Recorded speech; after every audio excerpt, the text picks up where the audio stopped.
You, sitting in front of the screen, are watching this video. Sending 3 dog heads will activate the spendthrift system, regardless of how much the host has lost. It can be returned at 10 times the amount. I am participating in this identity swap show, bored and scrolling through my phone. With just a slight smile, I can swipe right on them. I'll send 3 dog heads directly. Just then, a group of reporters appeared in front of me. The identity swap show I'm participating in was funded by capitalists to prove that their wealth is earned through skill. It allows lower-level workers to swap identities with their bosses for a year. If the worker can turn a profit during that year, they win. However, if the boss becomes a worker and, using their intelligence, rebuilds their business, then the boss wins. Mr. Liu, may I ask what you plan to do as the newly appointed chairman? Mr. Liu, are you already prepared for failure? Mr. Liu, the previous participants all ended in failure. Do you think you can win this identity swap challenge? A bunch of paid reporters. They began to challenge Liu Yiming from various tricky angles. I heard this and laughed directly, confidently saying,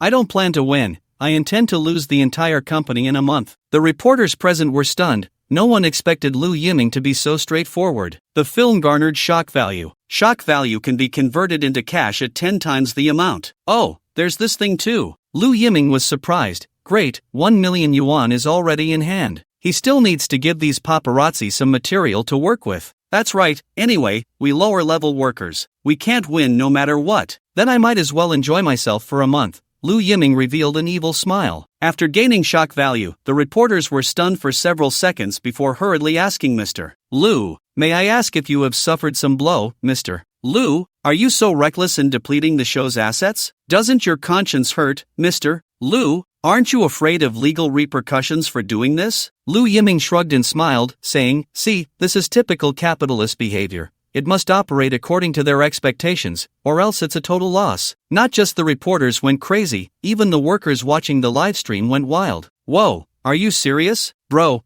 are you that straightforward? That's amazing. It's the first time I've seen someone speak so refreshingly about being reckless. Guys, it's just for fun. We all know that a show funded by capitalists is meant to suppress us, making us obedient workers. There's no way we can win. This show is being live-streamed, and countless workers in Manhwa are watching online. After harvesting a wave of shock value, Liu Yiming ignored the reporters and took the VIP elevator to the top floor. In front of the elevator doors, a stunning secretary rushed forward upon seeing Liu Yiming, saying, Chairman Liu, let me briefly introduce some situations regarding our investment at Fangzheng. No need, Liu Yiming interrupted him directly, saying, I can't be bothered to learn about you. Shock value gained, 9,999. This brother is really here to be reckless. Losing billions in a month sounds even more interesting, the workers in the live stream said. The secretary was left dumbfounded. I want you to call all the employees over immediately, Liu Yiming said without waiting for the secretary to recover. I want to hold a staff meeting. Now it's the secretary's turn to be confused. The chairman plus the outsourced employees. We have hundreds of employees. If we gather them all at once, we don't even have a meeting room that big. Then let them present. It's very important for them to attend this meeting. A few minutes later, Liu Yiming successfully called for this staff meeting. The purpose of this meeting was simple. Liu Yiming sat back, crossed his legs, and said he was here to increase benefits. When I said this, everyone present, including the viewers in the livestream, looked disheartened, but Liu Yiming's next statement shocked the entire room. I have decided to implement a 2-on-5 off work schedule starting today, work on weekends, take weekdays off. A deathly silence fell, not just among the attending workers. Even the viewers in the livestream were stunned. But the next second, the crowd erupted. Is Liu Yiming crazy? What kind of miraculous company is this? Implementing a 2-on-5 off schedule? The workers in the livestream instantly became excited across Manhwa. Nowadays, let alone a 2-on-5 off schedule, even a good work-life balance is hard to guarantee. Some companies only give 2 days off a month. They even call it a mini weekend, yet Liu Yiming's company can actually implement a 2-on-5 off schedule. What else could this be but a miraculous company? The workers on site were stunned, their eyes wide open as if they had seen a ghost. Gaining shock value, indeed a 2-on-5 off schedule, Liu Yiming smiled and said again. Now the entire office was in an uproar. What? A 2-on-5 off schedule? Oh my god, I finally don't have to work overtime. I can finally go home on time. The workers in the conference room could no longer hold back and began to excitedly discuss. Some employees even cried on the spot.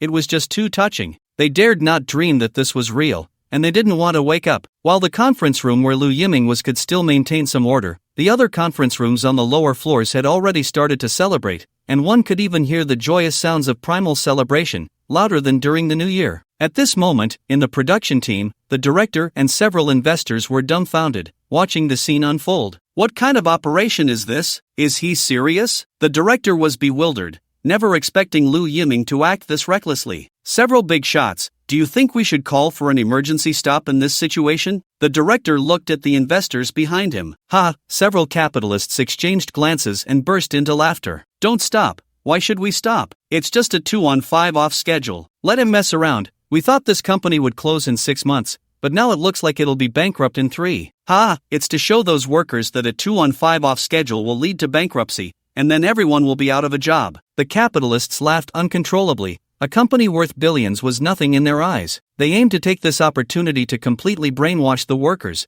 making them obedient and less likely to resist. You not only can't stop him, but you also have to promote it. I want to see the expressions on those workers' faces when the company goes bankrupt. Meanwhile, the atmosphere in the conference room remained enthusiastic, but the viewers in the live stream were contemplating the future, saying, "Hey, do you think it's possible to have a 2-on-5 off schedule but only get paid for 2 days? I can't believe this is actually possible. Many companies are laying off employees and continuously cutting salaries. Oh no, if that's the case, what's the difference from being unemployed? The pay is so pathetic that it would be better to work overtime." The viewers in the live stream started to question this. The audience was shocked. As soon as Lu Yiming spoke, the originally noisy conference room fell silent. Even though it was only Lu Yiming's first day in office, his high welfare policy of 2 days on, 5 days off had already established his authority in the company. Everyone feared that if Lu Yiming left, their good days would be over. The second point is very simple. Lu Yiming cleared his throat and said that the current development isn't good,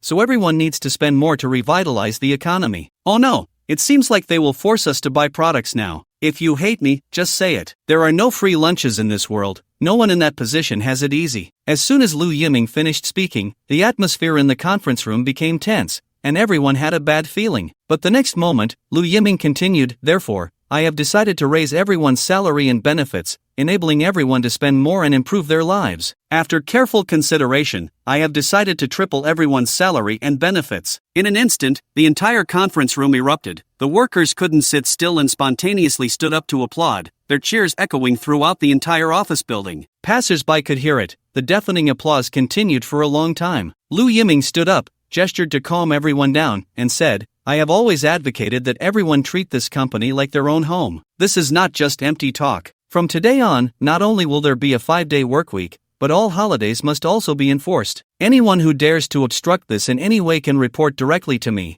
and I will fire them immediately. Even if there are unavoidable situations requiring overtime, I will pay 10 times the regular salary to ensure that everyone feels at home when they come to work." Just after the employees' meeting concluded, it immediately topped Weibo's trending list, marking the birth of the first company in history with a 2 days on, 5 days off policy. In a shocking turn of events, a swap program showcased the miraculous implementation of the 2 days on, 5 days off policy, offering 10 times the pay for overtime. This unprecedented high-benefit company has truly emerged. In an instant, all the workers went wild. As soon as Lu Yiming returned to his office, he found several investment advisors waiting for him. At that moment, a system notification sounded due to the increase in employee benefits. This month, you are expected to incur a loss of 54.36 million yuan, but now you will receive 10 times that back, amounting to 5.436 billion yuan entering your personal account, and all rewards are legal. Lu Yiming felt secretly pleased, thinking he had become a billionaire,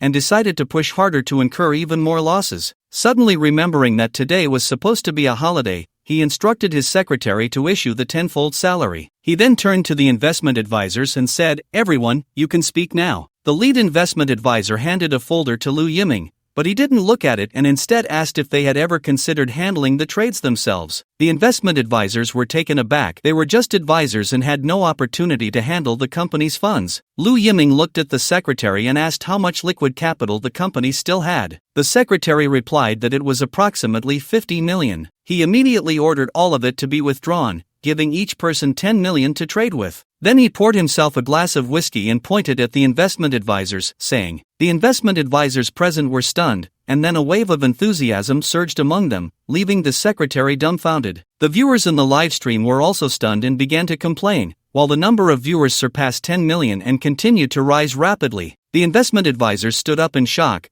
most of them were university professors from second-rate schools and had no practical experience. Liu Yiming, adhering to the principle of putting on a show, encouraged them to believe in their abilities. The advisors took him seriously and became excited, eager to prove themselves. Liu Yiming was taken aback, and the secretary quietly reminded him that there were other investment opportunities available. However, Liu Yiming excitedly said he believed the advisors could double their investment in 2 weeks, while secretly hoping to lose 50 million in that time. The viewers in the live stream continued to complain, while the capitalists in the director's room laughed wildly, saying this company would go bankrupt within a month. The secretary was going to prepare complimentary accounts for the advisors. However, Liu Yiming instructed to prepare Hong Kong Stock Connect accounts, as the mainland implements a tiered system, while Hong Kong has no limit-down mechanism, allowing stocks to drop sharply in a single day. Someone began to mock Liu Yiming's foolishness again. Although the secretary was nervous, she complied, and a few minutes later returned to report that the accounts were ready. Liu Yiming shook hands with the advisors and told them to seize the company's future and await good news. At this moment, another participant from the program, Chen Tai, the former chairman of Fangzheng Investment,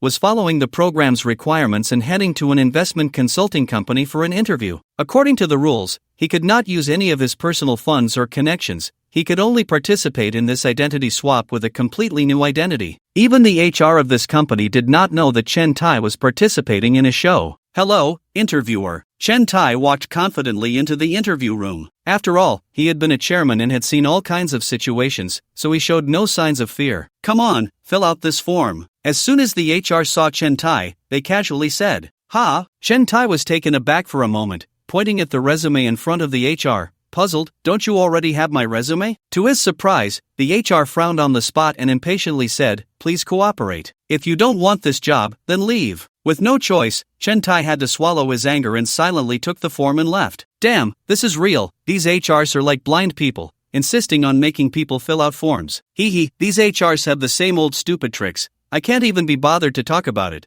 They just want someone to boost their KPIs.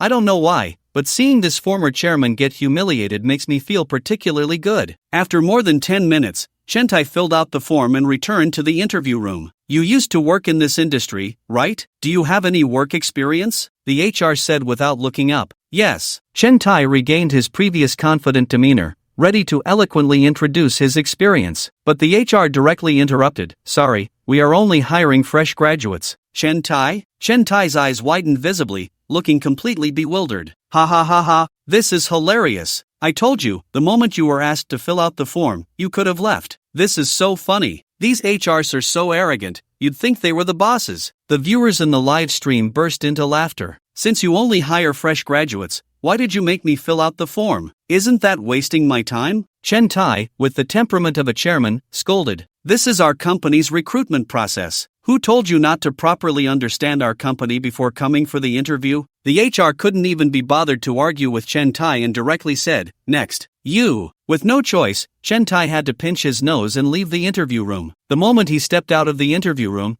he saw a dense crowd of young people in the hallway, all there for interviews. In every aspect except experience, they were all stronger than him. For a moment, Chen Tai felt a bit dazed. He suddenly understood why those young people online always seemed so angry. "Chairman Chen, stay calm. This is just the first company. We have arranged many more interviews for you in the coming days. There will definitely be an HR who can recognize your talents." "Chairman Chen, you need to be patient. This is all part of our program's normal design." The director's voice echoed in Chen Tai's invisible earpiece. That's right, the director's tricks had also been upgraded. If Chen Tai succeeded in the interview right away and reached the pinnacle of his life, then the show would be too fake. He had to go through some experiences and empathize, making those naive viewers shed tears. "Right, this is all arranged by the program team." Chen Tai suddenly woke up. "Damn, I almost empathized with those naive viewers. I really should be ashamed." But after several interviews, Chen Tai genuinely felt like crying. "What? You're almost 50 this year? You still want to come to our company? Are you out of your mind? We don't consider anyone over 30. You, working in finance, have no resources.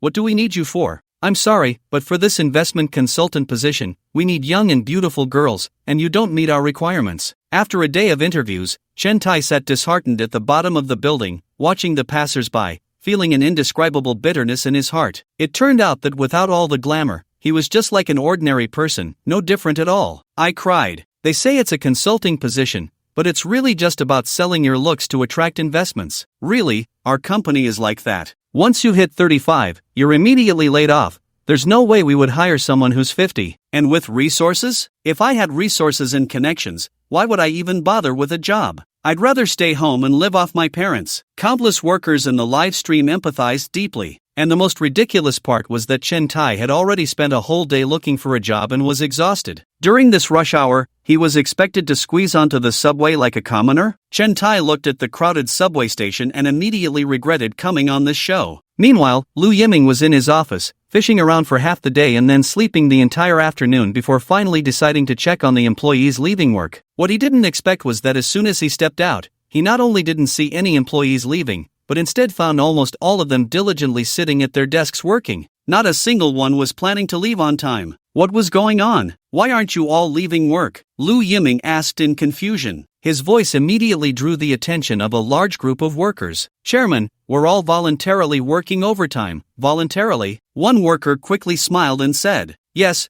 Chairman, we treat the company like our own home. We don't need to leave work. That's right, Chairman. We all want to work overtime. No one wants to leave the company. A large group of workers in the office area had already started to PUA themselves spontaneously. Seeing this scene, the workers in the live stream empathized strongly. Our company clearly promised a 9-to-5 schedule, but in the end, it turned into 5-to-9. Whoa, last time I left right on time, and my department head scolded me in front of all my colleagues, even saying they would fire me. Who doesn't want to leave on time? Voluntary overtime? I voluntarily your grandpa. The workers in the live stream expressed their outrage. Stop! Lu Yiming raised his hand to interrupt them, looking serious as he said, Are you really willing to be exploited like this? Can't you awaken yourselves a little? With this attitude, do you really treat the company like your home? Do you think you deserve my sincere efforts like this? Lu Yiming's barrage of questions startled all the workers present. They were supposed to leave around 10 at night, and today's announcement of a 2-day workweek was already a great privilege for them. With a grateful heart,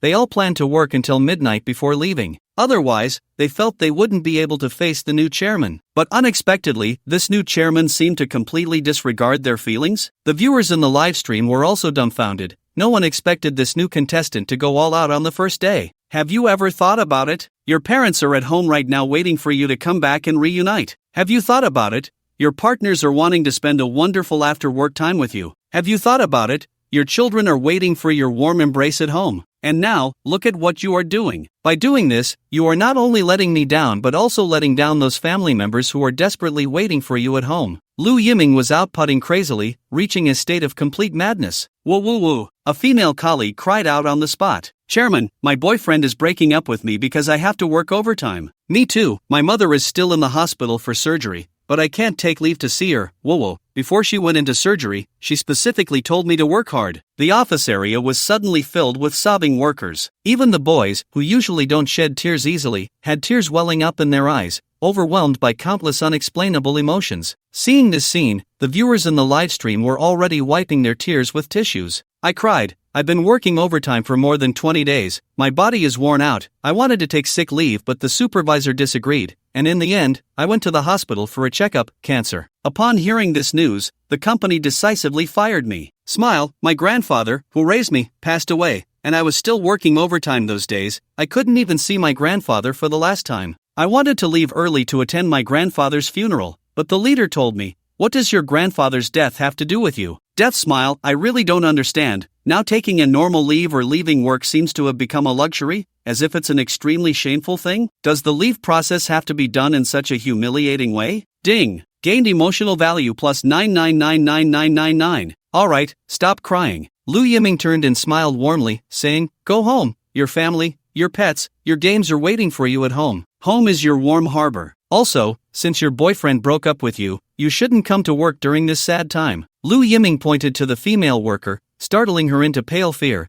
Thinking Lu Yiming was going to fire her, she hurriedly tried to explain, Chairman, I'm fine. I won't affect normal work. No! Lu Yiming directly interrupted her, saying, What I mean is, I will have my secretary transfer you 300,000 as consolation money. You can take a vacation starting tomorrow. Go travel. Do anything you want to do. Come back to work whenever you feel happy. Woo. The female worker immediately broke down in tears, her tears gushing out uncontrollably. Chairman, I don't know. The female worker started to sob, choked up and unable to say anything. Lu Yiming stepped forward and handed her a pack of tissues, gently comforting her. You must remember, you are first and foremost a person, and only then a worker. No matter when, you should prioritize your own feelings. Even if I make you unhappy, you can come and scold me. And you, Lu Yiming pointed to another worker, saying, you said your mother is having surgery, such an important matter, why didn't you tell me? Chairman, I asked for leave, but it wasn't approved, the worker said dejectedly. Who was it? Who didn't approve it? Step forward. Lu Yiming displayed his authority as chairman. Immediately, a supervisor stepped forward, saying, Chairman, here's the thing. I don't care what reasons you have. It's not allowed to refuse our employees' normal requests like this. Today is the first and last time. If I find out there's a next time, you can pack your things and get out. Lu Yiming shouted angrily. Yes, I understand, Chairman. Damn, he's really so handsome it hurts. I'm crying. Why isn't my boss him? At Fangzheng Investment, is it too late for me to go now? Whoa, this is the kind of boss that workers dream of meeting. If my boss were like this, I would be willing to work myself to death. The viewers in the live stream exclaimed. You go to the hospital right now to accompany your mother for surgery, and I will have my secretary give you $1 million in compensation immediately. Lu Yiming said seriously, if your mother's treatment costs are insufficient later, just come to me, and I will give you more money. Chairman, they say men don't easily shed tears, but this worker broke down and cried on the spot. Alright, I now announce. Lu Yiming looked sternly at everyone and said, immediately launch a restructuring overtime operation throughout the company. Absolutely prohibit occupying your personal time after work to write any nonsense personal summaries or attend unnecessary meetings. I will personally lead a team to inspect. If I find one, I will punish one. Now, within 10 minutes, all of you leave the company and go home. Yay! Off work. Ha ha ha. This is the first time in half a year we get off work on time. Long live the chairman. The workers in the office area cheered loudly. The sense of happiness was overwhelming, almost spilling out of the screen. It instantly broke the defenses of the workers watching the live stream. Damn, is this for real? Triple pay and off work on time. Is this a divine job? Whoa, I want to get off work too. Watching them leave makes me feel terrible. I don't want to work at all. Me too, I want to resign. Compared to Lu Yiming and them, does our job even deserve to be called a job? This kind of unhealthy trend must be prohibited. How dare they leave on time? It's unforgivable. It completely disrupts the employment market. This company must be severely punished. Seal the company. Hee, it's obvious the upstairs is a capitalist breaking down. Ah yes, maliciously leaving work, maliciously demanding pay. You guys really have a set of tricks. I really don't recommend leaving work on time like this, because I'm still working overtime. Dog head. The live stream chat went wild. They even started giving Lu Yiming titles. Nightmare of Capital, God of Workers, Boss Restructuring the Workplace, one after another. These terms topped the Weibo trending searches. Goodbye, Chairman. See you tomorrow, Chairman. Thank you, Chairman. Long live the Chairman. One by one, the workers left excitedly, even bowing to Lu Yiming as they departed. And Lu Yiming showed no airs. When someone bowed, he bowed back in return. This instantly moved those workers to tears. Ding! Gained emotional value plus 999,999. At this moment, Lu Yiming unexpectedly discovered, why are so many of you missing? Where did the others go? Chairman, they are all in the conference room for a meeting, a worker weakly replied. What? This is outrageous. This project is crucial. I don't want to hear your excuses. Before the end of today, I must have a satisfactory plan. Even if it takes 10,000 revisions, it must be revised until we are satisfied. Until the client is satisfied. Don't think that with the new chairman here, your spring has come. Let me tell you, abandon those unrealistic fantasies. Just work honestly and overtime. Otherwise, don't blame me for being rude. If you don't want to do this job, there are plenty of young people outside who want to do it. In the conference room, the project manager said with a dark face and an extremely bad attitude. Below, the group of workers exchanged glances, all lowering their heads, no one daring to raise their heads to speak. The atmosphere in the conference room was so oppressive it was almost suffocating. They originally thought that with the new chairman's arrival, they could have a better work-life balance, that their good days had come. But unexpectedly, it was just empty promises, nothing more. The executives still dealt with them in the same old way, completely ignoring the so-called new chairman. However, at that moment, a mocking voice rang out. Heh, quite the official air. Huh? What? I just don't want to work overtime. Are you going to fire me? Everyone was taken aback and turned to look. They saw that at some point, Lu Yiming had walked into the conference room, hands clasped behind his back, looking sternly at the project supervisor. The project supervisor was momentarily stunned, her face paling. But soon, she managed to squeeze out a smile and said, "Oh, what are you talking about? You are our new chairman, our new helmsman. We can't do without you. I'm just thinking about the company, trying to create more profits to repay your great kindness to us." To be fair, triple salary and 10 times the overtime pay were indeed great benefits for her as a project supervisor, and she should be grateful to Lu Yiming. But as an executive, she was very clear that this role reversal was just a show. Once the time passed, Lu Yiming would have to pack up and leave, and they would still have to work overtime as usual. As the project supervisor, she thought it was her duty to ensure that these workers didn't get too comfortable. Otherwise, when their dreams were shattered, these workers would no longer listen to her.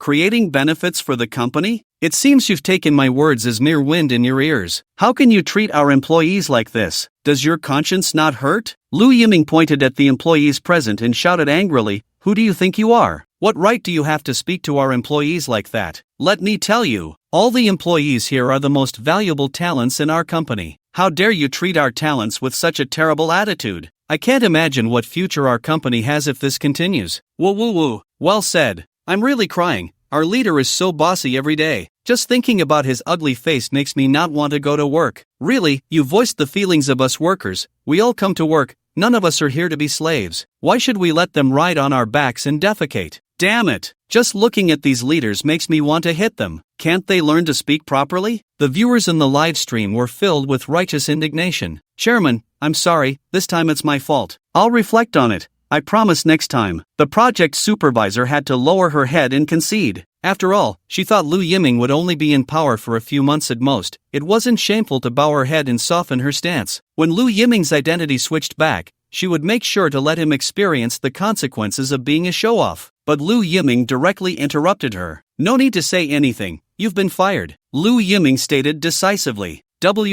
What? The project supervisor was stunned on the spot. "You heard me right. You are fired," Lu Yiming shouted again in a deep voice. Ding! Shock value gained plus 999,999. The workers in the entire office were dumbfounded. In front of so many people, just like that, no hesitation. Do you know what you're doing?" The project supervisor was furious, pointing at Lu Yiming and shouting, "You just came to switch identities. Do you really think you're our company's chairman? How dare you fire me? Do you have that right?" "I have that right. I can fire you," Lu Yiming said calmly. To ensure the authenticity of the program, as long as it's not illegal, the production team would not interrupt any decision, only resolutely implement it. Not to mention a project supervisor. Even if Lu Yiming wanted to kick all the board members out, the production team could only hold their noses and accept it. All right, Lu Yiming, you've got guts. Just wait for me." The project manager slammed his ID badge onto the desk with a loud bang and shouted,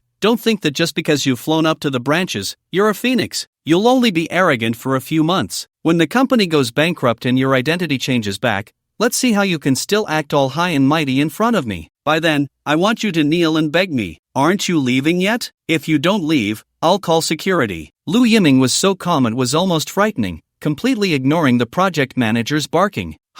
Change back my identity? I've already made over 100 billion relying on the system, okay? Am I supposed to beg you? I'd rather beg a pig. Seeing that the situation was getting out of hand, the clever secretary quickly called in security. A few security guards came in with stun batons and directly escorted the project manager out. "Lu Yiming, just you wait. You're dead meat. Let's see how you find a job in this city in the future. What you did today, you will regret it sooner or later." The project manager's barking echoed throughout the office floor. Upon hearing the news of the project manager's dismissal, all the workers in the company not only felt it was completely justified but were also overjoyed, exclaiming how refreshing it was. They were just short of setting off firecrackers in the office. Well done. She should have been fired long ago.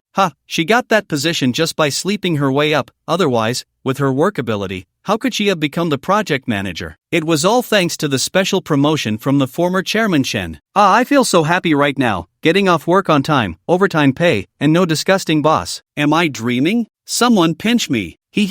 I just pinched myself, and I'm not dreaming. The workers in the company happily shared in the group chat. With the project manager's example, none of the executives dared to show off their authority. They all fell silent, not daring to stick their heads out. After all this, Lu Yiming turned to the workers in the conference room and said gently, "Dear employees, it's time for you to get off work. All plans can be completed during work hours. As for your new leader, it will be chosen from among you. When you come back to work, hand in your best proposals to me, and whoever has the best proposal will be the next project manager. In my company, there will be no more favoritism. If you want to be promoted, you must rely on your own abilities." After hearing Lu Yiming's words, all the workers present erupted in wild joy. Woohoo! Long live the chairman! Meanwhile, in the director's room, the director and a group of investors were frozen in shock as they watched the live broadcast. No one expected Lu Yiming to be this bold. Executives can be fired just like that, and in front of so many people. It should be noted that firing someone incurs a hefty penalty. Everyone, should we stop this? The director asked, bewildered. No, ha ha ha, I love watching clowns jump around. Exactly. What the project manager said was right. I want to see, when the company goes bankrupt, if Lu Yiming can still be as arrogant as he is today. Ha ha ha, I can't wait to see his expression when he becomes a worker again. By the way, director, you reminded me. Secretary, go and bring that project manager back. We should set up a new company to specifically take in all the people fired by Lu Yiming. Anyway, Fangzheng Investment is just a shell company. It doesn't matter if it goes bankrupt. We can just hand over this new company to Chen Tai. Meanwhile, on the other side of the identity swap, Chen Tai was still crammed in the subway. However, his current situation looked very bad. In the subway, which was as crowded as a can of sardines, people were pushing and shoving to the point where it was nearly impossible to breathe. Damn it! Stop pushing, it's suffocating. Don't let anyone else on. I'm done with you all. There's no room left. I'm about to vomit from being squeezed by you. Chen Tai couldn't imagine that the subway in the Magic City could be so suffocating. He used to drive his luxury car home, okay? Taking the subway was simply not an option. After just one stop, Chen Tai couldn't take it anymore and desperately wanted to force his way out of the subway car. Finally, just a second before the doors closed, he was successfully pushed out. The first thing Chen Tai did after getting off was to look for a trash can. Ugh. Ignoring the strange looks from others, he immediately threw up right there in front of the subway. It was quite a sight. The subway was already crowded, and the air was terrible. With Chen Tai's vomit, a foul smell of bile spread throughout the entire subway. It made the nearby workers feel sick, and one by one, they covered their noses and hurried away from Chen Tai. Who is this? So uncivilized. Disgusting. If you're going to throw up, can't you go to the restroom? So annoying. It was already frustrating to be in the subway, and now I have to deal with this uncouth person. A wave of people whispered nearby, their eyes filled with an indescribable disdain for Chen Tai. Leaning against the trash can, he was on the verge of tears. My God, this was the most embarrassing moment of his life in decades. He felt like he had lost all dignity. He even felt like his self-respect was being trampled underfoot. Sigh, this is the reality for us workers. If we had a choice, who would want to take the subway? When I first came to the Magic City, I couldn't stand the crowded subway either, but now I've basically become numb to it. This might be one of the reasons many workers are willing to work overtime. At least they can leave a bit later and avoid the rush hour, so they don't have to be squeezed to the point of vomiting. I don't know why, but seeing this scene makes me so sad. I was once like that too, but I was lucky. Someone handed me tissues, and others comforted me to see if I was okay. I will be grateful for those kind-hearted people for the rest of my life. They healed me during my toughest times. Countless workers in the live stream were moved and began to flood the comments. The director saw that things were getting a bit out of hand and quickly arranged for a hidden cameraman nearby to rush over and help Chen Tai up. And when Chen Tai saw the cameraman, he unexpectedly burst into tears, hugging him tightly. Woo, it's so hard. I don't want to continue. I want to quit. At that moment, Lu Yiming had just finished sweeping through the entire building with his secretary. After confirming that there were no employees working overtime inside, he finally lay back contentedly on the sofa in his office. Ding! If you let employees leave on time, you are expected to lose 36 million this month. Now, we will return tenfold. Ding! 6 million has been deposited into your private account. You currently have assets of 9 million. Just as Lu Yiming was about to prepare to leave work, his secretary rushed into the office in a panic. Chairman, it's bad. Something happened. Those investment consultants, something's wrong. All their money is trapped. Trapped means that after buying a stock, the market crashes, and they can't sell it, only watching their money continuously shrink. It's over, now I've lost my pants. I'm dying of laughter. I saw this coming. Letting these paper-talking investment consultants trade stocks? Isn't that just giving money away? Let's see how they can be so arrogant now. Working 2 days and resting 5? Isn't that disrupting the job market? I think we should have someone arrest Lu Yiming. Otherwise, these cattle and horses are going to rebel. In the live broadcast room, a large number of netizens immediately began to mock and ridicule. Most of them were private business owners, and seeing Lu Yiming providing such benefits to his employees made them grit their teeth in anger. If every company gave benefits like Lu Yiming, how could they, as bosses, continue to exploit their employees? What? Sure enough, after hearing this news, Lu Yiming was so shocked that he sat up straight from the sofa. But then, a smile that he could hardly contain suddenly appeared on his face. Double happiness has arrived. I'm really crying. It's so touching. I really didn't misjudge you all. You haven't let me down. Truly my lucky stars. Let's go. Take me to sea right now. Lu Yiming quickly stood up and said. When he walked into another office, the 5 investment consultants stood there like they were being punished, their expressions extremely serious. What's wrong, everyone? Winning or losing is a common occurrence in business. Seeing this, Lu Yiming felt secretly pleased but still smiled as he walked up to them, patted a few on the shoulder, and comforted, the stock market has risks. I know that well. Who dares to say they can make money just by trading stocks? Isn't it just being trapped? Maybe tomorrow you'll be freed from it. Don't panic, don't say you're trapped. Even if you lose all your money, I won't blame you. Chairman, you're too lenient with us. It's simply making us feel ashamed. Chairman, I've never met such a good leader in my life. I'm sticking with you for life. The 5 investment consultants were crying like babies. Ah, don't say that. With a leader like this, even if it kills me, I want to follow him. Last time, just because I was too tired from overtime and filled in the wrong data, I got scolded by our leader for half a day, and they lost so much money, yet Lu Yiming didn't scold them at all? I really can't stand it anymore, Chairman Lu. They don't deserve your tolerance and trust. Exactly. I'm a long-term profitable fund manager. Let me handle it. I can't guarantee profits,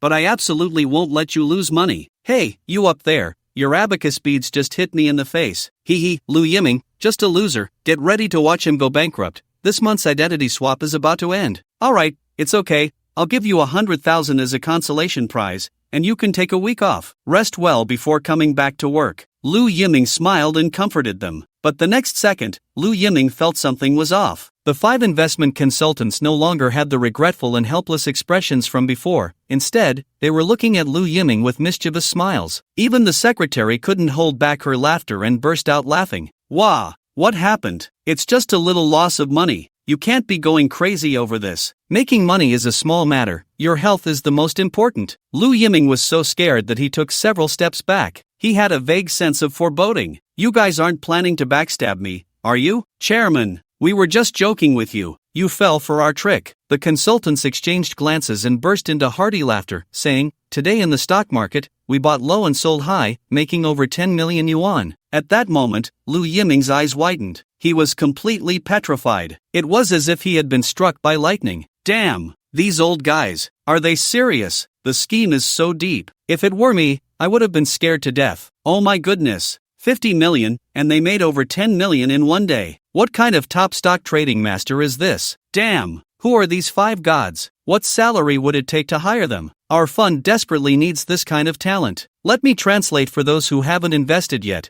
The difficulty of this matter is equivalent to buying a $1 lottery ticket and winning several $1,000s. Hee, where are those people in the comments who were barking about Lu Yiming going bankrupt? Why have they all turned mute at this moment? TCH, those sons of bitches, pure little haters. Lu Yiming's vision is sharp. Can they, those capitalists who only know how to exploit others, compare? Even if these 5 true gods went to other companies, they wouldn't be reused at all. I dare say, no one in the industry can use people as boldly as Lu Yiming. That's right. Lu Yiming is truly a man who takes trust those who are capable, doubt those who are not to the extreme. Lu Yiming is definitely not as simple as everyone sees on the surface. If you don't believe it, let's wait and see. The next second, Lu Yiming didn't say a word and fainted straight to the ground in shock. My God. Chairman, are you okay? Chairman, we won't joke like this with you next time. The frightened investment consultants rushed over to Lu Yiming, pinching his acupoints and fanning him, finally waking him up. You guys. Lu Yiming felt like he was going to cry. Do you deserve my trust in you? I thought you were hidden talents, but I didn't expect you to be 5 true gods. You should have told me you had real skills. Hurry, get rid of all the stocks, Lu Yiming said anxiously. He couldn't let these 5 old stockholders continue trading. If they kept trading, how could he possibly lose money? Lu Yiming now felt like the character Wang Duoyu from a movie. Chairman, all the funds have been returned. They're all in the company's account now. The secretary looked at Lu Yiming with admiration. It turns out the chairman had long known the true abilities of these 5 investment consultants, which is why he confidently entrusted them with so much money. The chairman is simply so cool. That's good. That's good. Lu Yiming hurriedly got up, holding the hands of the 5 investment consultants, and said sincerely, "This time trading stocks has troubled you all. You are all getting older and can't work so hard for the company anymore. Chairman, you believe in us so much. Even if I die of exhaustion in the company, I am willing." That's right. Chairman, you give us the opportunity to prove ourselves, and we can truly demonstrate our abilities. We are willing to dedicate ourselves to the chairman until death. Several consultants said excitedly, their faces flushed, showing no signs of aging at all. But you are the most important talents in our company. You are the rarest treasures of our entire company. If any one of you gets exhausted, it will be the most devastating loss for our company. I don't want to see that. Lu Yiming tried to act sincerely. What a joke. If I let you old men continue trading stocks like this, how can I lose money? I must send you away. The investment consultants exchanged glances, their eyes reddening. This was the first time they had seen such an open-minded and respectful boss. Unprecedented. It can be called a once-in-a-lifetime experience. The viewers in the live stream were also moved to tears. My God, Lu Yiming, I'm crying. If it were any other boss, knowing that their employees could make money, they would want to tie them to the company for 24 hours to make money. Did you see that? This is the real vision. That's why Lu Yiming deserves to make big money. If he doesn't make money, who will? It seems Lu Yiming is also someone who accumulates good fortune regularly. A person with such luck will not have bad fortune sooner or later. Sigh, I only have one worry now. How can I get my boss to see this livestream? Ding! Gained emotional value plus 999,999. How about this? Lu Yiming once again pulled out the tricks of bonuses and paid vacations, sincerely saying, I will give each of you 1 million in bonuses. You can take an indefinite long vacation. Come back to the company whenever you feel rested. What? Goodness, this scared the investment consultants quite a bit. Their annual consulting fees barely reached a few $100,000 at most. After all, this so-called consultant was just a title. But they never expected Lu Yiming to be this generous. 1 million. That's equivalent to their consulting fees for 10 years. They had only earned Lu Yiming 10 million, and he was willing to give them half of the profits as bonuses. Chairman, no way. Several consultants said anxiously. What's wrong? Is it too little? Then I'll add a bit more. How about 2 million? Lu Yiming said with great generosity. No, Chairman, we feel undeserving. We only did a little insignificant thing for the company. How can we accept such a high bonus? Chairman, you are making us feel ashamed. Originally, these few felt a bit proud of their significant contribution this time, but Lu Yiming's actions completely humbled them. It made them set aside all their pretensions. With such a generous and magnanimous boss, if they continued to act aloof, what conscience would they have? Could they live up to the chairman's trust? Then it's settled. 2 million in bonuses, and an indefinite vacation. Enjoy yourselves. If you run out of money later, feel free to ask the company for more. Lu Yiming decisively made the decision on the spot. Ding! Gained emotional value plus 999,999. Chairman. The other consultants initially wanted to persuade him further, but the leader, Old Su, stopped them and advised, since the chairman is so understanding of us,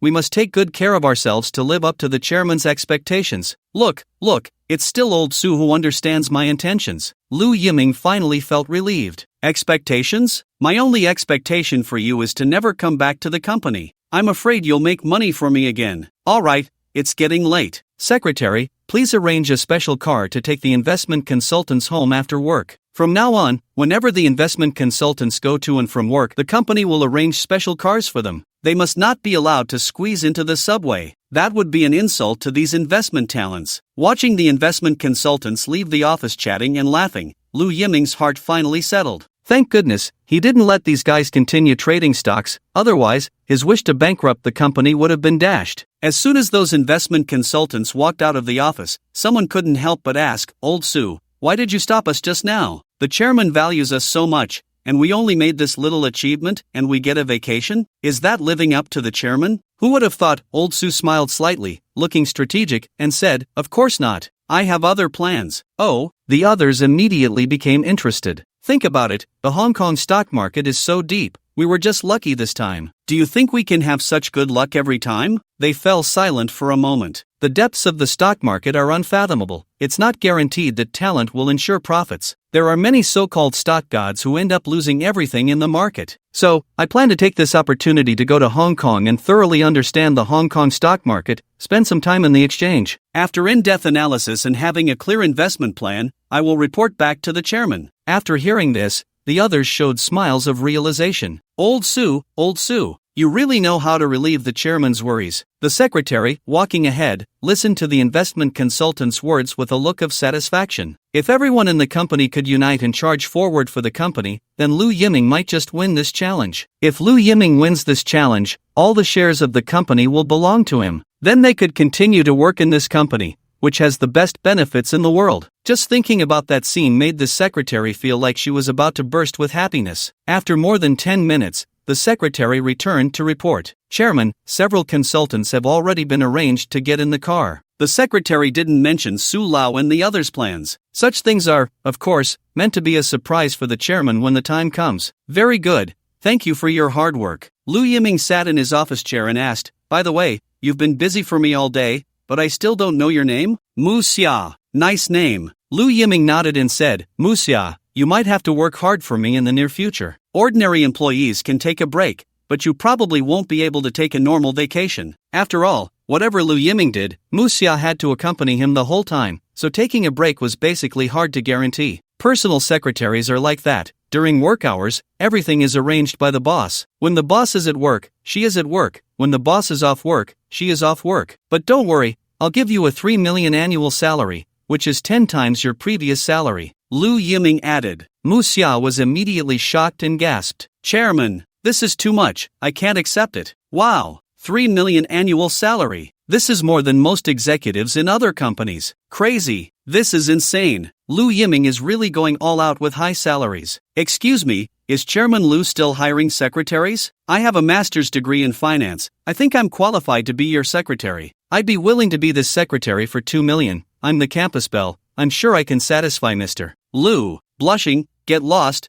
you chicken. How annoying. The viewers in the live stream were all dumbfounded. To be honest, if it weren't for Lu Yiming being so upright, they would have thought there was some other meaning behind such a high salary. Ding. Shock value plus 999,999. Don't worry, I'm an upright person. I have no ulterior motives. I'm just giving you corresponding compensation based on your work intensity. No need to be so flattered. To avoid an awkward atmosphere, Lu Yiming changed the subject and said, now go transfer the 50 million in liquid funds that just came back into the company account to a trading account. When the Hong Kong stock market opens tomorrow, I want to operate it myself. Goodness, as soon as Lu Yiming said this, it instantly caused a stir in the live stream. Goodness, Lu Yiming is getting carried away. You dare to operate it yourself? Have you ever traded stocks? He's really a rookie who isn't afraid of tigers. Lu Yiming has clearly never seen the brutal reality of the stock market. TSK.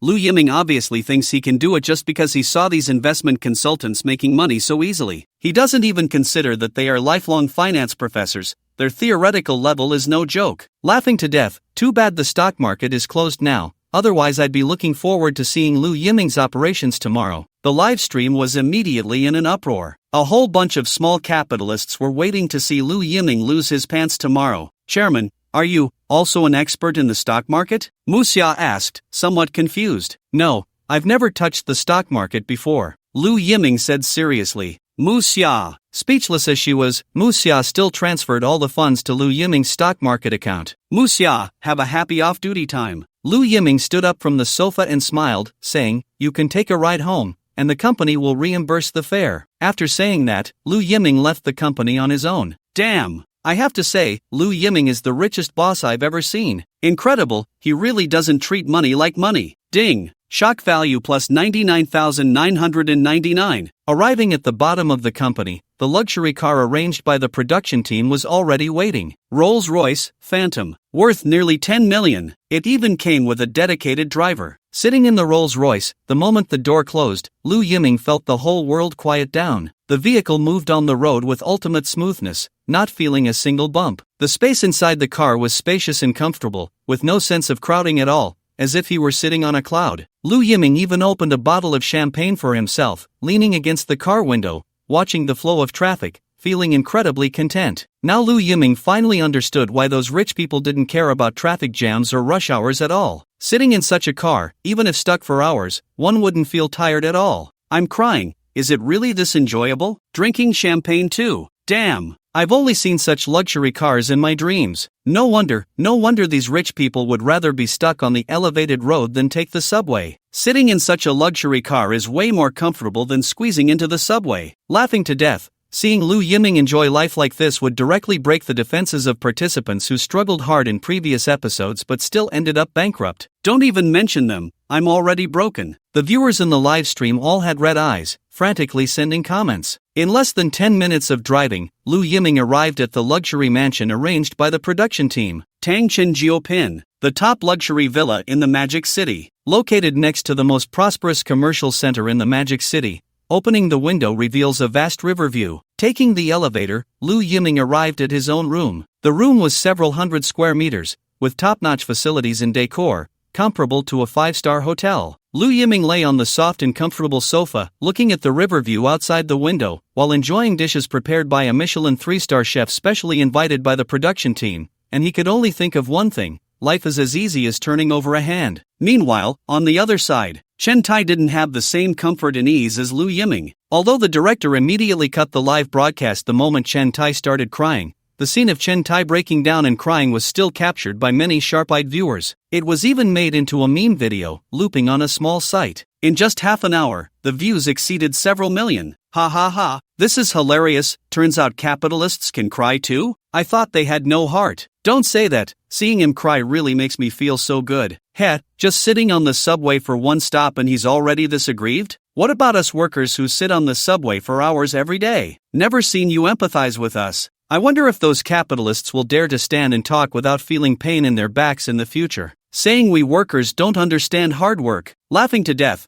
Aren't those capitalists always bragging that they got rich because they can endure hardship? What now? Can't endure hardship anymore? I see it's just putting gold on their faces. The viewers in the live stream were all spitting venom, outputting crazily. If Chen Tai knew that all these comments were mocking him, he would probably be so angry he'd spit blood on the spot. No choice. To take care of Chen Tai's health, the director's team made an exception and called a taxi for him. But at this moment, Chen Tai was also throwing up in the taxi. Ugh, ugh, ugh. Chen Tai was in the back seat, throwing up blood, crying out, "Driver, how much longer until we arrive?" How would I know? The taxi driver was already annoyed, and with the smell of vomit filling the car, he said irritably, "There are still more than 30 kilometers to go. With all this traffic, who knows when we'll arrive?" Upon hearing this, Chen Tai nearly fainted from fright. To restore authenticity, the production team specifically rented a shabby apartment in the suburbs, and commuting by subway took over 2 hours every day. Chen Tai couldn't imagine how those workers managed to arrive on time every day. Why didn't they rent a place near the company? Isn't the rent just a few thousand a month? Can that even be called money? Indeed, these workers are just that, workers,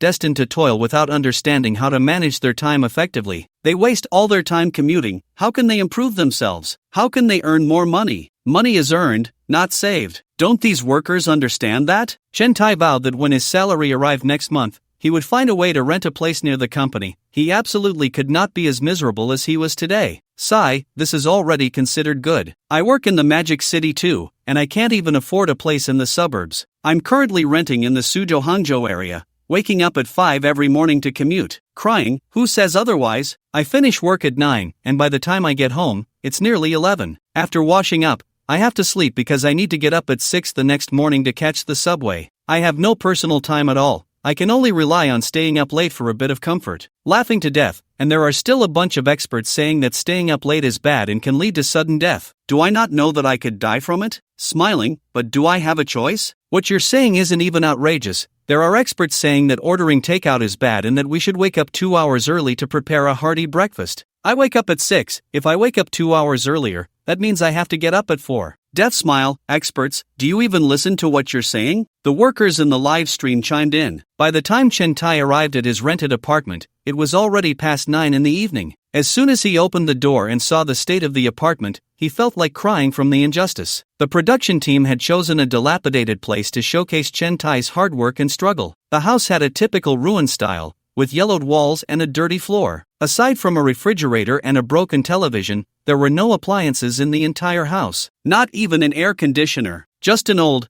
broken fan from the last century. Chen Tai was on the verge of breaking down, sitting on the filthy floor, wiping his tears, momentarily speechless, not knowing what to say. What the hell? And you're still feeling wronged? A place like this in the Magic City costs several thousand a month, okay? I took a closer look. Aside from not having air conditioning, there's nothing wrong with it. I don't understand what he's feeling wronged about. For these capitalists, this kind of house is a slum. It's not even livable. Of course, they can't accept it. Death smile. A group of sharp-eyed netizens in the live stream commented. There was no choice. The director had to coax Chen Tai for half an hour through an invisible earpiece, like soothing a child. Only then did Chen Tai manage to pull himself together, find a tutorial online, and order takeout for himself. It was the best-selling spicy hot pot nearby. After more than an hour, the takeout finally arrived. By this time, Chen Tai was starving, rushing to open the takeout. But the moment he opened it, he felt like throwing up again. The soup of the spicy hot pot was floating with a thick layer of grease, looking extremely oily. There was hardly any trace of meat in the hot pot,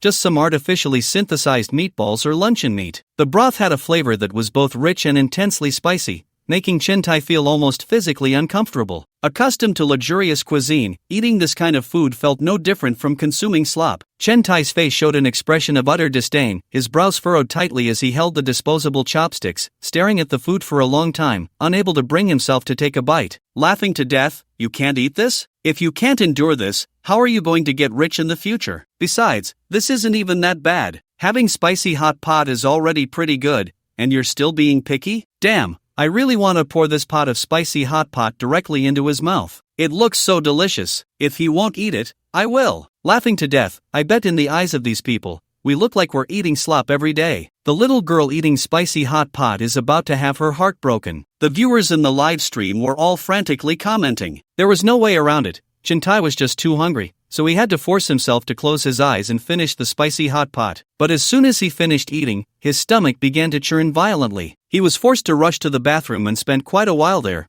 then weakly leaned against the wall to walk to his bedroom. Laughing to death, judging by the noise, this spicy hot pot must have had a lot of tech in it. Ha ha ha, tisk tsk tsk. I can hear the noise from the screen. It seems that even someone used to delicacies can't handle this tech. Laughing to death, I'm lying in bed watching the live stream, and my mom heard the noise and rushed into my room to ask if I was making a mess in bed. Hee hee, I thought no one would dare say that this tech is verified as edible, it won't kill you. At this moment, Chen Tai's face was as pale as paper, lying weakly on the bed, listening to the creaking sound of the fan, feeling that his life was incredibly bleak. Is this what the life of an ordinary worker is like? This suffering is just too hard to swallow. After a whole day of turmoil, Chen Tai didn't even want to look at any stocks or funds. He just wanted to lie in bed and quietly scroll through short videos. Looking at the beautiful girls in the short videos, Chen Tai felt as if all the fatigue of the day had been alleviated at that moment. He even found himself smiling foolishly at the screen. Laughing to death, how did he end up scrolling through short videos? Still likes watching beautiful women? Ha ha ha. This guy used to jump around online every day, saying young people should use their after-work time to read more and learn more. But now that he's off work, all he knows is to scroll through short videos, a typical double standard. Hey, don't say, his posture while scrolling through videos is exactly the same as mine. Right.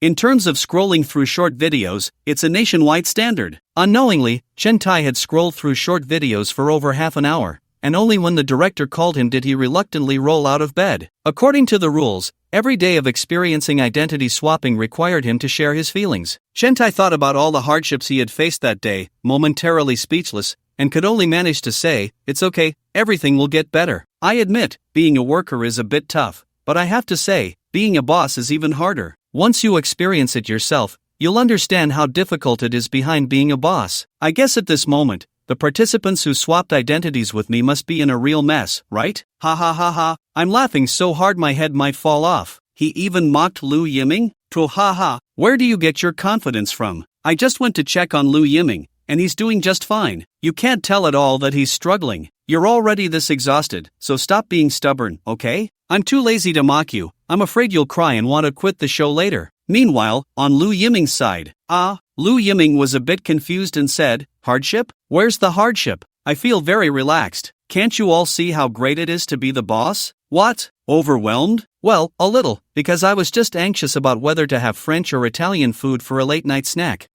So what did you finally choose to eat? The program team asked in cooperation. Do I even need to ask? Of course, we eat together. I'm already a rich person. Why would I pick something trivial? Lu Yiming said with a straight face. Haha, you're killing me. I'm laughing so hard in the middle of the night that my stomach hurts. Lu Yiming, I declare that I'm a fan of you now, okay? You're just too honest. I feel like the director must be so angry backstage that his face is turning green. Ha ha ha. Who would have thought that Lu Yiming, with his own strength, directly disrupted the director's meticulous plans, turning this show into a comedy? Ha ha ha. The viewers in the live broadcast room burst into laughter. In fact, before Chen Tai switched identities, he had already ordered the company's higher-ups to find ways to trip Lu Yiming up, making him overwhelmed. Generally speaking, if an ordinary person lacks experience in managing such a large investment company, they would indeed feel lost and overwhelmed when faced with these tasks. Previous participants were even directly sidelined by the company's higher-ups, becoming mere puppets. But Lu Yiming was no ordinary person. He didn't even need to think. He had only one goal: to lose money. The more, the better. Ideally, he would lose the entire company. Even if Chen Tai didn't set traps for him, Lu Yiming would find ways to dig his own pits and jump in. Moreover, Chen Tai never dreamed that on his first day at the company, Lu Yiming successfully won over all the employees' hearts by implementing a 2 days on, 5 days off work schedule and raising their salaries. After all, who would want to go against holidays and pay? This led to Lu Yiming not only not being sidelined but also having a reputation among the employees that was several times higher than Chen Tai's. Many employees didn't even want Lu Yiming to lose this challenge. They just hoped Lu Yiming could replace Chen Tai and become the chairman of Fangjing Investment forever. Then they could continue enjoying the 2 days on, 5 days off schedule. After sharing his thoughts, Lu Yiming went to his 6-meter-wide Simmons bed and went to sleep beautifully. On the other side, Chen Tai was sleeping on a coffin-like hard bed, unable to sleep all night. The next day, after a good sleep,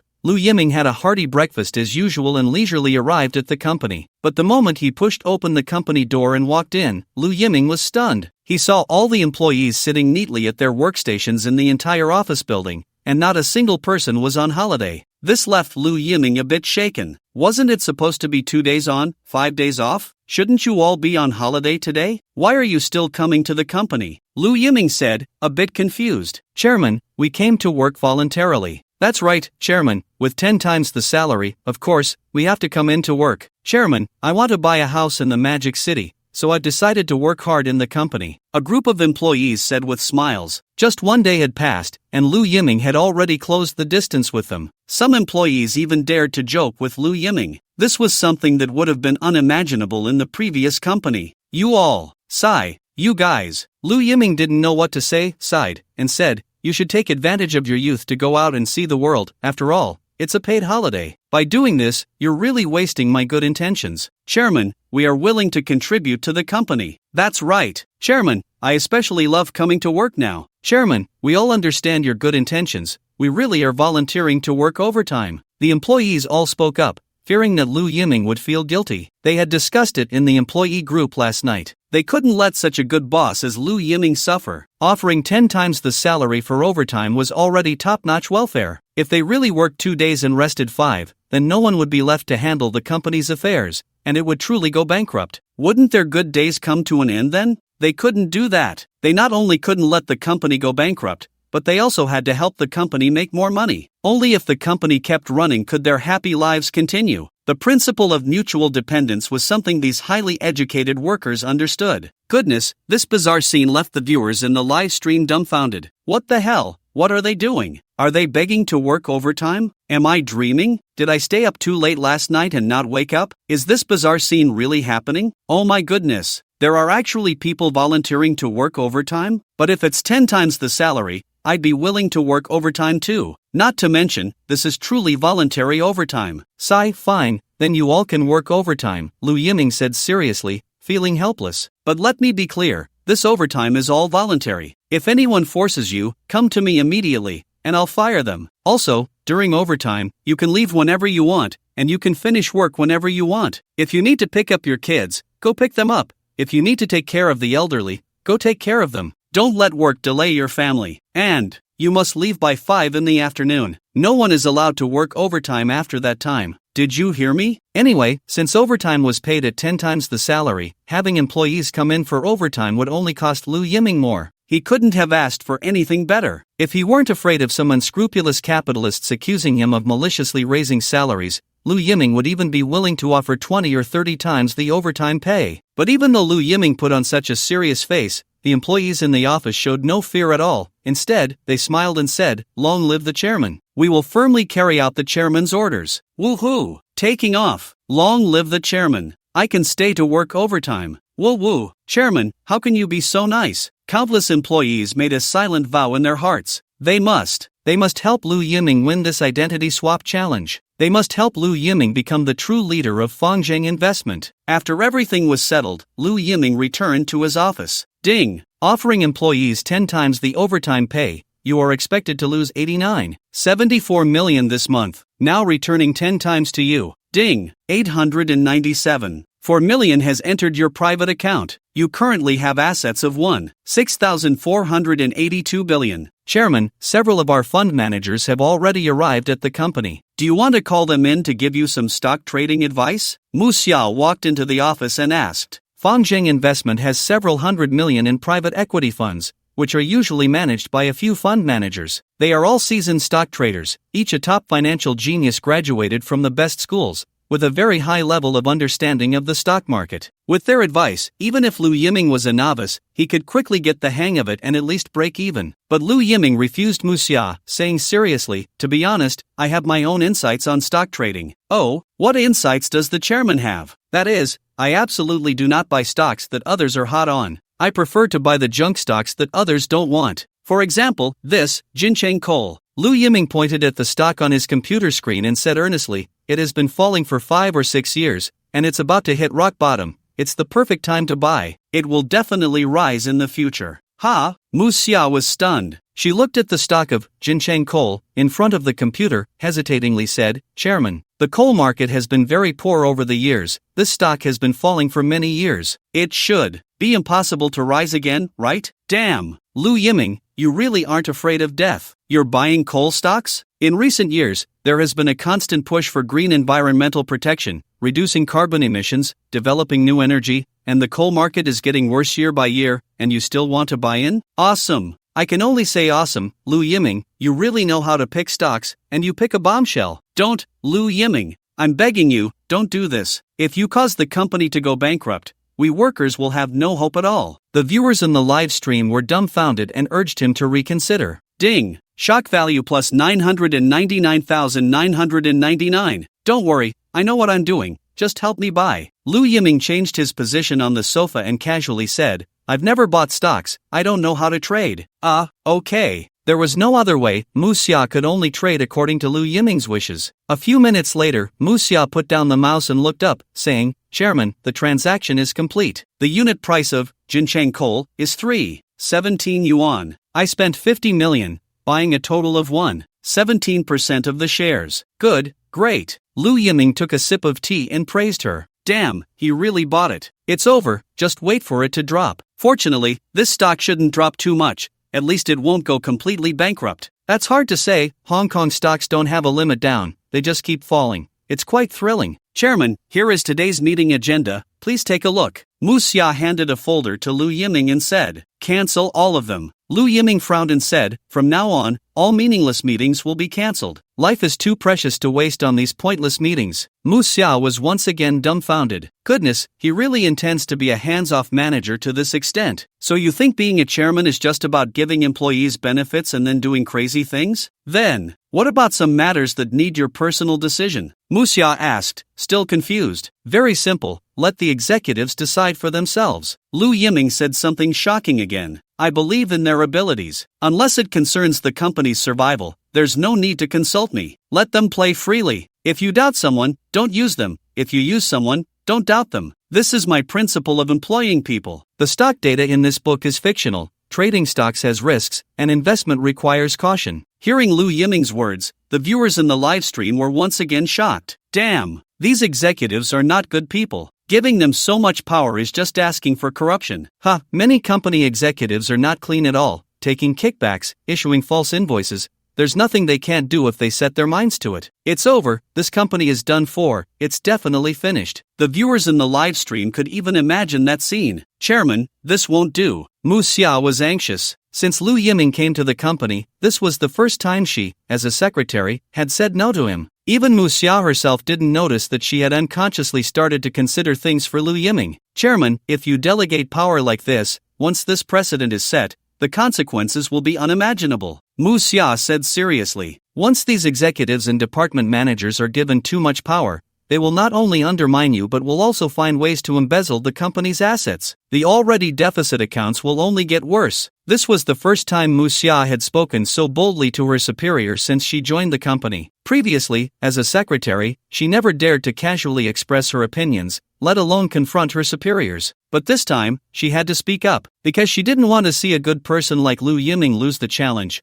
nor did she want to see such a wonderful company destroyed by these pests. Unexpectedly, after hearing Mu Xiao's words, Lu Yiming's eyes lit up. Right, how did he not think of such a good idea? It was really too difficult to come up with ways to lose money on his own. From time to time, he was backstabbed by employees, causing his plans to fail. Now, with this group of pests, it would be hard not to lose money. As for how to arrange these employees if the company went bankrupt, that was simple. Just register another company, bring all these employees in, and then lose money until bankruptcy before switching to another one. It would be a cycle, and in the end, Lu Yiming would be the one laughing. Thinking of this, Lu Yiming no longer slouched on the sofa but stood up, looking seriously at Mu Xia, and said, I know you have feelings for the company and are worried about those department managers, but I have always believed that human nature is inherently good. If I treat them sincerely, they will surely return that sincerity to the company. By giving them more authority, they can maximize their talents. This is the long-term plan for the company. To deceive the young girl Mu Xia, Lu Yiming even spouted nonsense about human nature being good. He almost believed it himself. Mu Xia looked at Lu Yiming's serious expression, momentarily petrified. For a moment, she didn't know what to say. Ha ha ha, this is hilarious. The little secretary is dumbfounded. She doesn't even know where to start criticizing Lu Yiming. To be honest, this is really a foolish move. Human nature is greedy. Lu Yiming is essentially giving those executives the chance to undermine him and take advantage. Not just a chance, it's practically giving them a green light. What's the difference between this and letting mice guard the grain store? Sigh, don't say that.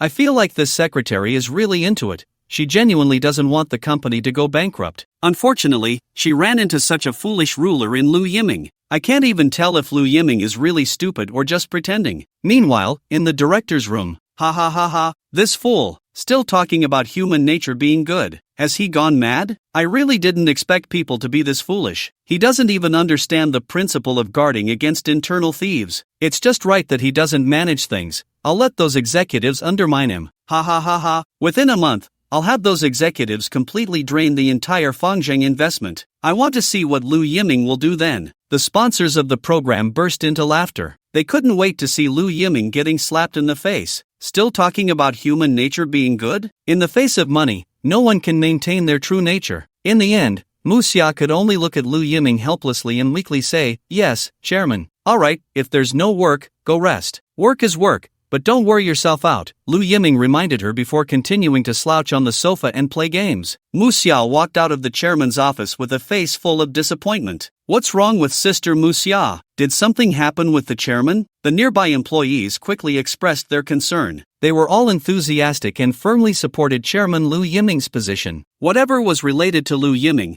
they would rush to pay attention immediately. Sigh. Mu Xia sighed and said, The chairman said that there's no need for meetings in the future. Unless the company goes bankrupt, all other matters will be fully entrusted to the department managers. What? The employees present were instantly stunned. Almost everyone understood the principle of human greed. Corruption is an inevitable problem in every company, and it can even be extremely serious. As far as they knew, many leaders within the company had siphoned off a considerable amount of money through various means. Reception fees, travel expenses, and even organizing parties could all be ways to profit. This was almost an open secret within the company. However, those leaders had all been promoted by the former chairman, Chen Tai, who was well aware of it. What could ordinary employees do even if they knew? But now, Lu Yiming was actually going to give these people such great power. How could that be allowed? Sister Mu Xia, you must persuade the chairman. He is the chairman, he can't just wash his hands of it. Exactly. Sister Mu Xia, if this continues, the company will collapse. The employees present, upon hearing this, put down their work and hurriedly stepped forward to speak. Their urgency was such that they almost rushed into Lu Yiming's office begging him to take action. It's useless. I tried, Muxia shook her head and said, but the chairman said that human nature is inherently good, and if you don't suspect someone, you can trust them. He believes in our company's upper management. Upon hearing this, the employees were almost driven mad. My God, the chairman is just too kind. He can't see the hearts of the small-minded. Bah, those executives are all black-hearted. I went on a business trip with one of them, and he wanted me to drink with him in the middle of the night? Damn! Last time I heard with my own ears, to get promoted, you have to pay 50,000 to go from team member to team leader. I can't imagine how much it would cost for higher positions. A group of employees erupted like a boiling pot, each sharing the dark secrets they had learned over the years from various channels. And as Mu Xia listened, her eyes suddenly lit up. How about we report them together? Let's collect all the evidence that everyone has known for years. We will report them. We want to stand up for the chairman. For the company, let's eliminate these parasites. It must be said that Mu Xia's idea was indeed very bold, but it made everyone present feel a spark of hope. Yes, the chairman had changed. The program team wouldn't interfere with any decisions made by the chairman. If they reported now, it definitely wouldn't be suppressed. Who knows, they might really be able to eradicate these parasites in one fell swoop. Can we really do it? Others have reported before, but in the end, it all turned into small matters, and the reporting employees were even dismissed. An employee said timidly, it wasn't that they were cowardly, it was just that there were too many failed precedents. Those who bravely stood up to report had all been expelled from the company, and even blacklisted in the industry. They had finally managed to live a few comfortable days, and they were afraid that if they became the scapegoat, their good days would come to an end. They could ruin their own future. No, the chairman is such a kind-hearted person, he would never let us be bullied. Since the chairman believes in the inherent goodness of human nature, then we will prove to them that these guys are not good people at all. By then, the chairman won't let them run amok. To dispel everyone's concerns, Mu Xia took the initiative to say, don't worry, this time the joint report, no matter what happens, I will bear the consequences alone. If anyone asks, just say it was me, Mu Xia, who urged you to do it. It must be said that Mu Xia's self-sacrificing demeanor instantly ignited the passion of all the employees present. No way. If we are to bear the consequences, we will bear them together. Even if the sky falls, we will hold it up together. That's right, Sister Mu Xia. You are doing this for the company, for all of us. We can't let you go in front alone. Mu Xia, that's not fair. Since it's a joint report, we should all share the consequences. All the employees present said. Mu Xia looked at these employees and felt the power of unity for the first time. Okay, thank you all. This time,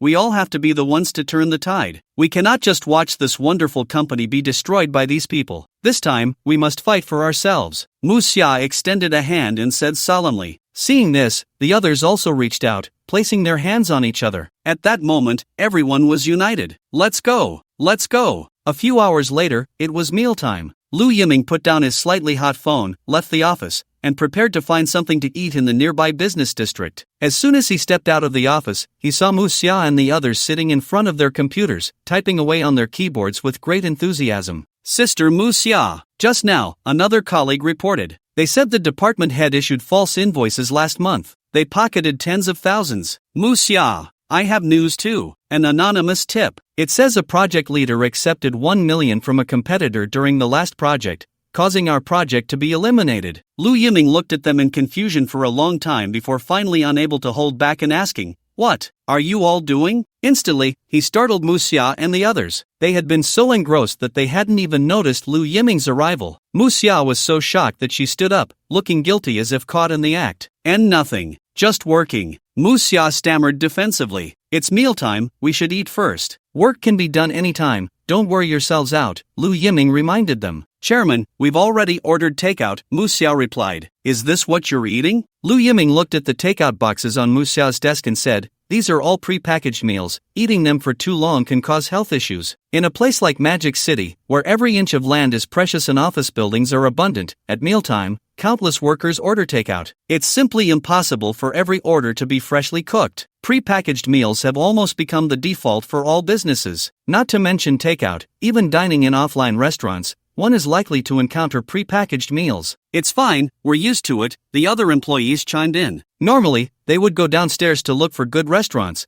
but now was a crucial moment for gathering reports, to avoid unnecessary complications. What if there were spies among their own people leaking information? That won't do. Lu Yiming shook his head and said, I haven't eaten yet either. Muxia, help me check if Peace Hotel or similar places have delivery services. Based on a dining standard of 1,000 yuan per employee, have the boxed meals delivered to our company. What? As soon as he said this, the entire room was shocked. 1,000 yuan. And that was just for one meal. Their entire company had hundreds of people. A meal like this would evaporate nearly 1 million in an instant. Chairman, Peace Hotel, seems to not have that service, Muxia said weakly. Then I guess I'm out of touch. Lu Yiming scratched his head and said, then go find other restaurants or eateries, and have them deliver boxed meals to our employees according to this standard. After lunch, I need to gather the executives for a meeting. We can't let you eat this unhealthy takeout anymore. We must establish our own cafeteria. All the netizens in the livestream were once again shocked by Lu Yiming's extravagant spending. Wow, one meal for 1,000 yuan. In our city, that could treat several people to a big feast. I can't imagine how delicious a boxed meal for 1,000 yuan must be. I'm drooling. Amazing, even in Magic City, 1,000 yuan can get you an incredible meal. Establishing our own employee cafeteria? Chairman Lu, I'm not saying this, but have you ever thought that with your current level of extravagance, your company won't even last until your cafeteria opens? Muxia truly is a top-notch secretary. She contacted over a dozen different high-end restaurants. Within an hour, hundreds of exquisite top-tier lunchboxes were delivered to every employee in the form of surprise boxes. Wow, there's tuna, so delicious, so sweet, and Australian lobster sashimi. Wow, this texture is so chewy. You can tell it's fresh ingredients just by tasting it. Wow. This sea urchin is so fresh. It's so fresh that my tongue feels like it's going to fall off. Woohoo! Long live the chairman. I will carry the banner for the chairman. From now on, anyone who goes against the chairman is going against me. I'll bite them to death. The employees, enjoying their exquisite lunchboxes, were filled with overwhelming happiness. Woo, I want to eat too. Just looking at it makes me drool. Tuna, I've never had it. I've heard it's really good. I want to taste it too. Damn. Compared to this, I feel like the lunch I had is just something fished out of a garbage bin. Where's the recruitment ad for Lu Yiming's company? I want to apply to Lu Yiming's company. The viewers in the live stream were glued to their screens, wishing they could jump in and feast. Ding. Let the employees eat high-end exquisite lunchboxes. You have lost 961,400 yuan. Now you will receive 10 times the return. Ding. 9,614,000 yuan has entered your private account. You currently have assets of 7,547 billion yuan. Hearing the system's prompt, Lu Yiming revealed a pleased smile. This standard of meals wasn't enough, it needed to be raised further. But Lu Yiming never expected that this round of ordering would directly provide a powerful boost to Muxia and the others. This made the employees, who were still somewhat hesitant and wanted to protect themselves, completely turn to Lu Yiming. How many times in a lifetime can one encounter such a good boss? If they still did nothing, would they be worthy of Lu Yiming's sincere efforts? In an instant, various reports began pouring into Muxia's private email like snowflakes. A storm was about to arrive. Meanwhile, on the other side of the program, at noon, Chen Tai barely crawled out of bed. He hadn't slept well all night, which made it impossible for him to get up in the morning. He had turned off the alarm several times without waking up. TSK, isn't this Chairman Chen, who always promotes that we workers aren't diligent enough? How come he's still sleeping until noon? Chairman Chen, that bed must be hard, right? Not as comfortable as your Sealy at home? Laughing to death, why isn't Chairman Chen enduring hardships anymore? Didn't he say he used to be able to endure a lot? Now he can't even get up? My God, Chen Tai, at your age, you can still sleep? This is the time to strive. Do you understand? You're wasting your precious time sleeping. Do you think your parents, who worked hard to raise you, would be proud? Doghead, tisk, Chen Tai, if you were at work, you'd be several hours late by now, and your salary would be completely deducted. The netizens began to mock him. Fortunately, Chen Tai couldn't see these comments, otherwise, he would have been so angry that he would have spat out several liters of blood right after getting up. As usual, Chen Tai ordered takeout. Looking at the pre-packaged meals in the takeout box, he once again showed his disdain but still forced himself to eat everything. After finishing his meal, he lay on the coffin board and scrolled through short videos for nearly an hour. Finally, after the director urged him repeatedly, he reluctantly put on a suit and went downstairs,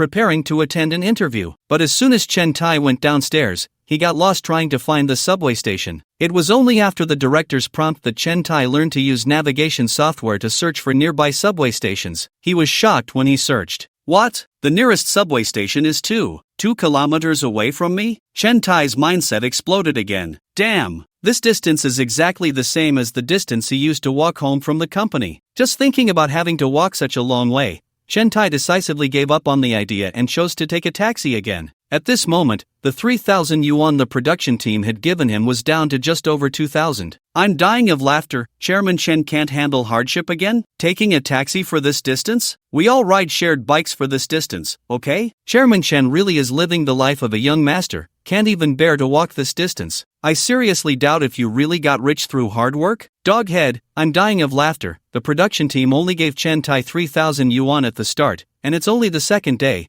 and he's already spent hundreds on food and taxis. I wonder how he's going to last through the next 20 days. Doghead, I have a bold idea. Could it be that Chen Tai goes bankrupt before Lu Yiming? Doghead, ha ha ha. The one upstairs, don't say that. It really is a possibility. After getting off the car, Chen Tai headed straight for the subway. On the way, he didn't forget to speak to the camera, emotionally saying, some money should be spent. You must not save money where it should be spent. For example, today, even though I spent money on a taxi, I can effectively conserve my energy, so I can invest my enthusiasm into my work. This way, I can create greater value for the company. I'm dying of laughter. Chairman Chen, you've come to this point, and you're still trying to PUA us. Old double standard. You taking a taxi is a necessary expense. Us taking a taxi is because we can't handle hardship. You really understand double standards. Got it. Chen spends money. Doghead, you should find a job first. After all this time, it's almost afternoon. Can you still find a job there? Fortunately, it wasn't rush hour for the subway,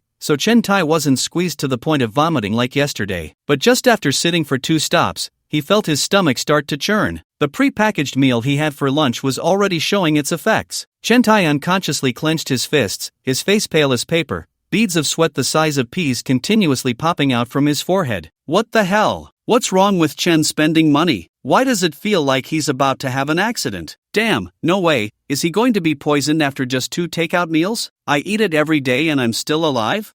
From my years of experience, our Chairman Chen is about to explode again. Truly a jet warrior, can burst out anytime, anywhere. Doghead. Chen Tai gritted his teeth, his eyes fixed on the arrival time display above. The moment the subway doors opened, he dashed out with his butt clenched. Goodness. Chen Tai once again proved to the viewers in the livestream that when a person is under extreme pressure, they can completely break through their limits. Yesterday, he was being squeezed like a sardine, and today he managed to carve a path through the crowd. Of course, all of this wasn't just because of Chen Tai's brute strength. There was also his secret biochemical weapon. Damn, it stinks. Who farted? So smelly. Ugh, I can't take it anymore. I'm not getting on this subway. Who is so uncivilized? Don't you know this is a public place? But Chen Tai couldn't care less. He was almost in a twisted position, desperately holding the back door while frantically searching the subway station for where the restroom was. However, the subway lines in the Magic City are extremely complex, and it's a bit difficult for an ordinary person to find a restroom. Not to mention someone like Chen Tai, who usually lives a life of luxury. He was really about to break down. He couldn't hold on any longer. Bam! Chen Tai lost his balance, slipped, and sat down on the ground. He couldn't get up for a long time. This scared the director. Chairman Chen, what happened? Are you hurt? Do you need an ambulance? The director quickly shouted through the headset. However, at that moment, Chen Tai did not respond immediately. Instead, he closed his eyes, revealing an expression of immense pleasure. That expression was akin to a person on the verge of dying of thirst in the desert, finally taking a sip of ice-cold cola. Director, I'm fine, I'll just rest for a bit. Chen Tai still showed no intention of opening his eyes, instead collapsing on the ground with a face full of enjoyment. The viewers in the livestream were taken aback by this scene, exclaiming that it was hard to watch. If I'm not mistaken, he must have stuffed something in his pocket, right? Scratching head, quick, capture this. It's definitely Black History. Ha ha ha, ha ha. I can't wait to see how he goes for the interview today. He'll probably make the interviewer throw up as soon as he walks in. Ha ha. Chairman Chen, you are truly a talent. I shall call you the Jet War God. The viewers in the live stream flooded the comments. This scene left everyone in the director's room dumbfounded. A few investors were so shocked that they dropped their wine glasses on the floor. The next second, they erupted in anger, their faces burning as if they had been slapped hundreds of times. This Chen Tai, a foolish pig. He's tarnishing the image of our successful entrepreneurs. Who the hell brought this damned Chen Tai onto the show? He doesn't deserve to represent us. Director, go tell Chen Tai. If he embarrasses himself like this again, I will make his company go bankrupt. I will ruin his reputation. He will lose everything. Meanwhile, on Lu Yiming's side, Lu Yiming gathered all the executives in the company again to discuss the cafeteria issue. There are many commercial areas near our company, very close to us. What we need to do first is rent a few shops, preferably connected shops. A standalone one would be perfect. Of course, if we could buy them, that would be the best. Then we can transform them into our own employee cafeteria. Good heavens, all the executives present felt that Lu Yiming had gone mad. The office building they were in was located in the most prosperous area of the entire city. Every inch of land was worth its weight in gold. Just renting any shop for a year would cost millions or even tens of millions. Not to mention that all the shops nearby were basically already rented out. They would have to pay a high price to ask someone to transfer it. That was another significant expense, let alone buying. Buying these shops would cost at least tens of millions, if not over 100 million. And all of this was just because Lu Yiming wanted to set up a cafeteria for his employees. You really treat cattle and horses as family members. Ding! Shock value plus 999,999. But then again, the executives present were all incredibly excited. High investment meant rich rewards, especially since they were dealing with Lu Yiming, who was such a fool that he couldn't even understand the annual audit report. It was simply a golden opportunity to rake in profits. With an investment of over 100 million, if they could actually spend 30 million, they would be considered to have a conscience. Cough cough. Chairman, I have something to say, but I don't know if I should. The president suppressed his excitement and spoke up. Speak, it's fine, feel free to say whatever you want. From now on, our meetings will be like this. Say whatever you want without any reservations, Lu Yiming said as he plopped down in his office chair.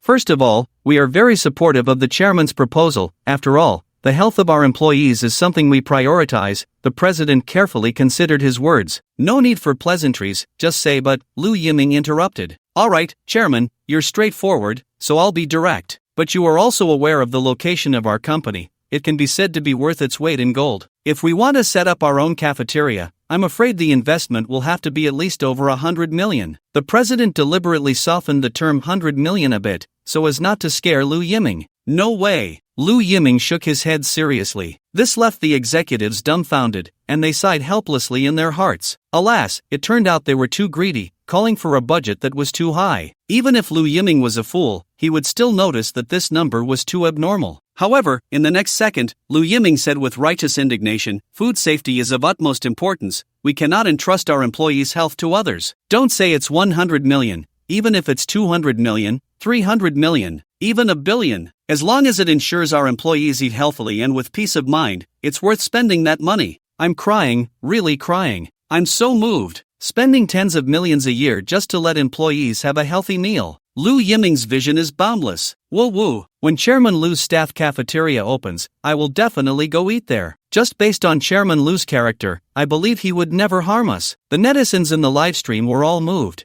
and some even shed tears on the spot. Just for Lu Yiming's words, even if he was deceiving them, they would still praise him for being a good liar. At this moment, the executives present were shocked. Damn, this kid is really something. He actually dares to spend $1 billion on these cattle and horses. But then they laughed, exchanged glances, their eyes filled with greed for money. $1 billion, how much would they get? At that time, spending a mere 10 million on the cafeteria would be enough to fool Lu Yiming. The remaining money would be enough for them to enjoy life in the Magic City for generations. Honestly, they were a bit reluctant to let Lu Yiming go. Lu Yiming was simply their god of wealth. Especially since this god of wealth was also a very easy fool to deceive. This matter is settled, there's no need to worry about the money. At worst, we can take some from our company's private equity fund. Money can be earned back, but once employees' health is harmed, no amount of money can make up for it. However, just as Lu Yiming made the decision, he looked up and saw a large group of uniformed inspectors bursting into the conference room. Inspectors, who are you? Lu Yiming exclaimed in shock. He thought he hadn't done anything illegal. Could it be that someone wanted to arrest him just for maliciously raising salaries? That would be too cruel. Damn! Could it be that Lu Yiming committed a crime? It can't be. The program team thoroughly screens the selected participants. Such an incident shouldn't happen. It's over, now there's a good show to watch. Those who blacken Lu Yiming will be overjoyed. Ha ha, I thought Lu Yiming was so noble. Turns out he must have done a lot of bad things behind the scenes to attract the inspectors. The netizens in the livestream were all shocked, saying one after another, "Are you Chairman Lu? We received a real name report from your company's employees that there are serious corruption issues in your company, and the evidence is conclusive. We would like to ask some of your company's personnel to come with us." The inspector pulled out a dozen shiny handcuffs. Ha! Lu Yiming was once again dumbfounded, turning to look at the executives in the conference room. What? A report? Who reported them? Why report them? I was still thinking of letting them embezzle the company's money. Under Lu Yiming's stunned gaze, the inspectors directly handcuffed all the executives one by one. These executives, who had just been fantasizing about becoming billionaires overnight, were now trembling in fear. Their legs were so weak they could barely walk. They were almost about to wet themselves. In the end, they were forcibly dragged away by the inspectors. Damn! They caught them all in one go. Lu Yiming, well, this can be considered as a clean slate. Laughing to death, where did such an employee come from with such great powers, managing to hold on to so much evidence? Tisk tsk, now it's good. They'll have to spit out all the money they've taken over the years. Damn! Doesn't that mean Lu Yiming can rely on this money to extend his life again? The netizens in the live stream flooded the comments. A few minutes later, Lu Yiming sat in his office, trembling with anger. Muxia stood beside him, head down, clenching her fists, looking just like a child who had made a mistake. Outside the door, a large group of employees were eavesdropping at the window. "Chairman, please don't be angry. I did it for the good of the company." Muxia took the initiative to admit her mistake. "Sigh, you guys have really put me in a tough spot. Do you even know what you've done?" Lu Yiming looked at Muxia with deep sorrow and said, "Those executives are the veterans of our company. They are old employees who have made significant contributions. Even if they made some small mistakes and took some money they shouldn't have, we can't let them bear the brunt of such prison sentences. And even if you want to report them, you should have told me in advance. What if the report fails? Have you thought about the consequences? You will become thorns in the eyes of those executives, and I'm afraid I won't be able to protect you." Goodness, the netizens in the livestream were stunned. No one expected Lu Yiming to think this way. Damn! I've thought of countless responses from Lu Yiming, but I really didn't expect him to say this. Can this even be forgiven? Lu Yiming, amazing, his heart is so broad. Honestly, I'm almost conquered by his character. Lu Yiming, I'm crying. At this point, he neither blames the corrupt executives nor the employees who stirred up trouble. He truly cares for every employee equally. I had only heard about how the sages in books had the capacity to tolerate others. I never believed it. But today, I believe, there are indeed people in this world who can be this forgiving. The employees outside were moved to tears after hearing this. None of them expected that the chairman not only wouldn't blame them for causing trouble but was even worried about them being retaliated against by those executives. Such a chairman is worth their all. "Chairman, this matter is all my fault for acting on my own. If you want to blame someone, blame me. I will accept any punishment, even if it means firing me." Muxia continued to admit her mistake with her head down. "Alright, I won't blame you. I know you all did it for the good of the company," Lu Yiming said helplessly, "and this corruption is indeed not a good thing. How about this? You go tell the inspectors that as long as they are willing to return the money they took before, we won't pursue their responsibility. After all, it's hard for people to resist money. But for those who engage in workplace bullying, sexual harassment, and other misconduct, we will not be lenient. Punishments will be given, and accountability will be pursued. We cannot let the wicked go unpunished. All the money recovered this time will be treated as bonuses, evenly distributed to every employee who participated in this report." They charged ahead for the future of the company. "We absolutely cannot treat such warriors poorly." Upon hearing Lu Yiming's words, the eavesdropping employees outside were instantly overjoyed. "Yay! Long live the chairman! Woohoo! The chairman is amazing! Chairman, I want to have your babies." After a whole afternoon of commotion, after receiving Lu Yiming's message, the executives felt as if they had been granted amnesty, and one by one, they voluntarily confessed their corruption. They hurriedly returned the money they had taken before. Even those who didn't have that much money on hand at the moment signed promissory notes, guaranteeing to repay in installments within a certain period. "Chairman, this time we have recovered a total of 123.4 million in company funds, of which 46.79 million has already been returned, and the remaining money has all been documented, guaranteeing that it will be gradually returned before next month." Muxia said in disbelief beside him. This amount completely exceeded her expectations. "What? How much? What did you say?" Lu Yiming, who was lying on the sofa, was startled awake, looking at Muxia in disbelief. "That's right, Chairman, over 100 million. Muxia explained, This is the accumulated amount from many executives' long-term corruption. Even the former chairman Chen Tai was involved, and the amount is probably not small. No way? He was already the chairman? With a salary of tens of millions, what does he want? Lu Yiming said, confused. Chen Tai is indeed the chairman,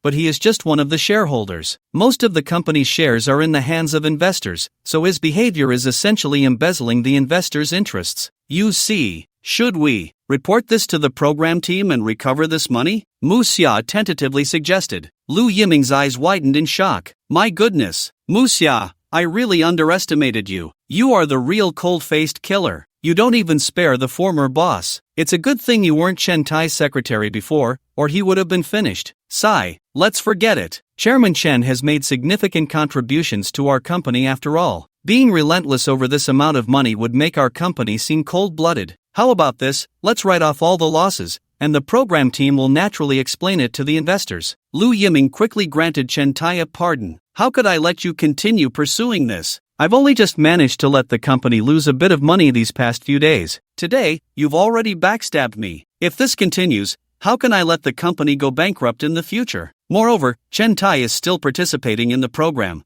The program team definitely won't do anything to him at this time. Well, okay then, Mu Xia surprisingly said with some disappointment. She thought they could use this money to cover the company's losses. Sigh, it seems the chairman is still too soft-hearted. They need employees like her to help the chairman solve problems. But the next second, Lu Yiming shocked Mu Xia again. Alright, go ahead and distribute all this money to the employees who participated this time. If we find similar situations in the future, just handle them the same way. What? Mu Xia was instantly petrified. Chairman, this is over 100 million. Are we distributing it all? When Mu Xia said this, her tongue was even trembling. This time, about 200 people participated in the report. If over 100 million is distributed, each person could get tens of thousands, close to $1 million. That's equivalent to 2 or 3 years' salary. Mu Xia thought Lu Yiming meant to take out part of the funds as a bonus, but unexpectedly, it was the entire amount. What the hell? Lu Yiming, has he gone mad? Over 100 million. Are we distributing it all? Oh my. That means these employees do nothing today, just participating in the report, and they get so much money. How much does each person get? What the hell? Even if hundreds of employees share it, each person can get tens of thousands. I'm crying. I'm going to apply to Lu Yiming's company right now. I won't do anything every day, just keep an eye on whether they are corrupt. You upstairs, you came too late. I just checked, and in Magic City alone, there are already hundreds of thousands of people who have submitted resumes to Lu Yiming's company. You have no chance. Ding! Shock value gained plus 999,999. Lu Yiming lay back on the sofa and casually said, yeah, didn't I say before, distribute it all, not a single cent left. When have I ever been untrustworthy? But, there's no but, hurry up and distribute the money, I still have to focus on playing games, Lu Yiming urged anxiously. Watching Mu Xia's graceful figure leave, Lu Yiming finally let out a sigh of relief. No, this Mu Xia is too capable of causing trouble. She must transfer all the money to the employees' accounts. Only then can Lu Yiming feel at ease. Otherwise, wouldn't all his efforts over the past 2 days be in vain? If this continues,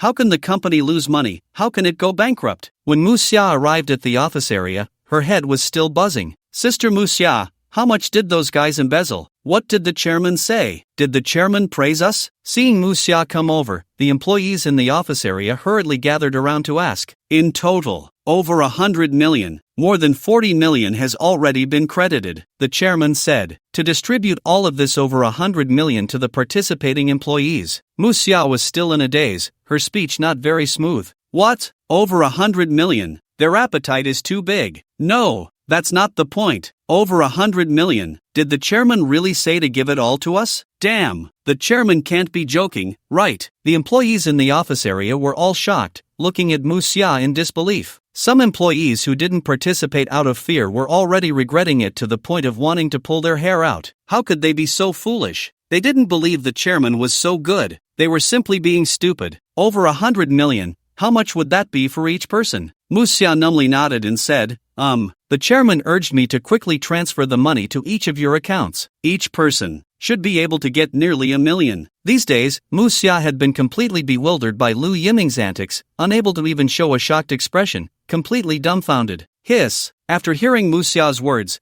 The entire office area of employees gasped in shock. The chairman is so generous. So much money, the chairman is really giving it to us as a bonus. My God. It's like I've picked up a few years' worth of salary for free. With so much money, can I retire early now? Just put the money in the bank and live a laid-back life. The employees present were in disbelief, each one questioning whether they were dreaming. Such an outrageous thing was actually happening to them. After the initial joy, worry began to appear on their faces. What the hell? Other companies are trying every means to exploit employees for profit, but the chairman is just focused on giving us benefits and distributing money. This can't go on. If this continues, the company will go bankrupt. By then, we won't encounter such a good boss again. Sigh, yeah, I don't want the company to go bankrupt. Worry enveloped them. After all, they were all highly educated talents, capable of weighing long-term and short-term benefits. If the company distributed too much in benefits and went bankrupt, they would no longer be able to live such a comfortable life. Damn, they're being given so much money, and they're not happy? They're still considering the company's future? Because Liu Yiming truly thinks from their perspective, so they naturally will also think about the company. You treat me as a national hero,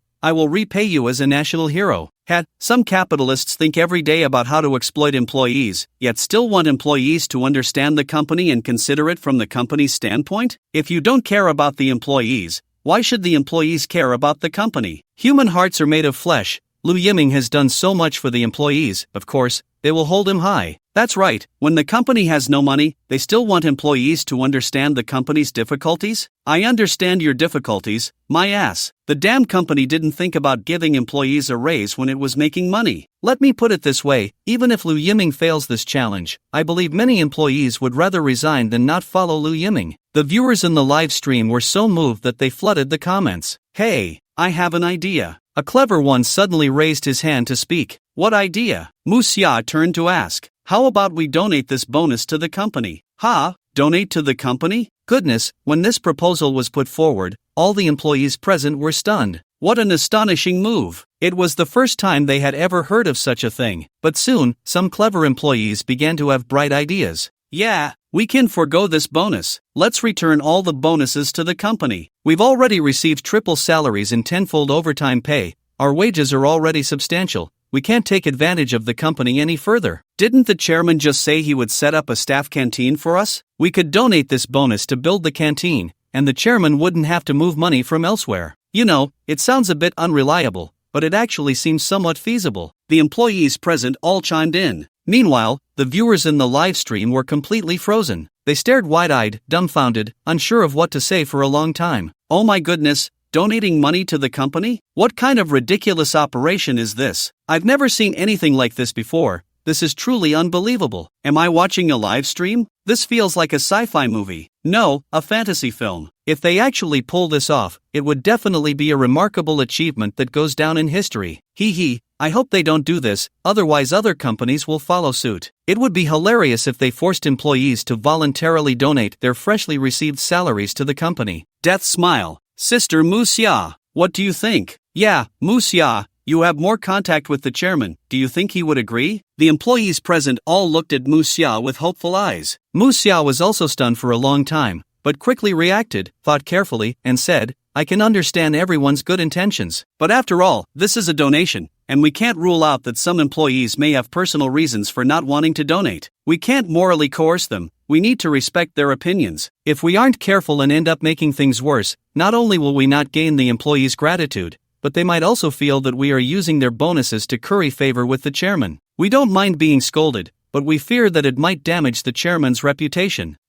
That makes sense. The employees present fell into contemplation. After all, human nature is very complex. This bonus, if not mentioned, would be fine. But once it was said that the bonus would be distributed, and then the money was handed out, before it even warmed their pockets, they would be asked to donate it back, many people would feel unbalanced. After all, no one would want to be at odds with money. No matter how much money there is, it always feels insufficient. How about we vote? Vote? If the chairman finds out, he definitely won't let us donate. Voting is definitely a bad idea. The minority would be forced to comply with the majority, and those who are unwilling to donate would feel even worse. In the end, Mu Xia made the decision, saying, let's do this. Tonight I'll mention it in the employee group, send out an anonymous donation link, and the back-end data will be invisible to everyone. Not even the chairman or I can see it. We'll do it in the name of establishing a staff canteen. Those who want to donate can do so, and those who don't, we absolutely won't force them. No matter how much we collect in the end, the chairman will see our intentions, and he will definitely be very touched. Meanwhile, Lu Yiming remained completely unaware of all this. He had been playing games all afternoon, stretched, prepared to take a bathroom break, and then timed his departure from work. As soon as he walked out of the office, Lu Yiming saw Muxia and the others passionately discussing something on their phones, their fingers almost smoking from typing. So, Lu Yiming, confused, asked, "What are you guys doing again?" Goodness, he startled Muxia and the others, who quickly shut their phones and said sheepishly, "Working." "We're working." Oh, Lu Yiming immediately understood, his face full of meaning as he said, "Working, huh? I get it. Work hard and clock out on time. Okay, hee. Lu Yiming still didn't get it. What kind of work needs to be done on a phone? Isn't it just slacking off? And they were acting so formal with him. Lu Yiming was all for the good tradition of slacking off. If you all weren't slacking off and were working hard, how could I lose money? How could the company go bankrupt? At that moment, Lu Yiming had no idea he was about to be backstabbed again. When Lu Yiming whistled and left, an employee leaned closer to Muxia and asked, "Sister Muxia, the chairman won't find out, right?" "Shouldn't. The chairman isn't in the employee group. From the chairman's expression, he shouldn't suspect us. You all keep it a secret. No one can tell the chairman." "Oh, pass it on. We absolutely cannot let the chairman into our employee group." For a moment, Muxia actually felt like she was in an underground operation. When it was almost time to get off work,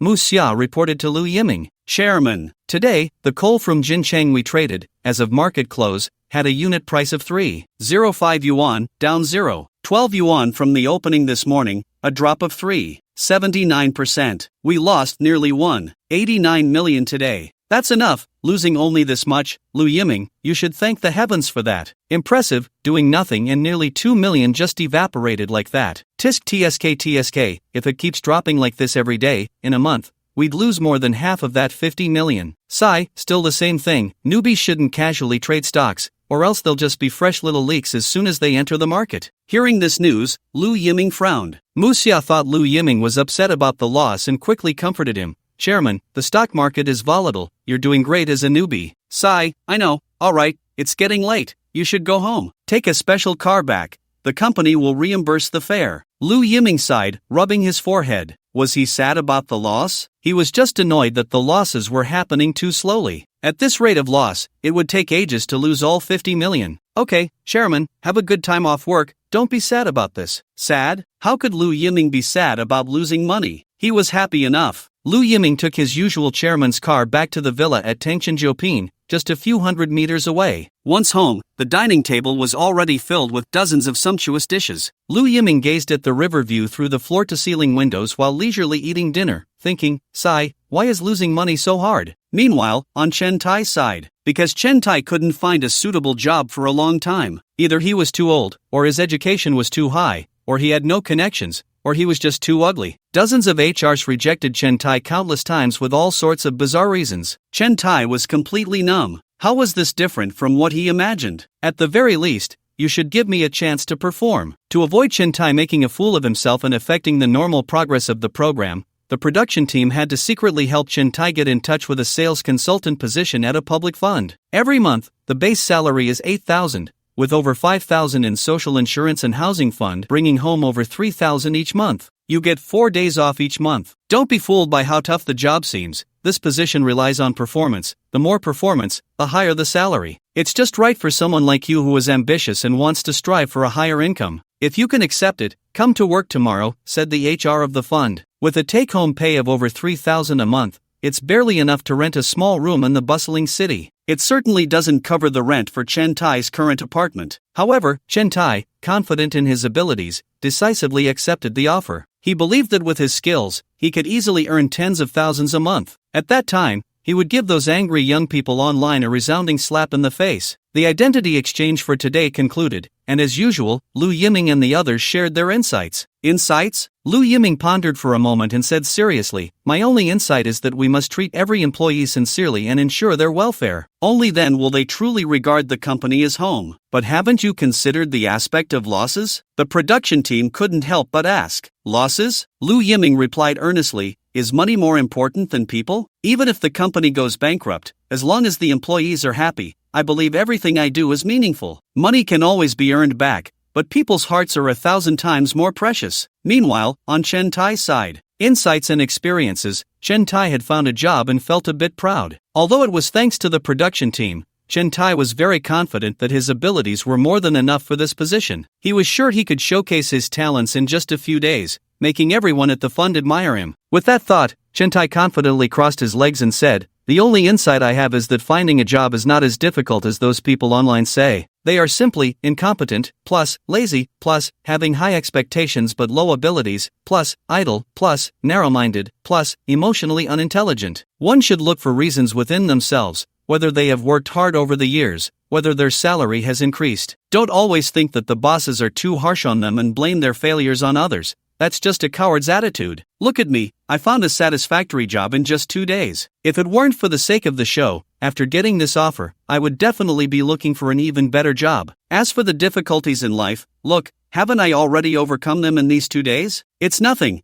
What does this little hardship count for? One must endure hardship to rise above others. Nowadays, many young people have completely lost the spirit of hard work. They can't be compared to our older generation at all. This time, I want to prove to them that as long as you can endure hardship, you can live the life you want." At this moment, Chen Tai had completely forgotten his disheveled appearance from the past 2 days, and his eyes burned with fierce determination once again. "Just watch, tomorrow I, at Chen Tai, will use my silver tongue to secure over 100 million in investments." That night, countless workers couldn't sleep. They were all angrily cursing on social media. Some of them had just started to feel sorry for Chen Tai, thinking the production team was too harsh on a 50-something old man like him. But they didn't expect. Chen Tai had just endured 2 days of hardship, found a way out, and immediately turned around to start criticizing young people for not being able to endure hardship. It truly validated that saying, "Whoever empathizes with the capitalists is just a worthless fool." Chen Tai, that bastard. I'm so damn angry I can't sleep. Damn. I've been out of college for 2 years and still can't find a job. You say I'm having high expectations but low abilities? I can't even get a job delivering food, and you dare say I'm the one with high expectations? Ha!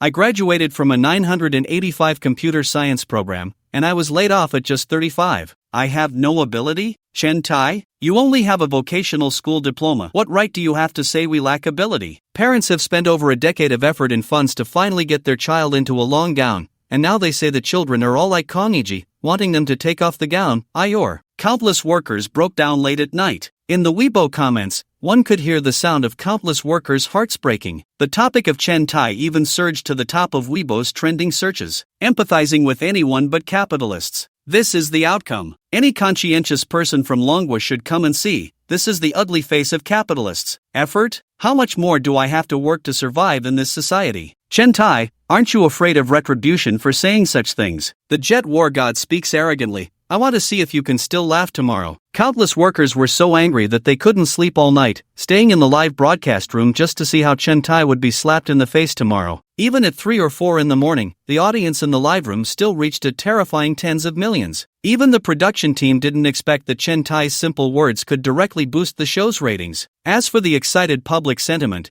the few sponsors of the program didn't take it to heart at all. Why silence them? Let them speak. I think Chen Tai's words are great. Where's the mistake? Chen Tai is just speaking some truths, and these cattle and horses can't accept it? It's really funny. Chen Tai has been a chairman for so many years. I believe his ability is definitely not lacking. Tomorrow, he will surely give those cattle and horses a resounding slap. By then, let those cattle and horses not be able to utter a word. On the 3rd day of the program, Lu Yiming went to work as usual. As soon as he entered the company, he saw employees working hard at their desks. "Good morning, Chairman." "Good morning, Chairman. Why did the chairman come so early? You should rest a bit longer. Take care of your health." The employees in the office greeted Lu Yiming with smiles. It made Lu Yiming feel insecure. He looked down at his watch. It was almost 10 o'clock. Is it still early? "Good morning, everyone. Next time, come in a bit later for overtime. I already feel bad asking you to come in on weekdays. No need to come in this early," Lu Yiming said with a headache. Looking at these employees working diligently, Lu Yiming felt a pang in his heart. It's over. These kids are completely ignoring advice. They are actually working themselves to death for the capitalists? Look at this. What a bad phenomenon. Putting work first. How can this be? No.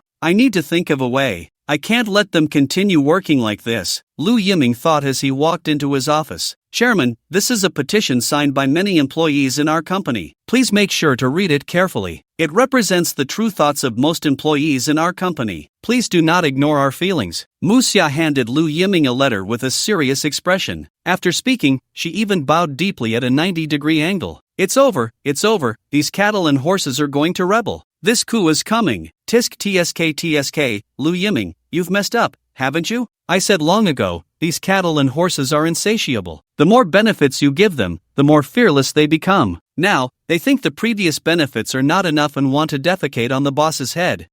Is it possible? This is about the donation from yesterday? Scratching head, donation? How old are you? So naive? One or two fools wanting to donate is one thing, but a whole company with hundreds of employees wanting to donate? Do you think this is a pyramid scheme? The capitalists in the live broadcast room saw this scene and instantly became excited. They had been waiting for this moment for a long time. Today, they could finally see these cattle and horses give Lu Yiming a good lesson. As Lu Yiming watched Mu Xia's serious demeanor, his heart leaped with joy. Great, Mu Xia, you truly are my lucky star. Knowing I'm worried about losing money, you've come to give me a boost. A petition, right? No problem. Totally OJ 8K. Not enough to take 2 days off and work 5? Then let's take 1 day off and work 6. 365 days of vacation a year is no problem. If 10 times overtime pay isn't enough, then let's make it 20 times, 30 times. As long as you all slack off and forget about work, I'll agree to any conditions. However, when Lu Yiming excitedly opened the petition, he was dumbfounded. In order to help the company achieve sustainable development, the employees voluntarily contribute to the construction of the company cafeteria. The content of this petition. It was simply outrageous. After reading it, Lu Yiming was so furious he nearly fainted. This was utterly rebellious. He never imagined that one day such words would come out of his mouth. The petition was filled with countless employee signatures and covered in a multitude of fingerprints. It didn't look like a joke at all. Upon seeing the total amount of donations, Lu Yiming's eyes darkened. Total, 51.46 million yuan. Good heavens, the bonuses were just issued yesterday, and today you all donated them all. How did it even exceed a few million? Mu Xia, explain this to me. What on earth is going on? You all have made me suffer. Lu Yiming's hands trembled as he held the petition. Chairman, please don't be angry. Mu Xia, seeing Lu Yiming so upset, quickly explained, everyone heard that building the employee cafeteria would cost a lot of money, and they were worried the company wouldn't be able to manage, so they thought of making a little contribution. It's for the good of the company the chairman treats us so well, and as employees, we have no way to repay you except through this means. No way, absolutely not. Lu Yiming said with unprecedented firmness, this is absolutely unacceptable. Such absurdity has never happened in the entire history of Manhwa. You come to work at the company, and it's only natural that you receive a salary for your hard work. How can you give money to the company while working here? Absolutely not. Mu Xia, immediately return these donations. Even if our company goes bankrupt, we cannot take a single cent from the employees. Damn, Lu Yiming, I'm crying, doesn't even want free money. My God, Lu Yiming, your vision is so broad. No wonder you make money. Haha, where did the black-hearted capitalists go who jumped out to scold us employees for being ungrateful? Now they pretend not to see, right? When it was time to criticize Lu Yiming, you all jumped the highest. I said long ago, if Lu Yiming treats the employees well, the employees will surely lift him high. Human hearts are made of flesh. No rumors can destroy a sincere heart. The viewers in the live stream were completely stirred up, flooding the comments with messages. Ding! Shock value gained plus 9999999. Chairman, it's too late. We've already notarized it. Mu Xia said cautiously. What? Notarized? When did this happen? Lu Yiming was instantly shocked, his eyes wide. He looked down at his watch. That's right, it was still just after 9. When did this happen? Didn't our company start work at 9:30? Lu Yiming was bewildered. How did you manage to finish the petition in half an hour and then go for notarization?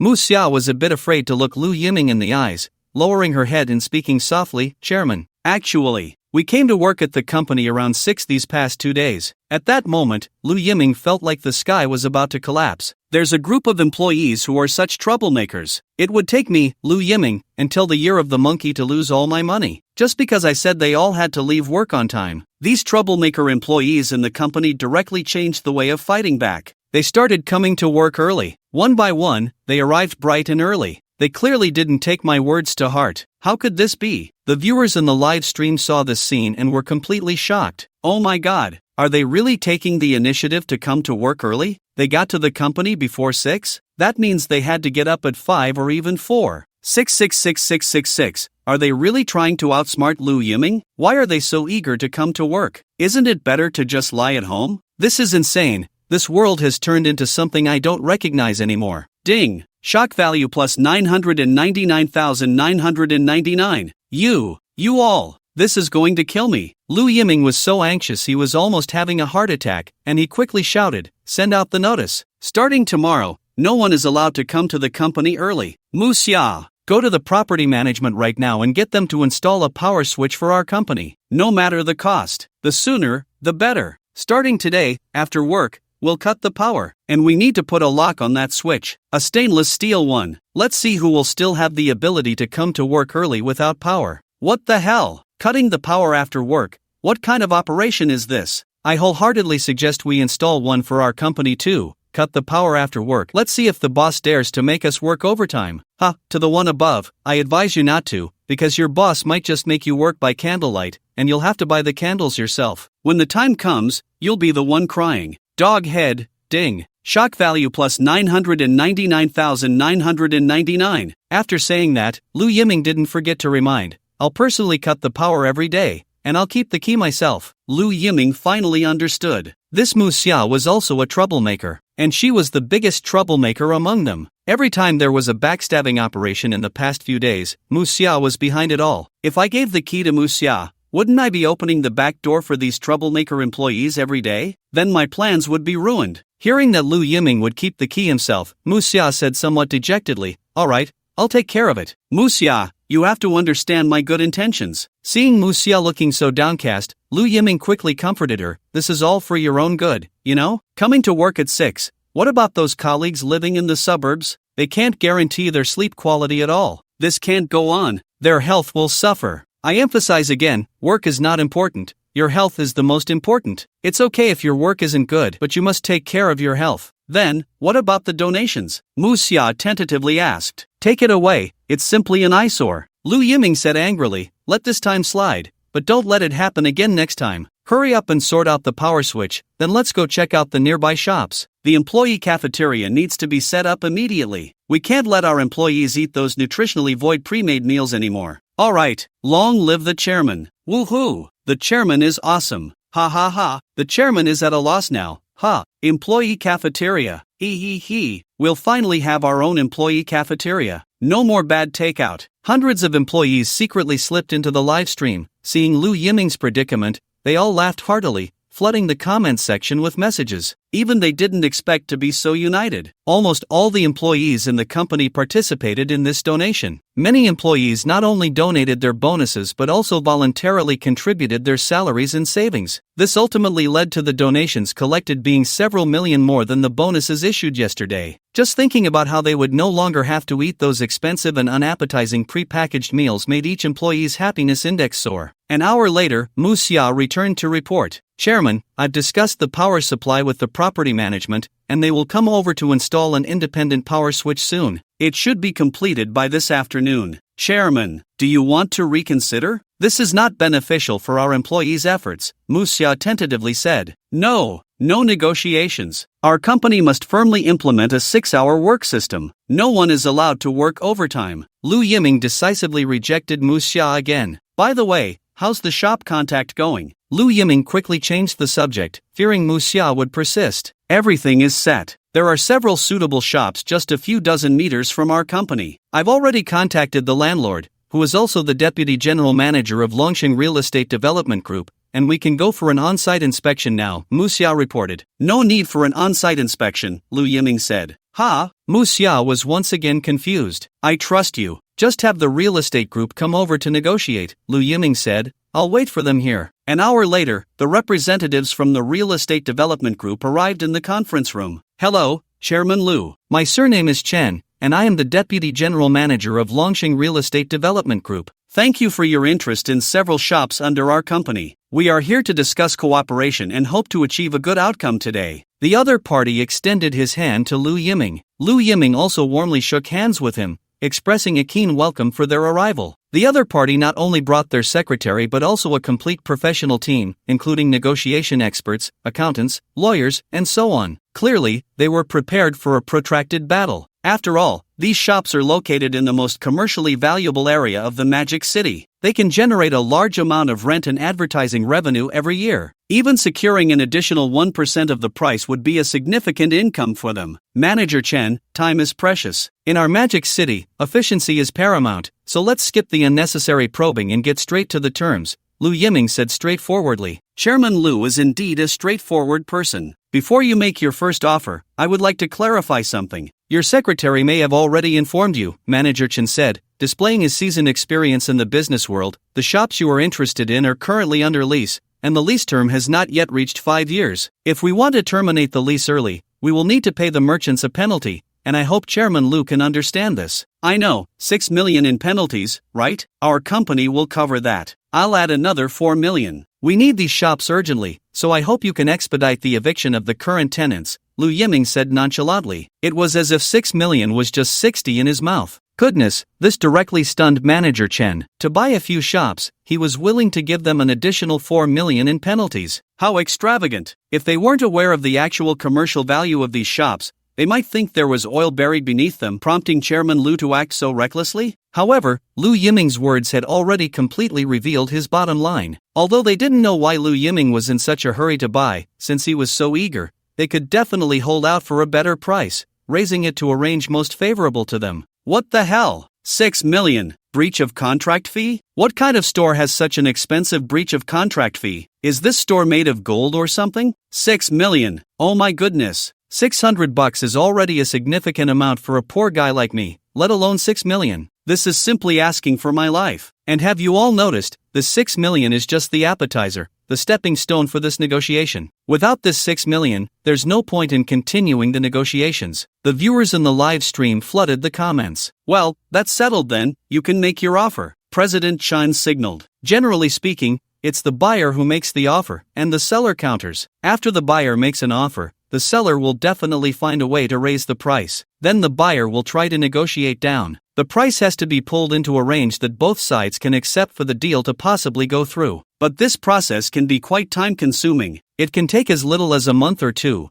or as long as several years. Some acquisition negotiations for large companies can even take decades. Any unexpected situations that arise in between can lead to the negotiations breaking down. So Lu Yiming didn't plan to waste time with them like that. It's just money. Would I, Lu Yiming, have the most of his money? At worst, I can just spend some cash to skip this part of the plot, right? President Chen, I'm a straightforward person, and I don't like dragging things out. Lu Yiming continued bluntly, there's no need for us to go back and forth with several rounds of offers. I'll give you a direct price. If you agree, we can sign the contract now. If not, I'll look for other stores. President Chen was dumbfounded. After all, he had been in the business world of Magic City for many years, and this was the first time he had seen such a negotiation. This bold negotiation style was a bit overwhelming for him. After thinking for a moment, President Chen chuckled in disbelief. Alright, then please, Chairman Lu, make your offer directly. The total area of the 4 stores is over 2,000 square meters, right? I'll give you 150 million directly. Sell these 4 stores to our company. What? In an instant, everyone present was shocked. 150 million, just to buy these 4 stores. Are you crazy? Although land is extremely valuable in Shanghai, it's not that expensive. In Manhwa, some county towns don't even have an annual fiscal revenue of 150 million. Even President Chen, who was experienced in business, was stunned by Lu Yiming's extravagance. He had seen prodigals,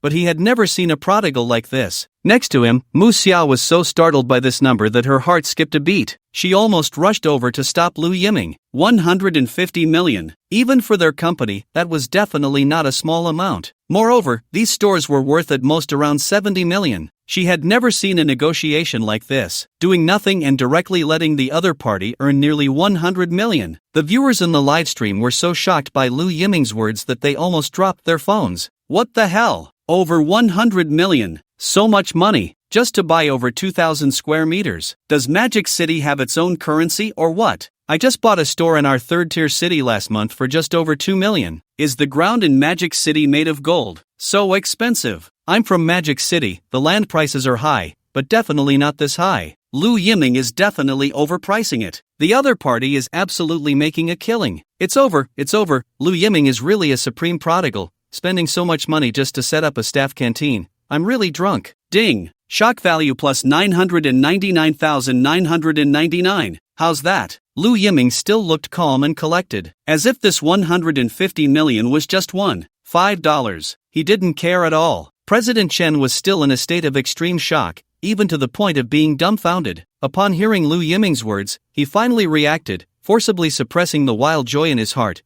and feigned a troubled expression as he said, "Chairman Lu, you know that the commercial value of these shops is very high, and just the rent alone is a considerable income each month. The price you offered might not be enough." President Chen had finally seen through it. This so-called Chairman Lu was just a big fool, or perhaps just a rich second generation who liked to squander money. He was just taking this opportunity to squeeze a little more. Mu Xia, who was beside him, immediately looked at President Chen with anger upon hearing his words. He had seen shamelessness before, but never this level of shamelessness. This price was already extremely generous. How could he still think it was too little? It was simply outrageous. They were completely taking advantage of their chairman's lack of market knowledge. But after hearing President Chen's words, Lu Yiming chuckled lightly, shook his head, and said nonchalantly, "President Chen, I already told you earlier, it's a firm price, with no room for negotiation." "I know, but I have no choice. I'm also in a difficult position." President Chen, the old fox of the business world, put on a bitter face despite having taken a huge advantage. "Then there's nothing more to say. Since that's the case, I won't put you in a difficult position anymore." Lu Yiming suddenly stood up and said to Mu Xia, "Please see our guests out." "Ha!" President Chen was instantly dumbfounded. Even the professional team he brought along was completely stunned. Is he flipping the table just because of a disagreement? So arrogant, so domineering. Lu Yiming's actions were completely decisive, standing up and leaving without even bothering to look back. He left President Chen and the others in a state of panic. "Secretary Mu, what is our chairman doing?" President Chen looked at Mu Xia with a bewildered expression. "Our chairman has always been a man of his word. A firm price means a firm price. If you don't accept our offer, we can look for other shops. We have plenty of money. With so many shops in the Magic City, do you think we can't find a few suitable ones?" Mu Xia replied with a polite fake smile, but anyone could see the indifference in her eyes. If it weren't for her professionalism, Mu Xia would have scolded these heartless guys. The chairman was giving them face, yet they were being so ungrateful. They even wanted to take advantage of him, trying to squeeze the chairman. Do they really think our chairman is foolish? The truly foolish ones are you. You don't even want such a huge bargain, greedy enough to swallow an elephant. This is hilarious. Do they really think Lu Yiming is a soft persimmon? Taking such a huge advantage isn't enough, and they still want a lion's share? Are they crazy? Tsk.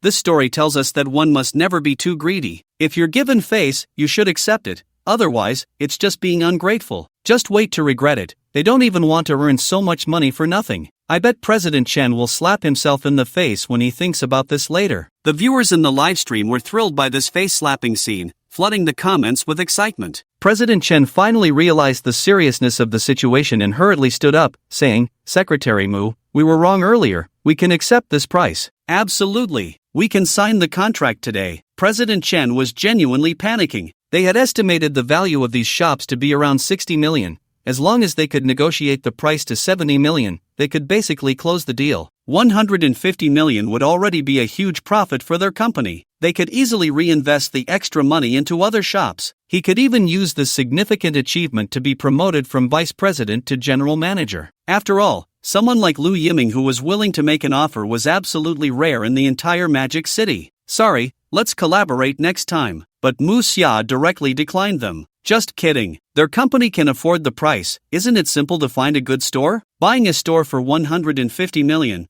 What can't they buy? Why must it be your store?" Seeing Mu Xia's resolute expression, President Chen was genuinely anxious now. He couldn't just watch the duck that was almost in his mouth fly away. "How about I lower the price a bit? 140 million, 130 million is also negotiable," President Chen hurriedly said. This directly stunned the negotiation expert beside him, who was about to interrupt him. But President Chen paid no attention to the negotiation expert, focusing solely on Mu Xia's reaction. If just now it was Lu Yiming eager to buy, now it was President Chen and his team eager to sell to Lu Yiming. If it weren't for their company's urgent need for cash flow, they wouldn't be out here trying to sell the store. It could be said that Lu Yiming was now their company's lifeline. Sorry, I don't have the authority to negotiate with you. Let's collaborate next time if there's an opportunity. Musya still maintained an unyielding attitude. Just kidding, you want to sell for 130 million? Go dream on. You were given face just now, and now you regret it? Too late. So how much can you accept? Secretary Mu,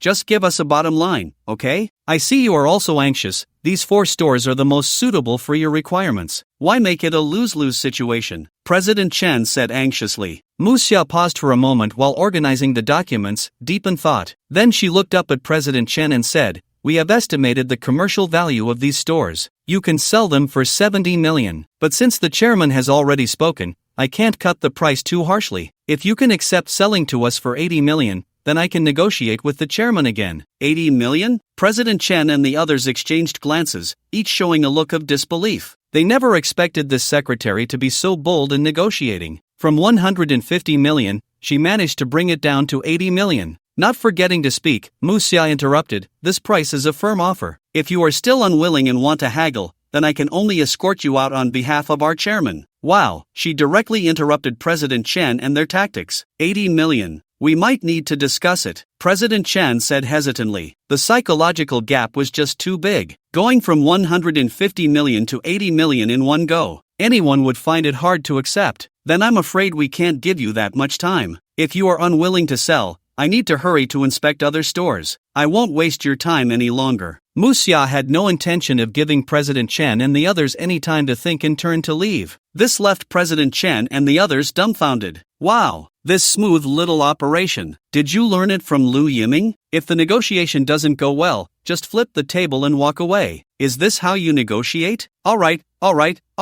President Chen hurriedly called out to Musya, with a mournful face, saying, 80 million is fine, all 4 stores sold to you in a package. Musya was about to leave the conference room when she heard President Chen's words, and immediately revealed a sweet smile, her eyes carrying a hint of cunning. She turned around and smiled at President Chen, saying, President Chen, happy cooperation. Sigh, it seems finding a store is also a troublesome matter, Lu Yiming said while sipping on a 1982 Lafite, shaking his head and sighing. The business negotiations in this city are too troublesome. It's always about probing back and forth. If I directly give the bottom line, the other party thinks I'm weak and wants to take advantage of me. He offers 150 million, and the other party probably mistakenly thinks he can go up to 350 million? Lu Yiming does want to lose money, but he certainly can't let others treat him like a fool. Isn't it better to give that much money to employees? It can also improve their quality of life. In the end, Lu Yiming is happy, and so are the employees. Sending so much money to other companies, unless to fatten the capitalist bastards,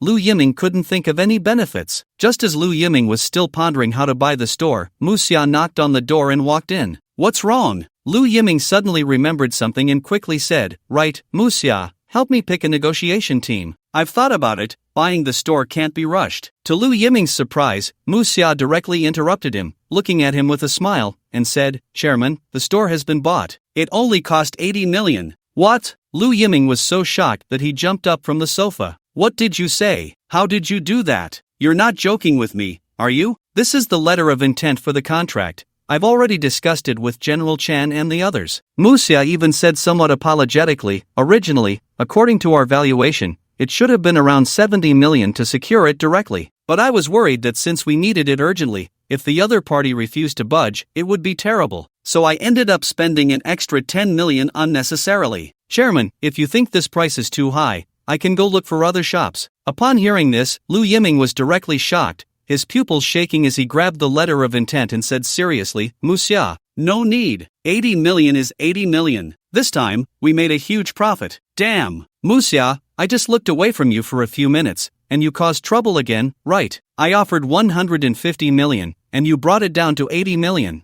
I could have directly lost 80 million. You messed it all up. Lu Yiming realized that he absolutely couldn't let Musya cause any more trouble. If he let Musya negotiate again, who knows, the price might go down even further. 80 million is 80 million. To avoid any more complications, Lu Yiming sprang up and went back to sign the contract. A few minutes later, Lu Yiming returned to the conference room. General Chan and the professional team from the Real Estate Development Group had already drafted the contract. Lu Yiming signed his name gracefully and extended his hand to General Chen. General Chen, I'm really sorry, my secretary was inconsiderate, making you all make such a huge concession. I feel really guilty about this. How about I give you some extra signing fee or something? Lu Yiming even tried to negotiate for a little more discount. General Chen was tempted, just about to say, isn't that inappropriate? When he felt that murderous gaze from Lu Yiming suddenly focus on him. General Chen was so frightened that he quickly grasped Lu Yiming's hand and hurriedly refused. Chairman Lu, that's enough. Our company is very satisfied with this price. We can't accept any signing fees. You, sigh, Lu Yiming said helplessly, then we can cooperate again in the future. Definitely. Chairman Lu, don't worry, within 3 days, I'll have the merchants vacate. As he walked out of the company building, General Chen wiped the cold sweat from his forehead, still feeling a lingering fear as he looked back at Lu Yiming's company building, murmuring, Lu Yiming is really lucky to have such talent. If I had such a top-notch secretary, I could just lie back and count money every day. Ding! You have overpaid for 4 stores, and you have lost 14 million. Now you will receive 10 times the return. Ding! 4 billion has entered your private account. You currently have assets of 9,064 billion. After a few minutes, Lu Yiming and the others arrived at those stores. The stores were all located in the busiest shopping mall,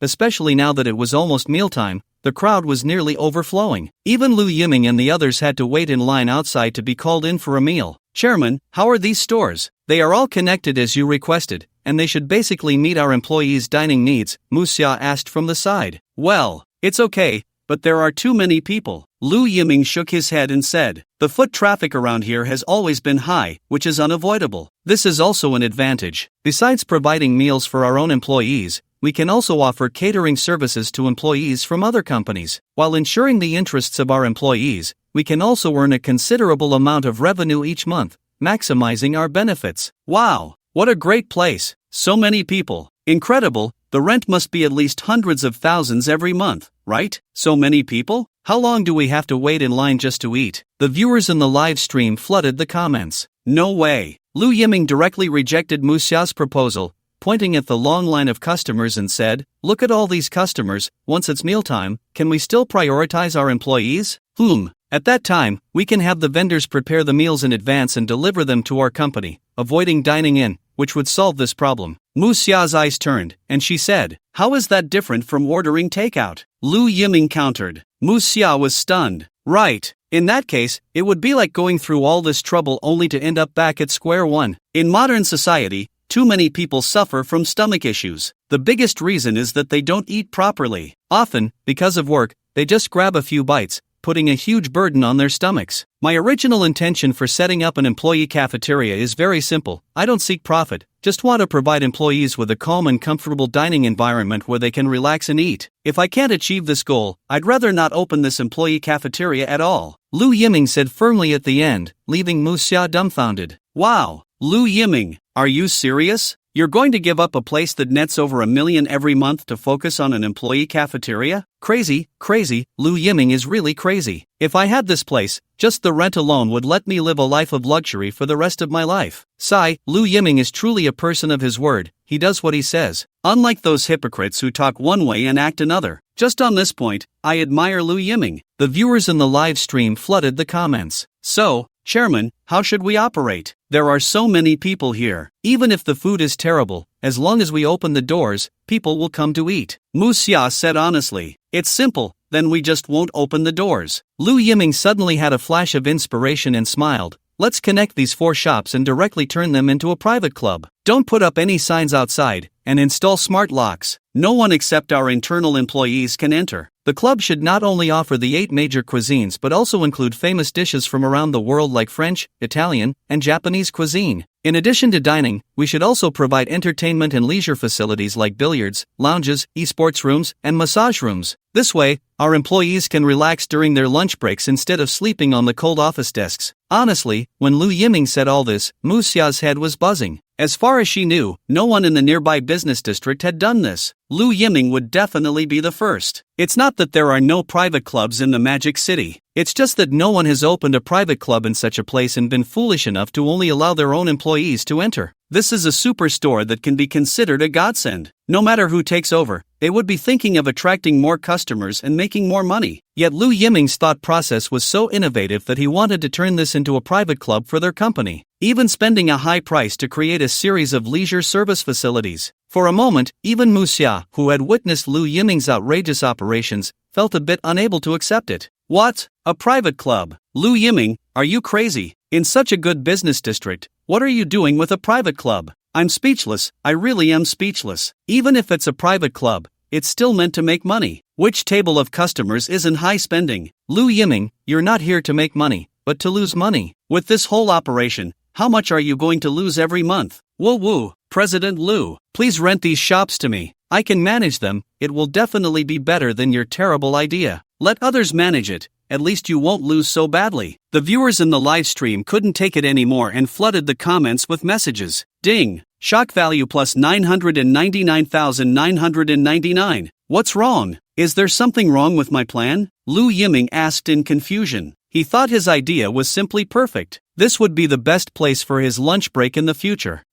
No problem. Muxia quickly reacted and said, I'll take care of the smart lock issue. Distributing membership cards to employees every month will solve it. I can arrange for other colleagues to handle the merchants and facilities. I just don't know what the consumption range will be in here. The positioning of the consumption range is very important. In the business district of Magic City, even eating a bowl of plain vegetable soup noodles costs 88 per person. If you want something more sumptuous, it starts at least 300 to 400 per person. This is the terrifying price level in Magic City. And judging by Lu Yiming's description, the food here would definitely be high-end, and the prices wouldn't be pretty either. Who would have thought? Lu Yiming once again said something shocking. Consumption? Let's set it at around 25 yuan per meal for each employee. Lu Yiming casually said. What? Muxia was completely stunned. She never expected that Lu Yiming would respond like this. 25 yuan? You can't even buy an iced Americano around here with that. And you want to have lunch? Are you going to let those employees eat plain rice with steamed buns? Muxia even thought Lu Yiming must not have eaten at restaurants outside of Magic City, so he had no idea about the prices there? Awesome! A meal for 25. In Magic City you can only buy 2 buns with that. A meal for 25? In this business district? What are you thinking? If you can think of that, the merchants coming in won't be able to make it. Has Lu Yiming never eaten out? Does he really understand the prices in Magic City? The live stream was in an uproar. Of course it's not just 25 yuan. Seeing Muxia's shocked expression, Lu Yiming knew she misunderstood his meaning and explained,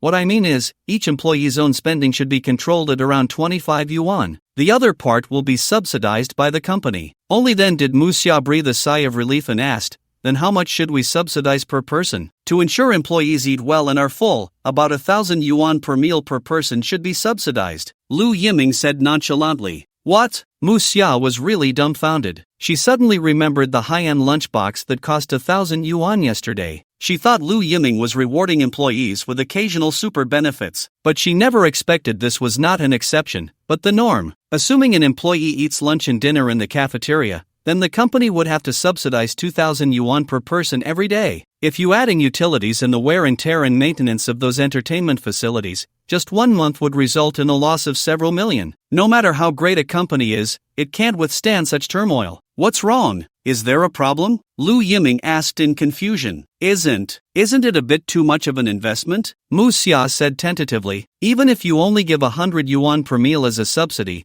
the employees will be very grateful to you. Muxia, do you think I'm doing this for the employees' gratitude? Lu Yiming shook his head, feigning disappointment, and said, I truly hope for the employees' well-being. Even if no one thanks me, I will steadfastly do this. To me, employees are the generals charging into battle, and I am just a cook who can only ensure their logistics. Wow! Lu Yiming's words. That's legendary. The vision is so grand. It's super invincible, okay? Wow! With a boss like this, who wouldn't work hard for him? Whoa, I just showed this to our boss, and he told me to get lost, saying I don't need to come in tomorrow. Crying, countless netizens in the live stream were moved to tears. Meanwhile, in Lu Yiming's company, countless employees were also watching the live stream. Hearing Lu Yiming's words, many employees were instantly brought to tears. Chairman, the chairman is really a good person. Just for this sentence from the chairman, I'm willing to work overtime until I drop dead. Don't even talk about dying from overtime. Even if the chairman stabs me one day, I would still praise him for stabbing well. Stabbing comfortably. Ding. Shock value plus 999,999. Alright, I'll leave this matter entirely to you. Of course, I can't leave everything to you alone. You should select some colleagues to form a catering department, specifically responsible for the procurement of ingredients for the employee cafeteria, selecting chefs, and the subsequent daily maintenance and supervision. My requirements are simple. First, the dishes must be diverse. We need everything from French cuisine to Japanese food, and all 8 major cuisines of Chinese cuisine must be included. Second, all dishes in the cafeteria must be managed by us. We must firmly control the safety of the employees' cafeteria in our own hands. Third, speed is essential. We strive to let our employees eat healthy meals as soon as possible. Yes, Chairman, I guarantee to complete the task. Meanwhile, on Chen Tai's side, although he was very tired, Chen Tai still got up early. He changed into the cheap suit prepared by the production team and took a taxi to the subway, squeezing into the subway for an hour, finally arriving at the fund where he worked. Hello, my name is Chen Tai, and I am the newly hired sales consultant. Chen Tai handed his business card to the leader of his sales team. The sales team leader was very young and was chatting and joking with other girls in the sales department, completely uninterested in Chen Tai. Hearing Chen Tai's words, he frowned impatiently, looked at the business card in Chen Tai's hand, and showed an extremely sarcastic expression, saying, "What? You come to be a salesperson and even bring your own business card? Even I, the team leader, don't have my own business card, and you printed yours first?" The nearby salesgirls couldn't hold back their laughter upon hearing this, looking at Chen Tai as if he were a fool. I just thought, having a business card would make people look at me differently, making it easier to attract investments. Chen Tai felt the atmosphere was a bit strange and said awkwardly, "What era is this? Do you think just because your business card says sales consultant people will think you're impressive? Ridiculous, really." The sales team leader couldn't be bothered to tease Chen Tai any further, frowning and saying, "What are you standing there for? Find a seat and sit down." So clueless, how are you going to do sales in the future? The smile on Chen Tai's face froze. To be honest, after being a chairman for so many years, he had always been the one to give others a hard time. This was the first time in decades that he had to consider someone else's feelings. But Chen Tai didn't dare to get angry. This was a job that he had worked hard to find. If he were to storm out on the first day, wouldn't that make him seem useless, like a wall that couldn't be propped up? "It's okay, Chen Tai, you can do it. Once I bring in the results, I'll slap these people in the face." Chen Tai could only comfort himself in his heart. He hurriedly found a chair to sit down, and his awkward expression only made the sales team leader look down on him. "You're over 50. How can you still act like a fresh graduate? I really don't understand what HR was thinking bringing you in." At this point, the sales team leader suddenly turned to Chen Tai, looking at him suspiciously and said, "Hey, let's be honest. Do you have some family capital, which is why HR hired you? Public mutual funds need others to invest in order to generate returns. But attracting investments isn't that easy. People don't even trust banks, let alone these kinds of funds. So, they need sales consultants like them to bring in investments. There's also a fixed performance assessment every month. If the investments brought in each month don't meet the performance standards, they will be decisively kicked out. But difficulties vary from person to person. Many second-generation rich kids, like this sales team leader, can easily meet the monthly performance assessments thanks to their family's funds, and some even manage to get into management. This has already become an open secret in the financial circle. The team leader thought Chen Tai belonged to this type as well. Chen Tai thought to himself that if he revealed his connections, it would definitely scare this foolish rich kid to death. But he couldn't say that. He was still recording a program, and anything he said could be considered a violation of the rules, leading to an immediate announcement of failure. So, Chen Tai could only grit his teeth and, according to the program's requirements, said, "My family comes from a farming background, my son is still in college, and I have no connections." TCH. Upon hearing this, the sales team leader immediately frowned and disdainfully said, "Then why are you here at our fund? Do you think just because you look like this, you can attract big shots to invest? People will be disgusted when they see your old and ugly face. Who would want to invest with you? I advise you to leave now to avoid wasting our time. I have great eloquence, and I have decades of experience in the financial sector. As long as you give me a list, no, just give me a contact number, I can immediately bring in a large deposit for our fund," Chen Tai declared confidently. "Heh, what a daydream. With someone like you, do you even deserve to interact with those big shots in the financial circle? Am I just going to hand over my connections to you? You're like a toad wanting to eat swan meat, ugly and thinking too highly of yourself. You." The continuous insults from the other party made Chen Tai truly furious, glaring at him in anger. "What? Not convinced? If you're not convinced, then get lost. There are plenty of young and beautiful people outside who want to do sales. If you join my team, you'll only drag down our performance." The team leader continued to berate him relentlessly. More and more onlookers gathered around, but not a single person stepped forward to say a word for Chen Tai. Instead, they all looked at him with mocking eyes, as if watching a huge joke. Sigh, this is the reality of the workplace, a test of obedience. If you don't have a background, you'll first get a scolding before you'll obediently listen later. Sales is a deep water. Someone like Chen Tai really isn't welcomed in sales. He's just there to drag others down. There's no way around it. Apart from sales, with Chen Tai's vocational school diploma, it's hard to find a job related to finance, even in second or third tier cities, let alone in the Magic City. The only thing he can boast about is his decades of work experience. It's laughable that Chen Tai thought he could get rich because of his own abilities. It was just a matter of the times. If Chen Tai were in this era, with his education, he could only work in a factory tightening screws, let alone be a chairman. The viewers in the live stream flooded the comments. There was nothing Chen Tai could do but hold his nose and swallow his anger, saying, "Give me a chance, I can prove myself, I won't hold you back." "Alright, no problem, you want a chance, right?" The team leader directly brought over a large stack of flyers, saying, "Finish distributing these flyers before dark. If you can't secure an investment, then tomorrow you better be smart and get out of my team. Don't let me see you again." Chen Tai took the large stack of flyers and walked out of the office without saying a word. Before leaving, he couldn't help but shoot a sharp glare at the sales team leader. "Fine, just wait. You want an investment? Watch me bring in over 100 million in a day. By then, you'll be begging me to stay. Young man, don't be too ruthless in your dealings. Chen Tai, must give you a good lesson today." Meanwhile, on Lu Yiming's side, Lu Yiming had a delightful lunch and was preparing to lie down on the comfortable mattress in the break room for a nice nap. That's right, Lu Yiming just noticed that next to the office, there was a dedicated rest area for him, complete with a mattress. This was the place where the former chairman Chen Tai would rest during overtime. Lu Yiming only discovered it today. How ridiculous. Ugh, I forgot to bring my phone charger. I wonder if there's one here. Lu Yiming rummaged through the bedside table. The next second, he pulled out a drawer and was instantly petrified by what he saw inside. My goodness, Chen Tai, did you play around this much before? This bedside table was filled with some really amazing toys. Lu Yiming was completely stunned. Chen Tai, seriously, everyone underestimated you. I didn't expect you to not even take a break during work hours. Working so hard is really not easy. And you even like such thrilling things? The live stream was abruptly cut off and replaced with an advertisement. Ha, Doghead,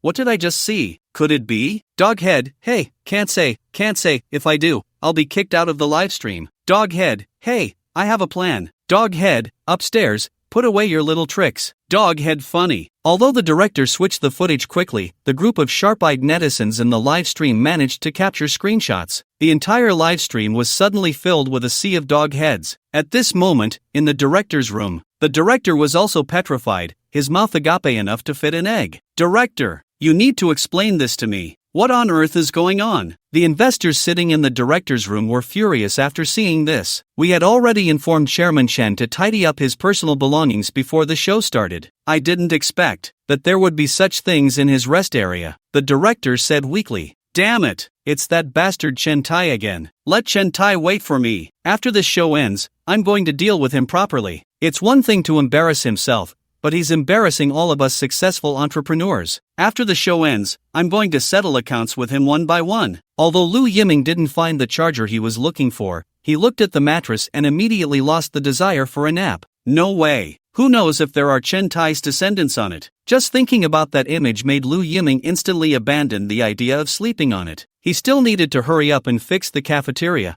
or he wouldn't even have a place to take a nap. And when Lu Yiming helplessly lay back on his sofa to continue playing games, Muxia suddenly knocked and rushed into Lu Yiming's office, anxiously saying, Chairman, it's bad. The stocks you bought, it's starting to plummet. What? Lu Yiming was so shocked that he jumped up from the sofa. My God, can there be such good news? Truly, the heavens do not disappoint me. How much has it dropped? Lu Yiming hurriedly asked, his face showing an uncontrollable joy. Is Lu Yiming crazy? Why do I feel like he's actually happy that his stocks have dropped? Well, actually, the money Lu Yiming has lost these past few days is much more than what he lost in stocks. This is nothing at all. Doghead, is this what it means to remain unperturbed in the face of a mountain collapsing? President Lu, I've learned something. Doghead funny, Lu Yiming, just 50 million, it's just a drop in the bucket. The netizens in the live stream began to flood the comments. Since the market opened this morning, the stock price has been plummeting. As of now, the stock price has dropped from 3.05 to 2.45. The drop has reached a terrifying 20%. Hiss. Countless netizens in the live stream gasped at this. 20%? That means Lu Yiming has lost 10 million just by doing nothing? What the heck? Does anyone know why this is happening? Hong Kong stocks are indeed Hong Kong stocks. If this were in the mainland, it would have already hit the limit down. How could this happen? Lu Yiming forcibly suppressed the joy in his heart and quickly asked. He had to seize this great opportunity. He needed to lose a big sum. Today, Jinchang Coal reported a serious accident of a mine collapse caused by unsafe construction practices, and the workers didn't even have proper safety helmets. The authorities have urgently dispatched an investigation team, and while checking the accounts, they found that many executives in the Jinchang Coal Development Group had quietly sold their shares and cashed out since last year. Now, the Jinchang Coal Development Group only holds 23% of the shares. This is completely different from what they disclosed last year. This means their financial report from last year was completely false. They deceived their investors. Goodness, Lu Yiming was shocked. Even if he had never traded stocks, he could tell that the Jinchang Coal Development Group was completely a shell company. Even their own executives had started cashing out and running away. Now, most of the shareholders of Jinchang Coal are speculative funds and retail investors. They have already started to panic and sell off their shares upon hearing this news. The price is plummeting at an astonishing speed. Chairman, we should sell off quickly too. Otherwise, our 50 million might be completely lost. Mu Xia said anxiously. It's over. This stock is really beyond saving. We can only sell it quickly. Only an idiot would hold on to it tightly and not sell. I never expected that after this wave of operations, the stock wouldn't drop dead. I don't believe that there are still people holding on and not selling. Just watch, this stock is about to become junk stock. After a day or two, no one will want to buy it. After hearing Mu Xia's words, Lu Yiming fell into thought, leaving Mu Xia anxiously fidgeting beside him. After a long while, Lu Yiming spoke. How much money do we have left in our private equity fund? The investment structure of Lu Yiming's company was somewhat complex. The company's private equity fund had about 900 million, all from various investors. The program team had already advanced funds to compensate the investors for the sake of the show. This meant that all the money in the company could be used freely by Lu Yiming. The remaining 4 billion or so was invested in other companies, making him a shareholder in those companies. To pay for the store, the private equity fund withdrew about 30 million. Currently, there is still 870 million left. Mu Xia thought for a moment and said, fortunately, this private equity fund only contains the company's own money. Otherwise, such unauthorized withdrawal of funds would absolutely not be allowed, equivalent to embezzling investors' money. But if it's the company's own money, then it doesn't matter. It's just a matter of transferring from one hand to the other. Withdraw another 800 million and buy all into Jinchang Coal. Lu Yiming said. What? Mu Xia was completely petrified. At this point, Lu Yiming actually wanted to invest more. Has he gone mad? This stock is about to become a junk stock. Not to mention this stock, even the entire Jinchang Coal Development Group is very likely to go bankrupt. At that time, the stock will not just be a junk stock. It could very well be forcibly delisted. All stock value would instantly evaporate. By then, this 800 million would be a total loss. Chairman, you are not joking with me, are you? Mu Xia even thought she had misheard. No, I'm serious, Lu Yiming said. It was as if he didn't care about this 800 million at all. Then, Chairman, did you hear some insider news? Is that why you're so bold in investing? Mu Xia asked in confusion again. There are always various rumors in the stock market. Most are baseless false news, but it cannot be ruled out that some are undisclosed insider information. Of course not. Insider trading is illegal. How could I do such a thing? I'm just relying on my own judgment, Lu Yiming said, taking a sip of 1982 Labi, and continued, the fishermen by the sea all know. The bigger the storm, the more expensive the fish. When everyone is thinking about selling, that's the key moment for us to act. The more others flee, the more we must rush in. We must quickly clear a large amount of low-priced stocks in a short time. I believe that such a large group cannot just collapse like this. I believe there will definitely be a turning point. Silence. When Lu Yiming finished this sentence, the office fell into a dead silence. Mu Xia was struck dumb, unable to say a word for a long time. Lu Yiming's level of confidence made Mu Xia start to doubt herself. But after all, she had been in the financial industry for many years and knew that such situations are extremely rare and hard to happen, especially in the coal industry, which is a sunset industry. No one would choose to take over at this time. Haven't many coal companies gone bankrupt in recent years? Yet, she hadn't seen many people rushing to take over. To put it bluntly, Long Country doesn't lack coal at all now. Clean energy sectors like natural gas, geothermal energy, and wind energy are the rising industries. No one is as crazy as Lu Yiming to chase the coal industry. Lu Yiming, you really are hungry. You dare to eat this. You're going to lose all 800 million. Crazy, crazy. Lu Yiming is really mad, actively giving money to others. Lu Yiming is the super big leak in the stock market. Anyway, in all my years of stock trading, I've never seen anyone so eager to be harvested. It's over, and he's withdrawing all the money from his private equity fund. Lu Yiming is completely a gambler. Lu Yiming truly embodies that saying, all in is a kind of wisdom. Doghead, sigh, Lu Yiming, there's no saving you now. You can prepare to carry out the next one. Ding! Shock value plus 999,999. What are you still dawdling for? Hurry up and buy, run. If you don't go now, you won't be able to buy it. Seeing Muxia still in a daze, Lu Yiming hurriedly shouted, this is the time to buy quickly. A full 800 million, plus the previous 50 million. If it all goes to waste, then the system will return tenfold. That's directly 5 billion entering Lu Yiming's account. Isn't that exhilarating? Lu Yiming could unilaterally announce that this program doesn't need to continue. I, Lu Yiming, am going to stand up. Ah ha ha ha ha. Lu Yiming even revealed a villainous laugh in his heart. Chairman, how about waiting a bit longer? Muxia gritted her teeth and said, if we wait a little longer, the stock price will drop even more, and then we can buy more shares. At the current rate of the stock's plummet, it's at 2.45 now, and if it drops a bit more, it might just be 2.0. We could lose a little less. It can be seen that Muxia is already trying very hard to remedy the situation. However, Lu Yiming still waved his hand and said nonchalantly, no, we need to buy in right now. This is the only way to boost the confidence of these speculators and retail investors. If they know our company is buying in large quantities, they might not panic so much. Upon hearing Lu Yiming's words, Muxia's face turned bitter. If those retail investors found out,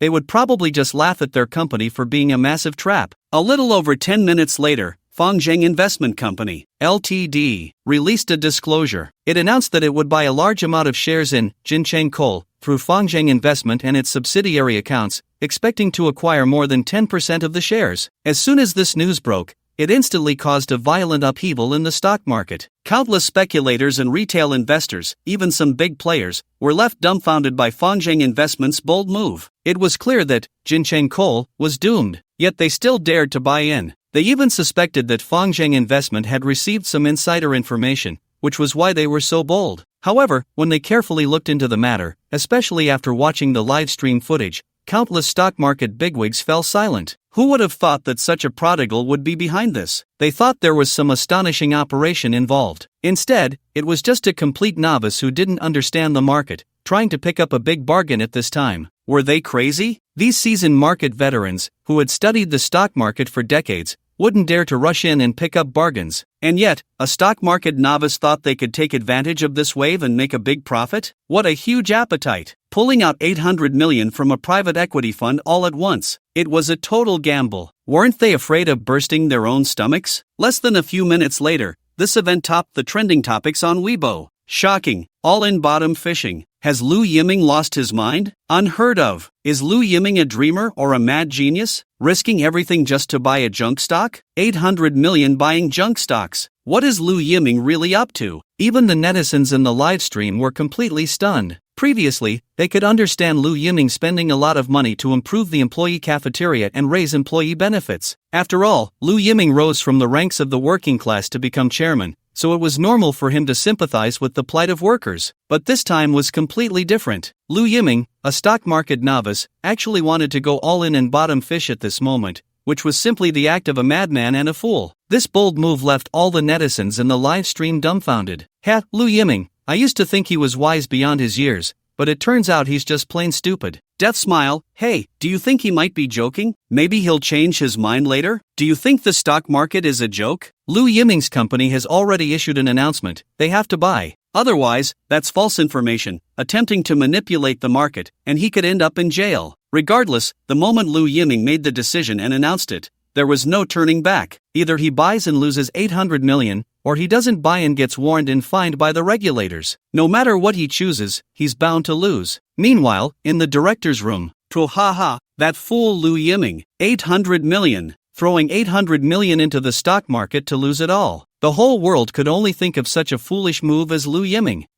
Just wait and see. After losing all 800 million, I wonder what Liu Yiming will do about his damn employee cafeteria. Having drained the private equity fund, the next step will be to sell off shares in other companies. I dare say, within half a month, the entire Fangzheng investment will be completely emptied by this spendthrift Liu Yiming. But at this moment, the entire company was already on edge, unable to hold back. After receiving Liu Yiming's orders, Mu Xia, despite having a million misunderstandings in her heart, resolutely carried them out. Leading the charge, with the help of several managers from the private equity fund, Mu Xia activated dozens of company accounts, subsidiary accounts, and personal accounts. At an astonishing speed, they began to clear all the shares of Jinchang Coal that were being sold off. It could be said that for every share sold, Mu Xia and her team would buy it. They welcomed all. In just half an hour, Mu Xia and her team had already acquired over 20% of Jinchang Coal's shares, even more than what the Jinchang Coal Development Group itself held. Their frenzied actions immediately caught the attention of regulators. Fortunately, they were using dozens of accounts to make the purchases and had no malicious intent to inflate the stock price,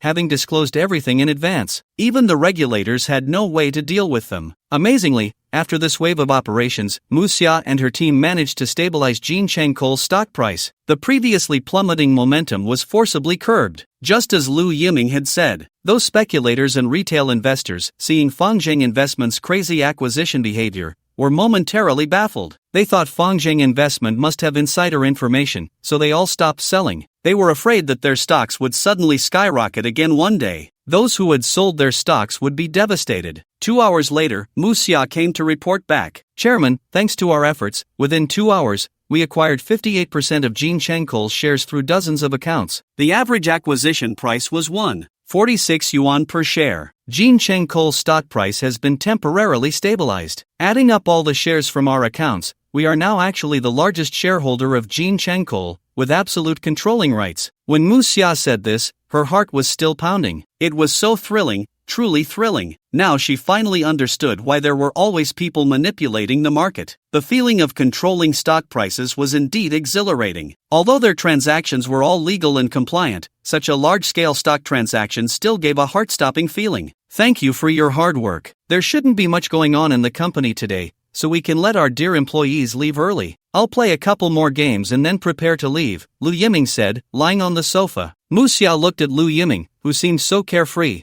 and could only turn away helplessly. But none of them expected that because of Liu Yiming's aggressive acquisition, a huge storm was brewing. Meanwhile, on Chen Tai's side, normally, with such big news, someone like Chen Tai, the chairman of an investment company, would be the first to pay attention. But he clearly wasn't in the mood for that right now. Chen Tai was standing on a busy street, under the blazing sun, clutching a large stack of flyers, approaching people to hand them out. Consider our fund. Our fund is doing very well right now. I guarantee you'll make money. Hey, young man, have you thought about investing and managing your finances? This is an important way to combat currency devaluation in the future. Have you thought about what will happen if you don't manage your finances now when you get old? But after working hard for half a day, even his lips were chapped. Yet, not a single person was willing to spare him a glance. After working hard all morning, aside from receiving countless cold glances, Chen Tai saw no hope. Damn it, these stupid idiots. They deserve to be poor. Chen Tai cursed wildly in his heart. He had thought that with his silver tongue, he could easily find a bunch of people to invest. But unexpectedly, all the passers-by were in a hurry, with no time to stop and listen to him. No matter how many words he had, he could only keep them bottled up inside. People nowadays have no concept of financial management. No matter how much money they earn, it's never enough, I tell you. You could easily rent out the idle house at home. Then you could drive your own car to work and do ride-hailing. Finally, you could reinvest the money you earn into our fund. Who doesn't have a few $100,000 in savings these days? Keeping it in the bank is the most basic form of financial management. If you listen to me, you could easily earn several times more every month. You would have achieved financial freedom long ago. Really? When Chen Tai said this, he was terrifyingly confident, thinking he had discovered a shortcut to wealth. As a result, countless netizens in the livestream were immediately triggered.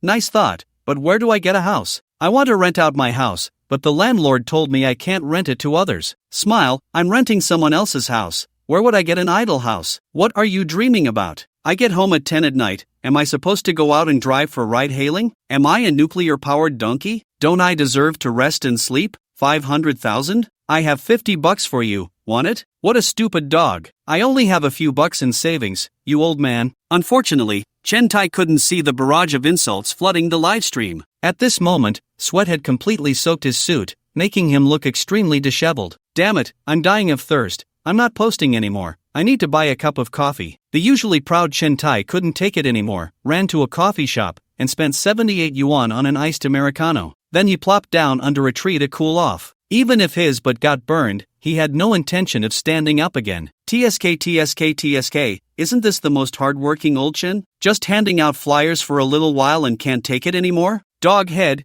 get up. You dare to slack off at work. Believe it or not, I'll deduct half a month's salary from you. Evil, the boss pays you for a day's work, and you only give him 12 hours? How outrageous. I'll fine you to hand over half your salary to the boss. Evil, 78 for a cup of iced Americano, impressive. Has the price in Shanghai reached such a terrifying level? Chen spends money, Chen spends money, your performance hasn't even shown up yet, and you've already spent a day's salary. The netizens in the livestream were spitting venomous words like they were poisoned. An elderly gentleman in a suit under the tree saw the flyer in Chen Tai's hand and curiously asked, "Brother, at your age, you're still out here handing out flyers? How much do you get paid a day?" But Chen Tai shot him a glance, took a sip of his iced Americano, showing no intention of acknowledging him. "Who are you calling brother? Do you know who I am? How dare you call me brother? You poor old fool. If it weren't for me participating in this lousy program, you wouldn't even have the chance to talk to me. At your age, still dressing up in a suit, showing off." Just as Chen Tai was resting, another female salesperson from their sales team came down. Seeing Chen Tai sitting leisurely under the tree, she frowned and walked over, saying, "What are you doing here? You think we pay you to slack off? What's it to you?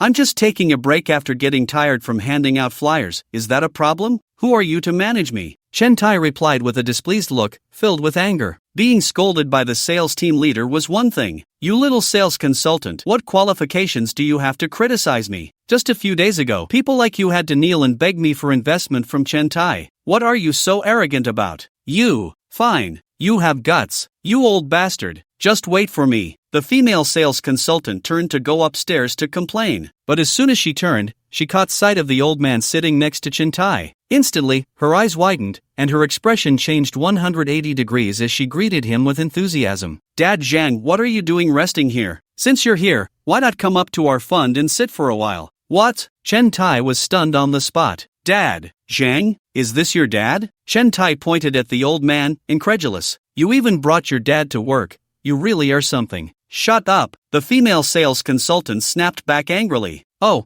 I was just going to my building to collect rent, and after walking for a while, I thought I'd sit here and rest." "What a coincidence to run into you here," the old man said with a smile, not at all angry. This directly shocked the viewers in the live stream. Damn, a demolition household? This old man is not simple. Does he own an entire building? TSK, never underestimate the old men and women in Guangzhou and Shenzhen. They just keep their wealth hidden. If you think they're poor, then you're the foolish one. Doghead, I'm dying of laughter. That old man was trying to talk to Chen Tai just now, but Chen Tai didn't even want to acknowledge him. I wonder if Chen Tai regrets it now. The performance he had in hand just slipped away like that. The female sales consultant half knelt on the ground, patted the old man's leg, and said sweetly, "Dad Zhang, our fund has recently launched a new investment plan, with an annual return of 4 to 5%. Would you like to consider it?" No, I'm going back to eat after collecting rent." The old man smiled and waved his hand to decline. "Even if you don't invest, coming to our fund for a cup of tea would be great. Our team leader misses you. Last time he said he wanted to visit you." The female sales consultant was still making her last effort. Forget it.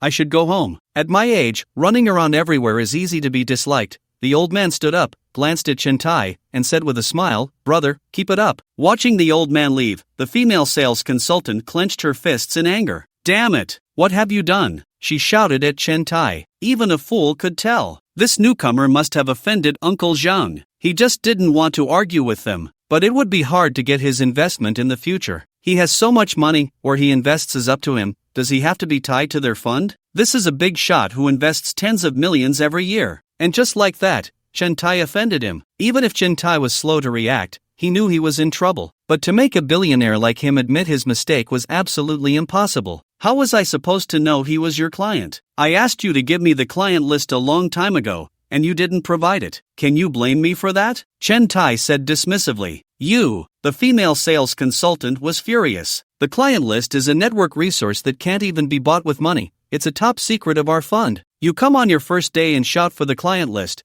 What kind of daydream are you having? Cut it out. It's just a client. What's the big deal? Just because you lost one client, you talk to me like this? I'm telling you, one day you'll regret it. Chen Tai still didn't take her words to heart, coldly replying, "Fine, just wait for me. Regret, huh? I'll make you regret it today." The female sales consultant left angrily without looking back. Watching her leave, Chen Tai cursed inwardly. What a filthy thing, make me regret? Regret your. Before this, a person like you wouldn't even be able to get close to me. How dare you talk back to me? If I revealed my true identity, I'd scare you to death. Laughable, causing trouble and still being so stubborn. It's no wonder no one likes you. That person just chatted with him casually, and instead of ignoring him, you gave him a dirty look. Of course he wouldn't take you seriously. With such strong capital, why should he put up with your nonsense? Tisk tsk, I see Chairman Chen can't let go of his own pride, still thinking of himself as the chairman, and hasn't figured out his own identity yet. The netizens in the live stream commented one after another. Chen Tai could scold all he wanted, but he still had to find a way to achieve results. As long as he delivered results, he could not only get promoted smoothly but also use this fund as a springboard. It wasn't impossible to rise again. Chen Tai was already fantasizing about being promoted to the general manager of this fund, envisioning himself back at the peak of his life. Although the results he had in hand had just flown away, Chen Tai was not worried at all. He believed that with his eloquence and financial insight, he could find investors with even more capital at any time. With that old man's few tens of millions, Chen Tai wouldn't even look at it. If Chen Tai were to manage, it would be those big deals worth tens of billions or hundreds of billions. Old man and old lady? Don't say, that's still away. Chen Tai thought of this, reached out to touch his chin, and looked at the elderly people leisurely walking around. My results depend on you. Meanwhile, on Lu Yiming's side, Lu Yiming rubbed his tired eyes, put down his hot phone, glanced at the time, and prepared to leave work. However, in the next second, Mu Xia appeared in front of Lu Yiming at a sprinting speed. It almost scared Lu Yiming to death. What the hell? Mu Xia, what are you doing? You scared me. Lu Yiming's heart raced. Chairman. Mu Xia gasped for breath, even starting to stutter, her face filled with wild joy, as if she had found gold. What's going on? Lu Yiming was a bit flustered, with a vague sense of foreboding. Chairman, you're amazing. So awesome, so handsome, it's like a god has descended. The usually composed Mu Xia was completely unrestrained at this moment, using every word she could to praise Lu Yiming. Stop flattering me. What on earth happened? Lu Yiming was confused and hurriedly asked. It's skyrocketing. It's starting to soar. Mu Xia was so excited she jumped on the spot, her face flushed as she said, Jinchang Coal's stock price started to soar just a few minutes ago. In just a few minutes, it has already surpassed 2 yuan. We're making a fortune this time. What? How is that possible? Lu Yiming was so shocked he dropped his phone, his eyes wide in disbelief. Mu Xia, you're not joking with me, are you? Chairman, really? Look for yourself. Mu Xia immediately picked up the iPad. The trading screen of Jinchang Coal was clearly displayed in front of Lu Yiming's eyes. The price of 2.04 yuan was incredibly eye-catching. Based on their previous average acquisition price of 1.46 yuan per share, Lu Yiming and the others had already made over 300 million. Oh my god, Lu Yiming almost fainted when he saw this news. Damn, Lu Yiming really hit the jackpot. How is that possible? I saw the stock price was still 1.14 yuan half an hour ago. How did it suddenly jump to 2 yuan? What the hell? Could it be that Lu Yiming is an unprecedented stock trading genius? This is beyond genius. This is a freak. A once-in-a-century prodigy in the stock trading world. Countless netizens in the livestream were left speechless upon hearing this news. Ding! Shock value plus 9999999. How is this possible? What on earth happened? How could the stock price suddenly rise again? Didn't everyone say this stock was a junk stock? Could it be that the trading platform displayed an error? Lu Yiming was still not giving up and hurriedly asked, Chairman, the trading platform cannot make such a basic error. This is real. The stock price is really rising. Mu Xia said, trembling with excitement. Quick, go check. What exactly happened? Even Lu Yiming, no matter how inexperienced, knew that stocks never plummet for no reason, nor do they rise without cause. There must be some significant news they were unaware of that influenced this surge in stock price. Okay, Chairman, I'll check right away. A few minutes later, there was no need for Mu Xia to come back with feedback. Lu Yiming had already seen it on his phone. Shocking! A large skarn-type gold mine has been discovered in Jinchang, with resources exceeding 50 tons and a potential economic value of nearly 16 billion yuan. The authorities have announced that the mining rights will be granted to the surveying party, Jinchang Coal Development Group. Shocking. The untold stories of Jinchang Coal Development Group. To break the public's fixed impression that Jinchang only has coal, Jinchang Coal Development Group has sent out dozens of surveying teams over the past decade, finally discovering the first large gold mine in Jinchang's history. Jinchang Coal Development Group's stock price skyrockets instantly. Jinchang Coal Development Group urgently announces a stock buyback, with a purchase price of no less than 4.2 yuan per share. Jinchang Coal Development Group announces a stock issuance, attracting more capital investment. A large mining group announces it will invest in Jinchang Coal Development Group and provide advanced mining equipment, perfecting the corporate structure of Jinchang Coal Development Group. A series of news hit Lu Yiming's face like a barrage of punches. What the hell? How could this happen to me? Lu Yiming felt that the world had finally turned into something he didn't recognize. Jinchang?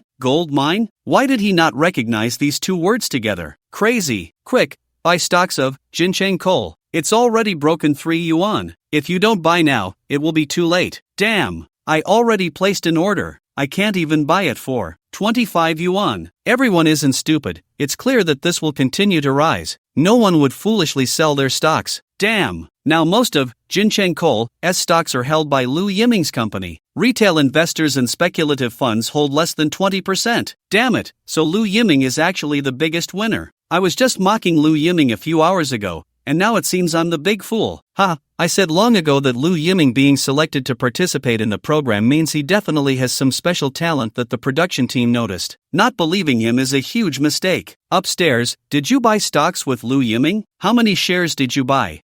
Not really. Then stop talking nonsense here. If you're just going to brag, get lost. No one can predict the future.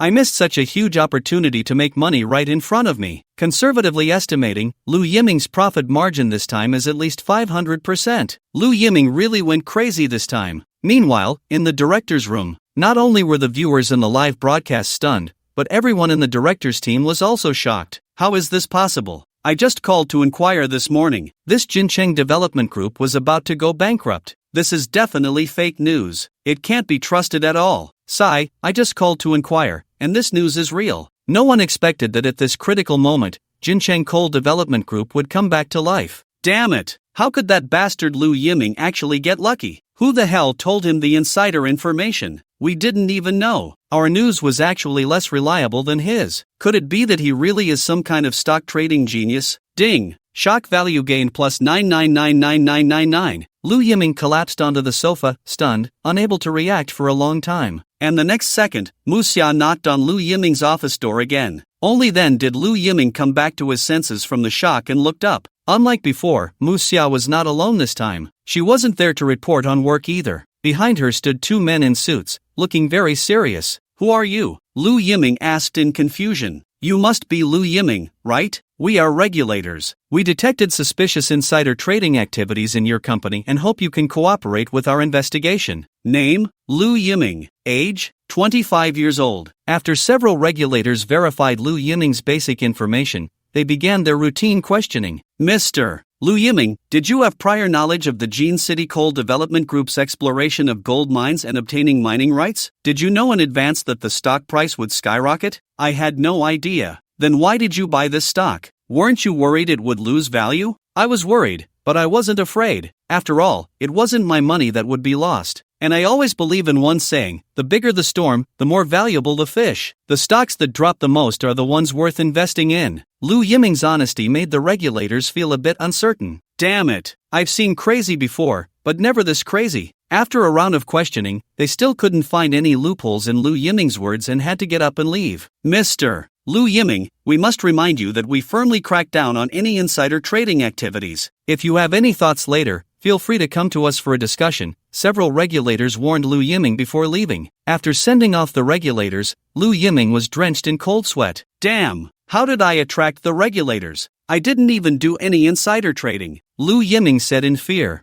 Well, maybe it's because your operation was just too astonishing, not to mention the regulators. I even suspect you knew some insider information in advance, Mu Xia said weakly beside him. How could that be? I'm just an ordinary citizen. How would I know insider information? Lu Yiming really wanted to shout that he was wronged. He was just trying to lose money. Now, not only did he not lose money, but he almost ended up in jail. I, Lu Yiming, am more wrong than Doi. Chairman, so, what should we do next? Should we continue to hold the stocks? Mu Xia asked. Sell them all. Lu Yiming said firmly, as soon as the Hong Kong stock market opens tomorrow, immediately sell all the stocks of Jinchang Coal. Once all the funds are recovered, transfer them back to our private equity fund. Lu Yiming finally understood. This stock really shouldn't be touched casually. He just wanted to lose money, not to lose himself. There are plenty of ways to lose money, but he mustn't choose a method he is completely unskilled at. Chairman, this stock can still rise for a few more days. Isn't it a bit of a pity to sell it tomorrow? Mu Xia asked tentatively. Not a pity. Lu Yiming stood up, speaking earnestly. Stocks are too scary. Don't be fooled by the high price now. It could plummet at any moment. We must learn to take profits. We mustn't be greedy. How many investors have been ruined by greed? We must take this as a warning. Okay, Chairman, I understand. After Mu Xia left, Lu Yiming finally breathed a sigh of relief, lying on the sofa, feeling heartbroken. I just want to lose money. Why is it so hard? Lu Yiming sighed. Originally, he only needed to lose this 850 million, and after a tenfold return, 5 billion would be credited. But now, not only had he not lost money, but he had also made over $1 billion back. Where could he go to reason this out? Lu Yiming truly felt like crying. No wonder he's a master of basic operations. He can make money and still maintain such a good mindset. Truly a stock god of this generation. Just look at Chairman Lu's operations, and you'll understand. Others know the stock will rise and can't wait to hold on for a few more days, waiting to sell at the highest point. But Chairman Lu knows when to take profits and isn't greedy at all. Only people like him can survive long in the stock market. I have to admit, Lu Yiming's recent moves are not something an ordinary person can comprehend. Exactly. Now there's another stock god to worship, Lu Yiming. Chairman Lu, please don't stop. I'll follow you to buy stocks from now on. Whatever you buy, I'll buy too. It really proves that saying, the more you want to make money in the stock market, the easier it is to lose money. The more you want to lose money, the easier it is to make money. The atmosphere in the live broadcast room suddenly turned upside down. Those netizens who thought Lu Yiming was crazy before now changed their tune, finding all sorts of ways to praise him, almost lifting him to the heavens. But Lu Yiming didn't want to think about these things anymore. Feeling sad, he decided to play a couple of games to relieve his sorrow. Just as he opened his phone, a news alert popped up. So sudden. A cinema in the Magic City suddenly went bankrupt and closed down. The owner had previously said it was losing money, and the cinema is facing an unprecedented winter. Lu Yiming's hand, which was about to swipe away the news, suddenly froze. The next second, Lu Yiming revealed an evil smile. The stock market can't lose money, right? Then I'll buy a cinema. Are there not enough cinemas closing down these days? Not only will I take over, but I'll also spend a lot of money to rebuild. I'll put all the billions I'd just made into it. After work, Lu Yiming waited until all the employees had left, then pulled the power switch and locked the door. Looking at the dark office area, Lu Yiming revealed a satisfied smile. Hee. With the power cut, let's see who dares to come in early for work. By the way, Mu Xia, help me buy a cinema tomorrow. Lu Yiming didn't forget to give instructions. Chairman, you want to buy a cinema? May I ask which cinema you want to buy? Mu Xia asked, stunned. Even in the darkness, Lu Yiming could see the shocked look in Mu Xia's eyes. This cinema. Lu Yiming opened the news on his phone. What? Chairman, this cinema can't make money. There are already many cinemas in the Magic City on the verge of closing, especially this one, which has several other cinemas nearby competing for business. It's going to be hard for us to make money, Mu Xia hurriedly advised. Hey, Mu Xia, you don't know this, do you? Lu Yiming said mysteriously, the bigger the storm, the more valuable the fish. The more others don't want a business, the more we should pick it up. And think about it, if this cinema closes, many people won't be able to watch movies. Even for the sake of these residents, we must take over this cinema. Here it comes again. Ha. Lu Yiming's classic saying, the bigger the storm, the more valuable the fish. Ha. I want to write this into my life motto. If Lu Yiming buys a cinema, will we get to watch movies for free in the future? Doghead, it's impossible to watch for free, but it might be possible for the company's employees. Chairman, even if this cinema closes, there are still many other cinemas for residents to choose from. Mu Xia said weakly. Trust me, as soon as you get to work tomorrow, go buy it, run to buy it. If you don't buy it now, you won't be able to get it. Lu Yiming still had that stubborn look. Yes, Chairman, I'll contact them as soon as I get home. Great, Musia, have a happy end of work. Chairman, you too, have a happy end of work. Meanwhile, on Chen Tai's side, Chen Tai thought he had found his target customers. He began to use all sorts of tricks to swindle these elderly people into buying funds. Auntie, trust me, if you buy our fund, not only will your money not be spent, but the returns will be more than your pension every year. By then, you can just sit at home and count your money every day. Chen Tai earnestly promoted to a rather flamboyantly dressed fashionable lady from the Magic City. However, the lady's gaze was fixed on Chen Tai the entire time, completely ignoring what he was saying, even showing a shy expression. Oh, we are about the same age, just call me Yujia. Consultant Chen, it must be tough for you to be out here selling in this hot weather at your age, right? The lady intentionally or unintentionally leaned closer to Chen Tai. Her brightly painted nails began to slide a few times on Chen Tai's leg. Holy crap! Chen Tai was instantly scared stiff. He almost wet himself on the spot. Chen Tai was shocked, his pupils shaking. Instinctively, he wanted to pull away, but thinking that this was his only chance to make a sale today, Chen Tai hesitated. Gritting his teeth, he suppressed his disgust and continued, Well, Yujia, you've listened to me for so long, do you want to buy our fund? Seeing Chen Tai's expression as if he were facing death, the viewers in the livestream were about to burst out laughing. Pfft, Chen Tai has a day when he feels disgusted too. Tisk tsk, selling himself for performance. Chairman Chen, I really believe you can endure hardship now. Doghead, you can't say that. I feel they match quite well. Chairman Chen, you're not losing out. Doghead, Chen, you're over 50? And you're still picky? What, do you want to choose a girl in her 20s? How shameless. Contempt. Hey, the fun thing isn't urgent. Consultant Chen, do you have a partner? How about we date a bit? Don't work so hard handing out flyers. I can support you. I'll give you pocket money every month. The lady continued to flirt with Chen Tai, her gaze almost sizzling. Just as Chen Tai was about to speak, he heard two roars. Who are you? What are you doing? Oh, taking advantage of our absence. You want to secretly get close to Yume, right? Two old men pointed at Chen Tai, shouting angrily. They were furious. One of the old men was even holding a whip used for spinning tops. The moment Chen Tai saw these two old men, he was scared stiff. If that whip hit him, he would definitely go meet the king of hell. No, you have to listen to me. It was her who approached me. Chen Tai wanted to explain while holding on to Yujia, but Yujia had already quietly distanced herself from Chen Tai, cold as a passerby, showing none of the previous flirtation. Good heavens! Chen Tai's pupils shook instantly. Damn! That move of pulling away was way too smooth. When he was the chairman, he had countless women. He had always been the one to kick others away. This was the first time he was the one being kicked away, and it was by an old lady. What? You don't mean to say that Yume seduced you first, do you? Put. Look at how you're dressed. You must be here to scam our Yume's pension. The two old men seemed to have eyes like fire, immediately spotting the flyer Chen Tai was holding. Two good brothers. I don't even know who he is. He was just trying to get me to buy funds and said he would support me with pocket money every month. Luckily you came, otherwise I would have fallen for his trick. Rain Sister is adding fuel to the fire beside me, trying to clear her name, and her words are dripping with the scent of green tea. Ha ha ha, I'm dying of laughter. Old Chen, who has been hunting eagles all his life, actually got his eyes pecked out by one. Impressive.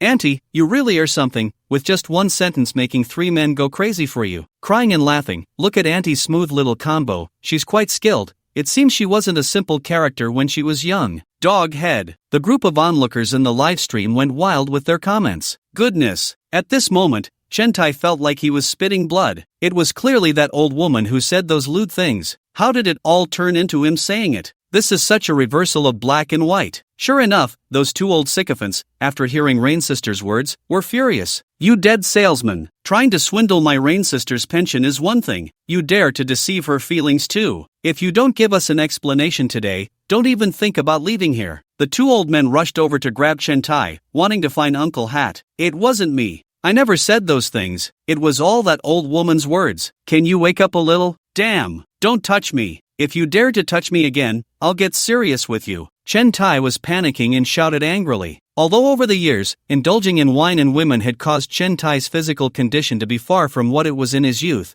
he was still only in his 50s. He casually pushed aside the two old men. In a panic, he tried to escape. He didn't even want the flyers anymore. Damn it! This son of a dog still has some strength. Want to run? Don't even think about it in your dreams. One old man swung his whip directly, striking hard at Chen Tai's foot. That old man had been practicing with a top since retirement. The whip was swung with such precision. It hit Chen Tai's heel in an instant. Just as Chen Tai was sprinting, thinking he had escaped the clutches, the next second, bang! Chen Tai let out a miserable scream. His whole body fell straight to the ground, face planting, and blood gushed from his nose. Damn it! Who is it? Chen Tai covered his face, crying out in pain. It's your grandpa, trying to do bad things and thinking you can run. Don't even think about it. Daring to call my Rain sister an old woman, do you think you're some young fresh meat? Pa, don't waste time with this kind of scammer. Just take him to the inspection bureau. Without saying a word, the two old men grabbed Chen Tai and headed towards the inspection bureau. Even along the way, many passionate bystanders came forward to help. In no time, a sizable crowd formed, marching along. Chen Tai was on the verge of tears. Covering his face, he didn't dare to face anyone. Why? Why is this happening? He was just following the sales method of that female salesperson today. Where did it all go wrong? Was it because he couldn't bear to admit his old face to his mother? No way. That would be too embarrassing. A definite black history. If he regained his identity later, wouldn't he be laughed at to death? As they passed a street corner, Muxia and her two female colleagues just came out of the subway, ready to go home. Hey, Muxia, look at that person. He looks a lot like our former chairman.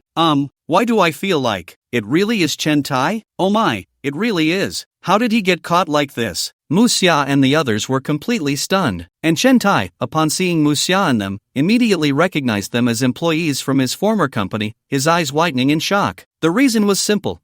Chairman Chen, might forget anyone, but I remember the young and beautiful female employees in the company very clearly. I could even call out their nicknames. Seeing Muxia and the others, Chen Tai felt as if he had grasped a lifeline, his eyes wide open, and he shouted at the top of his lungs, "Save me! Quickly save me!" Who is he calling? Does this old scammer have accomplices? Definitely. Now the scammers are all working in groups. The enthusiastic crowd nearby looked around. The moment Muxia and the others saw Chen Tai, they turned their heads in perfect unison. They even raised their bags to cover their faces. Can't see me, can't see me. We don't know you. Chen Tai, do they know this person? What? The chairman? Nonsense. Isn't the chairman Mr. Liu? This chairman must be an imposter. That's right, exactly. Chen Tai was about to cry. Even though he shouted until his voice was hoarse, Muxia and the others still had no intention of coming to his rescue. He could only watch as Muxia and the others silently walked away. At that moment, Chen Tai felt as if his heart had turned to ashes. What's that dog barking about? Do you know what it means to disturb the peace? Shut your dog mouth. An enthusiastic crowd member struck Chen Tai hard on the head with a water bottle. Chen Tai was furious at that moment, glaring fiercely at the enthusiastic crowd member. Do you know who I am? You dare to hit me? Do you believe that if I reveal my identity, I'll scare you to death? Shut up! An old man directly yanked the sweat towel off his arm, crumpled it up, and stuffed it into Chen Tai's mouth. Goodness! On such a hot day, that towel had thoroughly absorbed the old man's sweat. The stench of sweat was simply overwhelming. Sure enough, the moment the towel was stuffed into Chen Tai's mouth, he couldn't help but want to spit it out. But just as he was about to do so, the towel blocked it. Chen Tai could only be forced to swallow it back down. This scene left countless viewers in the live stream dumbfounded. Ew, so disgusting. Chen Money, do you really like to vomit this much? Spitting everywhere? Then why don't you just spit it out? Why swallow it back? Ugh, who would have thought? Chairman Chen is actually a cow, having to ruminate on what he eats. Funny, you guys upstairs, stop talking, I'm about to throw up. Now Chen Money is really socially dead. Even if he wins this challenge, I feel like the big shots in the financial circle won't want to associate with him anymore. Doghead, I didn't expect it. Chen Money, you have the ability to charm middle-aged women. Even 60-year-old aunties are captivated by your charm. Have you considered their conditions? Being kept means you don't have to work hard. Wicked smile. A bunch of super sarcastic viewers flooded the live stream with comments. The director in the control room was about to go crazy. The key was that this incident had blown up too much. Dozens of enthusiastic crowd members were determined to take Chen Tai to the inspection uncle. At this point, even if their program team stepped in, it wouldn't help. These enthusiastic crowd members might even see them as part of Chen Tai's scam group and arrest them together. Finally, after 10 minutes, Chen Tai was taken to the inspection bureau. The inspecting uncle who received him was dumbfounded. Even for them, it was rare to see such a big scene. After fully praising these enthusiastic crowd members, the inspecting uncle handcuffed Chen Tai in the interrogation room. Name? Chen Tai. Age? 57 years old. Why did you scam elderly people's pensions? And you want the old lady to support you? What were you thinking? No, I didn't scam her pension. This is a legal and compliant fund. I'm a sales consultant for the fund. Also, she said she wanted to support me. Uncle Inspector, you have to believe me. Chen Tai was frantic, desperately defending himself. However, the two inspecting uncles looked Chen Tai up and down, suspiciously saying, "The auntie wants to support you?" At that moment, Chen Tai felt insulted. What's wrong? So what if she wants to support me? I'm not old, okay? I was also a heartthrob in my youth, charming countless girls. What's wrong with someone being attracted to me, wanting my body? Chen Tai lost his temper, shouting loudly, saying I'm a scammer. I can endure, but this is a matter of dignity, okay? Chen Tai, can't endure this. Alright, don't get too worked up. You say you're a legitimate fund sales consultant, but who can prove that? Just call our fund and you'll find out. Then my innocence will be proven, Chen Tai said angrily. However, when Uncle Jin contacted Chen Tai's sales team leader, he heard, "What? Chen Tai? I don't know this person," on the other end of the line. "What? You bastard. I just met you today. How can you say you don't know me?" Chen Tai exclaimed in frustration. "Oh Chen Tai, I remember this person now. He used to work at our fund, but he was just a temp and has already been fired. Everything he did has nothing to do with our fund. I personally feel that after we fired him, he might be using our company's name to swindle people. Uncle Jian, you must investigate this thoroughly. You can't let this kind of scammer get away." "Alright, sorry to bother you," Uncle Jian said as he hung up the phone, looking at Chen Tai with a grim expression. "So, what else do you have to say?" Chen Tai looked utterly hopeless. He trembled as he said, "Uncle Jian, what if I told you that all of this is just me recording a variety show? Would you believe me?" An hour later, the director personally intervened and, after much effort, finally rescued Chen Tai. "Director!" The moment Chen Tai stepped out of the police station, he hugged the director and burst into tears. He had never felt such humiliation in his life. Being taken advantage of by an old green tea was one thing, but to be treated like a lecher and sent to the police station. Damn it! Who the hell would want an old hag like you? Even though I'm Chen Tai and I'm older, my taste is not so low as to this extent. Chen Tai finally understood. Identity is incredibly important. When he was the chairman, he could command the winds and waves, and everything was easy. But when he was nothing, the whole world seemed to be against him. "Chairman Chen, calm down.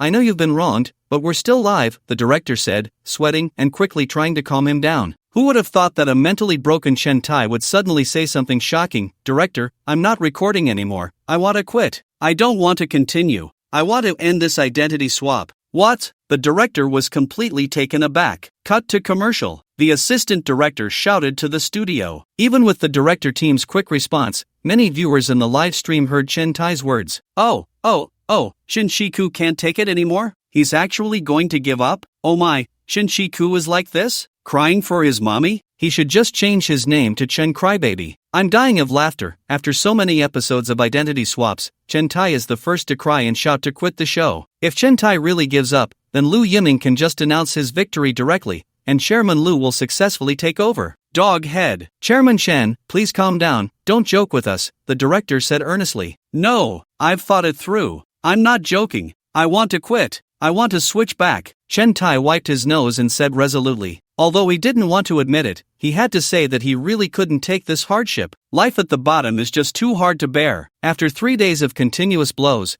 Chen Tai no longer had that proud demeanor he had at the beginning. All he wanted now was to quit and go back to his home in Tangchenjiupin, sleep well, and pretend that all of this was just a nightmare. But the director's words brought him back to reality. "Chairman Chen, do you remember the agreement you signed? If you win the challenge, you'll get 100 billion in cash. By then, you can completely achieve both fame and fortune and retire honorably ahead of time. Even if you don't win, as long as you complete the challenge in its entirety, you can still receive 1 billion in prize money. But if you give up now, not only will you lose the prize money, but you will also have to pay a full 10 billion in breach of contract fees. If you want to withdraw now, may I ask Chairman Chen, are you prepared for the 100 billion breach of contract fee?" Upon hearing the director's words, Chen Tai was instantly terrified, his hair standing on end. Even though it was the scorching summer, Chen Tai felt a chilling cold as if he had fallen into an ice cellar. Right, he had only been thinking about giving up. He had forgotten about the breach of contract fee, a full 100 billion. Chen Tai simply couldn't come up with that much money. The most critical point was that he knew how formidable the sponsors of the program were. If he really gave up halfway, it wouldn't just be a simple matter of paying 100 billion. Those sponsors would make sure to ruin him. Seeing Chen Tai's face turn red and pale, the director didn't press further but helped Chen Tai up, brushed off the dust from his clothes, and said softly, "Chairman Chen, I know that with your education, it's difficult to turn things around, so tomorrow, we will find a way to open a backdoor for you and get you a better job. Don't worry, we won't just sit back and watch you lose this challenge." Upon hearing the director's words, Chen Tai was instantly overjoyed and looked up, saying, "Really? Really? I'm not lying to you." Meanwhile, Lu Yiming had already finished his big meal and was comfortably lying on his mattress, ready to sleep. It was time for the daily reflection. After thinking for a long time, Lu Yiming finally spoke. "The only insight today is that everyone should never casually touch stocks. I just got lucky. But I can't keep being this lucky. It's better to earn money steadily." On Chen Tai's side, he had tossed and turned for a long time and finally spent nearly 100 yuan on a taxi back to his rental apartment. At this moment, Chen Tai only had 2,237 yuan left in his pocket. Insights? Chen Tai had a complex expression. After such a day, he indeed had quite a few insights, and they were of high quality. He was afraid that if he spoke them out loud, they wouldn't be broadcasted. A belly full of complaints ultimately left him with just one bold statement. "Today is just a small setback, nothing to worry about. There's still plenty of time for this challenge. I, Chen Tai, will definitely be able to start anew with my own talents." Start anew? I'll start anew, you old man. I, Chen Tai, declare that I'm going to lie flat. Tomorrow, the program team will find a way to open a backdoor for me and find a good job. By then, I, Chen Tai, can easily win and earn 100 billion. And you, Lu Yiming, a lowly worker, what do you have to compare with me? That night, Chen Tai was so excited that he couldn't sleep well. He had already begun to look forward to the program team's special care the next day. On the fourth day of the identity swap, Lu Yiming arrived at the company at 10 o'clock sharp. Outside the company, a large number of employees were already waiting to start work. "Good morning, Chairman." "Chairman, you came too late. We've all been waiting to start work. From now on, just come in at this time for overtime. No one is allowed to come in early." Lu Yiming happily pulled the power switch with the key, not forgetting to remind everyone. After turning on the power, Lu Yiming took a special car to the cinema. Mu Xia had been waiting at the cinema for a long time. Along with her was the owner of the cinema. Mu Xia had contacted the cinema owner yesterday and discussed the transfer price. The transfer fee was 10 million, plus the price to buy this floor, which was 1.8 billion, a total of 1.9 billion.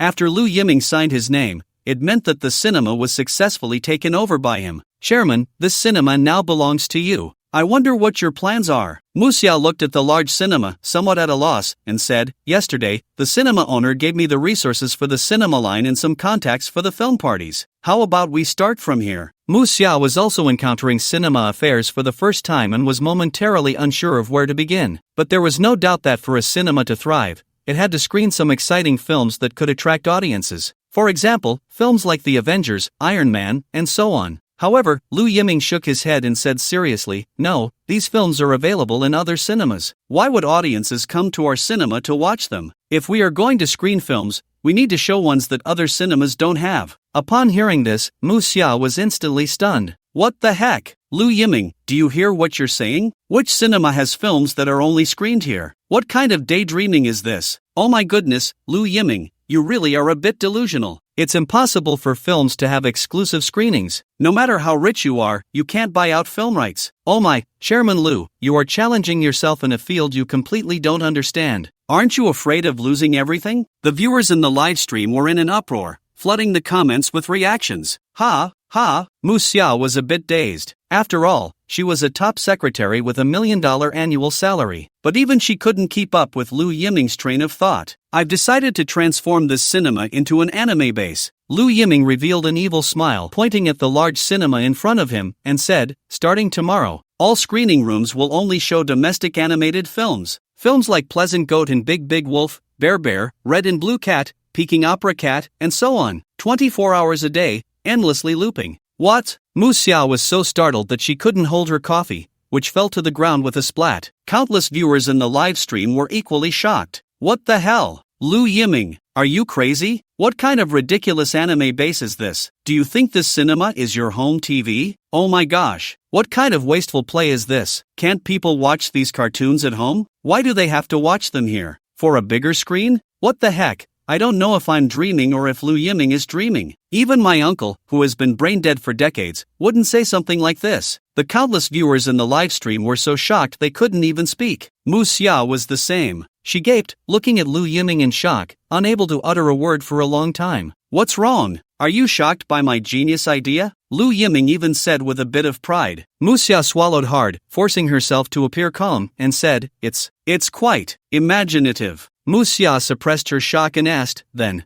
how will the ticket prices be calculated? The ticket prices for these films shouldn't be high. It would take us many years to break even. Who said I was going to sell movie tickets? Lu Yiming once again insisted on his shocking statements. Goodness, this rhetorical question directly broke Mu Xia's silence. Chairman, you wouldn't be giving free screenings to everyone, would you? Mu Xia had an extremely bad premonition in her heart. My chairman, giving free screenings to your employees is called a benefit, which is understandable. But giving free screenings to everyone is not business. That's charity. The authorities should give you an award. The king of movie charity in Magic City. Of course not. Where is the logic in watching movies for free without charging? Lu Yiming looked at Mu Xia with a strange expression. Phew. Mu Xia finally breathed a sigh of relief. Thank goodness, the chairman hadn't fallen into madness. There was still hope for recovery. Wait, Mu Xia suddenly realized. Had she just been looked down upon by the chairman? However, Lu Yiming's next sentence made Mu Xia clearly aware. This breath, I still let go too early. I've decided, we will charge for tickets, Lu Yiming said decisively. Ha! Mu Xia was bewildered. Just as Mu Xia was about to ask what the difference was between movie tickets and entrance tickets, Lu Yiming once again showcased his astonishing talent for extravagance. Entrance tickets, as the name suggests. It means that regardless of age or gender, anyone who pays for a ticket can enter our cinema and watch as much as they want within 24 hours. Watch for as long as you like. Mu Xia! Hiss! Countless netizens in the live stream gasped in shock at Lu Yiming's words. What the hell? Lu Yiming,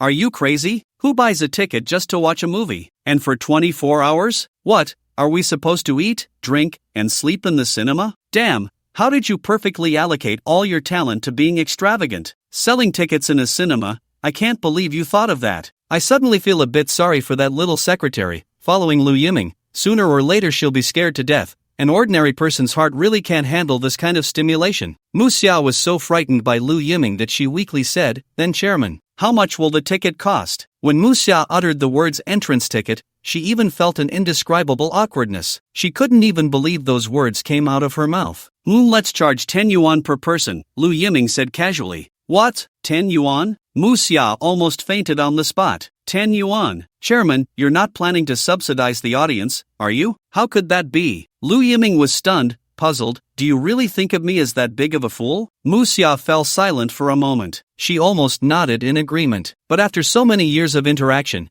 it was hard for her to say otherwise with a clear conscience. Ha ha ha, look at that secretary's expression. I'm about to die laughing. Lu Yiming, why don't you get someone else to be your secretary? It seems so miserable to be your secretary. I was just staring at the secretary, feeling like she was hesitating whether to risk being fired to say that Lu Yiming is a big fool. Ha ha ha. The netizens in the live stream were about to burst out laughing at this scene. I'm so sad. You actually think of me like this? Lu Yiming pointed at the cinema in front of him, speaking passionately. Look at today's cinemas. Why is business getting worse and worse? It's because they lack any uniqueness. All cinemas are uniformly chasing after those popular movies, many of which are foreign blockbusters. Meanwhile, our hard-earned domestic animations go unnoticed, and some can't even be shown in cinemas. Mu Xia, ask yourself, is our domestic animation really that bad? Are those animations only for children? Wrong. Totally wrong. Even as we grow up, I believe there are countless young people who still harbor a sweet dream of animation in their hearts. These animations can still touch their hearts. They can still help them find their childhood selves. Find that precious, innocent heart. Mu Xia fell silent. Countless netizens in the live stream also fell silent. They found it hard to refute Lu Yiming's words. Back in the day, the happiest time was sitting in front of the TV at night watching Big Windmill, feeling that was the happiest moment of my life. I feel like crying. I now have an iPad, a high-definition TV. I can watch as long as I want, whenever I want. But no matter what I do, I can't find the happiness I had back then. I have to admit, Lu Yiming, you're right this time. The more we grow up, the more we forget who we are, and how we got here. Our generation's strong values can be attributed to the many anime with the same values that we grew up with. They planted a seed of our own hero dreams in the hearts of every child. Every time I hear someone say that our domestic anime isn't good,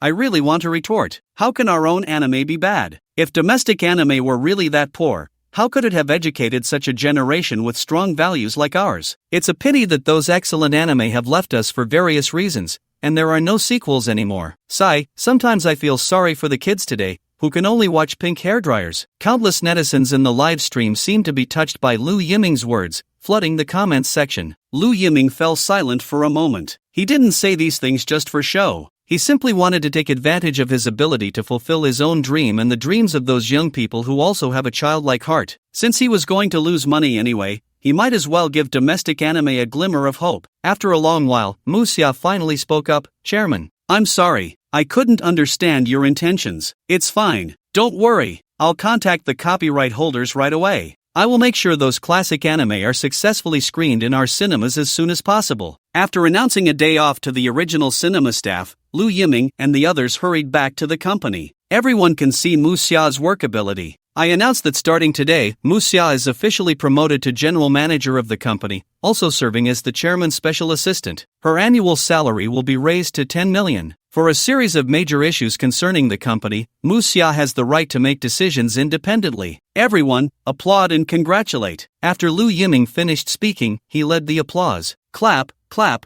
clap. The meeting room erupted with warm applause. Some even started cheering. Woohoo! Musia is amazing. Sister Musia is so cool. Long live the chairman. Long live General Manager Mu. After announcing the appointment, Liu Yiming slipped back to his office to play games. He appointed Musia at this time to make it easier for her to work. With the title of general manager, those executives would cooperate obediently. Otherwise, he would have to be consulted for every decision, interrupting his game time. As for worrying that Musia would cause trouble, don't joke. The cinema charges only 10 yuan for a ticket. They can sit inside for 24 hours without limit. Even if Musia played around, it would be impossible to make a profit. This time, I, Liu Yiming, ask you, how could I possibly lose? It's impossible for me not to lose money. Sure enough, after Musia announced Liu Yiming's decision, the entire meeting room erupted. Musia, why didn't you persuade the chairman? This is too absurd. There's no way to make a profit like this. Exactly. Forget about profit. If it goes on like this, just the water, electricity, losses, and labor costs will lead to a huge deficit every month. Losing money is secondary. The key is, if this continues, I'm worried the chairman will become a joke in the entire Magic City. The employees in the meeting room spoke one after another. I know this sounds like a fantasy, but everyone think carefully. The chairman is giving us such high salaries, isn't it to solve problems? Musia scanned the crowd. The employees in the meeting room lowered their heads in shame. They weren't unwilling to work hard for the company. On the contrary, they were so eager that they wished they could work overtime until they dropped. But Liu Yiming's ideas were simply too outrageous. In a place like Magic City, where every inch of land is precious, a 10 yuan cinema ticket. Are you kidding? Movie tickets in Magic City were more than this price over a decade ago, and they can watch for 24 hours without limit. These employees simply couldn't think of any solution. But Musia said confidently, actually, I just thought carefully about the chairman's words on my way back. We all underestimated the chairman. The chairman's wisdom is definitely not something ordinary people can compare to. I thought of a brilliant idea. Perhaps, we could really become the only 24-hour unlimited anime cinema in Magic City. You wouldn't believe it, but Musia's words completely ignited the enthusiasm of the employees present. Sister Musia, since the chairman trusts you, we believe in you too. You say how to do it, and we will implement it immediately. That's right. Since the chairman has made a decision, we just need to get it done. I've wanted to contribute to the chairman for a long time. Now that we finally have this opportunity, I must let the chairman see our talents. The employees on site cheered excitedly. All right, then I announce. The cinema department is officially established starting today. Within 12 hours, use all your connections and every means possible to contact the anime copyright holders. We must obtain all the screening licenses for anime movies and series before the end of today. Meanwhile, on Chen Tai's side, Chen Tai was also in high spirits today, dressed in a well-fitted suit, arriving at the office building of a top investment bank in Magic City. The viewers in the live stream were furious. What the hell? This is a dark scheme. The production team is so shameless. With Chen Tai's vocational school diploma, he can enter a top investment bank in Magic City? As a formal employee, are you kidding me? I have a master's degree in finance and can't even get into a Magic City investment bank, but Chen Tai with a vocational diploma just walks in? Saying it's based on decades of work experience, are you trying to fool us? I'm done, there's nothing to see with Chen Tai anymore. It's obvious the production team is rigging it. I'm going to focus on Liu Yiming's career instead. I'm out. Garbage production team, clearly can't handle losing. I thought this show would be more real. Turns out it's all about connections. How is this not a form of reality? Doghead, it's definitely harder for ordinary people to get into an investment bank than to reach the sky, but those with connections just need to make a phone call. Doghead. Although the director knew this would upset the audience, there was nothing he could do. The show was originally meant to dishearten these contestants. If Chen Tai not only lost but lost embarrassingly, he wouldn't be able to explain it to the sponsors of the production team. Even if they got scolded, the production team had to arrange it this way. Arriving at the investment bank's office building, Chen Tai seemed to regain his home ground, confidently walking into the elevator and arriving at the entrance of the office area. Hello, are you Chen Tai? A middle-aged man in a suit was waiting for Chen Tai at the door. I am, and you are? Chen Tai had learned his lesson from yesterday, keeping a low profile and extending his hand to the other party. Team leader Lin smiled and shook hands with Chen Tai, saying, "My name is Lin Dong. I am your team leader. You have been assigned to my team. Just call me by my name. From now on, we will work and progress together." Although he didn't know Chen Tai's background, this was a connection personally assigned by their investment bank's chairman, so he had to treat him well. Seeing the other party so warm and polite, Chen Tai felt a bit flustered, blushing as he said, "I dare not. Team leader Lin is too polite. Working together and progressing is not something I can claim. I hope team leader Lin will guide me more." Chen Tai was truly flattered. It was the 4th day of their identity swap. Finally, for the first time, he was treated like a person. He was so incredibly moved. Team leader Lin was also very touched. He didn't expect this connection to be so sensible. It seemed he wouldn't be hard to work with. As long as I take good care of this connection, promoting myself to supervisor will be a sure thing. Come on, Uncle Chen, let me show you around our company's environment. Team leader Lin pulled Chen Tai and began the tour. This is our office area. All the computers are top-of-the-line Apple computers, and the work efficiency is absolutely guaranteed. This is our tea room, with over a dozen types of coffee, black tea, green tea, white tea, all kinds of tea available. You can brew whatever you want yourself. And this is our company's break area, with special sofa loungers, very comfortable. If you go up further, there's a swimming pool, sauna, and gym, but my access only allows me to take you this far. I just laughed. If this isn't insider information, I'll eat my phone. I swear, if I didn't know better, I'd think Chen Tai was the boss. Where does a superior treat a subordinate so politely? Goodness, the tea and coffee in the tea room can be taken freely? Our company's tea room has nothing but free boiled water. Wow, there's even a swimming pool? A sauna? Are you sure this is a company, not some vacation resort? Upstairs, let's not even think about it. Those places are reserved for the executives. We can only imagine. Otherwise, how do these capitalists love going to work so much? We go to work, they just change locations to drink tea and chat. They even have servants to cater to them and do their work. If it were me, I'd love going to work too. The viewers in the live stream exclaimed in amazement. After a tour, team leader Lin brought Chen Tai to his workstation. Uncle Chen, this is your workstation. I specifically chose a spot by the window for you. The lighting is good, and I even prepared some succulent plants for you. Team leader Lin introduced thoughtfully. That's why it's said that details determine success or failure. One must not be negligent. This is a connection personally instructed by the chairman. If he is treated well, this connection might mention him to the chairman. Wouldn't that secure his future? By then, not just a supervisor, he might even become a manager. This is simply a godsend opportunity. Chen Tai was so moved he almost cried. Look at this. This is what you call vision. Even without any background, they treat him so politely. Truly worthy of being a top investment bank. The work atmosphere is completely different from those trash companies. He really doesn't understand how those servants think. In such a top company, shouldn't they work hard for the boss to be worthy of the boss's appreciation? Chen Tai had already started to consciously PUA himself. Team leader Lin, thank you so much. I didn't expect you to be so good to me, Chen Tai said, holding team leader Lin's hand with tears of gratitude. He almost wanted to bow to team leader Lin. He decided that once his identity swap time was over, he must find a way to repay team leader Lin well. He would bring him to his company as a manager. No, the general manager. Uncle Chen, you're too polite. We're all colleagues. It's only right to help each other. Team leader Lin also said politely. So, Team Leader Lin, do you have any work arrangements for me? I promise to complete them quickly and well. Chen Tai patted his chest and guaranteed. After all, he had been a chairman for so many years, handling some simple tasks was a piece of cake. No rush, no rush. You just joined the company, get familiar with the work environment first. After Team Leader Lin finished speaking, he hurried off to attend to his own matters. However, Team Leader Lin never imagined that what he thought was a godsend opportunity would directly ruin his career. Meanwhile, on the side of Lu Yiming, Sister Muxia, the joyful side has already agreed to give us the screening rights. I'm still negotiating the copyright for the merchandise. We should be able to sign online soon.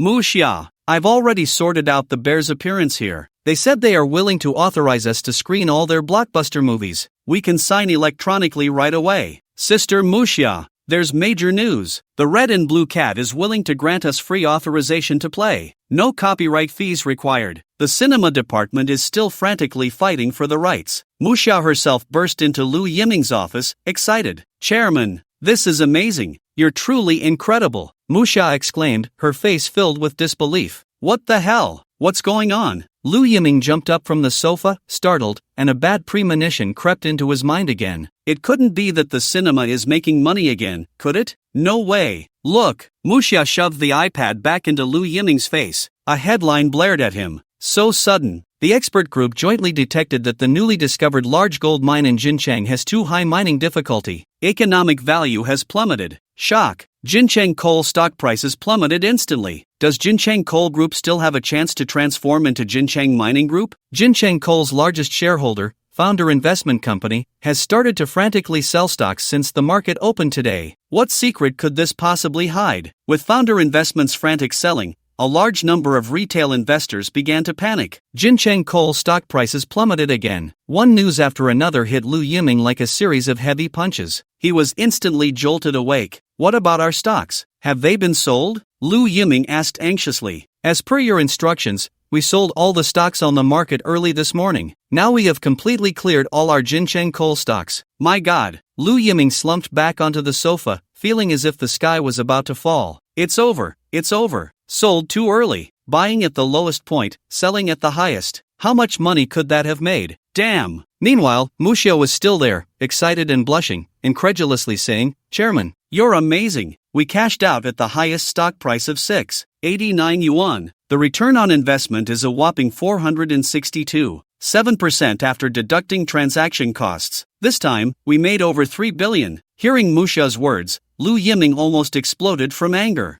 3 billion. Damn it! Why is this happening to me? Do you know how hard it is for me to lose money? And now, without even seeing the results of my losses, I ended up making 3 billion. If I had known, I wouldn't have rushed to sell. Jinchang Coal, can you please hold on for a moment? Damn! Lu Yiming is so awesome. He must be a time traveler. His mouth is like it's been blessed. I'm dying of laughter. A friend of mine heard about it and bought tens of thousands of shares at 6.71 yuan early this morning. Now the price has dropped to 5.21 yuan, evaporating tens of thousands of yuan right there. Tisk tsk. You all underestimated Lu Yiming. He has the ability to buy at the bottom and exit quickly. Only you greedy ones are still thinking about eating meat and drinking soup? Last night, Lu Yiming warned you retail investors to take the profit while you could. But you didn't believe it, did you? Now you're suffering, huh? Lu Yiming, undoubtedly a stock god. Countless retail investors in the livestream were almost in tears, flooding the comments with messages. Chairman, you are the most incredible trader I've ever seen in the stock market. I've never seen such a bold and meticulous stock tycoon like you. Muxia's eyes were practically sparkling with admiration. Ding! Shock value gained plus 999,999. Whoa whoa, only Lu Yiming knew. He had no one to complain to. I really don't want to make money. By the way, Lu Yiming suddenly thought of something and hurriedly looked at Muxia, asking,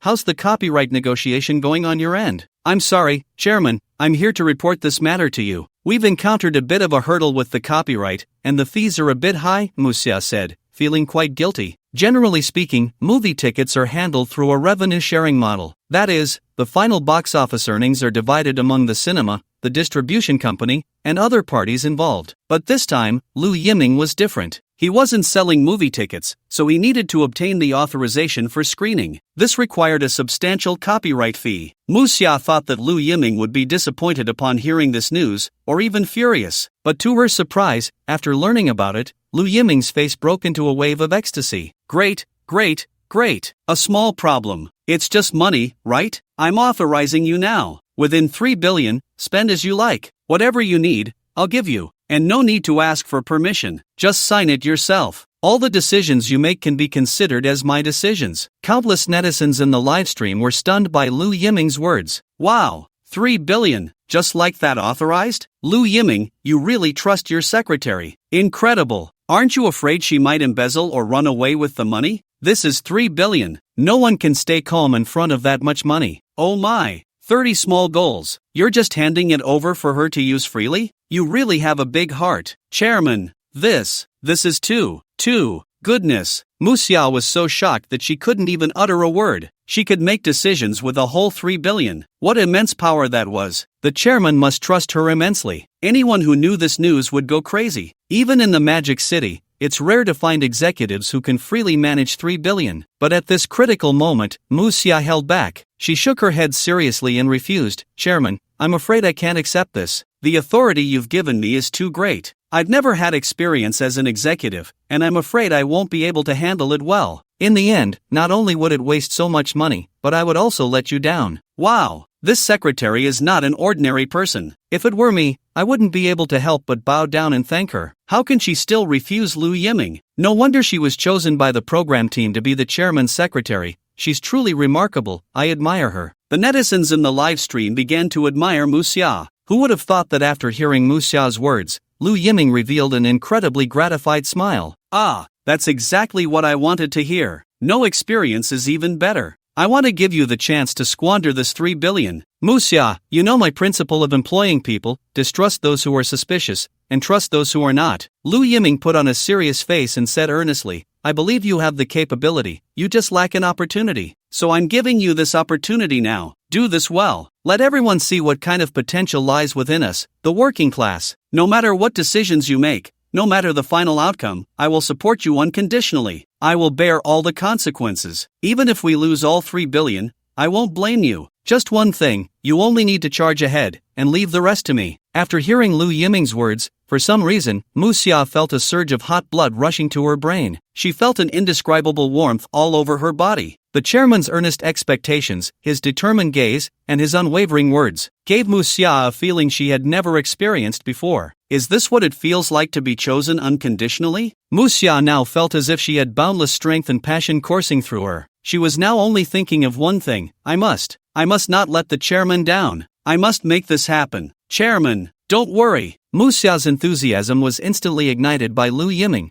and she said almost tremblingly, I will definitely not let you down. After saying that, Mu Xia turned and left the office, her eyes almost blazing with fire. Watching Mu Xia's fiery demeanor, Lu Yiming once again revealed a satisfied smile. Look at that. This is what we workers should look like. On the path of losing money, unwavering. Mu Xia, I have high hopes for you. You will definitely help me lose all 3 billion. By the time work ended, Lu Yiming saw Mu Xia still energetically working with the cinema department staff. You all go contact the subcontractors in the suburbs of Magic City immediately. No matter the cost. Have them work overnight to get this batch of goods out for me. And contact the business management group of the commercial area where the cinema is located. No matter how much it costs, we must secure. Mu Xia was frantically issuing one urgent task after another. Lu Yiming shook his head at this scene. This won't do. What a bad phenomenon. What work can't be delayed? Is it really necessary to rush to complete it? To extinguish their work enthusiasm and prevent them from continuing to work overtime,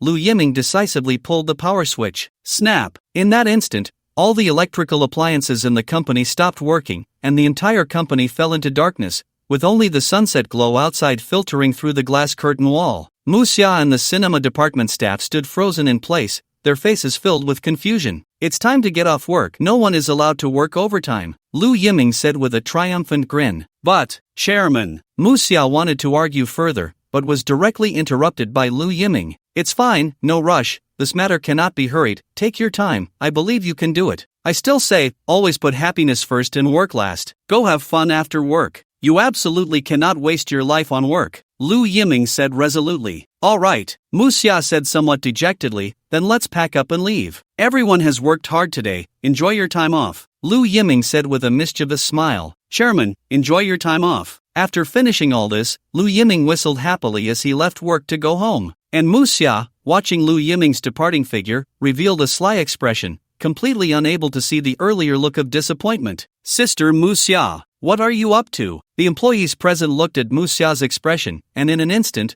they all understood, their faces breaking into the same mischievous smile as Lu Yiming's. No rush, let's wait until the chairman leaves to talk. Meanwhile, on Chen Tai's side, Chen Tai was also just about to get off work, chatting cheerfully with Team Leader Lin. Team Leader Lin, the working atmosphere in our investment bank is so good. I really want to achieve something for you and for our investment bank, Chen Tai eagerly expressed again. Don't worry, you're our team's ace. Team Leader Lin was also in high spirits, patting Chen Tai on the shoulder, glancing around, and whispering, I'll let you in on a secret, but don't tell anyone else. A few companies are going for IPOs during this time and have approached our investment bank, hoping we can join in. I'll send you the relevant materials tomorrow. We both have great opportunities ahead. Chen Tai was overjoyed and quickly said, Thank you, Team Leader Lin, for your support. The two exchanged smiles, revealing cunning grins like old foxes. Meanwhile, on Lu Yiming's side, what the hell? Did I forget to bring my phone charger? As soon as Lu Yiming got in the car, he realized he didn't have his charger with him. Oh no, both chargers are in the office. Hey, boss, you're so rich.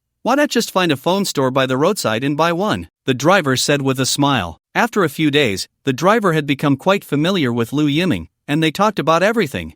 I already have 2 chargers. Even if I have money, I can't waste it, Lu Yiming replied helplessly. Then let your secretary bring it to your home? That won't do. How can she help me with personal matters after work? Besides, it's not appropriate for a girl to go to my house alone. People will talk. Looks like I have to trouble the driver to turn back. No problem. It's a small issue. You're too polite, boss. But when they arrived downstairs at the company, Lu Yiming was horrified to discover that the lights were still on in several floors of his company. How could that be possible? Lu Yiming even thought he might be seeing things. He had personally pulled the power switch and locked it. It absolutely couldn't be his company. But after counting the floors carefully and confirming it was indeed his company, Lu Yiming suddenly had a very bad suspicion. It's over. The company has been robbed. Not to mention, the office area was filled with top-of-the-line fruit computers. Just moving one would be worth 2 or 3 months' salary for an ordinary person, or even half a year's. This was definitely not a joke. With that thought, Lu Yiming hurriedly rushed into the company building and shouted at the front desk security guard, "Not good. We've been robbed. Quick, come up and help us catch the thief." The security in Magic City, of course, was just like security in other regions. The more you pay, the better the service. Before long, the property manager personally led a team of over a dozen security guards armed with riot sticks, following Lu Yiming up to the company in the elevator. But when Lu Yiming and the others got off the elevator, ready to storm into the company, they saw the office area brightly lit. Countless employees were frantically making phone calls and typing at their desks, all looking exceptionally excited. At that moment, Lu Yiming was confused. The group of security guards was also bewildered. Chairman Lu, is this what you meant by being robbed? The property manager said, looking dumbfounded. Have you ever seen a thief who doesn't steal anything but instead comes in to work? What kind of rare thief is that? And a workaholic? Just then, Mu Xia had just rushed from the break room with a cup of strong coffee and turned to see Lu Yiming and the others. Chairman, why are you back again? The moment Lu Yiming saw Mu Xia, his face fell. Incredible. I've been backstabbed again. And in front of so many people. A few minutes later, in Lu Yiming's office, Lu Yiming looked at Mu Xia with a serious expression, his face filled with barely contained anger. Tell me, when did you secretly leave the key? Lu Yiming slammed the table. Mu Xia, poking her fingers, lowered her head and admitted her mistake. I'm sorry, Chairman, I did this for the company. If everyone works overtime together, the efficiency will definitely be higher, and I've already contacted those factories. I need to wait for their news tonight. Factories? What factories? When did our company ever engage in physical business? Lu Yiming was bewildered. Oh, it doesn't matter. I'm very angry about this today, Lu Yiming said with a cold face. I'm sorry, Chairman, I promise it won't happen again. Mu Xia obediently admitted her mistake. Seeing that Mu Xia had good intentions, Lu Yiming felt he couldn't continue to be harsh. Forget it. You can keep the spare key. After all, you are the general manager of the company. But I must say, this kind of overtime cannot become the norm. today is a special case. If there are any situations in the future that require overtime, you must apply to me in advance. After thinking for a moment, Lu Yiming added, and for the employees who stayed to work overtime today, each will receive a bonus of 100,000. What? 100,000? Mu Xia was once again dumbfounded. Did you just earn several months' salary in one day? That's equivalent to what those outsourced employees make in over a year. That's right. After all, I've said it many times, if I just allow you all to work overtime, who will believe me in the future? As the chairman, where is my authority? Lu Yiming sighed. I understand now, Chairman. It was my fault today, I promise it won't happen again. This scene left the viewers in the live stream collectively stunned. What the hell, am I still dreaming? This scene actually happened in reality? Even sci-fi movies wouldn't dare to shoot this. And employees begging to work overtime, and the boss actually refusing? Employees have to apologize to the boss for working overtime? Is this even human language?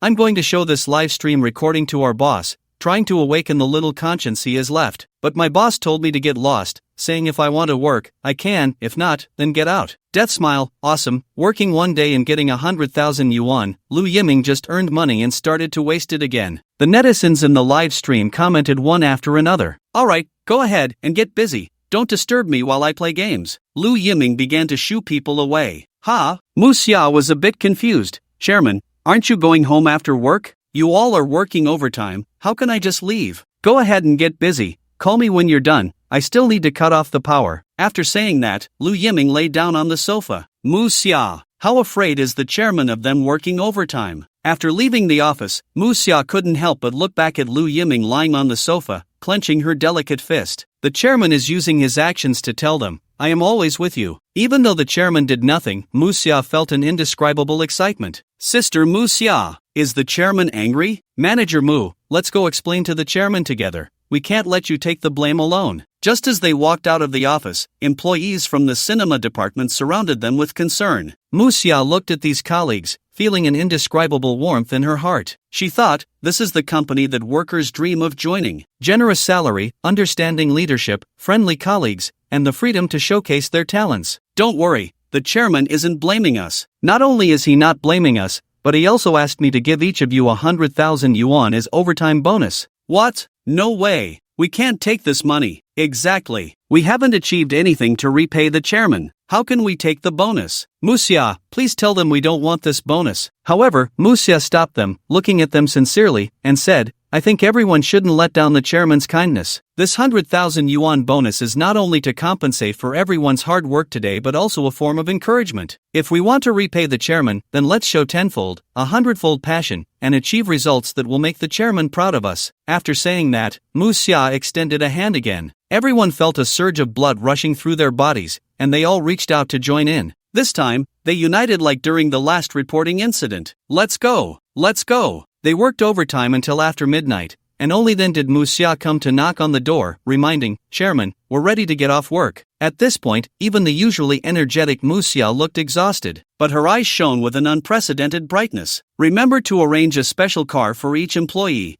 and the company will reimburse the fare. Lu Yiming, still lying on the sofa, sleepily stood up and said, Chairman, don't worry, it's already been arranged as you said. Mu Xia replied. Now she was at least the general manager, so she could make these decisions herself. Good. Lu Yiming groggily walked out of the office, pulled down the power switch and locked the door, and then he didn't forget to say, by the way, give those employees who worked overtime a day off tomorrow, and their wages will remain the same. They've worked hard today, they deserve a good break. Chairman, Mu Xia couldn't help but remind him, I was just about to tell you about this. Tomorrow is the official opening of our company's cinema, and we would like to invite the chairman to witness it personally. So soon? Lu Yiming was startled awake. Yes, we haven't dared to rest for a moment today, and even now, many employees are still setting up at the cinema, Mu Xia said. Lu Yiming's mood became somewhat complicated. He just wanted to save some money, but these employees took it seriously, trying hard to find ways to earn money for him. Lu Yiming felt a bit guilty. Alright, I will definitely arrive early tomorrow. Thank you for your contributions to the company. I won't forget you. After returning home, Lu Yiming usually wanted to share his thoughts on the identity swap of the day. I feel quite guilty, everyone worked overtime so late, visibly exhausted. I really still want to say, work is important, but it absolutely cannot compare to one's health. I will definitely find ways to eliminate this bad phenomenon of overtime. Meanwhile, on Chen Tai's side, Chen Tai finally stood up, confidently spouting, "Overtime? Isn't overtime the most normal and reasonable phenomenon? The company gives you work, trains you, provides you with opportunities to improve yourself, and pays you so much salary. What's wrong with working overtime? It's only right." Those workers who say overtime is unethical have no conscience and don't understand the hardships of the boss. Just watch, I have already familiarized myself with the work today, and tomorrow I will fight to the end for our investment bank. Don't even mention overtime, even if I have to sleep at the company, that's fine. We workers must think of everything for the company. We must pour every drop of sweat into the company. On the 5th day of the identity swap, Chen Tai got up early in the morning and took a taxi to the subway station, squeezing onto the subway to work. Now, Chen Tai had no psychological burden about taking a taxi. His current job at the investment bank paid over $20,000 a month. He was completely unbothered. What's a taxi fare? Just a drop in the bucket. When he arrived at the investment bank, it was already around 8 o'clock. Chen Tai was surprised to find that there were actually people who arrived at work even earlier than him. How could this be? I, Chen Tai, am determined to uphold the fine tradition of hard work. Not long after Chen Tai arrived, team leader Lin also came. The first thing he did upon arriving was hand a large stack of materials to Chen Tai. "Uncle Chen, these are some companies' IPOs we've been busy with recently. Take a good look at them, and once you're familiar, I'll add you to our work group. After these tasks are completed, you'll also get your share of the credit." Chen Tai took the materials, instantly overjoyed, nodding repeatedly and saying, "Don't worry, team leader Lin, I know these matters well, I won't embarrass you." "That's good. I believe Uncle Chen will definitely do well." After team leader Lin left, Chen Tai began to look through the materials of these companies. After all, Chen Tai was an old hand, and he quickly made some notes and annotations regarding the IPOs of these companies. Unify the income data for one version, need to issue invoices. The signed contracts and invoices need to be unified. At this moment, Chen Tai forgot that everything he was doing was under the watchful eyes of countless netizens in the live broadcast room. Even more terrifying was that Chen Tai had become accustomed to doing such things, so accustomed that he didn't feel there was any problem. It was as if someone who had been defecating outdoors on the plateau every day suddenly heard that they had to go to a public toilet to do so, otherwise, it would be considered uncivilized. What the hell? What do you mean redo a version of the income data? Can the income data be redone? Can this data be casually changed? Damn! The contract and invoice need to be unified? Isn't this just standardizing the false accounts? What the hell, Chen Tai, you've gone too far. What are you doing? This is financial fraud. A company about to go public actually dares to commit financial fraud? What the heck? Has Chen Tai forgotten this is live? This can actually be broadcasted? Upstairs, maybe in the eyes of someone like Chen Tai, IPO fraud is the most normal thing. So normal that he doesn't even feel surprised, he's already used to it. Dog head, no. Look at the companies above. I just checked online, they haven't disclosed any news about going public. How could Chen Tai have their IPO-related information? The countless netizens in the live stream exploded. However, Chen Tai had no idea he was in big trouble. He was still passionately familiarizing himself with the materials, even fantasizing about showcasing his talents, being valued by the company's higher-ups, rising to the top, becoming CEO, and reaching the peak of his life again. Then he would give those bastards a loud slap. Meanwhile, on Lu Yiming's side, Lu Yiming didn't have grand ambitions like Chen Tai. He was sitting in his special car, preparing to go to his newly opened cinema. Mu Xia said the cinema was ready for opening, and it could open today, so he specially invited Lu Yiming to witness it. Naturally, Lu Yiming wouldn't miss this great opportunity and directly announced that all employees could take the day off, with their salaries paid tenfold. Those willing to come witness the cinema's opening would even have their taxi fares reimbursed. Mu Xia, this opening is a bit rushed, so if there aren't many viewers, don't be disappointed. After all, this is your cinema department's first time doing cinema-related business,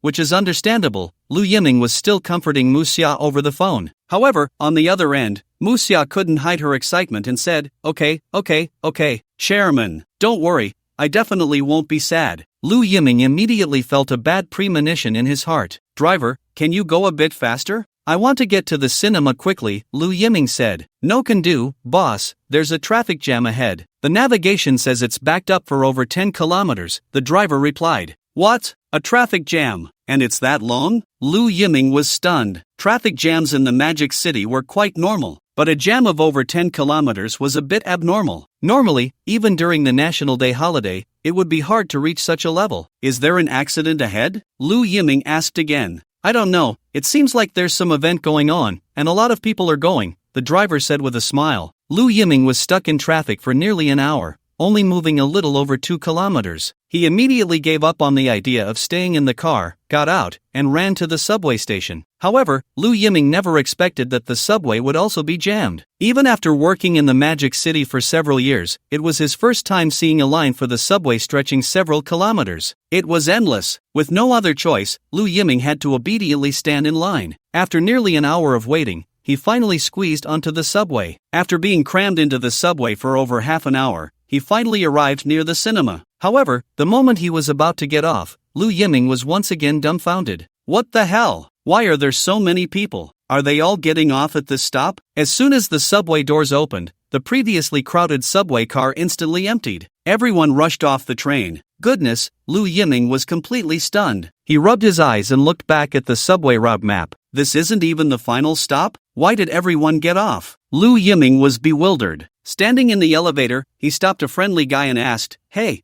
can I ask why you all chose to get off at this station? You don't know? There's an anime cinema opening here today. You can watch as many movies as you want for just $10 all day. They also have a lot of cheap drinks and snacks. We all saw it online yesterday and came specifically to check it out today. Yeah. I've been wanting to watch the festive movie for the Year of the Tiger in the cinema, but it was taken down, and now I can finally catch it. Exactly. We owe a lot of tickets to the festive movie. Today is to make up for that regret. When Lu Yiming asked, a large group of young men and women in the elevator all excitedly responded. Lu Yiming was stunned, his head buzzing. What the hell? Are you serious? Such a chorus of responses. Lu Yiming had thought there might be a few people, but he never expected so many. Now he understood why traffic could be jammed for over 10 kilometers. It was all people coming to the anime cinema. However, the moment Lu Yiming stepped out of the subway, he realized he had underestimated the scale of this event. Standing at the subway station, Lu Yiming looked up and saw a sea of people. It was impossible to see the end. The line was like a long snake. How long would it take to get in? Just as Lu Yiming was still in shock, Mu Xia spotted him in the crowd and squeezed through to pull him out. Mu Xia. Lu Yiming quickly reacted, staring at the countless people and asked in disbelief, What have you all been up to behind my back? We just made a little effort, Mu Xia said with a shy smile. Lu Yiming looked at the massive crowd, his gaze blank. You call this a little effort? More like a billion little efforts. If zombies saw this, they'd be thrilled to death. Come on, take me to see. What exactly did you do? Lu Yiming felt uneasy. He thought, with such a huge flow of people, forget about $10 per person for tickets. Even if it was just $1 per person, they wouldn't lose money. Damn, if I had known, I wouldn't have let Mu Xia stir things up. Here, chairman, put this on first. Mu Xia handed Lu Yiming a badge symbolizing his staff identity. Then she led him through the crowd, cutting in line, and they arrived near the cinema. What the heck? What have you all done? Lu Yiming was once again dumbfounded. The area near the cinema was originally not allowed to have stalls, so the small square was usually very empty. However, today Lu Yiming was astonished to find dozens of various snack stalls had popped up near the cinema. Local specialties like small wontons and yellow fish noodles, and even some foreign wagyu and yakitori, not to mention Wellington steak and Italian cheese pasta. It was like a whole food street, and the prices were incredibly reasonable. A bowl of local wontons was only $18. Lu Yiming exclaimed in disbelief. This was in the heart of the city. Even a bowl of wontons would usually cost you $40 or $50. And now, with these stall prices, even an ordinary worker in the city could eat their fill here. Wow, these snack stalls weren't here yesterday. How did they all pop up overnight?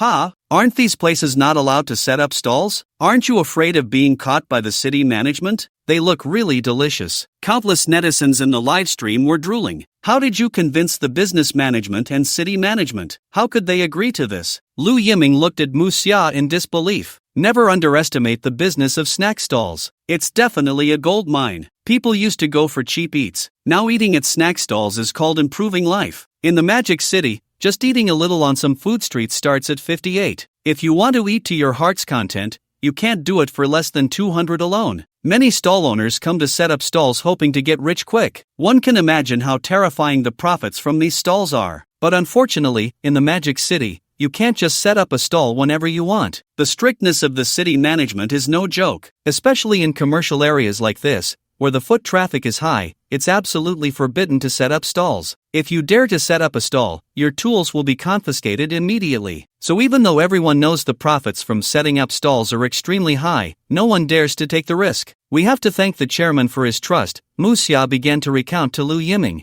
I sent colleagues to negotiate with the management group of this mall, spending 100 million to buy the authorization to set up stalls here. Then I asked an intern from our department to help plead with her dad. We promised to pay a large amount of taxes every year. I was even worried that the other party would be unhappy. But unexpectedly, that girl said her dad not only didn't scold her, but actually supported us, saying he would consider our stalls as a commercial demonstration point for the city in the future. After all, this is also a form of mass entrepreneurship. After hearing Mu Xia's words, Lu Yiming was stunned. What the hell? If Mu Xia hadn't said anything, Lu Yiming wouldn't have known. Their company actually has the daughter of a big shot. Such strong connections. How did you know this? Lu Yiming asked, confused. Oh, that girl has no ulterior motives. She tells us everything. Everyone knows, Mu Xia said with a smile. Lu Yiming. So I was the only one who didn't know. That's how we dared to set up stalls here. Mu Xia pointed at the stall owners and said, we also have to thank our colleagues. Time was too tight. We didn't have enough time to attract investment in a day. Many of our colleagues volunteered to set up stalls. Most of these stalls are basically run by our colleagues. Sure enough, Lu Yiming saw familiar faces at those stalls. Chairman,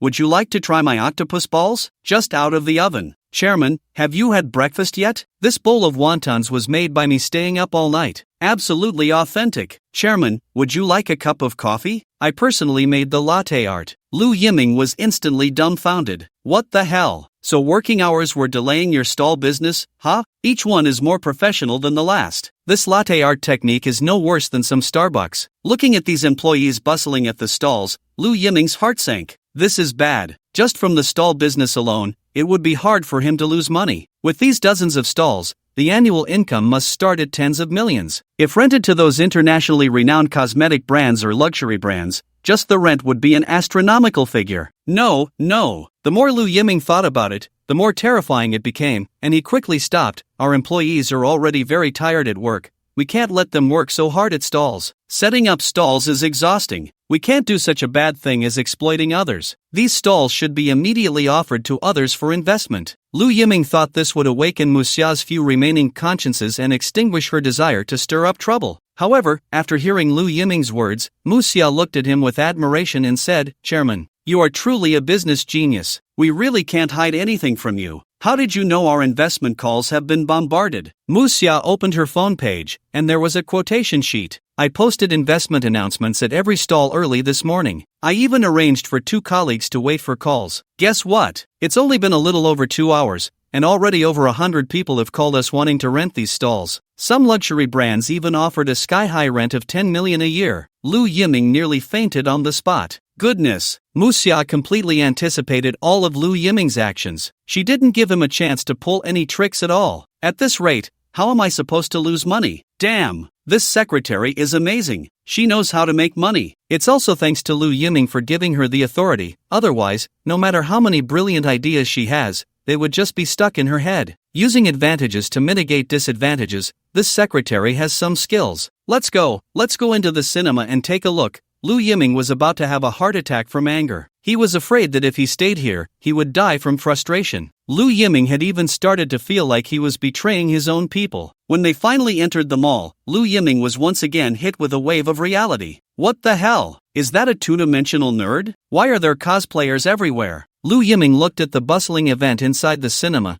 filled with quirky cosplayers, and was instantly dumbfounded. Wow! If I had known this was happening, why didn't anyone tell me sooner? Isn't this just a small comic convention? And it doesn't even require an entrance fee. Wait, Lu Yiming suddenly realized. How did my thoughts end up sounding so pathetic? Looking at those old perverts with huge cameras, practically shoving them in the faces of the cosplaying girls, he immediately understood Mu Xia's strategy. Goodness, if there's no hot topic, just create one. Look at the characters they're cosplaying. They're all childhood classics. Shi Yang Yang, Grey Wolf, and Bear, along with characters from peak domestic animations like Yan Lingji, Xiaoixin, and Medusa. This is all thanks to the creative idea you provided, Chairman. We are focusing on creating the only animation film city in Magic City and even the whole country. I didn't think of this idea myself. It was thanks to a few colleagues in our company who love to hang out at comic conventions that inspired me. They also spread the word in the cosplay community, and in just one night, they managed to invite so many cosplaying girls. Not only that, but the IT and publicity departments didn't sleep at all last night. They worked overtime at home after getting off work. They used every means possible to promote this event online, which is why so many people know about the establishment of our animation cinema. Lu Yiming was so shocked he couldn't speak. I can't believe it. I can't believe it. You guys actually pulled off such a big move behind my back. Is this something a person can come up with? Do you know how hard it is for those cosplaying girls to stand all day? How much did you say you were going to pay these cosplayers to participate? Lu Yiming asked. 3,000 per person, Muxia said weakly. Chairman, did I pay too much? Lu Yiming, listen to what you're saying. Have you turned into a capitalist? You're about to grow devil horns on your head. This is not too much. They work hard and even do their own makeup to promote us, and we only give them 3,000? Lu Yiming pretended to be heartbroken, wiping away imaginary tears. I feel like we are truly inhumane. Do we deserve this? Then, how about we give a bit more, 5,000? Muxia suggested tentatively. 5,000? Are you kidding me? Give them 500,000. 500,000 for each person. Lu Yiming completely lost it, shouting, 500,000, and after tonight, pay them all. We can't let these living bodhisattvas feel disheartened. When Muxia heard Lu Yiming's words, she nearly fainted on the spot again. 500,000. Did we really earn 500,000 in one day? It made Muxia want to join the cosplay community. This money comes in way too fast. Wow, 500,000. Lu Yiming, you really are willing to spend money. Damn. You really don't treat money as money. With so many cosers, you must be spending over 10 million. Incredible, the money that employees worked hard to earn is being squandered by Lu Yiming. Countless netizens in the livestream were shocked. Yes, that's right, it's only 500,000,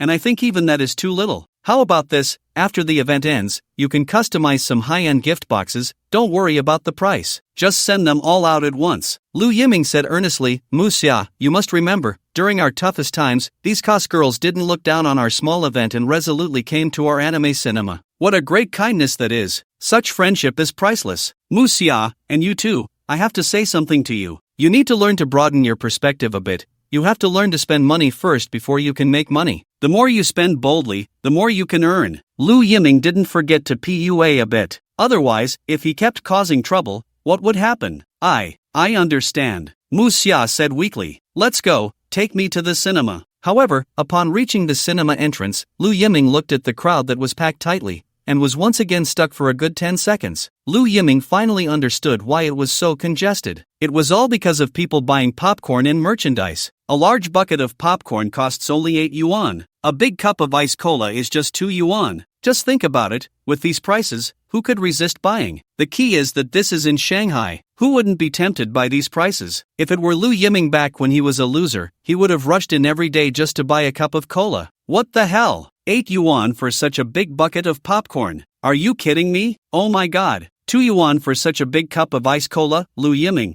are you trying to bankrupt Coca-Cola? This is insane. Are you sure we won't lose money? I'm very skeptical. Even in my small county's cinema, popcorn costs 28. The live stream was instantly in an uproar. We specifically launched a big promotional campaign. Muxia whispered in Lu Yiming's ear, even selling at this price, we can still make a good profit. The profit margin isn't high, but with a lot of foot traffic, we won't have to worry about making money. Lu Yiming nodded. Indeed, popcorn is just made from corn, plus some caramel and sugar, and you can pop out a big bucket. And these ingredients are all very cheap to buy. Just for corn, if you buy it directly from farmers, you can get it for just a few cents per pound. If you buy by the ton, it's even cheaper. Our company happens to be a shareholder in a grain company. I contacted them yesterday. They just happened to have a large batch of unsold corn, so I had them deliver it to us daily. The price is super cheap, and these surrounding grains too. I source them directly from manufacturers in Juji, buying by the ton, and the price is also very favorable. Other businesses sell it for 68 each, we sell it for 28, and we can still make 25 yuan. Lu Yiming was truly stunned.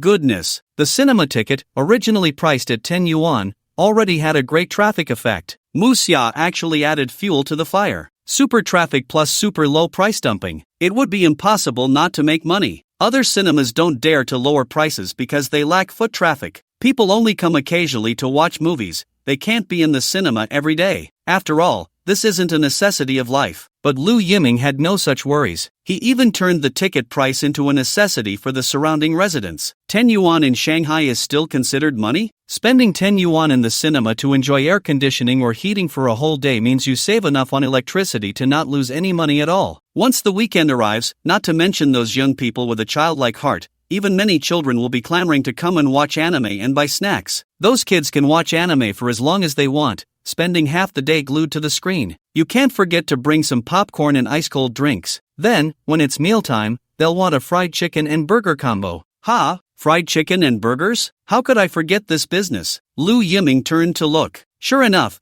the fried chicken and burger shop downstairs in the cinema had also been rented out by Xia. Lu Yiming was distraught. This was a perfect business loop. Since ancient times, business has been like this. It's not afraid of low-price promotions, but it's afraid you won't come to buy. Once you spend, you've already fallen into the trap set by the merchants in advance. Lu Yiming initially wanted to call it off. With this smooth little combo, it was absolutely impossible to lose money, and there was a chance to make a fortune. Wouldn't that mean my plans would be in vain? But looking at those young men and women who, even after waiting in line for 2 hours, still had no complaints and were filled with anticipation, and those happy little families who specifically brought their children over, if I call it off, what will happen to them? Lu Yiming didn't want to see them leave disappointed. He could only helplessly say, this time, you all did well. I've decided that when this 3 billion arrives, I'll set aside 500 million as bonuses for all the employees involved in this cinema event. Sure enough, when Xia heard Lu Yiming's words, she was so shocked that she couldn't speak. Chairman, no. This is too much. We've only just managed to earn a little money for the company. How can we distribute so much in bonuses? That's 500 million. That's nearly $1 million in each employee's hands every month. In other companies, they wouldn't even dare to dream of such bonuses. Hey, you all have worked too hard. I've seen it all. I even think 500 million is too little. Keep it up. I believe you can do it. Lu Yiming was afraid Xia would refuse again, so he turned and left. Anyway, with so many people here, there definitely wouldn't be a spot for him to watch a movie. He left early to avoid affecting the employees' work. On the way back, Lu Yiming felt an immense weight in his heart. He was losing money and had made no progress. What should he do?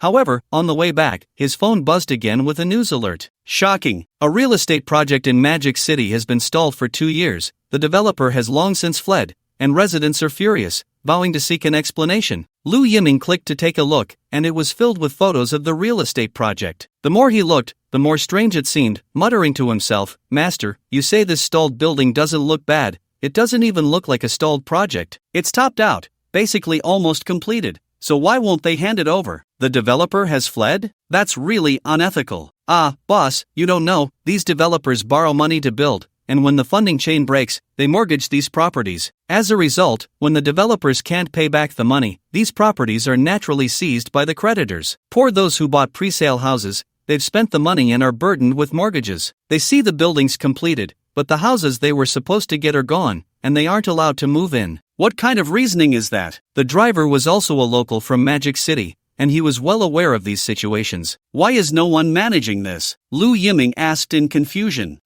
There's no one to manage it. The developers made their own mess. Who would want to take the blame? Don't be fooled by the fact that the buildings are completed. These properties are burdened with a pile of debt, and everyone is waiting for someone unlucky to take over. Unless someone steps up as the buyer, these creditors will absolutely not let the owners move in. At this point, the driver clicked his tongue and said, but it seems impossible now. This developer has already entered bankruptcy liquidation, and even the owner has fled. Those who bought houses, now don't even say they've moved in. Being able to get the down payment back would be a blessing. Lu Yiming looked at the building that was about to be delivered, murmuring, what if I say I want to take over? Damn! Lu Yiming's words startled the driver. Boss, don't think like that. This unfinished building isn't so easy to handle. Don't be fooled by the attractive takeover price. There are a lot of debts tied to this property. It's not worth it. There are plenty of smart bosses in the Magic City. If this property could still make money, it wouldn't have been unfinished for so many years. There have been several developers who wanted to take over before,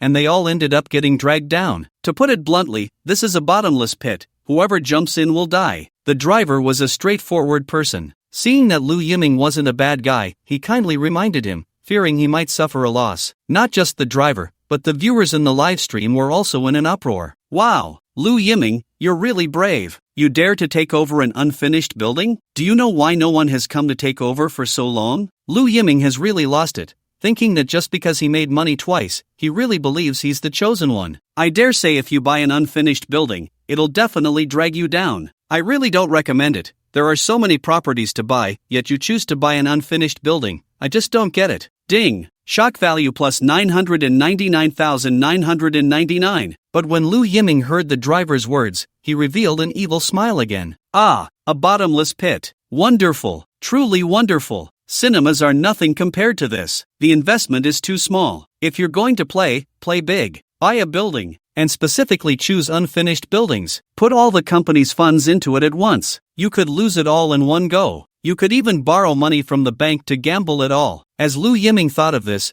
the gloom in his heart caused by the cinema situation was instantly swept away. I wonder how Mu Xia and the others will stir up trouble this time. I'm determined to lose. No one can stop me. I don't believe it. I can buy an unfinished building and not lose money. Meanwhile, on Chen Tai's side, by the time the director team realized it, it was already too late. Countless viewers in the live stream had already taken screenshots and even recorded the screen. In an instant, all of Chen Tai's information was uploaded online. It directly sparked a public opinion storm. Damn it! I said why I always lose money in stocks. Turns out these bastards' financial reports are all fake. They've long been a hollow shell. They started faking reports during the IPO. Who knows how many more times they'll fake it after going public. These beasts, they're cheating our money as shareholders. Damn, I'm a shareholder in one of those companies. How come I didn't know they were going public? Damn it! The board made this damn decision without going through the shareholders meeting. I'm going to the regulators. I'm going to report them.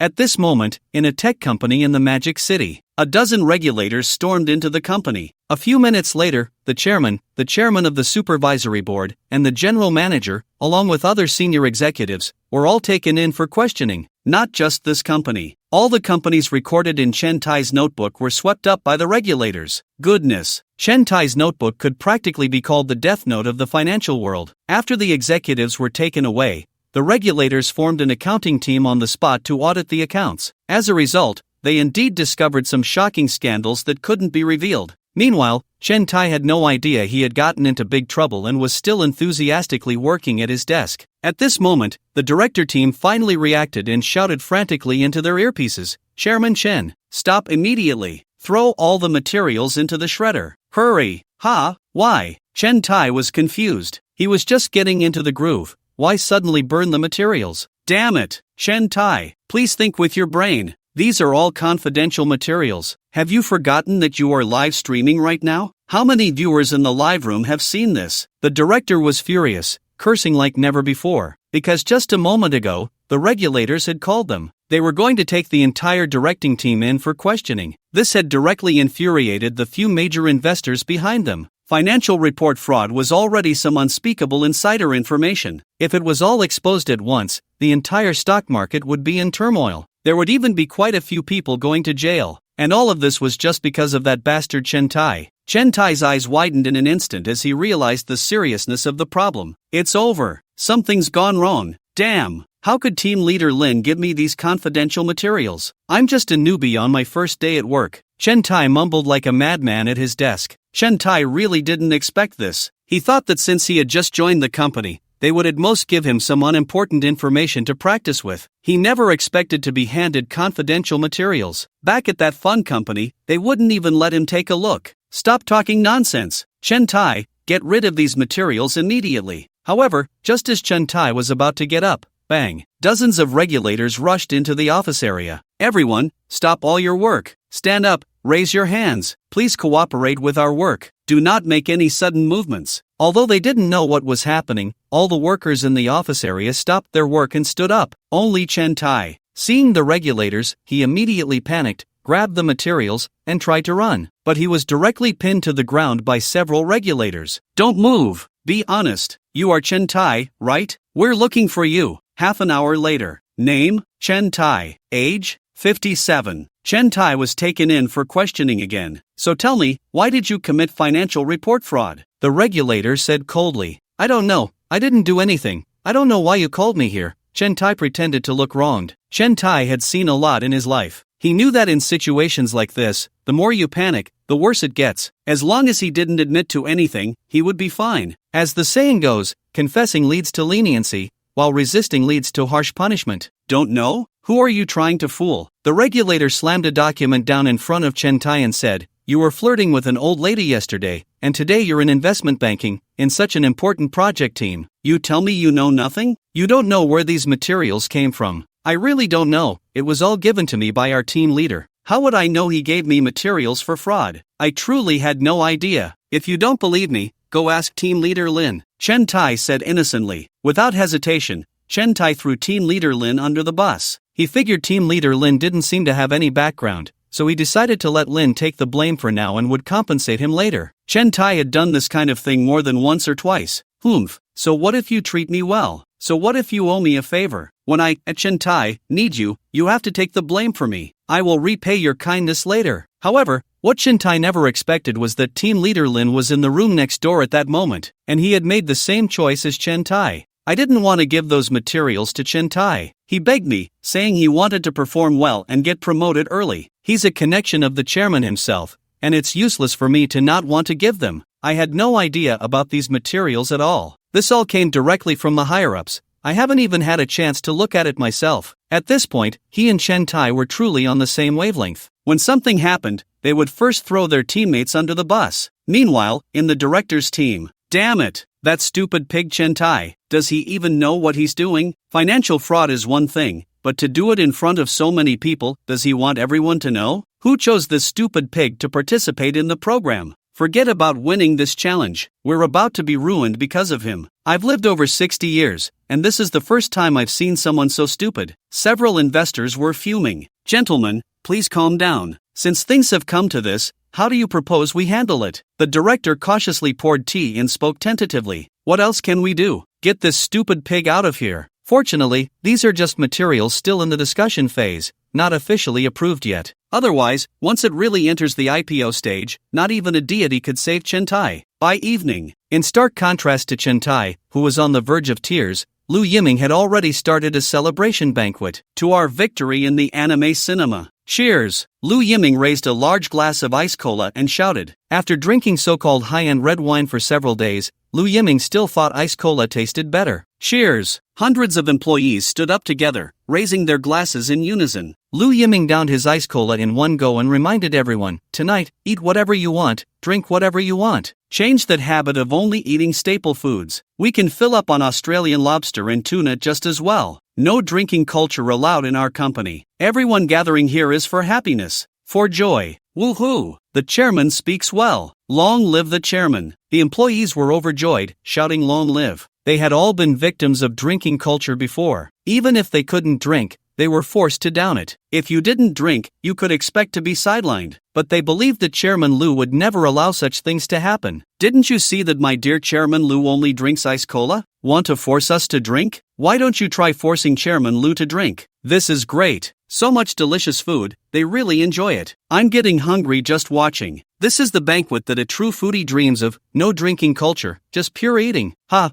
the so-called drinking culture is just a test of obedience. If you won't even drink, how can you expect to listen to your leaders in the future? Doghead, still want to promote drinking culture? Didn't you see Chairman Lu leading the way with cola? Doghead. The netizens in the live stream were flooding the comments. In fact, let alone promoting drinking culture, these executives had all buried their heads like ostriches in the past few days. Ever since the last large-scale anti-corruption incident, these higher-ups didn't dare to stir up trouble anymore. They all seemed to be in stealth mode. Their attitude towards employees was exceptionally good, treating them almost like their own parents. This made the employees even more grateful to Lu Yiming. Without Lu Yiming, how could they enjoy such good days today? But these executives wouldn't just let it go. They were still trying various ways to trip Lu Yiming up. Once Lu Yiming lost this challenge, they could make a comeback. At that time, they would definitely make Lu Yiming taste the bitterness of failure. However, the next moment, Lu Yiming began to pull out his big guns. "Everyone, while you eat, listen to me." Lu Yiming picked up the microphone and said, as you all know, recently, many of our higher-ups left the company due to corruption. These positions have been vacated, but after so many days, I feel that many of our senior positions are unnecessary. So I decided that our company would also start flattening its management structure. We will abolish these vacant executive positions. Each department will only retain a general manager and a deputy manager, along with some team leaders. For any matters, they will report directly to General Manager Mu Xia. If Mu Xia cannot make a decision, then they will report to me, the chairman and general manager. As for the salaries saved from this round of position cuts, they will be evenly distributed among all employees' salaries. Woohoo! Long live the chairman! After hearing Lu Yiming's words, the employees on the scene fell into a frenzy once again. Many people had already received nearly $1 million in bonuses. This time, Lu Yiming even brought a wave of salary increases. How could they not be happy? This also meant that each of them would actually take home an annual salary of nearly $1 million. This is $1 million annual salary. Even in the Magic City, many executives have not reached $1 million annual salary. Even through the screen, the viewers in the live broadcast room could feel their overwhelming happiness. The only ones who couldn't be happy, even feeling as if they had fallen into an ice cellar, were those executives. What? Position cuts? What will we do? No way. Are these cattle and horses really going to revolt? This is going to get them all fired as a sacrifice. Of course, I know the contributions you have made to the company while in these positions. You will not be fired, but your salaries can only be the same as those of ordinary employees. Moreover, we will reassess the positions of these general managers, deputy managers, and team leaders, and we will definitely select capable people for management. Absolutely prohibit any favoritism. Lu Yiming hated office politics the most. He could lose money and wouldn't mind how much he gave to employees, but he despised this kind of thing. Everyone lives for happiness. Don't be like crickets, fighting each other when they have nothing to do after eating. Only by making all promotion procedures transparent and fair can we truly eradicate meaningless internal strife. Upon hearing this, the former executives finally breathed a sigh of relief. Thank goodness, they were not fired, only being reassigned? Do you think we got to this executive position solely through connections? We have abilities too, okay, isn't it just competition? Who's afraid of whom? Come on, everyone raise your glasses. To a better tomorrow for the company, cheers. Lu Yiming raised his ice-cold drink again. Cheers. When the banquet was about to end, Lu Yiming took Mu Xia to settle the bill. This is our company's check, please keep it safe. Mu Xia handed a brand new check to the restaurant manager. The amount on it was a staggering 1 million yuan. Hey, Chairman Lu, General Manager Mu, you two are too polite. If you want to come again next time, just give me a call. Our restaurant's private room is always reserved for you too. The restaurant manager quickly took the check and handed over his business card. Okay, goodbye. Lu Yiming took the business card and casually said, Goodbye, Chairman Lu. By the way, Mu Xia, help me register a new wholly owned subsidiary tomorrow. I want to buy a building. Lu Yiming didn't forget to say in the elevator.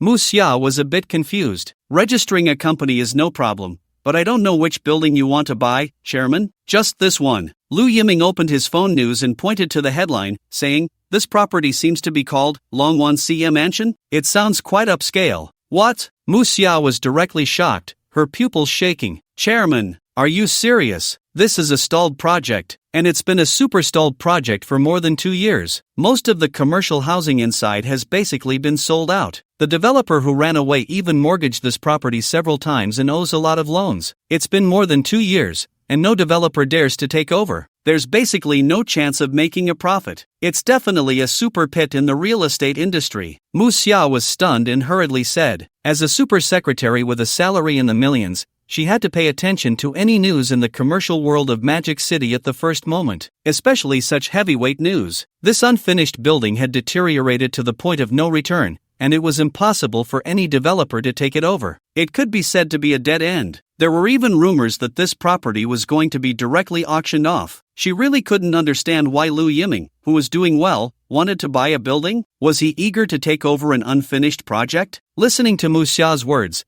Lu Yiming was even more determined to buy this unfinished building. What the heck? If I don't buy it, wouldn't that be a disaster? Such a great opportunity to lose money, where else can I find it? I think the location is not bad, it might appreciate sooner or later. It still has commercial value, Lu Yiming said, glancing at his watch. It's still early, why don't we go take a look together? Okay, I'll accompany the chairman to take a look. She said this, but in her heart, Mu Xia was already thinking about how to persuade Lu Yiming to give up this idea. Don't be fooled by the low auction price of these unfinished buildings. The debt disputes involved can be a real headache. Those creditors would love to swallow the person taking over whole, not stopping until they recovered all the money they lent. Half an hour later, Lu Yiming and the others arrived at the foot of the unfinished building. Although it was an unfinished building, the main entrance and everything had been built. It just lacked a few security guards to watch over it. They could even see a large red banner hanging at the entrance. Ruthless developer. Return my hard-earned money. Strange, isn't this an unfinished building? Why are the lights still on? Lu Yiming asked in confusion. It should be the owners who bought the apartments sneaking in, Mu Xia explained. Sneaking in? Lu Yiming was puzzled. Didn't they pay for the apartments? How can they be sneaking in? If the houses haven't been delivered, the developer won't allow these owners to move in and will send people to drive them away, so they can only sneak in, Mu Xia explained. Sigh, we also have people who bought unfinished buildings. It's really tragic. They can't live in the houses, but still have to pay the mortgage every month. It's unbearable. Yeah, a house drained 3 generations of savings, and in the end, it became unfinished. Millions just evaporated like that. Who wouldn't collapse? These developers should be executed. They take the money but don't deliver the houses, and they still have the nerve to argue. Do we ordinary people deserve to be scammed? So many news media, yet not a single person stands up to speak for us. Countless netizens in the live broadcast room said indignantly. Let's go, let's take a look, the bold Lu Yiming said. Although Mu Xia felt a bit scared, she still chose to follow Lu Yiming upstairs. After all, this was an unfinished building, with no water or electricity. Inside was basically pitch black. Especially at this late hour, it gave a sense of indescribable panic. She was afraid that a ghost might suddenly jump out. But Lu Yiming wasn't afraid of these things. He was a staunch materialist warrior. He believed that the Bodhisattva of Gatling would take care of all the monsters and ghosts. All fear came from insufficient firepower. Lu Yiming led Mu Xia up the stairs through the fire escape. To ease Mu Xia's fear, Lu Yiming kept chatting with her. Hey, Mu Xia, do you have a house in Magic City? Of course not. The houses in Magic City are too expensive. We workers can't afford them. Oh, so you've always been renting? Yeah, I rent a house with a few good sisters from the company. It's very cost-effective, and we usually have fun like in a love apartment, getting along very well. In the midst of their banter, Lu Yiming and the others arrived at the lit floor. Just as they emerged from the fire escape, they were met by a young man holding a flashlight, shining it in their eyes, and shouting, "Stop harassing us. I'm telling you, we're not leaving. This is our house. I'd rather die here than leave." Goodness. His hysterical demeanor immediately frightened Lu Yiming and the others. Fortunately, Lu Yiming quickly reacted, shielding his eyes with his hand and explaining, "Brother, don't get agitated. We're also homeowners, we just came to take a look. Please don't be in a hurry. We're not sent by the developers." Really? If I'm lying, may I be cursed like a puppy. Woof woof woof. Lu Yiming thought to himself. Then I'm sorry, I misunderstood you. I thought you were sent by the developers to drive us away. The young man lowered the flashlight and scratched his head sheepishly. Only then did Lu Yiming and the others see his appearance clearly. He was wearing a white shirt, white sneakers, and glasses, looking quite refined, though his hair was a bit unkempt, a typical programmer image. "If you don't mind, come in for a cup of tea," the young man warmly invited. After all, it was tough to resist unscrupulous developers, and these owners of unfinished buildings had long learned to band together for warmth. "Thank you then," Lu Yiming and the others said as they walked into the house. When they saw the state of the house, even Lu Yiming, who was mentally prepared, was shocked. The house was unfurnished, with no water or electricity. There were only a few light bulbs powered by a generator. There wasn't even a bed, just a few small tents. It was like stepping back into a primitive tribe. The only comforting thing was that at least the windows were installed, providing basic shelter from the wind and rain. Under the dim light, Lu Yiming and the others saw a young woman reading a fairy tale book to a child. "That's my wife, putting the child to sleep," the young man said with a smile, turning to shout, "Wife, Nyo-Nyo, we have guests." With a whoosh, the young woman emerged from the tent with the child, smiling as she said, "Hello, sorry for the mess, our place is too simple." "It's fine, although the conditions are basic, it feels very warm," Lu Yiming replied honestly. "Hello, brother and sister," the little girl said sweetly. "Hello there," Lu Yiming and the others replied with smiles. To be honest, Lu Yiming was deeply moved by them. Finding joy in hardship was their most genuine portrayal. Even with such simple conditions, as long as the family could be together harmoniously, it felt incredibly warm. After sitting for a while, Lu Yiming and the others took their leave. On the way down, Lu Yiming and Mu Xia remained silent, neither speaking. The moment they stepped out the door, Lu Yiming turned back to look at the few scattered lights on the unfinished building and said, Mu Xia, help me gather 5 billion. I want to buy these unfinished buildings. At that moment, Mu Xia didn't try to dissuade Lu Yiming anymore but replied in a firm tone, okay, I'll contact this developer tonight. Meanwhile, Chen Tai had just been pulled out from the supervision by the director team. He returned home with a dazed expression, not wanting to say a word. Without the director needing to say much, Chen Tai already knew he was definitely going to be fired. Even team leader Lin and a wave of higher-ups above him were not exempt from the fate of being dismissed. There was even a possibility of being permanently banned from the financial circle. If the worst outcome occurred, he might even have to serve time. This whole ordeal left Chen Tai completely stunned. The most critical part was that when they pulled him out, the director was unprecedentedly cold, saying to him in a frigid tone, helping you once before has already caused a very bad impact. From now on, you can only rely on yourself, Chairman Chen. I advise you to think carefully about how to get through this next year. Chen Tai suddenly felt an unprecedented sense of helplessness. Was he really going to have to look for a job again? Just the thought of the previous job search made him feel like crying. Oh my god, it was impossible to find a job. Chen Tai finally understood. With his current vocational school diploma and at his age, no company would want him, especially after this incident. All the companies in the financial sector would refuse him without hesitation. It could be said that Chen Tai was almost like a rat crossing the street. Everyone wanted to hit him. He really wanted to give up this challenge, but when he thought of the 1 billion in penalty fees, he had to dismiss that thought. Suddenly, Chen Tai saw the takeout bag in the corner that he hadn't thrown away yet, and a bold idea came to his mind. He couldn't find a job in the financial sector, but he could still deliver takeout. Isn't delivering takeout easy? It's just riding an electric bike around to deliver, right? What's so difficult about that? As long as there's navigation, isn't it a piece of cake? Plus, he had high blood pressure, so walking more to lose weight would be a good thing. As long as he could get through this year, even if he didn't win, he could still get a whole billion in bonuses. How great would that be? In an instant, Chen Tai made up his mind to start delivering takeout tomorrow. Unknowingly, Chen Tai's standard had shifted from winning the challenge to just surviving this year. It was time for the daily reflection session. Even after suffering such a series of blows, Chen Tai was still as tenacious as Xiao Chang, unabashedly saying, I was completely wronged in this matter today. I didn't know that information was classified. All the responsibility lies with that team leader Lin. He really ruined me. Now I don't even want to work in the financial sector anymore. I've decided to experience the life of a delivery writer tomorrow. You all keep saying how hard it is to be a delivery writer. I want to see for myself. Isn't it just delivering takeout? What's so hard about it? It's just riding a broken electric bike around, and you can enjoy the scenery too. You young people just don't know how to be content. Always thinking about jobs with more money and less work. You can't handle a bit of hardship and won't become great. Tomorrow, I'll prove to you that delivering takeout is really not that difficult. Meanwhile, on Lu Yiming's side, Lu Yiming clearly hadn't recovered from the image of the unfinished building he had just seen. After a moment of contemplation, he said, I think, although everyone starts a company to make money, at the very least,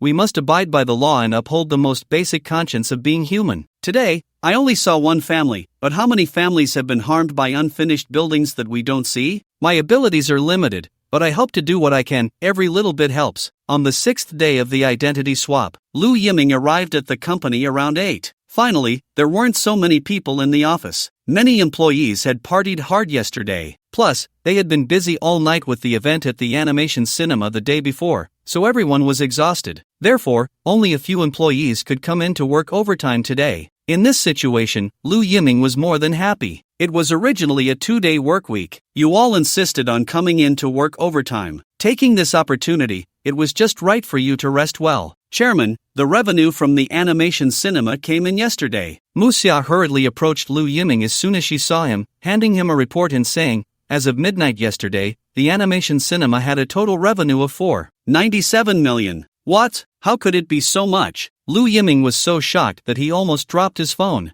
497 million? That means over 40,000 people came to our cinema yesterday? How is that possible? How could such a small cinema hold so many people? This time, it was Mu Xia who was made to laugh by Lu Yiming. Oh dear, Chairman, of course not. This 497 million is not just from ticket sales. It also includes the overall income from the fried chicken and hamburger shop, street vendor sales, popcorn and cola, and merchandise. Yesterday, the actual foot traffic was around 30,000 people, with an average spending of 167 yuan per person. Hiss! Lu Yiming gasped. He had still underestimated the influence of these anime IPs. You have to know, during the peak tourist season, the ancient royal city of Jingshi had a maximum foot traffic of just over 100,000. His small anime cinema had attracted a full 30,000 people. It was simply terrifying. After a month, this revenue would surely exceed 100 million. How could this be? He had originally thought he would be losing money. Instead, he ended up making a fortune? Ding! You have issued bonuses to company employees and held a celebration banquet,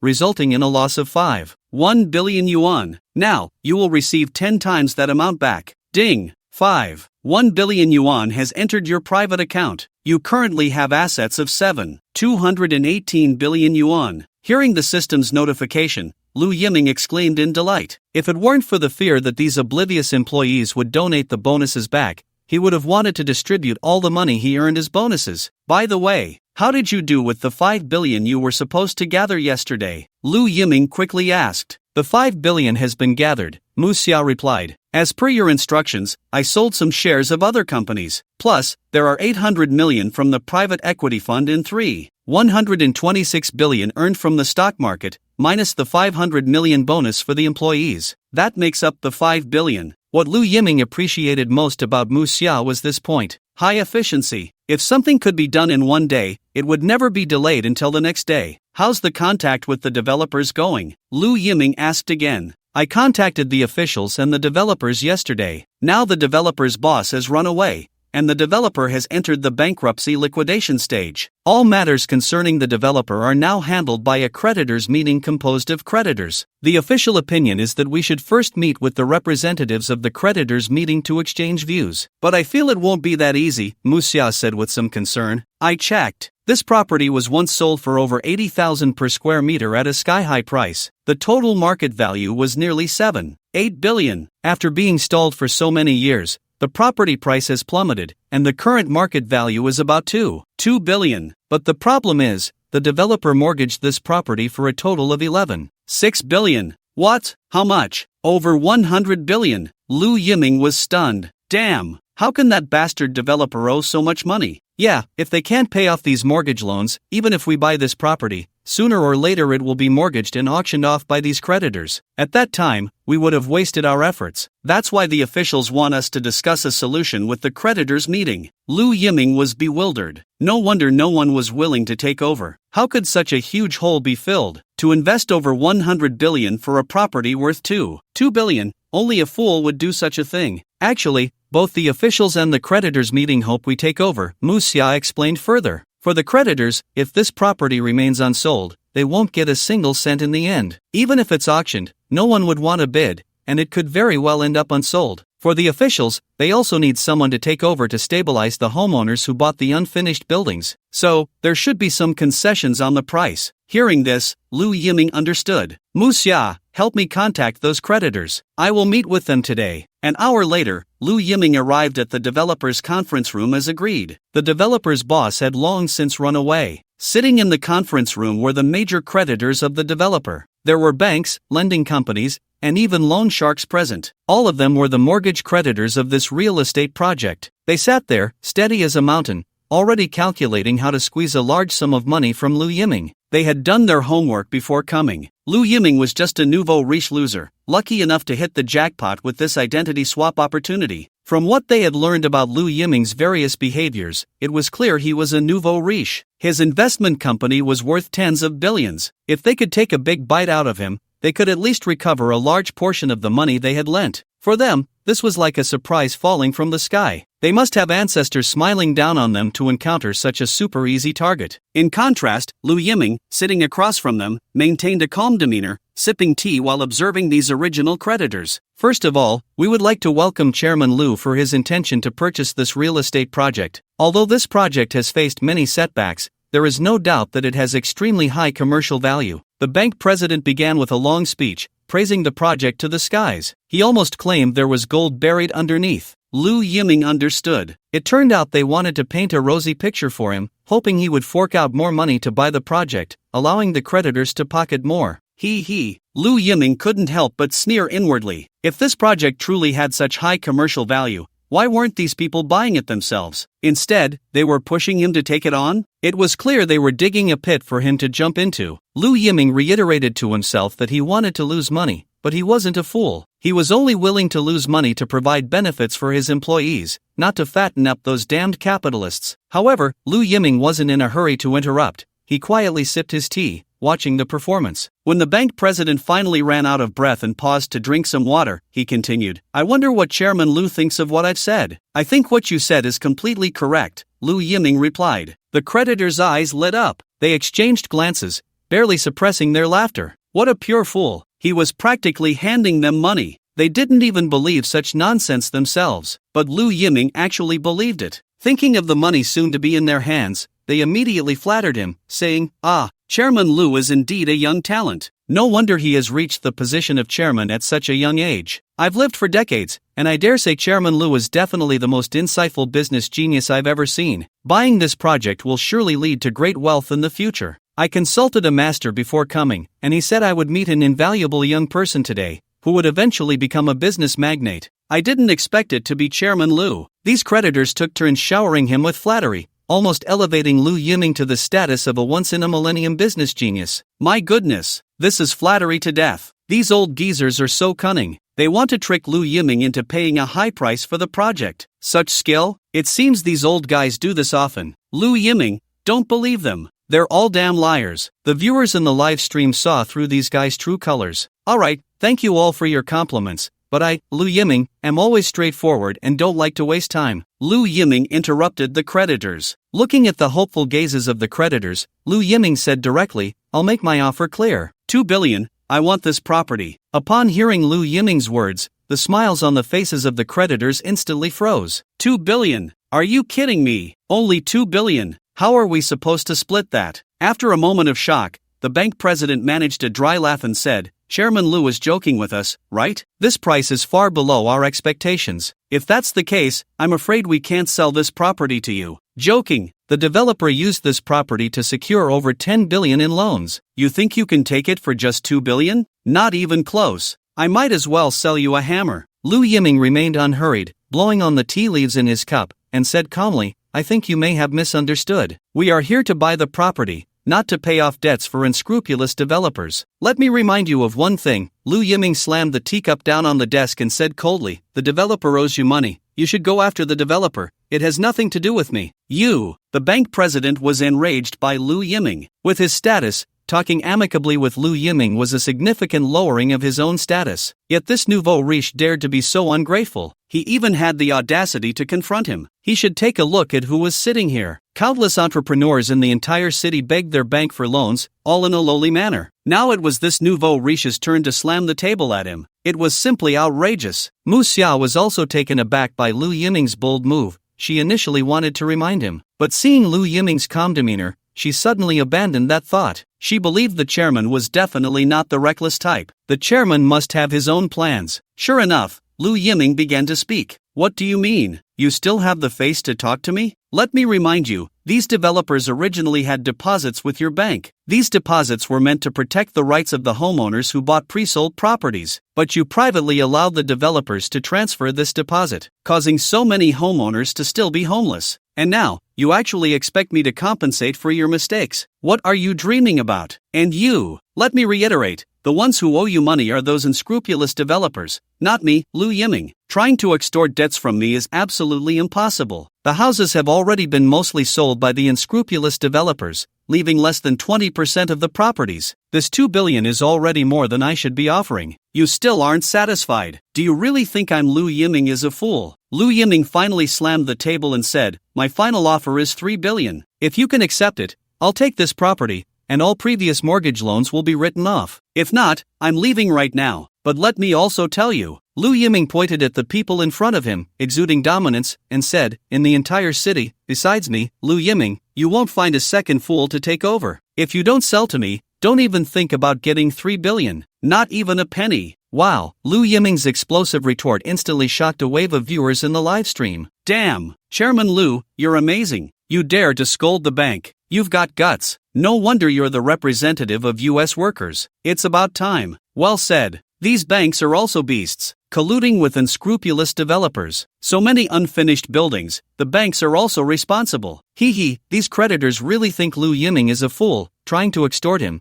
but ended up getting angrily rebuked by him. Just look at their faces, it's really hilarious. The viewers in the live broadcast room exclaimed in excitement, flooding the screen with comments. Ding! Shock value plus 999,999. For these people, Lu Yiming could no longer contain his anger. With so many unfinished buildings, they bore an undeniable responsibility. Now they were only concerned with recovering their debts, without a thought for the countless citizens who had bought homes but were still displaced. For these people, houses were merely investment products. But for many ordinary citizens, a house was home, a warm harbor where they could live and work in peace. Without a home, in this vast metropolis, they were like rootless duckweed, utterly alone. Moreover, Lu Yiming had no need to fear these people. After all, he didn't need to borrow money from them, so he certainly wasn't afraid of offending them. He would rather see them lose all that money. After hearing Lu Yiming's words, the creditors across from him turned pale with anger. They admitted they had interrupted Lu Yiming to extort him,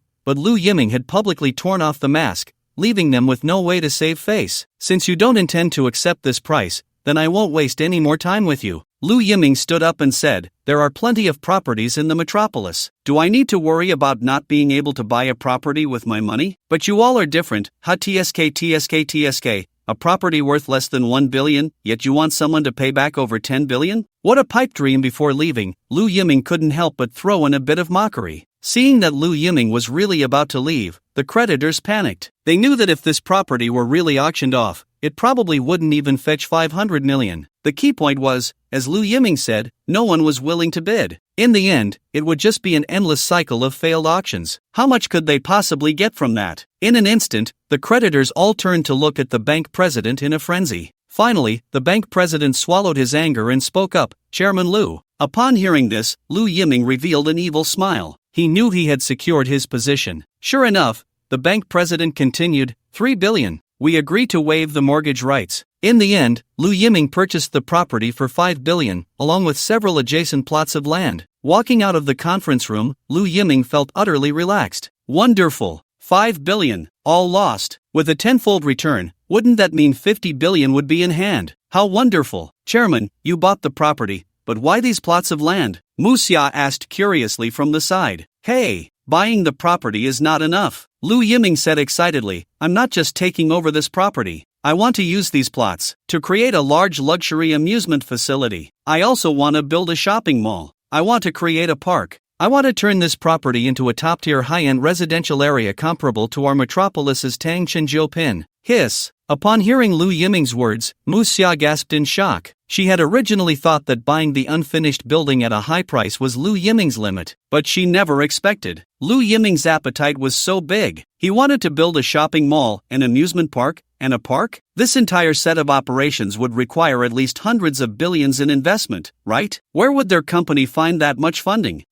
Chairman Lu, I might need to remind you. Well, we currently don't have that much money in our account. This 5 billion was barely scraped together by selling nearly half of our other company's shares. Also, this property has already had 80% of its units sold by the developer. The purchase funds have already been given to the developer. You could say that what we can still sell is actually only 20%. What the hell? Almost all the houses are sold out? No wonder no one wants to take over. There's only this little bit of property left, and aside from Lu Yiming, there really isn't anyone else foolish enough to take it on. I just feel like Lu Yiming's move is really puzzling. He spent so much money just to buy this ultimate unfinished building? Isn't he afraid of bankrupting the whole company in one go? The viewers in the live stream were completely baffled by Lu Yiming's actions, flooding the comments with their confusion. It's fine, we can just buy back that 80% soon, Lu Yiming said with a calm expression. Ha! Muxia looked at Lu Yiming in bewilderment, unable to grasp the meaning of his words. What's the current price per square meter for this property? Lu Yiming asked again. When it first launched, the peak price was over 80,000 per square meter. Later it dropped to over 60,000. Now that it's been unfinished for so long, I estimate that even if it sells, it might only go for 30,000 per square meter, or even just over 20,000, Muxia replied. Although the location of this property isn't bad, with subways and such nearby, it's still a super unfinished building. Even at a low price, most people wouldn't choose to buy such a property. What if the next buyer collapses too? Then they would truly be in a situation where they could call for help but no one would respond. Then we'll buy the owner's properties at 40,000 per square meter. We'll try to acquire all their properties. Once we build the shopping mall and amusement park on these plots of land and push the property prices up, we can sell them at a high price. Honestly, when Lu Yiming said this, Muxia felt like her entire worldview had shattered. To be fair, it was the first time she had seen such unpredictable business tactics. It was simply a case of a hidden dragon and phoenix in the business world, spending hundreds of billions to build these facilities just to raise the price of a 2 billion unfinished building? What kind of ridiculous operation is that? Moreover, they would have to buy back these houses at a high price. This was even more incomprehensible. Muxia could believe that once their company announced the buyback of this unfinished building,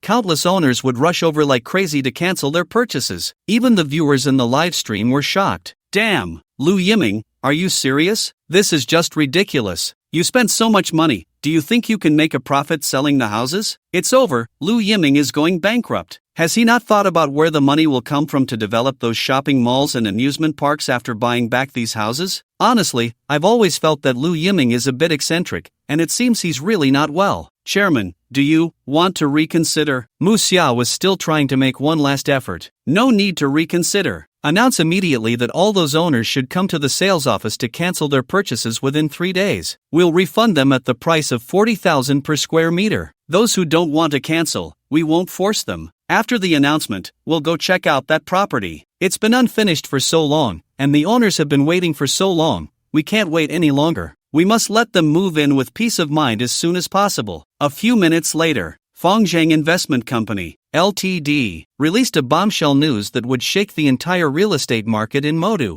Lu Yiming actually spent 5 billion this morning to buy the most notorious super unfinished building in Modu. He even acquired several plots of land next to it. This directly shocked the real estate developers in Modu. They even suspected that Lu Yiming had some insider information. Did he know that the property prices were going to rise? However, when they watched the live stream replay, they all fell silent. Goodness, Lu Yiming, impressive. If the property prices don't rise, you just find a way to make them rise, right? Spending hundreds of billions to create a business district just to sell the damned unfinished building? However, what no one expected was that Lu Yiming actually posted an announcement. He would buy back all the sold units in this development at a price of 40,000 per square meter. This left the real estate developers utterly confused. Forget about 40,000 per square meter. Even if it were 20,000 per square meter, there would be people wanting to cut their losses quickly. Yet Lu Yiming insisted on a premium buyback. In an instant, all the real estate developers in the Magic City felt like they were trapped in a fog, completely unable to understand Lu Yiming's move. At this moment,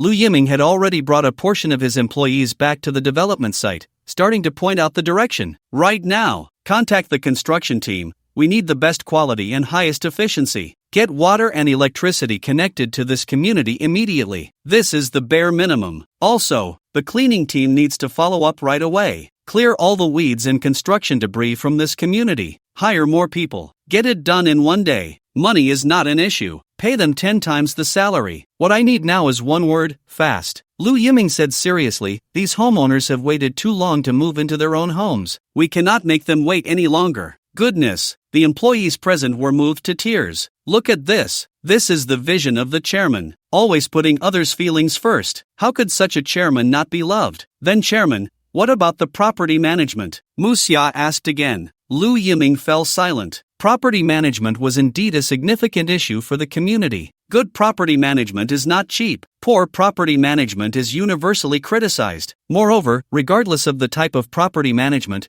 they will find ways to embezzle elevator advertisements and various other income from the community. It's not that Lu Yiming wanted to criticize property management. Being universally criticized across the country, this property management indeed had serious problems. Property management is a crucial link related to the safety and service quality of the homeowners. To be honest, I'm not at ease with the property management we find outside. So I've decided to set aside a group of people from our company to register a wholly owned property service company. It will specifically serve all the homeowners in this community. What? The employees present were stunned. Who would have thought that for such a community, they would need to register a property service company? Damn, could it be that Lu Yiming has his eyes on the property management pie? Tisk tsk, don't underestimate the money made from property management. Just the management fees alone are a huge sum, not to mention parking fees, community advertising fees, and most importantly, public maintenance funds. Each of these is an extremely lucrative piece of meat. If property management really goes corrupt,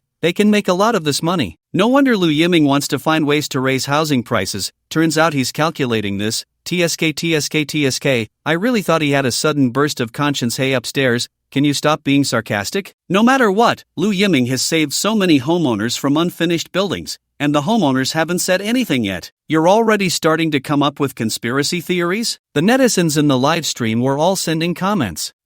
Chairman, it's not that we don't listen to you, it's just that we've never done this kind of work before. A male employee hesitated and stepped forward to say. The other employees had the same thought, looking at Lu Yiming with confusion. They were all top graduates in finance and economics. They had spent their lives dealing with numbers and accounts. Yesterday, asking them to help set up a stall, make hamburgers, and pour cola was fine. But now, asking them to cross over to run a property service company, they really couldn't wrap their heads around it. They had no idea where to start. After all, not everyone is as versatile as Mu Xia. What's your name? Lu Yiming looked at the male employee. The male employee was instantly startled. He still thought that Lu Yiming was angry and was preparing to make things difficult for him. But thinking of Lu Yiming's vision, the employee mustered his courage and said, Chairman, my name is Ming Ruyu. Good name, you have courage, and I appreciate you. If you are willing, you can be the general manager of this property service company. Lu Yiming patted the other person's shoulder and said with a smile. What? Ming Ruyu was stunned on the spot,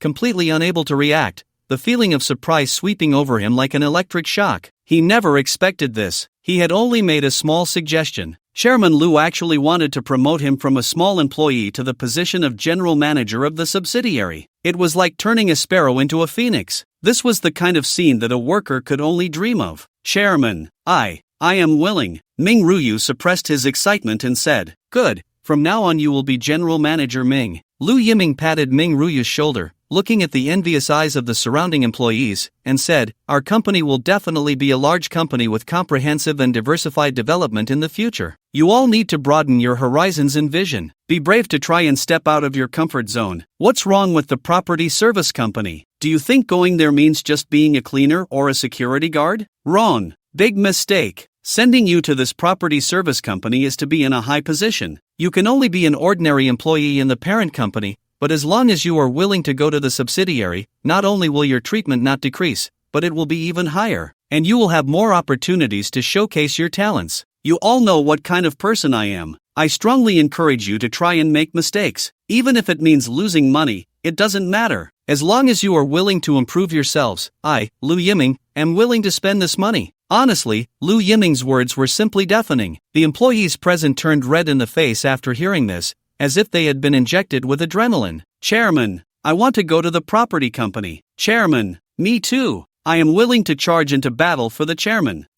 Chairman, I was here first. I want to go. Goodness. This scene completely stunned the viewers in the live broadcast room. What the hell? Lu Yiming, did you start in pyramid schemes? You're so good at brainwashing. I feel like these people are about to go crazy with excitement. If it were me, I would be excited too. Have you ever seen a boss so generous, so willing to delegate power? Exactly, only in this situation can employees be most likely to achieve results. Companies that just focus on attendance and force everyone to sell will inevitably go bankrupt. Okay, now, immediately split up to execute the orders I just gave. Especially you, go and set up the property company right away. I'll emphasize again, don't be afraid to spend money. Spend all the money on the right things. An hour later, at the sales office at the bottom of the building, the sales office was bustling. Countless homeowners were lined up, all rushing over to cancel their purchases after hearing the news. They originally thought this community was going to become a half-finished building, and they would not only be unable to move in but also lose all their money. Now they heard that the new developer was willing to buy back their houses at 40,000 per square meter,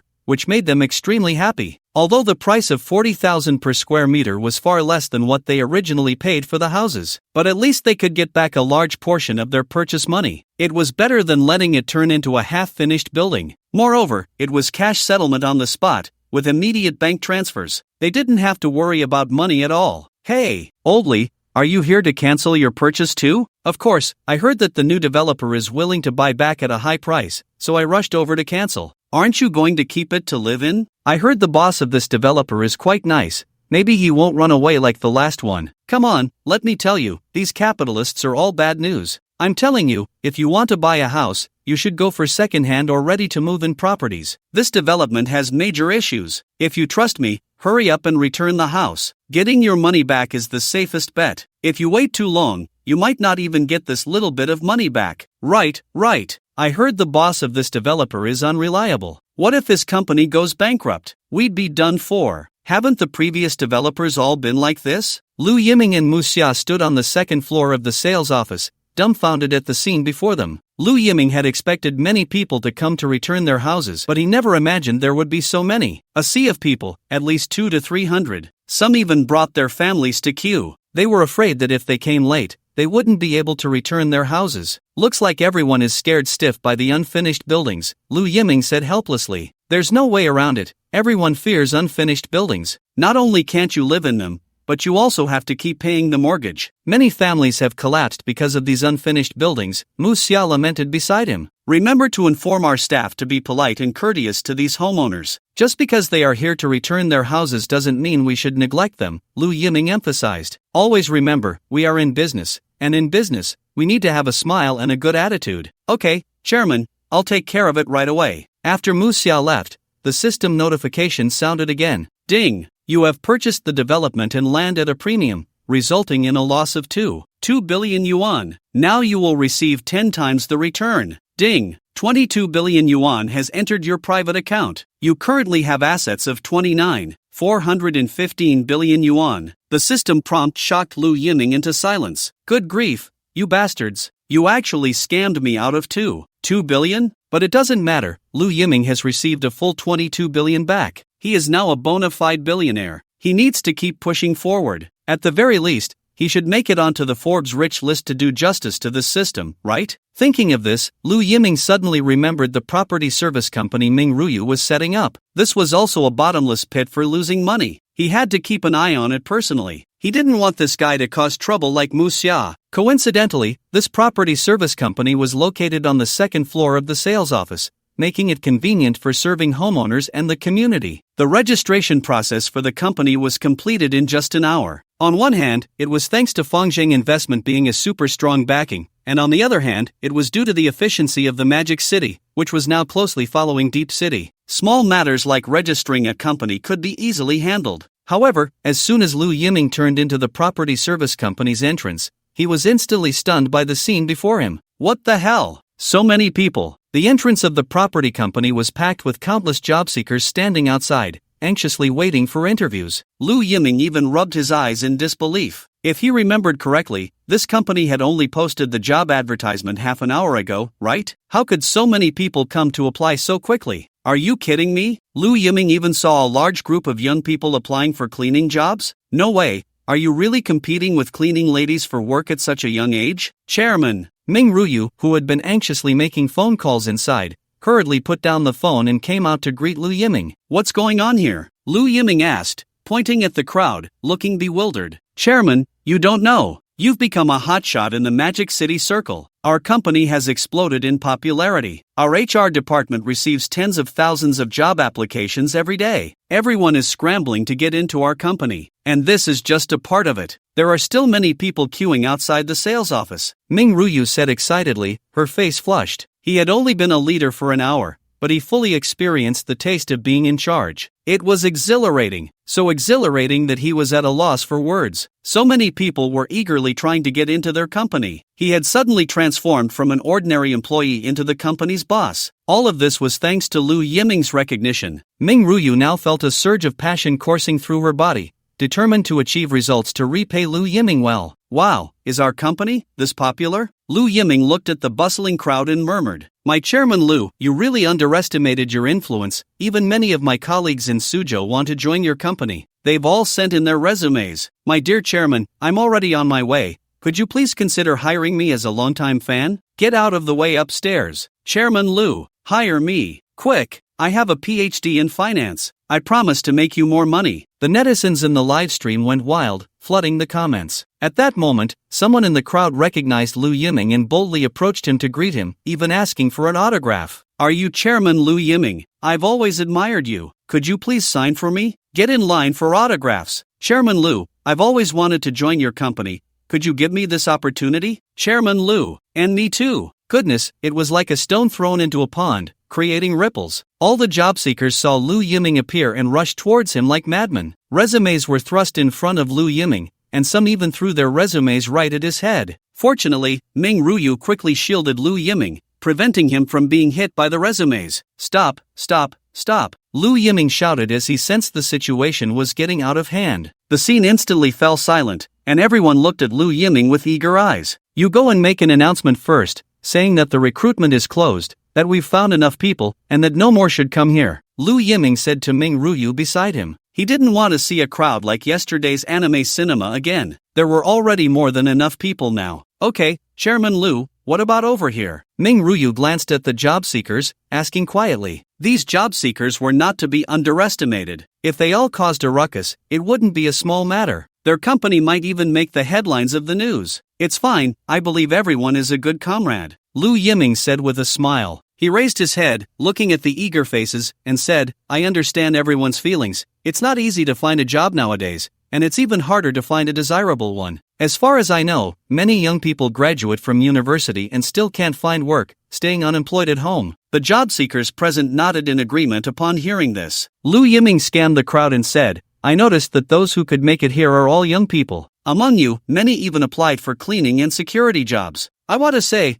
you are underestimating yourselves. You all have the power to change the world. How can you choose a job that doesn't match your abilities at all? This isn't right, you deserve better. Hearing Lu Yiming's words, the job seekers exchanged glances. They had grasped the meaning behind Lu Yiming's words. He was telling them to leave, that none of them would be hired. However, Lu Yiming's next sentence shocked everyone present. So, I've decided. I want all of you here. We can sign labor contracts right away. You shouldn't waste your youth at home. I need you. My company needs you. Come on, join our big family and unleash your passion and enthusiasm. In an instant, upon hearing Lu Yiming's words, the entire venue erupted. What, Chairman, is what you said true? You, really want to recruit all of us? Chairman, I'm really crying. You are just as good as what they say online. Chairman, long live. From today on, I will carry the banner for the chairman. Whoever dares to oppose the chairman, I will fight them. The job seekers present were all ecstatic, turning the place into a sea of cheers. At that moment, Ming Ruyu's eyes widened, and her jaw nearly hit the ground. My chairman, have you gone mad? So many people. Why do you need so many? The viewers in the livestream were almost scared enough to drop their phones. What the hell? Lu Yiming, are you out of your mind? So many people. There are probably more than the residents in your community. No way. Recruiting all these people. Isn't this just a joke? This is going to lead to bankruptcy. You'll have to pay who knows how much in salaries every month. Are you sure this isn't a joke? Lu Yiming gestured with his hands for everyone to quiet down. Instantly, everyone closed their mouths and quietly looked at Lu Yiming. His decisiveness was off the charts. I can guarantee that the salary you receive will be exactly the same as that of the ordinary employees at our headquarters, an annual salary of hundreds of thousands. If you don't believe it, you can compare when you receive your salary next month. Lu Yiming, keep my word. Okay, Chairman is awesome. Chairman is amazing. The crowd erupted in applause, each one clapping so hard their hands hurt but unwilling to stop. But there is one thing I must clarify in advance, Lu Yiming said seriously, gesturing with his hands. The positions you are assigned may not be the ones you expect. We will assign positions based on your individual abilities. For example, this security guard. Security guards in society today are often not reliable. If they encounter a criminal, they might run faster than the residents. What's the point of having such security? Can such a security team provide safety for us residents? There's even a joke online. 7 security guards have 5 teeth. They can only watch the door and stop a delivery person. After Lu Yiming finished speaking, the crowd couldn't help but laugh. This had almost become an accepted fact. If they really encountered a criminal, the security guard might run faster than you. So we can't do that. If we are going to do it, we must create the top property service team in the city. All security personnel must be young and strong. If there are veterans, they will be prioritized for positions. As Lu Yiming spoke, Ming Ruyu was frantically taking notes beside him. These were all key points for the upcoming work. As his subordinate, he needed to be perceptive. But some might say, with such a low salary for security, only a little over 3,000 a month, why risk their lives? So to change this situation, as long as you are a security personnel of our property company, the base salary will be 50,000. If you receive widespread praise from the residents, the bonus will double. If we can't even guarantee the most basic respect, how can we ensure that they will step up to protect the residents' safety in times of danger? And the best way to express respect is to pay them. Okay, chairman is awesome. The job seekers' hands were all red from clapping, their faces flushed with excitement. To think that even security guards could earn tens of thousands a month. This was simply insane. They were not unwilling to work hard. The key was that their efforts had to match the rewards. If security guards can earn such a high income, then what's embarrassing about being a security guard? Making money, no need to shiver. Then someone might say, being a security guard is too embarrassing, others will look down on you. It doesn't matter. They look down on me, but I respect myself. Earning money through my own hard work. What's embarrassing about that? Moreover, our security team will be renamed the patrol team. Each floor will have a patrol team member on duty 24 hours a day, ready to respond to any emergency at any time. Our community doesn't have to be the most luxurious in the city, but it must be the safest in the entire city. Safety must always come first. The chairman speaks well. Chairman, I want to be a patrol team member. Add me. I'm in too. As soon as Lu Yiming finished speaking, several sturdy young men immediately stood up. They were all veterans. They had the blood of serving the people flowing in their veins. They were worried about not having the opportunity to prove their worth. Lu Yiming gave them this chance. I am very pleased that you are all willing to step up to protect the safety of others. Lu Yiming looked at the eager young people with deep affection and said seriously, you protect the safety of others, and I will protect your safety. We will equip every patrol team member with the best protective gear, such as bulletproof vests and stab-proof vests. Even attack equipment will be fully provided. Pepper spray, electric batons, remote stun guns. We will ensure your safety while protecting others' safety. In case of danger, you will be the last line of defense for the homeowners. Lu Yiming's words were like a speech in a bar, highly stirring. The young people present felt a surge of excitement, wishing they could encounter danger immediately so they could step up right away. And the cleaning staff too. The old method of manual cleaning is too inefficient and completely does not fit your identity as college students. Therefore, our property company will implement intelligent cleaning. We will equip a large number of cleaning robots and delivery robots. They will help you complete the cleaning tasks throughout the process. Additionally, we plan to assign a property manager to each floor, so that no matter what emergency happens, you can be on call at any time. The crowd looked at each other in disbelief, their faces filled with the four big words, incredible. They thought that with such a high salary from Lu Yiming, the work would surely be very hard. But is this it? This job is simply too easy. Isn't this just some tasks done by elementary school monitors? There's no difficulty at all. With a salary of hundreds of thousands a year, they really felt a bit embarrassed. Seeing the excited expressions of these young people,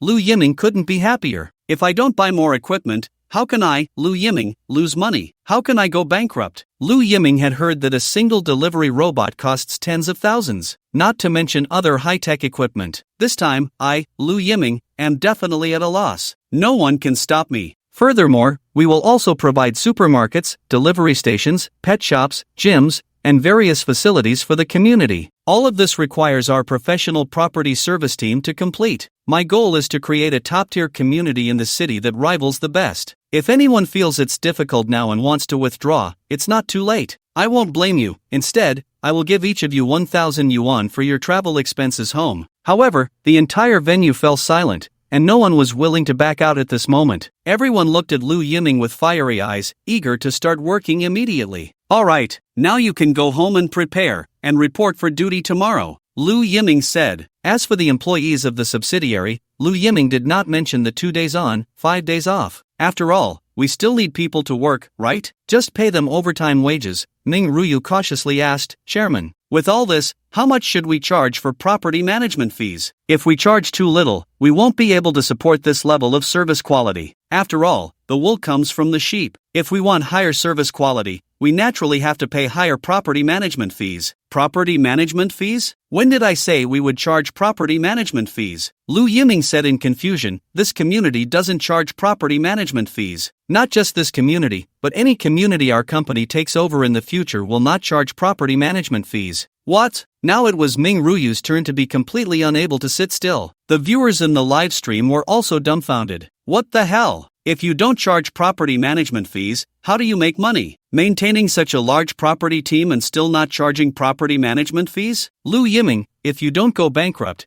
it would be against the natural order. Cough, I just don't like paying property management fees, especially when they are so expensive. Why should I pay money to the property management for living in my own house? I think Lu Yiming's proposal is good. Grinning, to the person above, do you think the property company hires security, cleaning, and maintenance staff for free? They don't make money and are doing charity for you? Paying property management fees is fine, but the key is that the charges must be reasonable, and the service must be in place. For a property team like Lu Yiming's, I would be willing to pay more every month. Shock value plus 999,999. Chairman, if we don't charge property management fees, how are we going to support ourselves? At this rate, no amount of money will be enough, Ming Ruyu said in disbelief. He finally understood Mu Xia's feelings. Following such a wildly imaginative boss every day, the shocked expression on his face just couldn't stop. Hey, we need to broaden our perspective. Think about it. How many people are unwilling to pay property management fees? Nationwide,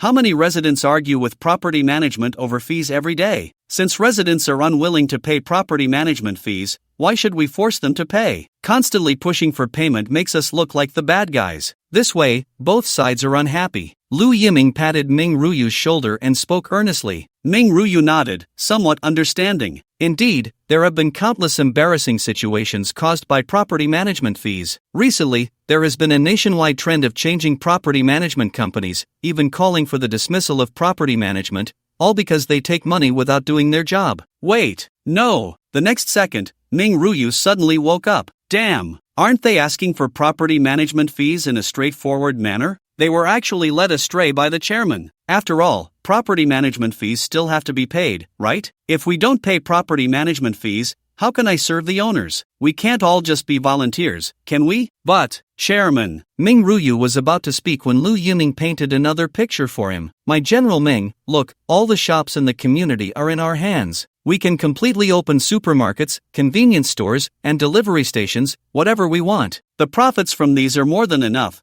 so why bother to chase property management fees? If that's still not enough, just call me. I'll have Mu Xia send you money right away. I'm still saying, don't be afraid to spend money, and definitely don't be afraid to lose money. Even if we lose money, we must let the residents feel our high enthusiasm and top-notch service level. I just have one thing to say. We cannot ruin our company's reputation.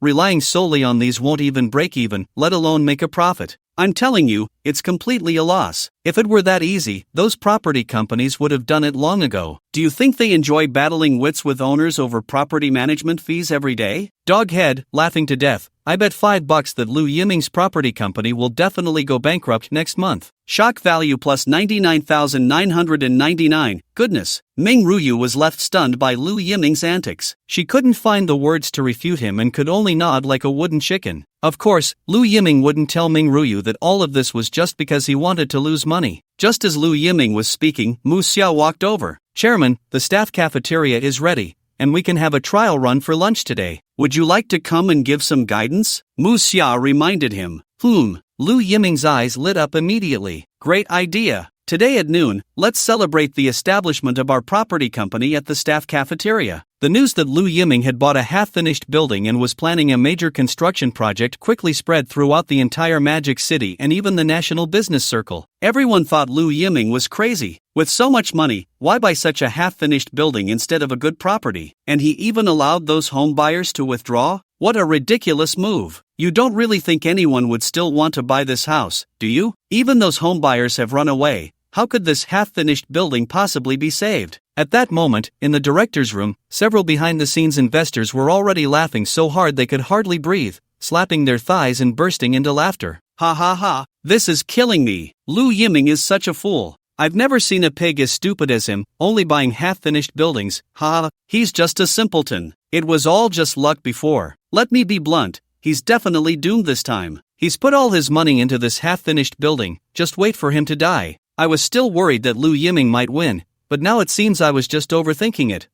With such a stupid pig, it would be against nature if he doesn't go bankrupt. Exactly, doing business requires proper properties. He thinks he's some kind of philanthropist. Who does he think he is? If we don't exploit the lower class, how do we make money? This kind of person is really delusional. Not just them, everyone was waiting to see Liu Yiming's joke. Some even started predicting when Liu Yiming would go bankrupt. Meanwhile, on Chen Tai's side, after being taken in for questioning last night, he wasn't released until the early morning. Chen Tai slept until noon today. However, he was not worried at all. He had seen the news before and knew that delivery workers in the Magic City earned quite a bit. There was even a report that a delivery worker in the Magic City could earn over $1 million a month. Chen Tai's expectations weren't high, he just needed to earn over 20,000 a month to get by. However, Chen Tai believed that with his intelligence, earning tens of thousands a month would be no problem. If the viewers in the live stream knew Chen Tai's current thoughts, they would mock him all day long. You believe this news? You deserve to be scammed. With this extremely misguided information,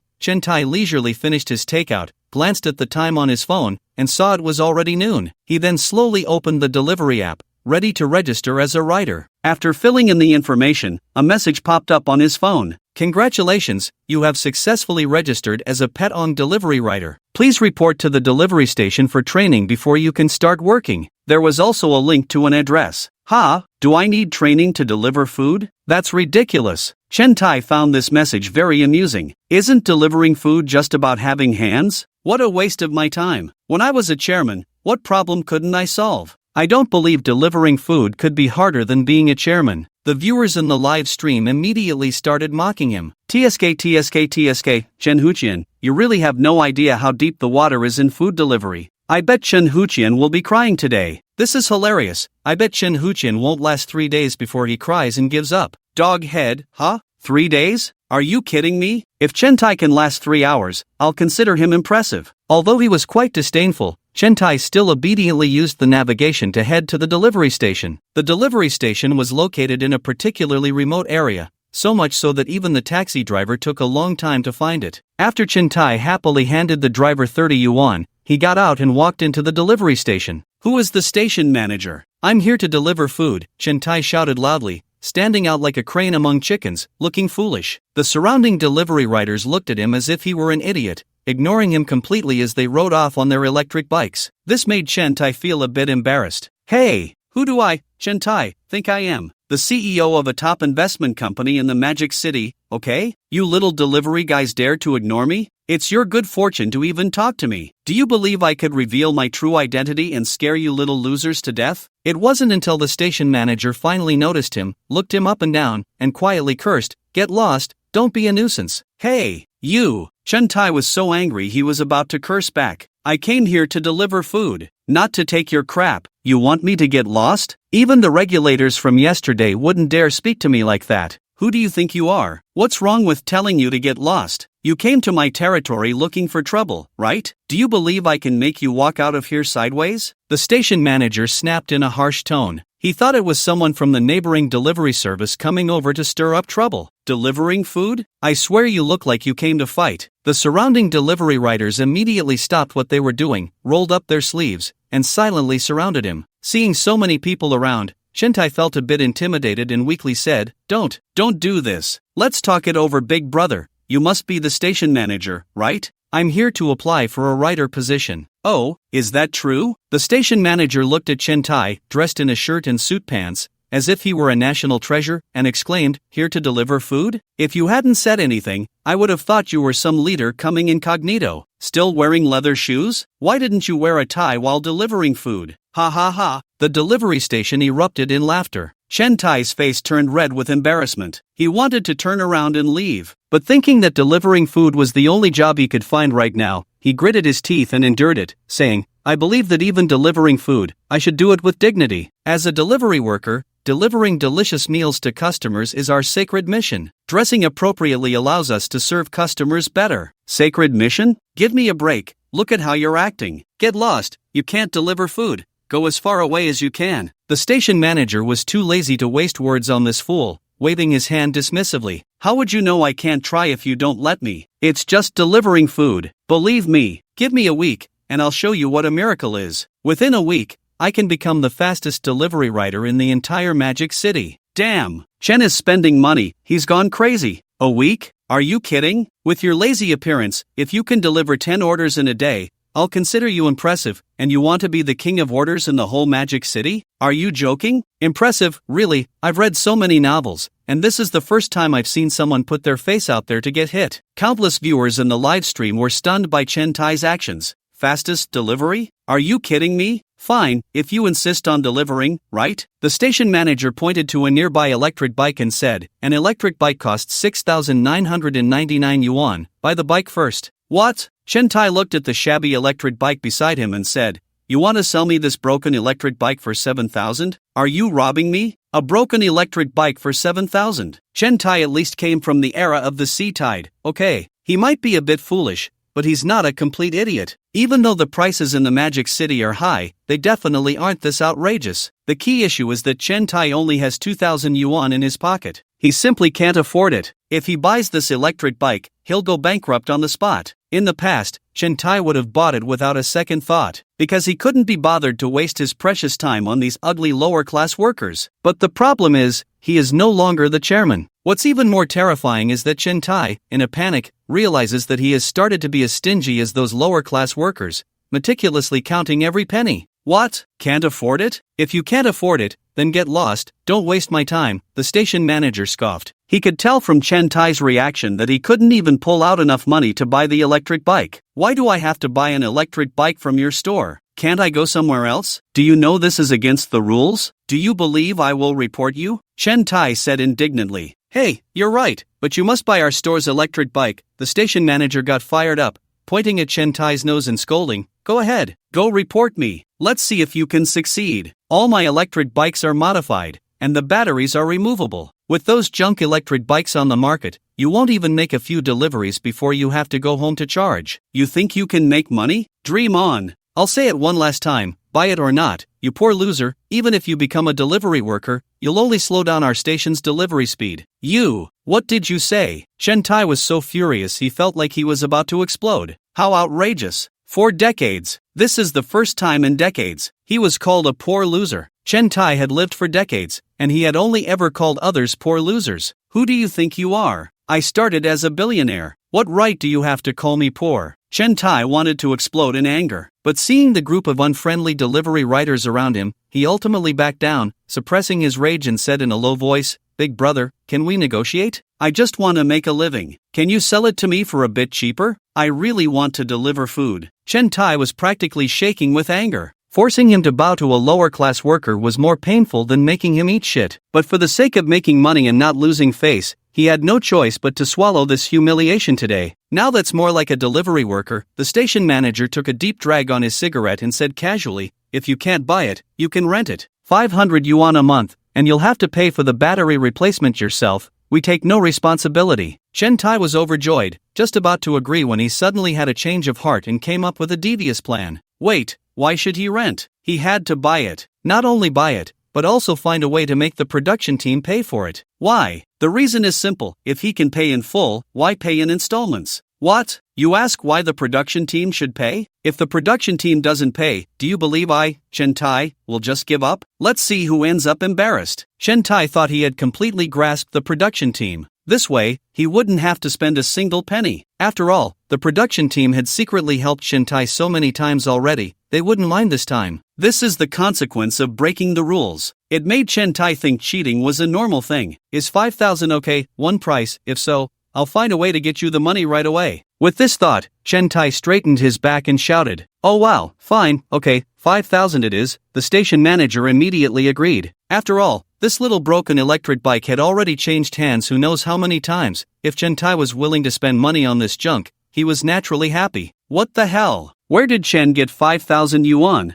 No way? Chen Tai, did you change your tune so quickly? You just said you couldn't afford it, and now you're daring to offer a price? Ha! Chen Tai isn't really going to sell himself, is he? With Chen Tai's looks, it would probably take him several days of hard work. Dog head. However, what countless netizens in the livestream never expected was that after Chen Tai walked out of the delivery station, he went straight to the hidden cameraman and said, Director, lend me 5,000 yuan. Director? Chairman Chen, are you joking with me? Everyone starts with only 3,000 yuan, that's the rule. I don't care, I just want to borrow 5,000 yuan, and I'm not going to not pay you back. I'll return it when I make money. Look at you being so stingy. The rules are one thing, but you should understand the need for flexibility, right? I really don't understand how someone with such low emotional intelligence could become a director. Chen Tai spoke with such righteous indignation. He treated breaking the rules as a sign of high emotional intelligence. It fully showcased the good qualities of a businessman who is solely profit-driven and unscrupulous. Damn! Chen Tai, you really have no shame. Ha, if you really have guts,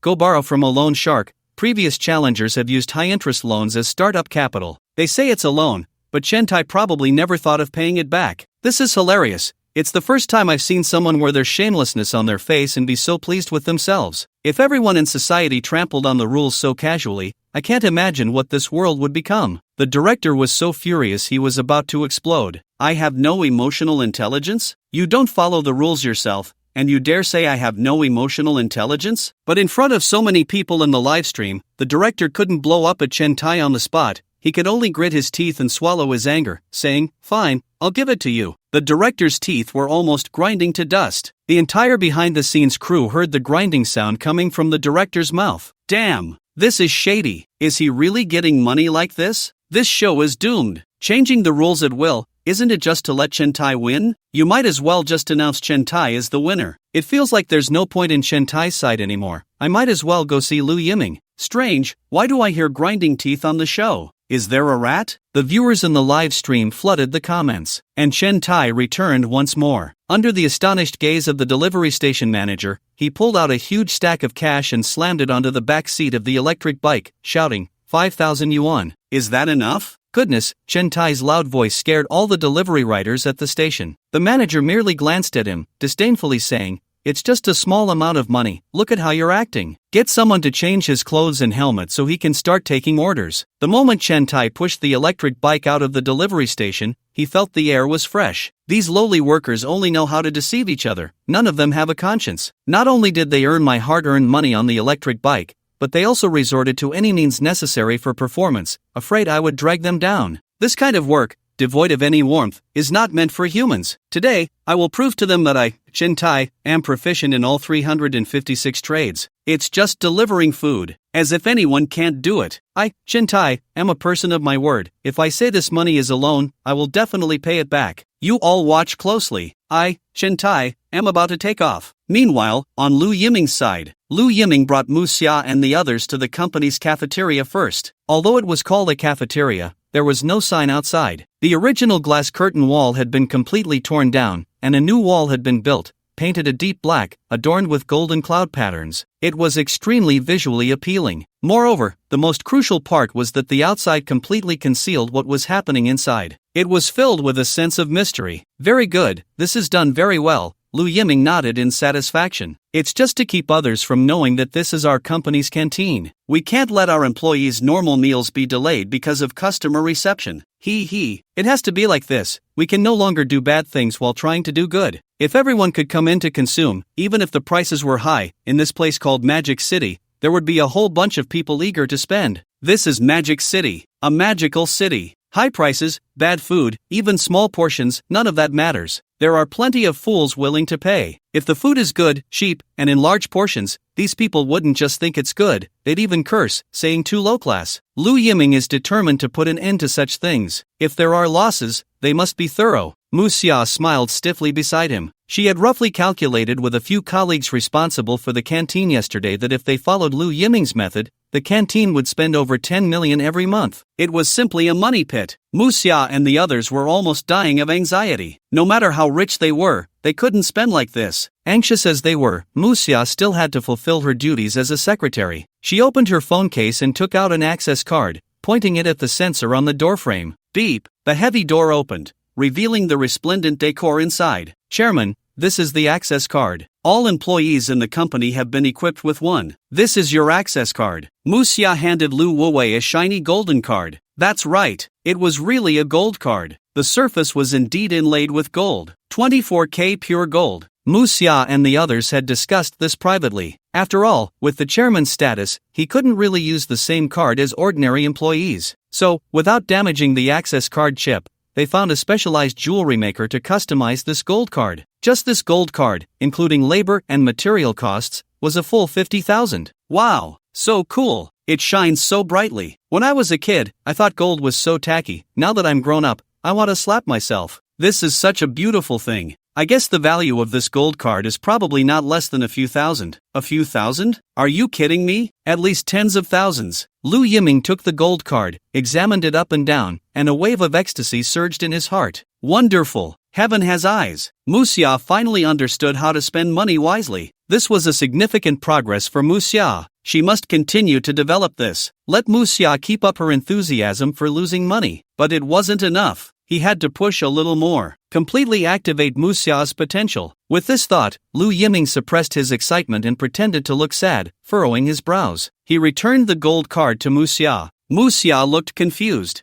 Why was it different from what they imagined? I can't accept this card. Lu Yiming shook his head, looking serious. Muxia lowered her head and said softly, a bit sad. This was a surprise they had carefully prepared for Lu Yiming. Sigh, Muxia, what do you think I am? Lu Yiming pretended to be heartbroken and said, my consistent principle is that everyone is equal in the company. We only have leadership and guidance relationships at work, but outside of work, all employees' personalities are equal. You preparing this gold card, which is completely different from the employee card, creating this privilege for me, how can I feel at ease? I also started as a worker. I can't betray my conscience. Muxia was stunned, but immediately, a deep sense of shame flooded her face. Oh my God, how could she have done such a thing? She actually thought of the chairman as someone who would enjoy privileges without guilt. How sinful. It was truly too sinful. At this moment, Muxia was so ashamed that she wished she could find a crack in the ground to hide in. In front of the chairman's bright and open-minded heart,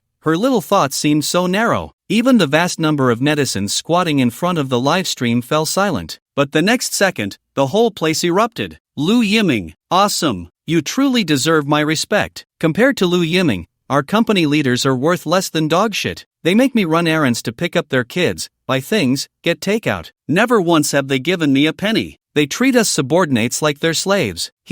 Our leader even borrowed money from me, borrowed tens of thousands, and it's been 2 years, and they haven't mentioned paying it back yet. Death smile, our supervisor emphasizes every morning meeting that we are all her dogs, must be at her beck and call, otherwise, we can be fired at any time and replaced with someone obedient. Death smile, there are too many people in this world who have power and start creating privileges, enjoying privileges. People like Lu Yiming are truly rare. If everyone could respect each other like Lu Yiming does, I can't imagine how beautiful this world would be. Shock value plus 9999999. I'm sorry, Chairman. I know I was wrong. I shouldn't have acted on my own. Muxia felt deeply ashamed, not even daring to lift her head. Lu Yiming realized he might have been too harsh and scared the young girl, so he quickly comforted her. No, you didn't do anything wrong. There's no need to be afraid. I didn't mean to blame you. The fact that you have this idea and dare to pursue it, to be honest, I'm very pleased. It's just that the direction was wrong. Are you kidding? I finally found a way to lose money. I should be thanking you. Blame you? How could I blame you? If anything, it's that your card printing was too few. Not enough loss. When Muxia lifted her head, she saw Lu Yiming's sunny smile, which instantly dispelled the gloom in her heart. With a boss like this, what more could I ask for? Moved, Muxia hurriedly wanted to take back the gold card and make a new one for Lu Yiming, but Lu Yiming directly stopped her. Hey, what are you doing? Chairman, I'm going to destroy this gold card right now, and there can never be such a thing again, Muxia said firmly. Such a good gold card, isn't destroying it a waste of resources? Lu Yiming said seriously, what I mean is, every employee must have a gold card like this. It's a reward for their hard work. It's also a commemorative item for the opening of our company cafeteria. This gold card isn't worth much. The key is that this gold card can give our employees a sense of pride. That's something money can't buy. At that moment, Muxia was stunned in place. Not just her, but the netizens in the livestream were also stunned. Even the barrage went silent for a large stretch. Not worth much was a resounding slap in the face to the netizens in the livestream. Dude, are you serious? Do you think this is gold-plated? Have you thought about how expensive gold is now? You really think of yourself as a nouveau riche? After a long time, Muxia finally managed to speak. Chairman, the cost of each gold card, is probably not low. Open your mind, money is not a problem. How about this? I'll give you a budget of 20 million, and if you don't spend it all, it's considered your dereliction of duty. Lu Yiming raised an eyebrow and said with a smile. Muxia was stunned. The netizens in the livestream were also stunned. This is probably the only boss in the world who treats spending money as a task. Others would do anything to cut their employees' salaries. Only someone like Lu Yiming, the big fool, would actually give employees a task to spend money. And it must be spent completely. If not spent, he wouldn't be happy. Mr. Lu, I can spend money very well. Can I apply to work at your company? Don't say 20 million. I can spend 2 billion for you. Director Lu is really a smart person. The more money there is, the more troubles there are, so let me bear this trouble for you. Shy, upstairs, your calculations are so precise that I can hear them all the way in Ely. Dog head. Confused as he was, Muxia still steeled himself to take on this job. 20 million. Hundreds of cards. Even if they were all made of pure gold, it wouldn't be enough. They need to be encrusted with diamonds. Ding. Customized diamond-encrusted gold cards for company employees. You have already lost 10 million. Now you will receive 10 times the return. Ding. 100 million has entered your private account. Currently, you have assets of 29,673 billion. Lu Yiming felt ecstatic. It seemed he was one step closer to becoming a trillionaire. After swiping the access card, Lu Yiming and the others entered the company cafeteria. Smooth, reflective marble tiles, bright warm yellow crystal chandeliers, and quaint, cozy redwood dining tables. Upon entering, they could also see several rows of genuine leather sofas for resting. Not bad, very good, Muxia, well done, this is the configuration we need. Lu Yiming nodded in satisfaction, casting an approving glance at Muxia. Just look, isn't it true that people need a little push? Even Muxia knew how to spend lavishly. Quite to my liking. Muxia smiled slightly, but in her heart, she thought, the chairman really didn't notice. These things were bought overnight from a closed restaurant next door. I saved at least 2 million. Muxia hummed a little tune in her heart, feeling extremely happy. Today is another day of saving money for the chairman. If Lu Yiming knew these were second-hand goods, he would probably be so furious he'd spit blood on the spot. Chairman, this is the nap area, equipped with mattresses and duck-down comforters. Each employee has their own bed space. Although it's a bit cramped, it absolutely guarantees the quality of their nap. This is the esports area, equipped with high-performance computers. After our employees have eaten, they can come here to play games. Muxia led Lu Yiming to the most important self-service dining area. This is our specially created self-service dining area. According to your requirements, we have French cuisine, Japanese cuisine, Chinese cuisine, American fast food, and a variety of rich dishes from around the world. All ingredients are sourced from all over the world, and every morning, the chef goes to the port to buy the freshest ingredients that have just been airlifted. Just for Chinese cuisine, dozens of dishes are randomly selected from the 8 major cuisines every day. We ensure our employees won't get tired of eating, and there will be different delicious dishes every day. Lu Yiming glanced around. It was indeed luxurious. The marble tables were filled with caviar, tuna sushi,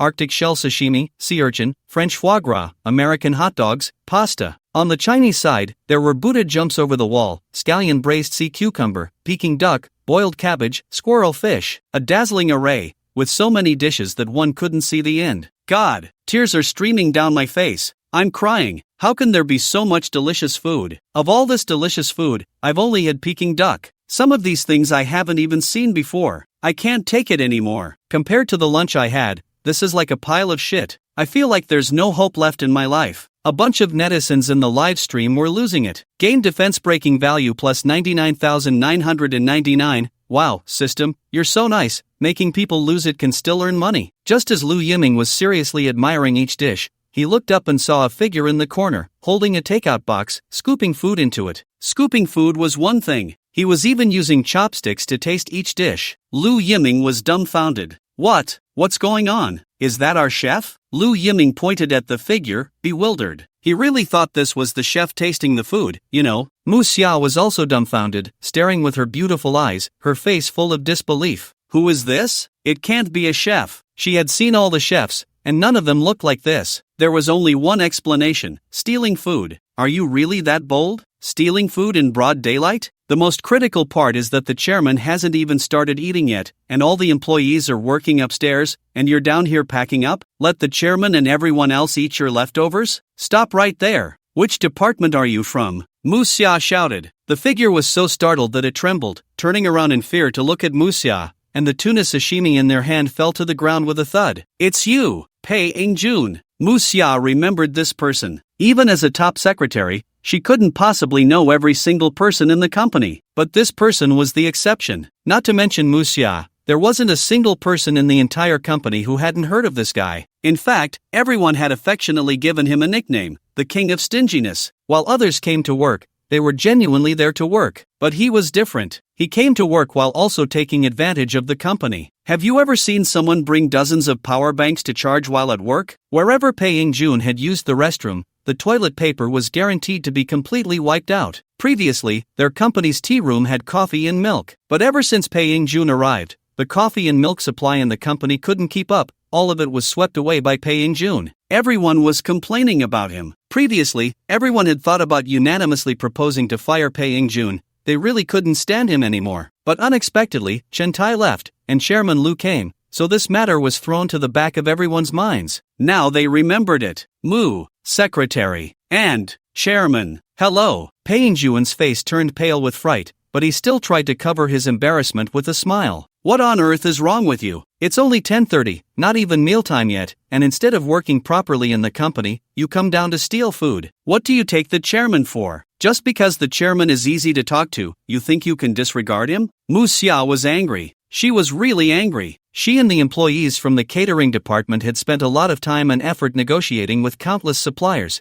even personally going to invite the chef over. They just wanted to give Lu Yiming a surprise. They wanted to prove to Lu Yiming that they hadn't let him down, that they were worthy of his kindness. But in the end, it was all ruined by a rat. Usually, everyone knew that Pei Ying-jun lived frugally and let him be, but he couldn't mess around at such an important time and occasion. At that moment, the air seemed to quiet down. It wasn't just Pei Ying-jun who was stunned. Even Lu Yiming was shocked. Wow, Mu Xia, so you have such fighting power. Before, she seemed so obedient and docile. Who would have thought she could be so terrifying when she got angry? Even the viewers in the live stream were startled. Wow, the little secretary is angry. This is the first time I've seen her angry since the show started. Is it really that serious? To put it this way, it's like preparing a 10-layer super large cake for your parents, planning to give them a surprise, and then when you unveil the red cloth, you find a rat sitting on the cake, eating away. Even if the rat only ate one layer, or even just a bite of the cake, you'd feel the cake was dirty. We also have people like that in our company who love to take advantage. It's really annoying. They not only take company stuff home every day but also often take our things. It's infuriating.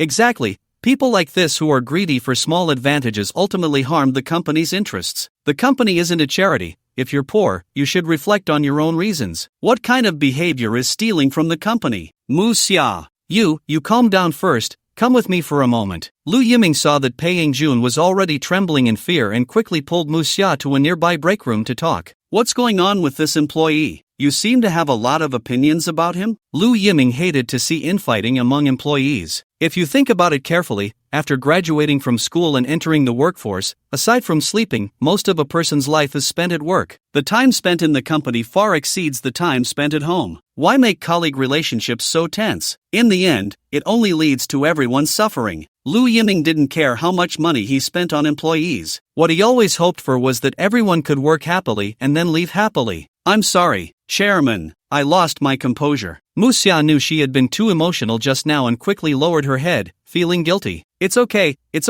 I didn't mean to blame you. Don't be nervous. I just want to clarify the situation. Seeing that Mu Xia was about to cry, Lu Yiming hurriedly comforted her. Here's the thing. Mu Xia briefly explained Pei Ying-jun's stingy behavior in the company. After listening, Lu Yiming fell silent for a moment and then asked, what's his family situation? A person who can endure so many disapproving looks from others and be this stingy must have a reason. He comes from a rural background. After graduating from university, he came to our company. At that time, he was still relatively normal. Later, he took out a loan to buy an old, small apartment in the Magic City. He got married in his hometown and then brought his parents to live in the Magic City. His wife is a housewife, and his parents don't earn money, so all the pressure of the mortgage and living expenses fell on his shoulders. Everyone knows it's not easy for him, and he does work hard, so usually, we let things slide. I didn't expect him to go this far today. Lu Yiming nodded, understanding the situation. If given a choice, who would want to endure such looks from others while taking advantage of the company? Of course, except for those who have a penchant for taking advantage. You should have told me earlier. If an employee is in trouble, we should help him. Lu Yiming sighed. A struggling employee appeared right under my nose, and I didn't notice. I'm not doing my job as chairman well. Mu Xia was stunned. She raised her head and looked at Lu Yiming, her heart filled with an indescribable emotion. If she had to use something to compare it to, it would be the sun. Lu Yiming was like the sun, selflessly warming every employee in the company. And he was so great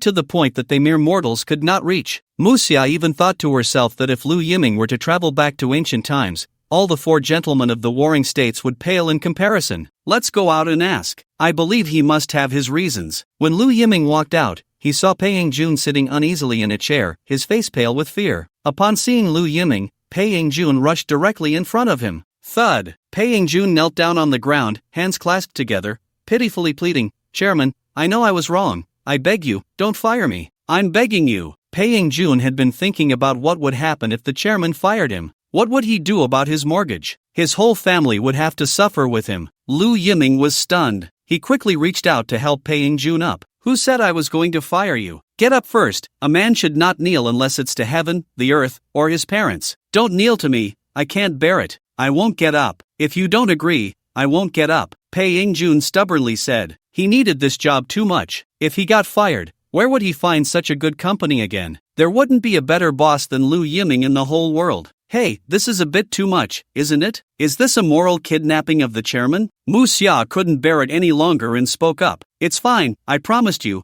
I guarantee I won't fire you. Can you get up now?" Lu Yiming smiled gently and said, helping Pei Yingjun to his feet, "Can you tell me why you packed so many portions?" Lu Yiming tried to speak as gently as possible, fearing that Pei Yingjun might think he was going to blame him. If he suddenly knelt down again, Lu Yiming wouldn't know how to explain. What if someone took a screenshot and posted it online? People would think Lu Yiming was oppressing his employees to such an extent. "Chairman Lu, I'm sorry. Today is my mother's birthday, and I wanted to go back early to give her a surprise. She goes to the market every morning to help others with their vegetables, and if I go back early, she will see me as soon as she returns. My parents have never eaten such delicious food in their lives, and I want to bring some back for them to try. My wife has mentioned several times that she wants to eat Black Forest cake, but I couldn't bear to spend money on it. My son asked me what tuna tastes like. All the other kids in his class have eaten it, but he hasn't." As Pei Yingjun spoke, tears fell to the ground. "It's my fault for not being capable. I can't earn money, and I can't give them a normal life." Lu Yiming fell silent, stepping forward to embrace Pei Yingjun's shoulders, gently patting him, unable to say a word for a long time. Mu Xia felt something swirling in her eyes, blurring her vision. The countless viewers in the live stream were also silent. "You are already doing great. You are our role model," Lu Yiming said with a hint of sadness. He recalled a story from the Zhuozhuan. Duke Zhuang of Zheng invited Ing Kaoshu to a banquet, and during the meal, Ing Kaoshu couldn't bear to eat the meat in his bowl and hid it in his clothes. Duke Zhuang asked him why he wasn't eating. Ing Kaoshu replied that his mother had never eaten meat in her life, and he wanted to take it back for her. Duke Zhuang was moved to tears. This event is historically known as Kaoshu hides the meat. Isn't what Pei Yingjun is doing just like that? What does he have to feel guilty about? As a son, husband, and father, Pei Yingjun has fulfilled his roles without shame. As for whether Pei Yingjun's actions were taking advantage of the company, Lu Yiming was more than willing to give him that advantage. Lu Yiming wasn't short on money. He wanted to lose money, but it had to be meaningful. Lu Yiming sighed, patted Pei Yingjun's shoulder, and said, "It's okay, starting tomorrow, you won't have to go upstairs to work anymore." Pei Yingjun was startled and suddenly looked up. Even Mu Xia was stunned, looking at Lu Yiming in disbelief. The chairman has improved. He even learned to fire employees. Who said this chairman was no good? This chairman is amazing. "Chairman, I promise I won't dare to do it again. I won't take any small advantages from the company anymore. Please don't fire me. I will definitely work overtime every day. I won't stop until I drop dead." Before Pei Yingjun could finish, Lu Yiming interrupted him. "I didn't say I was going to fire you. Why would I do that?" Lu Yiming said with a strange expression. Pei Yingjun was dumbfounded. "Then what did you mean just now?" "I mean, it would be a waste of your talent to do other work." "Just right. I plan to establish a wholly owned subsidiary for catering, specifically responsible for the company cafeteria. I haven't thought of a candidate for the general manager of this catering company, and now I've decided it's you." "What?" Mu Xia felt her head buzzing. "Chairman, you can't be joking." Her mood shifted like a train, from great joy to deep sorrow. Letting Pei Yingjun manage the cafeteria? That's like letting a rat guard the rice bin. Not to mention, every day there would be endless leftovers, and Pei Yingjun would definitely take them all home. Even the rats in the sewer would cry. Letting Pei Yingjun do this job, not to mention the employee meals, he wouldn't even leave a bit of grease for the mice. I can't imagine how tragic the future fate of this cafeteria will be. Even the netizens in the live stream were dumbfounded. You're letting someone who loves to take advantage of others manage the cafeteria? Isn't that just giving him a chance to profit? Although I feel very sympathetic and moved by him, I don't think he can handle this job. On the contrary, he is very likely to let Lu Yiming's good intentions down. He might even become a huge greedy person. Someone who would even steal toilet paper from the restroom and instant coffee from the tea room. Letting him manage such a large cafeteria, isn't that just giving him a chance to be corrupt? Can we not test human nature, please? Shock value plus 999999. But Lu Yiming didn't notice Mu Xia's expression. He solemnly patted Pei Yingjuan's shoulder, looking directly into Pei Yingjuan's stunned eyes, and said seriously, Yingjun, you know the importance of the cafeteria. I can only feel at ease if I hand it over to you. I believe that a man who is filial to his parents and responsible to his wife and children will take everything seriously. For example, about today, I want to thank you for reminding me. I actually didn't consider the families of the employees. When employees come to work, their families can't be taken care of. It's truly a sin. I've decided that our cafeteria will launch a takeout service, specifically to deliver loving bento boxes from our cafeteria to the families and friends of our employees. There will be no limit on the quantity. All the costs will be borne by the company. Employees won't have to pay a single cent. Lu Yiming now understood. In such a large company, it's not easy to go bankrupt. The key is that there are people like Mu Xia sabotaging from within, constantly causing Lu Yiming's plans to fail. So he decided he couldn't fight alone anymore.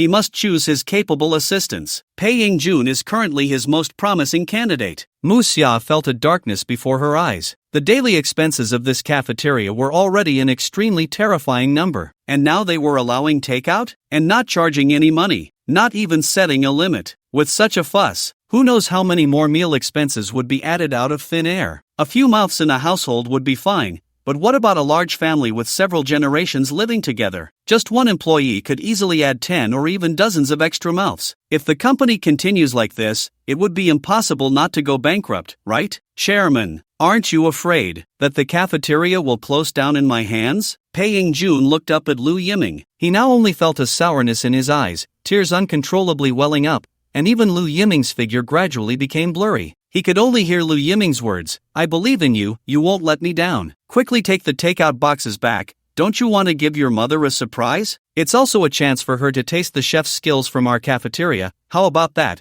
Haha. Watching Pei Yingjun leave with a dozen full takeout boxes, Lu Yiming revealed a satisfied smile. With a capable person like Pei Yingjun, why should I worry about the company going bankrupt? Comrade Pei Yingjun, you must not let me down. I've opened the green light for you like this. You must not disappoint me. At least take back a few hundred bento boxes each meal. Only then can you be worthy of my cultivation. Ha ha ha ha. Lu Yiming let out an evil laugh in his heart. Standing behind, Mu Xia looked at Pei Yingjuan's back, not knowing what she was thinking. Mu Xia, what are you dazed for? Go call all our employees over. Today no one works. Let's celebrate the opening of the cafeteria together and have some fun. At this moment, Pei Yingjun squeezed onto the subway and returned home. As soon as he opened the door, a small, old room came into view. Although everything was neatly arranged, the space was still cramped, leaving no room to even turn around. It was such a shabby little place that Pei Yingjun had taken on nearly 10 million in mortgage debt, suffocating him. He took out all the takeout boxes and arranged them on the dining table, even thoughtfully placing candles on the cake. His wife, who was cooking in the kitchen, heard the commotion and came out, stunned.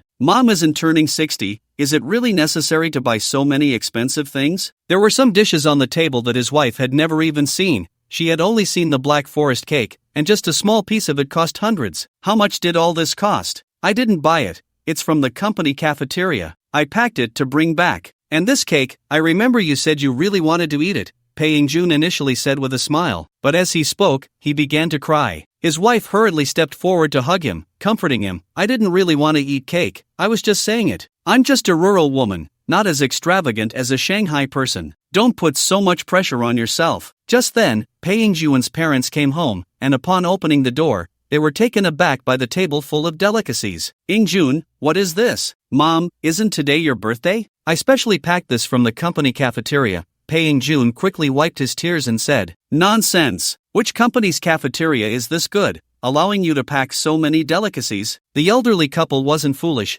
They immediately waved their hands and said, Yingjun, return all this. I'm not that greedy. Buying so many delicacies, how are we going to live as a family in the future? The old lady thought Pei Ying-jun was trying to trick her, fearing she wouldn't want to eat and deliberately said it was from the company cafeteria. "Mom, it's really not what you think." After Pei Ying-jun explained for a long time, his mother finally said, half convinced, "Is your boss really that good?" "Really, he is the best person in the world. I've never admired anyone in my life. He is the only one," Pei Ying-jun said urgently. "I've heard others say that Liu Yiming is the most conscientious boss in the country. Many people are eager to join his company," his wife chimed in. "Son," his mother held Pei Ying-jun's hand seriously and said, "If he values you so much, you must achieve results and live up to his expectations. The better he treats you, the more you must give back to others. You must never let good people suffer. Let today's meal be an exception. Don't do this again, understand? Although we come from a rural background, we also have ambitions." Pei Ying-jun felt deeply ashamed. He had never dared to tell his parents that the toilet paper they had been using was taken from the company. He now felt a burning shame on his face. He couldn't help but clench his fists, silently vowing, "Chairman, I will not let you down. I will make this catering company the strongest in all of Shanghai." Meanwhile, over at Chen Tai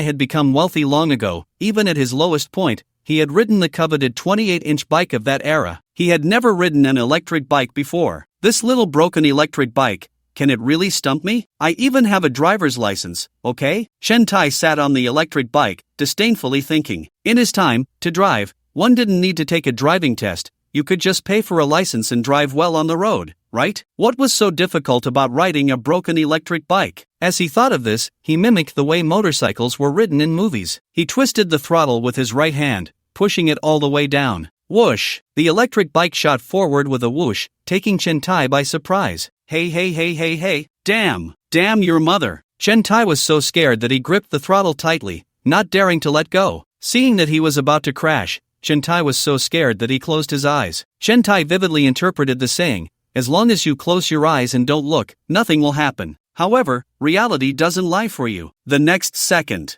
bang! The electric bike crashed hard into the big tree, scraping off a large patch of bark, and then both the person and the bike fell heavily to the ground. They slid on the ground for nearly 10 meters before coming to a stop. Goodness! This operation left the viewers in the live stream dumbfounded. Damn! Is Chen Tai really this reckless on a bike? Just crashed into it so effortlessly? He probably has never ridden an electric bike, right? Then where does his confidence come from? Just bought an electric bike and dares to hit the road? And he still wants to deliver food? I'm dying of laughter. At least Chairman Chen is pretty good at braking. I can't learn that face brake move. It's over.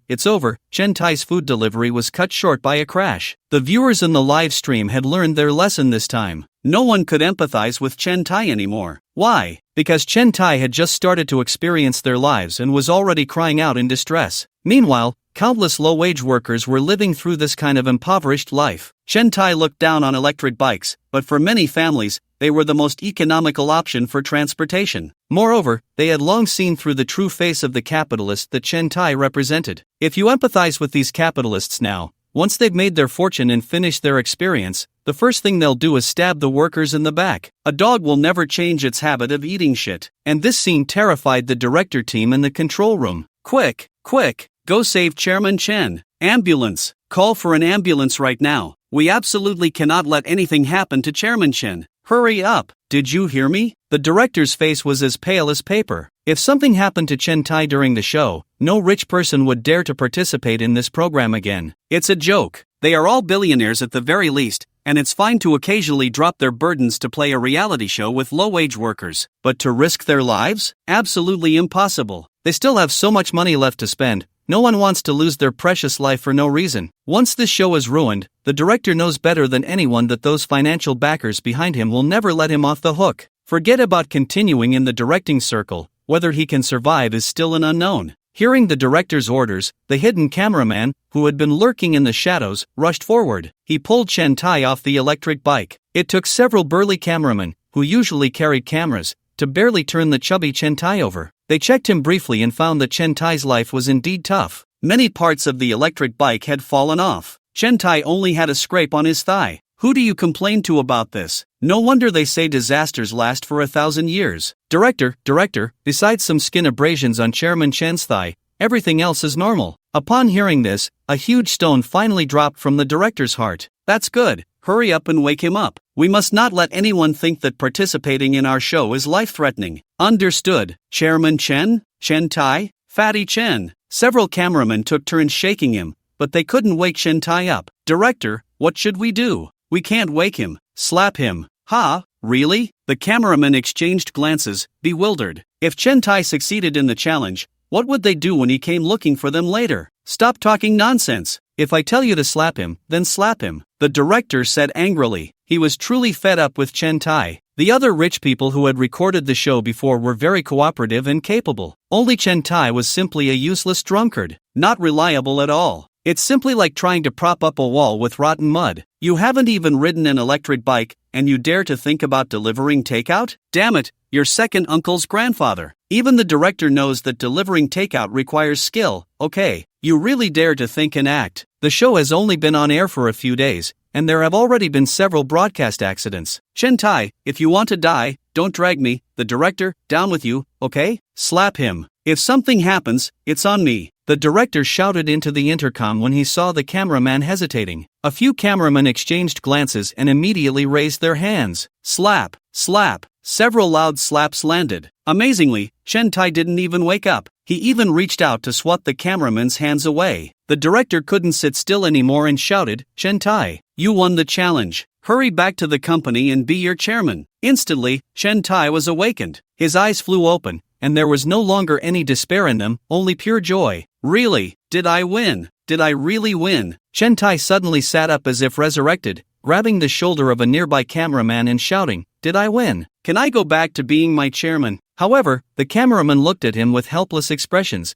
gazing at him as if he were a fool. Without needing to say a word, Chen Tai understood. Tears uncontrollably streamed down his face. He had just escaped death. His thigh was still burning with pain, and the production team had deceived him. Do you know how much damage your lie has done to my young heart, Chen baby? You lied to me. You actually lied to me. I'm not recording anymore. I want to quit. I want to quit. Chen Tai stood up, charging like a wild boar, knocking over a few cameramen, then ran off without even pulling up his pants. At that moment, the photographers were in disarray. The director was also confused. Countless netizens in the live stream were left speechless. Only the delivery station manager took a deep drag on his cigarette, pointing in the direction Chen Tai had fled, saying, See, I told you, this fat pig can't be a delivery rider. What a pity for my electric bike. 10 minutes later, the director personally mobilized and gathered other behind-the-scenes members of the production team, finally finding Chen Tai at the corner of a small alley. At this moment, Chen Tai was squatting on the ground, his pants tattered, looking like a beggar. With his face covered in dirt, no one would guess that he was the CEO of a company worth billions in the Magic City. Chen Tai was terrifyingly quiet. No matter who passed by, he couldn't be bothered to look up, just quietly scrolling through his phone. It was eerily silent. The bright light of the phone screen illuminated Chen Tai's chubby face. No one from the production team dared to approach him first. After locating Chen Tai, they called the director over. Has Chairman Chen said anything? The director asked quietly after glancing at Chen Tai's state. No, not a word, not even a cry. Director, did you hit Chairman Chen too hard? I'm afraid if this goes on, his mental state will be affected. Yeah, director, you should comfort Chairman Chen a bit. If something really goes wrong in our show, we can't afford it. What we're doing is too cruel for a 50-something billionaire. The behind-the-scenes staff of the production team chattered. The netizens in the live stream saw this scene and laughed, and it was a refreshing kind of laughter. Wow, Chairman Chen is even worse than my 6-year-old kid. My kid doesn't cry when he falls off his bike, and look at you, such a big person, how can you still be crying? Doghead, why doesn't Chairman Chen hold a leash when he goes out for a stroll? I knocked down those photographers, and it broke my heart. Isn't it more than just not being on a leash? How could Chairman Chen not even wear his underwear properly? Now the whole country has seen the color of Chairman Chen's underwear. Exactly. I could tell at a glance that this year is definitely Chairman Chen's zodiac year. Dog head. The netizens in the live stream didn't forget to add fuel to the fire. If Chen Tai saw these comments, it would inevitably lead to another wild charge. Hearing the suggestions from others, the director cursed Chen Tai in his heart, then took a deep breath and slowly walked towards him. Looking at the bright screen in front of Chen Tai and then at his serious expression, the director suddenly had an unrealistic guess. Is it possible that Chairman Chen is learning the secrets of delivering takeout from short videos? It's quite possible. After all, Chairman Chen is someone who emerged from the wave of reform and opening up. When faced with setbacks, he definitely wouldn't just give up. That's right. Chairman Chen would surely feel ashamed and then strive to improve. However, as the director got closer and saw the scene on the phone screen, his face instantly darkened. On the phone screen, a fair-skinned, beautiful girl with long legs was twisting and turning in front of Chen Tai. Chen Tai's eyes, as big as green beans, were glued to the phone screen, as if he wanted to pop his eyeballs out and stick them to the screen. The director's mind was racing with 1,000 thoughts. Good grief! The entire directing team was worried about Chen Tai's safety. But Chen Tai was here scrolling through his phone. And it was this kind of suggestive content. The director couldn't hold back any longer and whispered angrily, "Chairman Chen, what are you doing?" Chen Tai was startled by the sudden shout and dropped his phone with a thud. Looking up, he saw it was the director. Well, that's fine then. Chen Tai picked up his phone and continued scrolling through short videos as if nothing had happened. Watching the screen filled with flashy, heavily made-up girls twisting and turning, Chen Tai was drooling. He regretted it so much. Why did he come to participate in this stupid show? Back in the day, all he had to do was drive his luxury car to the Bund, and beautiful girls would immediately want to get in his car and spend a night of romance with him. But now he could only watch girls on short videos to satisfy his cravings. Boo-hoo! Girl, wait for me. Brother has noted your name. Once I win the challenge, I want to take on 10 in one night. Chen Tai had even started picking beauties for himself. Whenever he saw a girl he liked, he would unhesitatingly hit follow. Once he regained his identity, he would spare no expense to enjoy the blessings of having many. He was so fired up that he couldn't hold back. Seeing Chen Tai like this, the director was furious. He shouted at Chen Tai, "Chen Tai, do you know how many people are looking for you? You just ran off without a word. Do you think you deserve the silent efforts of so many behind-the-scenes staff?" The director really couldn't take it anymore. He had had enough of this bastard Chen Tai. Compared to the wealthy participants from previous seasons, Chen Tai was like a foolish pig, and a pig with a head full of filth, lazy and gluttonous. The director couldn't understand how Chen Tai had the nerve to say online that young people can't endure hardship. "What does that have to do with me? I just don't want to record anymore," Chen Tai said nonchalantly. He even reached out his hand to the director. "What do you want?" The director instinctively sensed something was off. "Get me a cigar, I haven't smoked one in a long time, and I can't take it anymore." The director. There was no choice.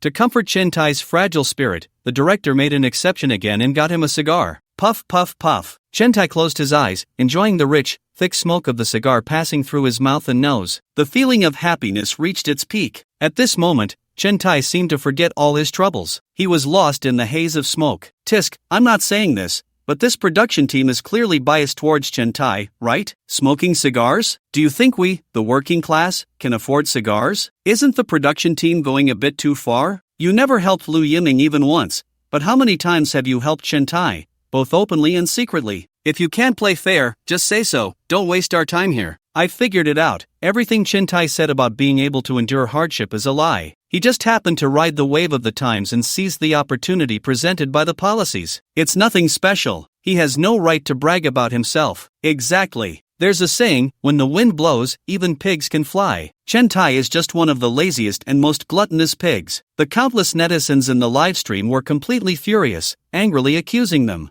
The assistant director saw that the comments in the livestream were all cursing their production team and quickly approached the director to whisper something. The director's face turned ashen. If there was a way, he wouldn't want to keep giving Chen Tai special treatment. It's just that this bastard Chen Tai is too useless. After giving him so many chances, his performance is still this terrible. If he didn't give him special treatment, one could only imagine what foolish things this stupid pig would do. However, the moment Chen Tai casually glanced at the assistant director, his eyes suddenly lit up. "Director, who is this girl? I've never seen her before." A lewd smile appeared on Chen Tai's face. The assistant director was terrified. She stepped back several paces. Can you imagine? In this dim alley, a big fat guy squatting on the ground, looking up at you with a lewd expression. Who could withstand that? The director was fine. After all, he was a man. He thought Chen Tai wasn't crazy enough to go that far. But the assistant director was a woman. Even more terrifying was that when Chen Tai said this, saliva dripped onto the ground. That's right. He really drooled. Drool everywhere. The assistant director was scared stiff,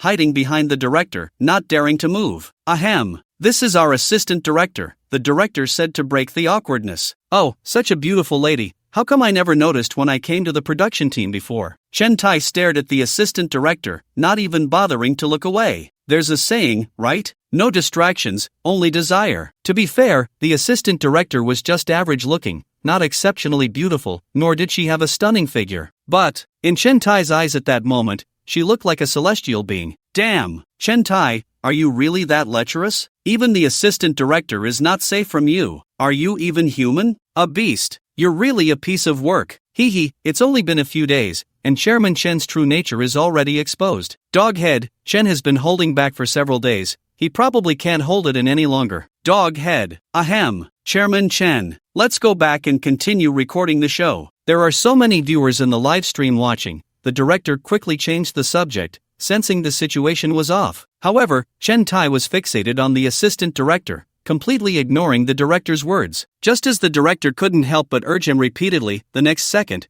Chen Tai swallowed and actually said, "Assistant director, if you let me kiss you, I'll go back to recording the show." At that moment, the director's eyes widened. The assistant director nearly fainted on the spot. Countless netizens in the livestream were left in shock. Damn, Chen Tai, are you crazy? You're really shameless. How can you be so rude to the assistant director? Do you really think of her as a prostitute? There's a sense of powerlessness, like a slap that can't reach through the screen. Death is smile. Chen Tai, you really are hungry, huh? You can eat anything. Dog head. As long as she lets me kiss her, I'll go back to recording the show. Chen Tai revealed a lecherous smile. That's right, a standard lecherous smile. The kind that movies can't even portray. No acting, just pure emotion. No way. Don't even think about it. The assistant director decisively refused. Are you kidding? I have a family too. Okay, a kiss? Should I kiss your uncle instead? Then, a hug should be fine, right? Chen Tai surprisingly showed a hint of shyness and said awkwardly, "That's not okay either." The assistant director refused without hesitation. Then I'm not recording anymore. You can find whoever you want to record. At worst, I'll pay the breach of contract fee. I just don't want to continue. Chen Tai turned his head away like a sulking child and said, he even thought he was a bit cute. But to the viewers in the livestream, it looked like Zhu Beiji was ready to leave for Gao Laozhuang. It was a real shame that Zhu Beiji didn't cast him. A perfect fit, really. Seeing Chen Tai's infatuated look, the director could only turn to the assistant director and whisper, "How about, you let him hold your hand? No way. What do you take me for? Just a handhold. Consider it a favor from me, okay? If Chen Tai really doesn't record, we'll all be out of a job." You know how strong the backing of this show is. The director was almost in tears, wishing he could kneel before the assistant director. After hesitating for a long time, the assistant director reluctantly nodded, agreeing. The director finally breathed a sigh of relief, turned to Chen Tai, and said, "All right, Chairman Chen, the assistant director understands your hard work, so a handshake is fine, right?" Chen Tai was instantly overjoyed. Really? Really? After receiving the director's affirmative response, Chen Tai jumped up and dashed to the assistant director's side like he was in a 100-meter sprint. He even extended his greasy big hand. The assistant director almost suppressed her disgust and trembled as she reached out her hand. You can't say much, although the assistant director's looks were average, her delicate hands were well maintained. Chen Tai couldn't help but fondle her hand, rubbing it as if he were reading her fortune. The assistant director felt uncomfortable all over. She felt like her hand had been pushed by a pig with a runny nose. Finally, after half a minute, the director couldn't help but cough lightly and said, "Ahem, it seems Chairman Chen is too enthusiastic. The handshake has lasted quite a while." The assistant director felt like she had been granted amnesty. She immediately, without hesitation, pulled her hand back. Those 30 seconds felt like half a year. After retracting her hand, the assistant director rubbed it vigorously on her pants for a long time. Damn, she didn't even want that hand anymore. Her hand was dirty. It couldn't be cleaned. This person is so disgusting. It seems that rich people aren't as refined as they appear. In contrast, Chen Tai stood there, eyes closed, with a look of enjoyment on his face. He seemed to be savoring the sensation from just now. Looking at his expression, he appeared somewhat reluctant to part with it. "Chairman Chen, is that enough now?" the director asked, suppressing his disgust. Not just the assistant director. Even he couldn't bear to watch. What a filthy thing this is. Can we please be more discerning next time we choose someone? He vowed that once the show was over, he would definitely block Chen Tai. He never wanted to see Chen Tai again in his life. Not enough. I want more money. Chen Tai closed his eyes, a faint smile on his face, and said, "Director? Chairman Chen, that's too much, isn't it?" The director said, trembling with anger. "If I win, the prize money will be 300 billion. If I can endure this challenge, give me 100 billion. Otherwise, I'm quitting right now, and let's see what you all will do then. I can't be the only one embarrassed. I have to drag you all down with me." The director clenched his fists in anger. At that moment, he really wanted to punch this bastard to death. How dare he hit the program team with a bamboo stick? Are you really not afraid of death? Do you know who the backers of the program team are? You still dare to pull this stunt? Are you looking to get yourself killed? This is serious. I need to consult. The director turned and spoke into the intercom for a long time. This time, he deliberately did not cut to an advertisement. At this point, he had no intention of hiding it anymore. He wanted the viewers in the live stream to see just what kind of foolish pig Chen Tai really was. Even if Chen Tai lost the challenge later, everyone would just think it was Chen Tai who was incompetent. Not that all rich people are foolish pigs like him. Okay, I understand. I'll say it now. After receiving a reply from the backers, the director turned to Chen Tai and said, "Alright, on behalf of the program team, I agree to your request. We can continue recording the show now, right? Wait for me a moment, I need to go to the bathroom," Chen Tai said urgently. The director frowned and asked, "What are you going to do?" "Don't worry, I'll be quick," Chen Tai replied before dashing off to the bathroom. Ha, did Chairman Chen run off again? Doesn't seem like it, he looks like he's burning with desire. Ha, oh, I suddenly have a bold idea. Dog head. 2 minutes later, when Chen Tai came out of the bathroom, he felt refreshed, even feeling like he was floating while walking. Director? Assistant director? Viewers in the live stream? At that moment, it seemed they all understood. Wow, Chairman Chen, you even remembered to make your first recharge, truly not forgetting your original intention. Dog head, what the hell, how long has it been? Chairman Chen, that was too short. Tisk solved the battle in just a few seconds. The rest of the time must have been spent wiping his nose. Poor Chen the crybaby, he's picking up his craft again. Dog head. Countless viewers in the live stream instantly understood and flooded the comments. The director and assistant director both facebombed, looking utterly despondent. Why? Why did so many of them have to accompany so many foolish pigs to record a show? It turned out they weren't the only ones recording. Chen Tai was recording too. Alright, quickly bring my electric bike over, and find someone to teach me. I want to start my business by riding the electric bike right away. Chen Tai now felt completely relaxed and in a great mood. The director, helpless, had to call someone to push Chen Tai's electric bike over. After a few hours of learning, Chen Tai finally figured out how to ride the electric bike. Then he looked at the time. Oh, it's 5 in the afternoon. Time to get off work. Today I'm very happy. I finally learned how to ride an electric bike. This is a remarkable progress. It not only means I've put in enough effort but also that I've taken a big step on the road to success. Alright, let's stop here for today.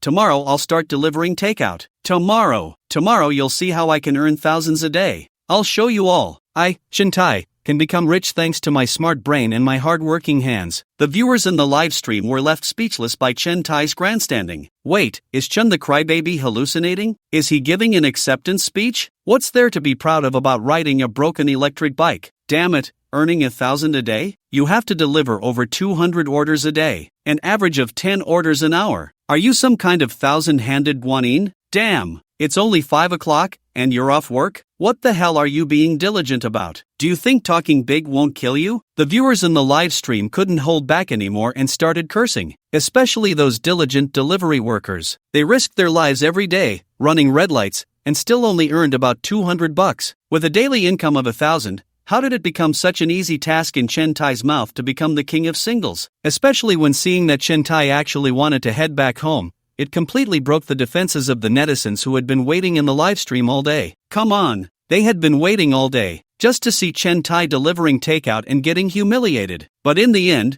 Chen Tai told them they would have to wait until tomorrow? What's the difference between that and stopping halfway? But no matter how much the netizens in the livestream cursed, Chen Tai remained unfazed, leisurely riding his electric bike home. After all, he still had over $2,000 in his pocket, so what was there to be afraid of? Meanwhile, the celebration party on Lu Yiming's side had just ended. They had been partying from noon until evening, and it just wouldn't stop. After finishing the buffet, Lu Yiming directly locked the cafeteria door, forcing the employees to play games or sleep in the cafeteria. Or they could just go home. Anyway, they were not allowed to go upstairs to work overtime. Come on, damn. How do you use that ultimate move? You just threw it all into the grass. Your skills are so bad, a chicken on the keyboard would play better than you. Switch it up, we can't win it all. Watching the employees still indulging in games in the esports area and crying while binge-watching dramas in the film area, Lu Yiming nodded in satisfaction and turned to leave. Great, another day of working hard on the path of losing money. However, just as Lu Yiming left,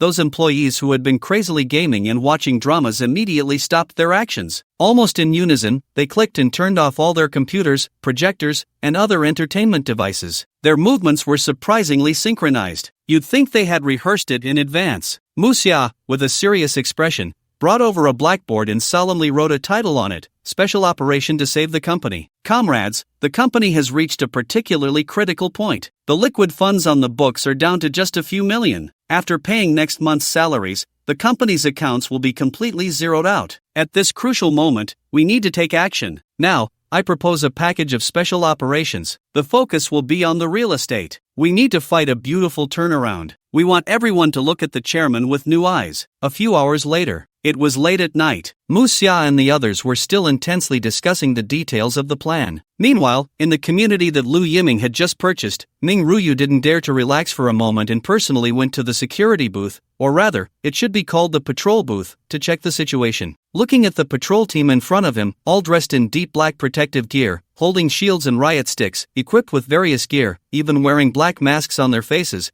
they were armed to the teeth. Ming Ruyu finally breathed a sigh of relief. He rubbed his tired eyes, feeling a huge weight lift off his chest. One day, he spent a whole day, sparing no expense to buy this equipment, just to live up to Lu Yiming's heavy trust. Now that all the equipment was complete, he finally felt relieved. Brothers, we all come from the military, so I won't say too many pretty words. Chairman Lu has given us such generous treatment, not for us to just sit around. I have just one thing to say. No matter what, we must protect others' safety. We cannot bring shame to the military uniforms we once wore. Yes. Everyone looked serious and shouted in unison. After the speech, Ming Ruyu also went to the rest area next to the patrol booth to rest. He planned not to go home for the next few months and just live in this patrol booth. By midnight, Ming Ruyu woke up. He glanced at the time. It was a little past 2. After all, he wasn't used to sleeping in this bed, so he planned to get up to relieve himself. But just as Ming Ruyu opened the door to the rest area, he vaguely heard some sounds, as if someone was arguing. Did you hear any sounds? Ming Ruyu asked. The two patrolling guards exchanged glances with Ming Ruyu. In the next second, they almost hesitated not at all, and rushed towards the source of the sound. Midnight is the most dangerous time. The beastly nature suppressed during the day is released to some extent at night. Many unexpected incidents happen at night,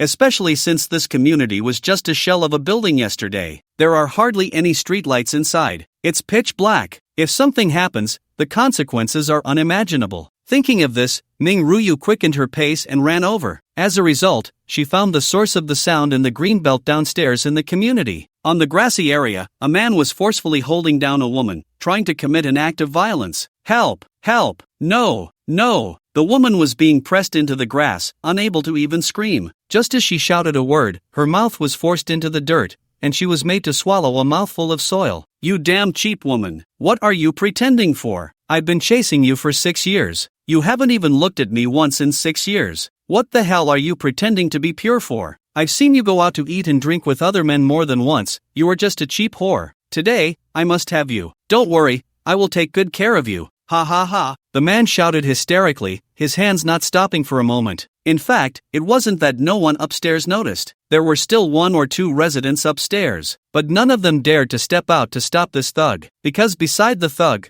there was a gleaming kitchen knife. Even in this dark environment, they could see the cold glint of the knife reflecting the moonlight. The thug was about to succeed, just one last step away. Ming Ruyu saw that it was almost too late, and while running wildly, she shouted angrily, "Stop! What are you doing? Stop it!" The man stopped his actions. Seeing Ming Ruyu's heavily armed gear, he was so scared that he almost ran away. He thought it was armed police coming. "Security brother! Save me! Save me!" The woman saw Ming Ruyu coming and quickly cried for help. Frantically breaking free from the thug's grasp, she crawled towards Ming Ruyu, almost without any clothes. Ming Ruyu had set up a group for these homeowners in the afternoon, so even in the dark, she recognized Ming Ruyu's suit at a glance. At this moment, in the woman's eyes, Ming Ruyu was simply a savior. "Security?" The man laughed, a cruel smile. "Damn it, you scared me. I thought the police had come, but it turned out to be 3 stinky security guards." The man forcibly grabbed the woman's hair with one hand, and with the other hand picked up the sharp kitchen knife, pointing it at Ming Ruyu and the others, shouting angrily, "Get the hell out of here. Get far away. Otherwise, I'll kill her." "Calm down. Please calm down." Ming Ruyu trembled with anxiety and quickly said, "How about this, you take someone else as a hostage, let me go." "What the hell do I want you for? I don't want to sleep with you. Get the hell out of here now. Otherwise, I'll stab you to death. Ming Ruyu's mind went blank at that moment. She felt as if something inside her was being activated. A surge of hot blood rushed through her body. At that moment, Ming Ruyu felt like she was possessed and directly charged at the thug. What the hell are you doing? What do you want? Don't come over. Don't come. The thug panicked. He never dared to dream a security guard from a community would risk their life to save someone. The thug panicked, and in a moment of desperation, he lunged at Ming Ruyu with the knife. Whoosh! Thud! The knife plunged straight into Ming Ruyu's abdomen, warm blood uncontrollably gushing out. At that moment, everyone was stunned. Ming Ruyu was also in shock. He hadn't even felt the pain yet. He only felt something cold piercing into his abdomen. Even the assailant was stunned. Upon smelling the pungent scent of blood, the assailant's head buzzed. He just wanted to enjoy himself. He never intended to kill. Frightened, he yanked the kitchen knife out again. Now it was worse. Blood sprayed even more. Ming Ruyu almost used his last bit of willpower to force the assailant down to the ground. It was a matter of seconds. The patrolling officers finally reacted, rushing over to pin the assailant down. Then, one of them quickly pressed his hands firmly on Ming Ruyu's wound, trying to stop the bleeding. But the wound was too large, and the assailant had pulled the knife out. If he hadn't pulled it out, the knife would have stayed in the wound, and the blood loss wouldn't have been so severe. Once the knife was removed without immediate pressure to stop the bleeding, that terrifying amount of blood loss could take a person's life in just a few minutes. The rescued woman widened her eyes, disregarding her tattered clothes, and rushed over to help stop the bleeding with both hands. Big brother, are you okay? Don't scare me, big brother. Big brother, the woman cried out in fear, shouting continuously. Quick, call an ambulance. Stop shouting here. Hurry! One of the patrolling officers yelled angrily, because he was horrified to discover that the wound was just too large. Even pressing with both hands couldn't stop the bleeding. The woman finally snapped to attention, scrambling through the grass to find her phone, quickly dialing 120. Hello, I'm at Longwan Zayufu. Someone has been stabbed here. Hurry, come quickly. At that moment, Ming Ruyu lay on the cold floor. He was slowly starting to feel his body getting colder and colder,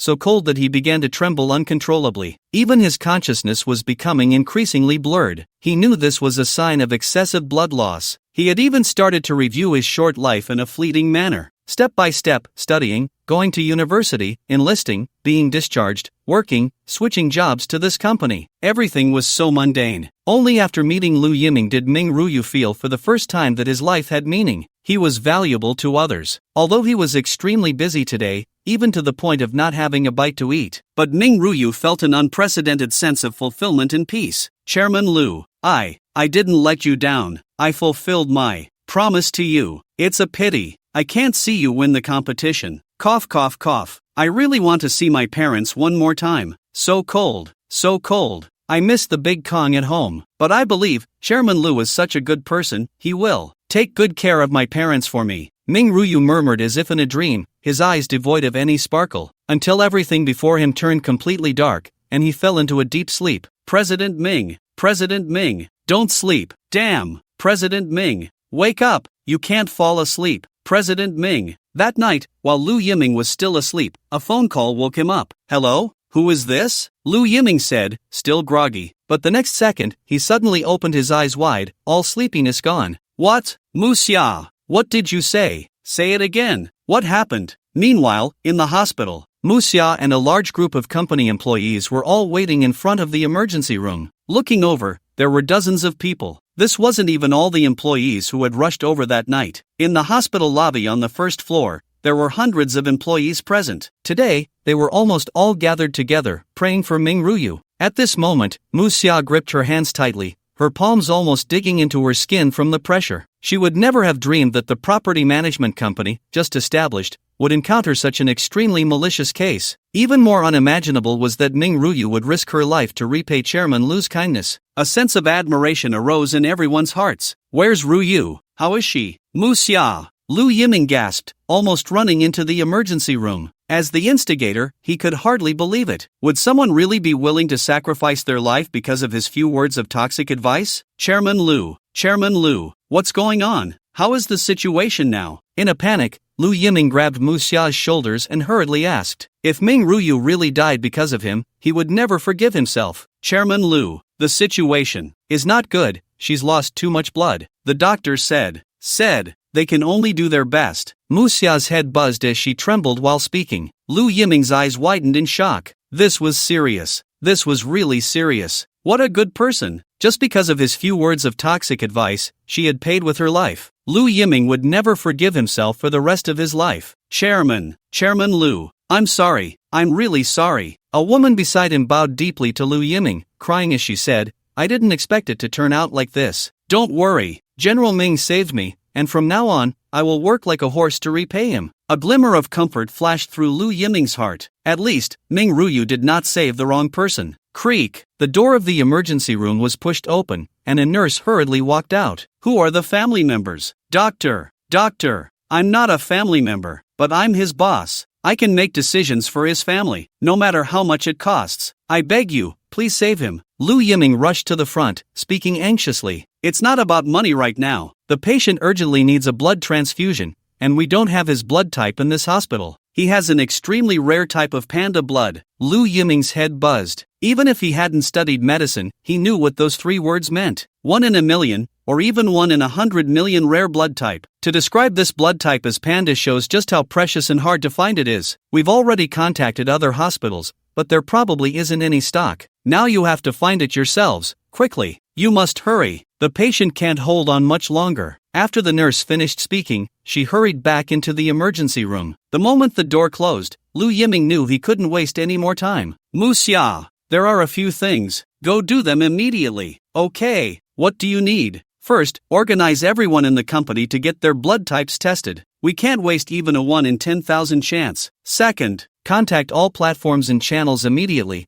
Spare no effort to find panda blood. Where is the head of the publicity department? Lu Yiming looked around and shouted. Chairman Lu, I'm here. A petite girl with dark circles under her eyes and thick glasses stepped forward. Her deadpan eyes showed no signs of life, but seemed to have a sharpness that could see through everything. Her name is Yen Mingma, the strongest copywriter in our company's publicity department, a graduate student who has won journalism awards. She just joined our company recently. Muxia introduced from the side. Mingma, whether Ming Ruyu's life can be saved now depends on you. Lu Yiming didn't care about anything else and grabbed Yen Mingma's hands, speaking earnestly. Now you must take people to spread the word through all channels. I will offer a reward of 100 million. As long as someone is willing to donate blood to Ming Ruyu, 100 million cash will be transferred to their account immediately. I, Lu Yiming, guarantee it with my life. Yen Mingma's dead fish-like eyes seemed to show a hint of astonishment as she looked up at Lu Yiming in disbelief. 100 million. Lu Yiming was actually willing to take out 100 million just to save an employee's life? Yen Mingma had been a public interest journalist before. She had witnessed coal barons buy off a life for just a few tens of thousands. She thought humanity had darkened to an unbearable extent. She was about to lose all faith in this world. Until she heard about Lu Yiming's deeds, she decided to join this company to see for herself what the boss, hailed as the most humane in history, was like. And now, she saw it. Just like that day with Muxia, she saw the divine brilliance shining from Lu Yiming. What was even more incredible to her was that no one else in the company seemed surprised. It was as if they had known all along that Lu Yiming would do this. At that moment, Yen Mingma finally understood. No wonder so many people worked hard without complaint,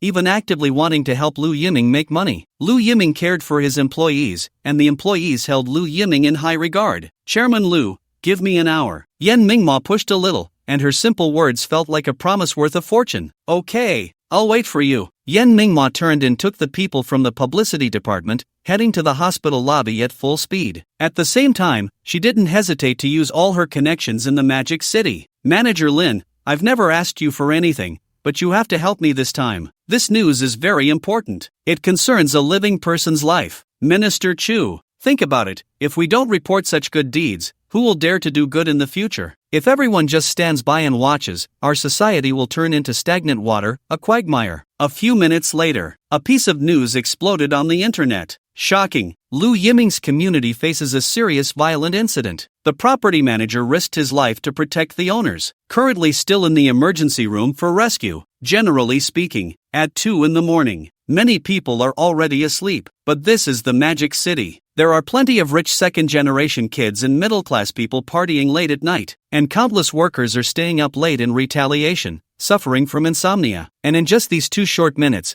they witnessed these pieces of news rocket to the trending topics at an almost rocket-like speed. Magic City's first act of heroism. The property manager of Lu Yiming's company risked his life to protect the owners and is currently in critical condition. Lu Yiming offers a sky-high reward, 100 million for panda blood, just to save his employee. The conscience of a businessman, a model of social morality. Who would risk everything to save an employee? Only Lu Yiming. Several eye-catching headlines suddenly burst into the public's view. When netizens saw the live broadcast, especially the footage of Ming Ruyu risking being stabbed to save someone, countless netizens were moved to tears on the spot. This is intense. It's the first time I've seen a security guard really risk his life to save someone. Just for that, I want to give them a thumbs up. Upstairs, that's not a security guard, that's a patrol team member. It's all retired veterans that Lu Yiming specifically requested. They lowered themselves to be patrol team members just to protect the homes of thousands. Today is only their first day, and they have already fulfilled their promise to Lu Yiming. Sigh, a soldier dies for his confidant. I remember this property manager was just promoted from a small employee to the head of the subsidiary today. I didn't expect him to risk his life for Lu Yiming's words. Really, he is a role model for all of us. Society is becoming increasingly indifferent, and I haven't seen anyone dare to act heroically for a long time. We can't let good people suffer anymore. I personally donate 200,000, no matter the cost, to save the hero. In such a community, one can truly feel at ease living there. With such a security team, there's no need to worry about safety. No wonder it's Lu Yiming. Whatever he does is never lacking. That's right. I would call this community the safest in all of Magic City, even in the whole country. Hey, don't just marvel. Hurry and save the person. Go ask if there's any panda blood. News about this community quickly became a trending topic on various online platforms. It was also accompanied by tags like bravery and hero. More and more people began to recognize the safety of this community. At least in Magic City, even in those high-end communities, such a level of security is unattainable. What was even more shocking was yet to come. 10 minutes later, the official Magic City account published a statement on various online channels, officially deciding to award Ming Ruyu the title of model for bravery. They even personally stepped in, urgently seeking panda blood from everyone. It's worth noting that this title usually requires going through countless procedures, even holding several meetings to decide before it can be awarded. This was the first time such news was announced online in advance, especially at such a late hour. It was undoubtedly like an atomic bomb dropping on the surface of a lake. A single stone stirred up 1,000 waves. More and more people learned about this matter. They began to search for the rare panda blood through various channels, urgently seeking panda blood. Chairman Lu offers 100 million. I'll personally add a few thousand. Please, we can't let good people bleed and cry. Everyone, please use all channels to speak up and save our brave hero. Spread this message. What if it just takes you? The more people, the more hope. In just 10 minutes, the news about Lu Yiming urgently seeking panda blood for 100 million had spread hundreds of thousands of times online. The power of the masses proved to be immense. In just over 10 minutes, they really found panda blood. Ah, I have panda blood. I've been afraid to donate blood all these years, fearing someone would disturb my life. But today, for this hero, I must go. Otherwise, I wouldn't be able to face my conscience. I'll go too. As long as my blood can save the hero, it's all worth it. As for money, mentioning money tarnishes the word hero. Accepting it would weigh on my conscience. Rare panda blood appeared from more than a dozen people, and all declared they didn't want a single penny. Originally, these netizens with panda blood were too afraid to show themselves. They knew how rare their blood type was. The problem was that it was just too rare. So rare that even in Magic City, there aren't many. Once the hospital knew they had panda blood, they would probably receive calls every day asking them to donate. But today, they felt they had to stand up. If not for others today, who would speak up for them tomorrow? If they didn't stand up today, who would dare to act bravely in the future? Within 10 minutes, the first netizen with panda blood arrived at the hospital. Lu Yiming personally welcomed them at the hospital entrance, and upon seeing them arrive, he was so moved he was almost in tears. Thank you, thank you. Lu Yiming was so excited he could hardly speak. Chairman Lu, no time for words. Take me up quickly. Saving lives is urgent. Soon. The second, third, in the end, a total of 17 kind-hearted people with panda blood arrived. Even though the hospital said the required amount of blood was already sufficient, these kind-hearted people still voluntarily donated their precious panda blood. It's fine, even if it's not needed this time, it can be used in the future if necessary, they said. Everyone, thank you. Lu Yiming was so moved he could hardly express it, bowing deeply to them. Even Mu Xia and the others followed suit, bowing deeply as well. The netizens in the live stream were on the verge of tears. God, Is this a scene we can see in reality? Even dramas wouldn't dare to portray this. United we stand, with one heart. Only Liu Yiming has such terrifying charisma. Liu Yiming is amazing. Heroes are amazing. Only Liu Yiming can do this. Even if others offer $1 billion, there might not be anyone willing to come. But if that person is Liu Yiming, even if there's not a penny, people will rush over without hesitation. This is Liu Yiming's charm. Gain shock value plus 999999. After shaking hands with each of them, Liu Yiming said seriously, "Everyone, rest assured. I, Liu Yiming, keep my word. $1 billion for each of you. Please leave your contact information,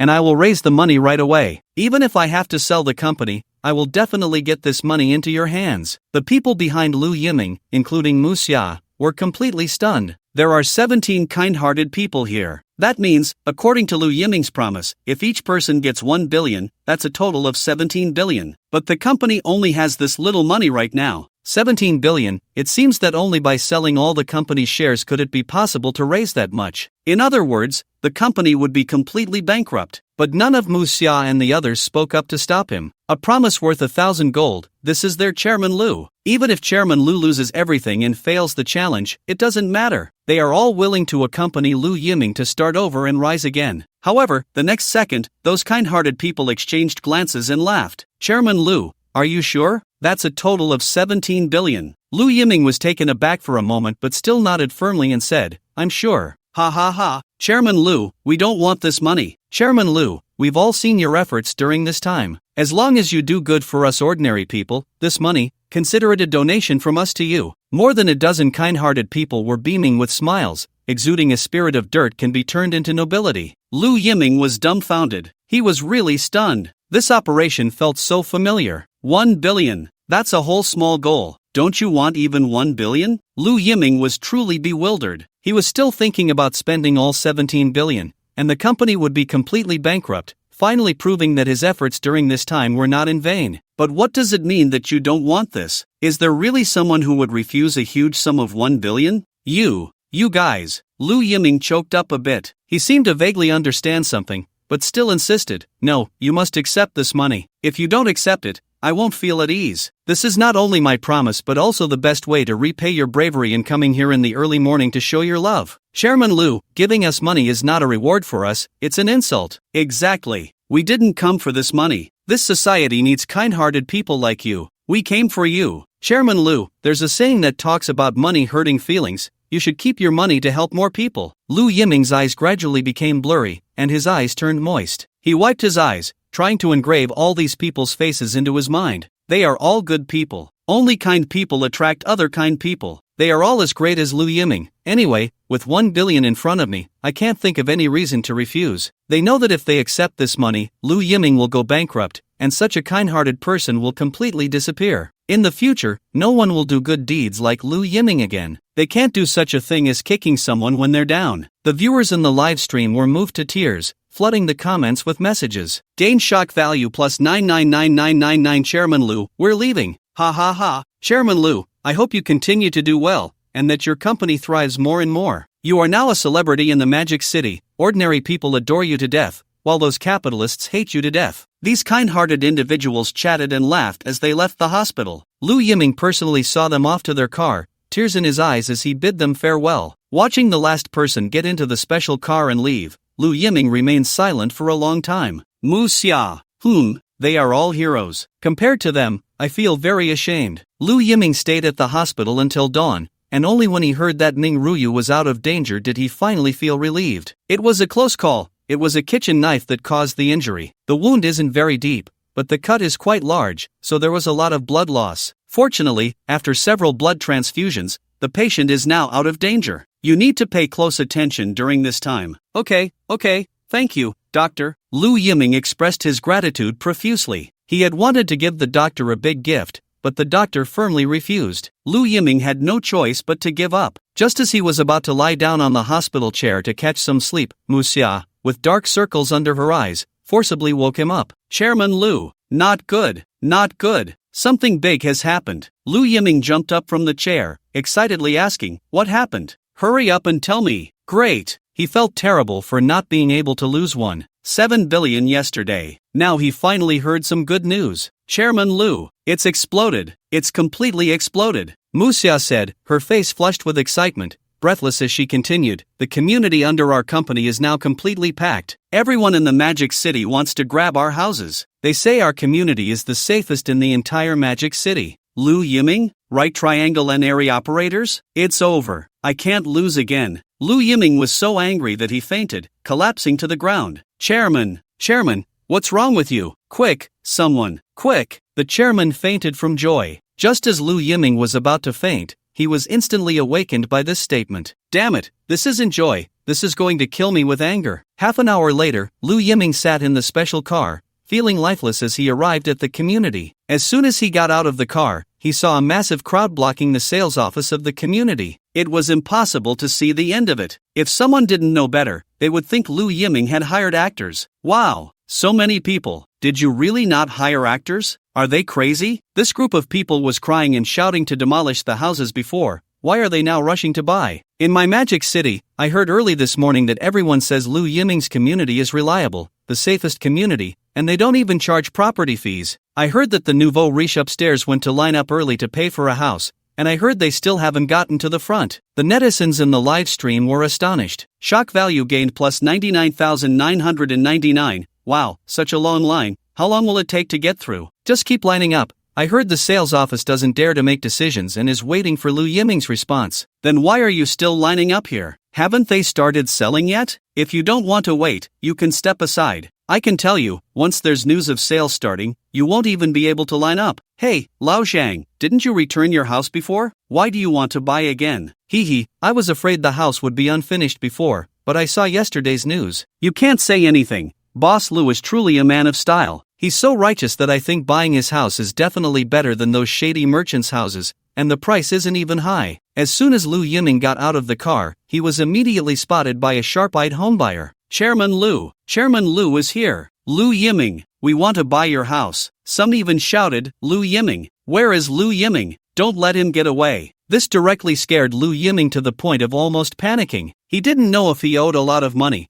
and the creditors had come knocking. Why wouldn't they let him leave? Damn it! Before Lu Yiming could think much more, the people wanting to buy the house had completely surrounded him. Chairman Lu, I'll offer 60,000 per square meter. I want to buy your house. I'll offer 100,000. I'll offer 120,000. One house isn't enough. I want two. The prices kept rising, even reaching a terrifying level. Lu Yiming was dumbfounded. He glanced around. Many were middle-aged and elderly people dressed in suits and bow ties. You could tell at a glance that they were wealthy people's stewards. Shanghai is never short of rich people. When wealth reaches that level, they generally don't even look at ordinary houses anymore. Only Lu Yiming's community. It has the quality they value the most: safety. The richer you are, the more you fear death. They have a pile of money that they could never spend in several lifetimes. They just fear encountering some thug who has their eyes on their money. If losing money could avert disaster, that would be one thing, but the key is that many thugs harbor a hatred for the rich,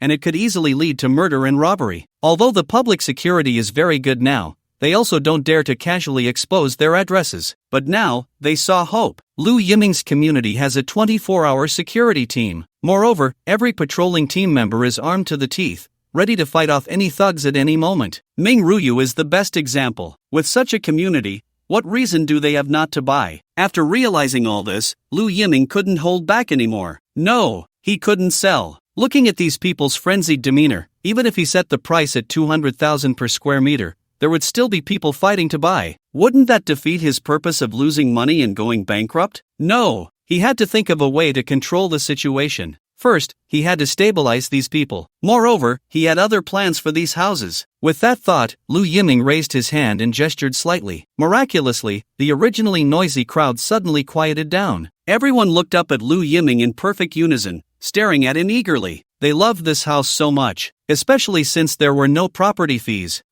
Everyone, I understand your feelings, but please understand that as a boss, and more importantly, as a friend and confidant of Ming Ruyu, I do not have the right to sell these houses. Why not? Yeah, you're the boss. You can make that decision. Dissent arose in the crowd. Of course, I can decide to sell all these houses, but if I do that, how can I face our hero, Ming Ruyu? He worked so hard to build this community into a safe and warm environment. And I would actually sell all the houses in this community. How can I justify that to him? The houses can be sold, but it must be done in the presence of our hero, Ming Ruyu. I believe that is the only way to honor the sacrifice he made to block that knife. We cannot let our hero feel disheartened. As Lu Yiming's words fell, the entire venue fell silent. Lu Yiming invoked the name of the hero, who would dare to voice an opinion. Do you dare to have an opinion? Are you dissatisfied with the hero? If you have the ability, why don't you try blocking a knife for someone else? Seeing that he had controlled the situation, Lu Yiming, feeling pleased, cleared his throat and continued, in front of everyone, I also want to announce some news.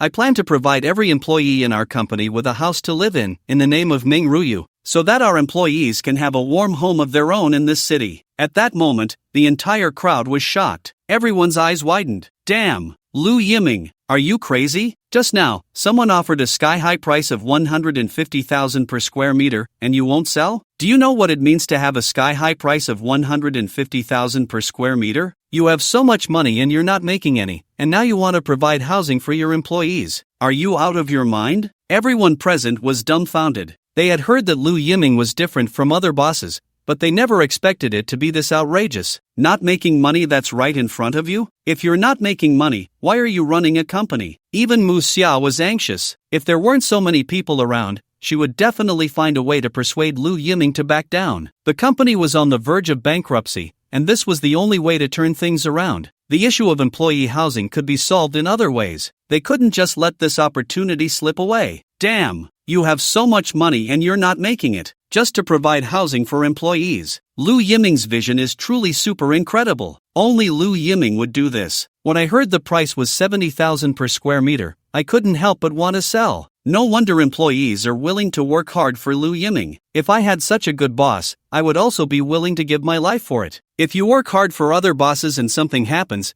they will at most compensate you according to the law, not a penny more, and they might even refuse to pay. But if you work hard for Lu Yiming, he will definitely spare no expense to save you. Even if he can't save you, your family will never have to worry about being taken care of. Lu Yiming will absolutely take responsibility to the end. This is Lu Yiming's charm, and everyone believes this without a doubt. Whoa, I also want to go to Lu Yiming's company. I applied but didn't get through. Renting a 20 square meter small room in Magic City costs 4,000 a month. I don't want to live anymore. The netizens in the live stream excitedly flooded the comments. Lu Yiming had succeeded, but the citizens wanting to buy houses were not having it. No way. Boss Lu, at least leave us a few units. Exactly. Boss Lu, we came here for you. You can't let us go back empty-handed. Lu Yiming quickly reassured them. I understand how you all feel. How about this, everyone go register first. Then we will draw lots together. Don't worry, I will personally witness it. It will definitely be fair. Seeing that Lu Yiming said this, everyone had no choice but to disperse and obediently go register. Lu Yiming finally breathed a sigh of relief. Just as he was about to go into the community to check the construction of the public areas,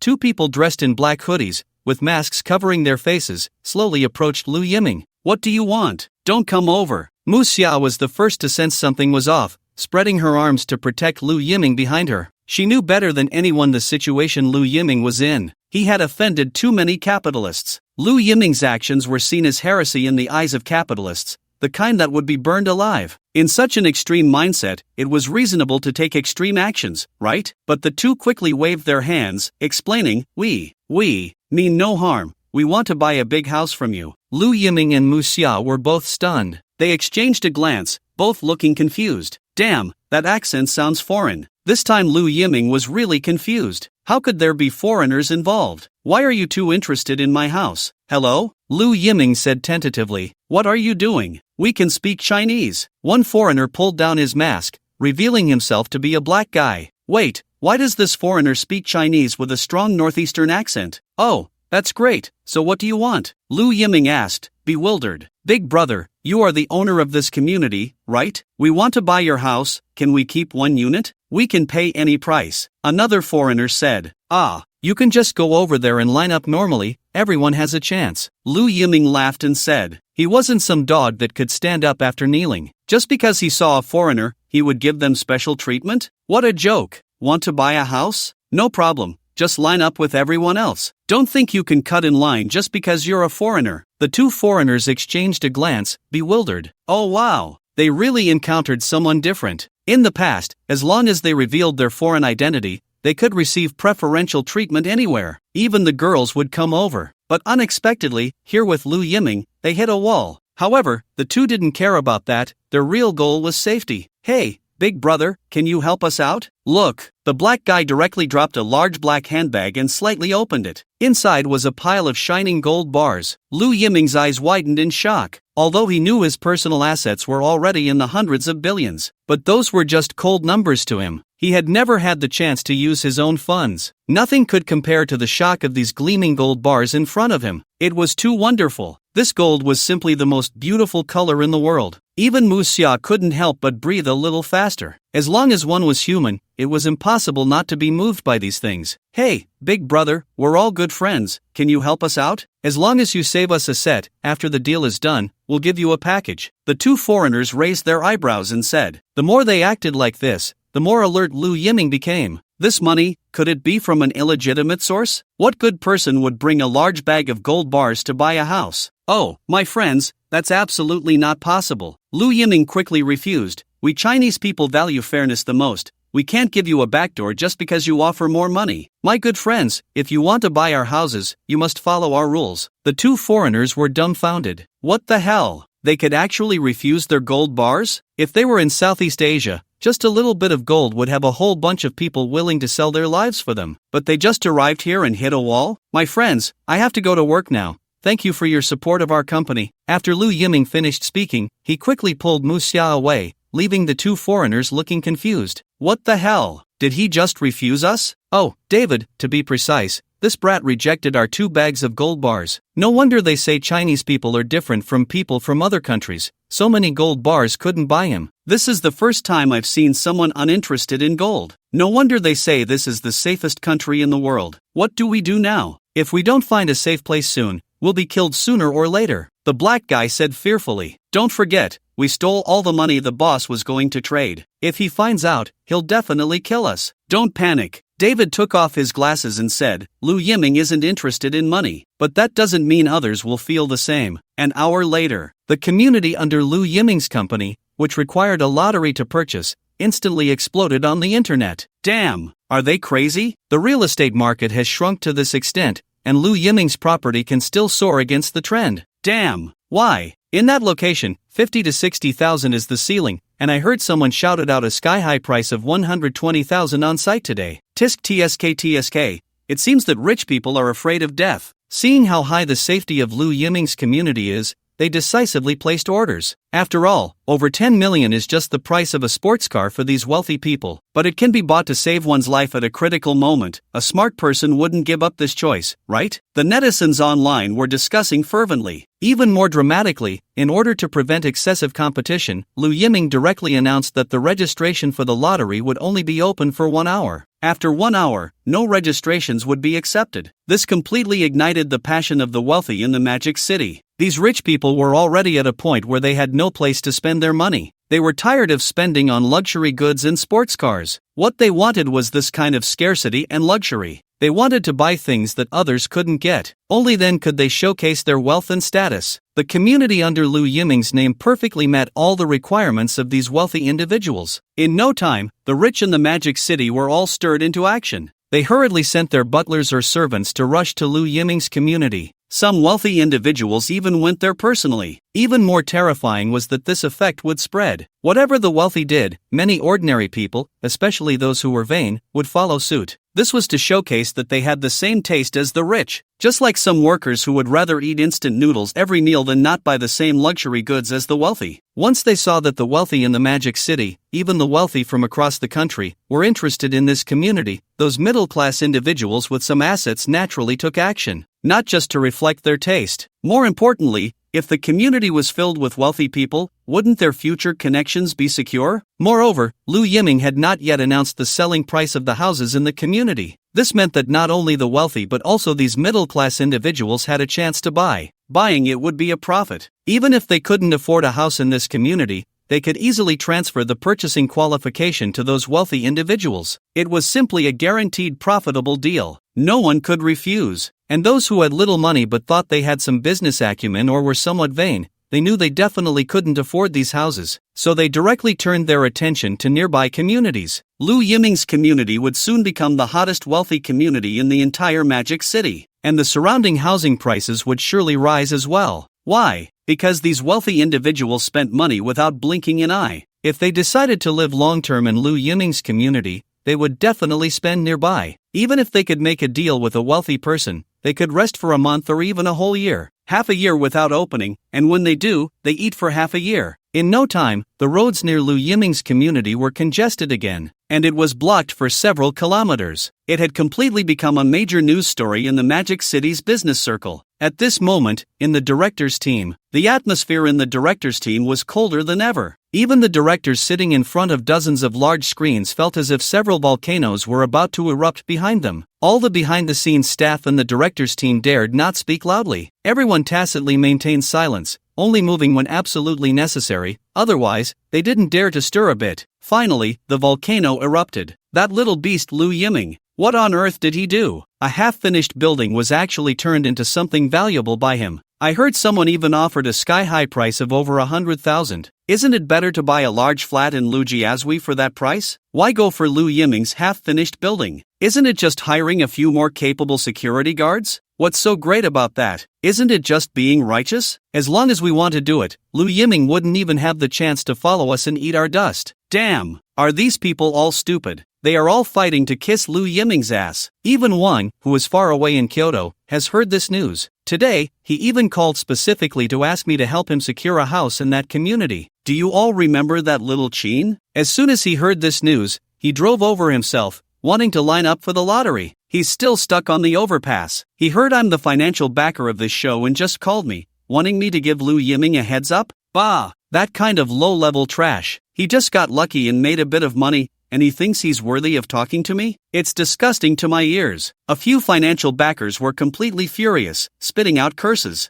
Just a few days ago, when Lu Yiming bought that unfinished building, they were all mocking him, calling him a daydreamer, a pure idiot. The insults were as filthy as they could get, and now the slap in the face hurt just as much. Everything they said was heard by the entire crew behind the scenes. Now they only felt a burning pain on their faces, as if Lu Yiming had been wildly hitting them with a size 45 slipper. Sometimes, when they encountered crew members greeting them, they would suspiciously think these people were mocking them behind their backs. It was unbearable. No, we can't let that little brat Lu Yiming get any more smug. Exactly. If we let him continue to show off, our reputation will be completely ruined. What's even scarier is that at this rate, Lu Yiming is bound to win. We'll become a complete joke. No, we absolutely cannot let Lu Yiming win. Stupid pig Chen Tai has no hope of winning. But even if Chen Tai doesn't win, we cannot let Lu Yiming win. The things a few financial backers said became increasingly terrifying. The director was even scared stiff. Is this something he can hear? Isn't this just a dark scheme? This show has never had any underhanded dealings from the first episode until now. Once this door is opened, if it gets exposed,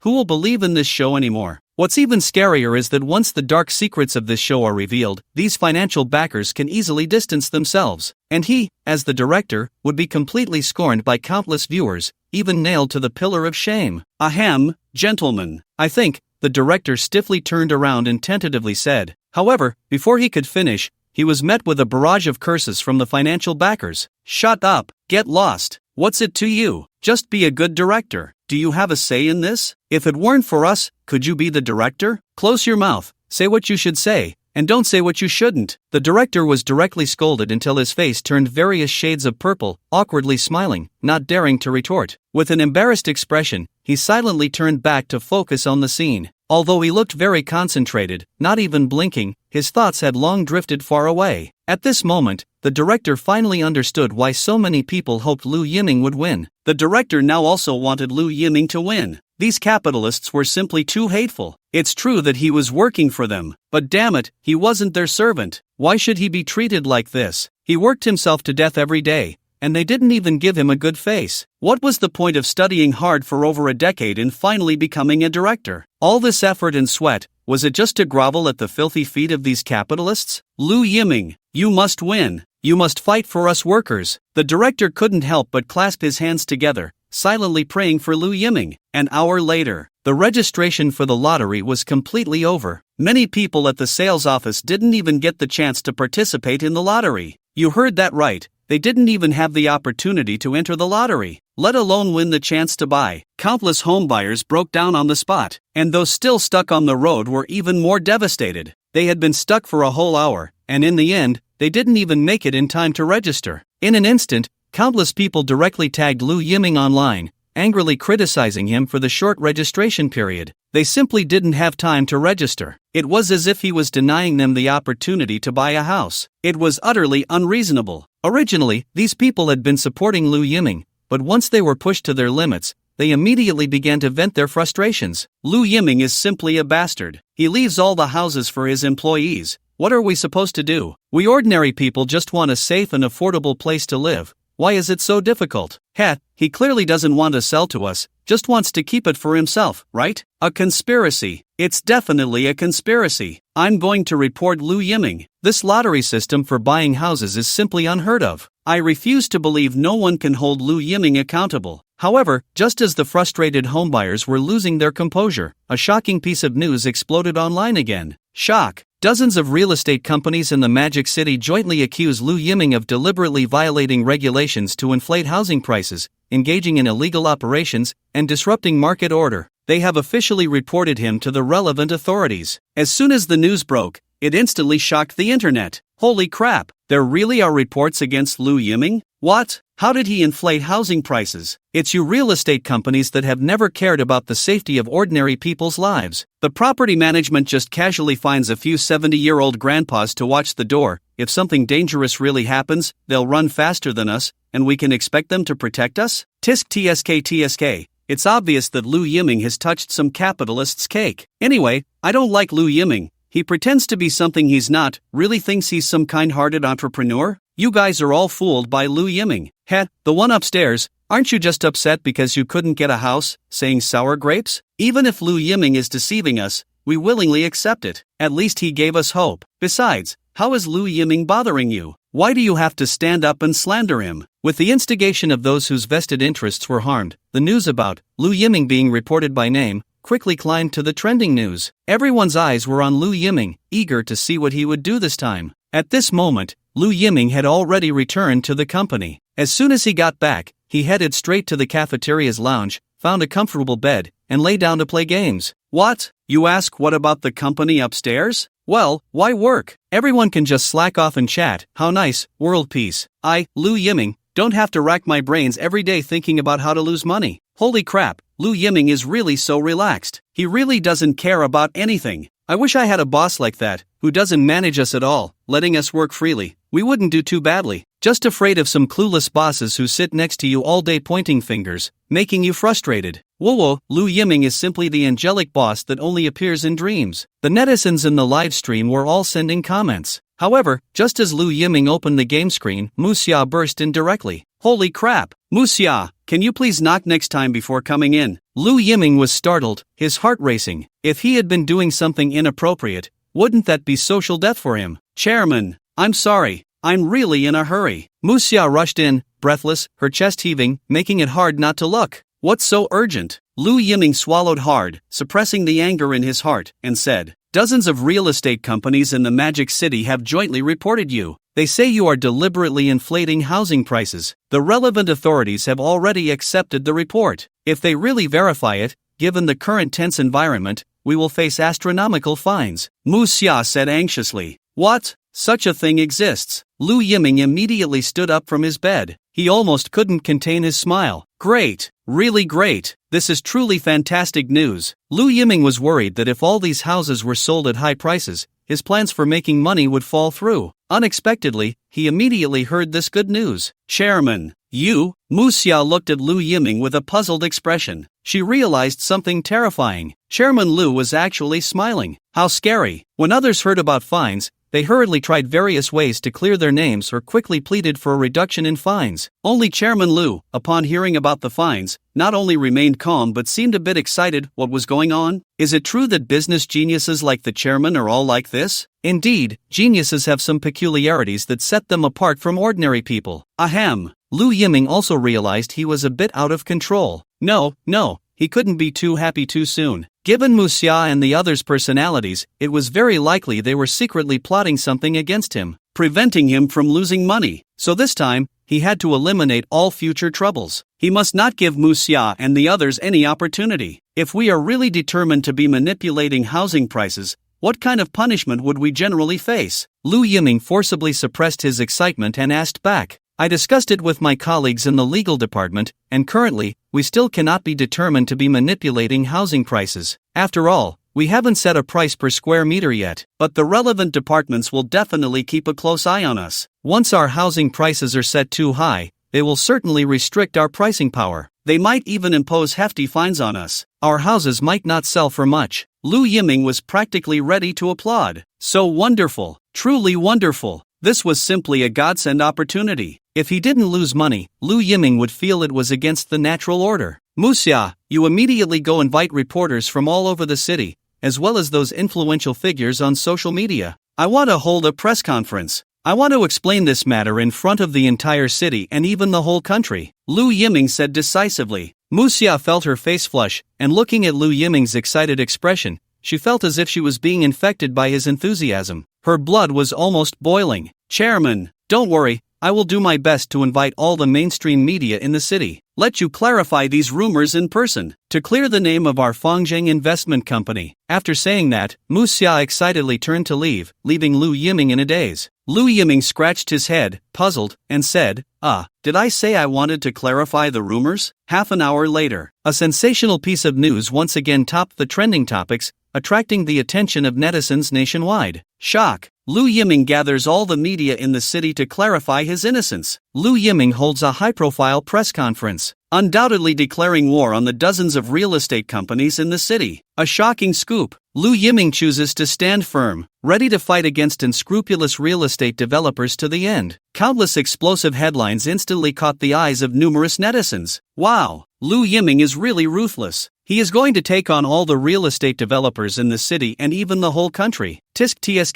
tsk, the tall tree catches the wind. Lu Yiming is too ostentatious. Does he really think he can fight against these guys' encirclement? It's tough. Anyway, I support Lu Yiming. What he is doing is right. Real estate developers and property management should serve the owners, not ride on the owners' backs. Exactly. Justice must never bow to injustice. No matter what Lu Yiming thinks in his heart, he is genuinely doing this for our benefit. We can't let such a good person feel cold. If Lu Yiming collapses, no one will care about us anymore. We must support him. The netizens were passionately stirred, almost ready to rally for Lu Yiming on the spot. Meanwhile, in the director's office, several investors saw this news and immediately burst into laughter, slapping the table in glee. Lu Yiming, that foolish pig. Does he really think he can stand against all the real estate tycoons in Magic City by himself? Is he out of his mind? Does he think we capitalists are pushovers? If we could be easily defeated, would we still be causing a stir now? Lu Yiming is doomed. The more he tries to clean up, the worse it gets. Director, right now, hire more internet trolls to smear Lu Yiming online. He thinks he has support online, right? Then I'll ruin his reputation. I want to see who will stand up for him then. As the saying goes, money is power. With a single command from the wealthy, a horde of trolls was quickly hired online to launch a frenzied attack on Lu Yiming. Shocking! Lu Yiming peeked at the neighbor's big sister taking a bath when he was 6. Astounding! Lu Yiming is actually this kind of beast. In the second year of middle school, he was caught playing with his little bird in class and was publicly punished by the teacher. He could never lift it again. Outrageous! Lu Yiming has a human face but a beast's heart,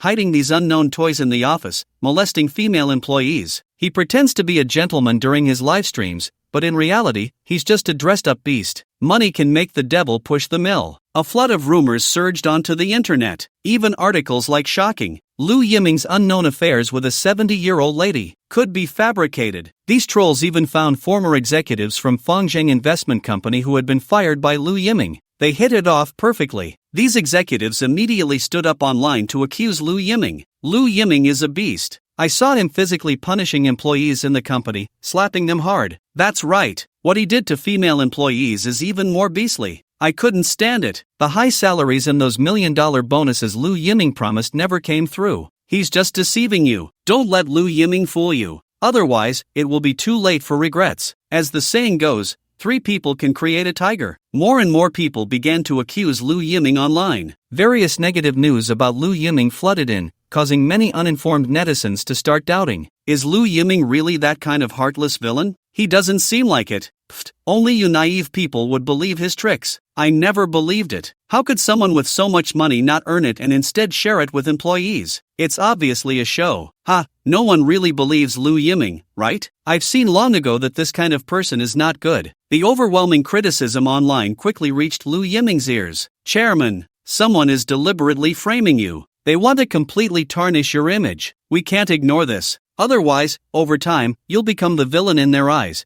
And no matter how many good deeds you do, no one will believe you, especially in business, where credit is crucial. If your credit is ruined, it will be extremely difficult, Mu Xia said anxiously. Lu Yiming immediately caught the keyword, bankruptcy. His eyes lit up. Although the company wasn't bankrupt yet, credit could be ruined first. Once credit is ruined, how far is he from bankruptcy? Hey, Mu Xia, don't panic. I believe that justice lies in the hearts of the people. If they want to smear me, let them. I, Lu Yiming, have always acted with a clear conscience. Moreover, what I'm doing isn't for any good deed. I'm just doing what a conscientious businessman should do. Upon hearing these words from Lu Yiming, the viewers in the livestream were moved to tears. I've been following Lu Yiming's livestream for so long. How could I not know if he's a good person? Everyone is saying Lu Yiming is just pretending. But if he can keep it up for so long, even if it's fake, it's still real. It's really strange. Lu Yiming had such a good reputation before. How did the tide turn so suddenly? It's obvious those capitalists are panicking and deliberately smearing Lu Yiming. They even went to find those dismissed executives to speak out. It's just laughable. Lu Yiming fired them, so of course, they would hate him. Isn't it completely normal for them to try to tarnish his name? Anyway, I'm firmly supporting Lu Yiming. I'll say it outright, if Lu Yiming falls, no one will dare to stand up against the capitalists in the future. Shock value plus 999999. Mu Xia stared blankly at Lu Yiming's calm demeanor, feeling her heart race uncontrollably. She had never seen a man as perfect as Lu Yiming. Wise, kind, generous, composed. All the most precious qualities of a man were fully displayed in Lu Yiming. With such a boss, such a man, what reason did she have not to follow him to the end? Chairman, I understand. Mu Xia steadied her emotions and said, Chairman, the reporters are all in the conference hall downstairs. You can head out now. All right. Lu Yiming stood up and strode confidently into the elevator. He was also excited inside. Finally, he could drive this company to bankruptcy. Whether he would succeed depended on today. Hey, have you all heard? Lu Yiming is really something else. Those rumors online might not be true, but it's definitely a fact that Lu Yiming is manipulating housing prices. I heard the relevant departments are already investigating him. Is that true? Then isn't Lu Yiming doomed today? Absolutely. Even if Lu Yiming talks his way out of it today, he won't be able to escape his crimes. In the conference hall, the group of reporters had already started chattering among themselves. When they saw Lu Yiming arrive, they rushed towards him like sharks smelling blood. Chairman Lu, are you really a perverted boss who harasses female employees and abuses staff? Chairman Lu, was that act of bravery really arranged by you? Can you live with your conscience doing this? Lu Yiming, please explain. We the public have a right to know the truth. These reporters were like hungry tigers, crazily pouncing on Lu Yiming. Lu Yiming looked at the ugly faces of these reporters and shook his head helplessly. These reporters had taken bribes and were deliberately trying to smear Lu Yiming at the behest of the capitalists. If Lu Yiming said something wrong and they caught him, he would truly be finished. However, Lu Yiming no longer cared. His net worth was nearly 30 billion. He could have retired comfortably long ago. He hadn't given up mainly because of his lovely employees like Mu Xia. If Lu Yiming left, Mu Xia and the others would have no hope at all. So, Lu Yiming motivated himself to keep pushing forward on the path of loss. Lu Yiming did not answer the reporters' questions but walked straight to the microphone. Looking at the reporters' almost predatory gazes, Lu Yiming uttered a statement that shocked the entire nation. I admit, I did it all for the sake of manipulating housing prices. I admit, that act of bravery was fake. Yes, I admit, I am not a good person. I have never claimed to be one. I am just a demon who only knows how to squeeze employees. At that moment, the entire conference hall fell silent. Everyone looked at Lu Yiming in disbelief. What the hell? Lu Yiming, are you crazy? Everyone, including Lu Yiming's own employees, was left slack-jawed. Even the viewers in the livestream were dumbfounded. The bullet screen section even experienced a large vacuum period. In that instant, it felt as if time had stopped. Everyone stared wide-eyed at Lu Yiming, and not a single person spoke. The reporters, holding their microphones, were completely caught off guard. Gain shock value plus 9999999. Hearing the system's prompt, Lu Yiming was also shocked. What the hell? The shock value exploded. This wave directly brought in $1 billion. Although he was dazed for a while, dog reporters are still dog reporters. These dog reporters quickly reacted and began firing off a barrage of death questions again. Lu Yiming, are you feeling guilty for your wrongdoings, which is why you voluntarily confessed? Lu Yiming, do you realize you are a beast in human clothing? Lu Yiming, do you know what shame is? Have you considered resigning from this challenge? The faces of the paid dog reporters were simply too ugly. These questions were all traps. Once Lu Yiming answered, no matter how he responded, he would definitely fall into the trap. Then these dog reporters would sensationalize and maliciously speculate on Lu Yiming's words. By that time, Lu Yiming would truly become a pile of stinking dog poop. Realizing this, Mu Xia knew it was time for her to step in and save the situation. She rushed onto the stage, snatched the microphone, and shouted, I warn everyone present, do not go too far. What you are doing is leading questions and insulting questions. I, Mu Xia, as the general manager of Fangzheng Investment, solemnly warn you. If you continue to ask questions like this, I will publicize all your questions online. Let all netizens see how our reporters in Magic City insult others during interviews. And I will also file a formal protest with the Journalists Association and the Press Association. The dog reporters were instantly frightened. What the hell? Who is this person? Such overwhelming combat power. The Queen of Tigers. These dog reporters had originally bullied Lu Yiming because he had no experience with interviews and lacked professional guidance and support, which is why they dared to bully him so brazenly. But unexpectedly, Lu Yiming had a capable person by his side, and such a little beauty. For a moment, those dog reporters began to envy Lu Yiming. However, the next second, Lu Yiming stood in front of Mu Xia, shielding her, and said to the crowd of reporters below, I can tell you what I, Lu Yiming, have done, and I have no regrets. But you should think about whether you can also say the same. Just as the dog reporters were about to launch another round of death questions, Lu Yiming didn't give them a chance to ask and continued, since some people can't stand that I, Lu Yiming, treat the common people well, I announce that Fangzheng Investment will give up all ownership of our properties, including the surrounding land. I am willing to sell them back to any developer in Magic City at the original price. From today, our property management company under Fangzheng Investment will withdraw from these communities. The moment Lu Yiming said this, the entire venue fell into a dead silence again. The dog reporters were truly dumbfounded this time. What the hell? Is Lu Yiming crazy? Leaving so much money on the table. Is he really trying to portray himself as noble? Gain shock value plus 999999999. Just as those dog reporters were about to continue their pursuit and relentless questioning, Lu Yiming turned around and walked away, not wanting to waste even a second with them. But for the dog reporters, today has been a fruitful day. That idiot Lu Yiming,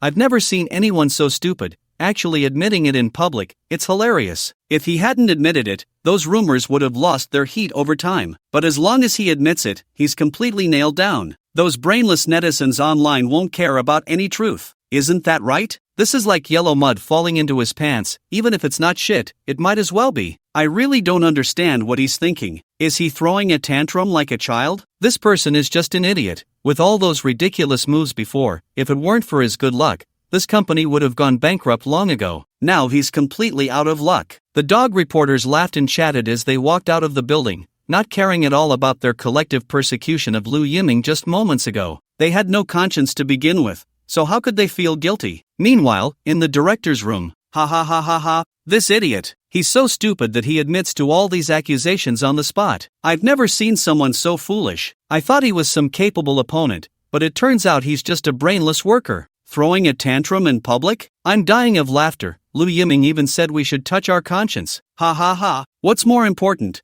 conscience or making money? These investors were happily banging the table and laughing. In their eyes, Lu Yiming's last words were undoubtedly a way of venting against them and those capitalists. It was a useless counterattack made by Lu Yiming after being pushed and attacked to the extreme. But the business world is like a battlefield. Capitalists won't care about your tears. What? Do you think if you sell these properties and land at cost price, the capitalists will let you go? No way. Capitalists come into this world to be bloody. They will not rest until they have dug out every inch of your flesh and bone. In the eyes of those capitalists, Lu Yiming's statement was an admission of defeat. Since Lu Yiming has admitted defeat, it's time for them to thoroughly crush him. They won't stop until they have completely stomped Lu Yiming into the ground. We need to add more fuel to the fire, make Lu Yiming unable to bear it, and then voluntarily withdraw from the program. Exactly. This idiot has been too lucky. He must be completely crushed. Otherwise, the longer it drags on, who knows what unexpected things might happen. He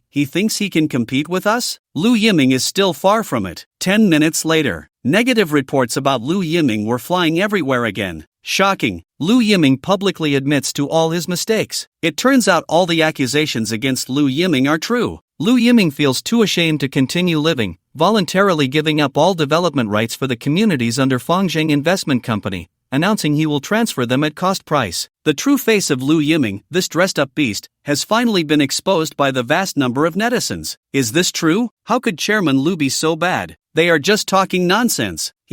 Can't you see? Lu Yiming is being targeted. Someone is deliberately setting him up. Definitely, otherwise why would they wait until Lu Yiming's purchased properties are about to skyrocket to release negative news? It seems the capitalists are really anxious this time. After all, real estate is a super big cake. Lu Yiming's previous actions were just small tricks in the eyes of the capitalists, not worth mentioning. But once it touches real estate, they can't just sit back and watch. Although the online trolls have been working hard to smear Lu Yiming, there are still a large number of netizens with their eyes wide open. It's too rough. The operations of these capitalists are too crude. In just one day, Lu Yiming's reputation plummeted. Anyone would feel that there is a conspiracy behind this. No one is foolish enough to be manipulated by capitalists at will. However, it must be said that a large portion of the onlookers have been misled by these online trolls, harboring malice towards Lu Yiming. The situation for Lu Yiming remains very grim. At this moment, downstairs at the company, after finishing the press conference, Lu Yiming returned directly to his office. Those pesky reporters were too annoying. Lu Yiming truly didn't want to see them again. He locked the office door and comfortably lay on the sofa to start playing games.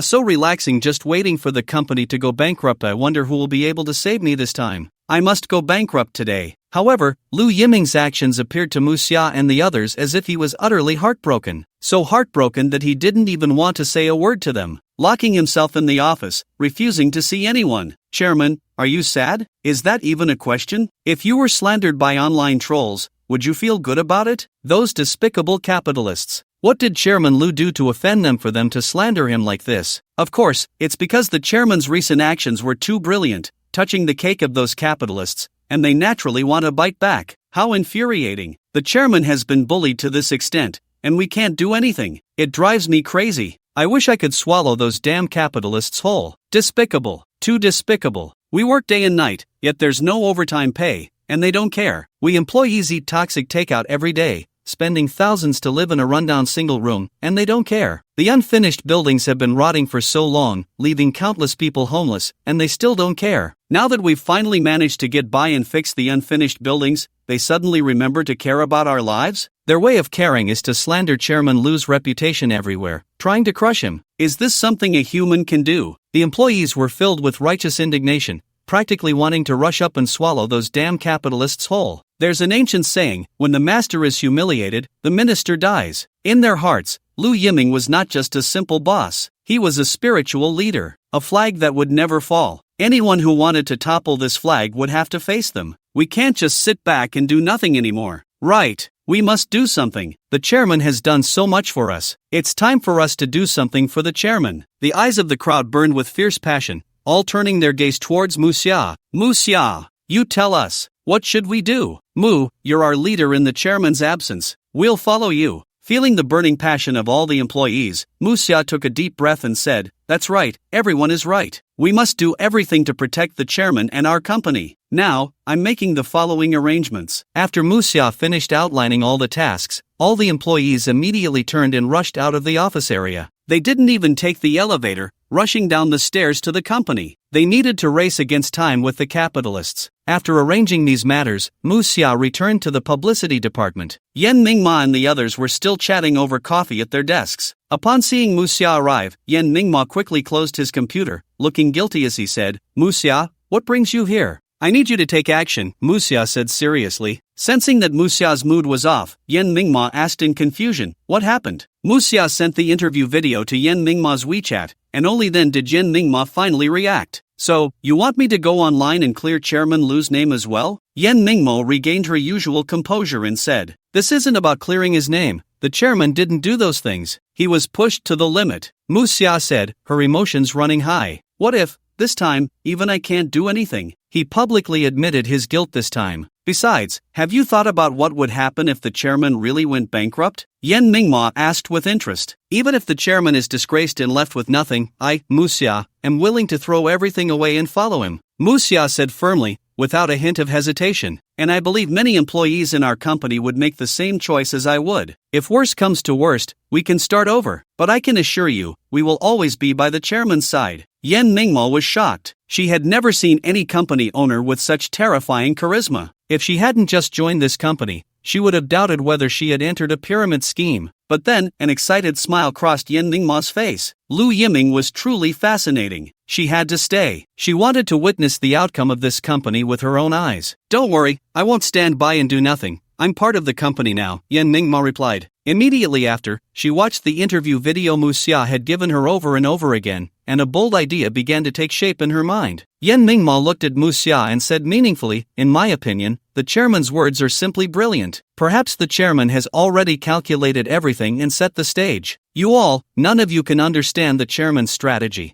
Muxia was stunned. What strategy? What brilliance? I don't understand what you're saying, Muxia said, confused. All right, you go ahead and do your thing. I'll take care of this. Don't worry, the chairman has already sharpened the knife for me. I won't let him down. Oh, okay, then it's up to you. Watching Muxia leave, Yan Mingma shook her head inside. Even the closest personal secretary to Lu Yiming couldn't sense his intentions. It seems that in this company, only Lu Yiming and I are on the same wavelength. Lu Yiming, you truly are a genius, the most extraordinary genius I've ever seen. Thinking of this, Muxia quickly called the employees of the publicity department, shouting, brothers and sisters, it's time to get to work. It's our turn to fight against these vampire capitalists, not just on Yan Mingma's side. The comprehensive counterattack plan that Muxia had deployed had officially begun. 10 minutes later, the employees of Fangzheng Property Company pulled the lucky winners from the previous lottery into the group. Those lucky winners were still feeling pleased with themselves,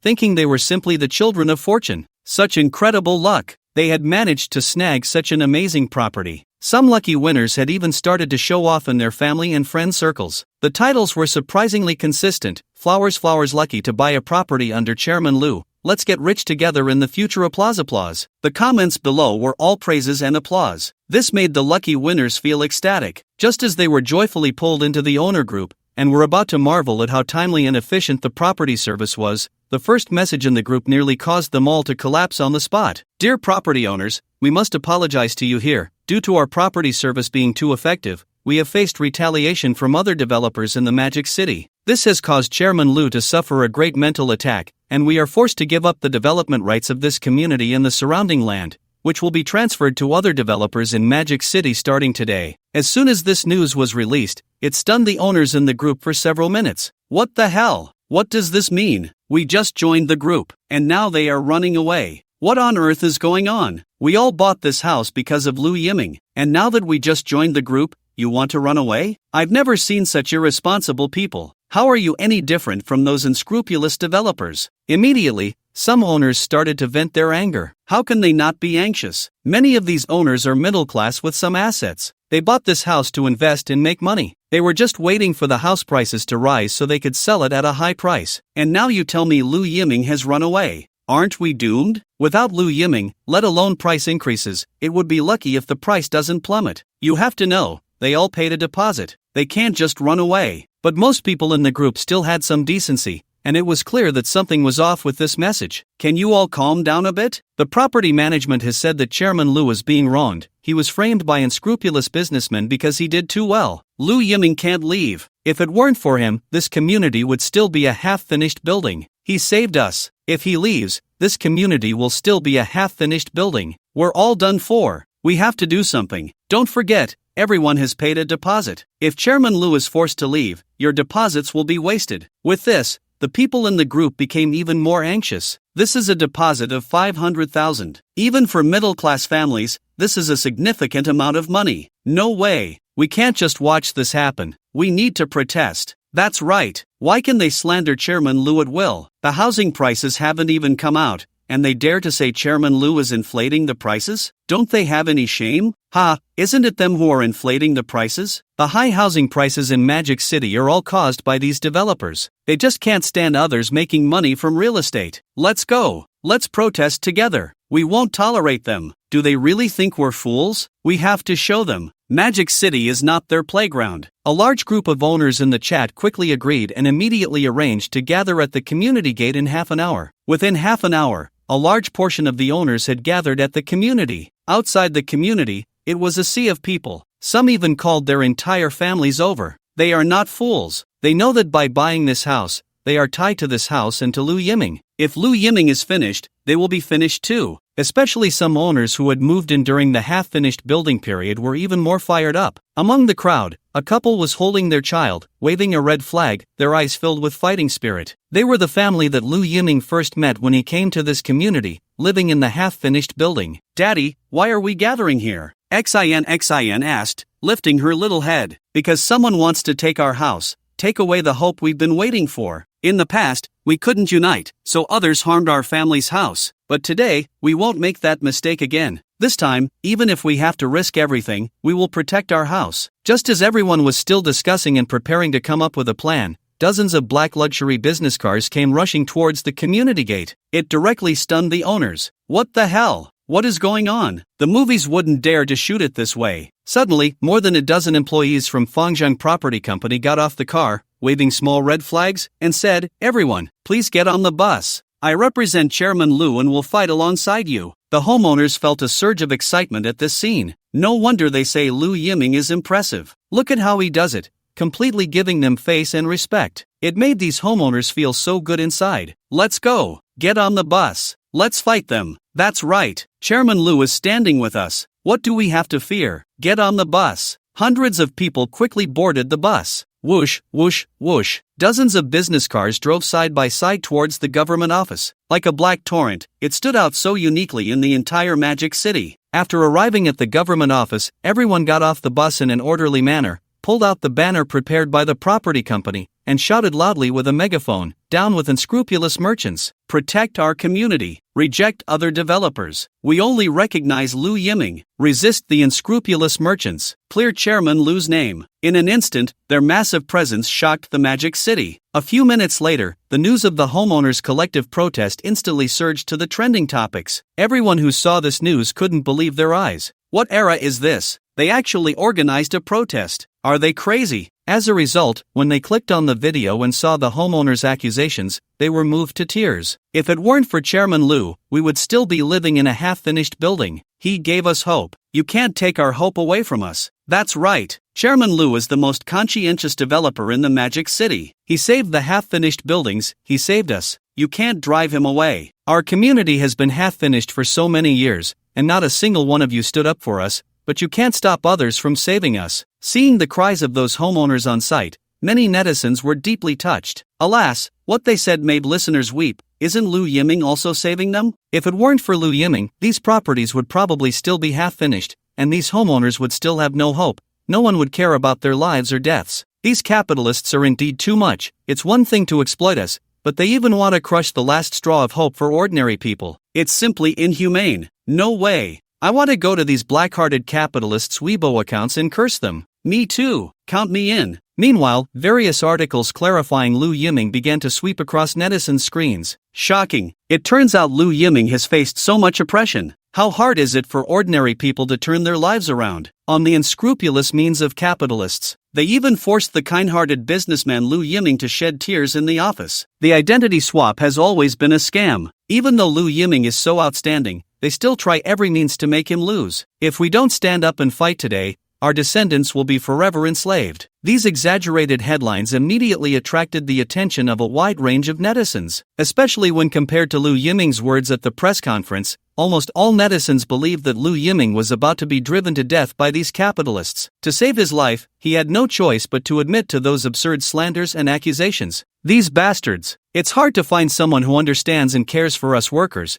and these capitalists still want to drive him to death. I've said it before, Lu Yiming is innocent. If he really did those things, how could he possibly admit it publicly? It's obvious he's being forced. These capitalists are uniting to strangle the last straw of hope for us workers. We absolutely cannot let them succeed. These articles can definitely be considered a stroke of genius. Not only did they perfectly clarify the various slanders against Lu Yiming, but they also established him as a victim, instantly winning over a large number of netizens. At this moment, the most anxious party was the authorities. They had verified the information about the act of bravery and released it overnight. Yet Lu Yiming publicly claimed it was all staged by him? What a joke! If the netizens truly believed this claim, the authorities would face punishment. Even more bizarre was the fact that the act of bravery was indeed real. Lu Yiming's words essentially tied the authorities to his sinking ship. They had no choice but to step in and clarify for Lu Yiming. A few minutes later, the authorities' announcement shot to the top. Upon verification, the act of bravery by Fangzheng Property Company's general manager Ming Ruyu is confirmed. The rumors online about Lu Yiming threatening female employees and staging a live show are all false. Once the official message was released, it instantly allowed those wavering netizens to see the truth. Everyone stood on Lu Yiming's side. It was just unfortunate for those developers' Weibo accounts. In just half an hour, they received hundreds of thousands of abusive messages. The staff managing the account were left in despair. What these unscrupulous developers didn't expect was that a fatal blow was about to come. At this moment, in the director's room,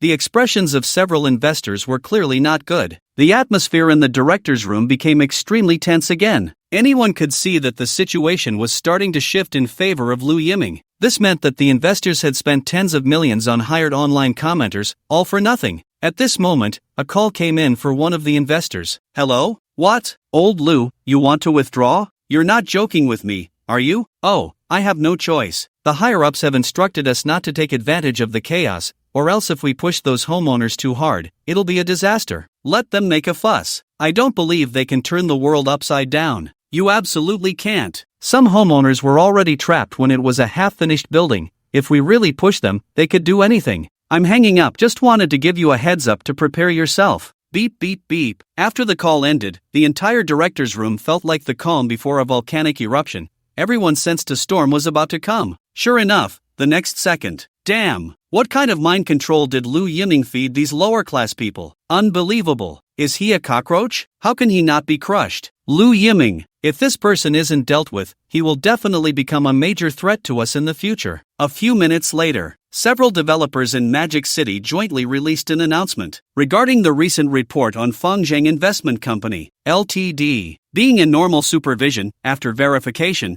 Fangzheng Investment Company, Ltd. did not engage in any price manipulation. We will withdraw our report against Fangzheng Investment Company, Ltd. and Lu Yiming himself. We will not take over any properties under Fangzheng Investment Company, Ltd. We kindly ask netizens to remain calm and treat this matter rationally and objectively. The release of this announcement was equivalent to announcing to the world that they had bowed their heads in defeat. The common people had triumphed over the unscrupulous capitalists for the first time, achieving a complete victory. At this moment, Lu Yiming, the person involved, was completely unaware that anything was amiss. He was still lying on the office sofa, crazily playing games. Damn! Jungle, hurry up! Oh my god! What's wrong with this jungle? I can't take it anymore. A sure win game, and we're actually being turned around by the opponents. Seeing the big defeat on the game screen, Lu Yiming felt like everything was going wrong. I'm dying of laughter. Lu Yiming is still playing games. His mindset is really good. Didn't they say Lu Yiming was forced to cry? Doghead, is anyone still playing this game? It's all bots, controlling the match from the background. If they want you to win, you win. If they want you to lose, you lose. It's completely pointless. I can't wait. Someone rush in and tell Lu Yiming what just happened. I can't wait to see the shocked look on his face. What a coincidence. The next second. Bang! The door to Lu Yiming's office was violently slammed open again. Lu Yiming looked up. Sure enough, it was Mu Xia again. What's wrong? Lu Yiming turned to ask. He was too lazy to mention Mu Xia's habit again. Chairman!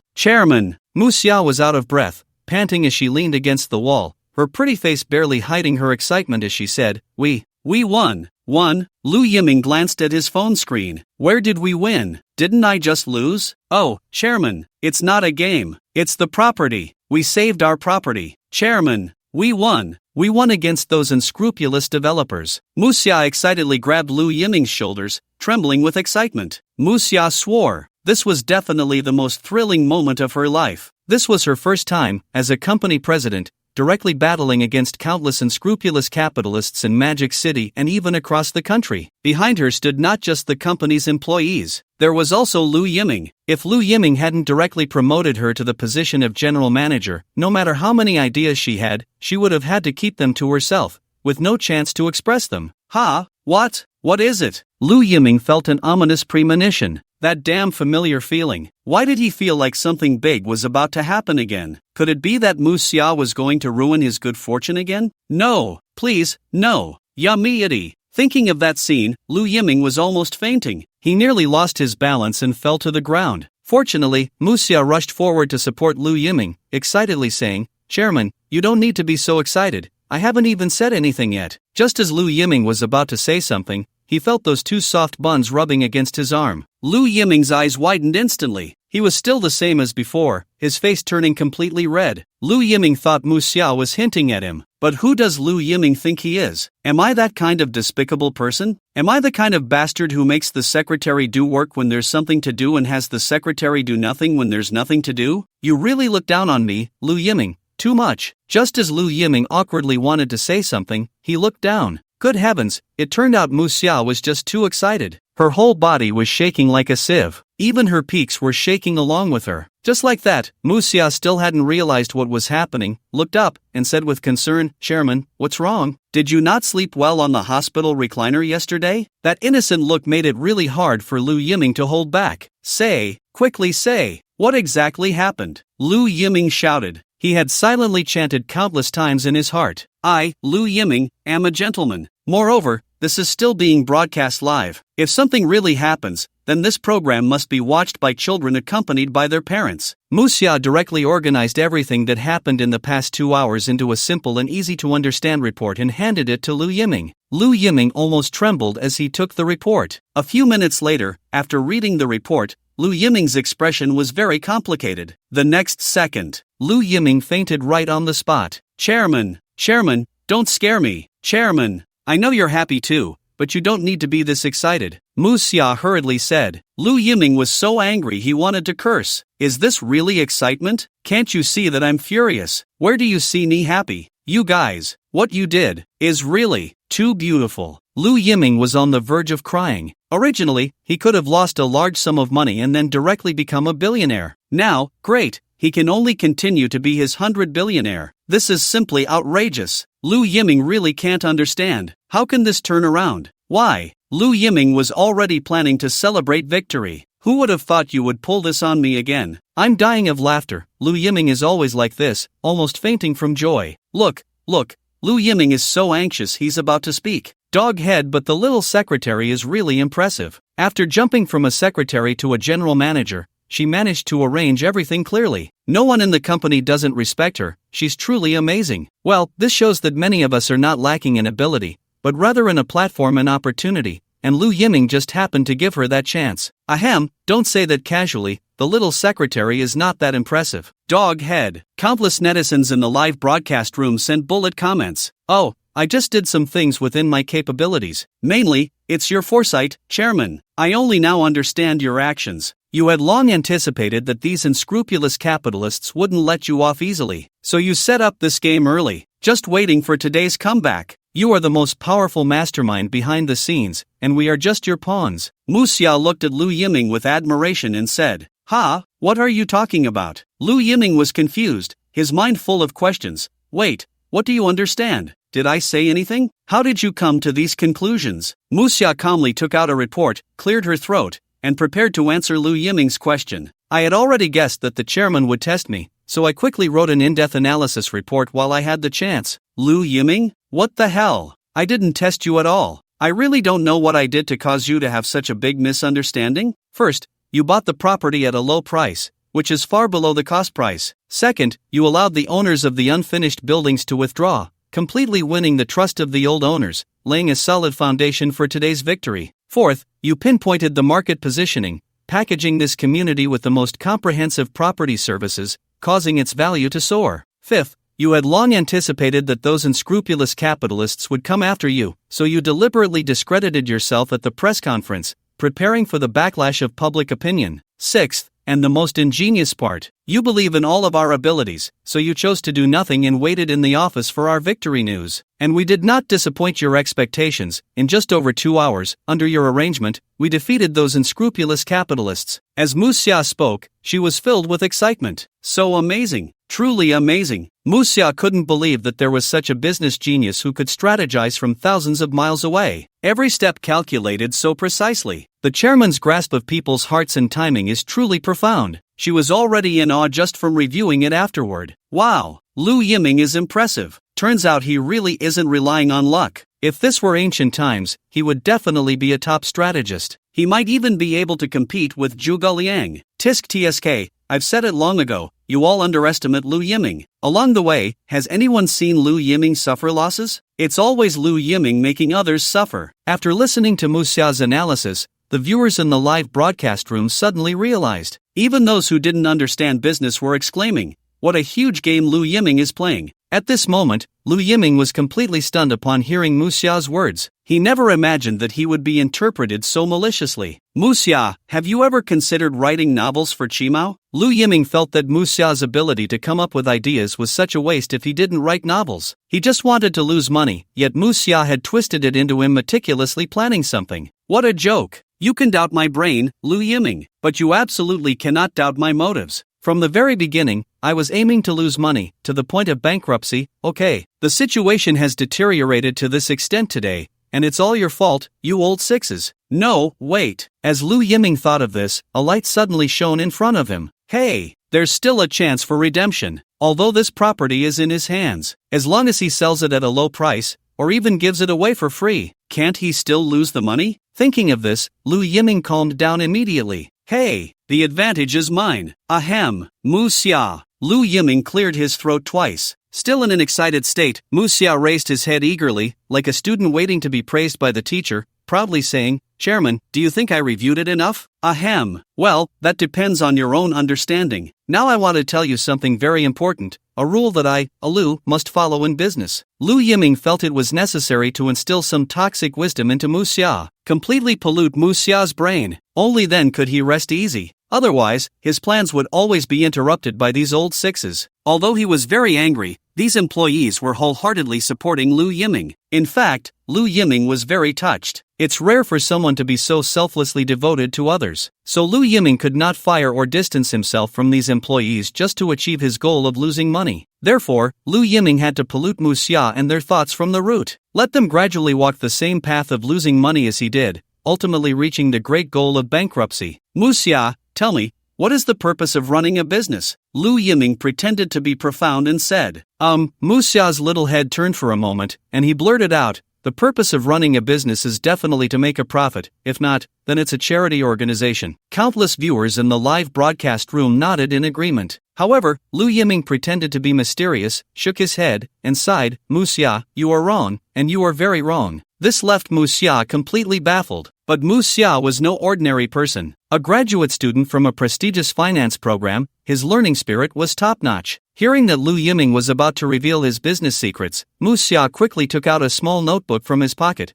ready to jot down every word Lu Yiming said. Now it was Lu Yiming's turn to be dumbfounded. Wait, why are you taking notes on this? There was no choice. Lu Yiming could only maintain his composure and continue. You are mistaken in not understanding the original intention of running a business. Whether in the real economy or the virtual economy, the original intention of running a business has never been to make money, but to bring welfare to society, to make our employees feel happy in the company, to make customers feel happy in our cinema, to make homeowners feel happy in our community. Everything is to serve the pursuit of higher happiness, not like those unscrupulous capitalists who exploit employees, filling employees and even the entire society with negative energy. Such companies are doomed to have no future. Good. Well said. Awesome. Lu Yiming is awesome. The vision is too grand. If anyone else said these words, I would just think of them as a bragging fool. But when Lu Yiming says these words, I believe him. No wonder. It's only right that you, Lu Yiming, should get rich. People like you can't not get rich. The viewers in the live stream erupted, flooding the screen with comments. Shock value plus 99,999. Now it was Lu Yiming's turn to be dumbfounded. What the hell?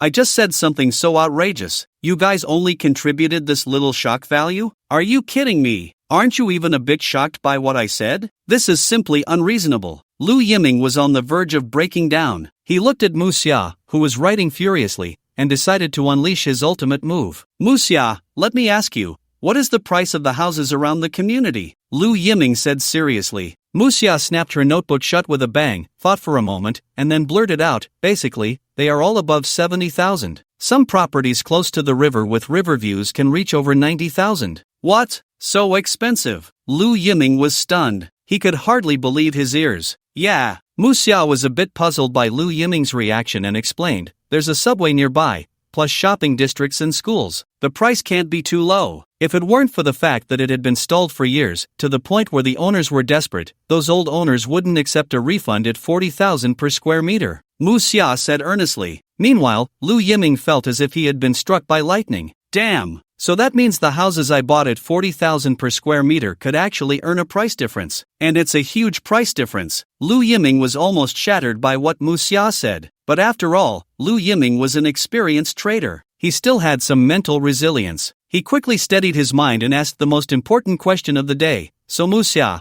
how much do you think we should set the price for our community's houses? Mu Xia was already prepared for this question from Lu Yiming. Based on discussions among dozens of colleagues from the marketing and sales departments, we believe that setting the price around 80,000 is the most appropriate. This not only ensures that our company can make a good profit but also gives a lot of room for buyers. If we really estimate based on value, the price of this community's houses should be at least over 100,000. 100,000? Are you crazy? I can't save that much money in a year. I don't even make 100,000 a year. After working for a year, I still can't buy a square meter? That's terrifying. Shanghai has its own currency. Indeed, Shanghai doesn't welcome the poor. However, Lu Yiming shook his head and said, no, I think your pricing is unreasonable, very unreasonable.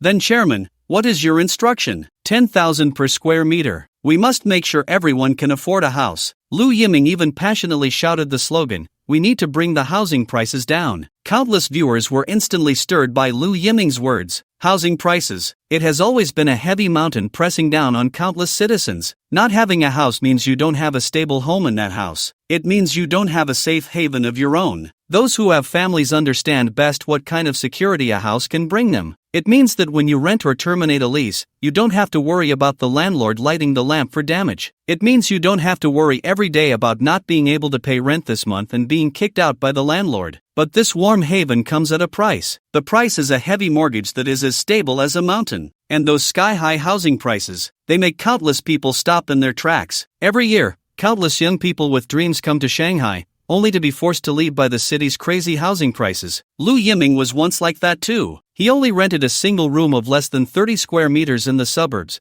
and it costs a full 4,000 yuan a month. Basically, every month's salary has to be contributed to rent and utilities. Sometimes, Lu Yiming thinks that he seems to be working for the landlord every month. So Lu Yiming must change this situation. The hardships he has endured cannot be shared by others. Lu Yiming, I'm crying. How can there be such a good person in this world? Oh my, this is not business at all. This is clearly charity. Okay, damn. The housing price in my hometown small county is already 10,000 yuan per square meter. Lu Yiming, you really dare to set the price. I don't understand why you all are so excited. Anyway, you can't buy this house. Tisk tsk. Some people, when they can't eat grapes, start saying the grapes are sour. Shock value plus 999999. However, when Mu Xia heard Lu Yiming's words, she was not the slightest bit shocked. Instead, she looked at Lu Yiming with a confident expression. What happened? Lu Yiming suddenly had that ominous premonition again, stronger than any time before. Oh no, why does it feel like Mu Xia is gradually figuring out his style? Lu Yiming even had the illusion that he was being controlled by Mu Xia. Sure enough, the next second, Mu Xia calmly said, Chairman, I can understand your thoughts. After all, your intentions are good. Lu Yiming knew that the next sentence would definitely start with, but,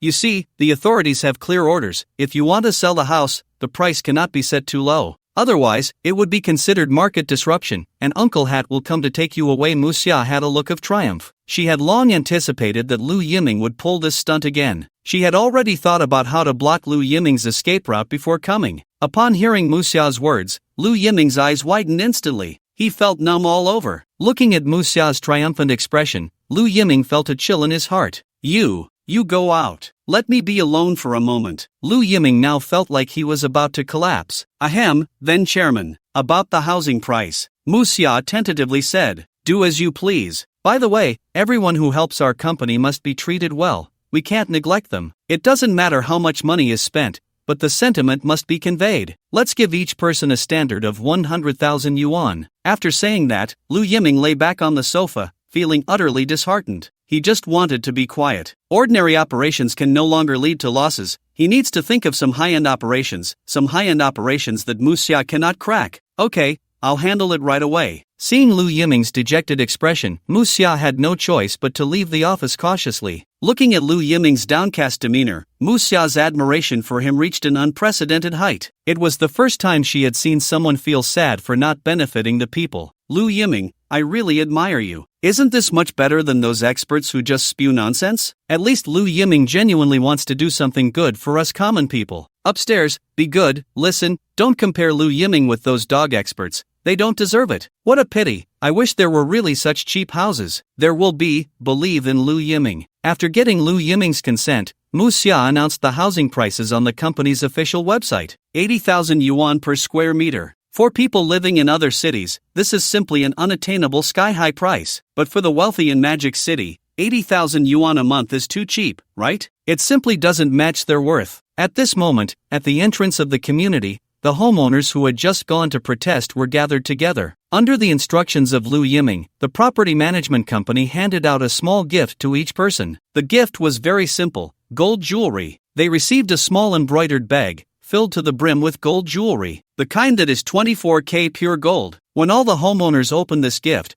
they were instantly filled with surprise. But at first, most of them thought it was just a plastic toy, the kind you could buy a whole bunch of for a few bucks on a discount site. They had developed that kind of habitual thinking. What good things could they possibly receive? At their age, they surely wouldn't naively believe that someone would give them real gold and silver, right? Some homeowners even privately joked that Lu Yiming was so generous online, but in reality, he was just a miser, trying to fool them with a bunch of cheap stuff bought online. However, the next second, an employee of the property management company took the microphone and said, Chairman Lu is still at the company, and he asked me to convey his gratitude to all of you. This bag of gold jewelry is a special gift from the chairman to everyone. Just a friendly reminder, this is real gold, 24K pure gold. When they heard the words gold, everyone widened their eyes in disbelief, looking at the employee of the property management company, then looking down at the gold jewelry in their hands. The entire place fell silent. The next second, the homeowners erupted into a loud commotion. Almost all the homeowners' faces turned bright red with excitement. They could hardly believe how generous Lu Yiming was. A heavy bag of gold jewelry, just given away without hesitation. It was far better than those property management companies that only collected fees without doing anything and looked down on the homeowners. Compared to Lu Yiming, what he gave was real gold and silver. This heavy bag was filled with heartfelt intentions. Chairman Lu said he is very grateful to all the homeowners for choosing to stand up and believe in him during the time he faced controversy and attacks. To protect your own rights. This bag of gold jewelry is the chairman's intention, and it is engraved with our company's exclusive logo. Whether you choose to sell it or keep it, it's a great choice. And Chairman Lu has also announced the housing prices for this community. The property management company paused for a moment and said, after careful consideration by the chairman, it has been decided that the housing price will be set at 80,000 per square meter. The moment the employee of the property management company finished this sentence, the entire place fell into a deathly silence. You could hear a pin drop. The next second, wow, the crowd erupted. All the homeowners almost spontaneously stood up, giving warm applause to Lu Yiming, who was far away at the company playing games. The applause was unending. Everyone's faces were flushed, their hands clapping until they were sore, but they couldn't bear to stop. They had made it. They had struck it rich this time. The price of 80,000 per square meter exceeded the imagination of many present. It wasn't too high, it was too low. Many people had estimated that Lu Yiming would take advantage of the current popularity and sell at 120,000 per square meter, or even 150,000 per square meter, to rake in a fortune from the wealthy in the city. Although 120,000 per square meter would be a top price in the city, as long as Lu Yiming dared to set that price, someone would buy it. It was that extravagant, not for any other reason, just for the name Lu Yiming. But everyone was mistaken. Lu Yiming was still the same Lu Yiming. Without crossing the legal red line, he had pushed the price to the extreme. This price was acceptable even for middle-class families and ordinary people. The middle class could grit their teeth and take on decades of mortgage to buy it. It would definitely appreciate in value in the future. For ordinary people, it didn't matter if they couldn't afford it. They could just transfer the house immediately. Don't say 80,000, even 150,000 would have buyers. This wave was definitely a blood profit. Made a fortune. Made a fortune. We struck it rich. Ha ha ha. Lu Yiming. Awesome. Buying his house is the best decision I've ever made in my life. I told you, it's most important to follow the right person. Following Lu Yiming, it's hard not to get rich. I made a killing this time. Ha ha ha. 80,000? Too expensive, too expensive. I can't afford it. I guess I'll transfer it to someone else who wants to buy. Bro, sell it to our boss. Our boss is interested. As long as you're willing to sell to him, the price is negotiable. I'm really not human. I was just saying behind his back that Lu Yiming is a miser. I really want to slap myself. I declare. From now on, Lu Yiming is our family's god of wealth. Anyone who goes against Lu Yiming is going against me. After the housing price was announced, these homeowners were only excited for a few minutes before they hurried to do the most important thing: viewing houses. Sales. No, miss, hurry and take us to see the houses. Handsome. Good looking. Our boss said he wants a large flat, if not a larger suite is fine. In short, the bigger the better. Our boss isn't short on money. Little brother, we want a small unit, preferably facing south. Half an hour later, the news about Lu Yiming's community pricing at 80,000 per square meter instantly exploded online. Damn, 80,000. So expensive? Is this for real? Has Lu Yiming forgotten his original intention? To the hater upstairs, please go watch Lu Yiming's live replay, okay? Lu Yiming originally wanted to sell for 10,000 per square meter, but the authorities wouldn't allow it. To be fair, 80,000 per square meter is really not expensive. It's a very reasonable price. My dad sent me out with 180,000 per square meter to buy Lu Yiming's house, and until now, no one is willing to sell. Have you noticed that anyone who follows Lu Yiming, whether they are employees, customers, or homeowners, will definitely end up with good returns? Upstairs, what you mean is there are rich rewards, right? You must be a foreigner, right? Dog head. Meanwhile, in the real estate circles of the Magic City, one after another, purchase requests began to bombard the eyes of these business elites. 190,000 per square meter. Seeking to buy in Lu Yiming's community. House type doesn't matter. Just need to buy it. 150,000 per square meter. Seeking the cheapest house in Lu Yiming's community. 220,000 per square meter. Seeking a large suite in Lu Yiming's community. As long as you can help me close this deal, I'll give you an extra 500,000 in commission. The entire real estate market in the Magic City reacted like they caught a whiff of meat, springing into action. All the agents, upon learning of these wealthy clients' requests, almost rushed to the community at breakneck speed. They grabbed those homeowners who were viewing houses and asked, "Sir, do you want to sell your house? I have a rich client who wants to pay 170,000 per square meter for your house." "Oh dear, ma'am,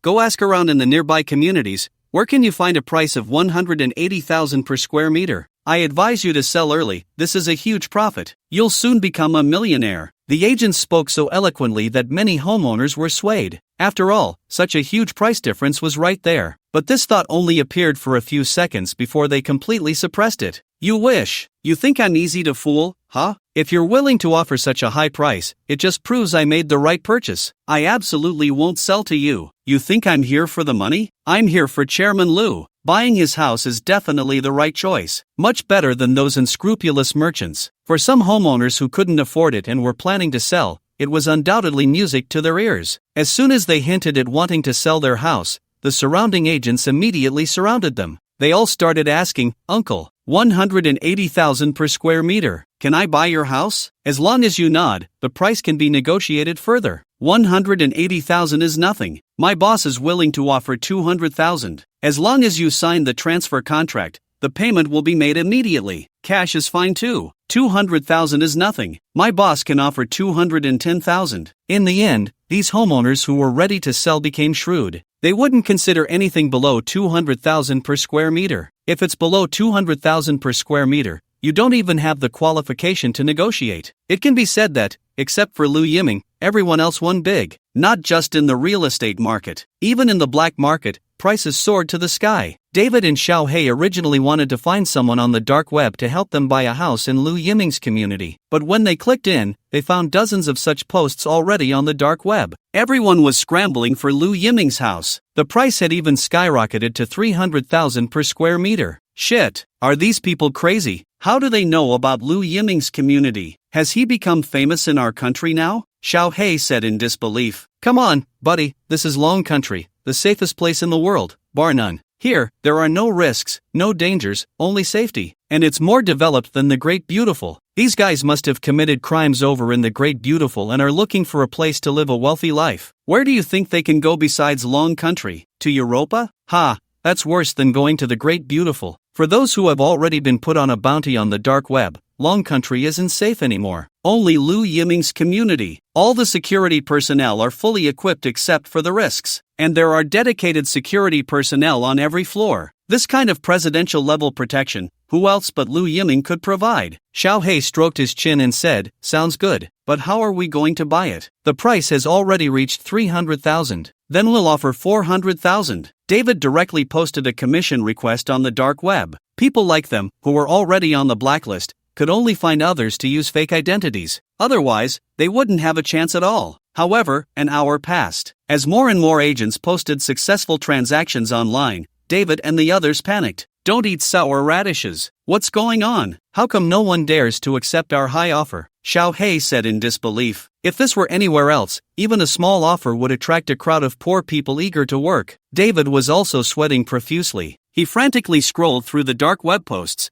trying to find some key information. Although David was knowledgeable about China, he overlooked one thing. Identity is crucial in Long Country, especially in a place like Magic City, where public safety is extremely good. Even if David and Xiao He successfully smuggled into Long Country, it didn't mean they could obtain legal status there. Even on the dark web, no one dared to do such illegal work for him. What should we do? Shouldn't we escape quickly? I feel like they are already sending people to hunt us down. Xiao He was a bit panicked. Long Country is great, but you have to have a life to live. Shit, there's only one way left. David decisively closed the computer and said firmly, let's go. We'll seek refuge with Lu Yiming. As long as we can become Lu Yiming's bodyguards, we can also live in such a safe house. Meanwhile, the director's team, the sponsors of the program, were stunned by Lu Yiming's incredible move. From a house price of less than 20,000, it was forcibly raised to 80,000. The acquisition price by agents had even exceeded 200,000 per square meter. Are you kidding me? Even Tang Qinjiopin doesn't have this price, okay? Are you crazy? How is this possible? What charm does Lu Yiming have? How can these people be willing to spend 200,000 to buy his house? Is his house studded with diamonds or gold? How ridiculous. We've been developing real estate for so many years, and we can't even compare to that little bastard Lu Yiming? Why is that? Just because he hired a few more security guards and bought them some gear? Does he think we can't afford that little bit of money? Hey, you've hit the nail on the head. I see that many of the wealthy in our Magic City are scared to death. We also spend money on hiring security, and we hire even more than Lu Yiming. Our equipment is also more advanced than his. Isn't it just because Lu Yiming pays higher wages that those security guards are willing to work for him? We can do that too. 100,000 a month for security. Great idea. Let's do it right away. Just kidding. We just don't want to use such lowly tricks to disrupt the market. Does Lu Yiming really think we can't compete with him? Several investors hit it off. They claim it's for revenge against Lu Yiming, but in reality, they are eyeing the huge profits involved. Houses that should sell for around 60,000 are being pushed up to over 200,000 just because a few more security guards were added. The profits here are terrifyingly suffocating. When they heard this news, they were so envious they could almost spit blood. So they also need to catch up quickly. It's just about hiring a few more security guards. They can do it too. They decided to act. These investors contacted the developers under their names, preparing to implement their plans. But what they never understood was that Lu Yiming won people's hearts not just because of money. Meanwhile, on Chen Tai's side, it was nearly midnight, and Chen Tai had just woken up. He had been scrolling through a certain app until 2 a.m. last night. Since he learned to ride a bike, he hadn't gotten out of bed except to eat takeout and use the bathroom. He had been lying in bed, staring at his phone, completely engrossed in that app. He could scroll for hours. As soon as he opened his phone, he wanted to scroll. He couldn't stop. Now he understood why those low-level workers loved watching short videos so much. It was really satisfying. On that app, not only were there beautiful women dancing around, but there were also various vloggers taking you on immersive tours of 5-star hotels and top business class on international flights. It made Chen Tai linger and forget time. It felt like he was back when he was the chairman, commanding everything. Chen Tai was completely absorbed. Another important reason why Chen Tai could sleep in was that the director had completely given up on him. Even those investors no longer cared about him and had taken matters into their own hands. So with no one to supervise him, Chen Tai was truly free. After lying in bed, ordering takeout, and scrolling for another hour, he leisurely finished his meal. It wasn't until after 2 in the afternoon that he finally decided to go out and start his first delivery of the day. I'm dying of laughter. Does Chen Tai think he's here to experience life? Sleeping until 2 in the afternoon to deliver takeout? Ha, this person is really disgusting. I even suspect he's here to scam the director's money to buy himself a car. Tisk tsk, Lu Yiming has already become rich, and Chen Tai is still accomplishing nothing? Doghead, this just proves that we ordinary people are not lacking in talent, nor can we not endure hardship, but we lack opportunities. If we were in that position, we would do even better than them. Who would have thought? The production team messed up. They originally wanted to teach us to be obedient and work hard, but ended up slapping themselves in the face. Doghead. The viewers in the live stream began their daily mockery, but Chen Tai couldn't see the comments. He still felt good about himself. He thought he could get rich again by delivering takeout, then start his own business group. Then he would watch Lu Yiming kneel before him, begging for his help, listening to the director plead for his forgiveness, and then consider whether to accept the cooperation request from the big investors. Just as Chen Tai was lost in his fantasies, the inspection stopped him. You, I'm talking about you. Stop, pull over. Chen Tai was bewildered. No, why stop him for no reason? I, Chen Tai, am a law-abiding citizen. Chen Tai trembled as he parked the car after the curb, quickly reaching up to touch his head. Wearing a helmet. He glanced again at the license plate on the front of the car. The license plate is there. Steady. Now Chen Tai felt calm inside. When he bought the car, he had seen the license plate and helmet on it. He dared to buy it precisely because of this. You can say Chen Tai is foolish, but you can't say he's stupid. He still can't make such a basic mistake. Just as Chen Tai was confidently preparing to greet the inspecting officer, "Hello, please show me your driver's license." Chen Tai? At that moment, Chen Tai's mind went blank. He completely crashed. Chen Tai even looked down at the electric bike. No problem. He was riding an electric bike, right? Do you need a license to ride an electric bike now? Officer, I didn't bring my driver's license today. How about next time? Chen Tai said, trying to be charming. Luckily, he had a car driver's license, so riding this electric bike should be fine, right? No problem. Just give me your ID number. Chen Tai. There was no way out. Chen Tai could only report his ID number. As a result, the inspector frowned after seeing the inquiry information. Where do you have a motorcycle driver's license? It shows here that you only have a small car driver's license. Chen Tai's eyes widened. What? Motorcycle? Are you kidding me? No. Hey, officers, are you mistaken? This is an electric bike. It's the same nature as a bicycle. You can't need a license to ride a bicycle, right? Chen Tai tried to use his remaining wits. According to the new national standard, anything over 25 kilometers per hour is considered an electric motorcycle. You're clearly speeding, and we have to fine you 200 yuan, Officer Arthur said sternly, crying, who came up with this national standard? It's ruining us. I don't even dare to ride an electric bike now. Just going out means getting a ticket. Getting a ticket is still better. Last time, they directly impounded my bike in front of me, and I had to pay a 2,000 yuan fine to get it back. I just want to ask, what's the point of getting it back? As long as I ride out, won't I still be stopped by you? Treating me like a treasure chest monster to farm, right? Death smile, TCH, upstairs. I'm embarrassed to say this to you. People like you are just typical of blaming the road when you can't do anything. The law is set like this, so why don't you go get a motorcycle license? What are you complaining about? I had the same stupid idea as you and went to get a motorcycle license, but then I got caught on the road. He told me this is a no motorcycle zone, and still fined me. What? Just because the fine isn't on your head, you think you're above it, right? The viewers in the live stream were all venting their frustrations. Not to mention the viewers in the live stream, even Chen Tai was getting anxious. Damn, can you be a little more unreasonable? This 25 kilometers per hour speed is worse than riding a bicycle. Who came up with this ridiculous regulation? Chen Tai was so anxious he was about to curse. He hadn't delivered a single order today, just wanted to warm up,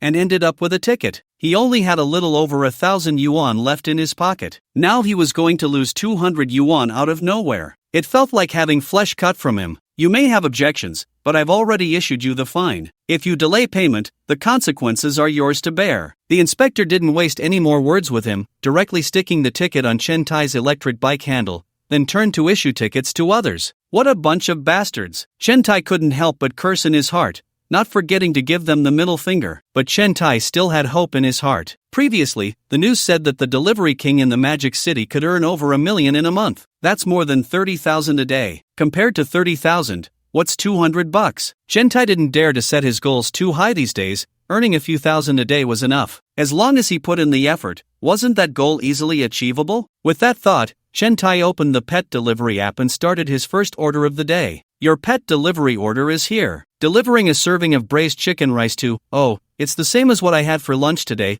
how tasteful, Chen Tai boasted to himself. Following the address, Chen Tai pressed the accelerator to the floor and sped over. He thought he looked pretty cool. In the eyes of the viewers in the live stream, however, it was more like, oh my god, this pig has turned into a spirit, and he can even ride an electric bike. Incredible! Why is this location so hard to find? Chen Tai turned left and right, eventually veering into a small alley. After all, he was in the suburbs, lacking the local charm of the Magic City's lanes. This kind of small alley was the norm here. After searching for a while, he finally spotted the sign for braised chicken rice on a filthy, chaotic shop nearby, where rats were scurrying about. When he saw the scene inside the shop, Chen Tai was almost sick enough to throw up the lunch he had just eaten. Inside the shop, there were several old, thickly coated pots boiling away, with flies buzzing all around. The disgusting yellowish substance being cooked inside was the very braised chicken rice Chen Tai had for lunch. Looking at the floor next to him, a large pile of shredded chicken was just dumped there, forming a small mountain. Not only were flies everywhere, but a putrid stench also wafted from the shredded chicken. Some of the chicken had even started to ooze yellow liquid. Ugh! Seeing this scene and recalling what he had eaten for lunch, Chen Tai immediately threw up. He vomited all over the place. The vomit mixed perfectly with the shredded chicken. The viewers in the live stream, witnessing all this, began to gag in front of their screens. Damn! I can't take it anymore. I just threw up everything I had for lunch. That's so disgusting. How can it be this dirty? Running a restaurant in such a terrible environment, are you kidding me? No, the key point is that Chen Tai mixed his vomit in with that pile of shredded chicken. Can you stop talking for a second? I'm already gagging, and what I had for lunch was braised chicken. Seriously, this is worse than pre-made meals? What? Is using pre-made meals now considered having a conscience? Fun fact, pre-made meals and cooking kits, while mass-produced in factories, are expensive and can't guarantee cleanliness. Because the factory environment might be worse than this restaurant, just look at the pickled vegetables on the floor. Countless viewers in the live stream were completely thrown off. The work pace is just too fast now. Many people are under so much pressure that they don't even have time to go out for a meal. Ordering takeout has become a last resort. As for the so-called experts saying young people can spend 2 hours cooking, many netizens expressed their disbelief. Lunch breaks are only an hour, or even half an hour. They have to get up for work by 6 in the morning. Are they supposed to wake up at 4? Who's going to make up for those 2 hours? Expert, I'll give you an egg. Chen Tai squatted on the ground, throwing up for a long time. Looking at his vomit mixed with the shredded chicken, he hurriedly picked up a mop, feeling guilty,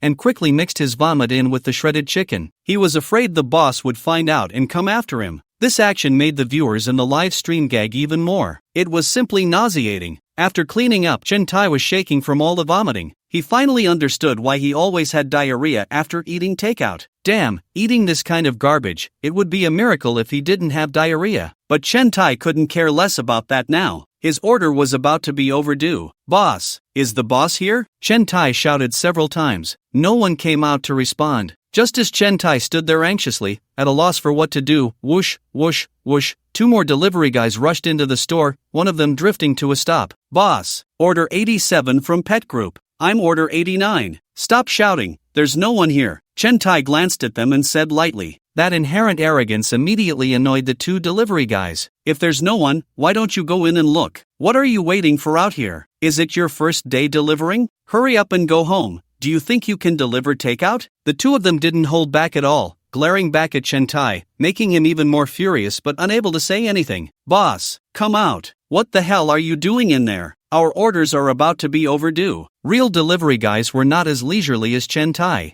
A proper delivery rider usually had several orders at once, and it was impossible to just stand there like Chen Tai. Finally, they found the boss in the back warehouse. Inside the warehouse was a huge pile of shredded chicken. The boss was sitting on a chair in the warehouse, watching videos that minors needed to watch with parental supervision on his phone, while also busy with his ancestral handicrafts. This scene shocked the 2 delivery guys. Even Chen Tai, who usually played around, felt like he had been struck by lightning. What the hell? You loser. We're waiting for the food, and you're here messing around, right? Damn it. Can't you do your handicrafts at a different time? Do you know you're delaying our deliveries? And you idiot. It's bad enough that you're serving customers rotten chicken. You're still doing handicrafts in the warehouse? Are you trying to feed your descendants to the customers? The verbal assault from the two delivery guys was overwhelming. It scared the shop owner into quickly putting away his tools and stumbling to the front stove to pack the takeout. Meanwhile, countless viewers in the live stream were already petrified. I can't take it anymore. I just threw up again. I've already vomited my bile.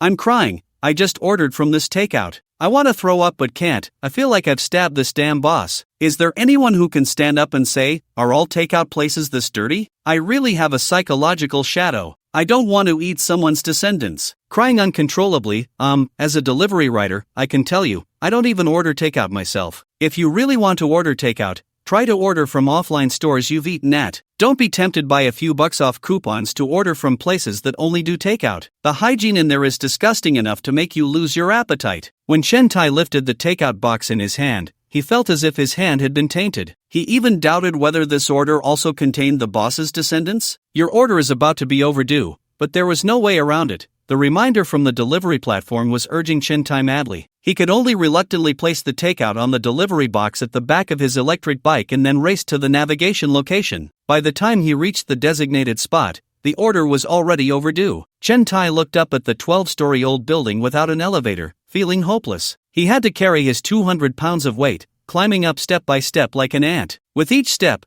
Chen Tai felt as if his whole body was being emptied. Tiny beads of sweat fell to the ground like they were free. Finally, he climbed all 10 flights of stairs and delivered the order. Ding dong. Chen Tai pressed the doorbell. Click. The door opened, and a disheveled young man answered. Your takeout, enjoy your meal, please. This was the catchphrase Chen Tai had rehearsed countless times in his mind last night. He believed that to quickly become the king of deliveries in the Magic City, service attitude was crucial. So, Chen Tai decided he must provide a smiling service. Only then could he accumulate his resources. However, reality was never as beautiful as fantasy. Before Chen Tai could finish, the other party directly said, You bastard, you're so late, and you want me to enjoy my meal. Enjoy your grandpa's ass. Damn. The other person rudely snatched the takeout from Chen Tai's hands, and before closing the door, he didn't forget to threaten, I want a refund for this order. I'm going to give you a bad review. You fat pig. Chen Tai could tolerate the previous insults, but the words fat pig hit Chen Tai right in the sore spot. Just as he was about to explode, the other party didn't give him a chance. Bang! The door slammed shut. Chen Tai could only stand there, shaking with anger, and helplessly slapped the door. Damn! You bastard! You! Just wait to eat this garbage and die. Chen Tai originally wanted to remind the other party that this takeout was unhealthy, but he completely dismissed this immature thought. Who cares about him? This garbage deserves to eat this garbage takeout. Let him eat it to death. Helpless, exhausted Chen Tai could only sit on the stairs to catch his breath,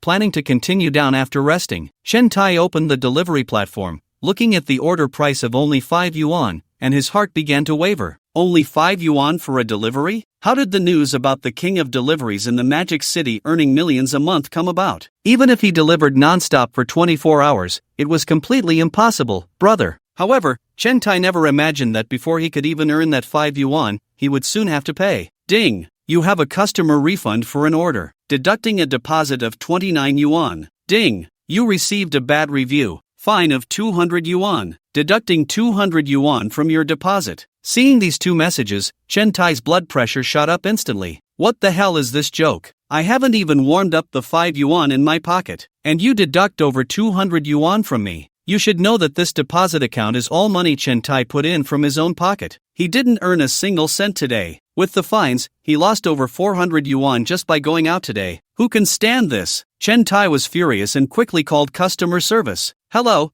Pet Group Delivery Rider 98999, how can I help you? I just had an order refunded. I delivered the order to the customer's hands. He took the takeout. How can he refund it? He already ate it. Why should this money be counted against me? Hello, it shows here that you have exceeded the time limit, so the customer is allowed to refund. Chen Tai's blood pressure shot up again. He felt like his head was going to explode. What did you say? According to you, if I exceed the time limit in the future, I can just eat the takeout myself. Why should I deliver it to him? This writer, please don't get agitated. If you maliciously eat the customer's takeout, we will impose severe penalties on you. Chen Tai broke down. He really broke down. How could there be such a ridiculous rule? Are they deliberately bullying him? And this bad review, why should I be fined 200 yuan? It's just a bad review. What's so great about it? Do you know how filthy he cursed me just now? I should give him a bad review instead. Why does he get to give me a bad review? This writer, our delivery service has fully considered the dining experience of our customers. If you receive negative feedback during the delivery process, you will be penalized. So please pay attention to the delivery time and your service attitude to avoid bad reviews. No. What kind of garbage platform is this? Chen Tai hadn't finished speaking when the other party had already hung up the phone. Beep beep beep, leaving Chen Tai filled with rage. Damn! Chen Tai suddenly stood up and slammed his phone to the ground with a loud smack. The phone hit the ground hard, and the screen cracked into a spiderweb pattern. Even so, Chen Tai still felt unsatisfied and rushed over to stomp on the phone furiously. I'll be damned if I let you fine me. Fine your grandpa. Not only are you not making me money, but you also want to fine me. You piece of trash. Who do you think you are? If it were the old days, you stupid customer service wouldn't even be worthy to talk to me, Chen Tai. After smashing the phone to pieces, Chen Tai still felt no relief. He turned and saw the door, pounding on it like a madman, shouting, "Get out here! You get out here! You idiot! Give me back my money! You garbage are only fit to eat garbage takeout, and you dare give me a bad review! You think you're worthy, you poor loser!" However, after venting his anger for a long time, there was still no sign of anyone coming out to respond to him. After releasing his fury, Chen Tai felt a deep sense of desolation. Looking down from the 9th floor, he felt even more hopeless. Not only did he earn nothing today, but he also lost several hundred yuan and was exhausted with sore legs and back. Chen Tai was really on the verge of collapse. Who said delivering takeout was profitable? Where's the profit? After running for almost an hour, he only made 5 damn yuan from one order. If it were before, he wouldn't even bother to bend down to pick up that 5 yuan if it fell on the ground. There was no choice. No matter how tired he was, Chen Tai could only obediently walk down the stairs. Finally, when he reached the 1st floor, he watched helplessly as an electric bike was being towed away, ready to be loaded onto a truck. Wait, Chen Tai suddenly realized. Isn't that his electric bike? What are you doing? This is my electric bike. How dare you touch my electric bike? Do you believe I'll report you? Chen Tai shouted angrily. He was already in a bad mood today, and now these people were targeting his electric bike. This was truly unbearable. This electric bike was worth several thousand yuan. If sold, he could at least make some money from the director's team. You can report us, but we must inform you. Your electric bike was not parked in the designated area. Instead, it was parked at someone else's doorstep. We have the right to tow your electric bike. If you want your bike back, you need to pay a fine of 2,000 yuan and then come to us to retrieve your bike. Upon hearing this, Chen Tai completely lost it. Damn it! I have to pay you to get my own bike back. Why don't you go rob someone instead? Damn you! Today, if anyone dares to touch my electric bike, I'll fight them. Chen Tai went completely insane, not caring who the other party was, and charged forward to reclaim his electric bike. At this moment, the director finally realized that Chen Tai had lost control and quickly shouted into the intercom, "Cameraman! Cameraman, hurry up and stop Chen Tai. Don't let him get into a conflict with these people. Chairman Chen, please calm down. It's just 2,000 yuan. We can pay you if necessary. You mustn't resort to violence." Bullshit. You speak so lightly. You watched me get bullied by so many people, and you didn't stand up to say a word for me. Now you want to come out and be the good guy. It's too late. I'll fight these bastards. Seeing a cameraman rushing over, Chen Tai directly swung his fist towards the cameraman's face. Bang! The photographer was caught off guard and was knocked to the ground by Chen Tai with a punch. Immediately after, Chen Tai charged like a god descending to earth, wildly knocking over several Arthurs like a crazed boar. The viewers in the livestream not only did not feel sorry for Chen Tai, but instead began to mock him. So scary. It turns out Chairman Chen Tai's emotions are so unstable? Tisk tsk. I've had my electric bike impounded 3 times, and I don't act like you can't take a loss. What's wrong? Can't handle just one order? Aren't you supposed to be tough? I'm really curious what your definition of hardship is. If you can't handle this little bit of hardship, how can you stand the lives of sanitation workers and cleaners? Why are you even on this show? Do you really think you're here to experience life? The viewers in the livestream showed no mercy to Chen Tai, their comments pouring in like poison. Seeing Chen Tai in such a frenzied state was incredibly satisfying. As for seeing Chen Tai suffer, where's the suffering? Countless delivery workers live this kind of life every day. Why does Chen Tai think he can call this hardship? If according to Chen Tai's previous logic, enduring hardship would definitely lead to wealth, then why haven't all these diligent delivery workers and migrant workers become big bosses? Oh, now the vast majority of viewers understand. It must be that these jobs aren't hard enough. They need to increase the intensity for Chen Tai. Half an hour later, Chen Tai was pinned down by several people with anti-explosion forks and was finally tied up like a pig and taken to the inspection bureau. Name? Chen Tai. This isn't your first time in the inspection bureau. Do you know what you did today? The inspector slammed the table angrily and shouted. However, Chen Tai still had a sullen look on his face and replied nonchalantly, I know, I just hit someone, right? It's not like you guys aren't bullying me. A fine is one thing, but you even took my bike. I don't understand why you have to target me. Is it because you see my temperament is different from others, so you deliberately want to mess with me? To be honest, when Chen Tai said this, he was completely serious. He felt like he had hit rock bottom today. He got fined as soon as he stepped out, encountered such a stupid customer and merchant on his first delivery, climbed so many flights of stairs until his back ached and legs hurt,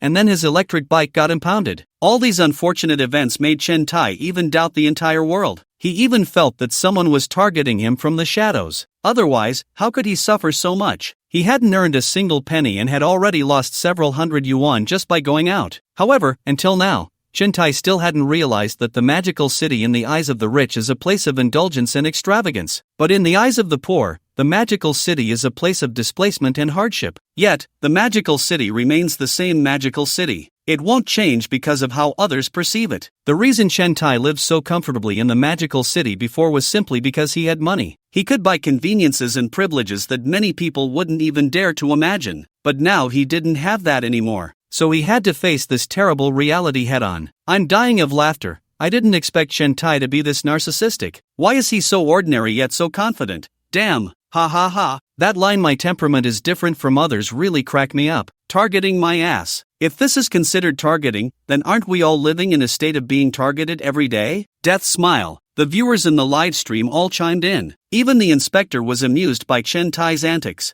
Alright, then you can stay here for a few days and observe whether you have a temperament different from others, the inspector said with a laugh before leaving. Chen Tai was not worried at all.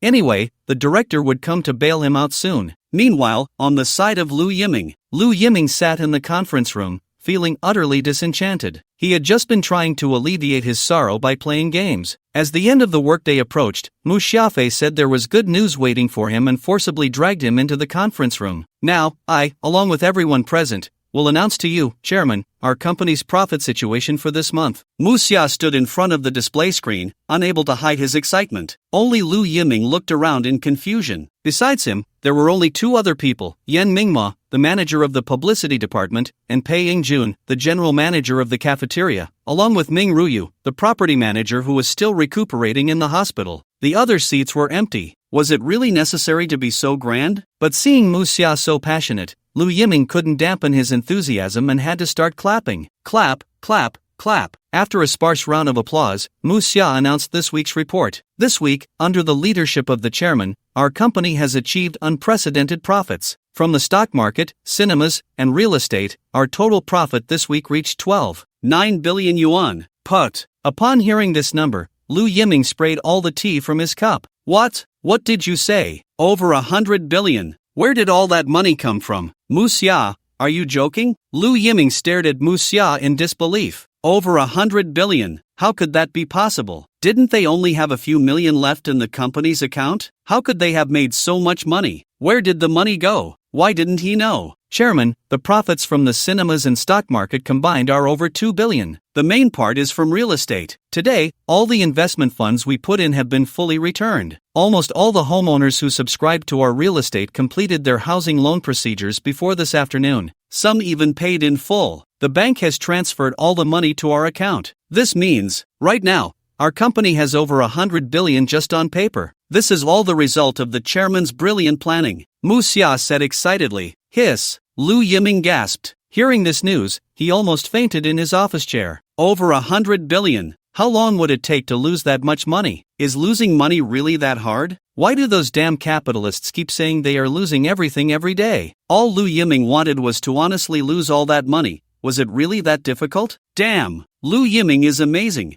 This efficiency, it's the best in the country. I'm dying of laughter. The houses in my community have been unsold since last year, and compared to Liu Yiming, their efficiency is just too low. Of course, they can't compare. Liu Yiming's community is clearly going to appreciate. If they don't hurry up and grab the houses, they won't get their share. Any normal person wouldn't miss such a money-making opportunity. The netizens in the live stream flooded the comments. However, Liu Yiming thought to himself, this also gave him a great opportunity to lose money. If he lost all that money, then 10 times that would be returned to his private account, which would be over 1,000 billion. Wouldn't he be able to announce his early retirement? Liu Yiming's eyes lit up. His opportunity had come. Muxia, our company has achieved such great success. I take no credit. You all deserve the credit. Without you and all the employees in the company, we definitely wouldn't have made it to today, let alone have today's glory. Liu Yiming first highly affirmed Muxia's work. Of course, if it weren't for Muxia, he would have bankrupted the company long ago. Then he could start a new company and go bankrupt again. It would be an infinite loop. It's all Muxia and those old six's fault. It's all due to the chairman's excellent leadership. We are just following your instructions. The chairman is wise. Muxia and the others were so excited that they could almost write the word proud on their faces. Even Yan Mingma, who is usually not good at flattery, chimed in. The only one who was restless was Pei Yingjun, because he still hadn't achieved any results. He even felt unworthy of sitting in this position. But we must continue to work hard, create more miracles. Liu Yiming immediately stood up and said excitedly, first, in real estate, we can't just think about speculating on housing to take money from the pockets of ordinary people. This is wrong. The common people have emptied their savings from 3 generations just to buy a small apartment in our development. Even if most of the people buying in our community are capitalists, isn't their money earned from the hard work of ordinary people? I feel very ashamed. This money, I believe we are undeserving of. Liu Yiming pretended to look pained as he spoke. This instantly made Muxia and the others, who were originally excited to the point of climax, feel a wave of shame. Yes, they were making money off the hard work of others. They were merely transferring the blood and sweat money of the common people from the hands of capitalists to their company's hands. So, we can't just think about making money. I have decided to continue buying properties in nearby communities. No matter how high the price, we must buy them first. Then, at a low price, rent them to the workers in Magic City who need affordable housing. Upon hearing this, Muxia quickly picked up a small notebook and began recording Liu Yiming's instructions. This was a major strategic direction for their company in the near future. As for doubts about whether they would lose money? Nonsense! Liu Yiming's many brilliant moves had completely conquered Muxia. Now, Muxia would rather doubt that the sun doesn't rise in the east than doubt Liu Yiming. Think about it. The living environment in Magic City is really too harsh for us ordinary workers,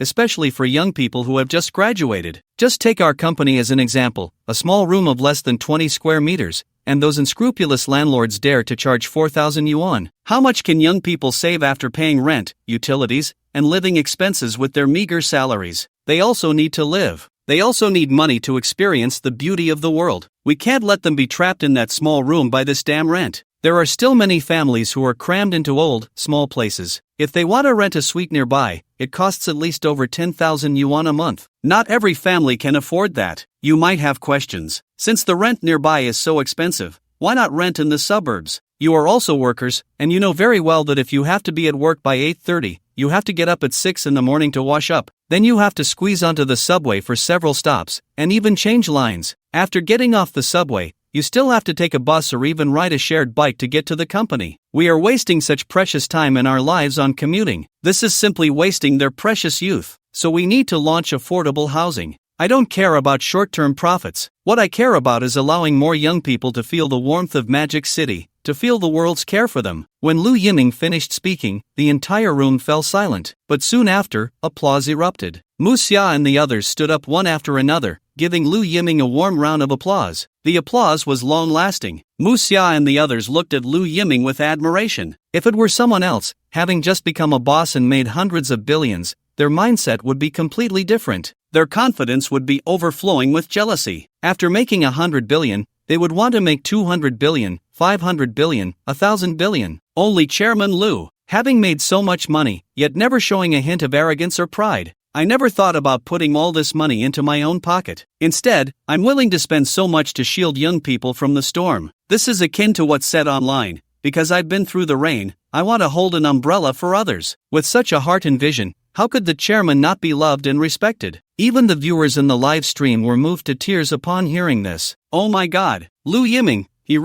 I'm crying. He's watching our comments. He heard our pleas. Woo woo. There are actually affordable housing options in the Magic City, but we can't apply at all. Only PhDs and master's degree holders are eligible. But I want to say, don't ordinary people deserve to live too? Lu Yiming is truly one of us workers. He perfectly articulated my situation. I spend 4 hours just commuting every month. My youth is really being wasted like this. If Lu Yiming doesn't win this challenge, I swear I'll smash the production team. I just saw, Chen Tai is already crying behind bars. It's hilarious. With someone as foolish and lecherous as Chen Tai, how could he possibly win against Lu Yiming? The viewers in the live stream were already moved to tears. Even if most of them had no chance of getting Lu Yiming's affordable housing, it didn't matter. At least Lu Yiming heard their pleas. Lu Yiming is genuinely working for their welfare. Just this alone is enough. So, Mu Xia, the key task for the next week is to investigate if there are any apartments or unfinished buildings nearby. We'll renovate them and use them as our affordable housing. The price must be within the most favorable market price. It can only be less, not more. Okay, Chairman, I'll take care of it right away. Mu Xia and the others left the conference room one after another. Only Lu Yiming remained, looking forlorn.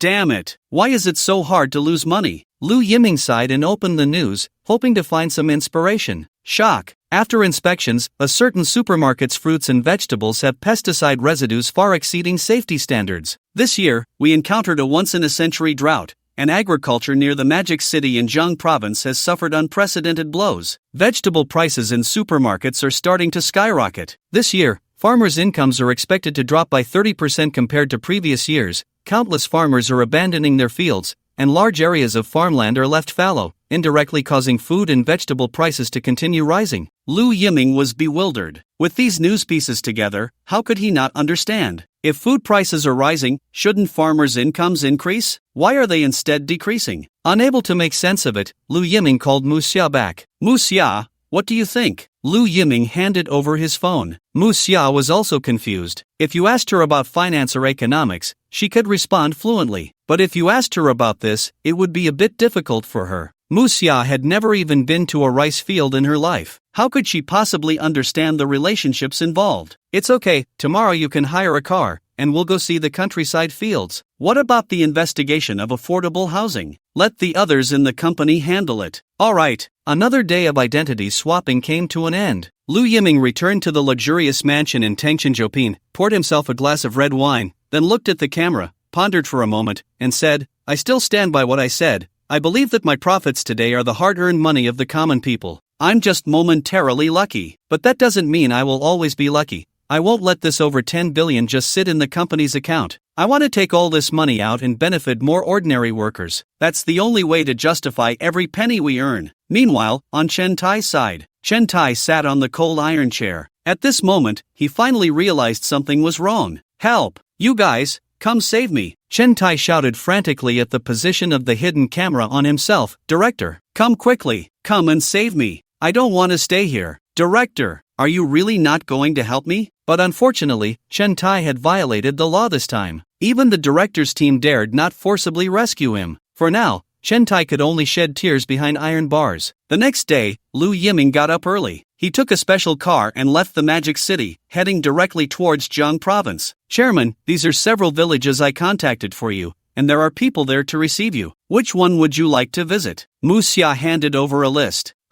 Receive? Receive what? Lu Yiming was confused. Well, this is also a custom. Generally, the wealthy from the Magic City go to the countryside under the pretext of donating to schools. So these village heads will be very enthusiastic in their hospitality, Mu Xia explained. Lu Yiming smiled wryly. In simple terms, it was all about money. However, Jiang Province is known for its development. Even in the villages, almost every household has a small Western-style building. There was no need for donations at all. Moreover, who could say how much of that donation actually reaches the ground? Not going to any. This time we'll just treat it as a trip. If we're going to see, we should see the real situation. As for the so-called enthusiastic hospitality, it's completely unnecessary. Okay. The car continued driving towards Jiang Province. You can't deny that Jiang Province's infrastructure is really good. The entire way was very smooth cement roads, and the scenery was beautiful with mountains and rivers, making one feel refreshed. After a long drive, Lu Yiming saw an old man and a young boy sitting on the ridge of a rice field in the distance, looking troubled. "Stop, let's go take a look,"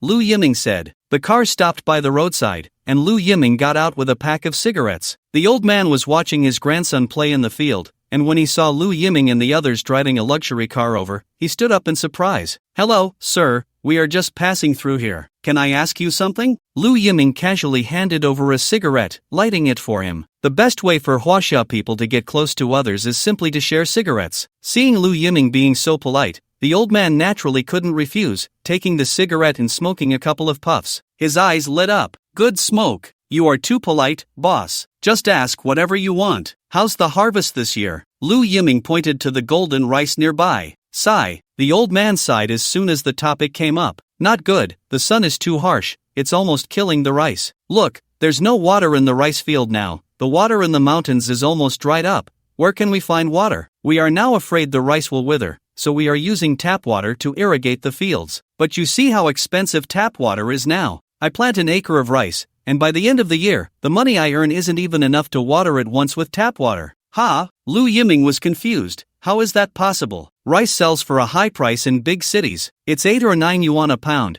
and good quality rice can even sell for over 10 yuan a pound." "Ha, that's just the price when it reaches you. The price that those grain traders buy from us is just over a yuan a pound. Now, because the weather is too hot, the quality of the rice is poor, and the price is even lower. I heard that nearby villages are only getting 80 cents a pound. Even so, we have to beg the traders to come and collect it, otherwise they won't come." "Then why not change the trader? No matter who you change to, it's the same price. These traders have long colluded privately. After going through several hands, they sell it in supermarkets for several times, even 10 times the price. Only we, after putting in so much labor and sweat, earn so little. After a year of hard work, we can't even save enough to buy a new TV for the family." The old man said this, not forgetting to point at a discarded mineral water bottle by the roadside, his sadness barely concealed as he spoke. "My son also bought me a mobile phone, and I often scroll through short videos online. I saw a saying online that struck a chord: a bag of rice can't even be exchanged for a bottle of water. It breaks my heart. This year, it's not just the rice.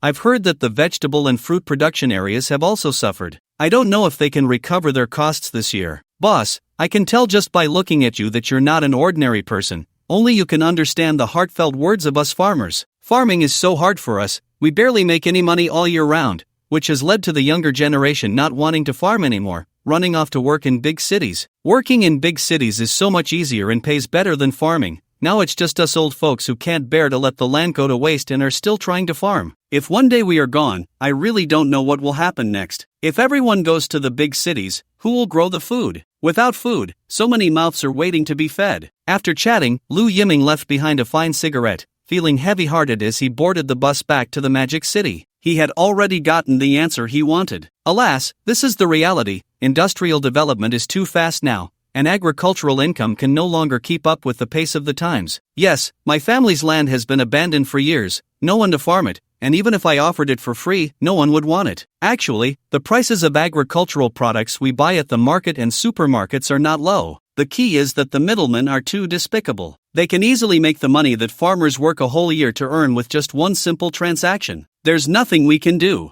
These middlemen control the sales channels. If farmers lose these middlemen, it means they have no sales channels and can only watch their crops rot in the fields. Alas, if the generation that experienced the famine back then saw this situation, how heartbroken they would be. The netizens in the live stream expressed their feelings. "Muxia." Lu Yiming made up his mind and said, "I've decided. We need to open a large chain supermarket in the Magic City." "Ha?" Muxia was stunned. She had thought Lu Yiming would do something, like buy fertilizer for farmers or have the cafeteria purchase ingredients directly from them. But she never imagined that Chairman Lu's thought process would be so innovative. "I've thought it through. To increase farmers' income and solve the food safety issues for the common people, the most basic thing is to have our own supply and sales channels. On one hand, we can control the supply side, directly going to the people's homes to purchase, which can significantly increase their income. At the same time, we will conduct food safety inspections according to the strictest standards in the world. If we find pesticide residues exceeding the standard, we will return it to the farmers intact,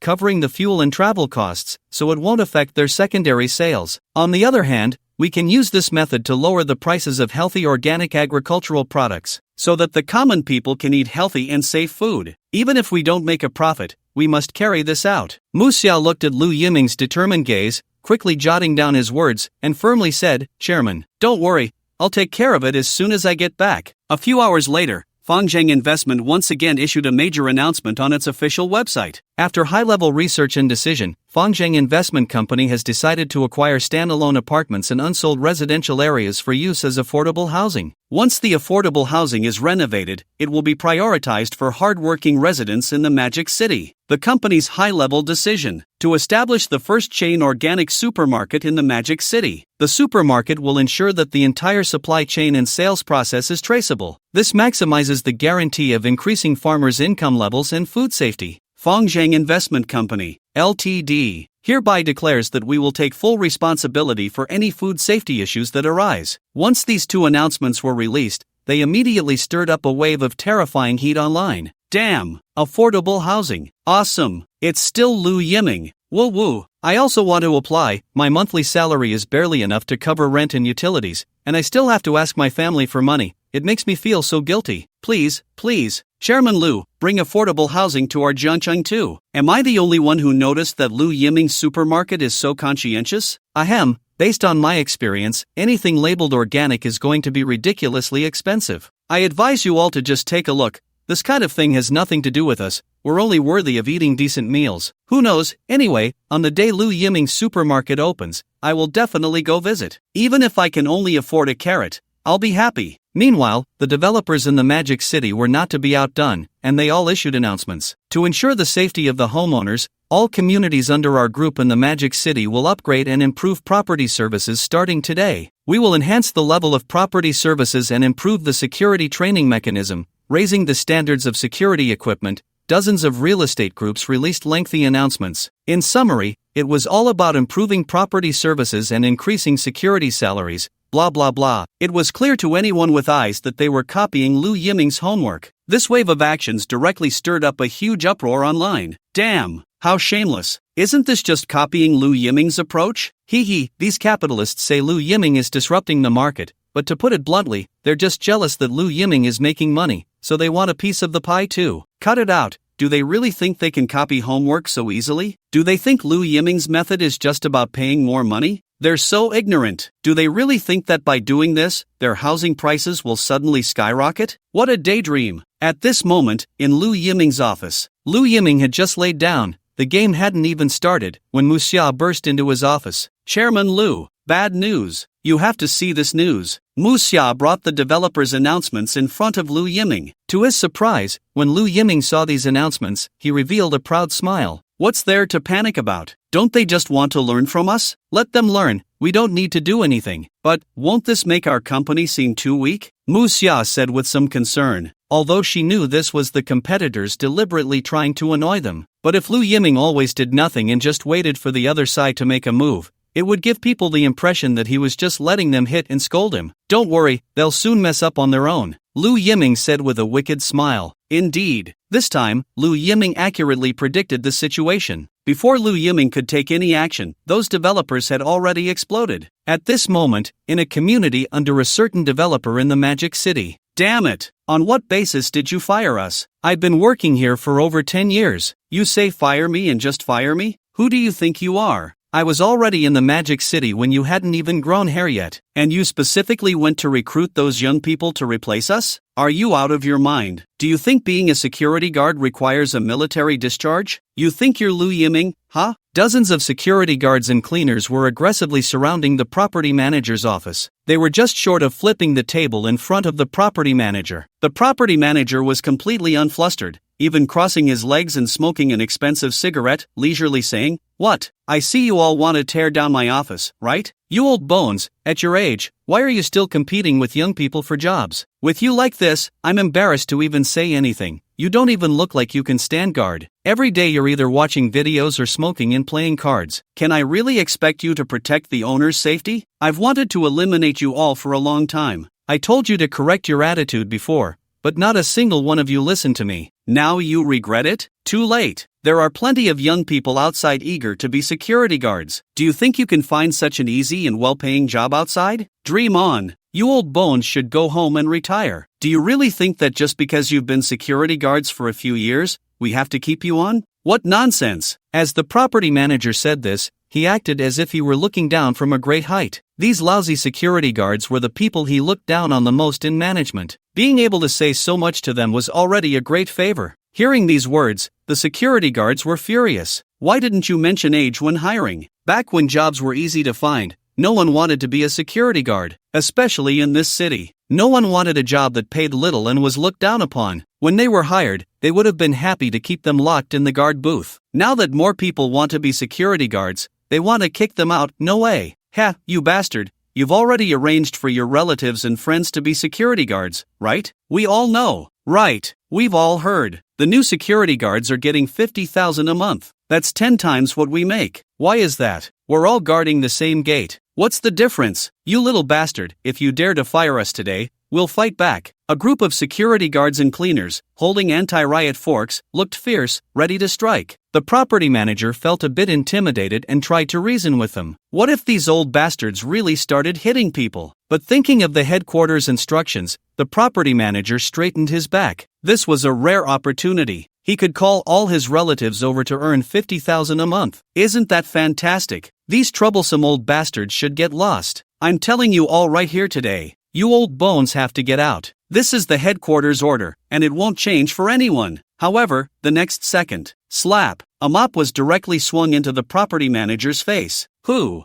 did that? Step forward. The property manager, with a mouthful of mop, yanked it down and shouted angrily, "Beat him! Kill him!" Someone in the crowd shouted. All the security guards immediately got riled up, regardless of the consequences, and started punching and kicking the property manager. Soon, they were fighting together with the property manager. Stop! Stop! Help! Help! Someone come! Someone come! The property manager was being beaten and howled in despair. Suddenly, a young security guard, holding an anti-riot fork and looking a bit inexperienced, rushed out from the guard booth. He had just been hired. However, he wasn't full-time. He was just working part-time during the summer to earn some tuition. In the crowd, he was easily recognizable. His eyes showed a clear naivety. Hearing that familiar voice, the young security guard was instantly panicked. Are you kidding? He had studied for over 10 years, buried in books every day. He had never even been in a fight. A good boy. How could he have seen such a brutal scene? Those security guards usually looked sickly.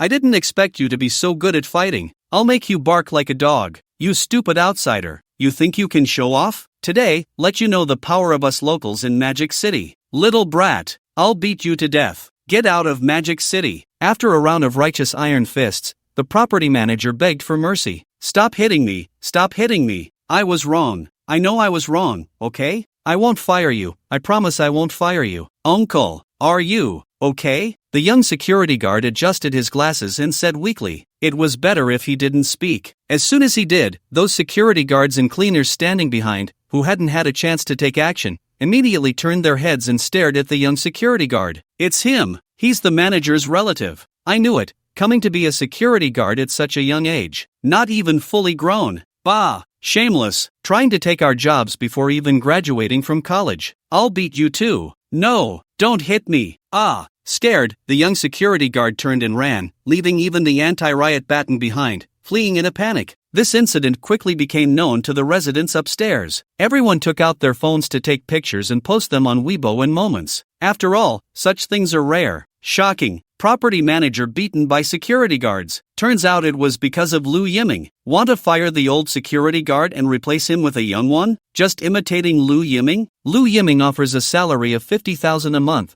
attracting the most responsible and capable security personnel nationwide. But other companies offering $50,000 a month for security can only recruit a bunch of connections. Countless eye-catching headlines quickly topped the trending searches. Ha ha ha, I'm dying of laughter. They still want to learn from Lu Yiming? What a joke. Crazy. Do they think the people they hire for $50,000 a month are more dedicated and responsible than the old man? Tisk tsk tsk, these capitalists will never understand human nature. They only know how to use money to entice people's desires. Compared to Lu Yiming, they're simply pathetic. It has to be Lu Yiming. He predicted this outcome early on. Hilarious, he wasn't even the slightest bit flustered. Not just in this community, similar violent incidents occurred in other neighborhoods, quickly trending as well. Many workers in Magic City got a taste of this fresh gossip. Meanwhile, in Lu Yiming's office. Ha ha ha ha. Lu Yiming laughed heartily as he watched the video of the security guards and the property manager fighting together. He loved seeing capitalists and their lackeys get their comeuppance. It was simply endlessly entertaining. Wow, Chairman, you're amazing. How did you know these people would cause trouble? Muxia, sitting on the sofa beside him, looked at Lu Yiming with admiration, laughing so hard she couldn't close her legs. Muxia watched the trending videos, especially the scenes of those elderly men, who usually looked frail, wildly beating the property manager, and couldn't help but giggle, her body trembling slightly. Her smile was sweet and captivating, making Lu Yiming a bit mesmerized. The comments section was filled with netizens exclaiming, "So beautiful, I love you, Sister Muxia, I want to fire the little secretary," and other flirtatious remarks. Ahem, of course, it's because I can predict things. Lu Yiming raised an eyebrow and teased. Can you guess why he knew? When he was still a worker, Lu Yiming had already fully experienced the prowess of these security guards. Don't be fooled by the fact that these security guards couldn't even put together a full set of teeth, but they were experts at stopping food deliveries. They often forced Lu Yiming to go downstairs himself to pick up his takeout. The delivery guy almost got into a fight with these security guards, but it was useless. These security guards were all locals from Magic City, true Magic City elites, and they were getting on in years. Some were even owners of this community. Layer upon layer of buffs made them practically outlaws skirting the edges of the law. Do you dare to take action against them? Are you looking to throw your life away? Moreover, this time they truly had no choice. They were forced into a corner. That old man had been a security guard for most of his life, just waiting to rely on this job until retirement. And then you, just like that, said he was fired. After firing him, you let a bunch of useless connections take their places. You directly snuffed out all their hopes. How could they endure this? How could they not fight back? It would be utterly unreasonable to let them off the hook. Meanwhile, in the directors' group, those investors were sipping red wine, singing little songs, and had already started celebrating in advance. They had all spent a fortune this time. In all the communities, the monthly salary for security and cleaning staff had been raised to 100,000 yuan. Although the executives and middle management below had pocketed quite a bit from this, it didn't matter. The actual take-home pay was still several tens of thousands. They just didn't believe it. With such high salaries, how could they not recruit a group of diligent and capable security guards? Security guards? It was a job so simple that anyone could do it. Was there any technical difficulty? Absolutely none. What they wanted to hire was a group of proactive individuals who could risk their lives like Ming Ruyu at critical moments. To put it bluntly, they were going to completely copy Lu Yiming. If Lu Yiming could earn that money, so could they. Ha ha ha. I just had the property management issue the announcement yesterday. Today, we've already filled all the positions, all young and strong, guaranteed to be better than those old, worn-out security guards. You don't know. Right now in the Magic City, you can recruit a whole bunch of college students for just 4,000 yuan. Ha ha ha. I've also got the equipment sorted out. This time, I really spent a fortune. All imported gear. It'll all be delivered tomorrow. Tisk. It's a pity to just hand over so much money to those stinky security guards. Hey, we need to broaden our horizons. Once we completely overhaul the property management and then promote it online, when the housing prices rise, won't we make a killing? Compared to the skyrocketing price difference, this little bit of money is nothing. Exactly. I just don't believe it. What skills does Lu Yiming have? Isn't it just that he's willing to spend money, making it seem like no one else can afford it? Let's see what qualifications he has to act all high and mighty. Just as they were fantasizing about the rising housing prices and the complete sellout of their properties, a few staff members burst in. President Lin, something bad has happened. There's been an incident. President Su, something serious has happened. This instantly shocked the investors. What happened? What's going on? Speak up. This morning, almost all the security and cleaning staff in our communities started causing a ruckus in the property management office after receiving their dismissal notices. Some even injured our property manager. It looks quite serious. He's already been sent to the hospital. The inspection team has rushed over. What? The investors were startled, sitting up in shock. They stood up in disbelief, their eyes wide, shouting, "How could this happen? What the hell are those bastards doing? Why are those people causing trouble? This is outrageous, truly outrageous. They've gone too far. These old fools, they choose this moment to pull this on us, huh? We've been too lenient with these old geezers. Do they think we have no temper? We must get to the bottom of this. They absolutely cannot get away with it. Do they think they can just resist our decisions? Tell the inspection team. They must arrest all of them. We will not forgive. They must know the consequences of offending us." The investors raged. This was crucial to whether the properties under their names could skyrocket. They absolutely cannot allow these old things to mess up their plans. You guys might be mistaken. Right now, we have the bigger problem. A few staff members exchanged glances and said weakly, "What? Are you out of your mind? These old things beat up our people, and we're the ones in trouble? Are you kidding me? You're in cahoots with them, aren't you?" The investors felt that the world was going crazy. It was the first time they had heard of victims causing trouble. Gentlemen, it's like this. The onlookers have posted videos of the scene online, and the reviews about us are very bad. They all say. What do they say? Stop stammering, speak clearly. They say you are like a dog trying to imitate a tiger, like Dongsher imitating the frown. They say you guys can't even copy homework properly. They say you think you can plagiarize Liu Yiming's way of making money. Are you dreaming? Bang! One investor directly smashed the wine glass in his hand. In an instant, glass shards flew everywhere. All the staff in the director's room were startled. Then came a series of furious roars. "This is outrageous! Damn it! Who the hell said that? Liu Yiming! It must be Liu Yiming! He's getting back at us! This little bastard! We shouldn't have given him this opportunity in the first place. Now he dares to shit on our heads." These investors were so furious they were about to explode. The key point is, what those netizens said was true. They indeed wanted to plagiarize Liu Yiming's idea. That's why they were so frantic. For example, if someone says you are short and weak, but you know you are incredibly strong, so you wouldn't care at all, instead thinking that the person mocking you is the one who is short and weak, like the readers on Chimo reading books. But if you really are short and weak, then others' mockery feels like being pricked by a needle. That's how these investors felt. Their little schemes were seen through by the netizens, and of course,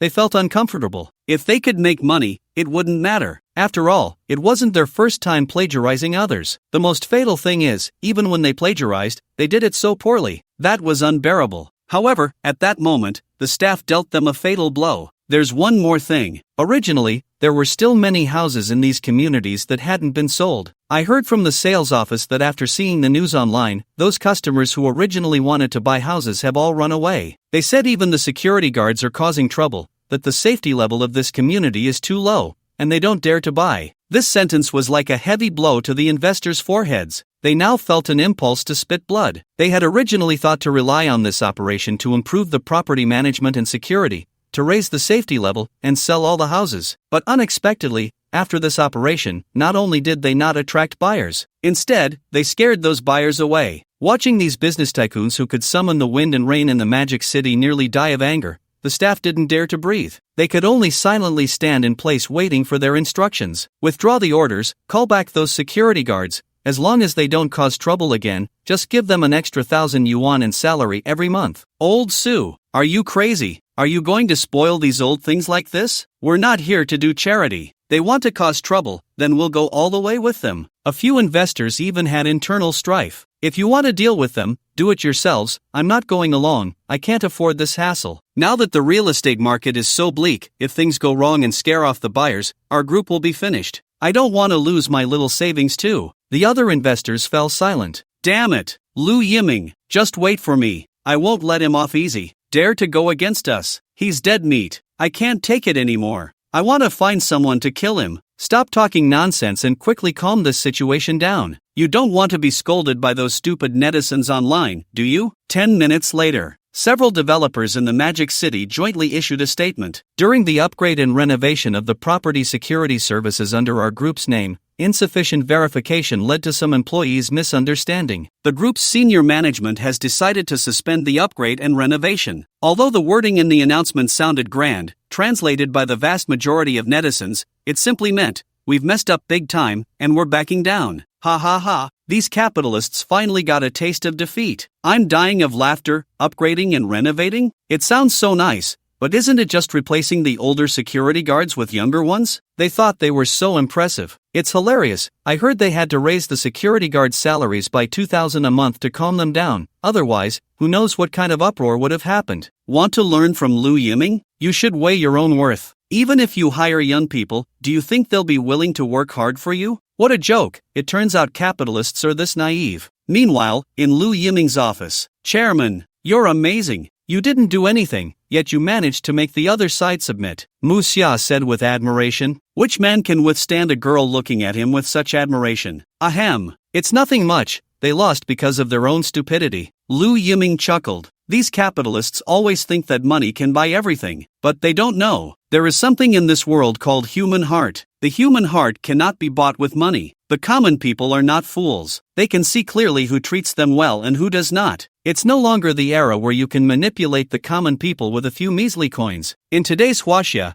everyone is like a dragon. The next second, Mu Xia's phone suddenly rang. She answered the phone and listened. Hello? Ha, what's going on? Didn't you tell them our company isn't hiring security guards? Alright, I'll call the chairman over right away. After hanging up, Mu Xia said in confusion, Chairman, there are 2 people outside who say they want to apply for our company's security guard position. Security guard? Lu Yiming was also confused. They even offered a salary of 500,000 a month. Originally, Lu Yiming planned to refuse directly, but upon hearing this, Lu Yiming immediately stood up with a start. Let's go. We need to see which hero dares to ask for such a high price. 500,000 a month. Incredible. Such a bold demand. This is simply a fantastic opportunity for Lu Yiming to make a loss. How could he refuse? If he could refuse this, then he wouldn't be called Lu Yiming. Arriving at the entrance of the office area, Lu Yiming finally met the people who wanted to apply for the security guard position. What the hell? How is it you two? Lu Yiming was stunned. Even Mu Xia was shocked. Aren't these the foreigners who wanted to buy a house from Lu Yiming a few days ago? 2 foreigners, 1 white, 1 black. They had come with a big bag of gold bars to find Lu Yiming to buy a house. It had scared Lu Yiming back then. Why are they here to apply for a job today? And for the position of security guard? Is there something wrong? With the big bag of gold bars they have,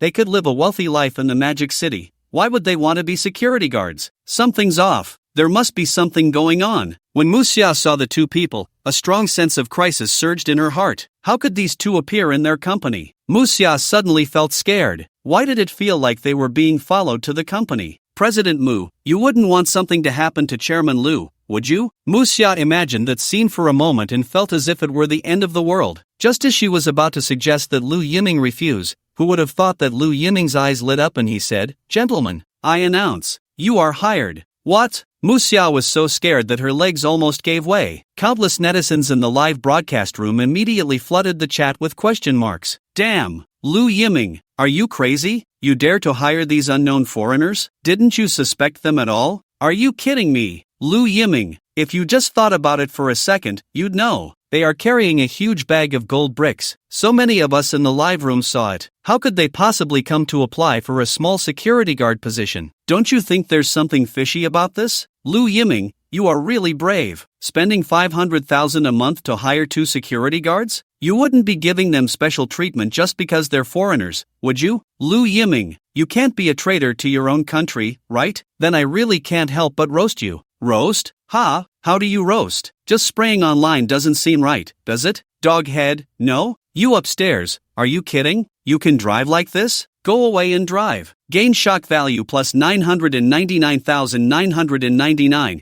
Even those 2 foreigners were dumbfounded. They stared wide-eyed, unable to believe what Lu Yiming had just said. No way? It was that simple? Are you kidding me? So simple? Before coming here, these 2 foreigners had brainstormed dozens of responses to deal with Lu Yiming's difficulties, but in the end, none of it was used. The other party directly announced their hiring. Are you kidding me? This made them look foolish. Mr. Lu Yiming, I would like to ask you, why did you choose to hire us? David couldn't help but ask. Although Little Black wanted to agree immediately, he forced himself to hold back, watching Lu Yiming with eager eyes. Lu Yiming smiled. His smile carried a hint of deep meaning. Seeing Lu Yiming's meaningful smile, David and Little Black were so scared they almost lost control. It's over. Lu Yiming must know about their situation. That's why he deliberately lured them into the company, just to take back the few bags of gold bricks they had stolen. For a moment, these 2 foreigners even had the impulse to turn around and run. However, the next second, Lu Yiming spoke.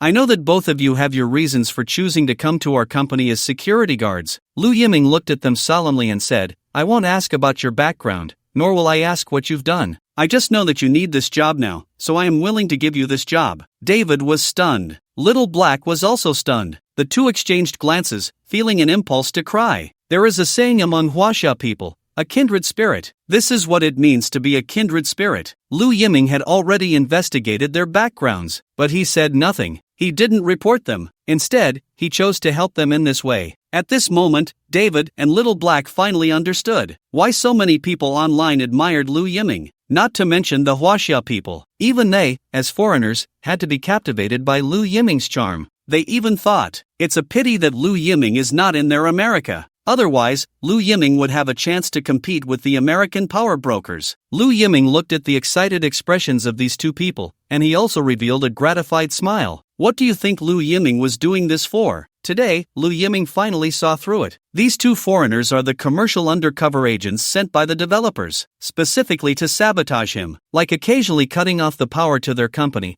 pouring boiling water on the money tree, and conveniently losing important company documents. Such business tactics are simply too much. False business warfare, drive the opponent to bankruptcy. Real business warfare, pull the power switch of the competing company. At this moment, Lu Yiming wanted to send a banner to those developers, They are simply like benevolent officials. They are so kind. Afraid that Lu Yiming would make money, they hurriedly sent two useless people to help. It's just fantastic. How could Lu Yiming let such talent go? Don't even mention 500,000 a month. 5 million a month would be worth it. If those developers knew that Lu Yiming had such thoughts, they would probably curse him for being crazy. At this moment, dozens of developers in the Magic City collectively sneezed. They felt like someone was talking about them behind their backs. Chairman Lu, you are so good. Really, I'm so touched. David was moved to tears. Chairman Lu, you are such a good person. Much better than our bastard boss. I will follow you for life. Even if you let me take a bullet, I won't say a word of no. Xiaohei was even more outrageous, stepping forward to hug Lu Yiming's thigh, moved to tears. They had been driving with several bags of gold bricks, and they couldn't eat well or sleep soundly, afraid that their boss would come looking for them and then get rid of them.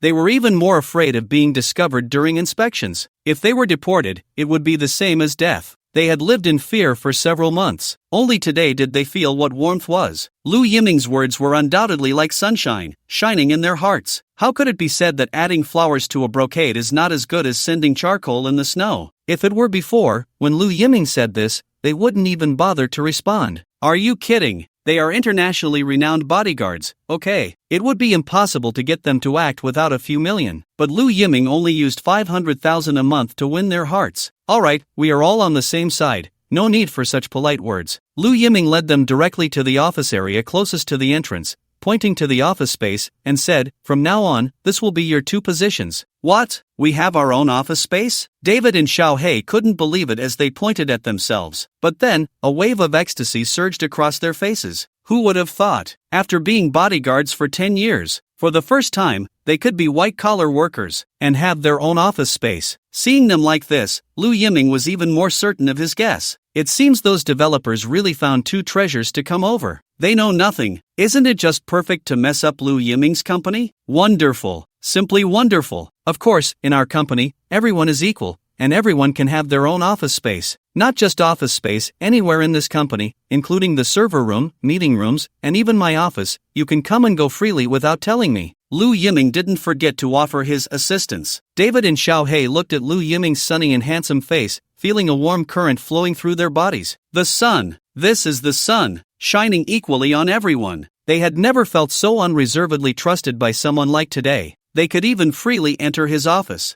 Don't forget, Lu Yiming is the boss of this company. His computer, and the company's server room, all store top-secret business secrets. If they can come and go freely, what is this if not trust? They even had an impulse. They just wanted to stand up and salute Lu Yiming. Loyalty, fidelity. Alright, you all take a break. There isn't much work usually, and today is Thursday, which happens to be an overtime day. If you don't want to work overtime at the company, you can completely go home. This is our company's policy, and we never force employees to work. Even if you don't work, we still have salaries to receive. After Lu Yiming finished speaking, he turned and left. Mu Xia quickly said, Chairman, I found a hotel apartment suitable for affordable housing. Would you like to take a look yourself? Sure, I must go and check it out. Just as Lu Yiming was about to leave, David and Xiaohei exchanged glances and stood up in perfect unison, saying, Chairman, we want to go with you. What do you want to come along for? Mu Xia said warily. She was already not very supportive of Lu Yiming choosing these two unknown individuals as security, let alone having these two guys follow him closely. It was no wonder Mu Xia was on edge. Any normal person with a bit of common sense would know. How could someone have a big bag of gold bricks and still want to come and be a security guard for someone else? It was obvious something was off. And they even started with a price of 500,000 a month. You two really think you're internationally renowned bodyguards, right? The kind that can take a bullet at a critical moment? Don't kid around. In short, Mu Xia was 1,000 times uneasy about the two of them. Just as she was about to suggest that Lu Yiming refuse these two unreasonable requests, Lu Yiming nodded directly and said, "No problem. You two can follow us. Wherever we go, you go." Mu Xia, arrange a car for them to follow behind us. Mu Xia was dumbfounded.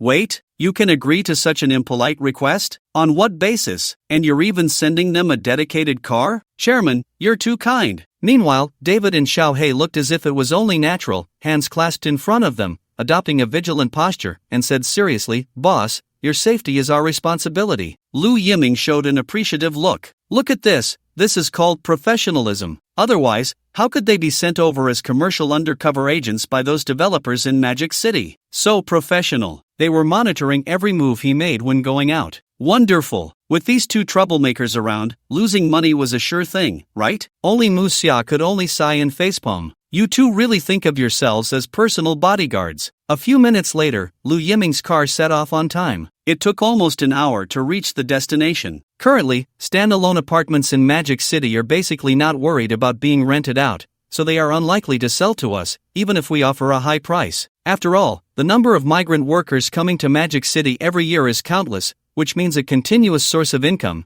The difference between being saturated and being full is something these businessmen understand. But other residential communities in Magic City are also hard to rent out because the area is too large. Even small units have dozens of square meters. Not to mention the high rental prices. A single floor may not even be able to rent to two people, and an entire building may only rent out a few dozen rooms, making the utilization rate too low. So I thought of these hotels. Mu Xia pointed to the hotel in front of them and said, "This hotel was found by our marketing department colleagues after 2 days of searching. The facilities in this hotel are relatively old, and the pricing is quite high, so the operation isn't very good. Not to mention the business is bleak. The owner himself has lost interest in managing it, and he plans to move to Kyoto to settle down. So this hotel is urgently listed for sale. But even after a month of being listed, no one wants to buy it. His asking price is not low, and at this price in Magic City, it will take a long time to break even. Although this hotel is not in a great location, there are no subway stations within 3 kilometers nearby. It does have many rooms inside. He is an economy hotel, so each room is only 20 square meters, and the distance between rooms is also quite close,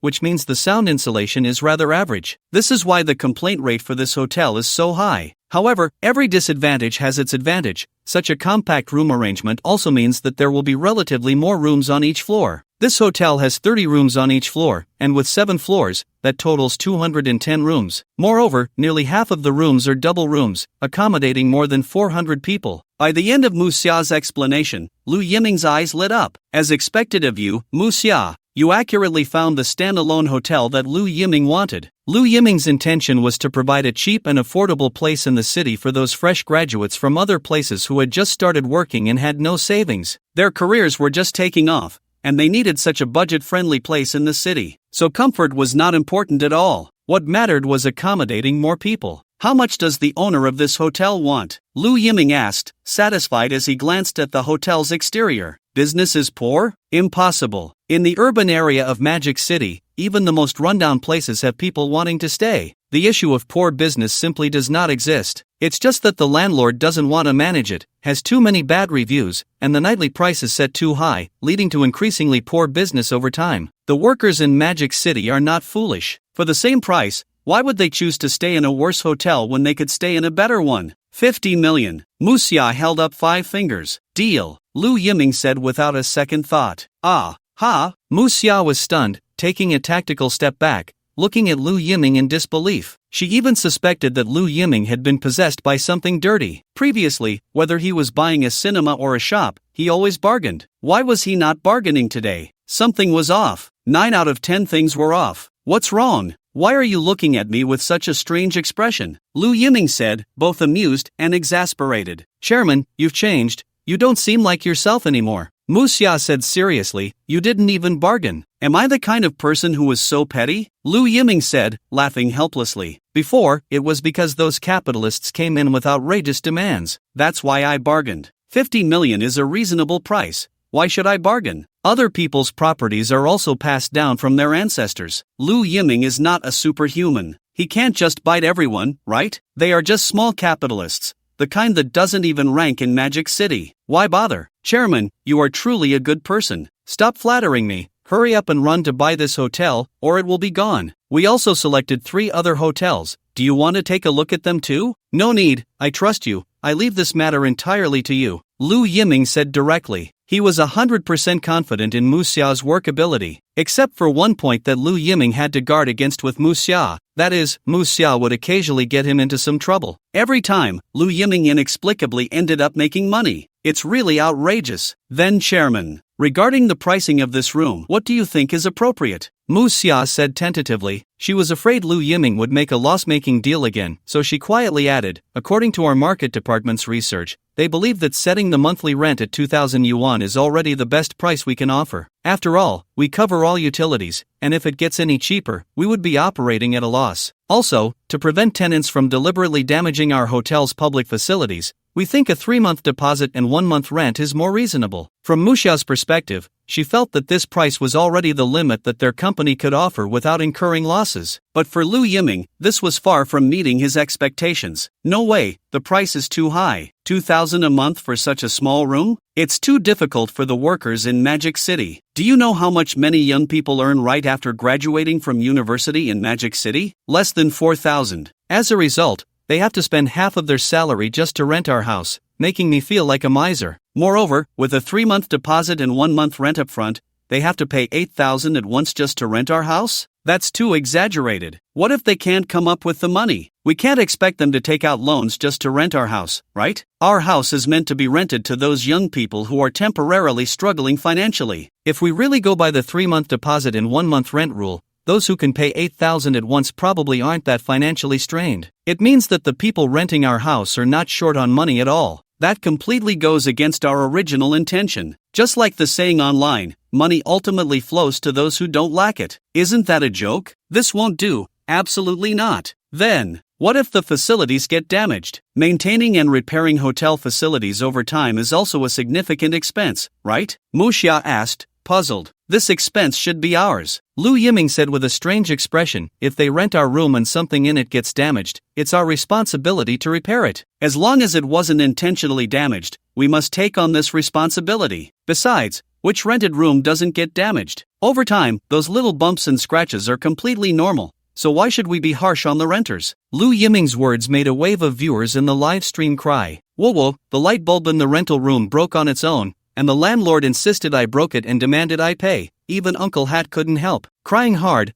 my last landlord insisted that I left many marks on the walls, and he forcibly deducted my deposit. Death smile, my last landlord was the same. I paid a 2-month deposit with her. When I moved out, she refused to return it. She said the deposit was originally hers, and told me to go to the authorities if I was unhappy. I just can't understand. Where do these dog landlords get their confidence? They see us as outsiders and university students, so they think we're easy to bully? Who invented the concept of a deposit? I've encountered such stupid landlords before, so now I only live in apartments and will never rent from these stupid landlords again. Exactly. Brothers and sisters, let's unite. I don't believe it. If we all refuse to rent, their houses can just gather dust. As soon as this topic came up, countless viewers in the live stream started flooding the screen with comments. These are the bitter tears of many netizens. So Lu Yiming directly rejected Mu Xia's suggestion, because he also came from the working class. He knew how frustrating it was to rent someone else's house. Moreover, I, Lu Yiming, came here to incur losses, okay? How could I let you easily ruin my plan? Then, what would be a suitable price? Mu Xia asked again.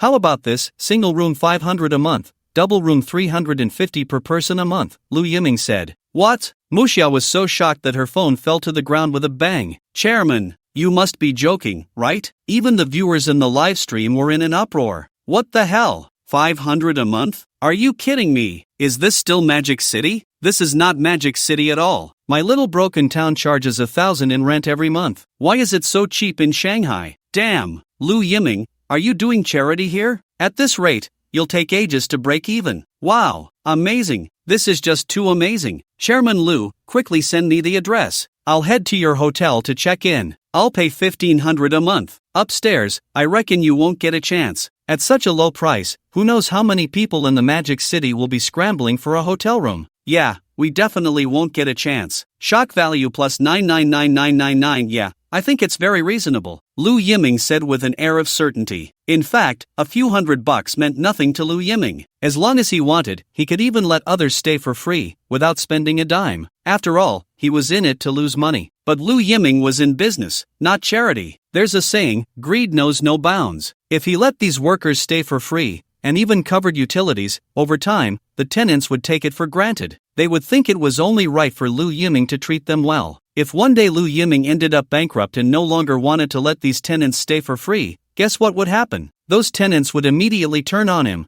cursing him as a bastard for going back on his word. Ultimately, human nature is very complex. There is a warm side to it, but also a greedy side. Lu Yiming could seek the welfare of others, but he also had to protect himself and his employees from worldly harm. Chairman, are you serious? Mu Xia said, somewhat incredulous. Just yesterday, she felt she had understood Lu Yiming's strategy, thinking she was keeping up with his line of thought. But today it seemed she was wrong, and very wrong. The chairman's wildly imaginative business thinking was something she, an ordinary person, could not comprehend. She truly couldn't see through what kind of game the chairman was playing this time. Of course I'm serious, Lu Yiming said with a confident smile. Then, Chairman, if I may speak frankly, if we go with this price, losing money is one thing. On the other hand, once we announce this price, the entire Magic City will be in an uproar. Thousands of people will want to rent our houses, and our hotel apartments simply can't accommodate that many people. At that time, many who are well off and can afford high rents will want to take advantage of the low price. After all, a hotel room for $500 a month is just too good a deal. Many will want to move in just to grab that small bargain. By then, we won't have the time or energy to sift through who really needs affordable housing. Mu Xia truly lived up to her name. She had already thought of extremely long-term issues. It was indeed a very tricky problem.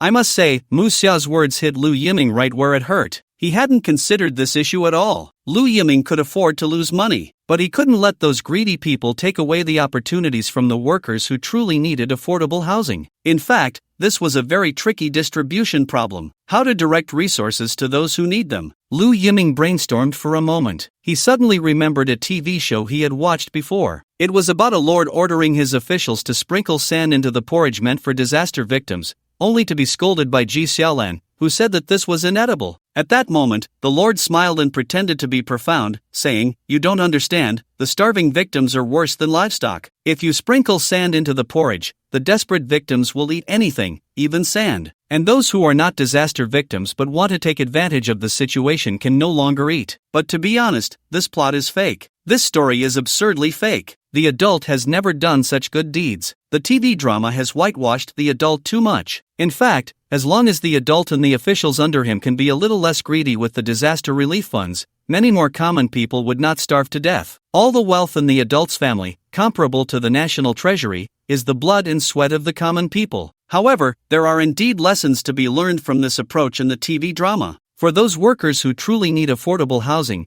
they can endure some harsh requirements. But for those who want to take advantage of the situation, the cost effectiveness is too low. They have money in their pockets, and just to stay in a hotel for 2 days, it is completely unnecessary to exhaust themselves. "I have an idea," Lu Yiming said after a moment of thought. "To distinguish who really needs affordable housing, it's actually very simple. Just set some harsh requirements. First, at 9 in the morning, no one is allowed to stay in the room. Whether they are going to work or playing games, they are not allowed to stay in the room. They must come to the front desk on the first floor to clock in, and until everyone has cleared out, all elevators and doors leading upstairs will be closed. The water and electricity in the rooms will be completely cut off. Only at 7 in the evening will they be allowed to enter the upstairs rooms to rest." As soon as Lu Yiming finished speaking, Mu Xia was directly stunned, her eyes wide open. She couldn't even find the words to criticize Lu Yiming's behavior. What the hell? Has the chairman really gone this crazy? This is too bizarre. Even prisons wouldn't do such things. If they really did this, they would be scolded to death. Sure enough, as soon as Lu Yiming finished speaking, a huge uproar erupted in the live broadcast room. "What the hell? Lu Yiming, have you had too much to drink? They are just your tenants, not your lackeys. Why impose such harsh standards?" Wuwo, a little girl who loves to sleep in on weekends, has gently shattered. "I have always supported Lu Yiming,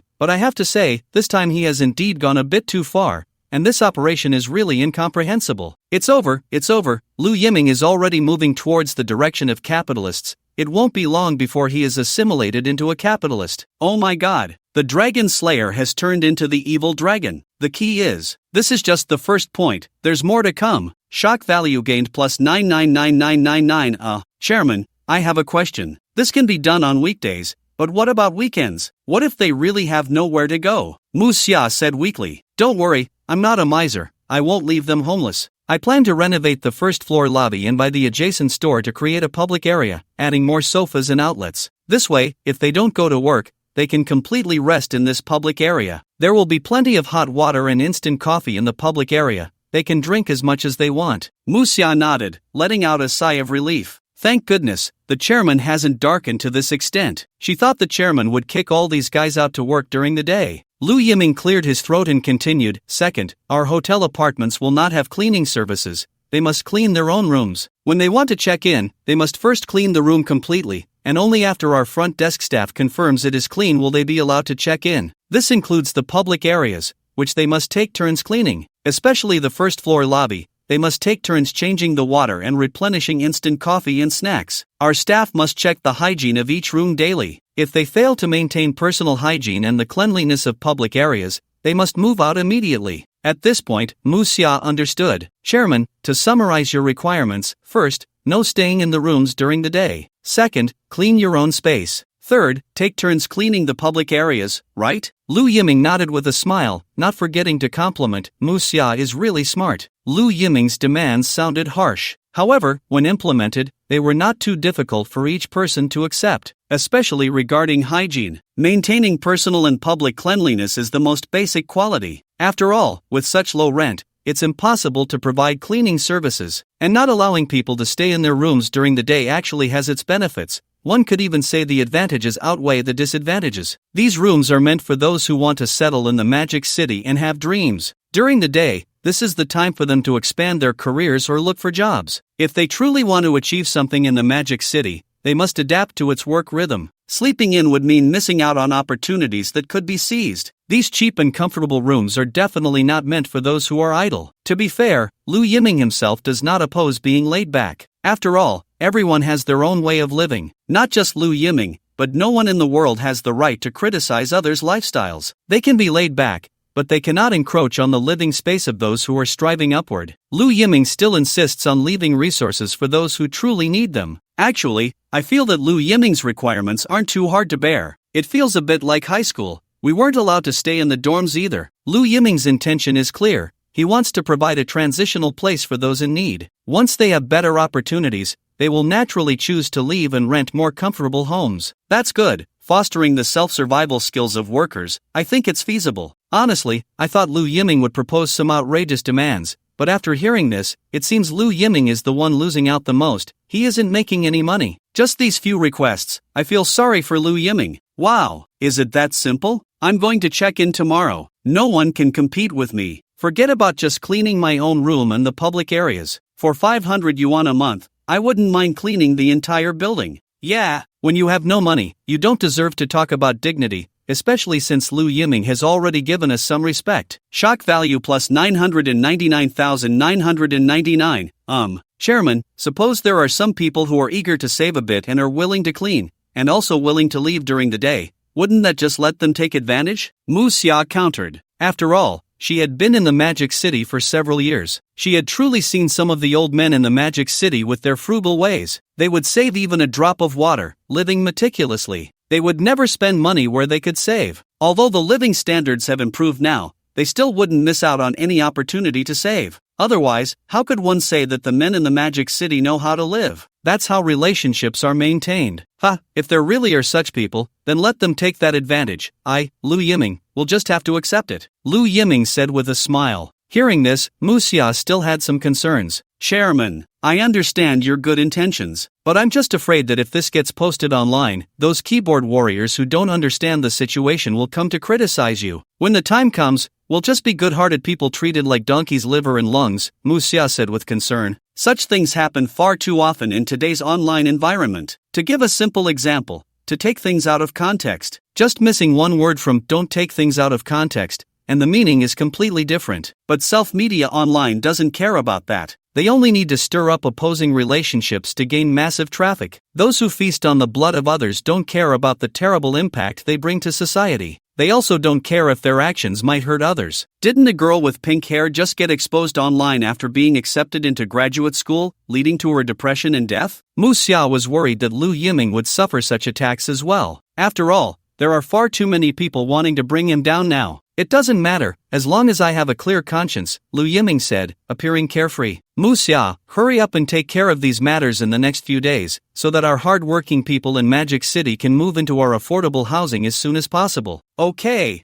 I'll take care of it today. I'll strive to open applications within 3 days. Lu Yiming glanced at the time on his phone. Sorry, Mu Xia, it's already past 7, and I've delayed your getting off work. How about this? Let's find a place to have dinner, and then I'll have the driver take you home. You're so kind, Chairman Mu Xia said happily. At first, she would be a bit polite, but now she accepted it naturally. A gift from an elder, she wouldn't dare refuse. Although Lu Yiming wasn't an elder, he was Mu Xia's superior, which was equivalent. Moreover, Mu Xia knew very well that the chairman habitually treats those around him well. If she declined, the chairman would be unhappy. Let me see what's good to eat nearby. Just as Lu Yiming was looking down at his phone, preparing to check for nearby delicacies, David and Xiaohei suddenly blocked his way. Lu Yiming immediately felt a wave of darkness wash over him. Ah, you guys? Lu Yiming was bewildered. Just a moment ago, when he was talking to Mu Xia, David and Xiaohei had been standing far away, standing straight and vigilantly watching their surroundings, like loyal bodyguards on duty. Why were they suddenly making their presence felt now? Just as Lu Yiming was about to ask,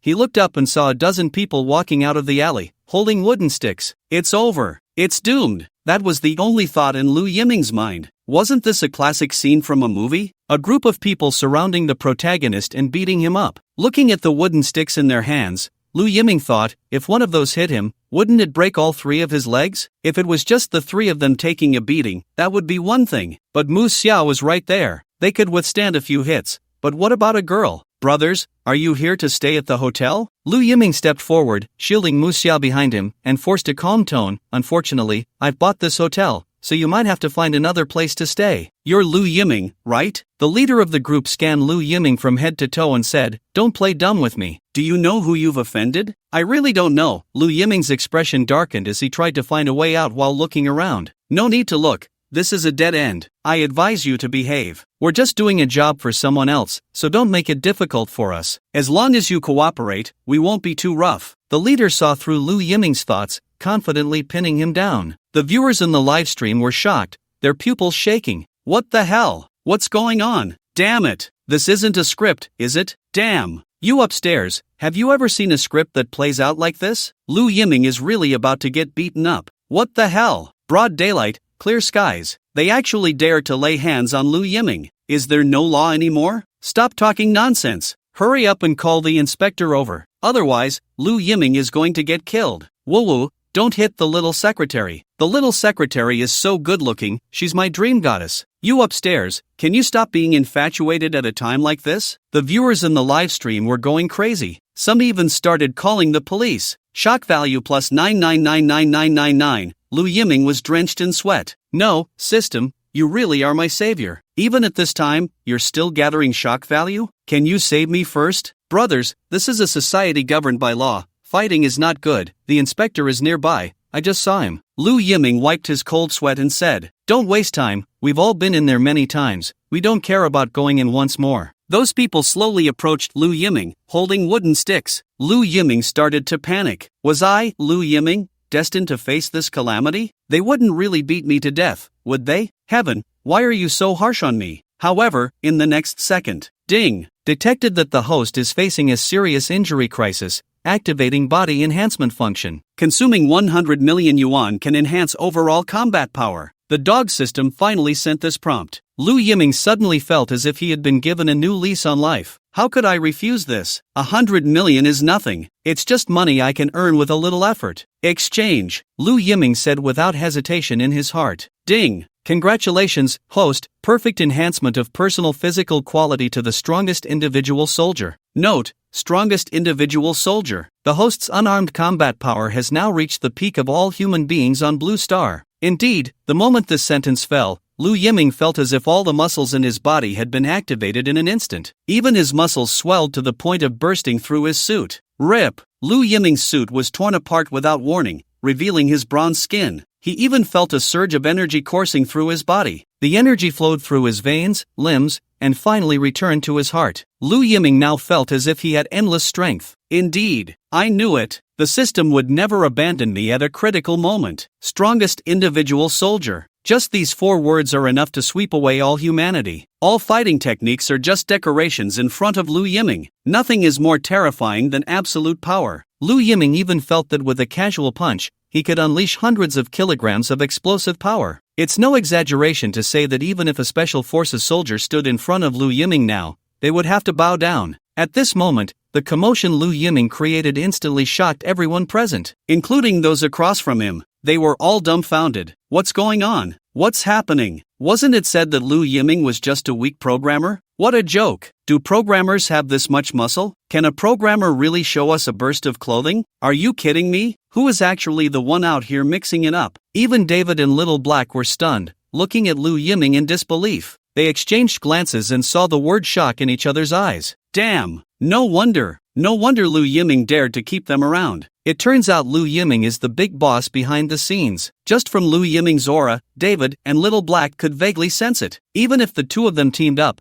they probably wouldn't be a match for Lu Yiming. Muxia looked at Lu Yiming with admiration, her eyes practically sparkling. Right now, Muxia felt that the chairman was simply a polygonal warrior, kind-hearted, exceptionally clever, and handsome to boot, and now his combat power was off the charts. He was simply the most perfect man on Blue Star. After feeling the surging vitality within him, Lu Yiming raised his head to glance at the group of thugs across from him and said, I can give you a chance. It's not too late to call for backup now. No matter how many people you call, I'll be waiting for you here. Crazy. It was just too damn crazy. They had been in this line of work for so many years and had never seen anyone so arrogant. Do you think Yuri won? 1 against 10 isn't enough? I can tell you're also a fighter, bro. But sorry, we get paid to do this, so don't blame us for being ruthless. Go! As soon as the boss finished speaking, he swung a wooden stick and charged to the front. Lu Yiming didn't hold back. He felt his blood boiling. He charged forward and caught the wooden stick with his bare hands. Then, in front of everyone, he simply snapped the stick in half. You didn't see it wrong. He snapped it in half. The sound of the crack stunned everyone present. Damn, bro, are you that fierce? Those muscles of yours are definitely not just for show. These little thugs even thought in their heads, should they get a gym membership after this? If they had known that building muscles could be this powerful,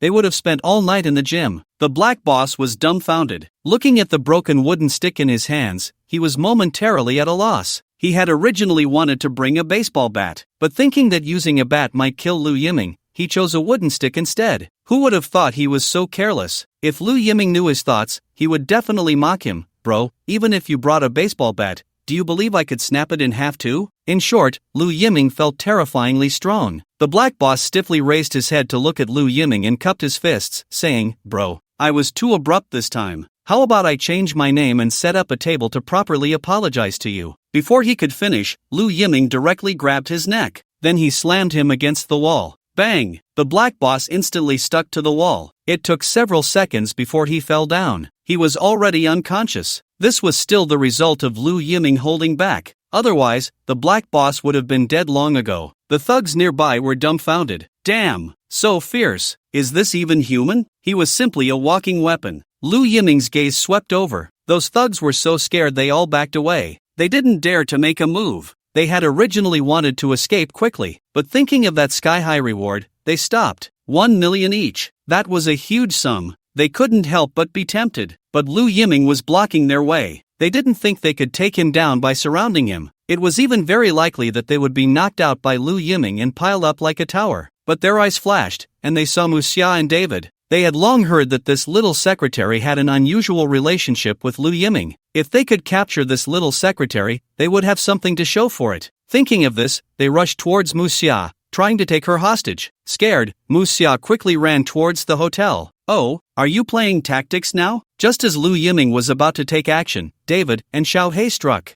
Bang bang bang. The two of them threw punches, even creating afterimages with their fists. They even produced sonic booms. Those little thugs hadn't even touched a single finger of theirs before they were knocked down to the ground. The remaining thugs were dumbfounded at the scene before them, looking at the fierce David and Xiaohei, then glancing back at the imposing Lu Yiming slowly approaching from behind. They were terrified to the point of nearly wetting themselves. Thud. They made a very wise decision. Beg for mercy. If they didn't beg for mercy now, it would be too late. They threw down their wooden sticks and knelt on both knees. Any hesitation for even a second would be a disrespect to their own lives. This scene directly shocked countless viewers in the livestream. Even the barrage of comments in the livestream fell into a vacuum for a moment. The reason was simple. It was just too outrageous. How could it be possible? How could Lu Yiming be this strong? They had always thought that Lu Yiming won people over with virtue. They never expected that he was using his fists to teach morality, right? Damn! Lu Yiming, is he really this awesome? He can fight like this? Why has his profile never mentioned this? Damn it! Incredible! I would like to call him the modern Lubu. He's just too damn cool. With one hand, he used just one hand, and directly pressed that person into the wall. What the hell? People really can't be judged by their appearance. So Lu Yiming is actually this strong. But Lu Yiming just now was still acting like he was begging for mercy? Damn! Is he pretending to be a pig to eat the tiger? This is just like a novel coming to life. Do you guess why Lu Yiming usually wears a suit? It's to avoid showing off his muscles and scaring you all. He's not showing off. If you really think Lu Yiming is weak, then you're the one being foolish. Shock value plus 999999999. At this moment,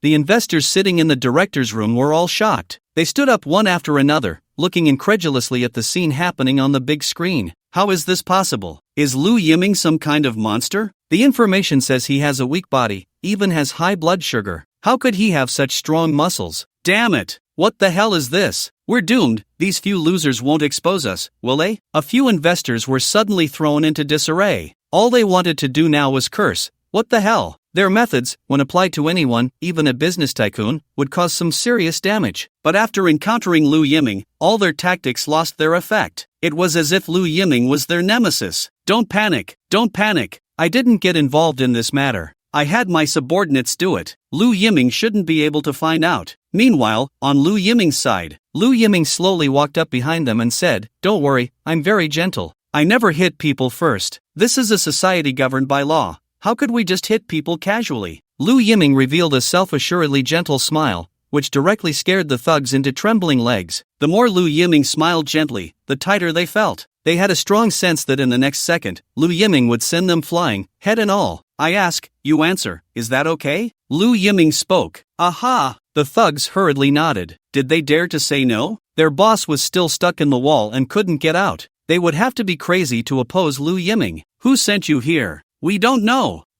Big brother, we really don't know. We're just hired to do a job. We don't even know who it is. The only thing we know is that this person has a grudge against you, a deep-seated grudge. But since you're still filming a show, they were afraid things would escalate, so they only dared to let us go a little easier, so we wouldn't kill you. Lu Yiming thought for a moment. Someone has a grudge against him, and wants to teach him a lesson? There were simply too many such people. Lu Yiming couldn't even count them. It didn't matter. Do you know what you should do? Lu Yiming asked again. We know. We're leaving right now. I promise we'll never show up in front of you again. The remaining little thugs were ready to flee. Stop, who allowed you to leave? Lu Yiming's voice was light and airy, instantly scaring the little thugs into standing still. They exchanged glances. In an instant, they were drenched in sweat. It's over. They knew that Lu Yiming would never let them off so easily. Boss, please spare us a way out. We're just trying to make a living. Yeah, please, I have elders above me and young ones below, and a grandmother over 90 years old. Please let me go this time. I promise to turn over a new leaf. The little thugs had no backbone at all, and with a thud, they knelt in front of Lu Yiming, almost calling him dad.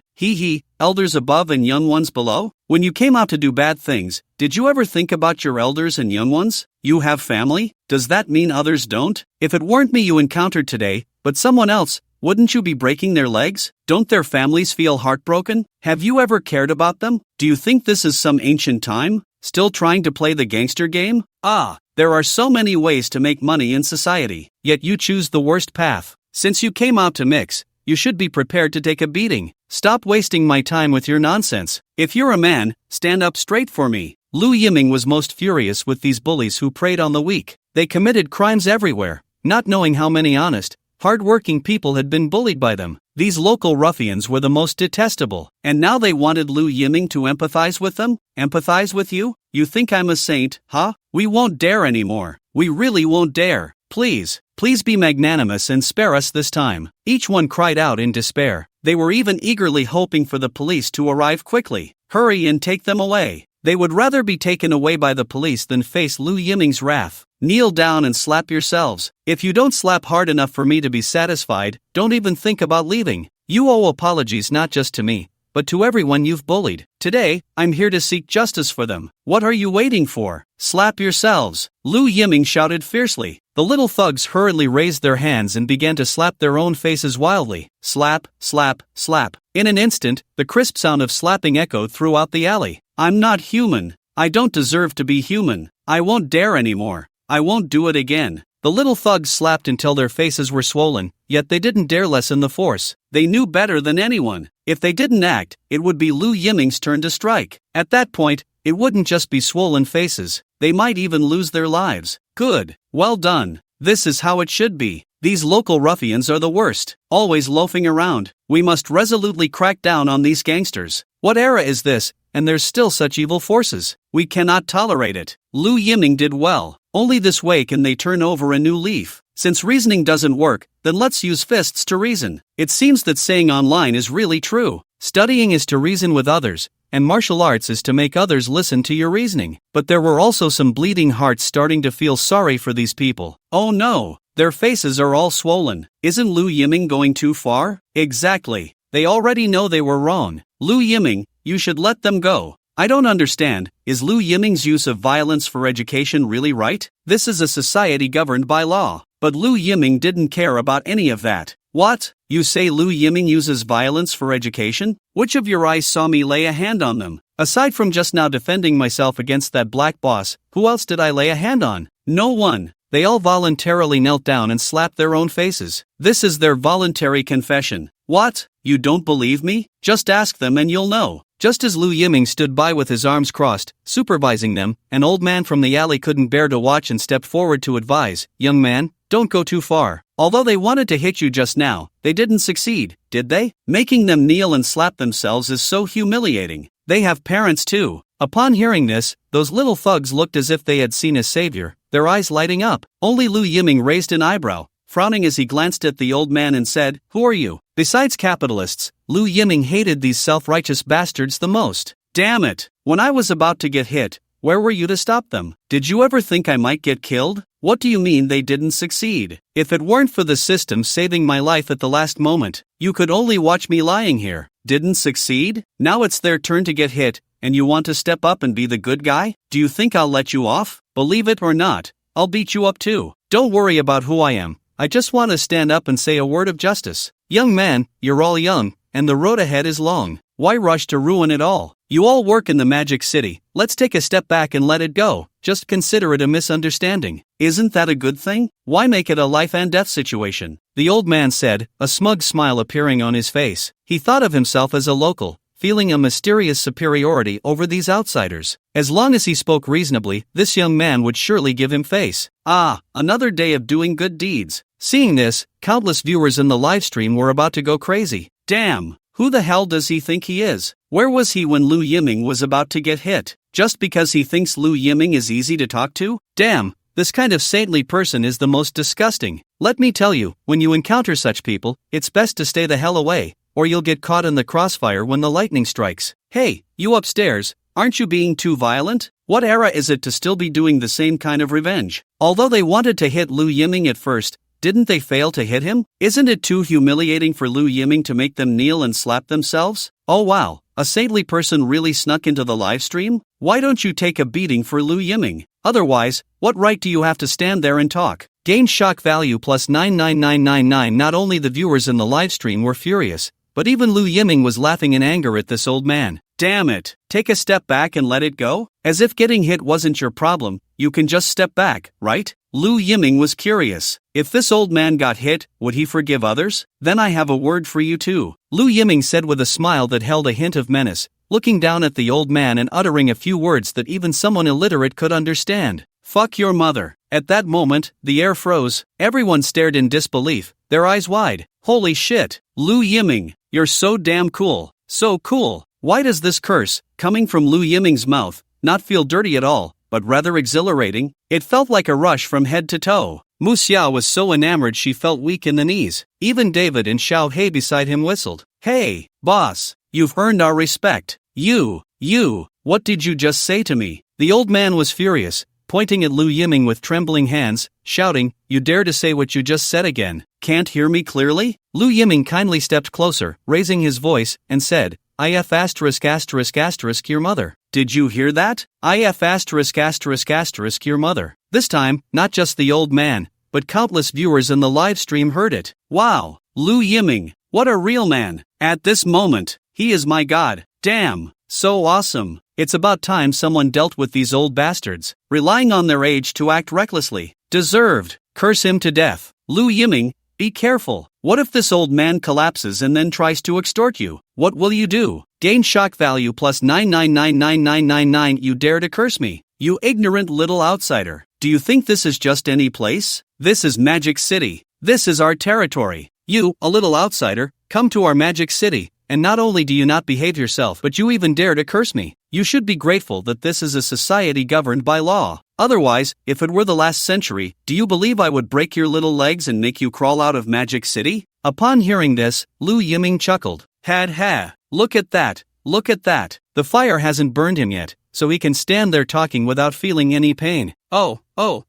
you old man are really interesting. Lu Yiming didn't take the old man's threats to heart at all, instead smiling as he said, weren't you just saying that taking a step back leads to a broader view? What's wrong? It doesn't apply to you, huh? Why aren't you taking a step back now? They want to beat me to death, and I can't even educate them a bit. I just cursed you a couple of times, and you want to break my legs? You really are something. The old man was so furious that his chest heaved up and down, looking like he was about to choke, his murky eyes glaring fiercely at Lu Yiming, so angry he couldn't even speak. Acting like you're superior just because you're from Magic City? Is Magic City your family's? Did you build Magic City all by yourself? Do you think Magic City was built by you local people? Wrong. Magic City is the sleepless city built by the hard work of countless ordinary people in Huaxia. It was built by millions of workers pouring into Magic City. What right do you have to say we outsiders are little outsiders? Do you think you're so noble? If you trace back 3 generations, who isn't from a poor farming background? What right do you have to despise us? The ones who should be despised are you. You people do nothing, relying on your identity as locals to reap huge benefits from demolition and urban development. But what about you? You never think about how to give back to society. Instead, you look down on us workers struggling in Magic City with your self-righteous gaze. And now you dare to point fingers at me, and I only curse you a couple of times? You're lucky that's all I did. People like you don't deserve to be called human. By the end of his speech, Lu Yiming was almost shouting. He had been holding in his anger towards these so-called superior locals for a long time. Since his university days in Magic City, he had been looked down upon countless times by the locals with disdainful glances. Their superior looks seemed to say, little outsider, do you even deserve to stay in Magic City? Even outsiders who had stayed in Magic City for a while looked down on workers who had just arrived from outside with this arrogant attitude. But today, Lu Yiming was going to tell them, you are wrong. Magic City belongs to Huaxia. Being born in Magic City is nothing special. You people are just like Chen Tai, riding the wave of the times. It's not that you are inherently superior to others. If it weren't for the strong support of Huaxia, if it weren't for countless places in Huaxia providing blood to Magic City would never have developed into one of the world's top megacities today. Lu Yiming, awesome. You are my idol. I declare, starting today, I am the #1 fan of Lu Yiming. So exciting. I can't take it anymore. It's just too thrilling. I even hesitate to go to the bathroom. Lu Yiming, awesome, breaking voice. This is true. Poor people should never go to the Magic City, otherwise they will really be looked down upon by these people. Crying, I don't know why, but people from the Magic City have a natural sense of superiority over outsiders, yet they are especially friendly to foreigners? Confused. Gain shock value plus 999,999. You. The old man was so furious with Lu Yiming that he couldn't even speak. He rushed forward and angrily pushed Lu Yiming with both hands, wanting to knock him down to vent his anger. However, he overestimated himself. With his physique, How could he push down Lu Yiming now? Are you kidding? To put it mildly, Lu Yiming could now hold down madness with his bare hands and break off a bull's horn. The old man tried several times but couldn't budge Lu Yiming at all. Lu Yiming didn't fight back, just stood there with his arms crossed, quietly watching him. Lu Yiming couldn't possibly make a move. What if he did and the other party tried to extort him? Lu Yiming just liked losing money, but he wasn't a fool. He only liked to give money to those who needed it. As for those who wanted to extort money, let's put it this way. Lu Yiming would rather burn his money than give it to them. The old man kept pushing until his face turned red and he was panting like a bull, finally weakly hitting Lu Yiming's chest once. The next second, thud, the old man suddenly collapsed to the ground without warning. What the hell? Lu Yiming quickly bent down to help him. However, in just a few seconds, the old man had already passed away. Lu Yiming stared wide-eyed in disbelief. Even Mu Xia, who had rushed over, was wide-eyed in shock. It's over. Someone has died. In Huaxia, anything can be discussed, but you absolutely cannot cause a death. Chairman, Mu Xia firmly pushed Lu Yiming away and said, "You stay back. If they ask about this later, just say I am the real boss behind the scenes. You are just working for me on the surface. Today's incident was also my instruction to you." In just a few seconds, Mu Xia's mind went through countless struggles. In the end, she resolutely made this decision. She had long since made up her mind to follow Lu Yiming. Even if it meant going to jail, she would not hesitate. Lu Yiming looked at Mu Xia's determined expression, stunned. Not to mention Lu Yiming, even the viewers in the live stream were dumbfounded. Wow, this is what you call a true confidant. So terrifying, so terrifying. Lu Yiming's personal charm has reached this level. This is the kind of plot that only appears in dramas. Lu Yiming is awesome. The little secretary is awesome too. I love this little secretary. If I could marry her in this lifetime, it would be worth it. You upstairs, go wash up and sleep. You can dream of anything. Am I the only one concerned about this old man's death? Didn't this old man die from his own anger? Yeah, this old man dared to hit Lu Yiming when he was alive. I strongly suggest Lu Yiming sue this old man's family for compensation. You upstairs, you are really something. Huh? Gain shock value plus 999,999. If it were an ordinary person, upon hearing such good news, they would quickly let their subordinates take the blame. Those who have worked know that taking the blame has practically become a required course for office workers. There are even bizarre cases where workers and bosses end up in jail together. But Lu Yiming would absolutely not do such a despicable thing. Mu Xia, don't panic. Lu Yiming suddenly hugged Mu Xia's fragrant shoulders and said seriously, I, Lu Yiming, have always been one to take responsibility for my own actions. Even if I really did something illegal, I would never let my subordinates take the blame for me. Moreover, I am in the right in this matter. I haven't done anything wrong, so what do I have to fear? So many viewers in the live stream have seen everything. I never laid a finger on him. On the contrary, he tried to use violence against me and ended up making himself sick from anger. That's right. We can all testify for Lu Yiming. Lu Yiming did nothing wrong. That old man brought this upon himself. What a joke. Lu Yiming never touched a hair on him. Instead, he was the one who wanted to hit Lu Yiming but failed. Anyway,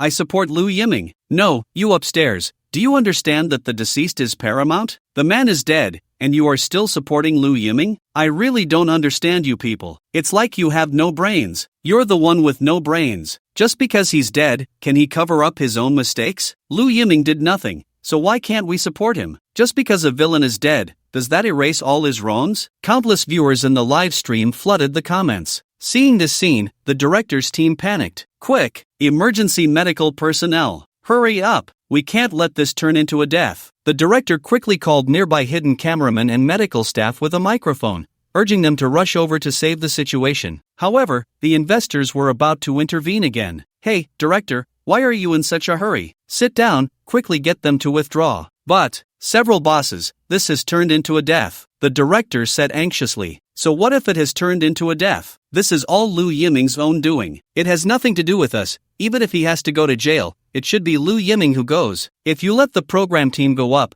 the public will think we incited Lu Yiming. Do you understand? At this moment, we need to quickly clear our relationship. A few investors exchanged glances and broke into wild laughter. Although the process was a bit twisted, their goal was ultimately achieved. In fact, the outcome was even better than expected. If they operated a bit, they could completely send Lu Yiming to jail. This way, they could directly announce Chen Tai's victory and Lu Yiming's tragic failure. By then, no one would dare to voice any objections. They had already envisioned that scene and let out deafening laughter. Ha ha ha ha ha, Lu Yiming, weren't you so arrogant? Let's see you be arrogant again. I want to see how Lu Yiming can be arrogant this time. Dare to provoke us, this is the consequence. The magic world is ours. You damned low-level workers only deserve to work for us. Turning the tables? Don't even think about it. Out of humanitarianism, Lu Yiming still performed CPR. He almost did mouth-to-mouth resuscitation. By the time the late medical check finally arrived, the old man had already passed away. Lu Yiming and his group were taken back to the inspection bureau. Name? Lu Yiming. Please explain what happened. These people wanted to hit me, but they couldn't beat me, so I asked them to apologize. They insisted on kneeling to apologize, and I couldn't stop them. Then this old man came and advised me to let it go. I couldn't hold back and said a few words to him. Then he wanted to fight me and hit me a few times. My chest still hurts now. Then, I don't know what happened, he just fell to the ground. I hurried to help him, but I found he had already stopped breathing.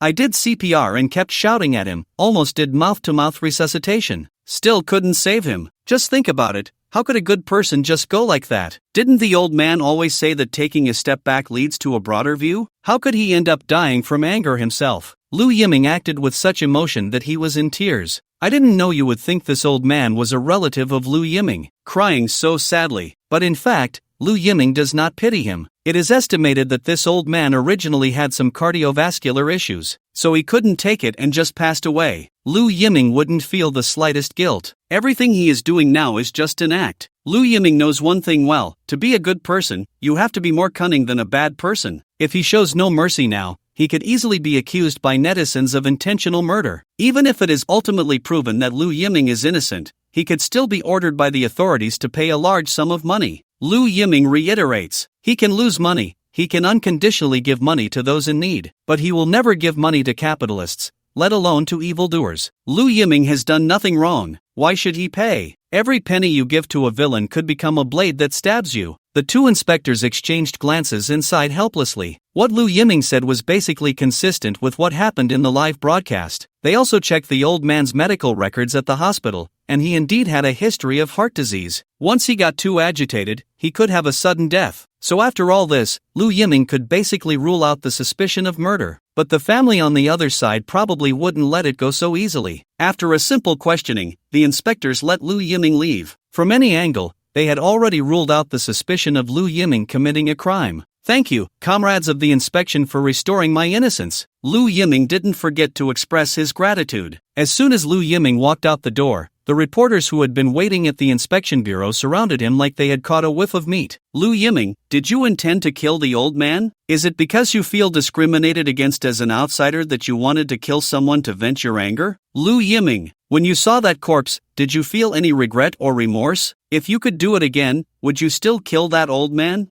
Lu Yiming, you spent money hiring people to promote yourself as a good boss, yet you turned out to be such a beast with a human face and a beast's heart. Do you think you deserve the blind support of so many netizens? Lu Yiming, as the head of such a large company, you've made so much money, yet you couldn't keep your conscience. Do you feel ashamed of yourself? These reporters clearly took money from competitors. The questions were increasingly harsh. Lu Yiming was speechless. What kind of questioning is this? Are you here to judge me? Do you want to drag me, Lu Yiming, out and tear me apart? And they immediately put a murderer's label on Lu Yiming. Lu Yiming was at a loss for words. Come on, even if you took money, could you be a bit more professional next time? You really look foolish like this. Lu Yiming had no intention of answering them. He had seen through these dog reporters long ago. Once he opened his mouth, no matter what he said, these dog reporters would maliciously edit his words and widely spread that he admitted to killing someone. That would be terrible. I, Lu Yiming, also want to be innocent, okay? But before the reporters could finish their questions, a dozen people rushed in, squeezing in and surrounding Lu Yiming. Lu Yiming, you inhuman beast with no morals. You killed my dad. I want to kill you, you little outsider. How cruel of you. You killed my son. And now you dare to walk out of the inspection bureau with a smile. Do you really think we people from Magic City are soft persimmons? Oh God, open your eyes. Why hasn't anyone punished this murderer? He killed someone and just walked out of the inspection bureau like that. You murderer, you must pay with blood today.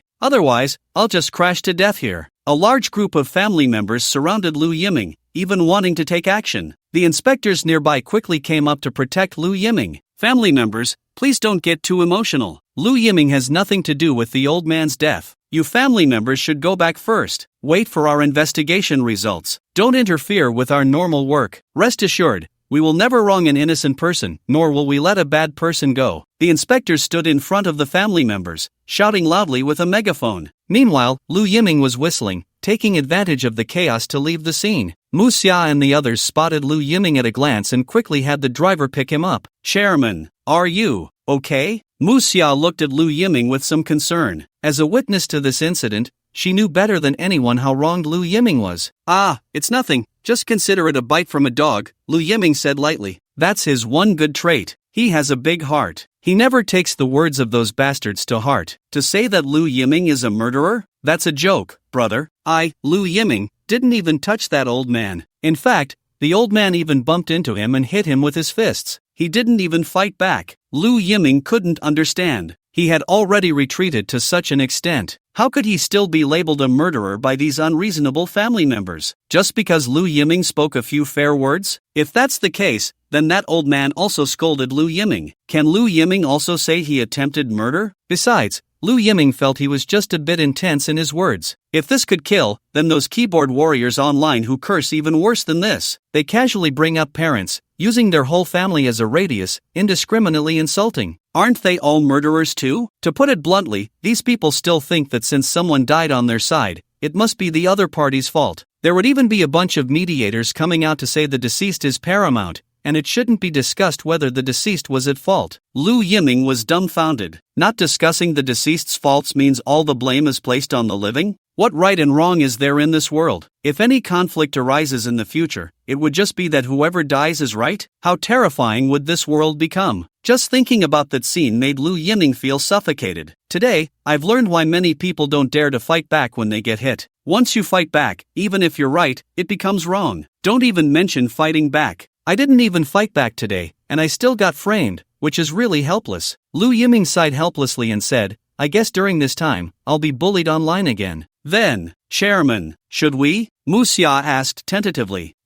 Close the door, let Yan Mingma in. I won't indulge these people today. Lu Yiming really had a keen eye for people. As soon as he left, those dog reporters had already started writing some shocking headlines and spreading them wildly on social media. Shocking. Lu Yiming from the Identity Swap show turns out to be a murderous maniac. After killing someone, he still smiled as if nothing happened. Terrifying. What kind of earthly demon is this? After killing someone, he refuses to apologize to the deceased's family. Stunned. It turns out that beneath Lu Yiming's kind appearance lies such a cruel heart. Netizens, hurry in, don't be deceived by this murderer. One shocking headline after another instantly attracted countless netizens' attention. I have to say, these dog reporters are skilled at writing shocking headlines. They easily tricked countless uninformed netizens into clicking on these titles. The result? They found that these articles had nothing but the headlines. The content is just a short paragraph introducing Lu Yiming's refusal to repent after killing. The netizens were instantly baffled, especially after reading several articles that were all the same. They were even more confused. Netizens are not fools. Since you say Lu Yiming killed someone, at least tell us the details of how he killed, who he killed, and how it happened, right? Just saying Lu Yiming killed someone and didn't repent is nonsense. What's going on? Why do I feel like Lu Yiming is being cyberbullied again? I feel the same. It's ridiculous. I searched for a long time and couldn't find any news about Lu Yiming killing someone, isn't it? If Lu Yiming really killed someone, could he still walk out? If Lu Yiming had such a powerful protector, how could he be cyberbullied so many times? I have to say, the netizens' eyes are still sharp. Only a few netizens were misled, continuously cursing Lu Yiming for being cold-blooded and brutal online.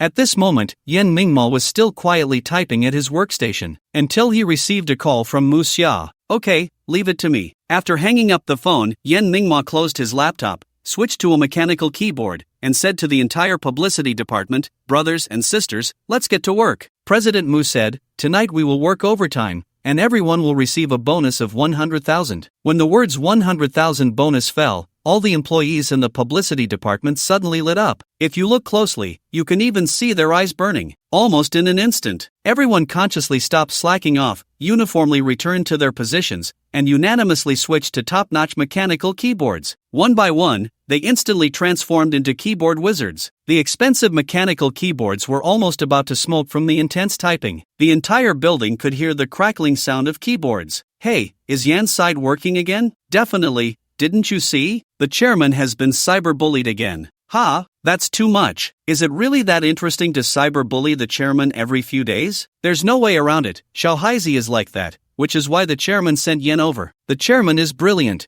using their own methods against them. Professional matters should be handled by professionals. As the heat around Lu Yiming killing grew, more and more onlookers began to pay attention to these matters. When Yan Mingmo released the complete live broadcast recording, the truth finally came to light. The live recording perfectly showcased the entire conflict between Lu Yiming and the old man. Yan Mingma's smartest move was in this aspect. She didn't deliberately edit the video. Instead, she presented all the events to the netizens, letting the netizens judge for themselves. Compared to those dog reporters' methods, the difference is clear. What kind of person would maliciously edit, cut the beginning and end, and deliberately smear others? A guilty person. Netizens are not fools. They can tell at a glance who is guilty and who is right. Damn, I'm really impressed by those damn reporters. How can they turn Lu Yiming into a killing monster? It's ridiculous. What does this have to do with Lu Yiming? Clearly, that old man wanted to meddle in other people's business. He even hit Lu Yiming. Lu Yiming didn't even retaliate. Isn't that enough? These dog reporters are too funny. They must have been paid off, indiscriminately labeling Lu Yiming as a murderer. Even the inspection said Lu Yiming was innocent, so are they better than the inspection? I have to say, that old man's mouth is really cheap. Lu Yiming almost got hit, and he told Lu Yiming to forgive others, to take a step back and the sea is vast. As a result, Lu Yiming just cursed him once,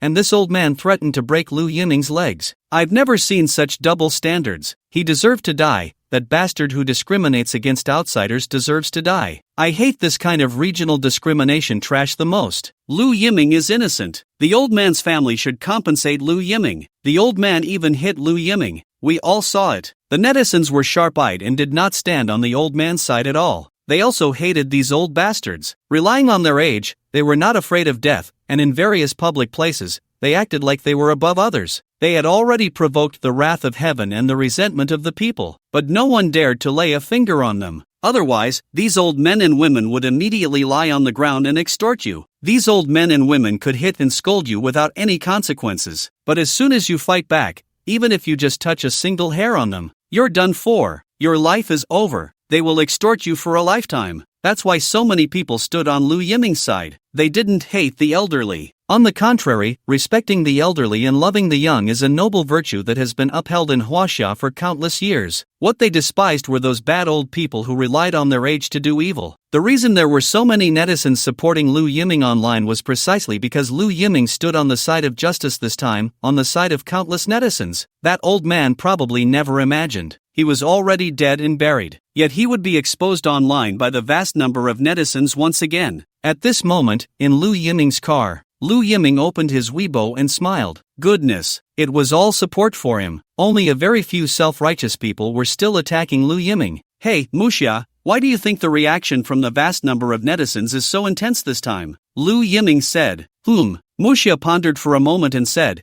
because everyone is afraid of being extorted by the elderly. Previously, there was still controversy over whether to help an elderly person who had fallen. After all, we in Huaxia have always advocated respecting the elderly and loving the young, and not helping is simply unacceptable. But in recent years, everyone has directly put aside the impulse to help others and personal quality. When encountering an elderly person who has fallen, no one dares to go help. Everyone is very scared. There have been too many such incidents. The final result is that good people not only do not get rewarded but may also be extorted to the point of losing everything. That's right. Lu Yiming shook his head helplessly and said, in short, good people doing good deeds not only do not get rewarded but are very likely to be extorted by those bad people. Even if an elderly person really falls and a kind-hearted person helps them up, these kind-hearted people will at most receive a couple of thank yous. But if they are extorted, then it's over. If that place happens to have no surveillance and no one else is willing to stand up to testify for them, then they will be in a difficult position to defend themselves. Medical expenses, surgery fees, everything will be counted on them. Who would dare to take such a big risk to be a good person, just for those two thank yous? The benefits and risks are far from proportional. Lu Yiming has always believed that good people must be rewarded. Because people are inclined to seek benefits and avoid harm,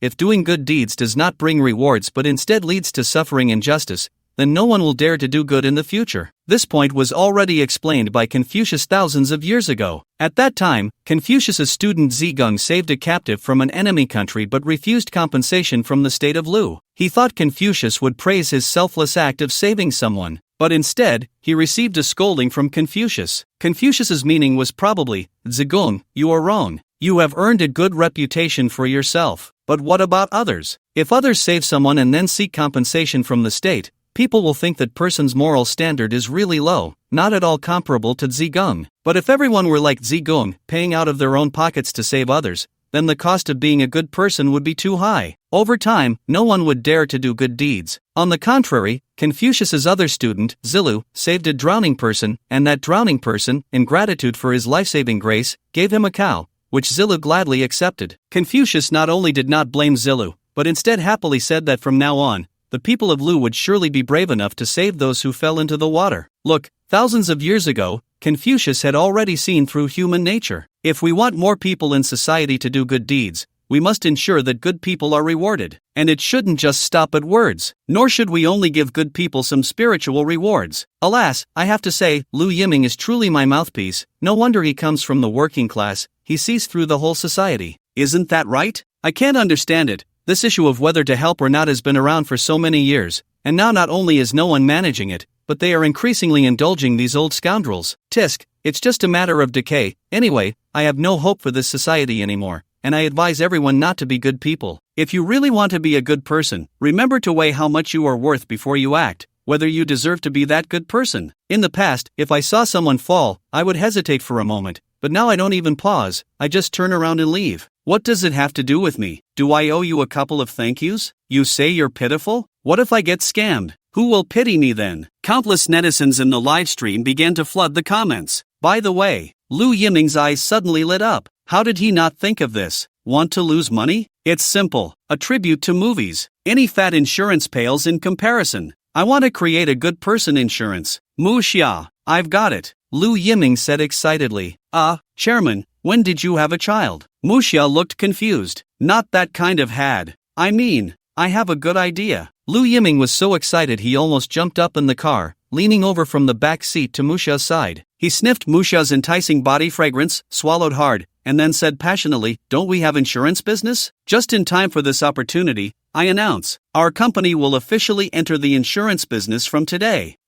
Mu Xia was instantly baffled. Why does the chairman come up with something new every day? Mu Xia was a bit confused. Chairman, but the insurance business is very difficult to do right now. I heard the insurance company next door is hiring salespeople and telemarketers every day. They are constantly making calls to sell insurance, but the results are very poor. No one believes in insurance companies anymore. What Mu Xia said was indeed the truth. It is well known that insurance has two non-compensations. This doesn't compensate, that doesn't compensate. When buying insurance, they say everything is great, almost to the point of making the customer feel like they are in heaven. But when it comes to claims, the customer becomes a nobody. These insurance companies use various unequal clauses in the insurance contracts to evade their compensation obligations. Perhaps this situation is just a minority, but this minority is enough to destroy consumers' trust in insurance companies. This trust cannot be bought back with any amount of money. What we are launching is not an ordinary insurance product. Lu Yiming said excitedly, I guarantee that as soon as this insurance product is launched, everyone will rush to buy it. Oh, Mu Xia also became excited. Chairman, please tell me, whenever there is a chance to make money, Mu Xia would never let it go. Lu Yiming revealed a mysterious smile and then said word by word, that is, good person insurance. Good person insurance? Mu Xia was baffled. Even with her knowledge, she couldn't figure out what those words meant. Excuse me, Chairman, I didn't understand your meaning. Is it the good person who is a good person? Yes, that's right. It's good person insurance. We want to insure those good people who act bravely. Lu Yiming said seriously. Mu Xia took a deep breath, her chest rising and falling. She had followed the chairman for so long, and until now, she still couldn't keep up with his train of thought. Although all kinds of novel insurance products are emerging one after another now, even insurance products for pets, but this good person insurance of yours is just too bizarre. I've never heard of anything like it. Seeing Mu Xia's confused little expression, Lu Yiming continued to elaborate on his grand idea. It sounds easy to understand, and in reality, it is very easy to understand. In short, for just 10 yuan, you can get insurance for yourself. As long as you encounter extortion or any unfair treatment while doing good deeds, like helping the elderly, we will help them fight for their rights to the end. As long as the good deed is genuine, even if we lose in court, we will cover all unreasonable debts, no matter how much it is. What? Mu Xia exclaimed in shock after hearing Lu Yiming's words. 10 yuan. You can get insurance with no upper limit on the amount. How is that possible? Wouldn't that mean their company would go bankrupt? You have to know, such extortion cases are rampant throughout the Dragon Country. Just recently, there was a news report. A young man helped an elderly woman who had fallen and even took her to the hospital. As a result, when the elderly woman woke up, she immediately turned on him, claiming that this young man had knocked her down. She demanded that he pay hundreds of thousands in medical fees. That's not a small amount. Even worse, when the elderly woman's family arrived, they beat the young man without any reason and even slapped him a few times. Even when the police came and reviewed the surveillance footage for the elderly woman, she clung to her accusations like a rabid dog. It's unimaginable. If they really launched this business, how many unreasonable troublemakers would their employees face every day? And the premium is only 10 yuan. At this rate, the company would lose all its hundreds of billions in less than a year. Chairman, I can understand your feelings, but this really doesn't conform to normal business logic. All insurance companies in the world would prefer their customers to encounter the simplest troubles, or even hope that customers don't encounter any troubles at all. But as soon as we start this business, countless troubles will definitely come knocking. If everyone actively provokes those elderly people who are already looking to extort, then the amount of business we have to handle every day will be overwhelming. We don't know how many salespeople and lawyers we would need to handle such a huge workload. Moreover, our premiums are just too low. The returns and investments are completely disproportionate. It's no wonder Mu Xia was so agitated. Lu Yiming's idea was just too shocking. I've never seen business done like this. Actively seeking trouble. These elderly people who specialize in extortion can drive someone crazy just by encountering them once. If they specifically sought trouble with such people, Mu Xia couldn't imagine how overwhelmed the employees would be. Mu Xia, don't be afraid of trouble, Lu Yiming said earnestly. Think about it, our company is in the service industry, right? Since we are in the service industry, how can we be afraid of customer troubles? Especially in the insurance business. What does the insurance business aim for? Isn't it to give customers peace of mind? You also know how difficult it is to deal with those elderly people who specialize in extortion. So you should understand how helpless and sad ordinary people, especially kind-hearted ones, would feel in such situations. Should we just continue to stand by and do nothing? A lower premium allows more people to truly enjoy the sense of security that insurance brings them. If we set the premium threshold too high, it would mean shutting the door on the vast majority of people. Then what would be the point of us opening an insurance company? Lu Yiming's words were simply deafening to Mu Xia. She stared at Lu Yiming, momentarily infatuated. So brilliant. Truly brilliant. The chairman's realm is truly too high. So high that it almost makes her feel like she's looking up at a mountain. Mu Xia finally came to her senses. Yes, insurance is also a service industry. Since it's a service industry, why not put the customer's needs first, instead of constantly scheming on how to swallow the customer's premiums and how to avoid claims? Countless netizens in the live broadcast room were already in tears at this point. Lu Yiming, you really make me cry. So touching. Lu Yiming, well said. These insurance companies are simply bastards. When I bought insurance, they promised everything, but when I needed to claim, they refused. They said they could only refund my premium and refused to pay out. Insurance companies are the most shameless things I've ever seen. Woo, Lu Yiming, I really need you. Why didn't you show up earlier? I'm a college student, and last month I helped an old man who had fallen. When he woke up, he wouldn't let go of my hand. He insisted that I had knocked him down. If the police hadn't come, I wouldn't have been able to leave. I'm never being a good person again. Whoa, gain shock value plus 9999999. Seeing that Mu Xia still looked very worried, Lu Yiming helplessly said, how about this? The premium for the good person insurance starts at 10 yuan, with a coverage of 1 million. The anti-fraud insurance starts at 100 yuan, with a coverage of 1 million. Is that okay? Lu Yiming felt he belonged to the latter. He hadn't done any good deeds, but he still hadn't been scammed. Upon hearing this, Mu Xia finally broke into a happy smile. Okay, I'll listen to the chairman, hee. You're really a little rascal, Lu Yiming said helplessly. Lu Yiming stretched lazily in the back seat of the car and said,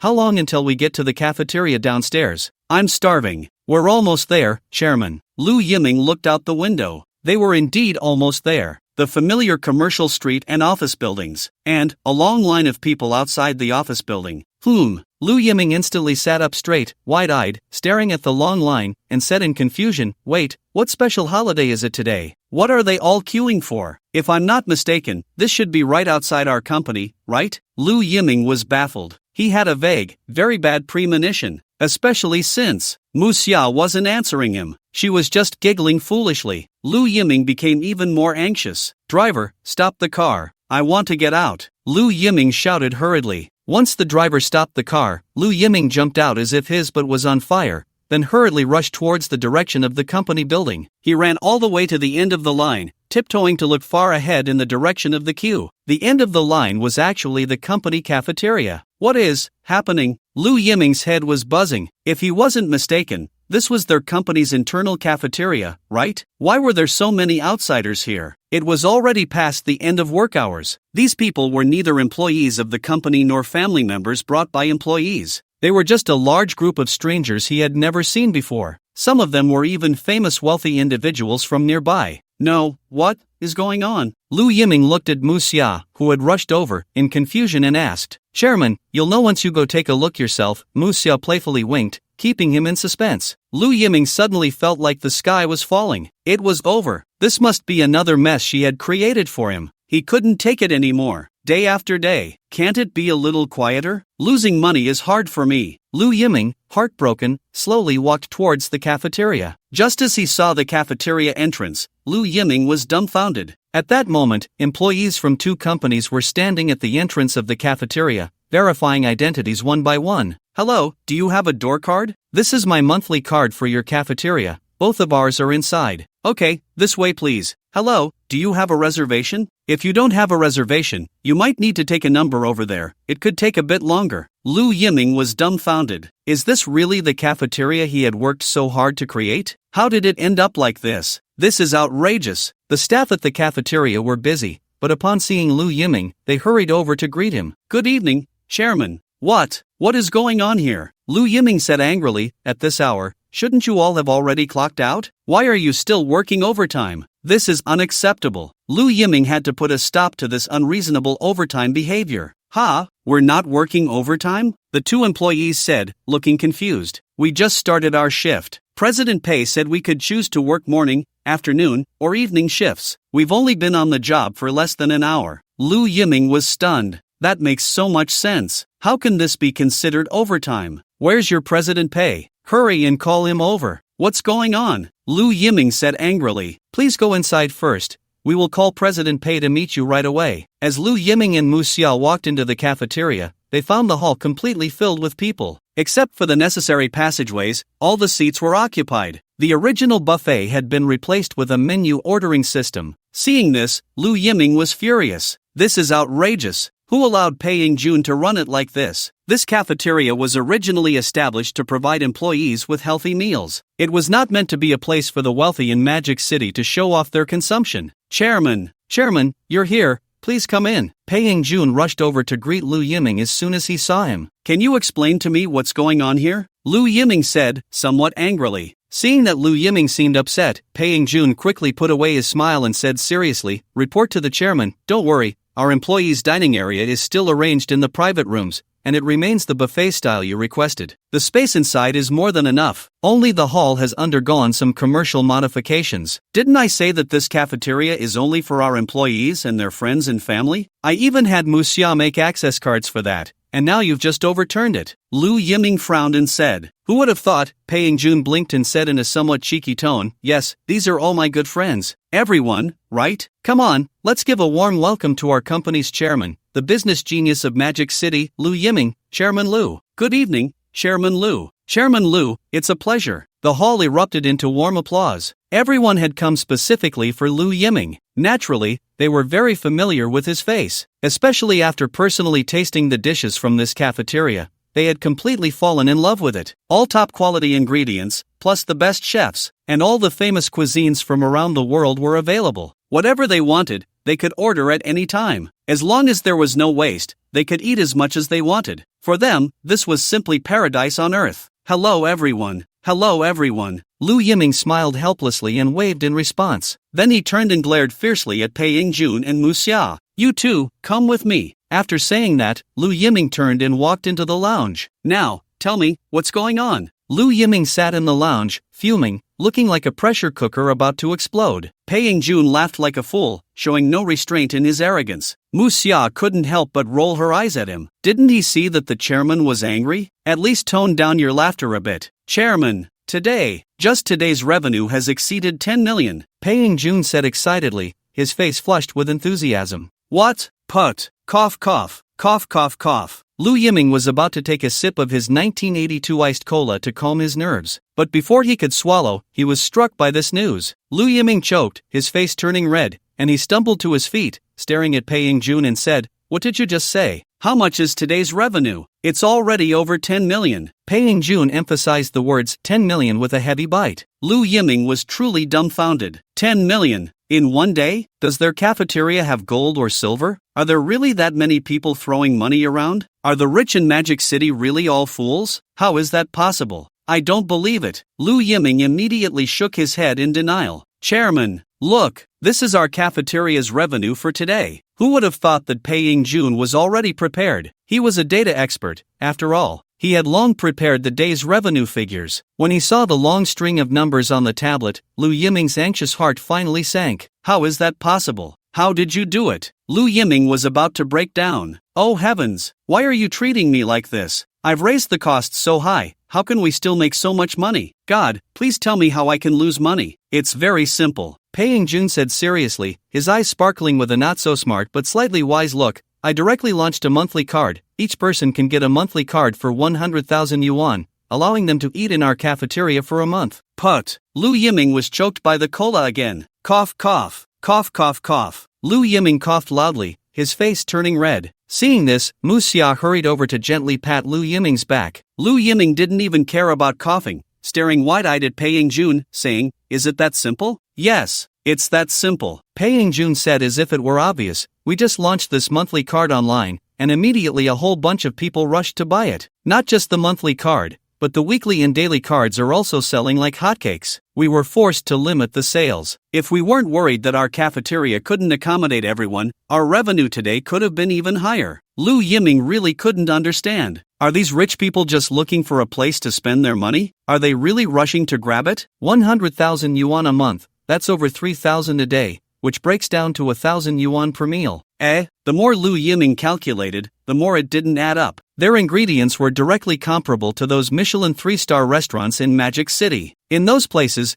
the average consumption starts at least 2,000. So when you think about it, their cafeteria is actually quite affordable? How ridiculous. Mu Xia noticed Lu Yiming's confusion and explained, actually, those who can afford such prices are not ordinary people. They must at least be middle class or wealthy. They are attracted by your reputation and trust your control over the ingredients. Right now, food safety outside is very serious. I've heard that some Michelin 3-star restaurants in Magic City have been exposed for using fake ingredients. They claimed to use imported goods, but it turned out they were sourced domestically. Many consumers are now calling them frauds. Lu Yiming pondered for a moment. Indeed, Magic City is different from other places. There is an unusual obsession with foreign goods, especially among the wealthy in Magic City. If you tell them that domestic products are better than foreign ones, they not only won't believe it, but they'll also scold you for being a country bumpkin who doesn't understand anything. It seems that only by buying foreign goods and eating foreign food can one reflect their noble status. Moreover, the most crucial point is that President Pei did not make it clear. Mu Xia said proudly, the access cards we provide are silver cards that we customized overnight. From a certain perspective, it can already be considered a VIP card status. Now, in the wealthy circles of Magic City, everyone is chasing after our VIP cards. Whoever can get a VIP card for our cafeteria can boast in the circles of rich ladies. This is no longer just a simple matter of having a meal. It also symbolizes face and status. Lu Yiming was stunned. He was really shocked. He had heard that these rich ladies were more concerned about brand name bags. This was the first time he heard that these people could even compare meal cards. Lu Yiming could only say, "You guys are amazing." Even the viewers in the live stream were calling it impressive. Wow, Lu Yiming really opened my eyes. Is it really possible to do business like this? Damn it! I ran a restaurant for half a year, and it went bankrupt last month. Nowadays, everyone is short on money and reluctant to eat out. I didn't expect Magic City could do this. It really refreshed my worldview. Wait, why is it so easy for Lu Yiming to make money? I lost everything in my business. Now I even owe people money. Actually, you all overlooked one point, which is Lu Yiming's credibility. Go ask around, who still dares to apply for a card? How many times have businesses run away after people got their cards? But why do people dare to apply for cards with Lu Yiming? It's because we trust Lu Yiming's credibility. Even if Lu Yiming goes bankrupt, he will definitely sell everything to make up for it. Doing business to this extent is what it means to do business. Too many people only think about making a quick buck, without considering their business reputation. Such people will never last in business. Shock value plus 999999. What about our employees' families? What will they do? Lu Yiming quickly seized the blind spot and launched an attack. You can't do this. The space we reserved was meant for the employees' families. What are we supposed to do with your current arrangement? Do you know that some of our employees, when they come to work overtime, their families can't even take care of them? You're essentially making them eat toxic takeout. This is really too sinful. Lu Yiming was practically acting like a drama king, full of emotion. Who would have thought that after hearing Lu Yiming's words, Pei Yingjuan's eyes lit up? As expected of the chairman, we hadn't even mentioned it, and you already thought of it. We have reserved a space specifically for employees' families to dine in. However, considering that families generally live far away, we also launched a takeout service. Our employees can place orders on their phones, and our hired delivery personnel will deliver it to their homes. Not only for our families. For customers who couldn't get our access cards, we are also preparing to launch a takeout service. Customers can order the meals they need on the ordering platform, which is roughly a combination of 3 meat dishes and 2 vegetable dishes. A bento box costs about 500 yuan. We can compress the cost to under 450 yuan. 400 yuan is for materials and processing costs, and 50 yuan is for the delivery person's hard work. Deliveries can be made to all areas of Magic City. This will perfectly solve the problem you raised. Upon hearing this news, the viewers in the live stream exploded. Wow, 500 yuan for a portion? I have to buy one to see how good it is. Hey, I'm not saying 500 yuan for a portion. I can grit my teeth and buy one to try. The key is that Lu Yiming's takeout comes in exclusive bento boxes. It's like getting a beautiful bento box for free. It's simply a crazy profit. It's not that I'm saying it, but the Engel coefficient really doesn't work for us Dragon Country people doghead, because we Dragon Country people never skimp on food. Whenever we come across something delicious, we have to grit our teeth and try it to see just how good it is. The main point is to enjoy it even if we don't have the fortune to do so. Exactly. That old man Engel doesn't know a thing. Does he understand what he's eating? Who, when they have money, would still gnaw on a hard loaf of bread every day? Dog head damn it. Why can't our Su province send it over? This is discrimination against us. No way. I'm going to take the high-speed train to Magic City and order takeout from Lu Yiming's cafeteria. Shock value plus 999999. Lu Yiming was dumbfounded. No way. Are you saying you've blocked all my routes? Furious, Lu Yiming wanted to disband this cafeteria on the spot. Pei Yingjun, how come I didn't see this before? You're really a business genius, aren't you? Lu Yiming gritted his teeth and said. But Pei Yingjun didn't catch Lu Yiming's meaning at all. Instead, he excitedly said, Chairman, this is all thanks to your nurturing. Without your appreciation and recognition, I could never have run the cafeteria as well as I do today. Lu Yiming was truly exasperated. So you thought I was praising you, huh? Alright, you all eat by yourselves. I'm going back to play games. Remember to send me a portion of the takeout first. I want to see how it tastes. After saying that, Lu Yiming angrily turned and left. Mu Xia quickly followed. Before leaving, she didn't forget to express her approval to Pei Yingjun with a glance. It really is the chairman who has an eye for talent. Pei Yingjun does have some business acumen. The key is, he has a thick skin. He can lower his head like that. Do you think those silver cards were just handed out? They were personally delivered by Pei Yingjun, one by one, visiting people in person. This fully reflects the respect their cafeteria has for VIPs. You have to know, those rich ladies and wealthy people aren't all that easy to deal with. There are plenty of wealthy people who love to make things difficult for others. Not all dramas are fake, they are based on real life. Generally, white-collar workers, after studying hard for over a decade, How could they easily lower their proud heads to please those rich people? Only Pei Ying-jun can do that. Mu Xia thought to herself that she couldn't even reach Pei Ying-jun's level. So, the cafeteria's success today isn't just about business strategy. More importantly,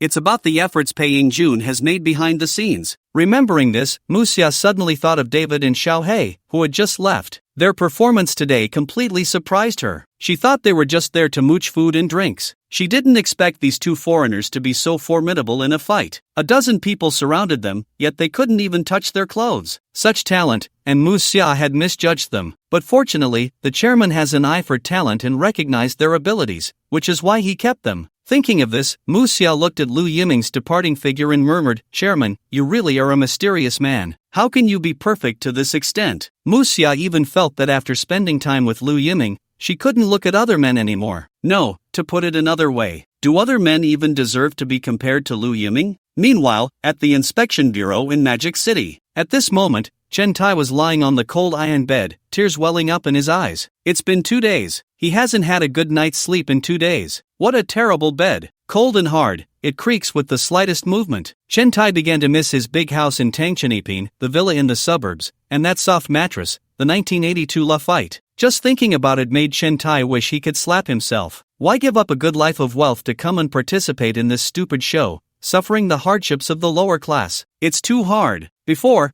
Chen Tai had never dreamed that the lives of people at the bottom were so unbearably miserable. If he had known it would be like this, he would rather die than participate in this program. Thinking of this, Chen Tai was instantly in tears. "Director, when will you come to save me? I really don't want to live anymore." However, just at that moment, the sound of footsteps echoed. The inspector arrived at the door, unlocked it, and said to Chen Tai, "You can leave now." Upon hearing this, Chen Tai was instantly filled with tears of joy. He thanked Uncle Hat 1,000 times before leaving the inspection bureau. Previously, even in front of Uncle Hat, Chen Tai had his own pride. But during this time, he had fully received society's re-education, and Chen Tai had smoothed out his edges. As he stepped out of the inspection bureau and saw the director, he was so choked up that he couldn't speak. In the past, he had hated everyone in the production team, including the director. But now Chen Tai realized, these people were his protective talismans, his guardians. If he wanted to survive this year, he had to unite with these people. "Director, I'm sorry, I was too impulsive this time." Chen Tai walked up to the director and said seriously. Upon hearing this, the director was stunned, his eyes wide open. "Director?" Several question marks popped up over the director's head. Is this still the Chen Tai he knew?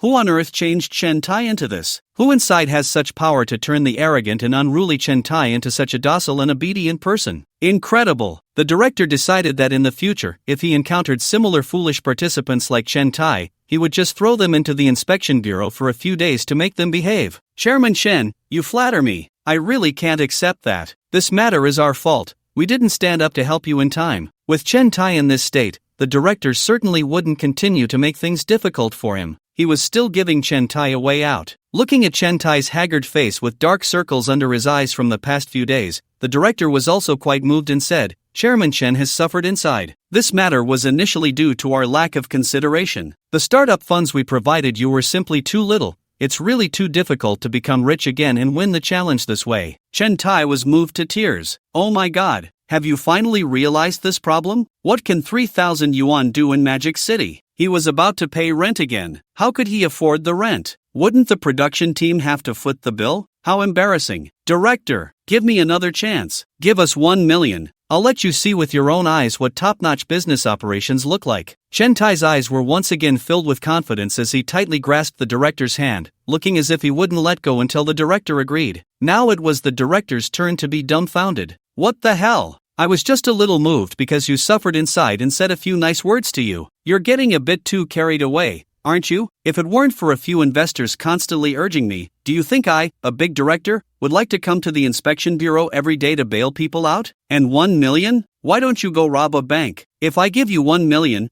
wouldn't the production team be scolded to death by the audience? Besides, if I give you 1 million, what about the other participants? Shouldn't they also each get 1 million in startup funds? Is there even a need to continue this program? Just announce that you've won." Just as the director was thinking about how to refuse Chen Tai, he heard a few words from the investors through the microphone. "Give him 1 million. Just those 5 words made the director's face change on the spot. No way. Our program has never had this precedent. The audience will have objections. If that happens, no one will watch our program anymore. The director rarely stood up to the investors this time, but there was no way out. Having money means being a big shot. If they don't sponsor you, you won't be able to run this show either. To put it bluntly, whether this show can continue depends on these people, not the audience. This is why there are so many terrible dramas in films. So when it comes to the director's protests, these financiers only have 2 brief words in response: give it to him. The director was taken aback by these 2 words. The calm before the storm is the most terrifying. These financiers all have bad tempers. The fact that they aren't even losing their tempers now doesn't mean they've become more patient. It means their patience has reached its limit. During this time, they've been pushed to the edge by Lu Yiming. Some netizens online have even traced the issue back to them, so they can no longer tolerate Chen Tai continuing to embarrass himself. This concerns their reputation. Chen Tai may be shameless, but they still care about their image. Alright,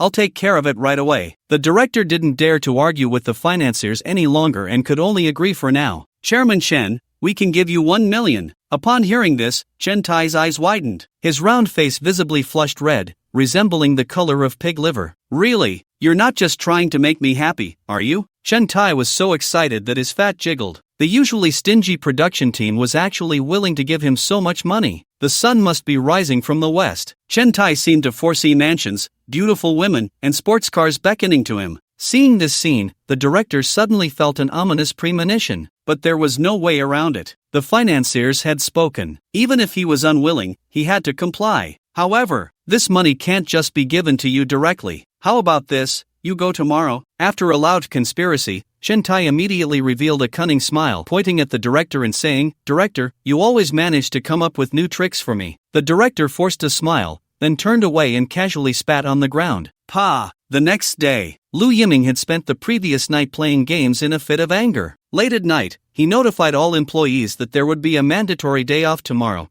and no one was allowed to come in to work overtime. Lu Yiming absolutely would not open the door for them. Don't even think about it. After finishing all this, Lu Yiming finally vented his frustration. Then he lay down on the soft mattress and fell into a deep sleep. In contrast, on Chen Tai's side, ever since he spent a few days inside, Chen Tai's entire demeanor had changed. He could be said to be completely renewed. Not only did he no longer sleep in, but he also started tidying up his room. Not only did he stop ordering takeout, but he also learned how to cook instant noodles. Not only could he eat instant noodles, but he also understood how to add sausage to them. The netizens in the livestream were utterly shocked. Wow, Chen Tai has only been in for 2 days. How is he like a different person? Did someone swap him out? No kidding. You can't say that. Chen Tai's current lifestyle is starting to resemble mine. Can't afford takeout, so it's instant noodles now, and not even the cup kind, but the bagged ones, economical. You upstairs, aren't you being too extravagant? Buying bagged instant noodles? I'm currently buying loose noodles and bulk seasoning packets online,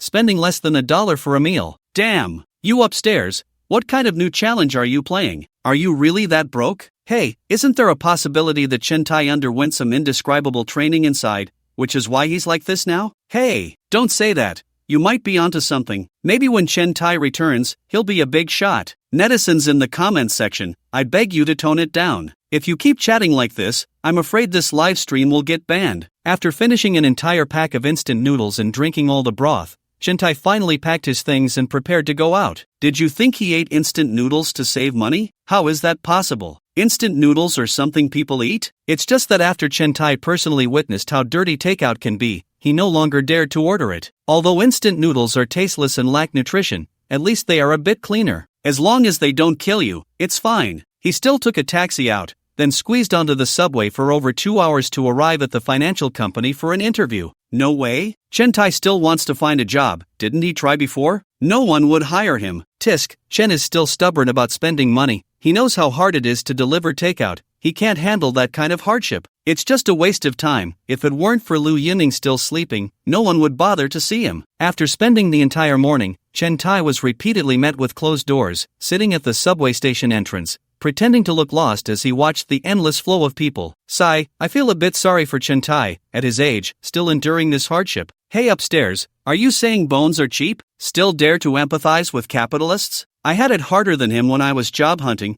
How come Chen Tai never understood me? I work 3 jobs a day, isn't that harder than him? What right does he have to complain? What a joke! Does he even deserve to complain? Anyone can complain, but Chen Tai can't. He deserves it. Who told him to mock us for not being able to endure hardship? He deserves to be poor. Countless netizens in the live stream immediately reacted. Empathizing with capitalists? Is it because they have too many mansions to live in or too many sports cars to switch every day that it's so hard? But Chen Tai didn't know that the bullet screen had already been filled with insults against him. At this moment, Chen Tai seemed like an Oscar-winning actor, pulling out a pack of Manhwa cigarettes, casually lighting one and taking a deep puff. After a deep cloud of smoke filled his lungs, Chen Tai coughed violently, his face turning red. Damn! Is this even a cigarette for people? After getting used to cigars and premium cigarettes, everything else feels like trash. But to show off, after coughing, Chen Tai didn't forget to pretend to be melancholic and said, "Life is so hard. Where is my future? To win this challenge, the road ahead is long and arduous. I feel so lost." Chen Tai thought he was like an opera singer, closing his eyes and getting lost in his lines. But the netizens in the live stream showed expressions of disdain. Ugh, such cheesy lines, I can't take it. Your acting is too obvious. Who wrote these lines for you? So low quality. Why are you getting all sour? I feel like Chen is hiding something today. His actions seem to cover up something. I think so too. It's too fake, really. It looks fake at first glance. Isn't it said that the eyes of the masses are sharp? Chen Tai's every move today revealed the word strange. Everything he displayed seemed pre-designed. A script. It's definitely a script. Luckily, Chen Tai couldn't see the bullet screen, otherwise, with his psychological quality, he would have been exposed in no time. After disdainfully finishing the cigarette, Chen Tai slowly walked towards a nearby lottery shop. What? Is Chen Tai going to buy a lottery ticket? No way. Has he really given up? Do you believe in this stuff? Tisk tsk. Looks like Chen is giving up the struggle. After pushing the door open, Chen Tai went straight to the counter and said to the owner,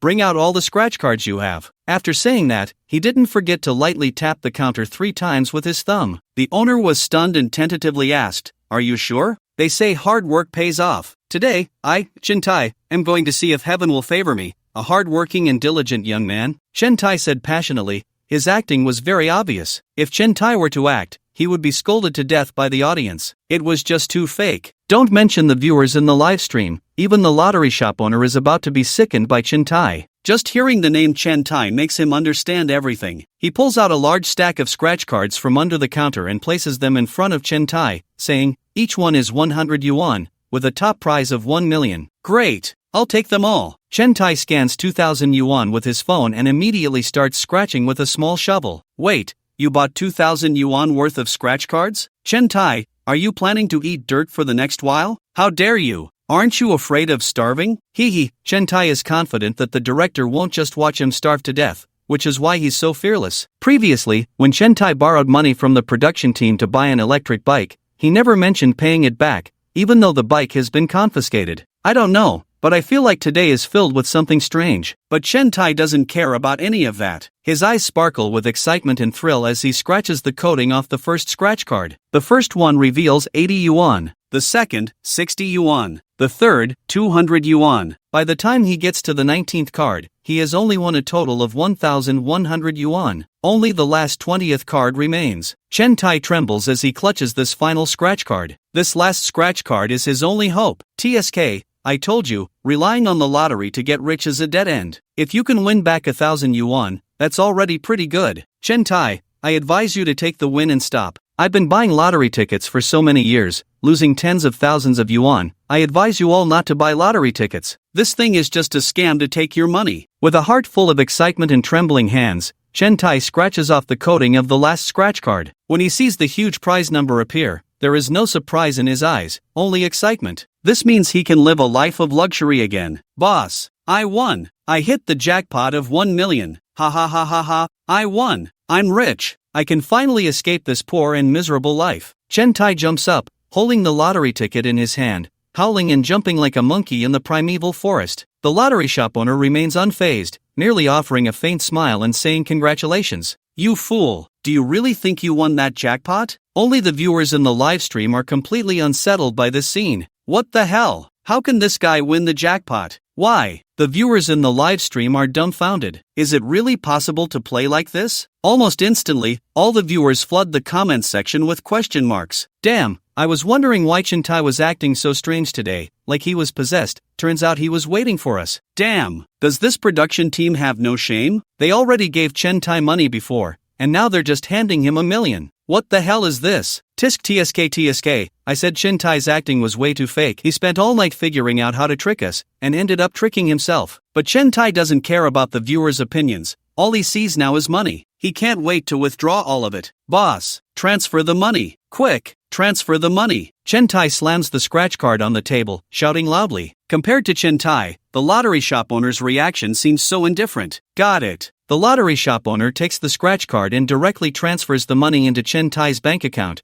deducting 20% for unexpected income tax. This time, Chen Tai ends up with 800,000 yuan. Ha ha ha ha, I'm rich. I'm really rich. Chen Tai laughs wildly. The viewers in the live stream had long since cursed Chen Tai's ancestors 18 generations over. Pah! Shameless. Simply shameless. Disgusting. What a stupid show. If you can't play, then don't. Is this blatant cheating? Do you think we're all fools? Damn. I really want to go in and beat Chen Tai up. That fat pig. Just looking at him makes me angry. Hee hee. Is this the educational significance the production team has been promoting? So these rich people get rich by winning the lottery? It's all about luck? I say, this show has no appeal except for Liu Yiming. Exactly. Strongly demand a separate shoot for Liu Yiming. I never want to see that stupid pig Chen Tai again. Countless viewers in the live stream expressed their righteous indignation. Not content with just cursing in the comments, they stormed onto Weibo, directly naming and cursing everyone in the production team. They even got the identity swap production team trending on social media. Meanwhile, in the backstage director's team, the director was sweating profusely. He was now drenched in cold sweat, his back completely soaked. He had anticipated that the audience would have opinions, but he never expected the backlash to be this severe. It wasn't just simple cursing on Weibo. The fighting power of the netizens was incredibly fierce. The entire list of the director team was dug up by the netizens. They were cursed one by one, and it didn't stop there. Some powerful netizens even doxed the director's family tree. They directly used the family tree to name and curse him. This was getting a bit ridiculous. At this moment, the director's phone rang incessantly. No, sir, believe me, I really didn't take out a usurious loan. Those are just a bunch of bored netizens messing around. Second aunt, don't listen to them.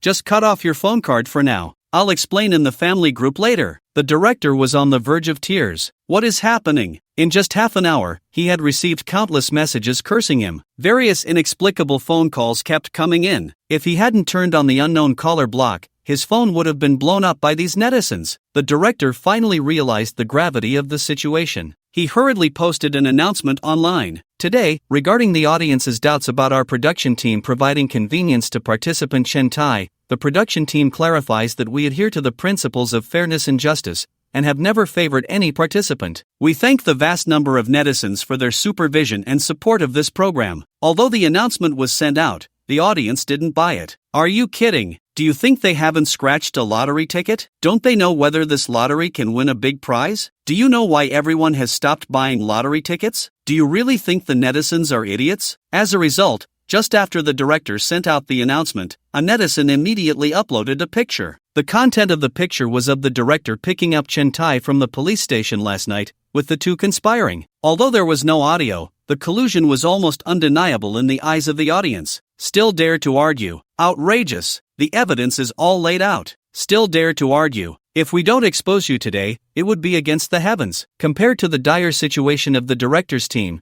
Chen Tai was feeling very pleased, striding in with an air of indifference, directly walking into a Michelin 3-star restaurant. Waiter, bring me the menu. Sir, hello, please take a look at what dishes you would like to order. The waiter handed over a menu. Chen Tai casually pointed to 2 dishes. Sir, do you want these 2 dishes? The waiter asked. No, I want every dish on this menu except these 2. The faster, the better. After saying that, Chen Tai crossed his legs, looking at the waiter with a smug expression. Awesome. It felt so good. Damn. I've been holding back for so long, and finally, I can enjoy myself properly. This is the life a person should live. Okay. Those days of being broke are gone for good. I, Chen Tai, have risen. Seeing the waiter still in a daze, Chen Tai shouted angrily, Why aren't you going yet? What are you waiting for? I'm starving here. The waiter, startled by Chen Tai's shout, flinched and quickly advised, Sir, there are over 20 dishes on the menu. Are you sure you want to order them all? Do you have other guests? I'm just worried you won't finish and it will go to waste.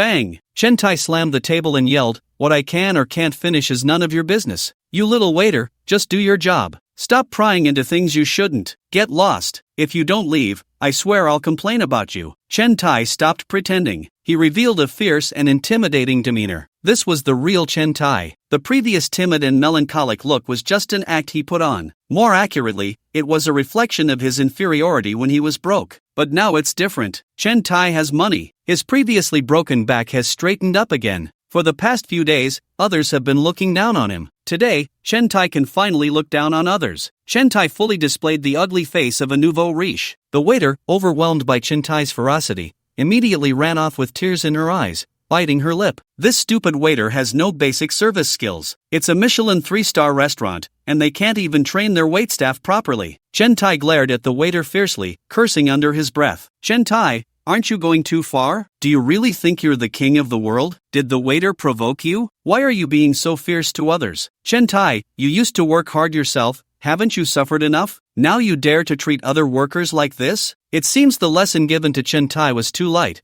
which is why he dares to be so arrogant now. Agreed, if all of Chen Tai's 800,000 were confiscated, let's see how he acts then. This is the face of a nouveau riche. Seeing him really gives me a sense of helplessness, like I want to slap him through the screen. Damn it! I'm just a waiter. The thing I hate most is these idiots who think they're gods just because they have a little money. They don't even understand mutual respect. Countless netizens in the livestream couldn't take it anymore and began to curse Chen Tai's ancestors. Even the surrounding customers glared at Chen Tai in anger. They've never seen such a terrible attitude, so arrogant and overbearing. Who do you think you are? Do you think you're the king of the city? It's just a meal. Look at how you're acting. Just now, when Chen Tai slammed the table, it even scared them so much that their forks fell to the ground. But they still held back. After all, everyone is a cultured person. There's no need to waste their emotions on such an idiot. They've seen plenty of these nouveau riche. So this little episode was quickly overlooked. Those who were eating continued to eat, and those who were on dates continued their dates. But after 5 minutes, they couldn't hold back any longer. Just as a steak was served, Chen Tai directly took his fork and stabbed the whole piece of steak to eat. Later, he even found using the fork too troublesome. He just grabbed it with his hands. Holding the whole piece of steak, he stuffed it into his mouth. Grease was dripping everywhere, and sauce splattered all over the table. The key is, Chen Tai's eating was ugly enough, but he was also smacking his lips nonstop. Delicious. So delicious. Damn. It's great to have money. Chen Tai stuffed his face while grunting like a pig. He couldn't help it. Chen Tai felt he had suffered too much these past few days. What had he been eating these days? Was that even food for humans? It was like pig slop. Chen Tai felt that just surviving was a testament to his resilience. Just as Chen Tai was wolfing down his food, a customer finally couldn't take it anymore. "Waiter." "Yes, sir, how can I help you? Please call your manager over." "Sure, I'll get them right away." Although the waiter didn't know what was happening, when a customer spoke up, they generally wouldn't refuse. Soon, the manager came over. "Hello, is there something wrong with our service?" "No, but I want you to kick this guy out. He's ruining our meal." Other customers angrily said. "What do you think gives them the right to spend thousands per person in a restaurant like this? It's all for status and style, isn't it? To put it bluntly, it's much easier to pick up girls here." But Chen Tai directly disrupted the mood of everyone present. Just think about it. You're having a nice meal with your date,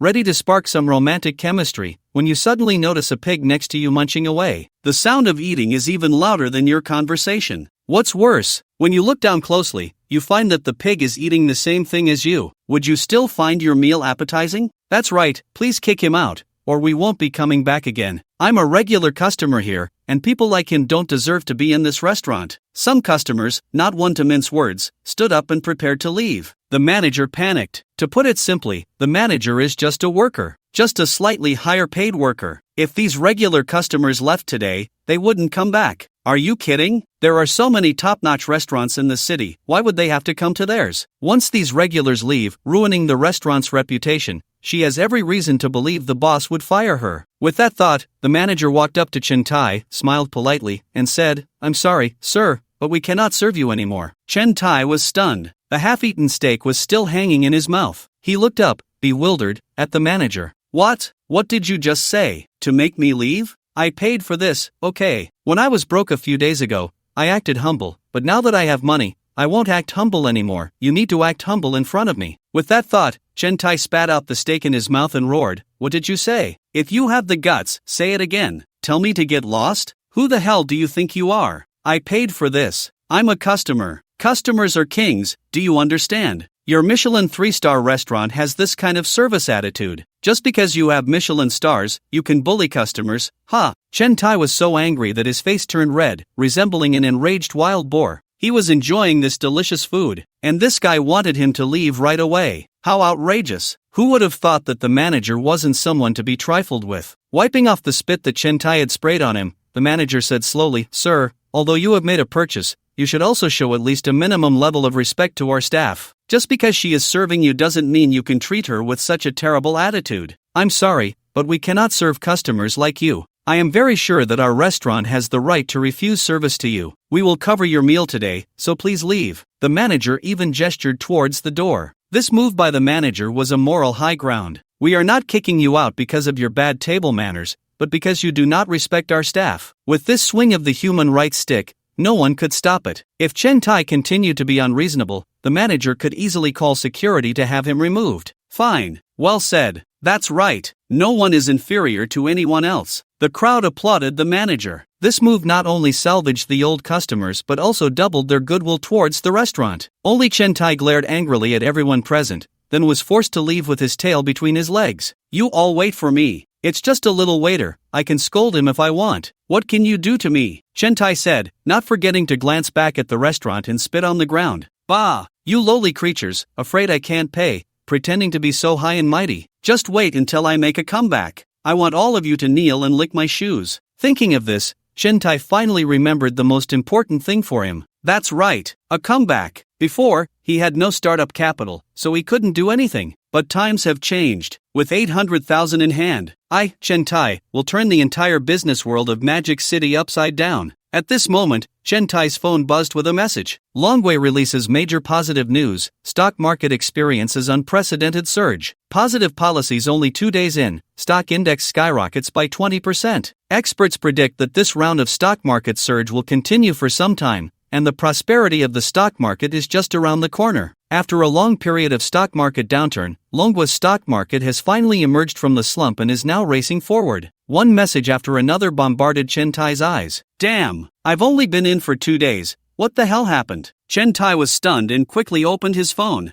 Goodness, he was shocked. In just 1 day, the stock market index surged from 2,600 to 3,300. If he had bought ETF funds, he would have made a fortune. Nearly 40% profit. And it only took 1 day. Even Chen Tai, who had been in the stock market for decades, had never seen such a crazy surge. In an instant, Chen Tai made a judgment. This is a once-in-a-lifetime opportunity. The stock market must have more room to rise. And, most importantly, after the surge on Friday, after 2 days of market closure over the weekend, countless old stockholders had already started raising funds and increasing their positions. Even a whole bunch of greenhorns had begun to open accounts and build positions. Chen Tai couldn't believe it. With so much capital pouring in, how could the stock market not rise? What reason could there be for it not to rise? Thinking of this, Chen Tai wasted no time and directly took a taxi to the stock exchange. He was going all in. Meanwhile, Lu Yiming was still lying in bed, sleeping soundly. When he woke up, he saw a notification from Weibo. Identity swap reveals shocking dark secrets. To let the wealthy participants win,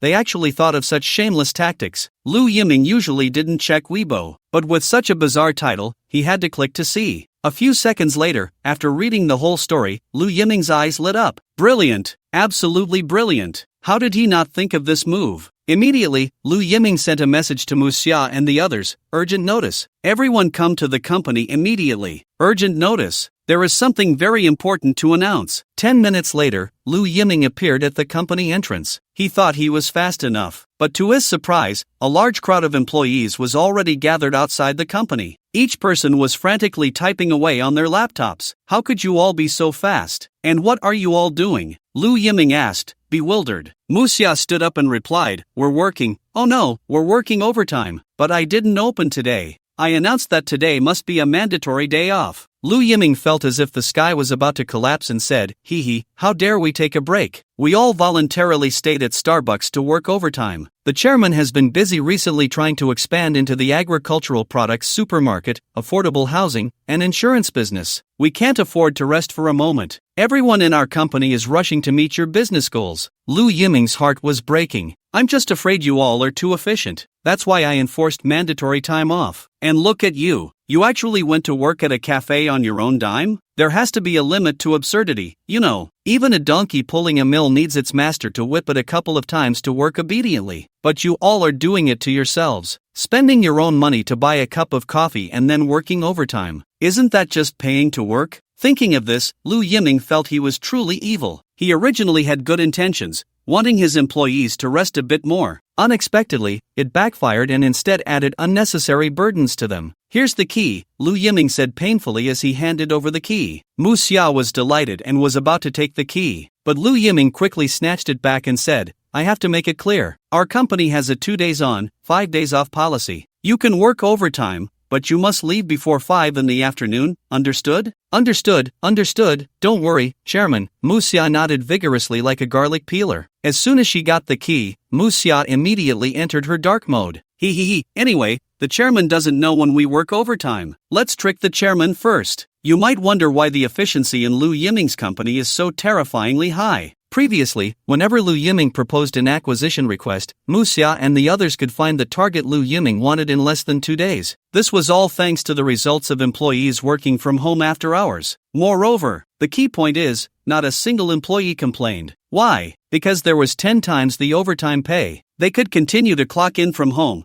and all hours were calculated at the overtime rate. And they had every right not to work overtime. As long as they didn't want to work overtime, or if they were too tired from working overtime and wanted to rest, that was completely okay. They could just clock out from home. For these workers, it was simply a blessing. This wasn't overtime, it was an opportunity for them to earn extra money at home. The most crucial part was that it gave them complete freedom. If they wanted to work overtime, they could. If they didn't have to, with no coercion whatsoever. The choice of working overtime was entirely in the hands of the employees. Many employees in Lu Yiming's company fell in love with this feeling of working overtime. Just think about it. Working overtime at home not only allows them to spend time with family but also lets them do some manageable work to help the company speed up progress, and they get 10 times the pay. Why not? It can truly be considered a blessing for workers. But then the question arises, since working overtime is so wonderful, why are workers in other companies unwilling to do it? It's simple, because they don't get paid and are forced to. Many companies in the Magic City were still willing to pay overtime. But ever since some companies started pulling silly tricks, things began to change. For example, if you work overtime until 6 p.m., they provide free dinner. If you stay until 8 p.m., the company arranges a bus to take you home. If you stay until 10 p.m., they provide a late-night snack. And if you stay until midnight, the company arranges a special car to take you back. Workers think, with such good benefits, since there's nothing to do at home anyway, why not work a bit more and enjoy the company's perks? But they overlook one point. These are benefits that the company must provide during overtime. And now, they are using this kind of inducement to gradually test the limits of the workers, making you unknowingly overlook the existence of overtime pay. By the time the vast majority of workers had accepted this overtime culture, they had completely cancelled all these benefits. When the workers came to their senses and wanted to fight for their rights, they found it was already too late. If you don't work, there are plenty of people who will. You don't want to work overtime, right? There are many workers outside who want to come in and work overtime. By now, the capitalists in the Magic City have completely fed their conscience to the dogs. They directly state that their working hours are from 9 a.m. to 9 p.m., and if there are special circumstances, you have to work until dawn before you can go home. As for the 8-hour workday, it doesn't exist.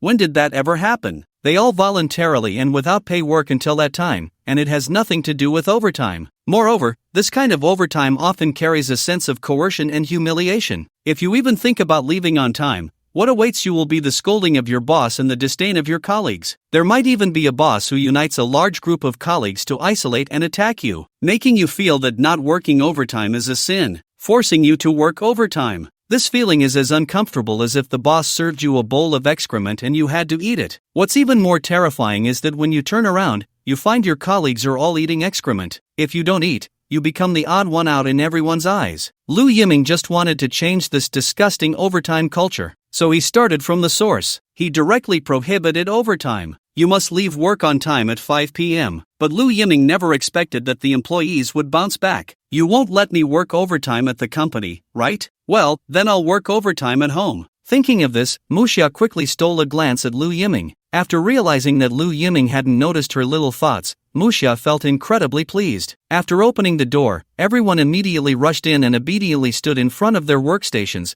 waiting for Lu Yiming to give a speech. Their obedient appearance instantly reminded Lu Yiming of something detestable. The morning meeting, making workers arrive at their stations half an hour or even an hour early, then having everyone stand in a row to summarize yesterday's work, and then everyone shouting slogans together as if they were pumped up. This tumor is deadly. How well did yesterday's work go? Isn't that something the leader should summarize themselves? Why must the workers come in early and shout slogans like they're possessed? This is pure idiocy. Ahem, everyone relax and sit down. Feel free to sit, no need to be so formal. I'm not a wolf or a tiger, no need to be so nervous. It's not a big deal, Lu Yiming quickly said. Upon hearing this, the employees finally breathed a sigh of relief. They all found a comfortable beanbag chair to sit down. This was also Lu Yiming's innovation. My dear employees work so hard every day, sitting in chairs is too bad for their health. So Lu Yiming purchased a large number of beanbag chairs, allowing employees to lounge and relax. I called you all here for a very important matter, Lu Yiming said with a serious expression. Just now, I directly contacted dozens of our company's employees and had them carry out a secret task for me. Upon hearing this, all the employees immediately realized that this matter was not simple, especially Muxia.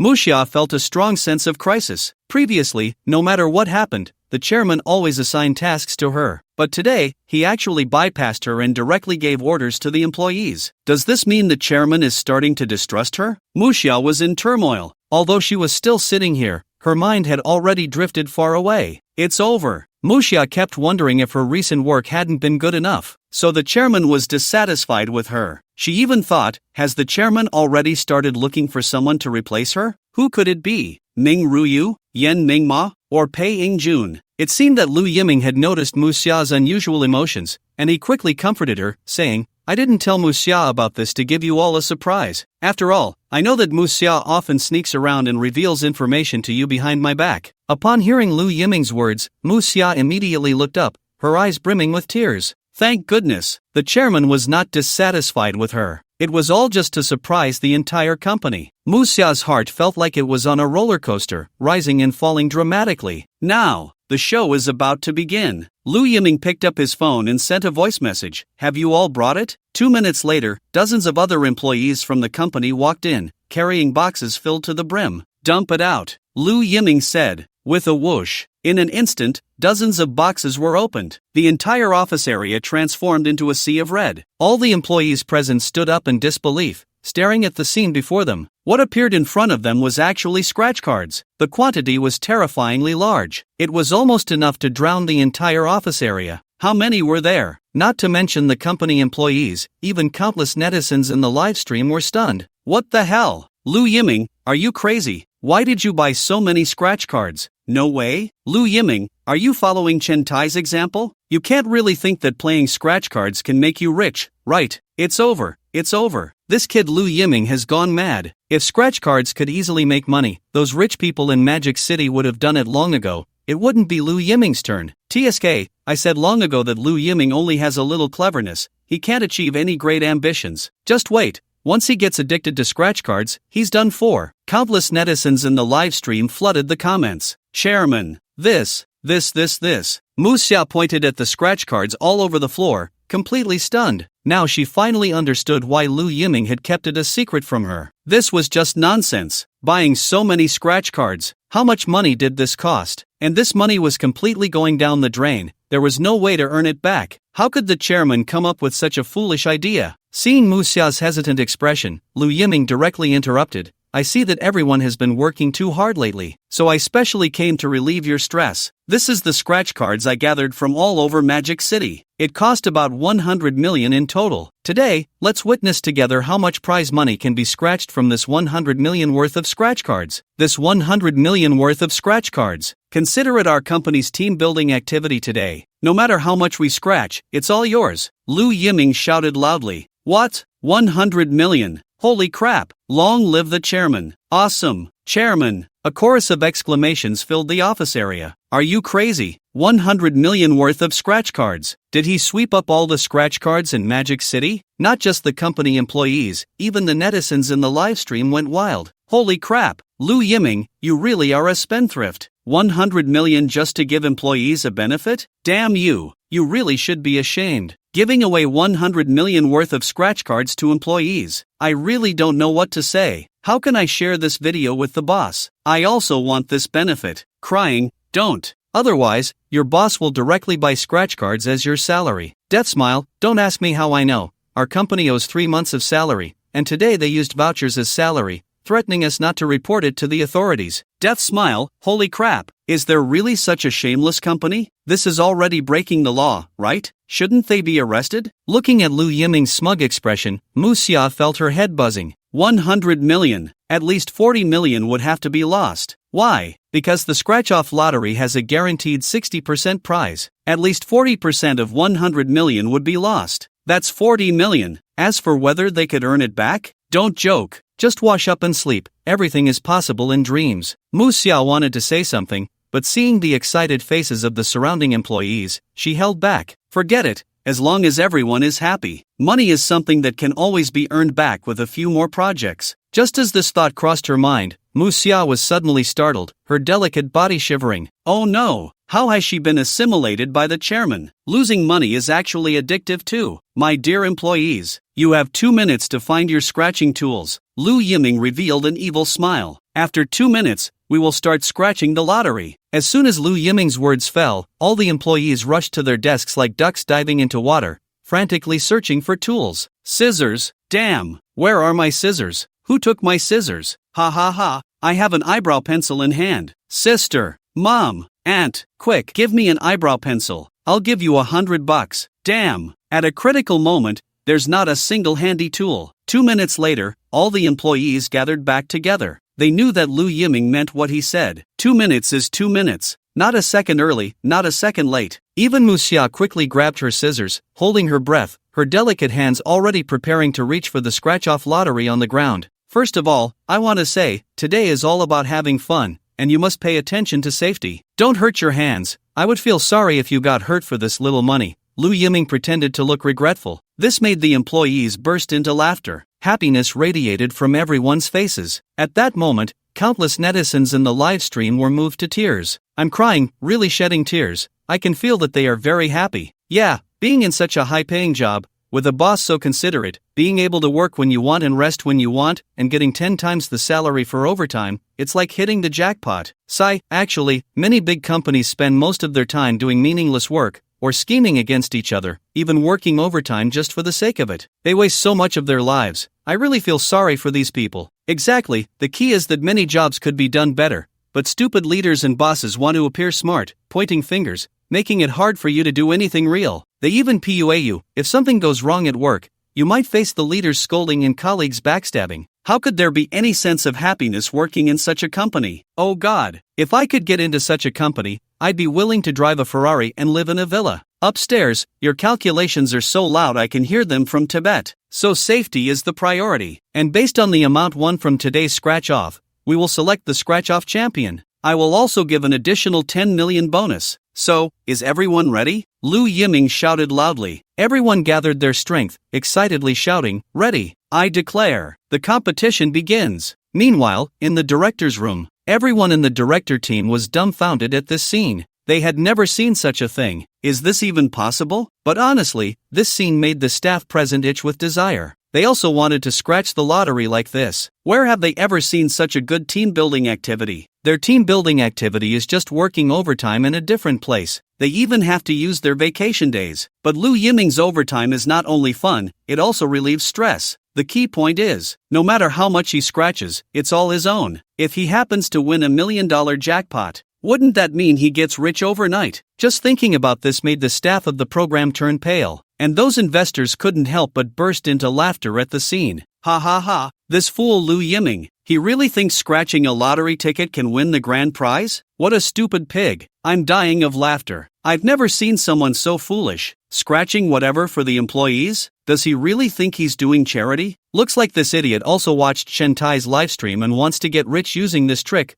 What a joke. See, today Lu Yiming is going to take a fall. I want to see how miserable he will be after losing so much money. The mocking voices of these investors reached the ears of the director's staff. At this moment, the staff felt that these words sounded so harsh. Originally, they also thought Lu Yiming was too foolish. Where in the world is there a boss who only seeks benefits for employees and doesn't think about making money? But after observing for so long, they had to admit they were envious. They also developed the same idea as the director. Lu Yiming must win. Only if Lu Yiming wins will more and more companies follow his example. Only then will they, the workers, have a way out. Instead of being like these stupid and fat capitalists. It's bad enough that they exploit their employees, but they can't stand others giving benefits to employees. People like that should be dragged out and dunked in a pig cage. Meanwhile, on Chen Tai's side, Chen Tai had already arrived at the stock exchange. The exchange was bustling with people, countless stockholders staring wide-eyed at the numbers jumping on the big screen above. Here, you can see all walks of life. Some people were so excited they turned red in the face, even jumping on tables and shouting, "Rise, rise, rise, rise, go up." In the past, there were many disappointed stockholders here. They bought stocks that plummeted or got stuck in a rut. The stock market is no joke. Once you miss out or get stuck, you lose a lot of money every day. But today, the situation was completely different. Everyone was like they had been injected with adrenaline.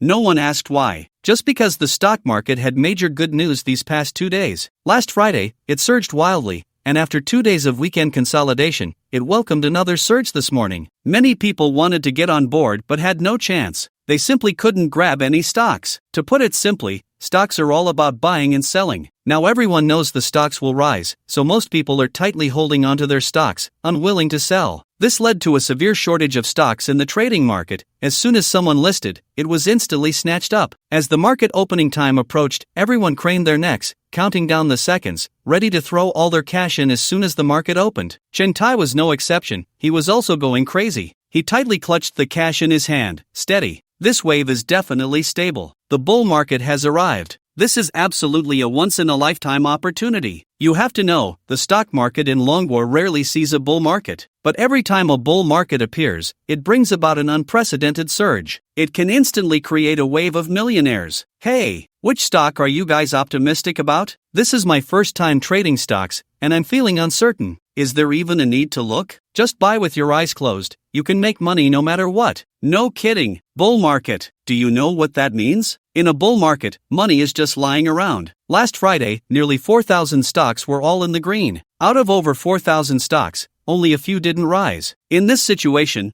buying randomly can earn big money, okay? No joke, this time it's definitely a bull market. This morning, I don't know how many stocks hit the limit up immediately, making a killing. Now everyone is boiling over. I don't know how many people are rushing in to buy stocks. Many of them have never bought stocks before, but as soon as they heard the market was soaring, they all wanted to jump in. Ha ha ha. Our grandparents downstairs, who can't even use a smartphone, are all clamoring to trade stocks, even mortgaging their houses to the bank to borrow money for it. Exactly. My neighbor next door directly invested all his life savings, hoping to earn enough for a car. It's a sure thing. I'm telling you, in this bull market, anyone who doesn't get in is a fool. The securities exchange was filled with laughter and joy, and everyone was full of hope for the stock market. Chen Tai was no exception. Hearing so many people diving into the stock market, Chen Tai finally felt relieved. With this wave, he was sure to win. Not to mention, just the fact that so many people were all in on the stock market. The market index would definitely continue to soar. Chen Tai couldn't believe it. With so much capital flowing in, how could the market not rise? So as soon as trading hours began, Chen Tai gritted his teeth and invested all his money into an ETF fund. Note, an ETF fund is simply an investment in the stock market index.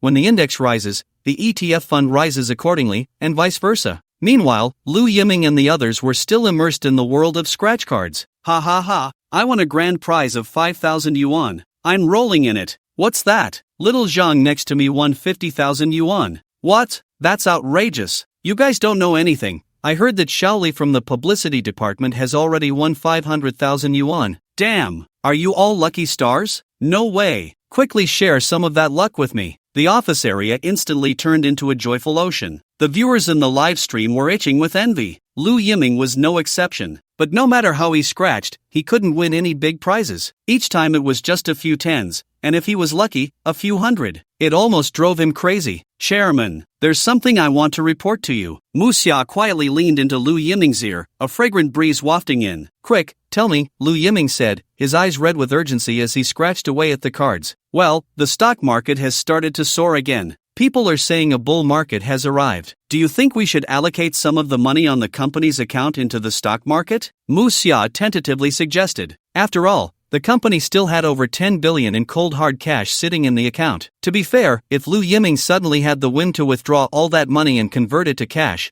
the bank would probably go crazy. Such a large amount, even the main branch of the bank in the Magic City couldn't produce it all at once. They would have to borrow cash from other banks. They might even need to transport cash from all over the country. Not all companies have their deposits just sitting in the account like Lu Yiming's company. Many companies actually have very high leverage. Some even have debts reaching 80% of their total assets. There are even real estate developers whose market value is only 100 billion, but their debt scale has reached a terrifying several hundred billion. Everyone is dancing on the edge of a knife, borrowing money to crazily expand their business territory. Only Lu Yiming remains as calm as ever, preferring to keep the money in the bank rather than move it. Aside from the 30 billion in the company's private equity fund that is still in the stock market. What? Bull market? Is that true? Lu Yiming was not at all concerned about this, even a bit irritated as he said, don't we already have a private equity fund in the stock market? Ever since Lu Yiming personally managed to earn over $1 billion in the stock market, he had completely sworn off trading stocks. Not for any particular reason, just because trading stocks was too terrifying. Earning money was one thing, but actually making a large sum of money, that completely contradicted his initial intention of losing money. So Lu Yiming had long since concluded that the stock market was too scary. He had been acting as a hands-off manager lately,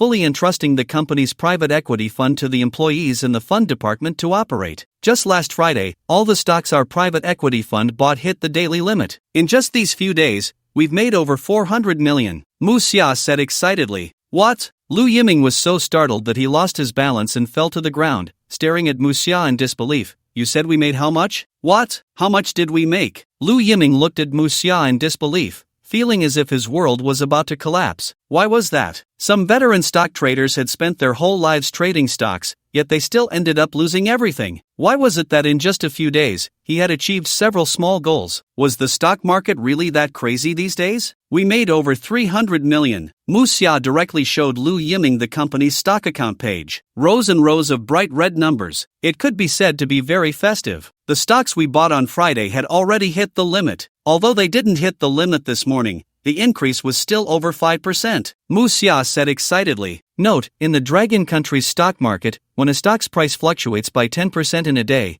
trading is halted until the next trading day, referred to as hitting the limit up or limit down. Looking at those bright red numbers, Lu Yiming felt his heart bleeding. My God, how can you all make so much money? I'm begging you, can you please use your talents to lose some money instead? Originally, Lu Yiming just wanted to put 3 billion into the private equity fund so that the employees in the fund department would have something to do every day. He didn't expect them to perform any miraculous operations, just to observe the stock data daily and create a simple report. In simple terms, it was just putting money in the stock market, and then the employees could go have tea and snacks, slacking off. They could just summarize the data before the end of the workday. Lu Yiming thought this was the perfect work state. He didn't mind having a bunch of slackers in the company. Were they slackers? They were my lovely employees. Who understands family? Employees who can slack off obediently are really a plus. But after all, people always need to find something to do for themselves. They can't just do nothing. If a person has nothing to do, they can easily feel lost and lose their goals, which makes them unhappy. This is the value of life. Doing some simple work within one's capabilities and then earning a high salary,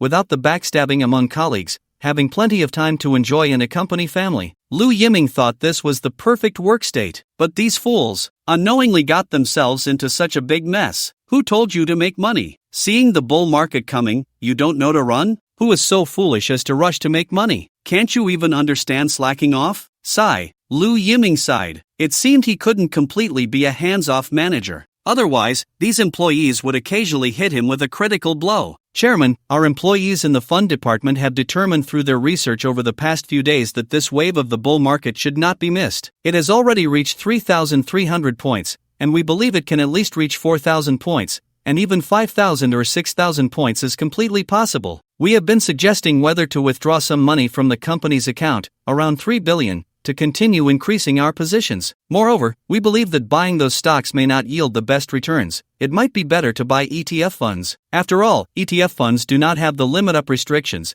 and if the bull market comes as we predict, we could potentially create unprecedented terrifying returns. I even personally think that going all in is a great choice. Mu Xia's eyes sparkled with excitement. They all came from a finance background. They keenly sensed that this time would definitely be an unprecedented bull market. One must know that every bull market in the Dragon Country creates a wave of millionaires. They believed this time would be no exception. If their private equity fund had bought all ETF funds earlier, they wouldn't just be making a few billion. Just last Friday's terrifying 40% increase could have netted them over $1 billion in a single day. Many large companies don't even reach that much in annual revenue. This is the charm of the stock market. This is why so many people know that entering the stock market is like moths to a flame, yet they still rush in. Even the viewers in the live stream were excitedly shouting, Really, my friend originally lost hundreds of thousands in stocks, but last Friday, he made it all back in one day." Exactly. I heard there's an author writing novels on Chimo who stopped writing and put all his savings into the stock market. It's too crazy. Many people around me heard online that the bull market has arrived, and they hurriedly put all their savings into the stock market. That's not even outrageous. I'm a college student, and my roommate directly borrowed money online to invest in stocks. He said as long as he buys ETF funds, he can make a lot of money in a day. Hey, my classmate too. Goodness, he put all his tuition and living expenses into the stock market. It's terrifying. I tell you, many people around me are borrowing money from banks to invest in stocks. Don't they think about how to pay it back if they lose? Shock value plus 99.99. Seeing Mu Xia's excited expression,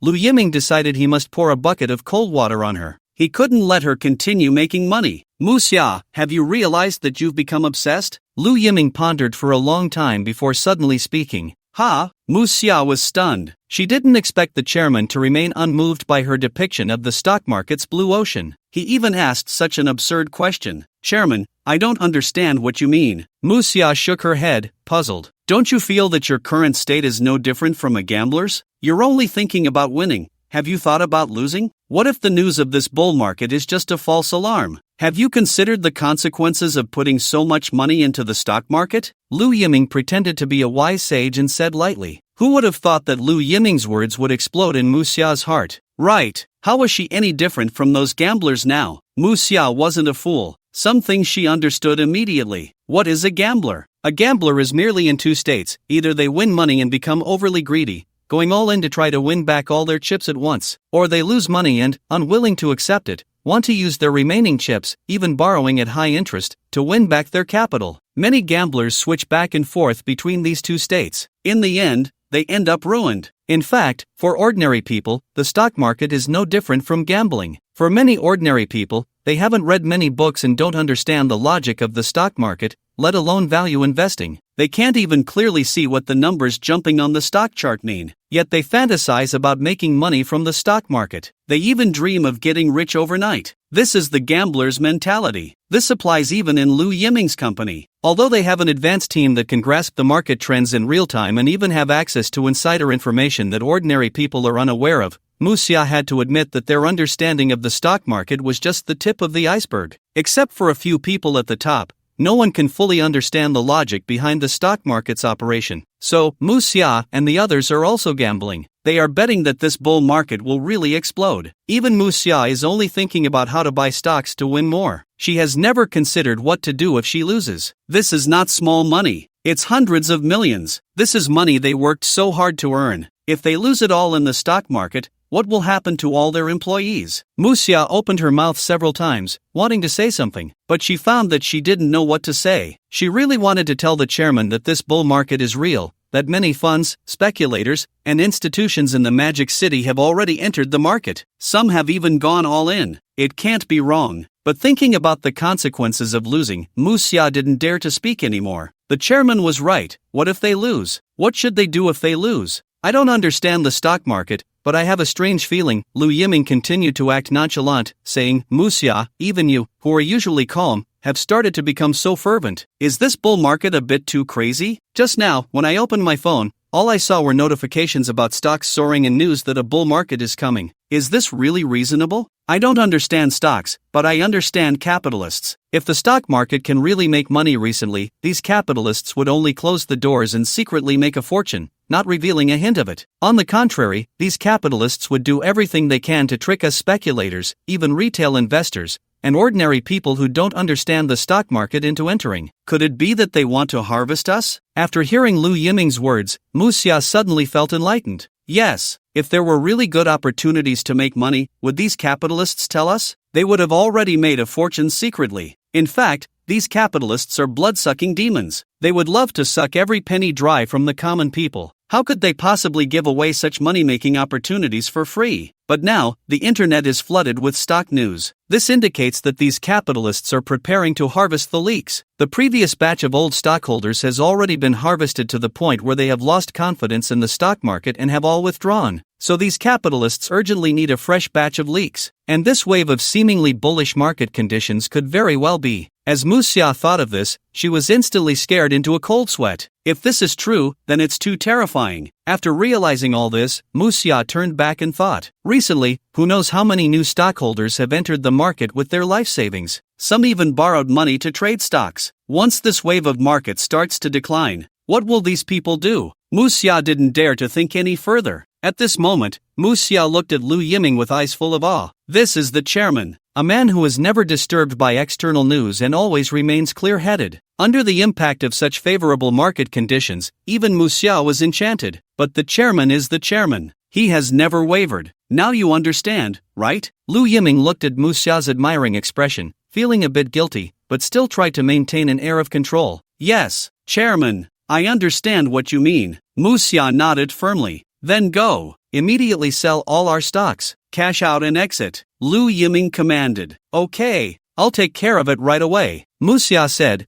then hurriedly rushed to the fund department's office area. Watching Mu Xia's departing figure, Lu Yiming finally breathed a sigh of relief. That was close. He finally managed to distract this silly girl. What gambler's mentality, what public opinion. It was all just nonsense made up by Lu Yiming. Lu Yiming was very clear that he was just a little chive in the stock market. He wasn't even worth being called a chive. He didn't understand a damn thing about the stock market. Lu Yiming had almost used up all the terms he had seen on stock recommendation shows. All just to fool Mu Xia. Fortunately, the effect was quite good, and Mu Xia was indeed fooled by him. Luckily I found out in time, otherwise I don't know how much money I would have made. Lu Yiming was grateful that he had learned this news early. Otherwise, if Mu Xia had really made money, it would have been irretrievable. At this moment, the netizens in the live broadcast room who witnessed all this were already going crazy. Although Lu Yiming's stock trading has been very successful before, I have to say, this time Lu Yiming's estimation is wrong. This wave is definitely a bull market. Anyway, I can't exit the market. I've waited so many years for a bull market. This time I at least have to make enough for a down payment on a house before I leave. That's right. So many people have rushed into the stock market these days, and many speculative funds and institutions have jumped in too.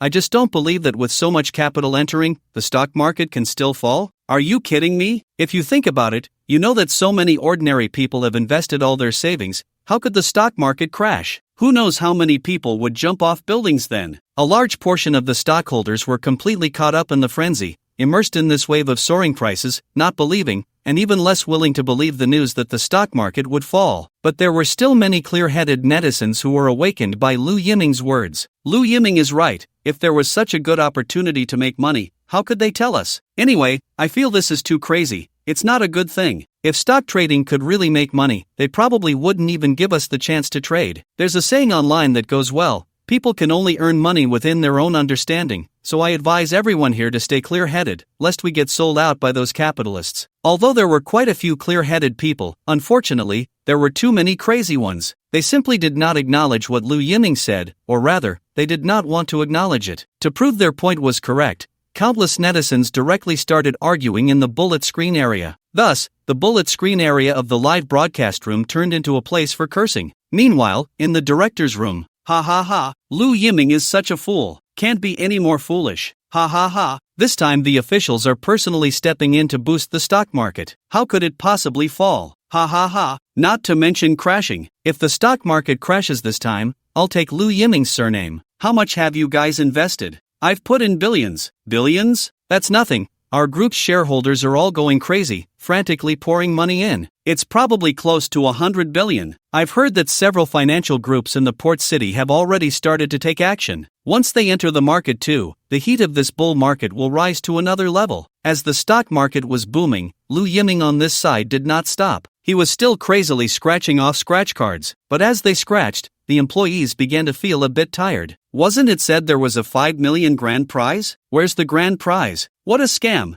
Not even 5 million in a billion-dollar lottery. No wonder people don't buy lottery tickets anymore. This is a scratch card for 100 yuan each. Wasn't it said the biggest prize is 10 million? The employees sat on the ground, scratching while complaining. They were originally wondering who would be the lucky one today. But nearly an hour had passed, and not a single grand prize had come out, which really made them feel a bit disheartened. There was no way, their excitement threshold had been greatly raised. A grand prize of 500,000 was no longer in their eyes. Even the viewers in the live stream began to doubt.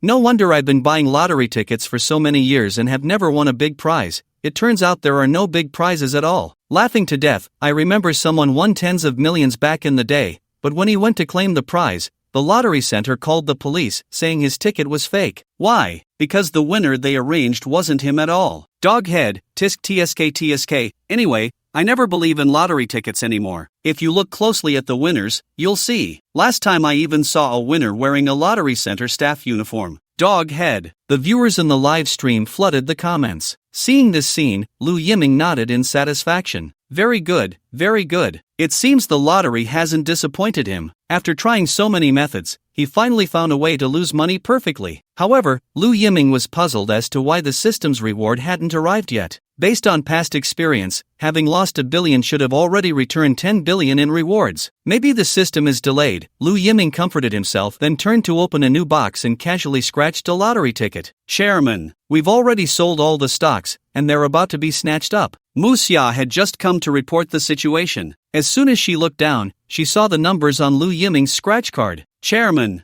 you. Mu Xia gasped, covering her mouth, pointing at the scratch card in Lu Yiming's hand as if she had seen something incredible. Her exclamation immediately drew the attention of other employees. What's wrong with the chairman? Did he win a big prize? Come on, let's go see. A large group of employees quickly gathered around. Lu Yiming, looking confused, said, What's going on? He had just scratched it and hadn't even noticed the numbers on the scratch card. However, when he looked down closely at the numbers, Lu Yiming was shocked, his pupils shaking. The winning number on the scratch card was exactly the same as the number he had scratched. Moreover, the entire card was filled with winning numbers. This was the grand prize of the scratch card. You damn it! Lu Yiming quickly covered the scratch card, preparing to secretly tear it up later. This was unbelievable. Did I really win a big prize? Is there no integrity left? They said all lottery tickets were a scam. But just as Lu Yiming was about to make a small move, it was snatched away by Mu Xia. Wow! You really won the grand prize. Chairman, you're amazing. Look, this is the child of fortune. With this luck, no one can stop it. The employees were all excited, looking at Lu Yiming with worshipful eyes. Quick,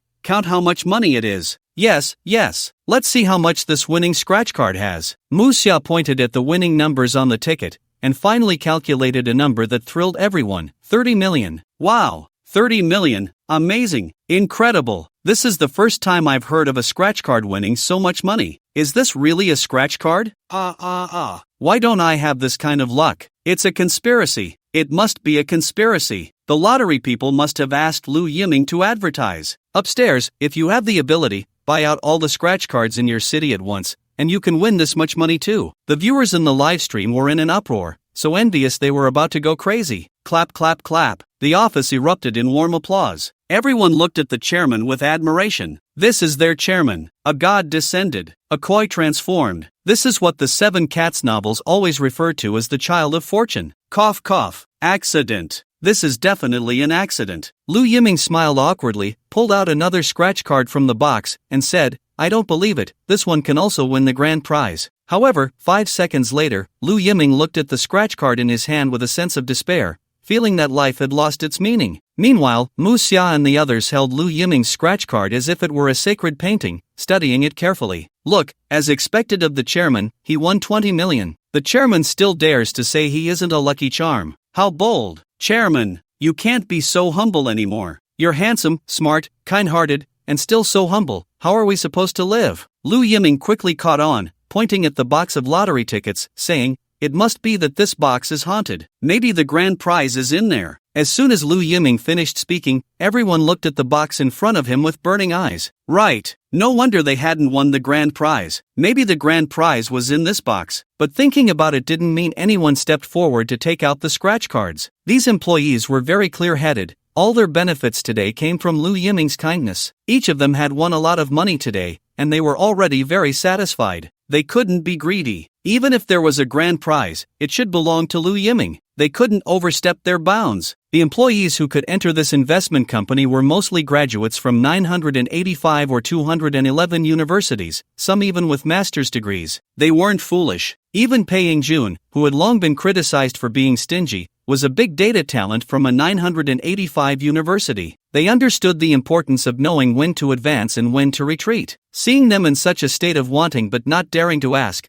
Lu Yiming kicked the box in front of him in frustration and said, "Open it." "What are you all standing there for?" The crowd looked at Lu Yiming, hesitant to speak. "Get to it. I'm saying it again. Whatever you scratch out counts for you." Lu Yiming was tough and said little. He directly lifted the box and tipped it over. A large pile of scratch cards fell to the ground. Since Lu Yiming had said so, the employees no longer held back. One by one, they pounced on it like wolves, frantically scratching off the coating. They scratched until their hands were almost smoking. However, a few minutes later, everyone sat there dejected. Who am I? Where am I? What am I doing? They had scratched together for several minutes and only managed to win a few small amounts. For this, they could only say, "This is ridiculous, really ridiculous. No way? Could it really be my luck?" Lu Yiming, not believing in evil, casually picked up a card and scratched it. When he saw the number on it, Lu Yiming's face turned red with anger. He was instantly furious. Damn, is God playing with me? What's wrong with the chairman? Mu Xia noticed Lu Yiming's strange expression and quickly stood up. When she saw the scratch card in Lu Yiming's hand, even she, a staunch materialist, was dumbfounded. "Chairman, you are truly the chosen one. You won 50 million again. What? Holy crap, the chairman is amazing. The chairman is really incredible." Suddenly, the employees were completely unsettled. A series of wonderful exclamations erupted. Comparing people makes one furious. Okay, scratch cards from the same box. Why is there such a huge difference? Why?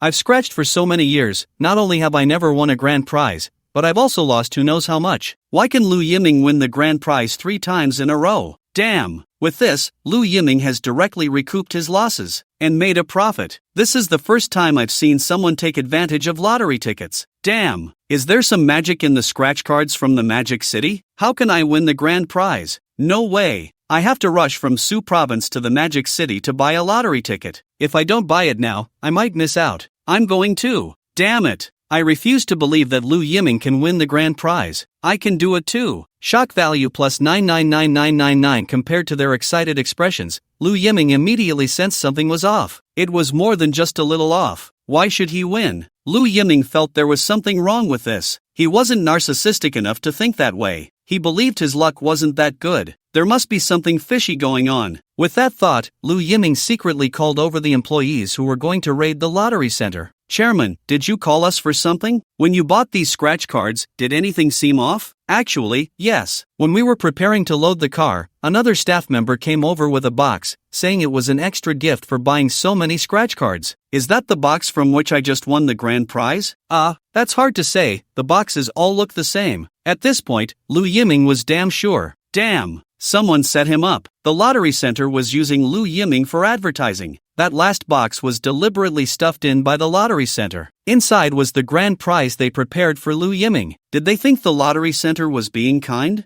Wrong. Totally wrong. The lottery center was using Lu Yiming for advertising. You have to know, Lu Yiming's popularity was terrifying right now. His live stream often had over 10 million viewers. Especially recently, Lu Yiming had been trending frequently. He was practically a god among internet celebrities. At this moment, having Lu Yiming lead a large-scale lottery ticket purchase, the lottery center, if they weren't stupid, would seize this opportunity. They would promote themselves well. No matter how they boasted about the fairness of their lottery before, the public didn't believe it. Now, a golden opportunity had come knocking. Oh, you don't believe it, right? Then you must believe Lu Yiming, right? Lu Yiming has already won the grand prize. What reason do you have to doubt? If you really want to question, you should question Lu Yiming first. The lottery center only needed to spend a few tens of millions to perfectly restore their image in the public eye. A few tens of millions is a huge sum for ordinary people, but for the lottery center, it's just a drop in the bucket. The effect they could achieve by spending a few tens of millions was far better than the results they got from spending billions on advertising and sponsorship over the years. The lottery center had this all figured out. This is outrageous. After Lu Yiming figured out the whole situation, he felt a pain in his heart that made it hard to breathe. Oh God, he just wanted to lose money. He never expected to be schemed against by the lottery center. Why couldn't they find someone else for advertising? Why did it have to be him? He didn't want this money. Why were they forcing it on him? Lu Yiming had originally thought he could continue with this next time, but now it seemed his path to losing money was blocked again. What the hell? Next time, who knows if another lottery would set him up again? This was really tormenting him. Lu Yiming walked out of the office area with a bitter expression and bumped into the excited and flushed Mu Xia. Chairman, the prize amounts for this scratch card competition have been tallied. Oh, how much is it? Lu Yiming said weakly. A total of over 170 million was won. Among them, Chairman, you won 110 million. You are undoubtedly the champion of this scratch card competition. Lu Yiming felt a heartache. Why did this money feel so hot in his hands? But seeing the joyful smiles on so many employees' faces, he didn't want to dampen their spirits and instead stood on the desk and shouted, I declare, tonight at the cafeteria downstairs, let's have a party. Whatever you want to eat or drink, hurry up and sign up with Mu Xia. Let the chefs in the cafeteria prepare quickly. The meals are free, and drinks are unlimited, celebrating the successful conclusion of this scratch card competition. Meanwhile, in the stock market, rise, rise, rise, hurry up and go up. Chen Tai, along with a group of old stockholders, stood in front of the display screen, their faces flushed and necks thick, shouting madly. This afternoon, as soon as the market opened, the stock index skyrocketed. It shot up from 3,330 points to 3,789 points. The speed of the surge exceeded everyone's imagination. They thought that even if a bull market came, the speed of the surge wouldn't be so fast. But this bull market was even more ferocious than they had imagined. I'm getting rich. I'm getting rich. Chen Tai trembled with excitement, staring at the big screen, his mouth constantly saying, just like this, I've already made almost 100,000. Sure enough, the stock market is the fastest place to make money. Ha ha ha ha ha, I am indeed an investment genius. Chen Tai stood on the table laughing wildly. He didn't care about the gazes of those around him at all. What are you all? What's wrong with me? Chen Tai, the stock trading genius, standing on the table? It's your honor to be with me. Don't be ungrateful. Once I, Chen Tai, take off, you will only be worthy of seeing me on a celebrity interview on a TV show. Did you see that? I told you long ago. You have to learn to manage your finances. Only by managing your finances can your money grow. It's hard to make money in life,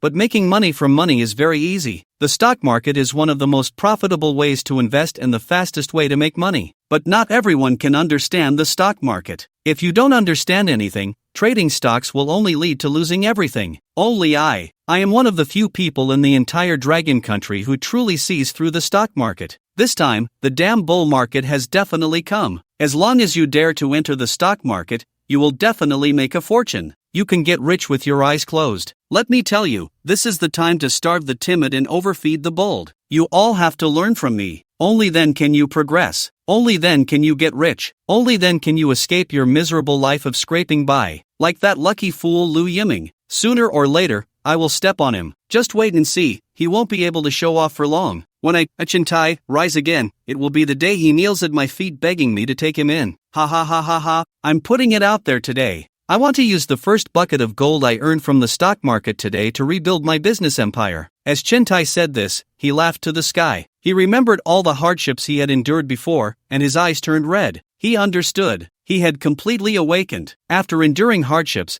there really would be unexpected rewards. The saying that heaven rewards diligence is not a lie. He had done it. The hardships he once endured were all in the past. Starting today, I, Chen Tai, will be myself again. I will once again be the Chen Tai who is above everyone else. Good, brother, well said. That's right. This is our best opportunity to get rich. I missed the last bull market and regretted it for years. I absolutely cannot miss this wave. Brother, I support you. The scene erupted into warm applause. After hearing Chen Tai's inspirational and passionate speech, the surrounding stockholders suddenly felt filled with enthusiasm, completely infected by Chen Tai. The viewers in the live broadcast room fell silent at this scene. TSK, still have the face to say it. If it weren't for the program team manipulating behind the scenes and illegally giving you $1 million, could you still stand here barking at us? You'd have been begging for food long ago. TSK. Chen spends money so wildly, a few bucks and he starts barking again, forgetting the hardships he endured a few days ago? It seems that Chen Tai still doesn't learn his lesson. He still needs to continue to suffer a bit, otherwise, he hasn't even had a good day,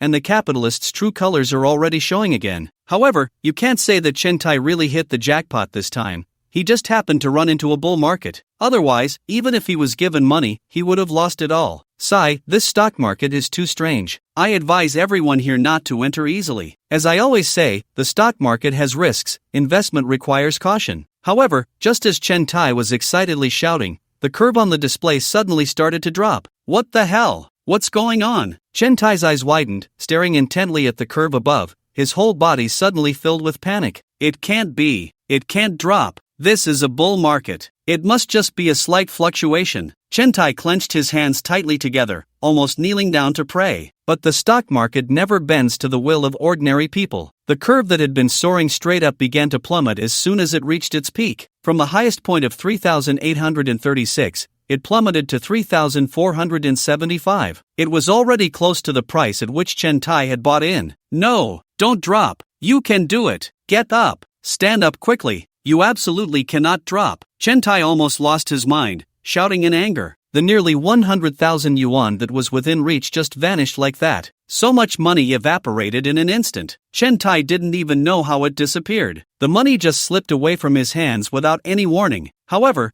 what made Chen Tai even more desperate was yet to come. After reaching 3,475 points, it didn't stop falling. Chen Tai watched helplessly as the index dropped to 3,187, finally breaking below the 3,000 mark. It reached 2,900. At this point, the stock exchange was filled with curses. Damn! Who said the bull market was coming? Refund my money. Give me my money back. My money. This is all my life savings. I lost over 100,000 just today. It would take me a year to earn it back. Frauds. All of you are frauds. You treat us like chives to be cut, right? Is there anyone as inhumane as you? Quick, sell. If you don't sell now, it will be too late. This is a huge scam. Those big players are colluding to scam us retail investors. I said from the beginning that this bull market was a scam. The environment is so bad right now. How could there be a bull market? A stone stirred up 1,000 waves. Just as a stockholder said they should hurry and sell to cut losses, a wave of panic surged among the stockholders. Everyone panicked. They hurriedly chose to sell their stocks on their phones. The phrase cutting chives suddenly woke them up. Their original confidence vanished in an instant. Yes, they suddenly realized. The development of enterprises has been so difficult in recent years. How could it suddenly develop so rapidly? It was clear that someone was trying to use this public opinion to cut chives. Chen Tai panicked too. He glanced at the clock on the wall. It was almost time for the market to close. If it kept dropping like this, his money would keep losing more and more. No, I have to sell. I have to cut losses and sell. Chen Tai thought of that scene and instantly trembled with fear. This was the 800,000 yuan he had painstakingly tricked from the director. He was counting on this money for a happy life for a while. He absolutely could not just watch as he lost all his money. I want to sell. I want to sell everything. Chen Tai panicked and hurriedly tried to operate on the stock trading app on his phone, wanting to sell all his stocks in the last few minutes before the market closed. However, he forgot. The Dragon Country stock market follows a T+1 policy. The stocks he bought today could only be sold tomorrow. At the very least, he had to hold the stocks for a day. He couldn't sell even if he wanted to. Chen Tai could only watch helplessly as his stocks fell more and more miserably, until after the market closed. After seeing the stocks on his phone, Chen Tai cried. Compared to the earlier surge, now everything was a sea of green. From an original profit of nearly 100,000, it had turned into a net loss of 120,000. The feeling of suddenly falling from heaven to hell was quite unbearable. Seeing that string of green numbers, Chen Tai couldn't hold back and burst into tears. Damn! Why? Why do this to me? Didn't they say that hard work pays off? I've suffered so much. Shouldn't I be turning my luck around? Why treat me like this? What happened to the bull market? Chen Tai stared wide-eyed at the suddenly plummeting curve on the screen, feeling that the stock market was so unfamiliar. Even as the chairman of an investment company, even after decades of dealing with the stock market, he had never encountered such a bizarre situation. Rapid rises and falls. There was no pattern at all. I'm done for, I've lost over 100,000. Get lost. I even mortgaged my house just to make a quick buck, and now I've lost tens of thousands in just one afternoon. Damn. Who the hell was the idiot who said the bull market was here, telling us to charge in with confidence? I remember. It was this idiot, standing on the table shouting the bull market is here, you can make money with your eyes closed. That's right, I saw it too. It was him. Maybe he's one of those big players and market manipulators. In an instant, a large crowd at the stock exchange turned to look at Chen Tai. When making money, whatever Chen Tai said was right. They not only didn't blame him but even applauded him, perhaps even crowning him as the stock market godfather. But when he lost everything, Chen Tai became the thorn in everyone's side. What are you doing? I said that, but didn't you all feel the same way? I lost money too, okay, I'm a damn victim too. Chen Tai weakly began to back away, until he had nowhere left to retreat, cornered against the wall. But Chen Tai's excuses fell on deaf ears. These enraged investors didn't care whether what he said was true or not. They only cared that they had lost so much money and needed a scapegoat. Chen Tai was the most suitable target for that role. Damn you for talking nonsense. Fuck you. You were the lapdog of the big players. You tricked us out of our money. Watch your words in your next life. The next second, a storm of fists greeted Chen Tai. The scene was utter chaos. Chen Tai was completely cornered, and no matter how much he pleaded, no one could hear him. The investors present were blinded by rage, throwing punches and kicks, only thinking about venting their frustrations. Wow, Chen Tai is getting beaten. Making history. This is the first time someone has been hit since this show started. Awesome, Chen Tai. Tisk tsk, see? This is why you shouldn't try to show off. Chen Tai, you could have just made money quietly, but you had to stand on a stool and act cool? Serves you right, despicable capitalist. Where did that smug face go just now? People like you deserve to be educated by society. Oh,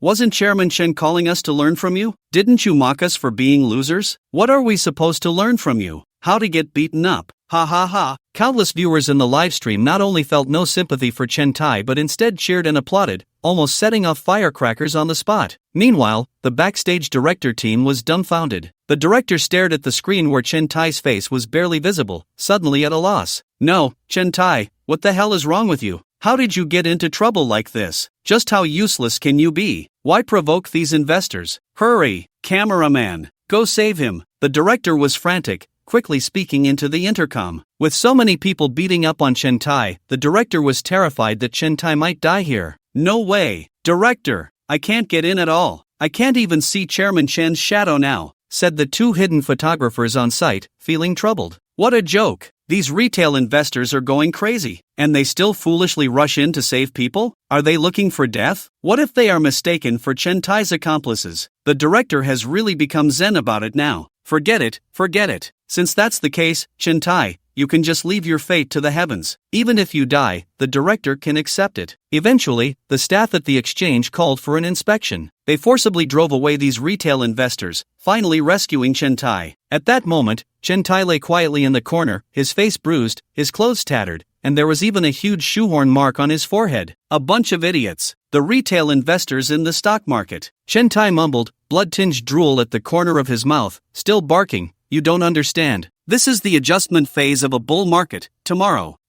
it will definitely surge again. You have to believe me. Before he could finish, Chen Tai fainted and was carried away on a stretcher to the hospital. Meanwhile, Lu Yiming, who was already partying in the company cafeteria, also heard the news. What? How is that possible? Lu Yiming almost dropped the ice cola in his hand. Wasn't it said to be a bull market? How did it suddenly crash again? Which bastard did this? Isn't this deceiving us investors? Lu Yiming was furious. Alright, is this how you want to play it? Where's the promised bull market? If you had said you were going to crash, I would have put all my funds in. You actually deceived me. Do you even care about me? Yes, Chairman, you are indeed far-sighted, having seen the abnormal fluctuations in this stock market. It seems that the bull market is coming. Rumors have all been orchestrated by the big players. Mu Xia also said, still feeling a lingering fear. That was close. Even she almost fell for it. She nearly got hot-headed and increased her position. Otherwise, their company's losses wouldn't just be a couple of 100 million. It could have evaporated nearly $1 billion in funds. Fortunately, their company has such a commercial giant of a chairman to safeguard them. However, the next second. No! Lu Yiming looked seriously at Mu Xia and said, I believe the time has come. This time, we need to go all in.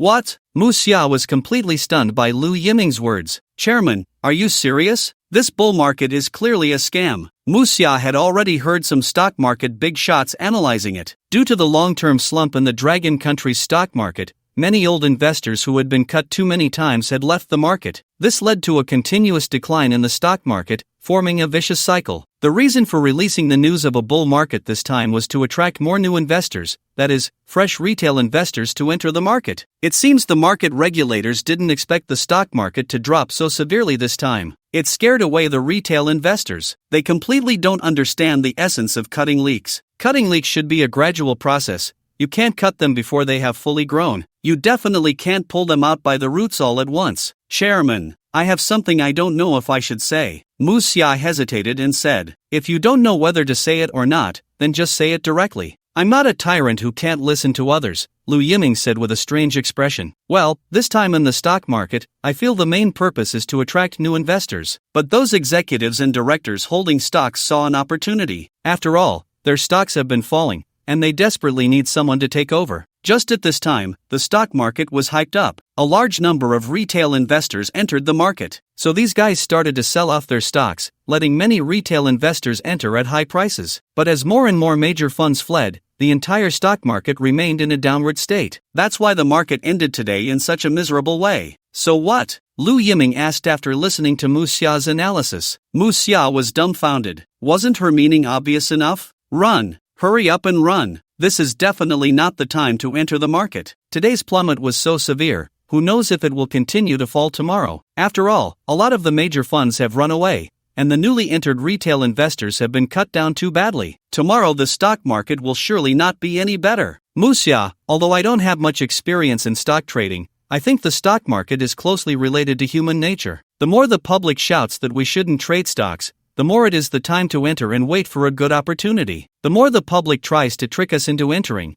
the more we shouldn't go in. There's a saying, sell when the crowd is clamoring, buy when no one cares. Now is the time for us to seize the moment, to dare to buy and act. When the market opens tomorrow, the index will definitely be at a very low position. At that time, we can buy as much as we want. How about this? Let's invest 100 billion. Go all in, Lu Yiming decisively declared. Mu Xia and the others were stunned. So bold. 100 billion. Such a large amount of capital thrown in. Even the stock market would have to shake a bit. Meanwhile, over at Chen Tai's side, Chen Tai, wrapped in bandages, limped out of the hospital, tears in his eyes, his gaze filled with defiance. Sir, you can't go out yet. You still need to be hospitalized for observation. Chen Tai walked ahead, with the nurse chasing behind. With Chen Tai's turtle-like speed, he was quickly caught up by the nurse. Mr. Chen, you can't leave yet. You still have many tests to do. What if you have internal bleeding in your organs or brain? It would be too late then. The young nurse had just started her shift, holding a compassionate heart to save the suffering. She was afraid that if Chen Tai went out, he might die outside. What a pity for a life. However, the facts proved that she was still too young. There's a saying, good words are hard to persuade a dead ghost. More tests? What the hell? Chen Tai was furious, using his few remaining functioning fingers to point at the nurse, cursing loudly, I'm fine. Just a minor injury. Don't try to trick me. You bastards just want to tie me to the hospital. To scam my money. Let me tell you. No way. Even if I die, I sure as hell won't die in a hospital. I still want to use my money to make a fortune in the stock market. After saying that,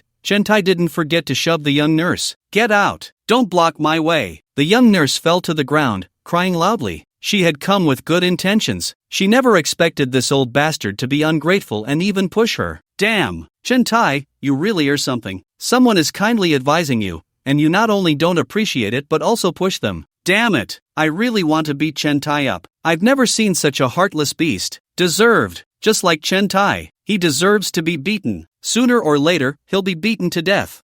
When he had no money, he didn't dare to be so arrogant, but now that he has money, he starts to act recklessly. What a petty person. This idiot's sense of superiority is innate. Just looking at him is annoying. At this moment, the head nurse came over, squatted down, and patted the young nurse's head, comforting her. I told you, don't empathize with patients casually. Now you know I wasn't lying, right? After being a nurse for a long time, you'll realize that some people's suffering is self-inflicted. The next day, the sun rose as usual. Chen Tai got up early and went to the stock exchange. Actually, buying stocks doesn't necessarily require going to the stock exchange. It's not like before. You can trade stocks on your phone now. But Chen Tai, am just doing this to vent my anger. Chen Tai wants to prove to these fools that I am right. You are all a bunch of idiots. This bull market is definitely coming. You short-sighted wastes will only die in the darkness before dawn. I tell you, this bull market will definitely come. There is no doubt about it. The upper echelons need the stock market to stimulate the economy, so this bull market is absolutely inevitable. If you want to get rich, you have to trust me and put all your savings in at once. If you're bold, go leverage directly, or borrow money from the bank. Even high-interest loans are fine.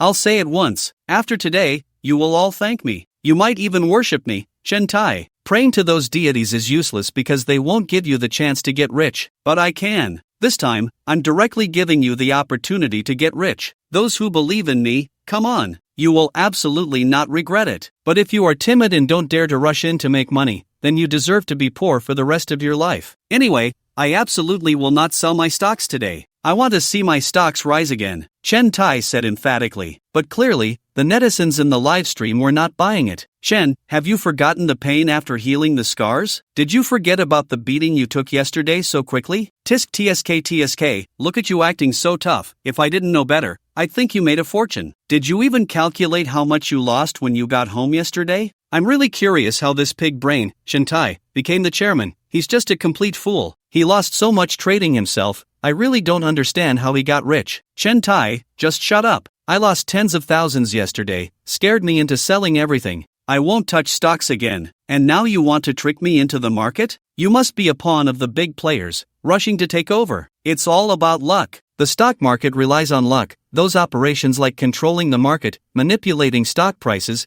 and sitting on the board are all things for the big players. For us retail investors and speculators, not getting harvested is already impressive. If you want to get rich, you can only rely on luck. For example, the previous bull markets really created a large number of wealthy people. But Chen Tai couldn't see these screens. He thought he was speaking very well, feeling quite pleased with himself. He calculated that with such a low index today, it would definitely surge as soon as the market opened. With this thought in mind, Chen Tai, wrapped in bandages and limping, walked into the stock exchange in a comical manner. The stock exchange was already open, and a large group of veteran investors were sitting inside. Everyone looked at Chen Tai with strange eyes and whispered among themselves, "Who is this? How can he still come to trade stocks looking like that? You don't know? He was the one who got beaten up yesterday. That guy was hit really hard. I heard he couldn't even speak when he was carried away. Tisk tsk, he deserves it, standing on the table shouting that the bull market is here, inciting others to invest all their money.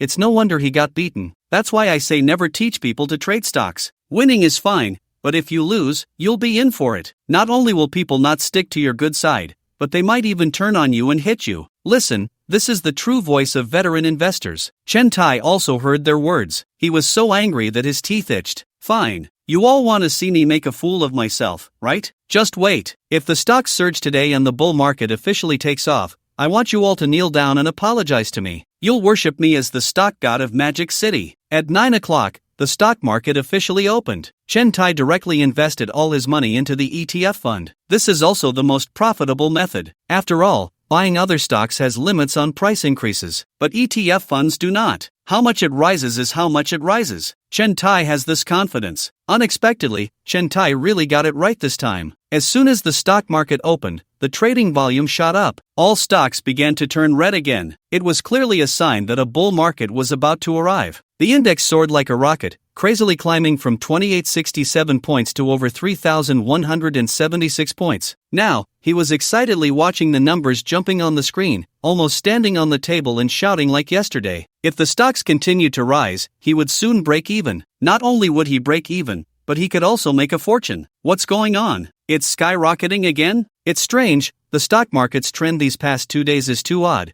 I can't understand it. Bull market. This time it's really a bull market. Absolutely no running away. Ha ha ha. The opportunity to get rich has come. What did I say? Yesterday was just a fluctuation. You all got scared out of your wits. Ha ha ha. Chen Tai shouted. He could already see piles of cash waving at him. If it weren't for the fact that he had nothing to mortgage right now, he would definitely go to the bank to borrow money. Then he would go all in on the stock market. Hearing Chen Tai's words, those stockholders who had cashed out today began to hesitate. They were all stockholders who rushed into the market yesterday. They originally thought they could make a big profit during the bull market, but unexpectedly, they were severely harvested. Today, they just wanted to observe whether they should quickly cut their losses and leave. But looking at today's fierce upward trend, they hesitated again. What if it skyrocketed again today? Wouldn't they be able to break even? You see, this is a typical gambler's mentality. The moment they were harvested, it hurt like hell. Many people wanted to do what Chen Tai did yesterday, thinking that once today started, they would decisively cut their losses and leave, and never touch stocks again. But as soon as today started, seeing the stock market so hot, their greed reared its head again. They thought about waiting a bit,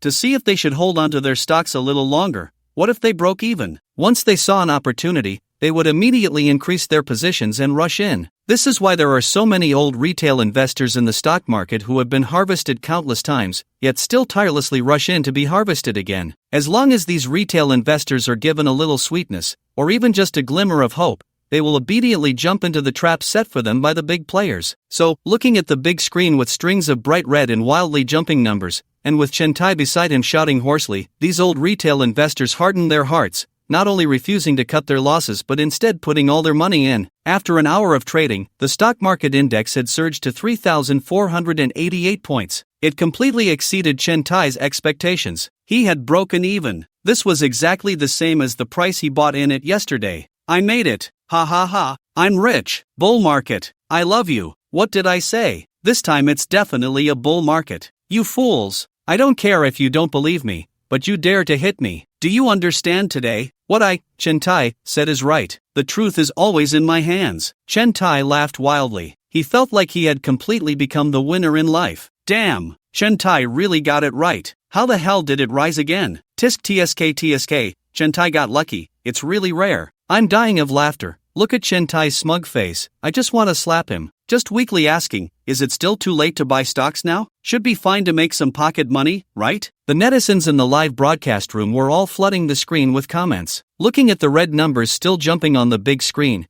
Chen Tai suddenly felt something was off. A wave of emptiness surged in his heart. Too little. His principal was still too little. Completely not enough. So what if this bull market has come? With over 700,000 in capital, even if it skyrockets, I'd only make a few 100,000, maybe 20 or 30 at most. What's the point of that? It's still far from the goal Chen Tai wants to achieve. Now that Chen Tai has become wealthy, his vision has also broadened. A mere few 100,000 can no longer catch his eye. With this thought, Chen Tai suddenly had a bold idea. He directly called the director. Director, lend me some money. Meanwhile, in the director's team, the director looked at the live broadcast and rarely showed a smile. After so long, he finally saw Chen Tai perform a bit better. It was truly not easy. So rare. Chen Tai has finally made something of himself. The director even felt a sense of being a father. During this time, the director had been both a father and a mother. Watching Chen Tai grow up, every day he worried about Chen Tai's health or whether he could achieve results, unable to satisfy the audience. The director was so troubled that he couldn't sleep well at night. In contrast, Lu Yiming had never caused the director any worry,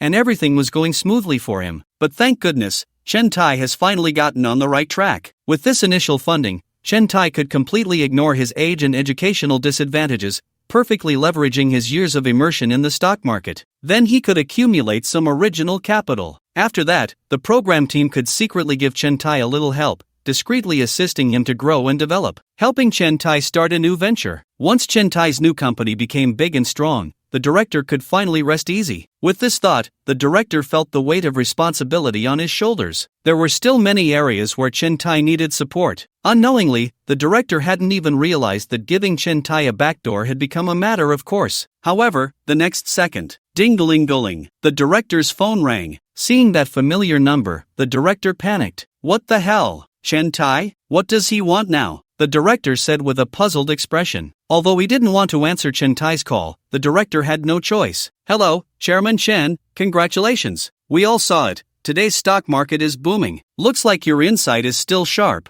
Ha ha ha. Chen Tai laughed wildly on the other end of the line, without a hint of modesty, laughing, of course. Let me tell you, if I had another million, I would have already become a billionaire. Why would I still be waiting until now? Ha ha ha. As soon as Chen Tai said this, the director felt an impulse to seal Chen Tai's mouth. You bastard, is this something you can just say? Sure enough, as soon as Chen Tai spoke, the viewers in the live stream also caught on. What does Chen Tai mean by that? What do you mean by giving him Oh, turns out he admits that this money was specially arranged for him by the director team. I'm dying of laughter. I've never seen someone sell out their teammates like this. The director is dumbfounded by him. Ha, tisk tsk. It's obvious to anyone. The director just wants to be stubborn. Well now, there's evidence, right? This is Chen Tai admitting it himself. The director was so scared that he broke out in a cold sweat, quickly saying to Chen Tai on the phone, Chairman Chen, this is just your good luck. If we're talking about giving, it should be the heavens giving you an opportunity. It shows that Chairman Chen has done many good deeds before, so the heavens are here to help you. Chen Tai also realized he was a bit foolish, but he wasn't stupid. He understood this bit of social etiquette. Right. That's why people should do more good deeds. Otherwise, why do they say good people are rewarded? Ha. So, Chairman Chen, you called me because? The director forcibly brought the topic back. Director, help me find an institution to provide me with funding. I want to leverage, Chen Tai said decisively. Put. The director on the other end of the phone was so startled that he sprayed the coffee in his mouth everywhere. Chairman Chen, I didn't hear you clearly just now. Could you say that again? You want to leverage? Are you serious? The director was completely dumbfounded. He suddenly realized that he had spoken too soon. Chen Tai was still Chen Tai, the one who never made things easy. Yes, director, think about it. I only have 700,000 right now. Even if this bull market really comes, I can at most make a few 100,000 more. The victory I want is still far away. I can lose face for myself, but I can't lose face for our business circle in Magic City. That's why I want you to help me contact a professional financing institution to help me leverage. It can be done, but you know, leveraging requires collateral, and you only have this 700,000 left on you. The director said hesitantly. Then I'll use this 700,000 as collateral. Chen Tai was really seeing red now, shouting excitedly. Hiss. This time the director was truly at a loss. To put it simply, leveraging means borrowing money to invest in stocks. A one-time leverage means borrowing an amount equal to the current funds, while a two-time leverage means double the existing funds, and so on. But they won't just lend you money for free. There must be collateral. Houses, cars, shops, cash, anything can work. Chen Tai only had 700,000, so he would use that as collateral. Once there were losses, they would deduct from that 700,000. The only benefit of leveraging is that if you make money, they won't take a cut. Whatever you earn has nothing to do with the financing institution. Take Chen Tai for example. Even if he leveraged and made $1 million, they would only take back the 70,000 they lent him. At most, he would pay a little interest and service fees, but compared to the huge profits made in the stock market, that really isn't much. If he really wanted to leverage, he would generally look for a brokerage or financing company, or a professional financing institution to carry out the leveraging operation. To be fair, Chen Tai's request wasn't unreasonable. As long as they acted as an introducer and Chen Tai provided the collateral himself, it wouldn't be a big problem. Previous participants had set such precedents. In short, if Chen Tai set aside his current identity as a participant, he could contact financing institutions himself. But that would mean Chen Tai would be directly eliminated. Such a blatant violation, no matter what, the program team couldn't cover for Chen Tai. That's why Chen Tai took the initiative to approach the director. Look, Chen Tai isn't stupid. Just as the director was still hesitating, several backers spoke up. Director, give Chen Tai a chance to prove himself. That's right, Chen Tai was unanimously chosen by us. We have long believed he has this ability. He just needs an opportunity, and now is the best chance. Exactly, opportunities are something that, once missed, can never come back. Young people should dare to think and fight. Having this kind of drive is a good thing. We should support him more. The backers were quite pleased. This kid Chen Tai finally gave them a breath of relief. And on the other end of the phone, Chen Tai was moved to tears upon hearing these words. It was as if he was about to cry buckets. So it turns out, these big shots had been silently watching me from behind. I am not fighting alone. With this thought, a blazing fire ignited in Chen Tai's heart. This time, he was going to clear his name and make a name for himself in the stock market. Only the director secretly rolled his eyes at these backers, feeling speechless. Usually, when scolding Chen Tai, they were the loudest. Now that Chen Tai was having good luck, they all jumped up to be nice guys. How shameless! But thinking about it, the director had no choice but to do as they said. After all, he was just a worker. To put it nicely, he was called a director. To put it less nicely, he was just a slightly more advanced worker. He still had to watch the investors' expressions. All right, Chairman Chen, I'll help you contact them. I estimate the funds will be transferred to you in half an hour. But I ask you to think it over carefully in this half hour. There's still time to regret it. Once you really leverage, it will be too late to regret. The director wanted to make one last effort, but Chen Tai was currently in an excited state and had no mood to continue listening to the director's barking. He directly hung up the phone. Got it. Hurry up and transfer the money. Beep beep beep. Listening to the sound of the phone being hung up, the director suddenly had a bad premonition. Hopefully, this time Chen Tai could hold his ground. Meanwhile, on Lu Yiming's side, Lu Yiming was still sleeping soundly at home. He had no idea that the stock market outside was in a frenzy. As for going to work, are you kidding? I'm Lu Yiming, the boss now. Do I still need to clock in on time? Not a chance. Moreover, their company has a 2-day work, 5-day rest schedule. Today is a holiday. Except for Mu Xia, everyone else can sleep at home. Even Lu Yiming didn't have the right to force them to work overtime. However, Lu Yiming was about to be woken up by Mu Xia to work overtime. Ding ding ding. The phone rang, waking Lu Yiming from his sweet dream. Who is it? It's so early, can't anyone let me sleep? Lu Yiming said with a sense of despair. He had just been dreaming. In his dream, he had gone bankrupt with hundreds of companies, earning trillions of dollars. Then, when the Forbes billionaire list was announced, his name shot straight to the top. That feeling was indescribably exhilarating. What's up, Mu Xia? Lu Yiming was still immersed in his beautiful dream, unwilling to wake up. Chairman, we made it. We made a killing. Mu Xia on the other end of the line was so excited she was almost screaming. Chairman, you are amazing. You truly are a genius. Our company has gone crazy with profits this time.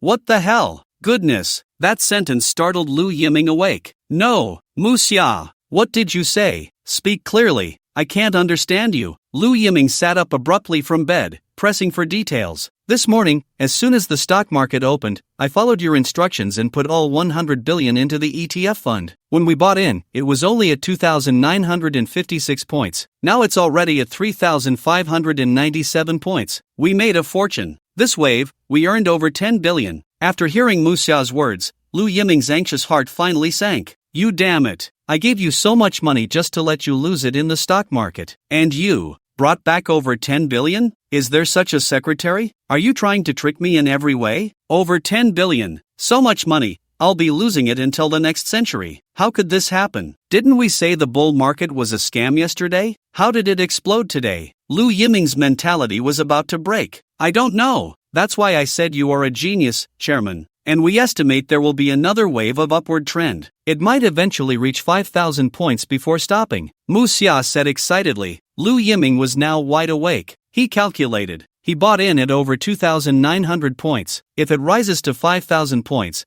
that would be nearly double the profit. That's incredible. That means 100 billion would turn into almost 200 billion. How is this possible? I put my money in the stock market because I heard it was easy to lose money, specifically to go in as fodder. And yet, every time, the harvesting scythe just sweeps past my face. It doesn't touch me at all. Is this reasonable? Is this really reasonable? Thinking of this, Lu Yiming became anxious and quickly said into the phone, Mu Xia, don't get excited yet. I've analyzed this carefully, and there's something fishy going on. Ha? Mu Xia on the other end of the line was stunned and asked in confusion, Chairman, do you think there's something wrong? Everything is wrong. Just think about it. The fluctuations in the past 2 days have been too drastic. I suspect that some hedge funds are manipulating this, deliberately creating turmoil in the stock market. Moreover, I've heard that many directors and executives of listed companies are secretly selling their stocks, trying to cash out and leave. These are all very bad signals, so we should also make a run for it. We can't keep gambling our money in the stock market. But the stock market is thriving right now, Mu Xia said somewhat reluctantly. In fact, Mu Xia's mindset represented the mindset of the vast majority of people in the stock market right now. Otherwise, why do they say that stock trading is like gambling? When they lose, they are reluctant to leave, always thinking about borrowing money to trade stocks and recoup their capital. When they win, they want to earn more and are even more reluctant to leave. From Mu Xia's perspective, running such a large company and supporting so many people puts a lot of pressure on her as the CEO. As a result, the company made over $1 billion in a single day, and there was still a chance to make another 10 billion. Of course, she was reluctant to let go. Mu Xia, you must not be greedy. Greed can lead to ruin. How many investors have been destroyed by greed? Earning over $1 billion is already our fortune. We absolutely cannot get carried away. Otherwise, if we end up losing everything, not only will we regret it, but so many employees will also be left out in the cold. Lu Yiming earnestly advised. Mu Xia was also very smart. After thinking for a moment, she understood the key point and said on the phone, "Okay, I'll listen to you and cash out all the stocks immediately." "That's right. I'm waiting for your good news." At this moment, Chen Tai's margin financing had also been credited. Looking at the 700,000 yuan lying in his bank account, Chen Tai felt a burning passion ignite in his heart. Without a second thought, he directly gambled all 700,000 yuan into the ETF fund. Then he sat back and waited for the stock market index to continue soaring. At this time, the stock market index had already reached 3,614 points, about to hit yesterday's peak. Chen Tai had a total of 1.5 million yuan invested, with 800,000 bought at around 3,400 points and another 700,000 at around 3,600 points. Calculating it out, Chen Tai's average purchase price was around 3,500 points. As long as the final index is above this point, Chen Tai would make a guaranteed profit. Chen Tai also believed that the index would definitely not fall below this point, only rise higher. This is why institutions or speculative funds generally lose less than retail investors when trading stocks. It's because they buy stocks at different price levels, keeping their purchase prices at a reasonable level. For example, if a stock is currently 100 yuan per share, and the institution buys 100 shares, their purchase price is 100 yuan per share. But if the stock crashes to 10 yuan per share, a typical retail investor would lose 90 yuan per share. However, the logic of institutional trading is different. Since the price has dropped to 10 yuan per share, they would continue to buy, also purchasing 100 shares. This way, their average holding price would be 55 yuan per share, limiting their loss to 45 yuan per share. If the stock later rises back to 100 yuan per share, the institution would make a profit of 45 yuan per share. For regular investors, even if they hold on and wait for the stock to rise back to 100 yuan per share, they would only break even. Moreover, many investors, upon seeing the price plummet to 10 yuan per share, panic and sell at a loss, never considering adding to their positions. What's more critical is that many stock investors, especially the inexperienced ones, do not understand the concept of increasing their positions. They just throw all their money in. If they make money, they are grateful. If they lose money, they cut their losses and run. The big players, institutions, and even speculative funds exploit this psychological weakness of retail investors, continuously harvesting them. Unless a real stock market crash occurs, institutions, including a few speculative funds, are comfortably fishing. Chen Tai is one of those who has been harvested. Having been the chairman of an investment company for so many years, he naturally knows that he shouldn't go all in at once. But now he has no choice. He is desperate. He must make enough money in the stock market to have room for further wealth, and to strike it rich in the stock market instantly. On one hand, he needs opportunities, like a bull market. On the other hand, he needs sufficient capital. He has prepared both conditions. Everything depends on fate now. Chen Tai clenched his fists, staring intently at the big screen. He kept chanting, "Rise, rise, rise." However, just as the index reached the 3,800 mark, it suddenly stopped moving. Not only did it stop, but it also began to fluctuate, starting to shake. Chen Tai's heart began to tremble uncontrollably. It's over. Is it not going to rise again? What happened to the promised bull market? Chen Tai was instantly scared, cold sweat dripping from his forehead. At that moment, a commotion erupted in the exchange. "Quick, look at the news. Damn, what a scam. What the hell is going on?" Countless investors began to curse. Chen Tai quickly opened his phone, and the first recommended news was, "The stock market has recently shown abnormal fluctuations. Relevant parties hope to cool down the market, as it should not become a gambling venue." Recently, a large number of new investors have borrowed money from banks to invest in the stock market, seriously violating credit rules. The banking sector will strengthen its review. Relevant departments will take severe measures to crack down on borrowing to speculate in stocks. Firmly curb bad credit behavior. Breaking news. Many major shareholders of listed companies have begun to cash out and leave the market, and they have not fulfilled their disclosure obligations. This has caused great panic in the market. Relevant departments will crack down according to the law. Seeing this series of news, even if Chen Tai was foolish, he could see it. The stock market is finished. This wave is completely over. There is no hope. Chen Tai was speechless. Borrowing money from the bank to speculate in stocks? How could you guys think of that? Do you think that just because you borrowed money from the bank, you can spend it however you want? Wrong. The final interpretation is in their hands. Borrowing money to speculate in stocks is completely different from your original loan purpose. Moreover, it is illegal. Chen Tai really wanted to curse these bastards. If you have no money, don't come to the stock market. Do you really think the stock market is a good place? And these damn media. If you hadn't exposed the news about the shareholders of this listed company cashing out, the stock market wouldn't have collapsed all at once, but you revealed everything at once. And even the list, the names of the listed companies, and the stock codes were all exposed. It's no wonder the stock market collapsed. Chen Tai even began to suspect. There is an invisible hand behind the scenes controlling all of this. Damn it! Bastards! This is a scam. A bunch of scammers. Bastards! Damn! Do you really think of us as chives? We were already harvested once yesterday, and now again. Can you give us retail investors a way out? Sigh, this stock market situation is no less than a stock disaster. Too many young investors have been severely harvested for 2 consecutive days, losing everything. Exactly, originally after yesterday's collapse, many new investors had seen the power of the stock market and were ready to cash out, but today they saw the market rise and couldn't bear to sell, resulting in being harvested again. I heard many young people are still borrowing money to invest in stocks. Today's youth are braver than we were. I've been trading stocks for so many years, and I don't even dare to use leverage, yet they are doing just fine,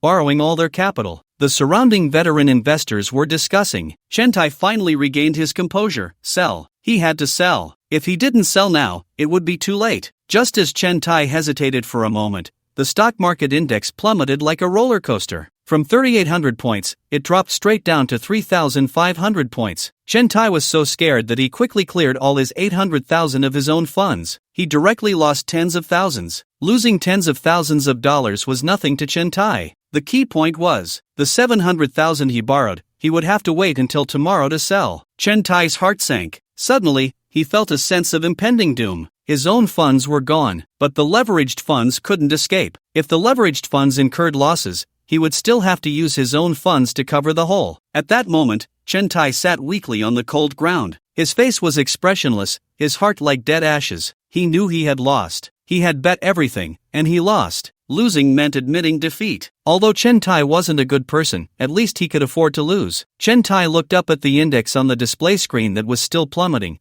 and listened to the panicked screams in the exchange. He felt as if he had fallen into an ice cellar, his heart weighed down by a 1,000-ton boulder, and all he could think of was a single phrase, damn this stock market. An hour later, by the time the stock market closed, the index was at 2,423 points. Chen Tai had bought the borrowed 700,000 at over 3,600 points. It had plummeted by more than a third. Chen Tai had to pay over 200,000 to the financing institution, plus his own capital loss. Chen Tai's total loss today was over 200,000. His 800,000 in funds, just 2 days ago, was now down to just over 500,000. Thinking of this, Chen Tai felt a sharp pain that made his whole body tremble, and his vision went dark as he collapsed straight onto the chair. Damn! Someone fainted. Quick, call 120. Hurry! Isn't that the guy from yesterday? He didn't lose enough yesterday, and it seems he lost badly today, fainting right away. Tisk tsk tsk, I heard this guy was standing on the table yesterday shouting that a bull market was coming,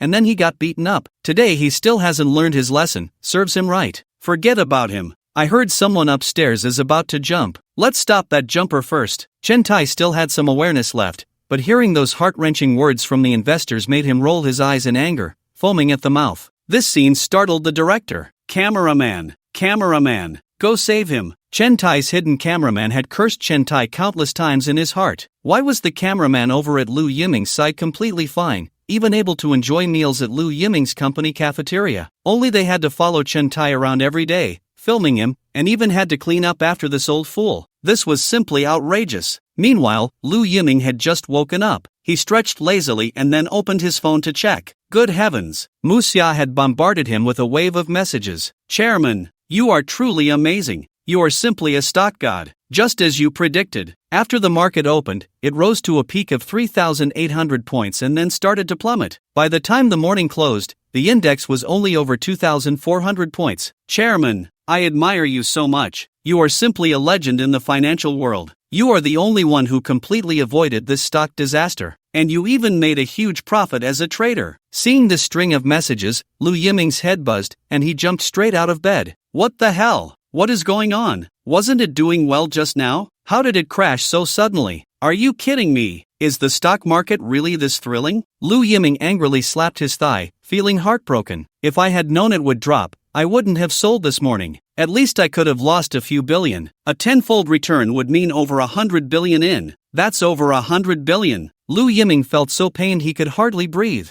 What's the reason? Why is this happening? Lu Yiming sent a message. He was furious. Anyone who doesn't let him lose money is his enemy. It seems like the managers don't want the stock market to be too hot, as it would lead many people to jump in and make money, and no one would want to work hard. Plus, many young people are borrowing money to speculate in stocks. Just as you predicted, this stock market surge is too strange, and the managers have noticed something is off. They want the market to rise, but they prefer it to rise slowly, which means a slow bull market. Not like these past 2 days, which have been uncontrollable, a nationwide frenzy. Lu Yiming. So the stock market isn't entirely free trading, it still has to operate within the framework of rules. With this thought, Lu Yiming hurriedly messaged, Muxia, have you chosen the address for your supermarket? Lu Yiming realized that hoping to lose money in the stock market was futile. He had to focus on the real economy. They say that in the past 2 years, business owners in the real sector have lost everything. Lu Yiming had to keep up. I've already chosen it. A few colleagues are discussing the final price today, Muxia replied. No need to negotiate. Whatever they want,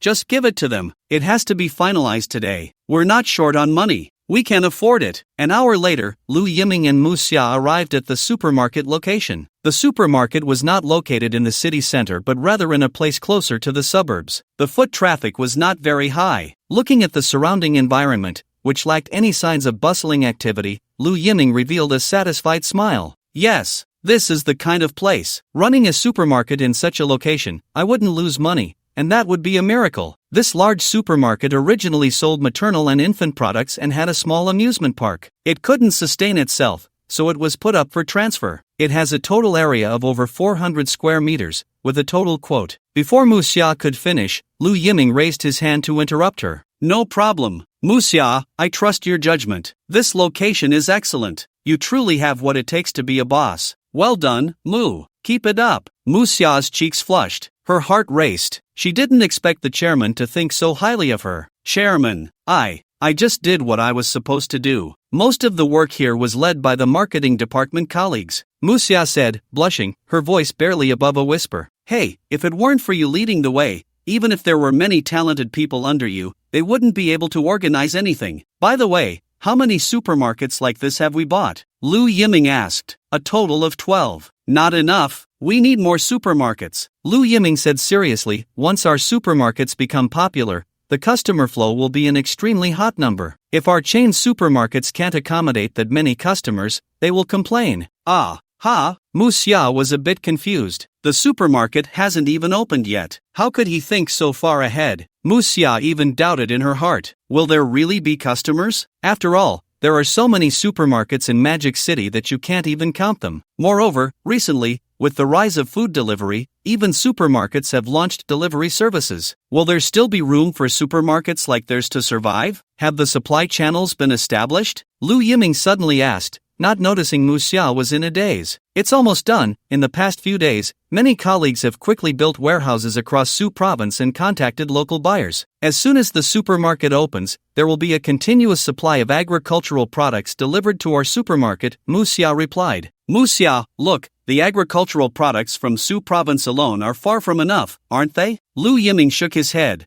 speaking with some dissatisfaction. Muxia's heart tightened at that moment, and she hurriedly asked, Chairman, what do you mean? What I mean is, we cannot limit our vision to Su province. We need to seek out excellent agricultural products from all over the country, and widely establish receiving warehouses. After processing at the warehouses, they will be delivered to our supermarket. We cannot just limit ourselves to Su province. Otherwise, the variety of our agricultural products will be greatly restricted. That is not the original intention of my supermarket. Upon hearing Lu Yiming's words, Muxia's pupils trembled. My goodness! Building warehouses all over Su province to collect various agricultural products is already a significant investment, and now we have to source from all over the country. Once this is set in motion, what a terrifying workload it will be. Not to mention that their marketing department only has a little over 100 people. Even if there were more than 1,000, it still wouldn't be enough. Chairman, this is really impossible, Muxia said, feeling somewhat troubled. She was well aware that Longwei is rich in resources. In fact, many agricultural products in Longwei are produced domestically,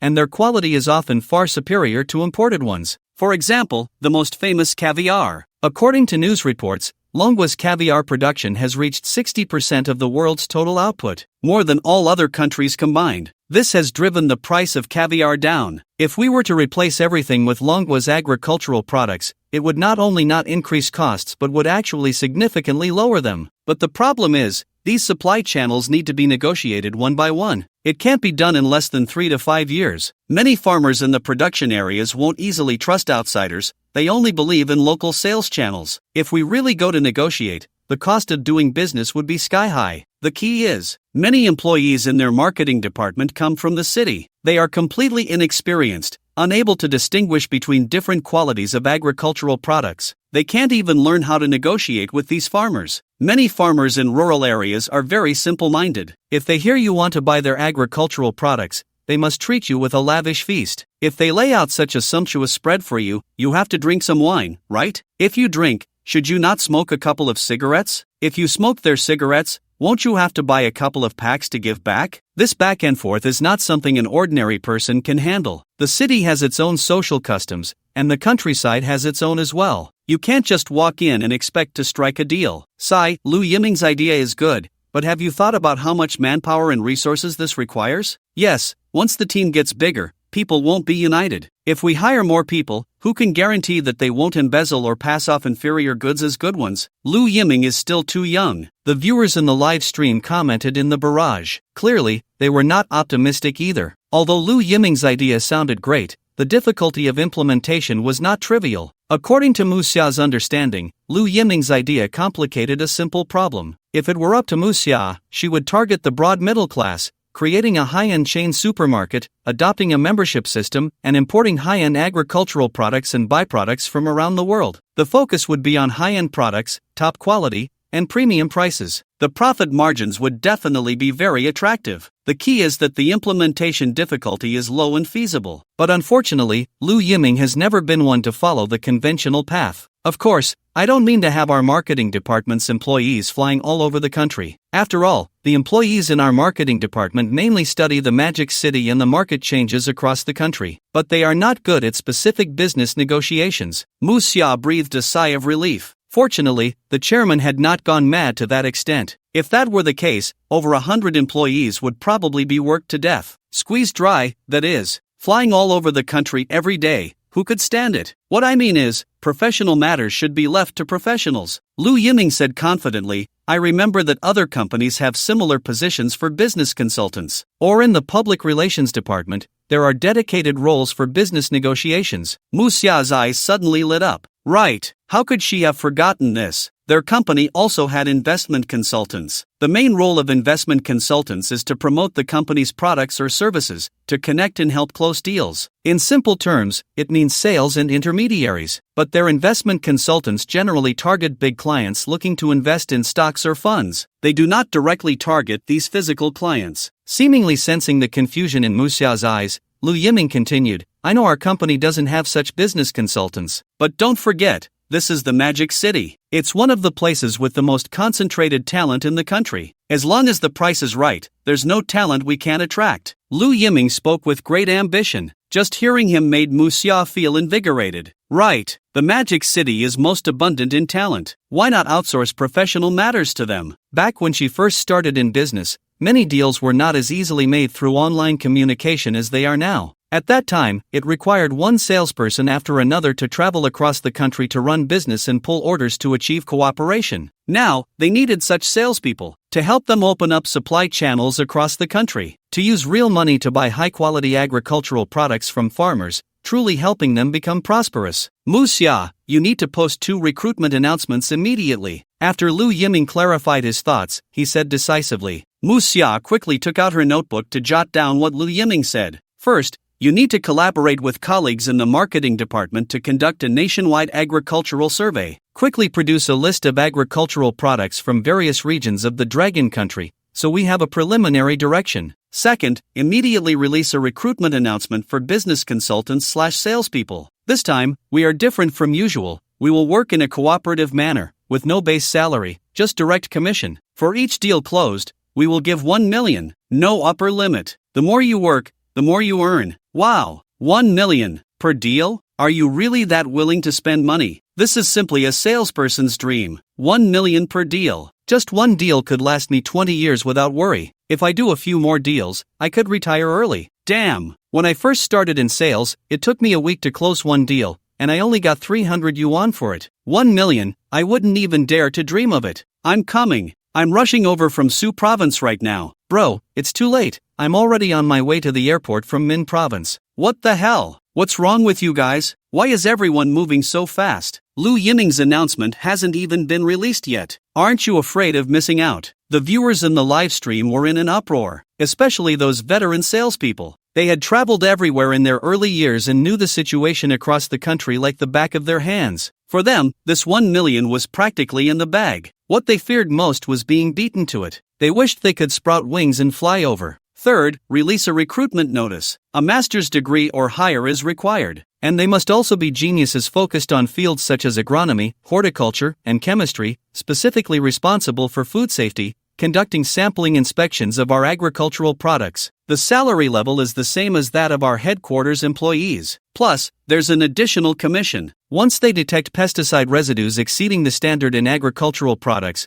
or issues like spoilage or mold, they will be rewarded with a bonus of 100,000 for each instance. There's no upper limit. From the root, eliminate food safety hazards. Deliver healthy agricultural products to our customers. Fourth, these salespeople have another important task, which is to help us find locations to build warehouses locally. The warehouses will be scattered throughout the urban areas, and after we purchase from the farmers, we will conduct unified testing and inventory before sending them to the Magic City. After noting everything down, Muxia nodded firmly and said, "Okay, I'll take care of it right away." Half an hour later, Fangzheng Investment Company, Ltd., released several major announcements again. Fangzheng Investment Company, Ltd., announces the establishment of a wholly owned subsidiary, Fangzheng Supermarket Company, Ltd. Fangzheng Supermarket sincerely seeks partners. Fangzheng Investment Company, Ltd., urgently needs experienced, articulate business consultants/salespeople to help us achieve cooperation, and we will offer a commission of 1 million per order. Fangzheng Supermarket is recruiting top talents in agronomy, botany, chemistry, and other fields.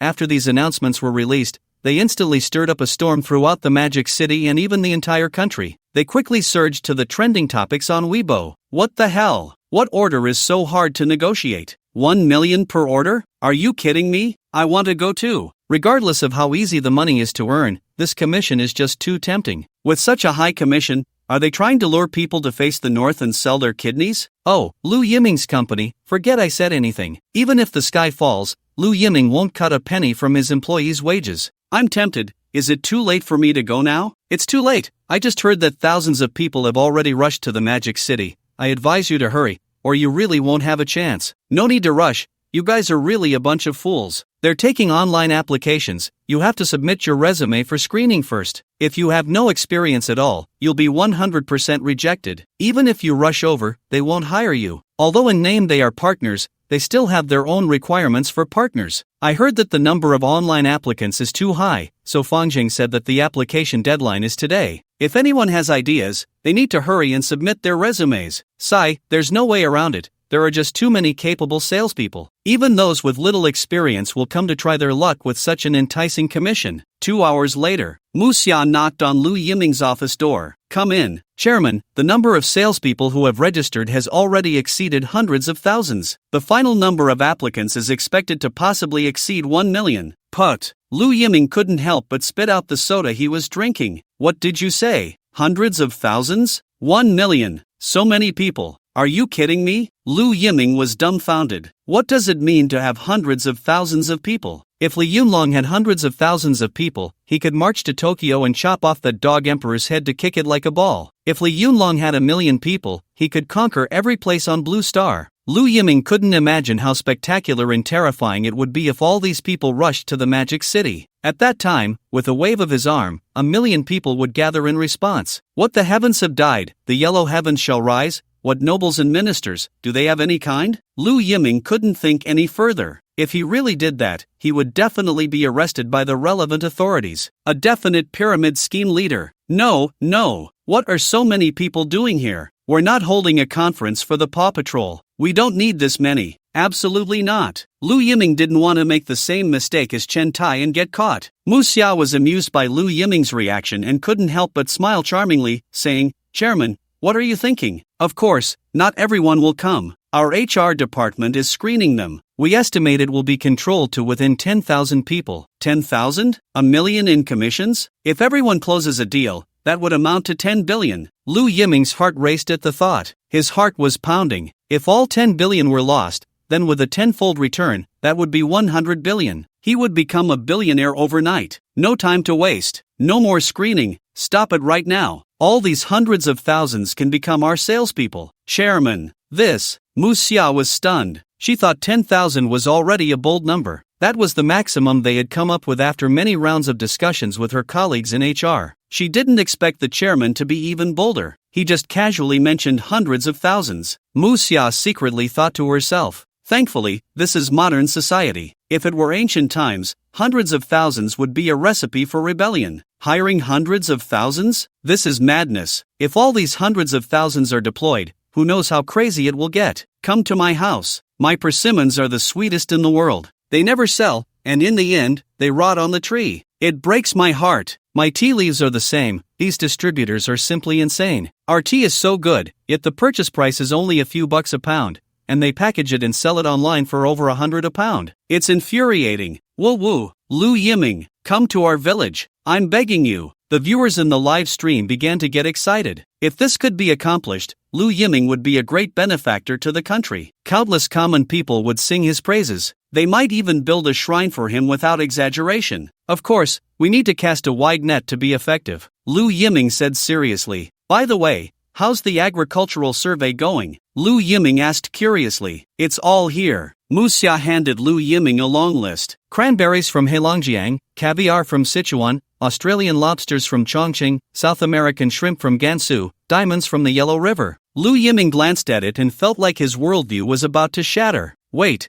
are you sure these things are really domestically produced? Have they been treating us like fools all these years? They keep saying it's all imported, with top-notch quality, but when you look at the origin, they're all domestically produced." When Lu Yiming saw this list, he felt only one thing: his faith had collapsed. The viewers in the live stream were also spamming the comments. "Damn, I spent hundreds at the supermarket for caviar. Turns out it's domestically produced." Exactly. I used to hesitate for a long time over salmon, not knowing why the price has been so cheap in recent years. Salmon freedom achieved. And let's not forget about macadamia nuts. They're delicious but really expensive. A few years ago, they were sold at sky-high prices. It wasn't until we started cultivating macadamia nuts ourselves that the situation improved. No need to say more. My country is amazing. Yes, although there are still some agricultural products that cannot be cultivated locally, we have basically achieved self-production and self-marketing, and we are also exporting vigorously. Many restaurants in the city claim to use imported ingredients, but in fact, many ingredients are sourced from domestic agricultural products, and their quality is even better than that of imported ones. Many customers have been eating them for years without realizing it. Take wasabi, the most common ingredient in sushi restaurants, for example. Wasabi is actually a condiment made from the root of a plant called wasabi. Many of us only learned about wasabi after it became popular in sushi restaurants. However, the Japanese don't grow much wasabi. Most of the wasabi used in sushi restaurants is produced in Yunnan and Sichuan. Long before chili peppers were introduced to the Dragon Kingdom, ancient people were already using wasabi and Sichuan pepper as spicy condiments. Damn! Lu Yiming suddenly stood up. So those sushi restaurants that claim their wasabi comes from Japan are just deceiving us. Mu Xia nodded. Damn! What a bunch of bastards. By the way, Mu Xia, help me choose a suitable salesperson. This time we'll go along and take a look. Ha! Mu Xia was confused. What was going on now? A business investigation? Yes and no, just like last time. No need to make a big fuss. Just pretend we are assistants to the salespeople.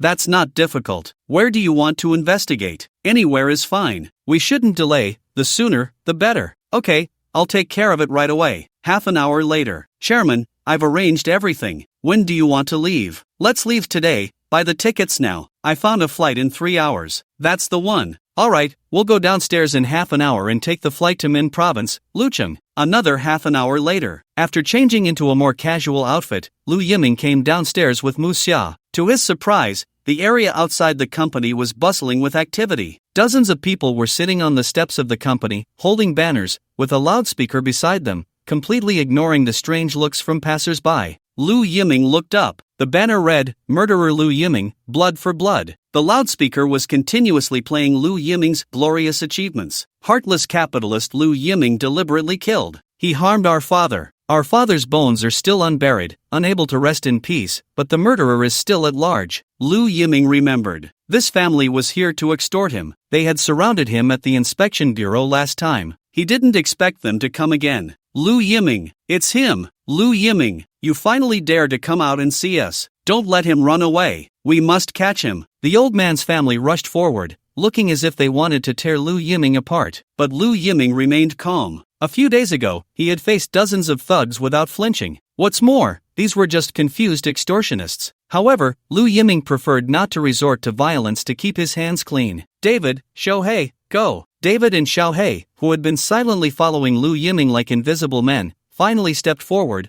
blocking Lu Yiming from behind. Like two walls, the dozens of family members couldn't even touch a hair on Lu Yiming. Boss, can we take action? Shohei, itching for a fight, couldn't help but ask. Go ahead. I'll cover the medical expenses. Yes. With Lu Yiming's command, David and Shohei seemed to enter battle mode. They directly lifted the two closest family members and slammed them to the ground. Someone nearby tried to intervene, but they were thrown down with a shoulder throw. To be honest, if this were not the Dragon Kingdom, David and Shohei would have already shot them dead. In other countries, attempting to gang up on someone could be justified as self-defense leading to lethal force. The family members were intimidated by David and Shohei's imposing presence and combat prowess, and they began to retreat timidly. It was then that Lu Yiming finally stood up and said, "Get lost, don't block my way to have fun." Such a simple sentence instantly made the family members present flush with anger. Lu Yiming, do you have any humanity left? My father was killed because of you. Do you really think you bear no responsibility at all? You heartless scum. You don't deserve to live in this world. Just wait. Lu Yiming, I'm going to report you to the authorities. You can't escape the law's punishment. The family members cursed furiously. However, Lu Yiming paid them no mind and, under the protection of David and Shohei, left the company. Before leaving, Lu Yiming didn't forget to throw them a parting shot. Idiot. The family members were instantly filled with rage. Lu Yiming, I won't let this go. 5 hours later, Lu Yiming arrived in Lucheng.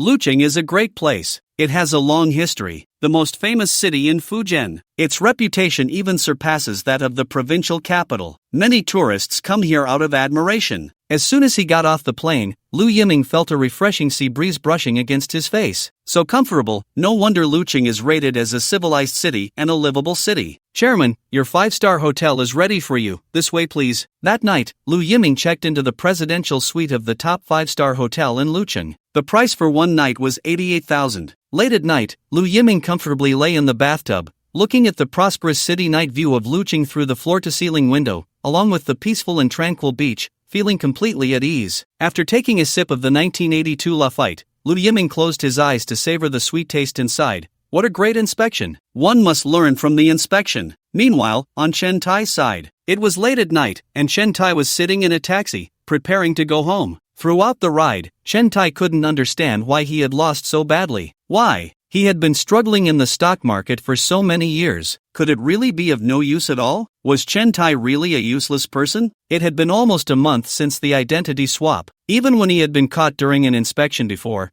Chen Tai had never doubted his abilities. But today, he was flustered. Losing miserably in his area of expertise, he had lost everything. Chen Tai couldn't find the words to describe his feelings at that moment. He wished he could just crash his head against a wall. TSK. It looks like Chen Huajin was hit hard today. Isn't that right? It's hilarious. Wasn't he bragging about having decades of experience in the financial sector?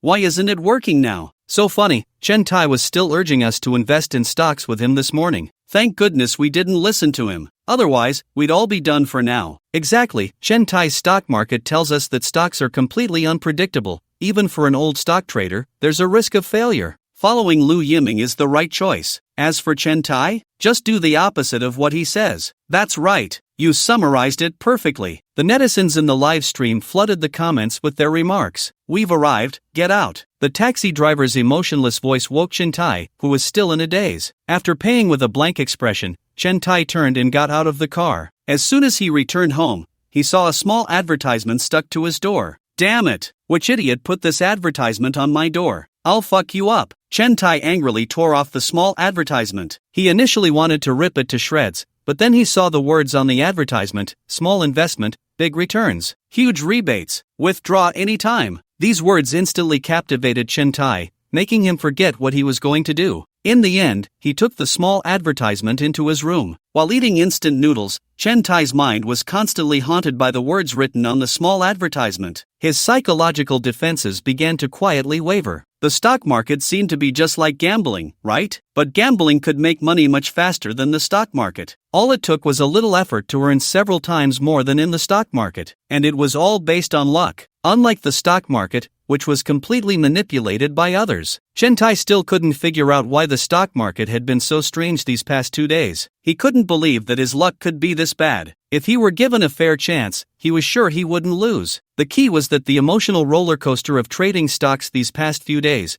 with its thrilling ups and downs, lingered in Chen Tai's heart. He still reminisced about the excitement and thrill that stock trading brought him. Now, a monthly salary of a few thousand yuan was completely beneath his notice. All he wanted now was to make quick money. Ideally, he wanted to get rich overnight. Moreover, Chen Tai had seen an extremely clever gambling method online. It was called doubling down. Bet big or bet small. Normally the probability of winning was only half. For example, if Chen Tai bet big with 1 yuan, if he won, he would get 2 yuan. But if he lost and it came out small, he would continue to bet 2 yuan, regardless of whether it was big or small. If he won, he would get 4 yuan. Adding the 1 yuan he lost last time and the 2 yuan he bet this time, that would be 3 yuan. So, he could steadily earn 1 yuan. But what if he lost again this time? Then he would bet 4 yuan. Next would be 8 yuan, 16 yuan, 32 yuan. Continuing like this, Chen Tai could basically remain invincible. But someone might ask, what if Chen Tai lost consecutively for more than 10 times? Wouldn't he be in deep trouble? In fact,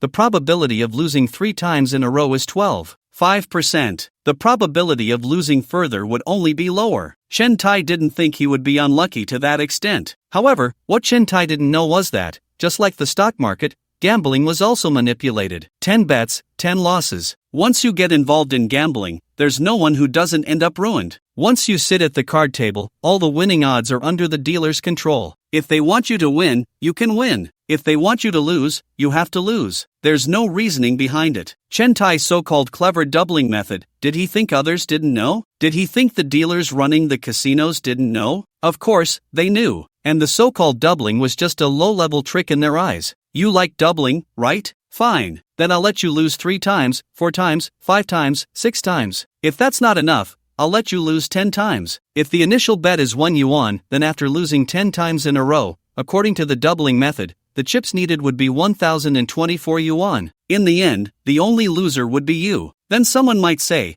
what if I go to a legitimate casino in Macau? Coincidentally, they don't even bet on big or small with you. Just the turnover can drain you dry. So this is why all gamblers end up losing everything in the end. But Chen Tai was completely unaware of all this. He only felt his heart growing hotter, as if countless cat claws were scratching inside him. His mind was already thinking about making big money from gambling, then buying a villa, a luxury car, and living a superior life. The only thing limiting Chen Tai now was that this was illegal. After hesitating for a long time, he finally looked up at his shabby rental room, steeled his heart, opened that small advertisement, and clicked on the website listed. At that moment, even though it was night, a large wave of viewers was still lurking in the live broadcast room. They had all come specifically to watch Chen Tai's misfortune. I heard Chen Huqian lost badly today, so I came to watch the show. Dog head emoji. Every day after work, I like to see Chen Huqian looking so miserable, and then I imagine my boss being as unfortunate as Chen Tai one day. It makes me feel so much better inside. You know what?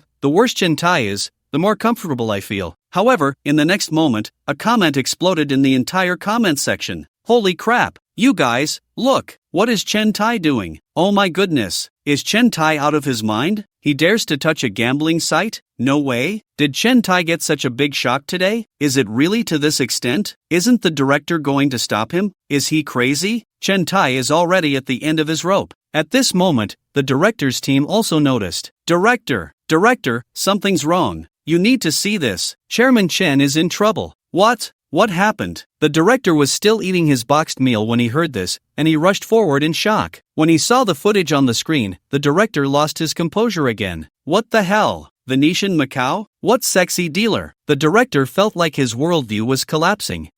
Director. This seems to be a gambling site, it's illegal. No kidding, do I need you to tell me that? You think I don't have eyes? The director was rarely furious, like a lion ready to pounce, his anger flaring. The entire director's team was terrified into silence. However, just as the director was about to stop Chen Tai, the backers spoke up again. Don't mind him, let him dig his own grave. The director looked back in disbelief. He couldn't understand. Usually, these backers were very partial to Chen Tai. They had even gone through countless backdoors for him. And now, at this critical moment when Chen Tai was likely to go astray, they didn't plan to intervene? We've helped him many times. We could understand that he wasn't used to the life of the lower class at first. But if we keep indulging him, he'll just think we will tolerate his mistakes indefinitely. This time is just a lesson for him.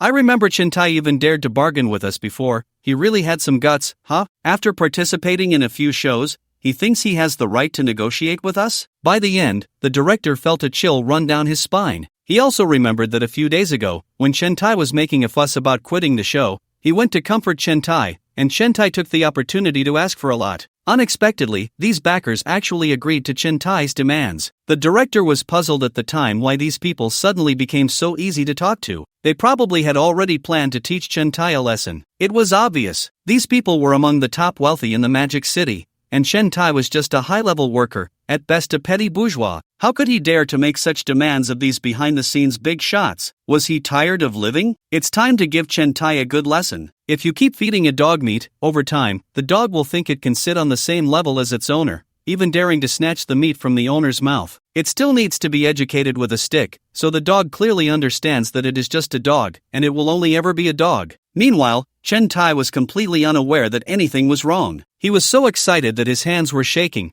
and he directly transferred 10,000 yuan from his bank card to the gambling site. After seeing the balance, Chen Tai immediately clicked to place a bet. Although Chen Tai was wealthy, he had never dealt with gambling before. He only occasionally played mahjong, so he chose the simplest option, betting on big or small. Big or small? Chen Tai hesitated for a moment and directly chose big. He put all 10,000 yuan on the line. Then came the tense waiting time. Watching the countdown of 3 minutes, Chen Tai's heart was filled with anxiety. His eyes were fixed on the time above. As the seconds ticked by, Chen Tai's anxiety intensified. Not even 10 seconds had passed when Chen Tai began to regret it. He cursed himself for being so foolish. How could he choose to trust such a gambling website? That was 10,000 yuan. When he had no money before, he couldn't even bear to spend on a good meal. Now he had thrown his money into such an untrustworthy gambling site. What if he lost? Wouldn't his 10,000 yuan just go down the drain? What if this gambling site was a scam, and even if he won, they wouldn't let him withdraw? He wouldn't be able to get his 10,000 yuan back. Chen Tai felt an impulse to slap himself. How could he be so impulsive? So bewitched. But no matter what, the money was already in, and even if Chen Tai slapped his own face until it was swollen,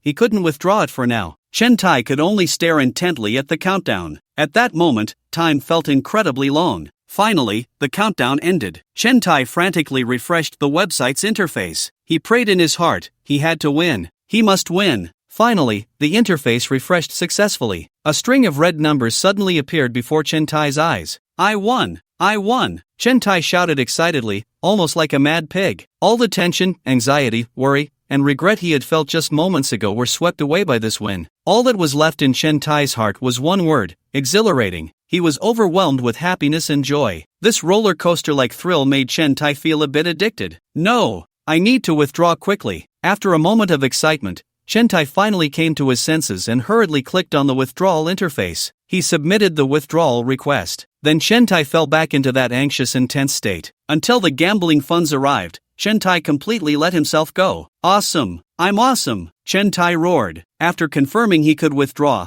Chen Tai became unstoppable. This time he directly recharged 100,000 yuan in chips. He started betting wildly. He firmly believed that with his betting strategy, he could keep winning. Chen Tai had it all figured out. Relying on gambling to make money wasn't a long-term plan. Once he earned $1 million, he would wash his hands of it and focus on starting a business. It's over. Chen Tai is done for. This time he's really finished. Tisk tsk. Chen Tai can't really think he won because of his good luck, right? It's all a scam. They let Chen Tai win a few rounds to sweeten the deal, and once he gets hooked, they'll adjust the odds and make him lose continuously. Who would have thought that the CEO of such a big company could fall for such a low-level scam? It's really quite funny. My neighbor is just like that, addicted to gambling websites. He made a few thousand in the first few days, then started losing, and in the end lost hundreds of thousands. Now he's borrowing money everywhere, still wanting to gamble, completely oblivious. He even asked me for money yesterday. I don't want to deal with him. A person like that is already done for.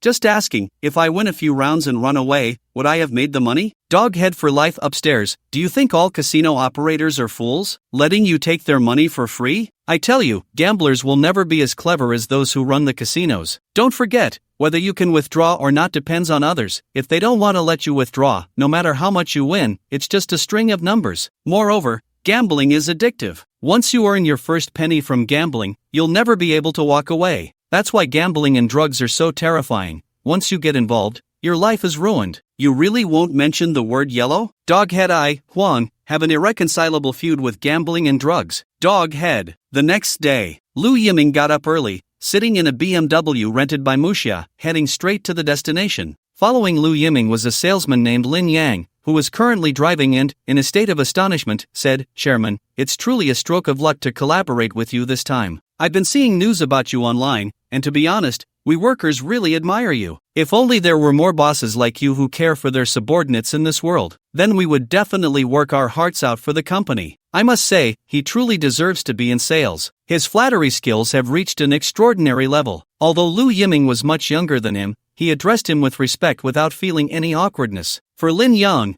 being able to go out and discuss business with Lu Yiming was like a dream come true. How rare an opportunity this was. If word got out, how many people would be eager to join in? If Lu Yiming took a liking to him, signing a contract to become a formal employee wouldn't be impossible. By then, he could have a job with a salary of hundreds of thousands, plus a nearly free cafeteria and free accommodation in the heart of the Magic City. Just thinking about that scene felt wonderful. Lin Yang couldn't help but chuckle.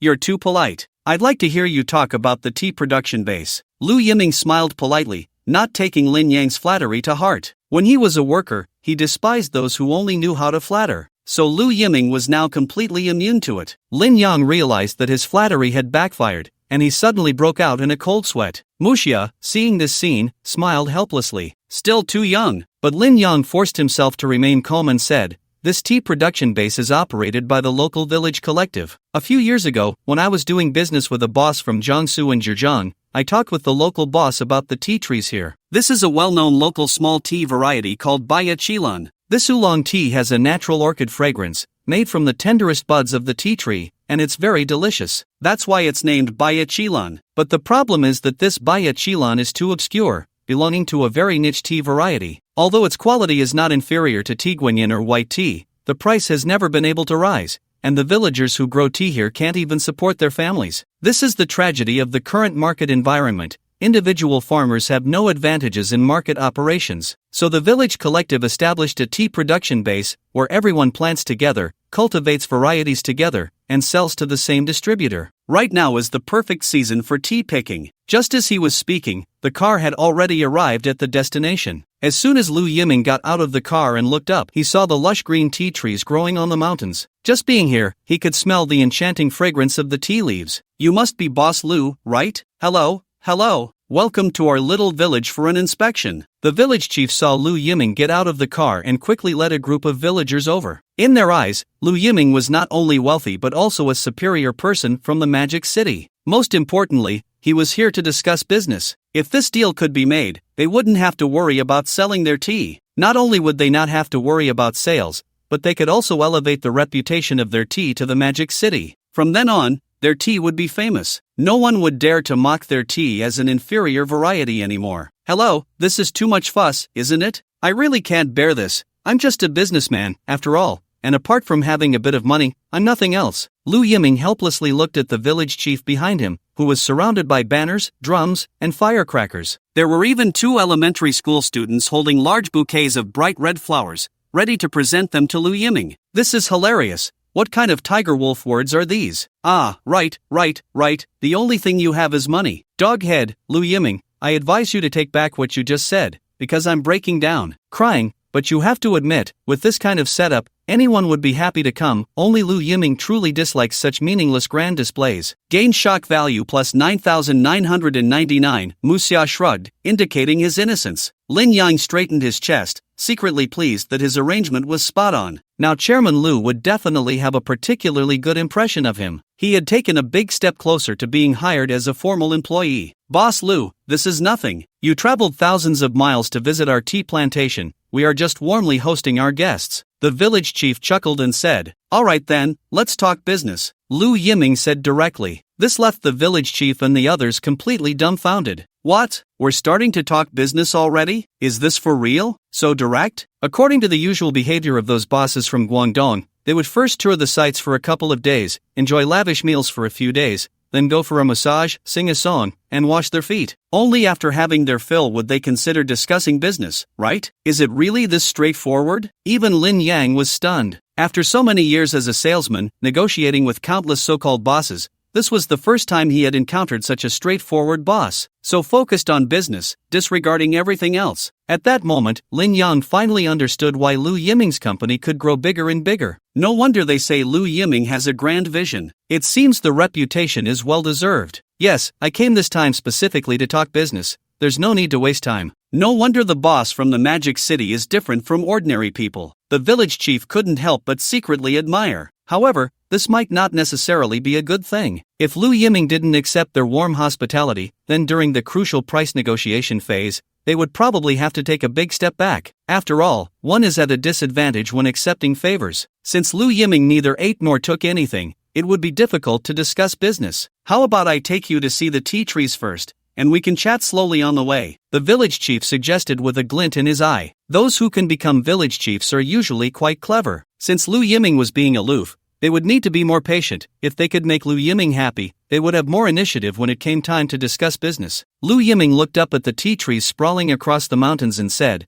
"I can see that your tea trees are well planted. How about this? Do you have any new tea from last year? Brew a cup for me to taste." Right here? The village chief was taken aback. Exactly, right here. Lu Yiming looked at the village chief oddly and said, "The scenery here is so nice, with mountains and water, and there are big trees for shade. How refreshing. Hurry up. I'll wait for you." A few minutes later, Lu Yiming finally got to drink the tea. "Boss Lu, we generally have 2 roasting levels for our tea. Locally, we call this ripe tea and green tea. Which one would you like to try?" Oh, Lu Yiming was now interested, curiously pointing at the 2 jars of tea leaves that looked completely different in color and asking the village chief, "What's the specific difference?" One jar of tea leaves was a bright green, while the other had a hint of red, somewhat resembling rock tea or black tea. To be honest, if the village chief hadn't mentioned it, Lu Yiming might have thought these were 2 different types of tea. Beside him, Lin Yang quickly answered, "Chairman, the roasting level of green tea is relatively low. When artisans roast the tea leaves, the roasting time is not that long. Therefore, it retains a great deal of the tea's own fresh aroma. Although it belongs to the oolong tea category, it has a fragrance similar to green tea. As for ripe tea, the roasting time is longer, which maximizes the unique orchid fragrance of the tea leaves and also brings a hint of charred aroma. Generally speaking, young people prefer green tea, while the older generation tends to enjoy ripe tea, as it has a stronger flavor." Lin Yang had done his homework before coming, so he spoke about these things fluently and at length. This made Lu Yiming glance at Lin Yang. He realized that this salesman wasn't just a flatterer in business. At least he had genuinely done his homework. For this dedication alone, Lu Yiming had to give him some credit. Previously, Lu Yiming had heard a particularly funny joke. A couple in Magic City wanted to buy a house, so they approached a real estate agent. However, the agent was completely unaware of the community's amenities, the subway distribution around the area, or any living facilities. They could only pull out their navigation to check on the spot. The outcome was predictable. The couple turned around and sought another agent. In the service industry, while the level of professionalism is one thing, the most basic dedication is still essential. After all, this is how you make a living, right? Upon hearing Lin Yang's detailed introduction, the village chief felt delighted and nodded repeatedly, saying, Yes, Lin consultant is right, that's exactly it. Then let's each have a cup and see, Lu Yiming said. The village chief took 2 glass cups and poured the tea leaves into them. Then he poured in the freshly boiled water. The crisp and tender tea leaves slowly unfurled in the hot water, revealing their vibrant green color. Even the patterns on the leaves were clearly visible. As the steam rose, the unique orchid fragrance of the tea spread, refreshing the senses. Lu Yiming was stunned by the aroma of the tea. Wow, there really is a faint orchid fragrance? What's going on? Lu Yiming was dumbfounded. He had heard of jasmine tea, which is made by mixing dried jasmine flowers with roasted green tea, allowing the jasmine scent to infuse the tea over time. When brewed, the room fills with the fragrance of jasmine. But this Baya Qilon was truly astonishing. Good stuff, Lu Yiming thought, overjoyed. The dragon country truly deserves its reputation as a great nation. Moreover, it is unique among great nations. Not to mention other aspects, just the vastness and richness of the land alone cannot be compared to anywhere else in the world. Can you believe that such an impressive performance comes from a small tea variety in a tiny county? Lu Yiming first picked up the cup of green tea and took a gentle sip. The fresh and crisp tea aroma instantly flooded his taste buds, making him feel as if he were immersed in orchids. Good tea, truly good tea, Lu Yiming exclaimed after savoring it carefully. Upon hearing Lu Yiming's praise, the village chief and the villagers behind him straightened their backs. Hey, look, even the big boss from Magic City praises their tea. Please try this cup of ripe tea. Lin Yang eagerly presented the cup of ripe tea to Lu Yiming. Thank you. Lu Yiming set down the green tea and turned to sip the ripe tea. As soon as the ripe tea entered his mouth, Lu Yiming felt a completely different sensation. First, there was a hint of charcoal aroma. That's right, charcoal aroma. Lu Yiming had never tasted charcoal in any tea before. Following that, there was a rich tea flavor. The orchid fragrance seemed a bit weaker, with a slight bitterness, but on the aftertaste, there was still a strong orchid aroma lingering in his mouth. And Lu Yiming finally understood why the older generation loved ripe tea. It really packs a punch. Lu Yiming took a sip and immediately felt his mind clear. This is indeed good tea, rare in the world. Lu Yiming praised again. Goodness, this move from Lu Yiming had the viewers in the live stream drooling. Wait, Lu Yiming, don't just say it's good. What does it taste like? Tell us in detail. Exactly. I'm already craving it. Does it really have an orchid fragrance? Wow, I'm a local. I can't believe I stumbled upon our hometown. This tea is really delicious. I gave it to my superiors before, and not a single one didn't praise it. Honestly, this tea is better than tea guanyin. Tea guanyin tastes too raw, nowhere near as smooth as this tea. Quick, send the link. I have to try this flavor. ABA. I feel like Lu Yiming really has the potential to be an eating broadcaster. Shock value plus 99999. Boss Lu truly has good taste. No wonder he's a big boss from the Magic City. His vision is different from those buyers. If our local buyers had even half of your insight, our tea would have been famous nationwide long ago. The village chief quickly showered him with flattery. Village chief, you're overpraising me. I'm just speaking the truth. Lu Yiming set down his teacup and got straight to the point. Both types of tea are fine. As long as you can guarantee that the tea you send us next is of the same quality, we can continue discussing this deal. But let me be clear up front. When the tea arrives, we will conduct a uniform quality inspection. If we find a decline in quality, we will return it. I don't want any unpleasantness that could affect our relationship. After all, our legal department is not to be trifled with. Lu Yiming didn't distrust them. He distrusted human nature. Some things had to be said up front. He was willing to give them a bit more on the price, but that didn't mean Lu Yiming could be taken for a fool. If they thought Lu Yiming was too easy to deal with, they might not take his words seriously later on. It wouldn't be surprising if they tried to pass off inferior goods as good ones. Lu Yiming still held to his stance. He could spend more, but he couldn't be a complete pushover. Rest assured. The village chief patted his chest and assured him, this tea plantation isn't just mine, it's the whole village's industry. If anyone dares to ruin the livelihoods of everyone in the village, we won't let it go. You can trust us, we mountain folks have our own standards, and we absolutely won't shortchange you or pass off inferior goods. Boss Lu, you can trust us, and we won't let you down. With that said, Lu Yiming had nothing more to say. Then let's talk about the price. How much do you plan to sell it for per pound? Lu Yiming asked directly. Goodness, this caught the village chief and the others off guard. They really didn't expect the business talk to move so quickly. Were they going straight to the price? Could they get a little heads up? What do you think? 61 per pound, how about that? The village chief whispered with a few villagers and reported what they thought was a high number. Lin Yang beside them immediately frowned and said discontentedly, Village chief, that's a bit too much, isn't it? Do you really think our chairman is easy to fool? The purchase price of this tea in recent years has been around 20-something per pound. How did it suddenly jump to 61? That's a bit excessive, isn't it? Don't think our wise chairman is approachable, and you can just do as you please. Lin Yang was very clear that this was a great opportunity for him to shine. Some things the chairman couldn't say. He had to step up and speak for the chairman. This is called workplace wisdom. One must consciously take on the role of the bad guy. The good guy should be left for the leader. Goodness, Lin Yang's move left both Mu Xia and Lu Yiming speechless. To be honest, Mu Xia felt that her previous perspective was still too narrow. At least in all these years of working, she had never seen a subordinate so good at flattering the boss. Mu Xia was even thinking, if the person who came was the former chairman Chen Tai, he would have been flattered to the point of floating in the air by now, right? TSK TSK TSK. Just thinking about that scene gave Mu Xia goosebumps. Lu Yiming was even more speechless. What? Who said he wouldn't agree? He thought 61 yuan was quite reasonable. In fact, Lu Yiming even felt it was too little. Just think about it,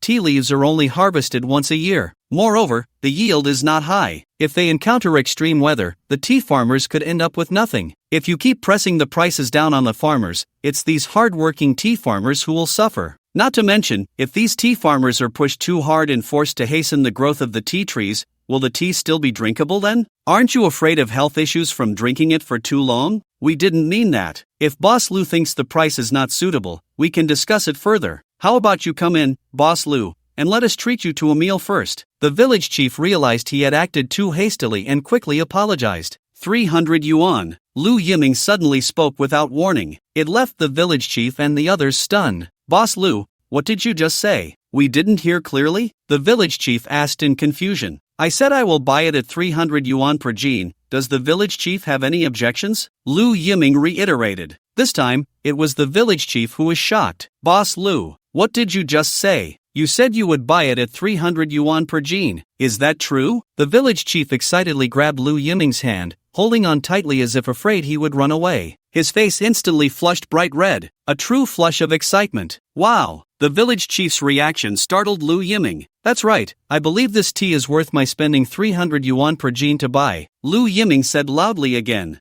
This time, all the villagers heard it. Boss Lu, I really don't know what to say. I won't say anything more. From now on, Boss Lu, you are the biggest guest in our village. No, benefactor. The village chief held Lu Yiming's hand, trembling with excitement. They never even dared to dream of this. 300 yuan per jean. Such a high price. Not to mention the purchase price. Even the retail price in the market wouldn't reach that high. Previously, they wouldn't even dare to think of 300 yuan, let alone 30 yuan. Many times, they sold it for 10 yuan just to get rid of it. Otherwise, no one would want Chen tea, and they could only watch the tea leaves mold. Many times, after working hard for a year, the money they earned was not even enough to buy some New Year goods for their families. And today, they finally met someone who knows the value. Boss Lu, what a great person he is. He is simply an angel sent by heaven to save them. It's easy to imagine that with Boss Lu's purchase, the unsold tea leaves this year not only have a solution, but every household will also receive a considerable dividend. They even have hope for the new year. No wonder Boss Lu can make a fortune. If such a good person doesn't make a fortune, then what will? Boss Lu, awesome. This is the first time I've seen such a generous boss. Boss Lu, I wish you prosperous business in the future. Boss Lu is a good person. The villagers behind suddenly cheered, clapping their hands non-stop, and the scene erupted into warm applause. These tea farmers may not have high cultural levels, so they couldn't think of any sophisticated words to describe Lu Yiming. They only knew that Lu Yiming was not the kind of unscrupulous businessman who would maliciously drive down prices,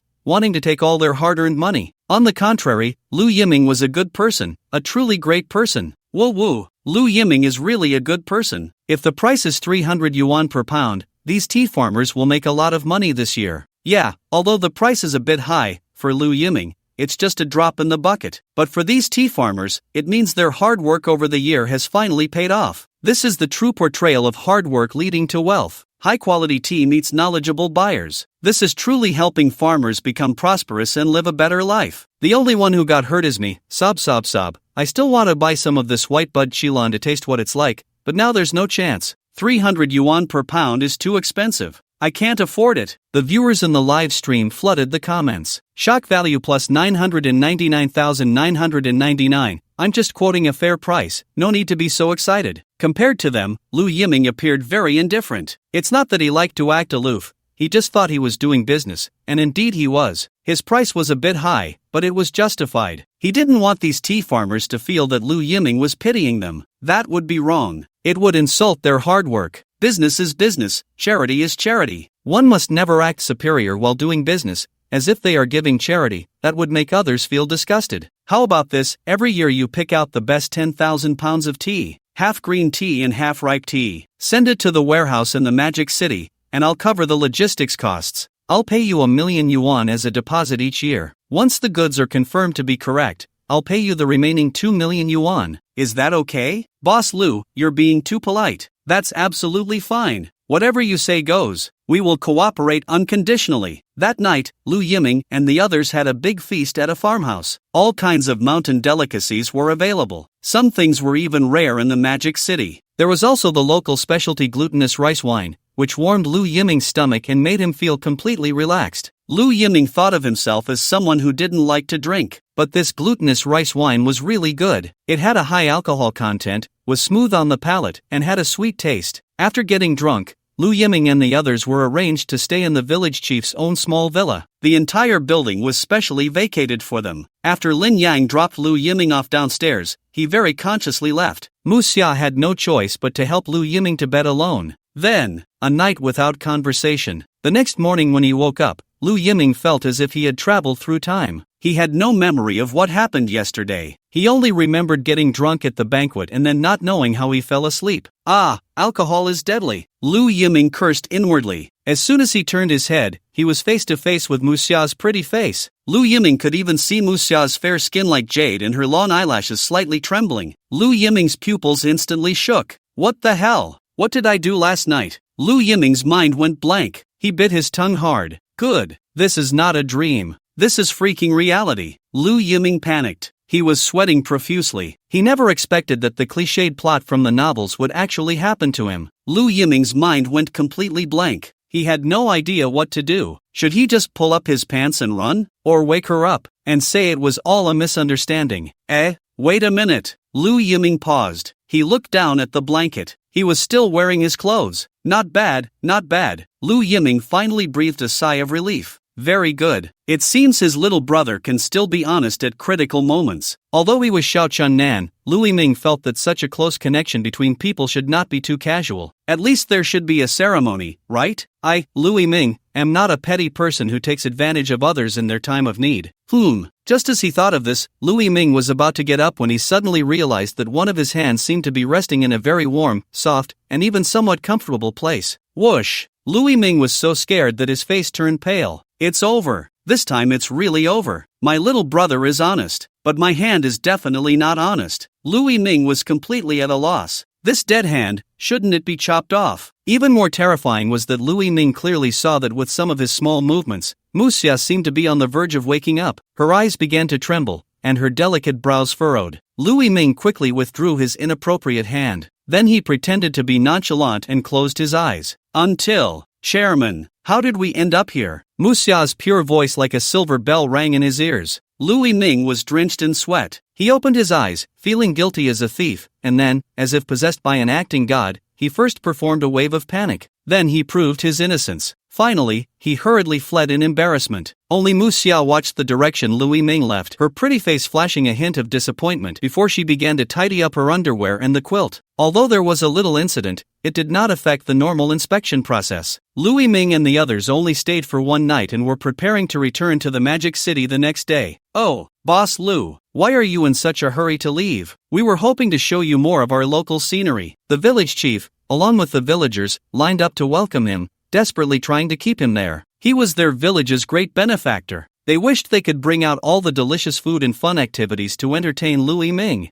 Thank you for the warm hospitality, village chief, but I really have matters to attend to back at the company. Let's get together next time, Lu Yiming politely declined. In fact, Lu Yiming knew very well that this was just a formality. If nothing unexpected happened, he probably wouldn't come back to this place in his lifetime. Then see you next time. Boss Lu, if you ever want to come and guide us, you are always welcome. Our village will always remember you. The village chief shook Lu Yiming's hand vigorously. Definitely. Meanwhile, on Chen Tai's side, Chen Tai's big eyes were bloodshot, and his dark circles were swollen like a panda. He looked like a walking corpse, but his eyes sparkled with unusual excitement. Chen Tai had bet all his 50-some thousand into a gambling website. After a day and a night of fighting, the money in the gambling site had skyrocketed from 50-some thousand to over 2 million. How could Chen Tai's heart not be thrilled? It was simply exhilarating. It turned out that making money could be this easy. He effortlessly earned over $1 million. Originally, Chen Tai only planned to stop after making $1 million, but after reaching $1 million, he couldn't bear to withdraw the money, so he gambled up to 150,000, then 200,000, and finally now over 2 million. This amount of money could no longer satisfy Chen Tai's appetite. Chen Tai had already made up his mind. This time, he wouldn't stop until he made 10 million. Chen Tai was determined to rely on his intelligence to earn his first bucket of gold on the gambling site for his comeback. Let me tell you, if you want to get rich, you not only need a smart brain,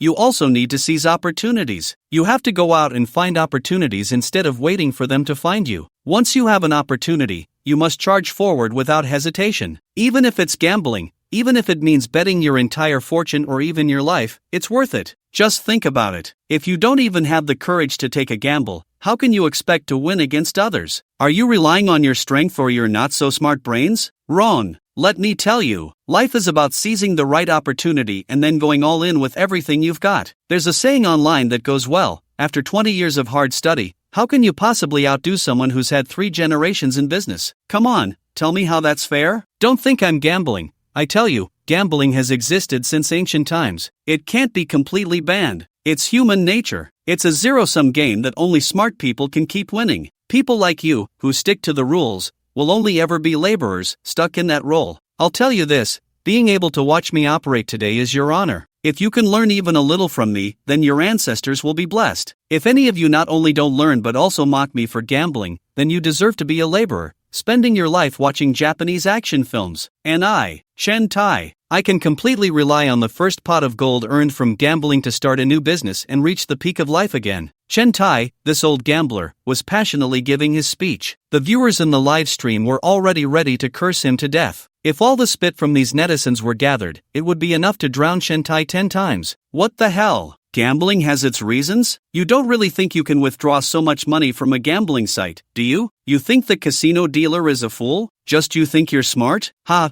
can't compare to 3 generations in business? Screw you. Back then, when they said the rich should help the poor, we believed it, gave you so many opportunities and benefits, and that's how you got fat. Now that you're rich, you start cursing us for not being worthy? Did your conscience get eaten by a dog? Really, I can't stand Chen Tai anymore. I feel like going to beat him up. Seize opportunities? You better keep the chance of going to prison for yourself. I can't afford that. Tisk tsk, isn't it just doubling down? He really thinks this method is unique to him, right? Back in the day at the Alaska casino in America, there was a doubling group that exploited the casino. But one day, the casino hit a streak of small wins, and the doubling group was completely wiped out. All their money vanished overnight. I still say, as long as they want you to lose, you have no chance of taking the money away. But Chen Tai felt not a shred of shame for his words and actions. He stood up, turned off his phone, and prepared to leave. He was hungry. He needed to find a place to eat, and he had to go to the restaurant that had kicked him out before. An hour later, Chen Tai finally arrived at the restaurant that had previously kicked him out. He patted the dust off his clothes,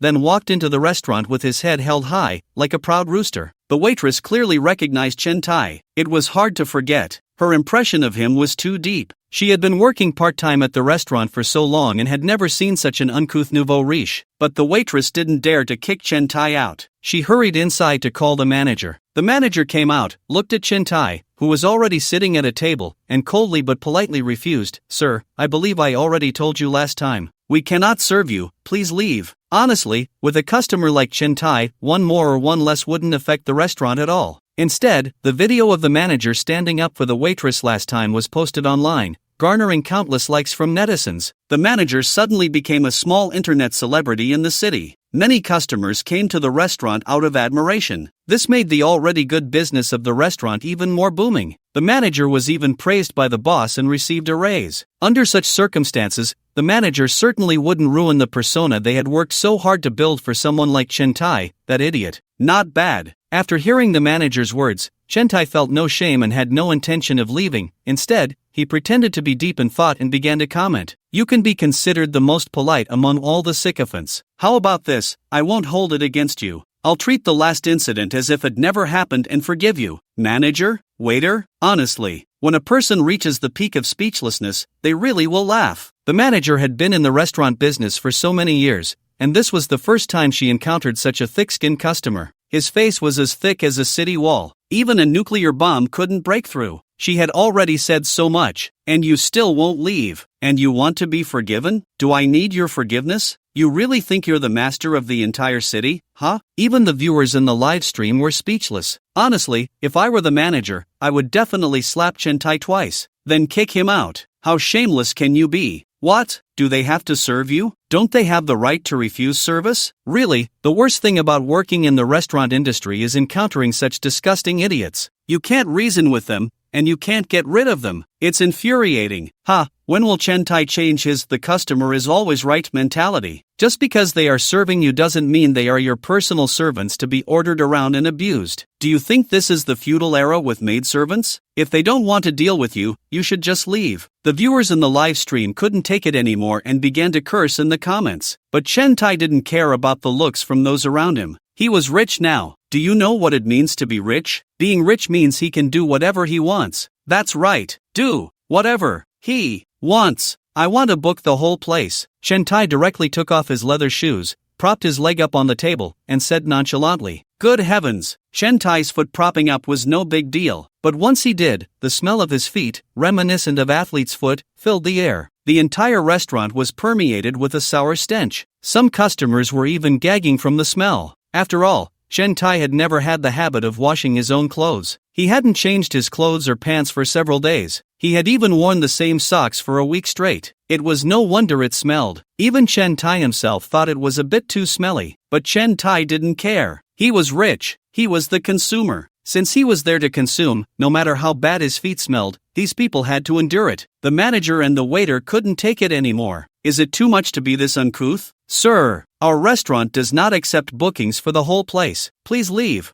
Otherwise, I will call security. The manager scolded with a frown. She had already seen some customers unable to stand the smell of foot odor and getting up to settle their bills. If this continued, this restaurant's business would definitely be ruined by such a person. 500,000, is that enough? Sir, I ask you to leave. 1 million. Get out. 1,500,000. I'll give you an additional 500,000 as a tip. Is that enough? Chen Tai slammed the table and shouted, "Damn it, this woman really doesn't know how to appreciate a favor. How dare she yell at him, a consumer?" Upon hearing the figure of 1,500,000 and the 500,000 tip, the manager hesitated. Money really does move hearts. In front of money, it seemed that principles weren't that important anymore, especially since 500,000 was directly a tip for her. It seemed she had no reason to refuse. All right. After hesitating for a moment, the manager gave her answer. Then give me a smile. Who are you putting on a long face for? How dare you show me a face as a consumer booking the whole place? Chen Tai said proudly. The manager and the waiter forced out a stiff smile. Hey, that's more like it. Hurry up and get the kitchen to serve me my food. I've been busy making money for a whole day and night. I'm about to starve to death. Half an hour later. Hello, your dishes are all ready, the manager said with a fake smile. Before all the dishes were served, Chen Tai had already started eating. He devoured his food like a fat pig. He had only eaten a few packs of instant noodles the entire day and night yesterday. He was already on the verge of starving. Chen Tai had to eat quickly. The manager's face was expressionless, but inside, he had already looked down on Chen Tai's entire ancestry. He had seen starving ghosts before, but never one like this. Seeing Chen Tai focused on eating, the restaurant manager planned to sit at the counter and take a break. After all, Chen Tai had booked the entire place, and he was the only customer in the restaurant. There were no other guests to serve. However, just as the manager was about to sit down, Chen Tai acted up again. You, and you, all of you stand here. Stand next to me. Whatever I ask for, you all have to prepare it for me immediately. Chen Tai glanced at the manager, his expression as foul as a stone in a latrine. Me? The manager pointed at himself, puzzled. Not you? This. What? Is there a problem? Chen Tai slammed the table angrily and shouted, I'm paying to eat. After spending so much money, how dare you sit there? You have no service attitude at all. Do you believe I won't pay later? There was no choice. The manager had to pull a few waiters to stand next to Chen Tai. Anyone who didn't know would think they were Chen Tai's maids. Seeing that the manager and the others were obediently standing, Chen Tai's vanity was greatly satisfied. Humph, didn't you look down on me a few days ago? You even dared to kick me out. Now you have to stand in front of me like a servant." While stuffing his mouth, Chen Tai didn't forget to ask the manager, "Do you know your mistake?" The manager frowned again. "What mistake? You kicked me out a few days ago. Have you forgotten so soon? How dare you sweep me out the door? Do you know who I am?" Chen Tai was still not satisfied and slammed the table again. The dishes went crashing to the floor. The manager rolled her eyes at Chen Tai countless times in her heart but still lowered her head to admit her mistake. "I'm sorry, I was wrong. I shouldn't have kicked you out." The manager finally understood what it meant to earn money hard and eat shit. For this 500,000 yuan, she had practically rubbed her dignity into the ground. But after all, it was 500,000 yuan, equivalent to her annual salary. For this 500,000, enduring this fat pig's temper was worth it. The manager had already thought it through.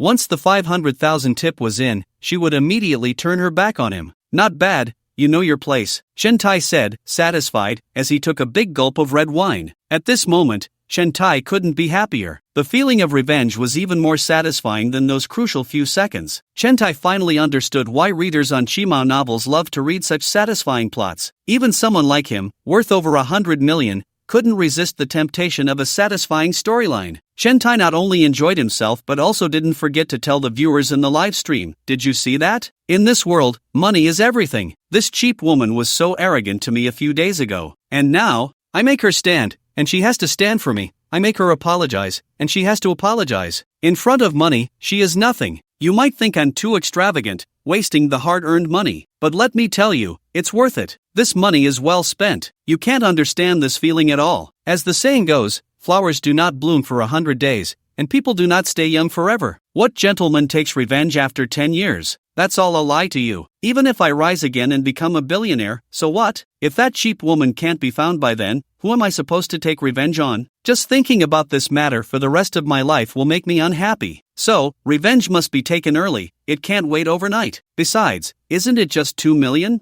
I can easily earn it back in 2 days with my own skills." To be honest, when the manager heard the term cheap woman, her fists clenched tightly. Although she didn't know who this lunatic was talking to, she was extremely annoyed. She wished she could punch this pig head in front of her. But for 500,000, she would endure. In front of money, there's nothing that can't be endured. Meanwhile, the netizens in the livestream couldn't take it anymore and started to lash out. "What the hell? You have the nerve to speak so righteously about dirty money earned from gambling? Is gambling all you can do? Damn, how shameless. Did anyone provoke you? Clearly, you bullied the waitress before, and the manager just stood up for her. Why are you holding a grudge? Tisk tsk, look at this little man's smug face. You were wrong first, and it's such a small matter, and you still hold a grudge? Why don't you mention that last time they even gave you a free meal? Oh no, does that mean we'll be hated by Chen Tai for cursing him in the comments every day? How scary. Doghead, hahaha. You guys are doomed. Watch out for Chen Tai's lawyer's warning." Finally, after eating for almost 2 hours, Chen Tai was finally full. The manager and several waiters were so tired they could barely stand. Earning money is really not easy. Today's meal was not bad, quite satisfactory, Chen Tai said contentedly. He spread his right hand. The nearby waiter immediately handed him a warm disinfected towel. After wiping his mouth, Chen Tai didn't forget to ask the manager, "Do you know you were wrong?" "I know I was wrong. Will you dare to chase me away again in the future?" "I won't dare." "Then what will you do when I come again?" "From now on, you will be our store's VIP, and I will personally welcome you." The manager had already cursed Chen Tai's ancestors in her heart. These words were just her insincere flattery. She just wanted Chen Tai to settle the bill quickly, give a tip, and then leave. That's more like it. Chen Tai was finally satisfied. He leisurely took out his phone and opened the gambling website. When the manager and the others saw the gambling website page, they were stunned. They didn't understand what Chen Tai was going to do. Was he going to gamble in front of them? But Chen Tai didn't notice their shocked expressions. He opened the betting balance inside. A long string of numbers appeared in front of Chen Tai, a total of more than 2 million. Chen Tai clicked on the withdrawal interface, entered the number 2 million, and then clicked submit. The whole process was very skilled. After all, Chen Tai wasn't a fool. He was worried that the gambling website would suddenly not allow him to withdraw,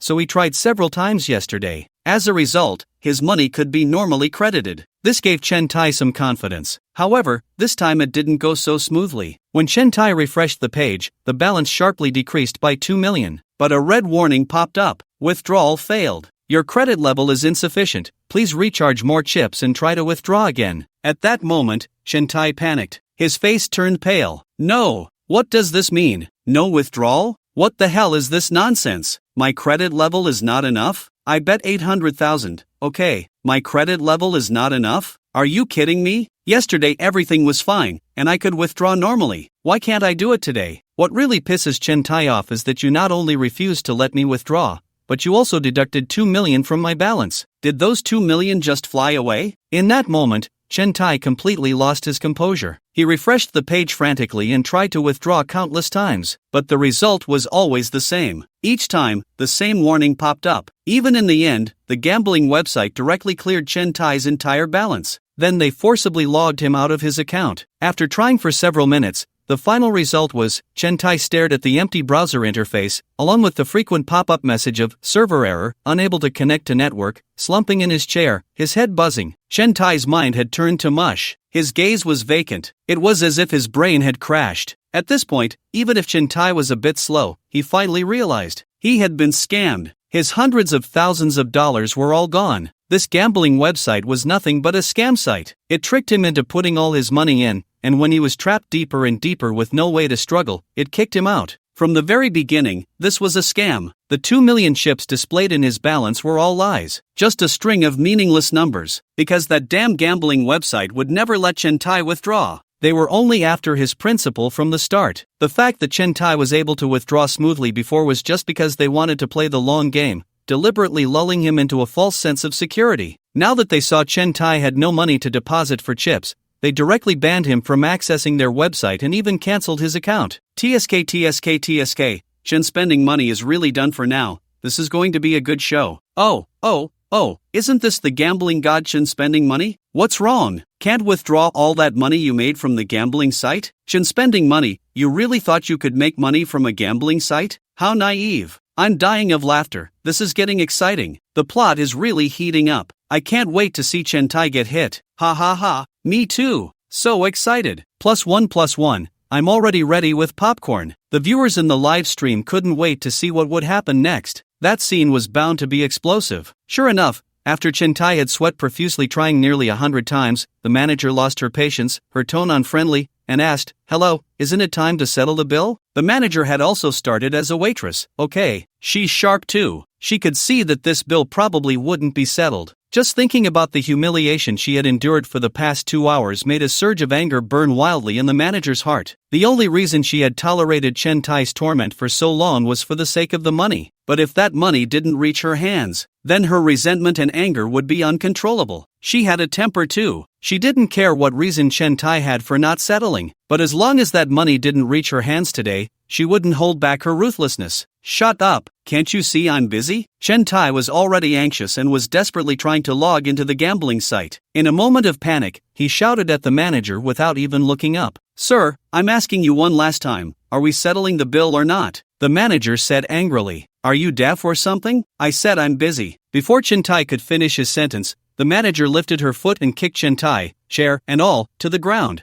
Bang! Chen Tai was still frantically refreshing the page on his phone. Caught off guard, he fell heavily to the ground. "My head is buzzing." Immediately, Chen Tai struggled to get up, shouting angrily, "You damn bitch, how dare you kick me? Do you believe that I?" Before Chen Tai could finish his sentence, the manager stepped forward and slapped him twice. Slap, slap. The crisp sound of the slaps echoed throughout the restaurant. Chen Tai, in disbelief, covered his face and cursed, "You dare hit me?" Just as he was about to retaliate, several waiters rushed over and pinned him down on the table. Chen Tai was already injured. A few days ago, he had been beaten up at the stock exchange, and his wounds hadn't healed yet. He was no match for these young girls. He was pressed down on the table like a pig. "Let go of me! Let go of me! Do you know who I am? How dare you treat me like this? Do you want to die? Do you believe that I?" Before Chen Tai could finish, the manager raised her hands and furiously slapped him dozens of times. Slap, slap, slap. The sound of the slaps continued without end. Passers-by who witnessed this scene were terrified, their expressions uncontrollable. How scary. What kind of bizarre restaurant is this? Is this really not some torture chamber?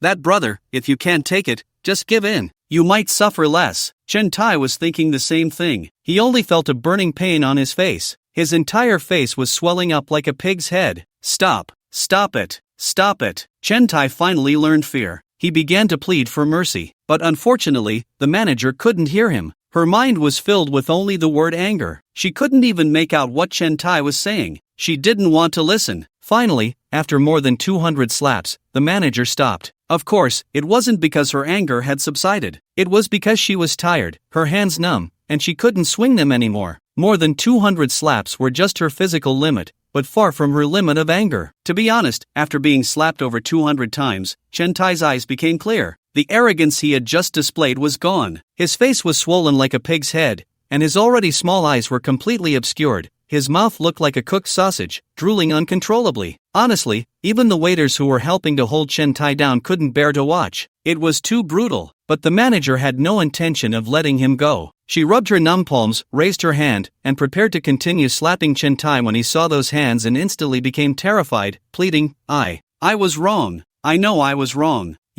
Please don't hit me. Just listen to me. The manager also felt it was about time. If she continued, someone might die. Although she was in the right, killing someone was not acceptable. Moreover, how unlucky would it be for someone to die here? They still needed to open for business. What did you do wrong? The manager said coldly, ready to strike at any moment. I really have money. I have money. I just can't get it out. I warn you, if you treat me like this, you will regret it. I'm not an ordinary person. Do you believe me? Even after being beaten, Chen Tai couldn't help but throw out a few threats. His earlier pleas for mercy were just because he couldn't take the beating anymore. Once he found any chance to catch his breath, he immediately started to act tough again. Before Chen Tai could finish, the manager grabbed his ear and shouted, "You dare say that again, and I'll break your legs. I'll make you crawl out. What kind of person you are, I don't know. I don't want to know. But let me tell you, although I'm not as good as those high-class people in the Magic City, don't forget, this is a Michelin 3-star restaurant. I don't have a backer, but that doesn't mean our boss doesn't. If someone dares to open a restaurant in this area, they must have some connections, otherwise, how could they stand firm here? I advise you to weigh your words carefully before you speak. Otherwise, don't blame me for sending you to the hospital today." Chen Tai suddenly woke up to the reality. Right, anyone who can open a restaurant in this place must have some backing. Otherwise, they'd be targeted by the local toughs in no time. He had come specifically to deal with the manager today. The boss wouldn't care about such matters. After all, he was a consumer, and he had spent money, even tipped the manager. So these weren't issues. But why had it become a problem now? Because now Chen Tai couldn't come up with the promised money. It was equivalent to dining and dashing. Not only was he dining and dashing, but he had also made such a fuss about it. He had ordered one of everything on the menu, and he had even cleared the restaurant for a private booking. Not to mention the manager's tip. This was no small amount. More importantly, for those high flyers in the Magic City, this was no longer just about money. It was about face. Chen Tai daring to dine and dash in his restaurant was a slap in the face. This was deliberately provoking trouble. To put it bluntly, it was ruining the place. If word got out,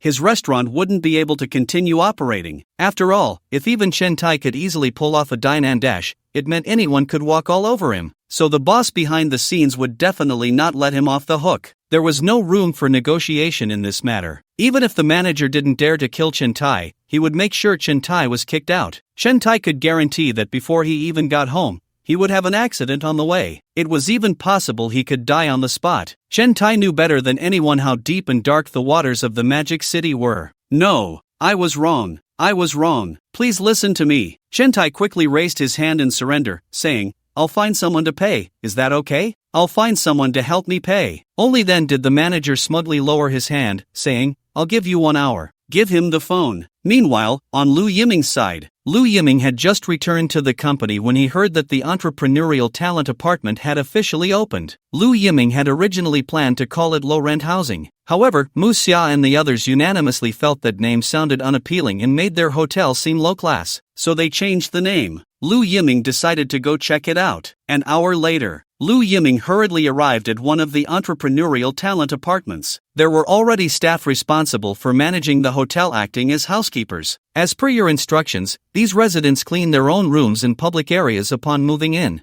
I personally went up to check, and the cleaning situation is very satisfactory. I will regularly check every week, and for those who do not fulfill their obligations, I will directly kick them out. The passage to the upper floors is now locked, and the water and electricity have been cut off upstairs. I have confirmed through the back end that everyone has left their rooms. Lu Yiming nodded in satisfaction. Very good. It perfectly matched his expectations. Some might wonder why every time Lu Yiming made a decision, the employees below could execute it with high efficiency and without error. The reason is simple. First, Lu Yiming paid a lot, a tremendous amount. Muxia calculated that, including various bonuses, this month their employees' average salary had already surpassed 800,000, higher than many executives' annual salaries. With great rewards, there will be brave men. Moreover, this job didn't require risking one's life. Second, and most importantly, Lu Yiming never micromanaged. He only made decisions and then entrusted everything to the employees below without reservation. He focused on giving employees the freedom to act. Unlike some foolish little leaders in other companies who clearly know nothing,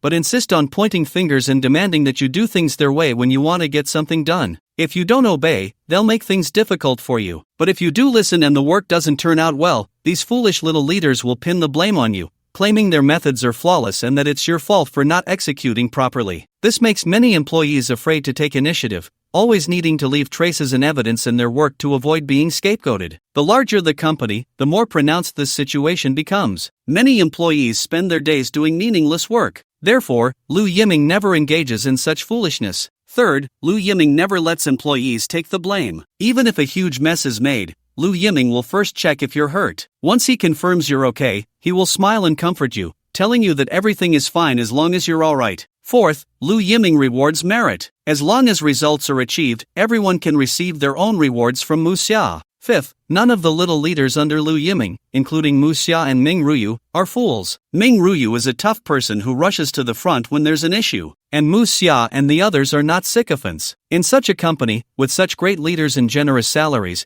there are no punishments for mistakes, but substantial bonuses for achievements. These employees are practically eager to sell themselves to help the company make money. Once Lu Yiming has new instructions, these employees will work late into the night, even all night, to complete their tasks. They will even voluntarily contribute their own ideas and suggestions. In such a company, it would be hard to go bankrupt. Lu Yiming nodded in satisfaction and said to Muxia beside him, "Regarding the apartment project, I see everyone has worked very hard, especially this young lady here. Her dark circles are quite noticeable." The apartment manager blushed and lowered her head shyly. Managing an entire hotel is no easy task. Recently, she has been living here 24 hours a day, knowing exactly what each room lacks or has too much of. Even the room arrangements have been adjusted according to the needs of the residents. She voluntarily applied to be transferred from the administrative position at the headquarters to here, just to achieve some results, so that Chairman Lu could see her efforts and contributions. And now, she has done it. At this moment, she feels that everything is worth it. I have decided that all employees involved in this apartment project will receive a bonus of 100,000 yuan. For some outstanding performers, a bonus of nearly 1 million will be given. For example, for this young lady, I think giving her 1 million as a bonus is very appropriate. As soon as Lu Yiming finished speaking, the female employee in front of him burst into tears. She couldn't control her tears, which streamed down her face uncontrollably. "Chairman, you really..." The female employee lost control of her emotions and squatted down, crying loudly in front of Lu Yiming. Goodness, this scene startled Lu Yiming quite a bit. He quickly squatted down as well and hurriedly comforted her. "What's wrong? What's wrong? Did someone bully you? Tell me, and I'll stand up for you." This scene nearly brought tears to countless viewers in the live stream. Woo. Honestly, if my boss suddenly gave me a 1 million bonus, I would cry louder than her. Sigh, it's not just about the money, more importantly, it's a recognition that all her efforts have been seen by Lu Yiming. Our company organizes to watch Lu Yiming's livestream, and the boss never mentions how generous Lu Yiming is, always talking about how we should learn from the work efficiency of Lu Yiming's employees. I'm just speechless. How much do they get paid? What kind of salary do we even get? 3,000 a month, and you expect us to do what? If you could pay us hundreds of thousands a month, I could work my ass off for you. I don't know if you all were listening just now, but Lu Yiming was genuinely concerned. The first thing he asked was whether she was being bullied, and he wanted to stand up for her. "I just started last month, and then I was bullied by the senior employees. One time, I couldn't hold it in anymore and cried on the desk. The leader came over and the first thing he said was, 'Why are you crying? Go home and cry, don't cry here, it affects others' work.' That night, I was fired from the company." Death smile, "I have to say, upstairs, you deserve to be fired. No matter what, you can't bring personal emotions to work. It really affects others' work." Wiping sweat, upstairs, "Are you just a capitalist's dog? What? As a person, I can't even have the most basic emotions, right? Do you really see yourself as just a production tool? If you look down on yourself, how can you expect the capitalists to value you? Gained emotional value plus 99,999. No, Chairman, I just feel that my efforts for so long have been recognized by you. I'm so happy. I've been an administrative clerk in this company for almost 7 years. I'm almost 30, and no one sees how hard I work every day. I just want to be recognized by others. I don't want to be a small clerk for my whole life, wasting all my youth. The female employee was in tears. She graduated from a 211 university in the Magic City. She originally thought her degree was decent, but after entering the company, she realized that her colleagues were mostly from 985 universities and well-known overseas institutions, and there were even quite a few with master's degrees. Even those with lower degrees than hers were thriving thanks to their resources. She had no chance of promotion at all, until she met Lu Yiming. She clearly knew that this might be her only chance to change her fate in this lifetime, so she had to seize this opportunity. Thus, she decisively gave up her leisurely administrative position at the headquarters where she spent her days drinking tea and chatting, and resolutely came to be the manager of this apartment, just to prove her abilities to Lu Yiming, and then climb up with her own efforts. Lu Yiming was silent for a long time. This female employee's experience is actually a microcosm of many workers. Today's society is not like before, where opportunities were everywhere. Now, there are fewer and fewer chances left for ordinary people, especially in the financial industry. For a girl who is not particularly good-looking, has an average degree, and lacks resources, it is very difficult to make a name for herself in this industry. Unless her ancestors' graves emit green smoke, many people can't even make it to retirement, getting laid off at 35. Then they spend the rest of their lives in hardship. Before Lu Yiming was selected to participate in the program, he was also afraid of being optimized at 35, so he could understand very well. What's your name? Lu Yiming didn't mean to blame her. Instead, he asked gently. Chairman, my name is Chen Muning. Chen Muning looked up at Lu Yiming, her tear-filled eyes shining with a light that had been healed. If it were the previous chairman, Chen Muning wouldn't have dared to look up and meet his gaze. She would have felt scared. But looking into Lu Yiming's eyes, Chen Muning felt as if she was embraced by the sun, her heart warm. Okay, Muning, I plan to establish a subsidiary specifically responsible for entrepreneurial talent apartments, and set up a corresponding department in the headquarters. It will be called Fangzheng Entrepreneurial Talent Apartment Company, Ltd., and the apartment department. You will be the general manager of this subsidiary and also the manager of our headquarters apartment department. Having ambition has never been a bad thing. On the contrary, it is a sign of progress. Lu Yiming has never discouraged anyone's ambition. Instead, he encourages it and even creates opportunities. Ming Ruyu is a typical example. At that time, when Ming Ruyu dared to stand up and voice her opinion, Lu Yiming promptly promoted her to manager. Of course, ambition must have its limits. If you want to be promoted, you must rely on hard work and achievements, not on scheming to harm others. Hearing Lu Yiming's words, Chen Muning was so shocked that she exclaimed, Chairman, I can't do it. I can't. Why can't you? Lu Yiming countered. Because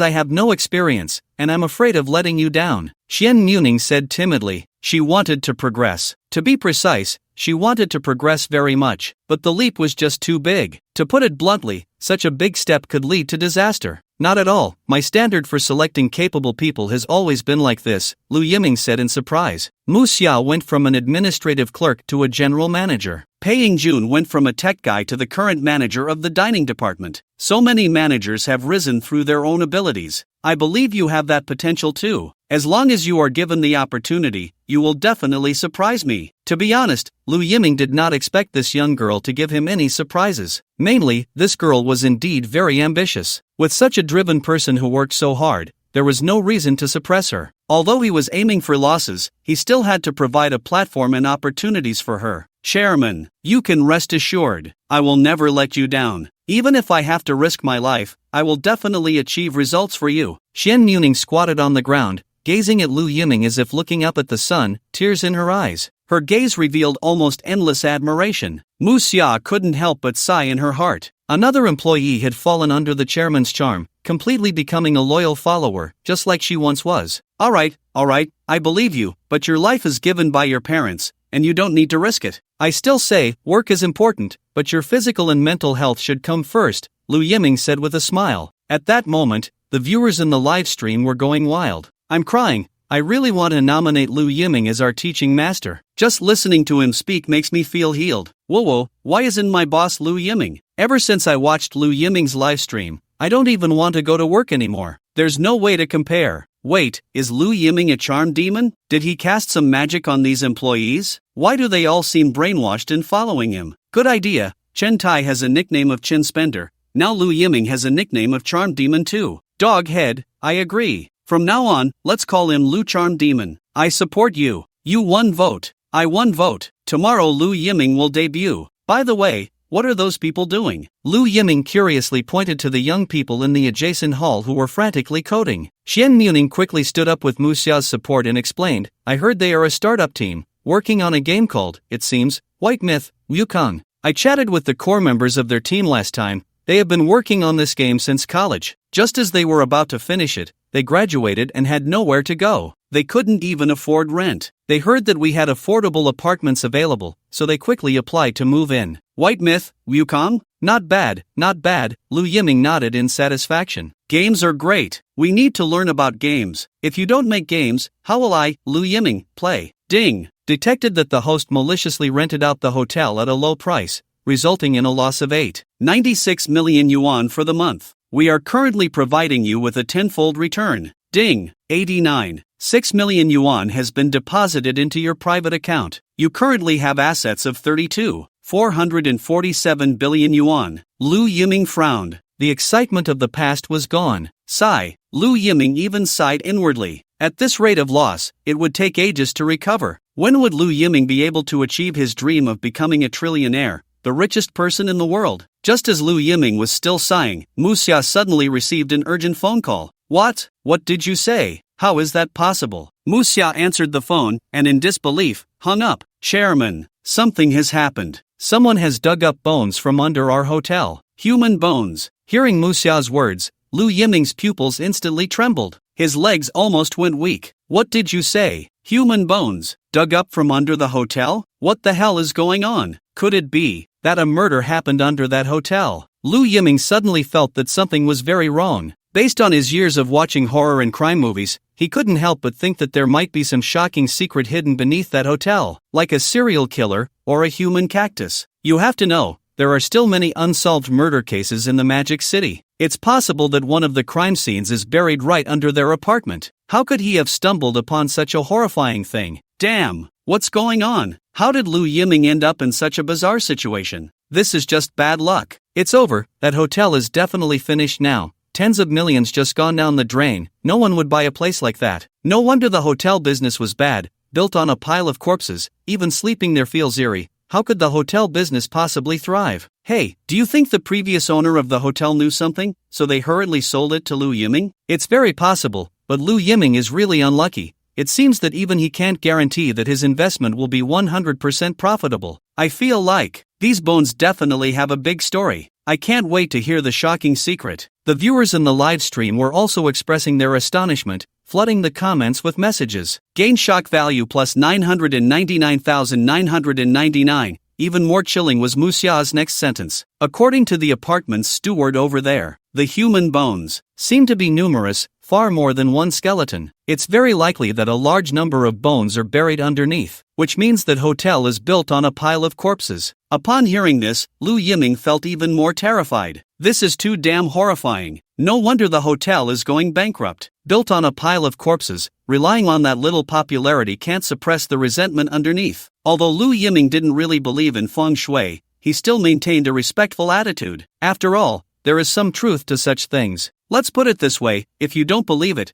you can take a stroll around a mass grave, and you'll understand. Even in summer, the temperature at a mass grave is colder than in other places, and that kind of cold is bone-chilling. Of course, there is one exception, and that is the martyr cemetery. To build high-rise buildings on a mass grave, there must be enough popularity to counterbalance it. For example, schools. Many schools choose to build on mass graves to save costs. This is also a little secret not meant for outsiders. After all, no one wants to build houses in such a place, but they can't waste a good piece of land, so they have to build schools there. With the pure yang energy of the children, it can indeed counterbalance that of the, and over time, that will gradually dissipate with the presence of people. Logically speaking, upon hearing this news, Lu Yiming should have been happy, as it indicated that the hotel was definitely finished. No one would dare to rent it, let alone buy it. Only a fool would purchase such a hotel. Lu Yiming could comfortably incur a significant loss, enriching his little treasury, and move one step closer to his goal of becoming a trillionaire. However, the presence of so many corpses indicated that some unknown events had occurred here,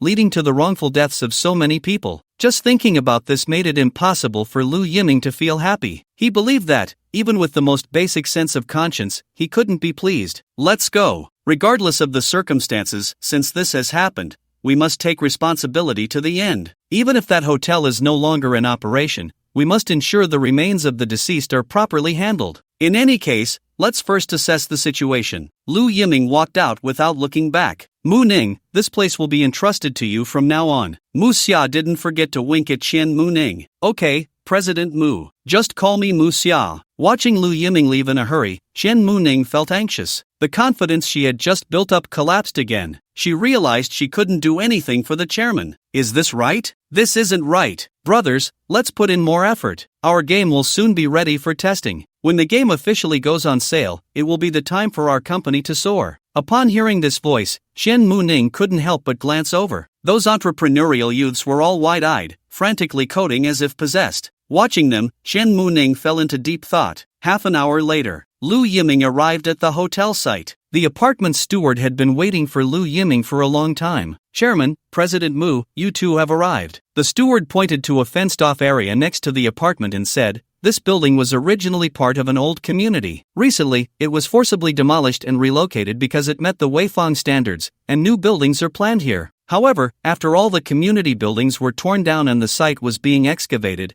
the excavator unearthed bones underneath. Some workers suspected they were human bones and immediately reported it to the police. An inspection team is already on site. The apartment steward certainly wasn't just rambling on with Lu Yiming. The last sentence was the key point. According to the inspection's calculations, there should be a pile of bones underneath with a diameter of over 10 meters, and the main part should be directly beneath our apartment. At this point, the steward couldn't help but shiver. She had also slept in this apartment last night. The apartment steward had her own large suite to live in. Originally, her suite was the most luxurious room in the hotel, which should have been very comfortable. But last night, while in her room, she felt an eerie chill, with cold winds inexplicably sweeping through. It was clearly the hottest time of summer, yet her room felt so cool that she didn't even need to turn on the air conditioning. Many residents even reported that it seemed like someone was talking in their rooms. The apartment steward was so frightened that she hadn't slept well for days, sporting dark circles under her eyes. This place was too eerie. Anyone would be scared, especially since she was a girl, the timid kind. She had originally thought this was just due to the hotel being old and poorly maintained. But now this news had come out, scaring her to quickly pack her things and run,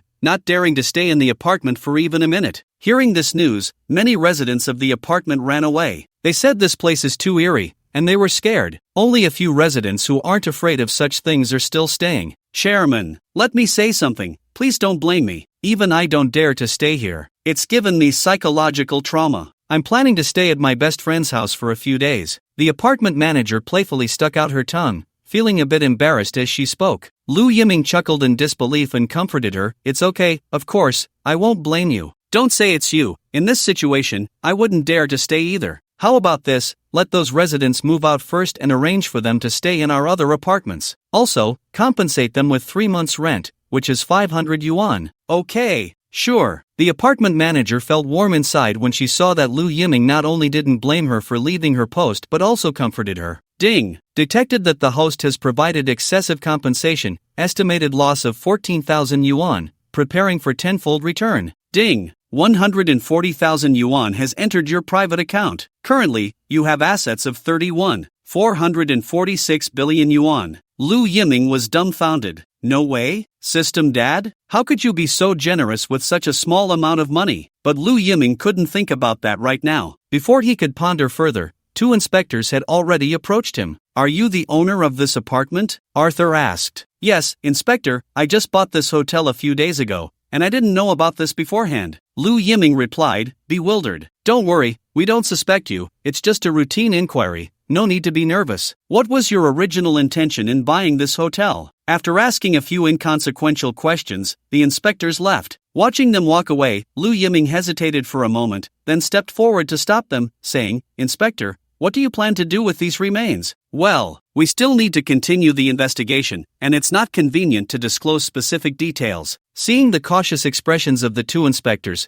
Lu Yiming realized they had misunderstood, and quickly explained, I mean, since these remains were found under my apartment, it means they have a connection to me. I was wondering if I could pay for some urns to properly handle these remains. After all, the deceased deserve respect, and I believe I have this responsibility. To be honest, when Lu Yiming said this, the two inspectors were stunned. The inspectors were taken aback. Honestly, they had never seen such a kind-hearted owner. Lu Yiming's kindness made them suspect whether he had ulterior motives. This was too unlike what a capitalist would do. They had heard of capitalists donating money for charity, but that was largely to reduce taxes or to show off. Rarely did capitalists genuinely do charity without expecting anything in return. But today, they witnessed it.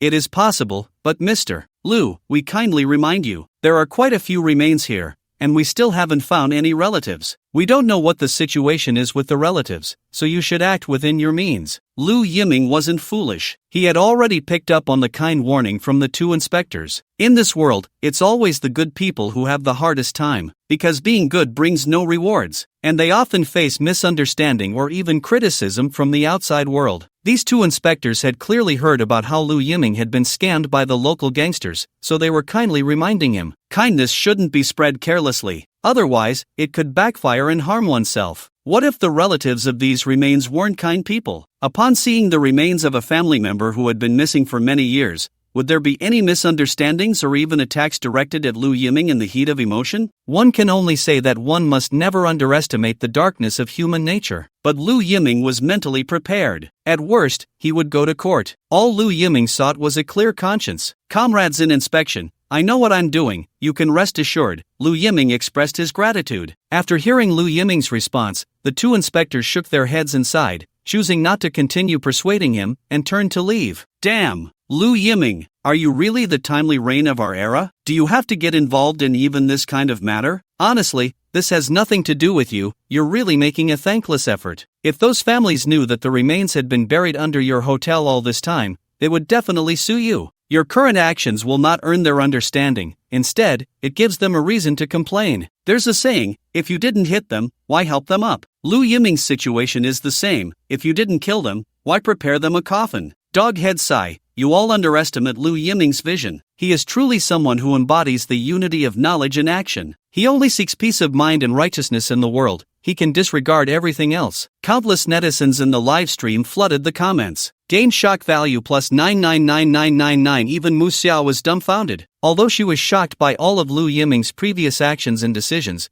she could at least follow his line of thought. While Lu Yiming's approach was somewhat unconventional, the direction was still aimed at making money and ensuring the company's prosperous development. But today's operation, Mu Xiao really couldn't understand. From a moral standpoint, she sympathized with these compatriots, buried underground for so many years, only to see the light of day today. But preparing them a coffin was not the responsibility or obligation of their company. How to put it? Anyway, Mu Xia felt an indescribable awkwardness in her heart. She even thought about suggesting to the chairman to donate some money or invite some monks to chant, which would be better than directly preparing them a coffin. But after several attempts to speak up, she ultimately chose to remain silent. She decided to set aside her rationality and follow Lu Yiming's lead without reservation. Mu Xia, go contact the funeral home immediately and order a batch of the best coffins. They must be made of mahogany or some top-grade wood. We can't be careless. No matter how much it costs, have them delivered right away. The deceased are paramount. Since they had an incident in our hotel,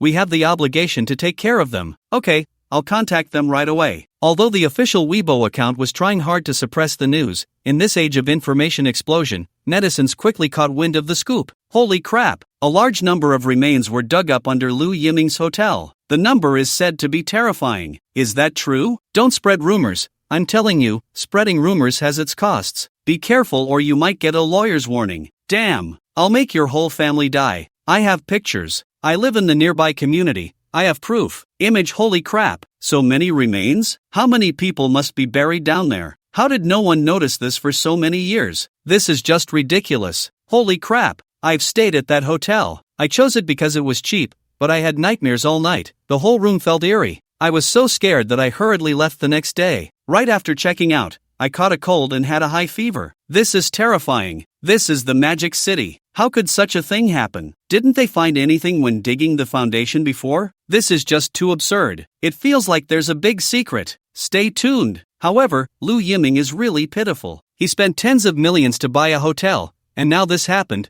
Those tens of millions are down the drain. Yeah, after this incident, who would dare to stay at his hotel? The only outcome for this hotel is forced demolition. I bet Lu Yiming's company will definitely have their PR issue a statement saying this matter has nothing to do with them, asking the netizens to remain rational and so on. Of course, these PR statements always have that flavor. Anyway, when something goes wrong, it has nothing to do with them. Even Lu Yiming can't escape that. Maybe not. Lu Yiming doesn't seem like the type to shirk responsibility. Are you out of your mind? Do you really think Lu Yiming is some kind of great person? All those things he does are just for show. All scripted, all to build his persona, to fool you idiots. Anyone who believes it is a fool. Countless netizens on Weibo started flooding the comments. Soon, this news topped the trending list. The title was quite shocking. Shocking. A mass grave discovered in the center of Magic City, closely related to the famous internet celebrity Lu Yiming. Seeing such a sensational title, even netizens who didn't know Lu Yiming couldn't help but click in. However, when everyone thought Lu Yiming would quickly come out to clear his name,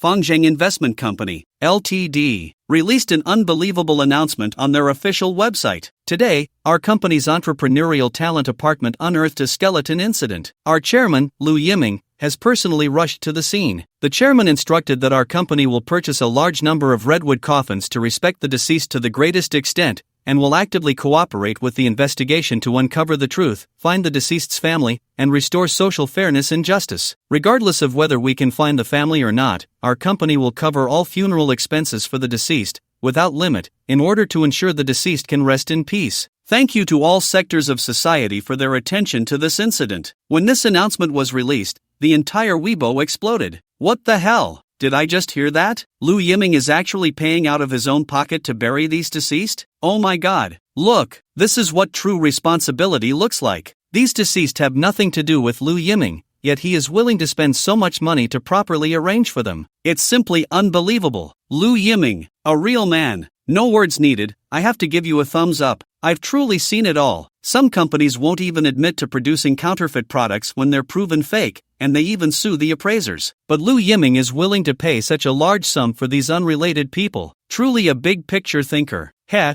what if these people were all killed by Lu Yiming? Maybe he's feeling guilty for his crimes? Laughs to the one above. If you can't speak properly, just shut your mouth. You just spread rumors about others, right? Is Lu Yiming some kind of killing god? Can one person kill so many? These skeletons have been here for at least 10 years. Lu Yiming was probably still playing in the mud back then. What did he use to kill them? Your damn J8? Ignore this brainless idiot above. How long has Lu Yiming been in charge of this hotel? If there are problems, it's the previous owner's fault. No matter how you look at it, it has nothing to do with Lu Yiming. Exactly. Lu Yiming is willing to spend so much money just to find peace of mind. In my opinion, this is a truly meritorious deed. Much better than some self-righteous hypocrites in the comments. After learning about Lu Yiming's actions, the netizens on Weibo didn't even need to be guided by public opinion this time. Almost everyone stood on Lu Yiming's side. In fact, netizens are not fools. They can still tell who the good guys are and who the bad guys are. Those few who tried to spread rumors didn't even need to check with Uncle Jen.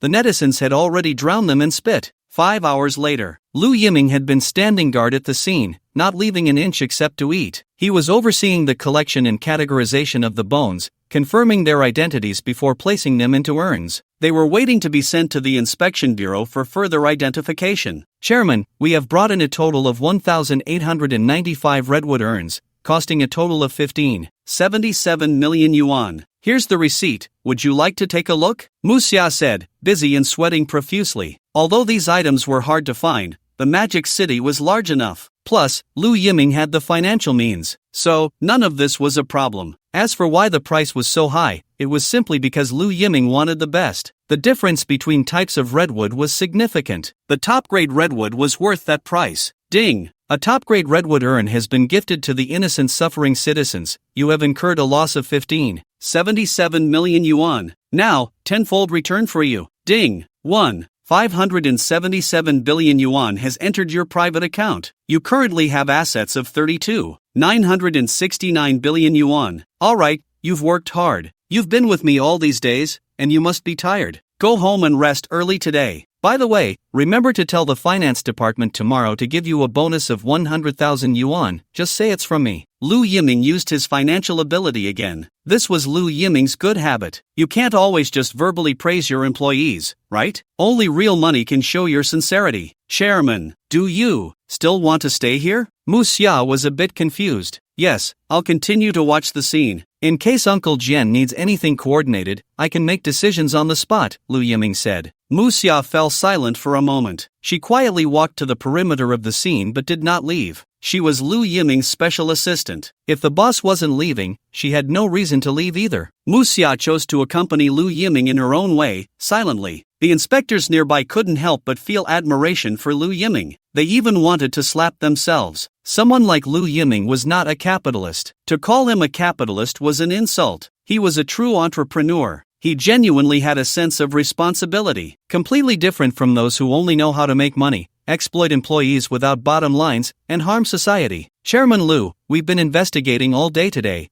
and we should be able to rule out a large-scale homicide. Uncle Jian walked over and offered Lu Yiming a cigarette. Although Lu Yiming didn't smoke, he politely accepted it, lit it with Uncle Jian's lighter, and didn't smoke it, just holding it in his hand. It was all about companionship. Oh, that makes sense as to why no one discovered it for so long. Lu Yiming felt it wasn't surprising. After all, with Long Country being so stable now, it was impossible for so many people to be killed all at once, even a decade ago. Let alone being killed. If so many people went missing at the same time, it would definitely cause a nationwide uproar. Moreover, how could so many people be quietly killed and buried here without anyone noticing? This was the Magic City. Even a decade ago, it was already one of the most populous cities in the entire Blue Star. With such a large flow of people, if it were a massive homicide, it would have been discovered long ago. Yes, our colleagues found that the owners of these bones were killed decades ago, estimating the time of death to be around 80 to 90 years. There are bullet holes. It can be said that the possibility of modern people is completely ruled out. So early, it could only be. Upon hearing this, even Lu Yiming, no matter how dull, could understand what the inspector meant. The deaths of so many people, and by gunfire, could only be from that era. At the moment when Lu Yiming's heart was greatly shaken,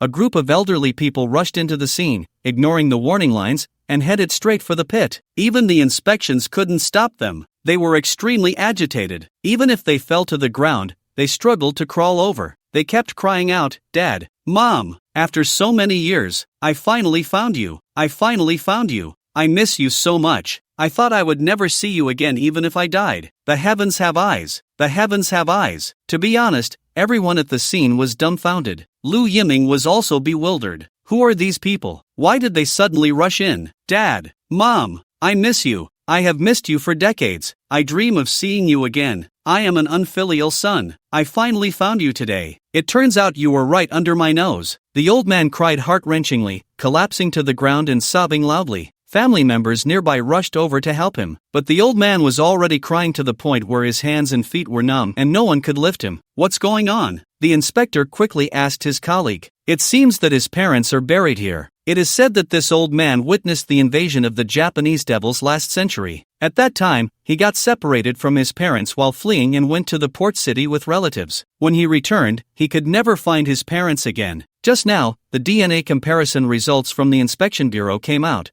saying that his parents' remains should be here." No way! Lu Yiming and the others widened their eyes. What a story! During the invasion of the Japanese devils, it was definitely the most tragic disaster for our nation. Many innocent civilians were brutally killed. Many victims' remains are still missing to this day. I never expected they would be hidden beneath this hotel. An elderly man with white hair, nearing his 80s, walked in. "Who is this?" the inspector asked in confusion. "This is a history professor from Magic City University." The professor sighed and said, "I witnessed that kind of tragedy back then, but I also grew up in that era. Those Japanese devils are truly despicable. I have never eaten Japanese food in my life, let alone wear a kimono. That kind of hatred is engraved in the bones. Now that we can find the victims, it is our greatest fortune." Lu Yiming fell silent. So there was such a past. No wonder he always felt he had to do something. Otherwise, he wouldn't feel at peace. It turned out these were the compatriots who were victimized back then. Not to mention Lu Yiming, any Huaxia person has the obligation to do so. I never expected, really never expected, that it would end like this. Yeah, I thought it would be the largest murder record since the founding of the country, but it turned out to be the victims from back then. Those who felt uncomfortable staying in this hotel must have been our compatriots reminding them to come and rescue them from beneath. Lu Yiming really happened to do a good deed this time. Give Lu Yiming a thumbs up. Ha, I just saw someone on Weibo saying Lu Yiming was meddling in other people's business. Now let's see what they have to say. Exactly. The key is that Lu Yiming didn't know these were our ancestors before doing these things. So this intention is truly precious. Just as Lu Yiming was still feeling emotional, a large group of family members rushed towards him. Lu Yiming was so scared that he instinctively wanted to run. He had previously been entangled by that group of family members. Even now, that group was still causing him trouble at the government office. So when Lu Yiming saw so many people rushing over, he immediately reacted out of instinct. But unexpectedly, those family members surrounded Lu Yiming tightly. The old man who had just been crying out loud, upon seeing Lu Yiming, grabbed his hand, trembling and choking on his words, "Young man, thank you. Thank you. I heard the inspection team say it all. My parents' remains are placed in urns, all thanks to you. I represent my parents. Thank you," the old man said, and he looked like he was about to kneel down to Lu Yiming. Startled, Lu Yiming quickly reached out to support him. "Elder, no, please don't. Absolutely not." Lu Yiming was terrified. He hurriedly explained, "I only did what I should have done. Just a small matter, it's nothing to mention. I believe any Huaxiao person would not stand by in such a situation." But the old man was very stubborn, pushing Lu Yiming's hand away, tears welling up as he said, "No, young man, you deserve it. I've lived nearly 100 years, and I've seen all kinds of people. The first time I saw you,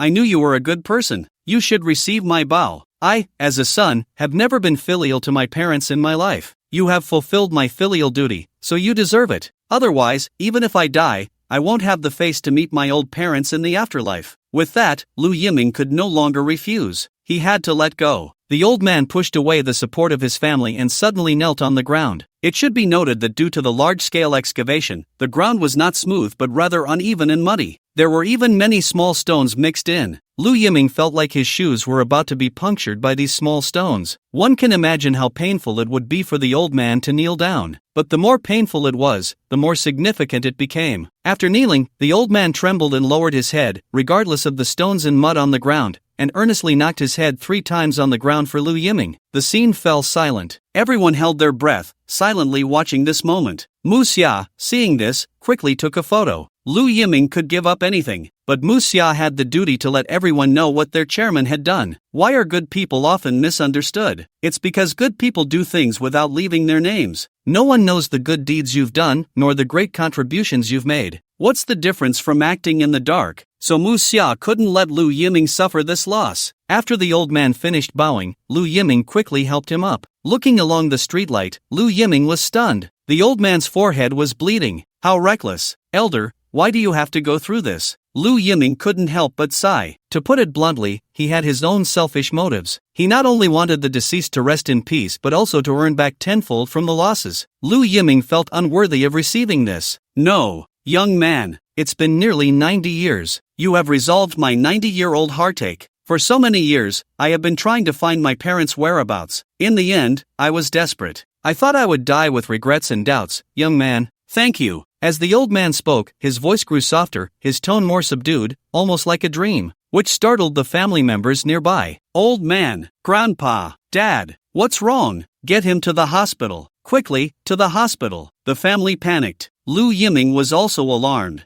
This couldn't be the end, could it? Not at this moment. You haven't even reached the milestone of 100 years yet. Little did they know, the old man was already nearing 100 years old, and his body had long reached its limits. In a moment of emotional excitement, his body collapsed. The key point was that his heart had finally been unburdened. He could leave this world in peace. Before leaving, the old man could no longer speak. He shook his head, signaling the family members beside him to stop. Instead, she tightly grasped Lu Yiming's hand, her eyes filled with gratitude. Then, her gaze gradually became unfocused, until finally, she peacefully closed her eyes. As she departed, a smile lingered at the corners of her mouth. Lu Yiming fell silent. He gently released the old man's hand and placed both of the old man's hands on his chest. He bowed silently. Others followed Lu Yiming's example and bowed deeply. This old man was born in the most prosperous night of Shanghai, yet he personally witnessed the process of prosperity leading to destruction and then to rebirth. He deserved their respect. Alas, the old man has suffered too. He searched for his parents his whole life.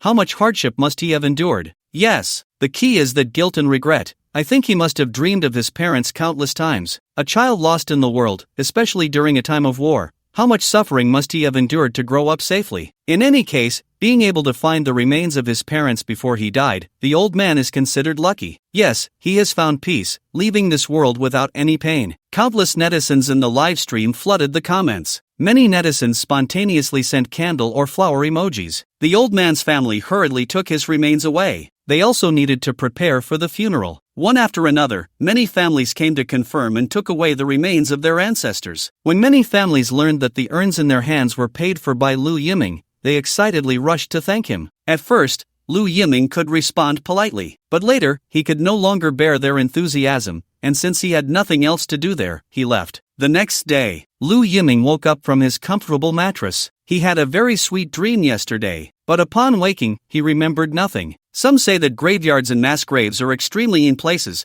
If a person stays there too long, their body cannot withstand it. It can trigger minor illnesses like colds. Over time, the yin energy enters the body, causing rheumatism, headaches, and so on. This is because graveyards are usually in the mountains, where the humidity is heavy. The key is, one must not have a guilty conscience. If you have no regrets, why would you fear wandering souls? The most important thing is to consider where the graveyard is. If it's a martyr's cemetery, such problems wouldn't exist. Liu Yiming also enjoys watching videos. He previously saw a netizen who often had nightmares. They invited several shamans to no avail. Finally, the netizen saw advice online and slept on the ground in a martyr's cemetery for a night. As a result, they slept exceptionally well and never had nightmares again. The most mysterious aspect of metaphysics is that you cannot prove it is useful, but you also cannot prove it is useless. Liu Yiming still holds the same view, believe it or not, but maintaining a sense of reverence is always right. Indeed, Liu Yiming had already experienced it himself. Liu Yiming happily brushed his teeth, had breakfast, and went to the company to slack off. Just as Liu Yiming entered the office, Mu Xia rushed in. "Chairman, you are truly a star of fortune. Great news. Tremendous news." Ha! A sense of foreboding surged in Liu Yiming's heart. "No, this early in the morning, are you going to hit me with another heavy blow? Wah! What good news!" Liu Yiming was already preparing to cry. "Look!" Mu Xia handed over the tablet. The news on the tablet immediately caught his eye. Bones of victims from the invasion of the Japanese pirates discovered in the center of Magic City, currently undergoing DNA comparison to confirm the victims' families. Victims' families are urged to contact the relevant departments in a timely manner.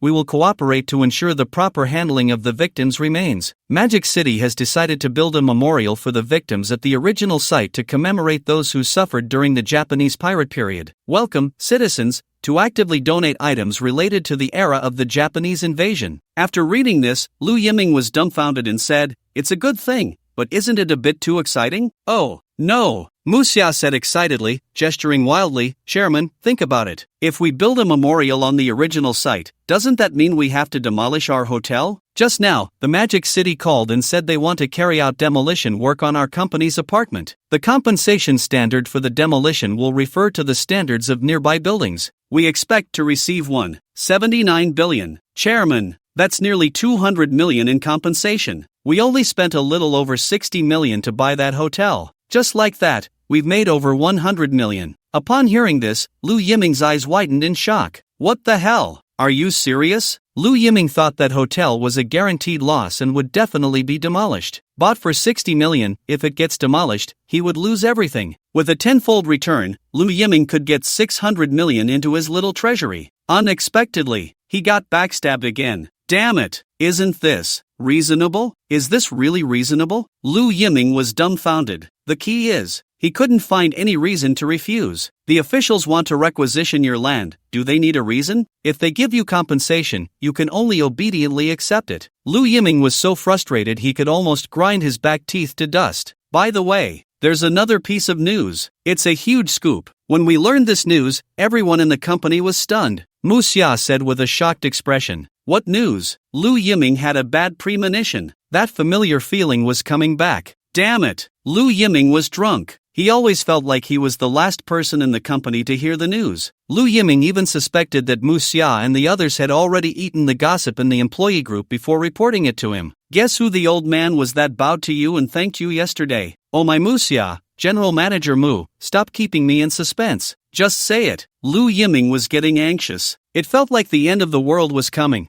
but no one would tell you when, just insisting that it was coming soon. That old man is called Chen Tai, the head of a top consortium in the port city. That top consortium has assets exceeding $1 trillion. He has countless companies under him, with business spread all over the world. People in the port city call him Chen Banchang. It means his wealth is worth half of the port city. At the moment he heard this news, Lu Yiming's head buzzed. No, is this really reasonable? Lu Yiming wanted to ask the heavens. What kind of ridiculous plot is this? Even the Seven Cats novels wouldn't dare to write it like this. A random old man he bumped into turned out to be the richest man in the port city? Who do you even complain to about this? Lu Yiming even suspected that he must have been a koi in his past life. How else could he keep encountering such good fortune? However, Lu Yiming was only a little excited. He wasn't someone who craved vanity or wanted to cling to the powerful. He just thought about losing all the company's money and then getting tenfold returns into his little treasury. Then he would continue to play this Russian nesting doll game to become the world's richest man. So he was only slightly surprised and said rather calmly, "That is indeed a rare thing. But for us, regardless of the old man's identity, we should maintain respect." Not to mention he was also one of the victims of that catastrophe. Even if he were just an ordinary old man, I would still respect him. What Lu Yiming said was from the heart. He wasn't the type to deliberately harbor animosity towards the elderly. Why did he scold that old man who was trying to scam him? Because that old man was being a smart aleck. He wanted to advise Lu Yiming to think big. "I'm sorry, but I, Lu Yiming, can only ask you to demonstrate how to endure this breath and how to be broad-minded.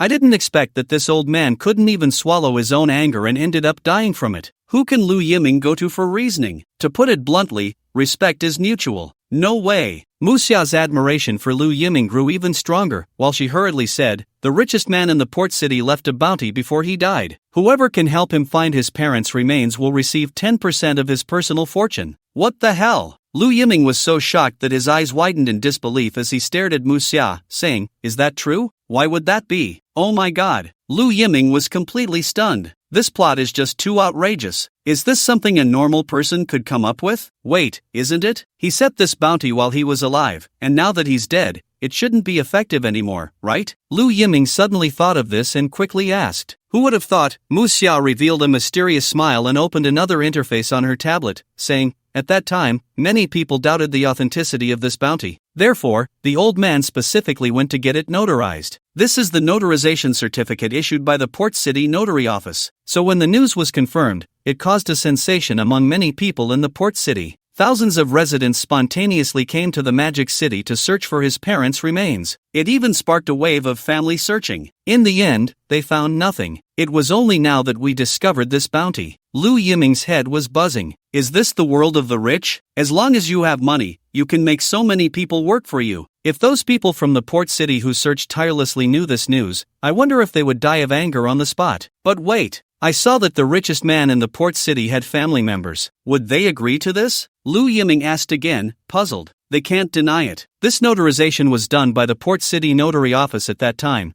and almost everyone in the port city knows about it. If they don't keep their promise, they will face public condemnation from the entire port city. If it were an ordinary person, it would be one thing, but the problem is, they are part of a large financial group in the port city. Although they are the leaders, it doesn't mean they can act recklessly. If they lose credibility, the other members of the group will no longer trust them, and they certainly won't be able to continue sitting in the leader's position. In that kind of elite circle, credit is particularly important. Lu Yiming nodded helplessly. It really is like that. For ordinary people, losing credibility is completely different from these top wealthy individuals. When ordinary people lose credibility, it just means relatives stop contacting each other, and friends cut ties. They can just move to another place. Many young people who gambled their loans in the stock market did just that. They don't get married, don't have children, and live alone, completely unconcerned even if they end up on the bank's blacklist. They live by the day. They don't care about credit at all. If they have no credit, so what? Would it affect their 3,000 yuan monthly salary? The answer is no. But for these top wealthy individuals, the meaning is different. Doing business with this person or that person yields completely different results. Once their credit is ruined, no one will trust them again. If they want to do business with others, people will think of their credit blemish and would rather choose to cooperate with someone else. After all, others can't afford that risk. That's why some bosses, after going bankrupt, run away abroad and don't dare to come back. they're afraid of being beaten up. Even if they come back and aren't beaten, no investors or partners will trust them anymore. But some people, even when they lose money in business and bear heavy debts, still choose not to run away. Instead, they work hard to earn money to pay off their debts. Such people will have the opportunity to make a comeback. Investors favor these kinds of people the most. For them, failing in an investment and losing money is a very normal occurrence. Investment is inherently risky, but if you run away, you will forever be on their blacklist. However, if you are willing to take on the responsibilities you owe and provide an explanation to the investors and creditors, then investors often choose to give you another chance to make a comeback. So, Lu Yiming said, somewhat on the verge of breaking down. The family and the lawyer team from the port city arrived last night and are expected to reach our company in half an hour. Half an hour later, Lu Yiming sat in the reception room. Next to him was the third son of the richest man in the port city, who would be the future leader of that consortium. As soon as they met, this middle-aged man was filled with excitement, rushing forward to shake Lu Yiming's hand tightly, trembling as he said, "Thank you, Mr. Lu, for helping my father fulfill his dream. I heard from your inspection that my father left with a smile, and as his son, I am very comforted. My gratitude to you is beyond words." Lu Yiming was taken aback by the other party's reaction. Was it really that significant? It was just a small matter. Besides, he felt he hadn't done anything that great. "Young Master Chen, you are too polite. Strictly speaking, it wasn't I who discovered your grandparents' remains. I just did a little bit of what I could to remedy the situation, hoping to comfort the spirits of the two elders." Lu Yiming's demeanor seemed less excited. He still felt a sense of unreality. Was he dreaming? "Mr. Lu, you are too modest. You are a benefactor to our whole family." Young Master Chen continued to express his gratitude, but Lu Yiming couldn't take it anymore. He quickly said, "How about we sit down and talk?" Young Master Chen then regained his composure and apologized. "I'm sorry, I was just too excited and couldn't control my emotions for a moment. Please, have a seat." "Mr. Lu, please." Once everyone was seated, the top lawyer from the port city began to announce the bounty that had been notarized years ago. According to the bounty left by Mr. Chen during his lifetime, after statistics, his personal assets amount to 567.4 billion. 10% of that is 56.74 billion. This amount will be transferred to your personal account shortly. This bounty and the notarization have been confirmed as valid by several of us lawyers and the Port City Notary Office. You can rest assured about the authenticity of this bounty in Mr. Chen's estate. Lu Yiming's head buzzed. Over 500 billion. Was he really that rich? Truly, he was as wealthy as a nation. Chen Banchang. The name suited him. Half of the wealth of the port city was in his hands. Moreover, this was just the total assets of the old Mr. Chen himself. What about the total assets of his relatives, friends, and several children? Lu Yiming didn't dare to think further. If it came down to comparisons, what were Ma Huateng and Zhang Yong compared to him? Wow, so rich. One person has over 500 billion? Are you kidding me? I mean, I can't even take out 5,000 right now, and you're telling me he has over 500 billion? It's just like what they say online, the money flows to those who don't lack it. Woo woo, Lu Yiming has really become a capitalist now. Over 500 billion. If all this money were given to Lu Yiming, even if he lost this challenge, he would instantly become one of the top tycoons in the Magic City. This story tells us that people should do more good deeds. If Lu Yiming had not acted at that time, or even shirked responsibility, this over 500 billion would have had nothing to do with him. Yes. I wonder if the owner who transferred the hotel to Lu Yiming is regretting it now, perhaps even to the point of turning his insides green. No way. Where can you find such a rich old man? I want to help too. Not for anything else, just to earn those hundreds of billions. Upstairs, go wash up and sleep. Everything is possible in dreams. Shock value plus 9999999. If everything is confirmed, you can sign this document. The lawyer handed over the original bounty notice that had been carefully preserved for decades. After Mu Xia and the company's legal department staff confirmed there were no issues, it was finally handed to Lu Yiming. At this moment, the eyes of Mu Xia and the others looking at Lu Yiming sparkled with unusual light. There was surprise, anticipation, and relief. Why did they work so hard? It was to ensure that a good person like Lu Yiming wouldn't lose the challenge. If he did, their good days would truly be over. But with this more than 500 billion, even if Lu Yiming ultimately failed the challenge, they wouldn't have to worry about his life for the rest of his days. They could still follow Lu Yiming like they do now. Continue to carry the banner for Lu Yiming. Only Lu Yiming, looking at the bounty notice in his hand,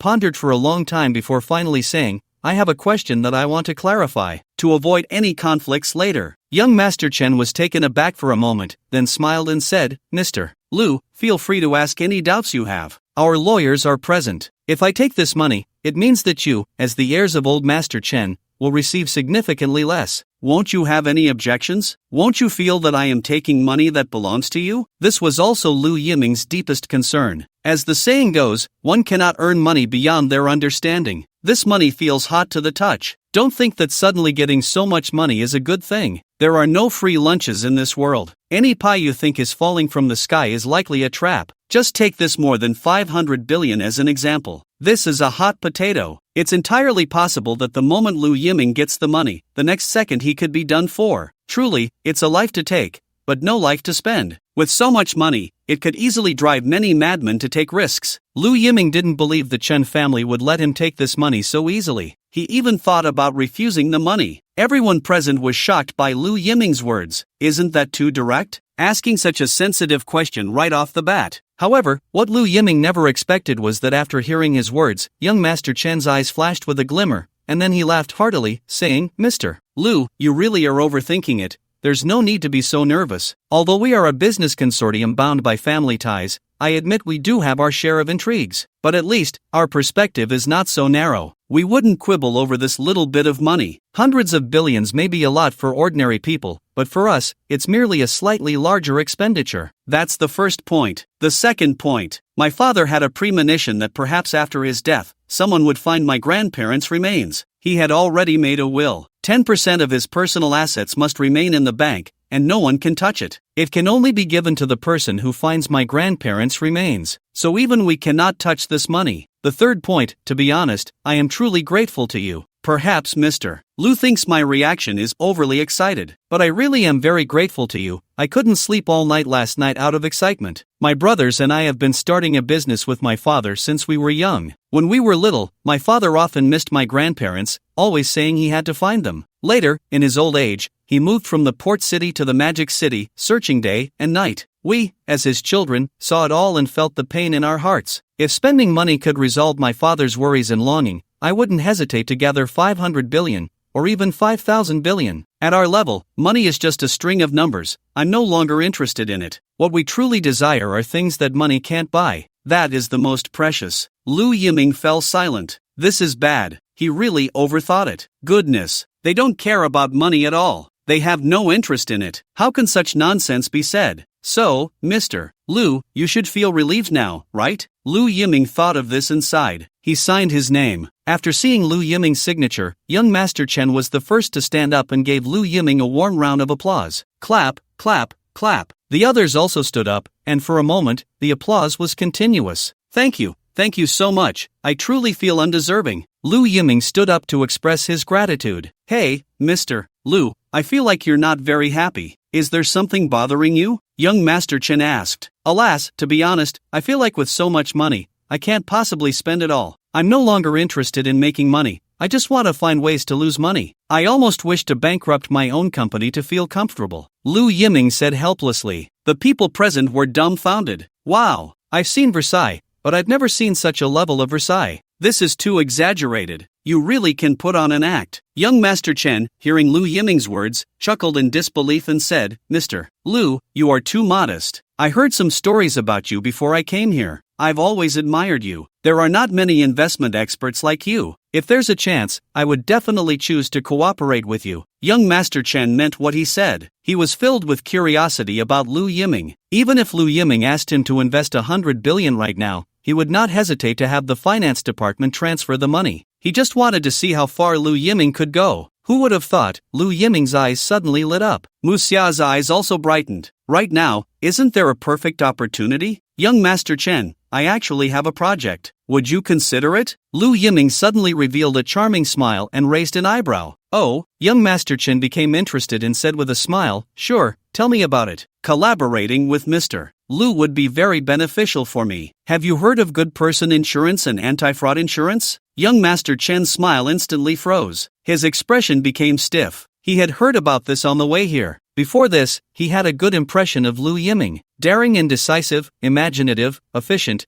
good at seizing opportunities. Until he heard about good person insurance. Young Master Chen was dumbfounded. This is no longer about investing in a startup. This is practically throwing money at someone. He had never seen such a foolish person. If it were one of his own employees, he would have scolded them to death. Who operates like this? If this good person insurance really takes off, grandmothers won't even dare to cross the street anymore. Why? Because they would be carried back and forth by a group of elementary school students trying to do good, and then sent back by another group of students. Good person insurance is one thing. What's even scarier is this anti-fraud insurance. If it really spreads, there would definitely be a group of people buying it, especially in developed areas like Magic City and Kyoto. Everyone's income is relatively high. Basically, everyone could get one. By then, everyone would turn into a flat-headed brother. If someone annoys them, they would just charge at them. Life and death are trivial. If you don't accept it, just fight. You dare to lie on the ground and scam me, right?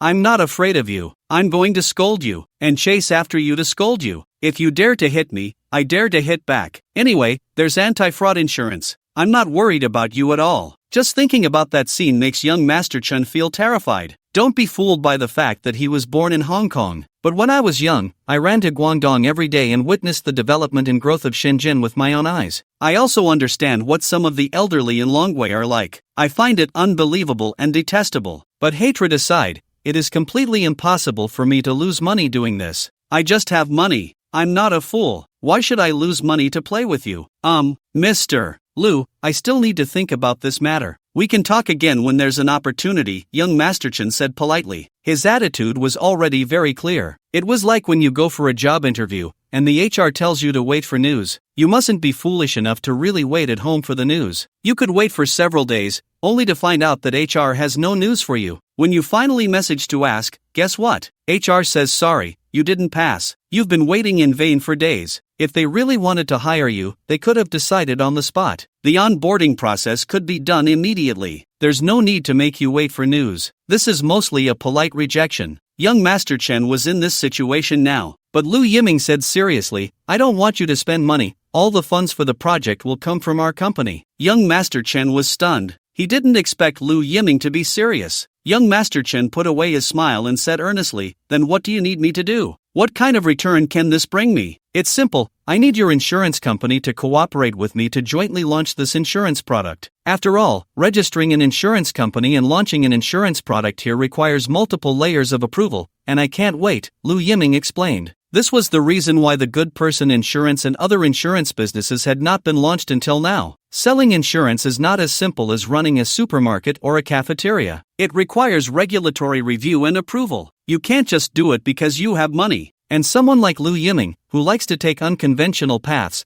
would probably have already been blacklisted by the regulators. Once insurance business is open to Lu Yiming, his reckless operations would affect a large number of ordinary people. Once Lu Yiming is in, those who bought insurance would suffer. So the regulators would not allow such a thing to happen. This is also why Mu Xia and the others have tried many times but have not succeeded. But with the backing of the Hong Kong City Consortium behind young Master Chen, it was completely different. First of all, they have enough massive funds. Once Lu Yiming collapses, even if he is left with nothing, the consortium can use its own money to cover it. Secondly, the consortium has face and connections. The regulators are willing to give the consortium some face and even welcome them to invest. After all, investment is the engine for economic growth. As for the profits, we split it 50-50. Lu Yiming said something quite explosive. Young Master Chen was directly stunned. How? How much? 50%? Are you serious? To be honest, young Master Chen was a bit scared. If Lu Yiming had said a 90-10 split or an 80-20 split,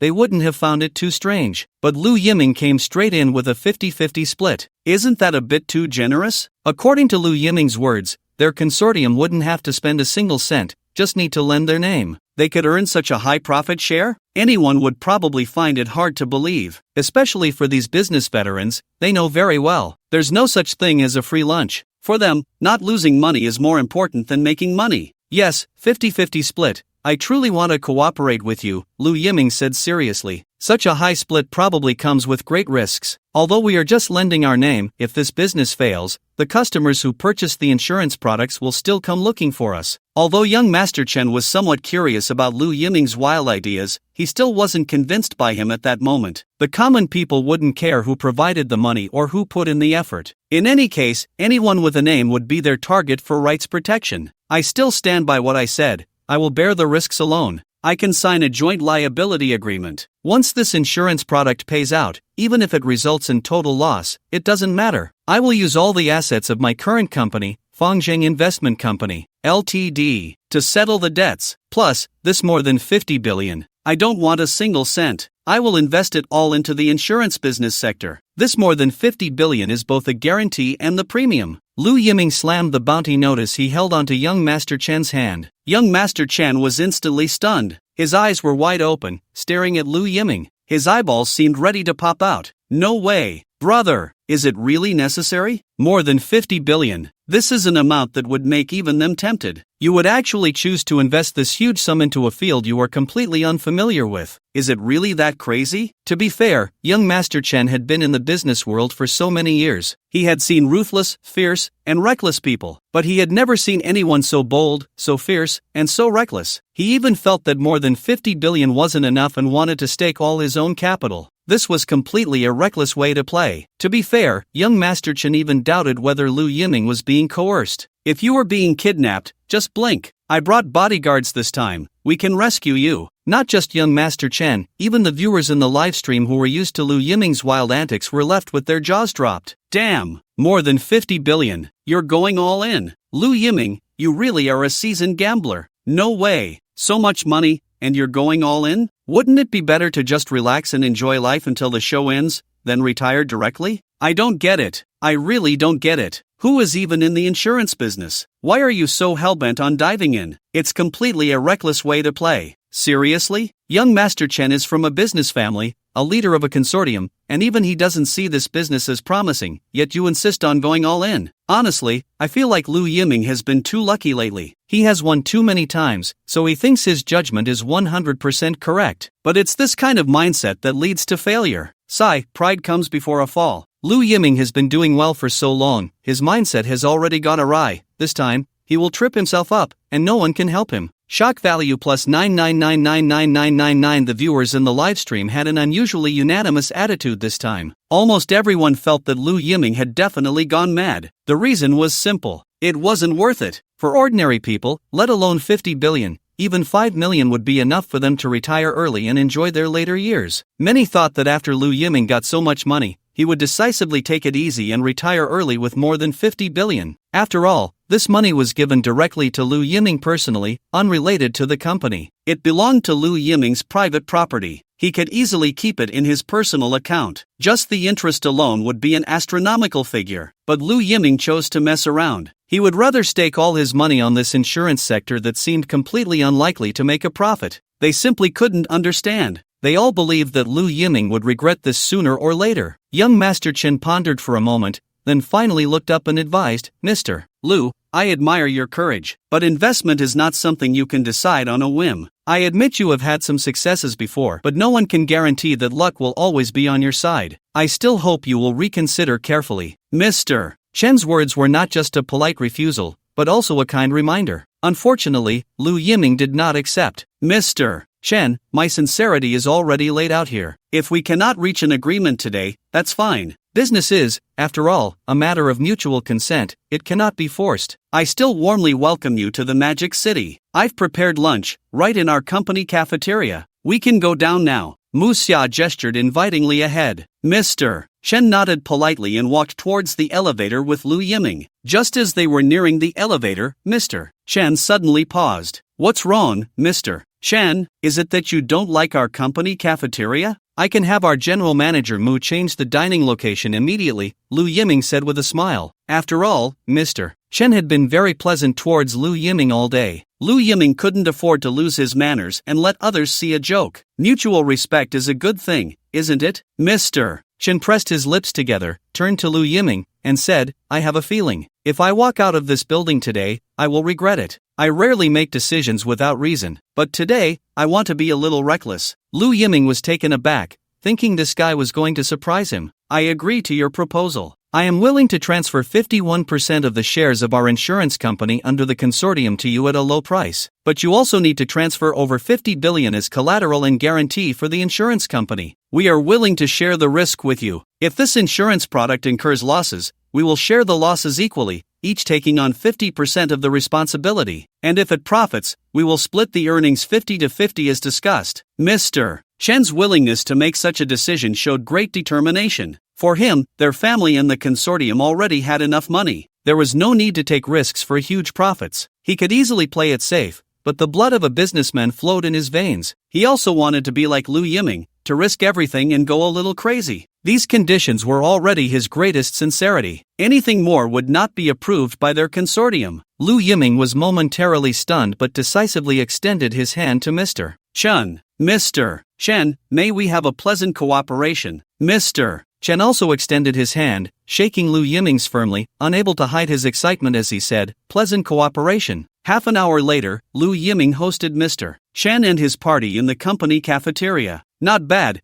it's a nice place, Mr. Chen said, curiously looking around. Mr. Lu, you may not know, but your place has become so popular that it's reached the port city. Many people want to check in at your restaurant. Lu Yiming's cafeteria was even more bustling than before. It had completely reached full capacity. To accommodate more customers, Pei Yingjun had even applied to buy out several neighboring shops. Now, this restaurant had become the favorite spot for elite white-collar workers in the Magic City. Many people would spend 100,000 a month just to eat here. Let's put it this way, nowadays, among the middle and upper management in the Magic City, if you don't have a black card from Lu Yiming's cafeteria, you wouldn't even dare to treat others. This place had even become a venue for many business gatherings. If an ordinary white-collar worker could pull out a black card from Lu Yiming's cafeteria, they would instantly become the envy of others. Look, that person actually has a black card from Lu Yiming's cafeteria. Their family must be very wealthy. That's why their pursuit of quality of life is so high. There are even people who have used this black card to impress girls. This has made the black card from Lu Yiming's restaurant increasingly popular,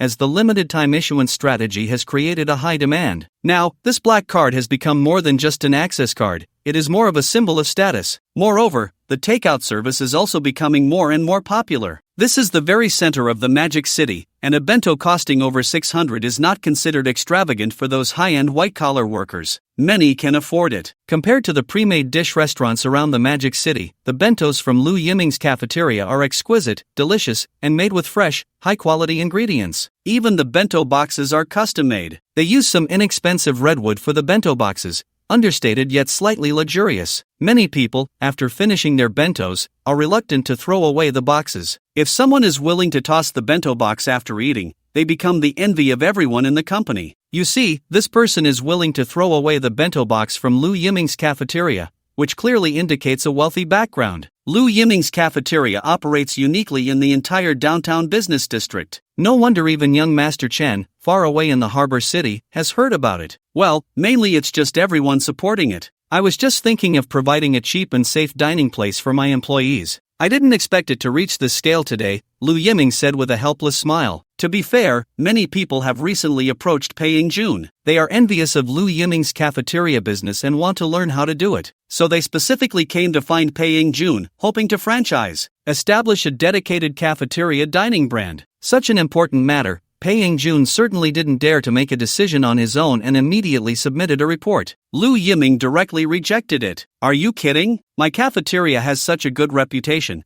How can I let you unscrupulous merchants ruin it? Lu Yiming knows all too well the tricks of these so-called franchises. These people merely want to leverage the fame of the name Lu Yiming. They could also try to set up a luxury cuisine restaurant in the downtown area of the Magic City. But that would just be an ordinary dining establishment. They could never reach the height of Lu Yiming's cafeteria. Lu Yiming's cafeteria has a vast foundation of trust. People believe in Lu Yiming's reputation and the quality of the cafeteria's food. So even if Pei Yingjun offers a very high price, there will be people willing to pay. But these people are different. They can never reach Lu Yiming's level. They can only fool those high-end white-collar workers who enjoy candlelight dinners. They completely cannot achieve the brand effect. That's why they want Lu Yiming to create a brand so they can franchise. But Lu Yiming will never fulfill their wishes. Once franchising is opened, these people might initially follow Lu Yiming's requirements for sourcing and stocking, producing food according to world-class standards. But over time, their greedy nature will soon be exposed. For example, the ingredients are too expensive if imported, let's replace them with domestic ones. But domestic ones are also too costly, so let's just use frozen warehouse products. In the end, They might not even be willing to buy frozen meat and will directly buy cooking packs and pre-made dishes. Consumers are not fools. They will clearly notice that there is something wrong with the food. Once there is a problem, it will be Lu Yiming who gets scolded. Consumers don't care who the franchisee is, they only recognize Lu Yiming. Now someone might ask, why can't these businesses improve the quality of their food? There are many factors. For example, rent, the high cost of ingredients, the long cooking time. Customers can't wait. In the end, you will sadly find that almost all the bustling restaurants in the business district use pre-made dishes that are prepared in advance. Cheap, convenient, and quick to serve. As for whether customers think it tastes bad, it doesn't matter. The foot traffic is so high. If you don't eat, someone else will. Therefore, Lu Yiming absolutely does not allow this situation to happen. For him, making money is not important at all. But no one can ruin food and harm others under his watch. Food safety starts with him. Mr. Lu is too modest. To be fair, your business acumen is much stronger than many others. I want to learn from you, young Master Chen said politely. While Lu Yiming and the others were still dining, Muxia saw a message that made her face change dramatically. She quietly walked over to Lu Yiming's side and whispered, Chairman, the family members who previously extorted you have already reported you to the authorities. The court's summons has been sent to your phone. Lu Yiming was taken aback for a moment, looked down at his phone, and exclaimed, wow, they really went to the authorities to report me. The authorities just contacted the company,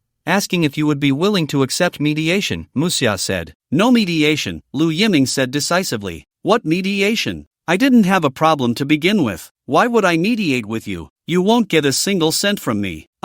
The authorities also said that if you are willing, they can expedite the hearing, and it could be scheduled as early as tomorrow, Muxia said. Of course I'm willing. The sooner the hearing, the better. Lu Yiming reminded her, by the way, Muxia, remember to find me a really impressive lawyer. I want someone with strong offensive skills, super fierce, someone who can really curse and confront people. Muxia was left speechless. Chairman, your demands are a bit outrageous, aren't they? He's a top lawyer, not a dog. Why does he need to be so aggressive? But there was no way around it. Muxia could only nod in agreement. Meanwhile, on Chen Tai's side, do you think Chen Tai has successfully left? Of course not. At this moment, Chen Tai was in the restaurant's back kitchen, frantically washing dishes. From a distance, he looked like a fat pig that had come to life, standing in front of a large sink, drenched in sweat as he washed dishes like a madman. Damn it! Stupid director! Just you wait. I thought you were a good person. You don't answer my calls. You don't reply to my messages, pretending not to see me, huh? Damn it! Just you wait. The first thing I'll do when I regain my identity is to settle the score with you. Chen Tai twisted and scrubbed the dishes while cursing bitterly in his heart. From yesterday until now, he had been in this damp, dark kitchen for almost 24 hours. He felt like he was about to stink. Yesterday, he had called the director countless times. The director just wouldn't answer his calls. Chen Tai had been screaming like a mad pig in the restaurant. He knew that besides the invisible cameras on him, there were hidden photographers nearby. But this time, no matter how much he yelled, no one came to save him. Chen Tai was truly panicking this time. In the past, no matter how much he caused a scene, the director would never let him get beaten. The director would always rush out to help him at critical moments. But now, the production team completely ignored him. For the first time, Chen Tai felt despair. Despair to the point of chills running down his back. He was already in a terrible situation. If even the director ignored him, he would really be waiting to starve to death. Yesterday, Chen Tai had even completely thrown away his dignity, kneeling on the ground begging the director for help. The director didn't even bother to acknowledge him. Although Chen Tai thought he was already in a miserable state, the cafeteria manager had no intention of letting him off so easily. She was directly preparing to send Chen Tai to the inspection bureau for handling. Terrified, Chen Tai quickly begged for mercy. He had already been locked up by the inspection bureau for several days before. He would rather die than go back there. To be fair, Chen Tai had already set a precedent. No participant had ever been sent to the inspection bureau before, especially since Chen Tai had been there so many times. It was a miracle. Chen Tai was kneeling and bowing his head, barely managing to plead for the cafeteria manager to forgive him for a few days. As long as Chen Tai connected with the director, he would immediately send her money. Of course, the cafeteria manager was not so kind-hearted. She wouldn't easily forgive Chen Tai for causing trouble and treating them like fools. She simply thought that even if she sent Chen Tai to the police station, he would probably only be locked up for a few days, and she still wouldn't get a penny, so she preferred to give Chen Tai a little more time. But she wasn't doing charity. She wouldn't let Chen Tai off so easily. So on this day, Chen Tai was washing dishes and running errands. He wasn't even allowed to go to the front hall. The reason was that his appearance was too filthy and could easily affect the diner's appetites. Just you wait, you stinky bastard. Once I reveal my identity, you'll see what happens. You're just a stupid worker. How dare you act all high and mighty? If I told you who I am, you'd be scared to death in an instant. Thinking of this, Chen Tai cursed bitterly. However, at that moment, a familiar voice suddenly rang out, startling Chen Tai so much that he shivered all over. Turning around, he saw the restaurant manager's cold eyes fixed on him. Chen Tai was so frightened that he knelt down on the spot, pleading, I didn't say anything. Chen Tai was truly scared. This woman was incredibly strong. After that slap yesterday, his face was still swollen. It hadn't gone down at all. Come on, someone has come to redeem you. A few minutes later, Chen Tai finally saw the person he had been longing for. Director, you finally came. As soon as Chen Tai saw the director, all his previous resentment vanished in an instant, and he lunged at the director like a child weighing over 200 pounds. The director pushed Chen Tai away with a look of disdain. He couldn't even be bothered to say a word to him. He directly turned to the restaurant manager and said, Your boss should have called you by now? Yes, he has already called. The restaurant manager still wore a professional smile. This is 1 million. It's your compensation. I'm really sorry for the trouble. The director handed over a check. The 1.5 million for the private dining was nothing. Since the backer had spoken, the restaurant's owner naturally wouldn't lose face. But they still had to compensate the employee. Otherwise, if word got out, their production team would definitely be attacked by netizens. Thank you so much. We welcome you to dine at our restaurant anytime. When the restaurant manager saw the number on the check, her heart soared, revealing an incredibly sincere smile. 1 million. This was a huge sum for many workers. If she ever decided she didn't want to stay in the Magic City anymore, she could easily buy a house in a small city with this money. After all this, the director turned to Chen Tai, his expression extremely cold. He had only one word for Chen Tai, leave. Chen Tai suddenly felt a chill in his heart. He had an eerie feeling all over. From the director's attitude, he vaguely sensed that something was off. But Chen Tai had no choice. He swallowed hard and silently followed behind the director. The next day, on Lu Yiming's side, Lu Yiming got up early today, tidied himself up, changed into a custom-made suit, and then took his special car to the courthouse,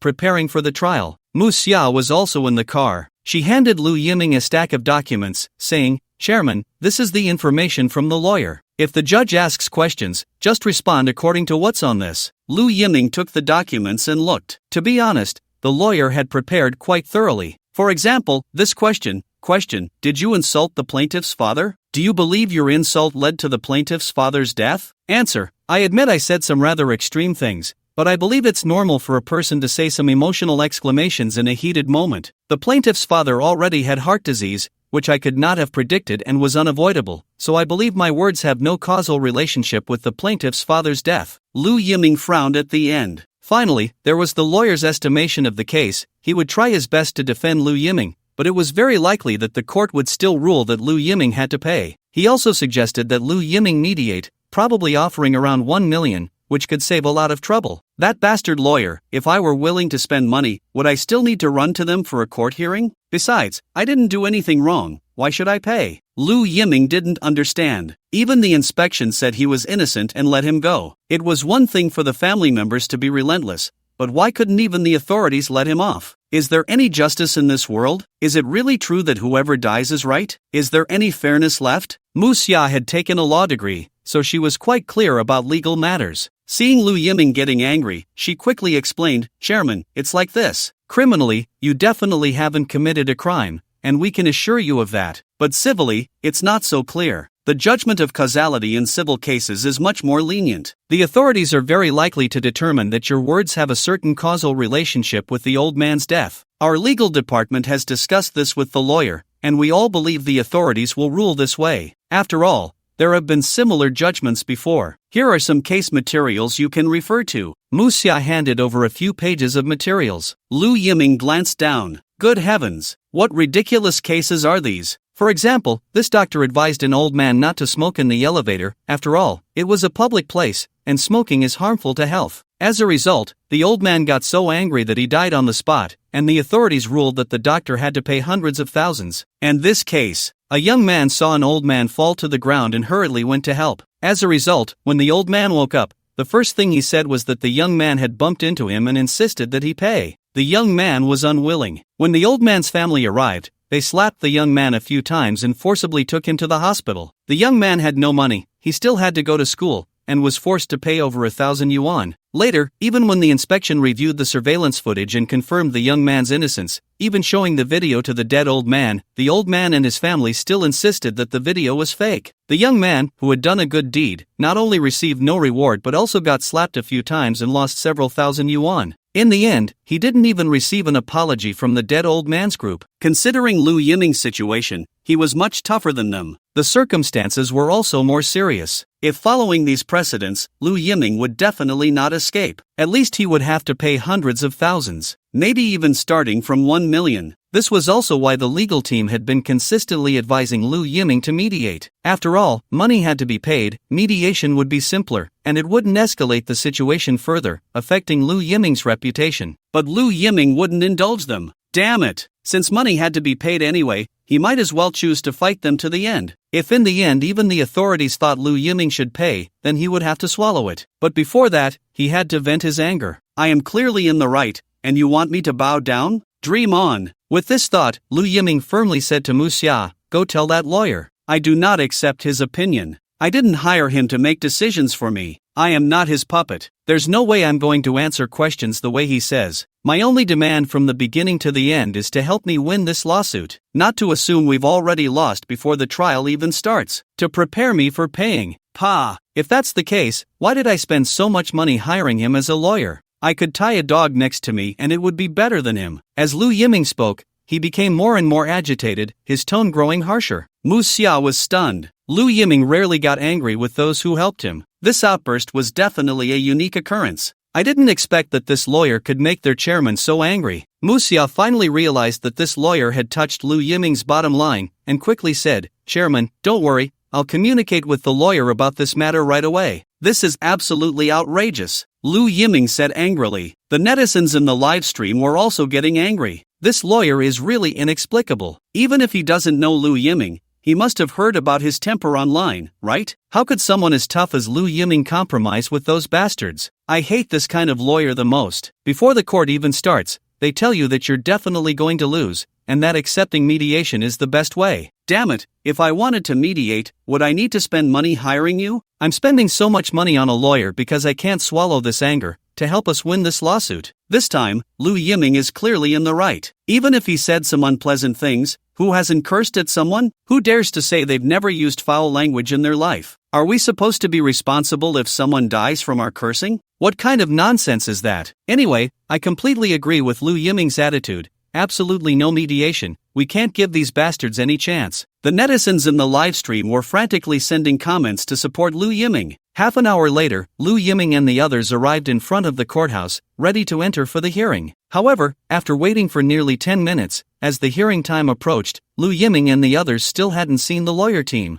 What? What's going on? They can be late for this? Lu Yiming was bewildered. Is this lawyer even professional? Any random roadside lawyer would be better than him. At the very least, he should arrive on time for the hearing, right? What kind of nonsense is this? Come on. Lu Yiming remembered that he had spent hundreds of thousands hiring this lawyer team. He heard they were senior partners of some top law firm in the city. And yet, they turned out to be so irresponsible? Chairman, please don't be angry yet. The lawyer said they are stuck in traffic and might take another half an hour to arrive. Mu Xia said weakly. What? They won't arrive for another half an hour? So I have to wait for him for another half an hour? Am I the one paying him, or is he paying me? Even if he has some reputation in the legal field, he shouldn't disrespect me as the client like this, right? Lu Yiming felt that his anger had been completely ignited by this lawyer. Everyone knows about the traffic in this city, and Lu Yiming could understand that. The key point is that they are supposed to be in court now, and yet he is stuck halfway there. What does he expect Lu Yiming to do? Go in and tell the courthouse staff, please don't start the hearing, wait for my lawyer to arrive. Do they believe the courthouse staff would kick Lu Yiming out on the spot? Moreover, starting the hearing on time is the most basic quality of a lawyer, right? If they can't even meet this basic professional ethics, how can they serve Lu Yiming? Just as Lu Yiming was fuming, he suddenly heard a series of angry curses coming from nearby. "What's wrong with you delivery guys? I've tolerated you for a long time. Every time you deliver, you mark it as delivered before it even arrives.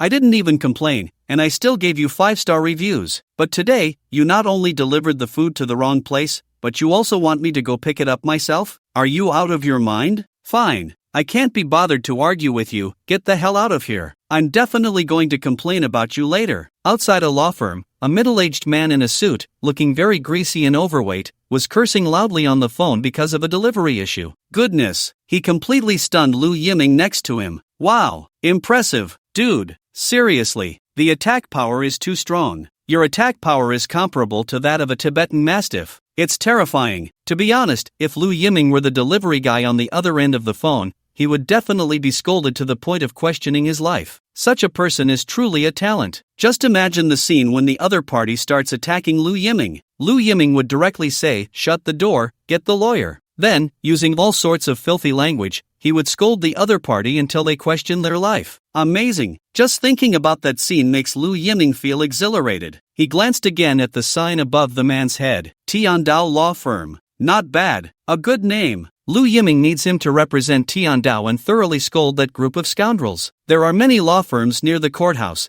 and Lu Yiming firmly believes this person is the talent he needs. So, Lu Yiming walked straight up to him, looking at the man's puzzled expression, and asked, "Are you a lawyer?" "That's right, I'm a lawyer. And you are?" The other party was taken aback for a moment but still extended his hand to Lu Yiming in accordance with professional ethics. "I am Lu Yiming, the chairman of Fangzheng Investment Company, Ltd. Lu Yiming shook his hand. Who would have thought that upon hearing Lu Yiming's name, the other party would be instantly surprised and hurriedly nod, saying, "I know you. Lu Yiming. Wow, you're really popular online. Many people in the Magic City have heard of your name. I can't believe it. I saw a video about you on Weibo yesterday." Now it was Lu Yiming's turn to be surprised. "Wow, is my fame already this high?" Before Lu Yiming could respond, the other party continued, "I heard you were scammed before, and you came to the courthouse today for that case, right?" The other party raised an eyebrow and glanced at the courthouse. "That's right, but my lawyer is very unprofessional and is even late now. I want to change lawyers." Lu Yiming had already stated his intentions quite clearly. The other party had guessed what Lu Yiming meant. Come on, to be a lawyer, especially one with over 10 years of experience,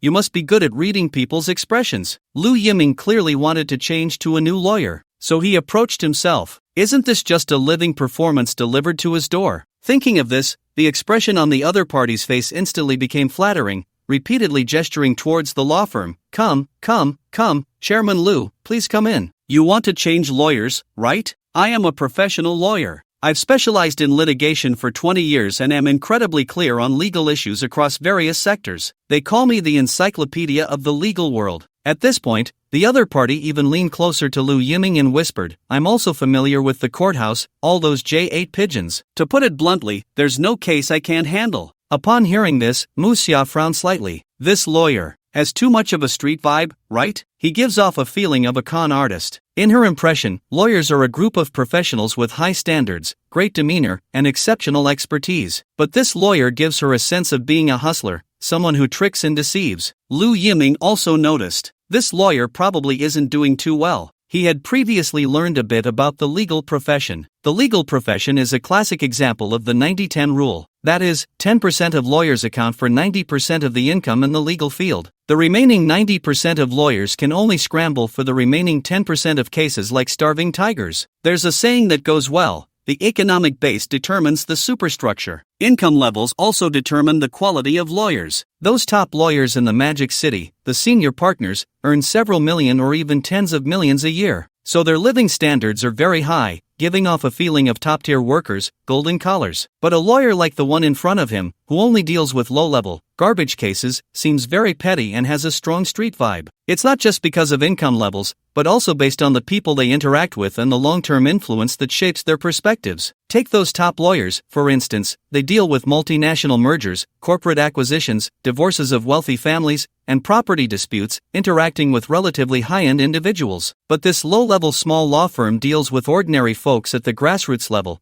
and the cases appear relatively trivial. For example, conflicts between street vendors over stall issues, couples arguing over divorce and property, who injured whom, or which unscrupulous landlord refuses to return a deposit, and so on. The scope of interaction is completely different. So, after just a few words with this lawyer, Lu Yiming had already made up his mind. "What's your name?" Lu Yiming called out to him and asked. "Chairman Lu, my name is Su Qinggue." Su Qinggue was taken aback for a moment before responding. "Lawyer Su, there's no need to go inside to talk. I'm in a hurry, so I'll just ask you one question. Are you willing to be my attorney? Accept my commission and handle this case for me," Lu Yiming said firmly, staring into Su Qinggue's eyes. The moment Lu Yiming finished speaking, Mu Xia felt as if the sky was about to fall. "No, Chairman, are you serious? Our company isn't short on money, we can't afford a lawyer. Why would you choose the seemingly slick and unqualified small lawyer over so many top lawyers in the Magic City? Does he deserve the hefty lawyer fees we're paying?" Not only would we be wasting money on lawyer fees, but Mu Xia was genuinely afraid that this unprofessional lawyer would not only fail to defend Lu Yiming but would instead ruin his reputation. Even the netizens in the live stream were stunned. "What the hell? Lu Yiming, are you sure you want to use such an unreliable lawyer? This is too ridiculous, right? He doesn't look like a competent lawyer at all." "No, this idiot lawyer just had a huge argument with a delivery guy over a trivial takeaway. His quality is really concerning. Can someone like this really handle the job of a lawyer?" "Sigh, the lawyer's competence is one thing,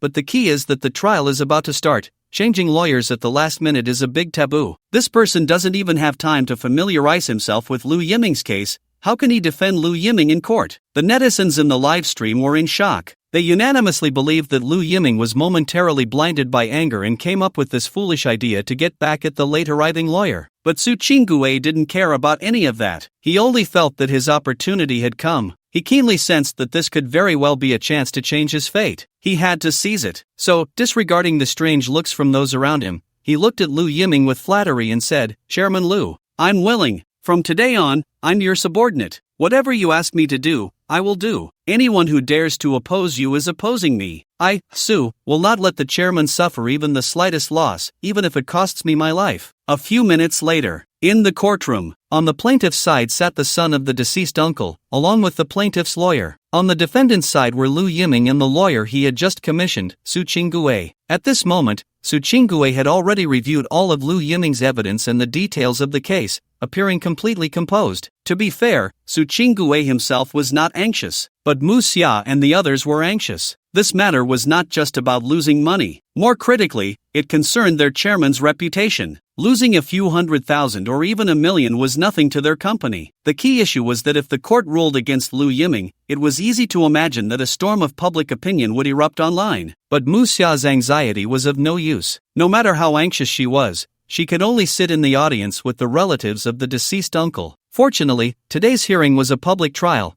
and the netizens in the livestream had all flocked to the courtroom's live broadcast, flooding the screen with comments. "Wow, my first time observing a court trial is actually for Lu Yiming? Ha ha ha. I'm Lu Yiming's #1 fan. I came today just to see how Lu Yiming is going to tear these bastards apart. Personally, I feel Lu Yiming's chances of winning aren't great. In any case, in this situation, Lu Yiming is bound to lose some money. Previous cases have basically never dismissed the lawsuit requests. No matter what, we have to support Lu Yiming. Lu Yiming is innocent. We can't let Lu Yiming suffer this unfair treatment." Countless netizens commented in the live stream's bullet screen while watching the court trial video. With the judge's gavel striking down, the court officially began, now verifying the personal information of the plaintiff and defendant, now entering the evidence examination phase. "Please, the plaintiff, express your opinion on the evidence submitted by the defendant." "The plaintiff has no objections," the plaintiff's lawyer replied. Evidence examination means questioning and proving the authenticity, legality, and relevance of the evidence submitted by the opposing party. Authenticity means the evidence must be real and not fabricated. Legality means the evidence must be obtained legally. For example, secretly filming is not allowed. Relevance means the evidence must be related to the case. Irrelevant evidence has no place in court. The evidence submitted by Lu Yiming and his team is nothing more than live stream recordings and materials from the inspection that do not consider Lu Yiming a criminal and do not file a case against him. The plaintiff acknowledges these evidential materials, leaving no room for dispute. Now the defendant's lawyer will examine the evidence submitted by the plaintiff. Su Qinggue took a sip of the goji berry water in his cup and slowly stood up. To be honest, when Su Qinggue presented himself like this, Mu Xia felt a bit flustered. Damn, this feels a bit like the prelude to a big move. The judge in the courtroom couldn't help but roll his eyes at Su Qinggue, looking up at the ceiling, feeling a sense of despair. Only Lu Yiming's face was filled with excitement and surprise. That's right, this is the vibe. Without this vibe, I wouldn't even pay you. Sure enough, Su Qinggue opened with a bombshell. We do not recognize the authenticity, legality, or relevance of all the evidence submitted by the plaintiff. I suspect that all the evidence submitted by the plaintiff is deliberately fabricated to frame our client. I respectfully request the Honorable Court and the esteemed judge to declare all of the plaintiff's evidence invalid. When this statement fell, the entire room was shocked. Everyone looked at Su Qinggue in disbelief, especially the plaintiff's lawyer, who was dumbfounded, looking up at Su Qinggue as if to say, "What, are you crazy?" The plaintiff and all the family members sitting in the audience glared angrily at Su Qinggue. All the sources of evidence are real and credible, and they were prepared under the guidance of lawyers. How could they all be invalid? Lu, what do you mean? You're driving my grandfather crazy, and now you find such a brainless lawyer. Damn it, Lu, do you have any conscience left, saying we fabricated evidence to frame you? Put, you think you're worthy? As soon as Su Qinggue's words fell, the family members in the audience exploded. They all stood up from the audience, pointing at Lu Yiming and Su Qinggue, unleashing a torrent of furious words. They could say anything unspeakable. Su Qinggue shook his head, a look of disdain on his face. He didn't take their parents' foul language to heart at all. Even Lu Yiming felt that Su Qinggue seemed to be enjoying this. Su Qinggue said nothing, only looked at the judge. Sure enough, the next second, bang, the judge slammed the gavel and shouted, "Silence! This is a court. No noise allowed. If there is any more disturbance in the court, you will all be expelled." The family members saw the judge speak, and the court's inspection team surrounded them, reluctantly sitting down. They did not forget to glare at Su Qinggue with fierce eyes. "Please allow the defendant's lawyer to present their cross-examination opinion," the judge sighed, speaking with a sense of helplessness. The judge was at a loss for words. "You are such a big boss like Lu Yiming, with so much money, why not hire a top lawyer from outside? Instead, you chose a rogue lawyer like Su Qinggue. Su Qinggue knows nothing about the law. He just creates chaos, making everyone exhausted. But the problem is right here. The judge knows very well that Su Qinggue is just creating chaos, wasting time. However, he cannot interrupt him. Otherwise, it would be seen as interrupting the lawyer's normal defense, and the judge himself would be in trouble. So even if Su Qinggue is disgusting, the judge and everyone in the courtroom have to continue playing along with him. And Su Qinggue clearly does not care about the murderous glares from others, clearing his throat and continuing. First of all, regarding the plaintiff's submission of the hospitalization notice, hospitalization bills, diagnosis, medical records, and other data from the plaintiff's father. Our side does not recognize any of this. Let's not even mention the authenticity and legality of this evidence. I just want to ask one thing. What is the relationship between the death result and disease shown here and our client? I believe this does not constitute evidence against our client. Upon hearing this first point, the plaintiff, who is the uncle's son, was furious, unable to hold back from slamming the table and cursing, but was forcibly held back by the plaintiff's lawyer. If he really slammed the table, the judge might have kicked him out in anger. However, Su Qinggue paid no attention to the plaintiff's almost murderous gaze and continued, "Furthermore, this police report,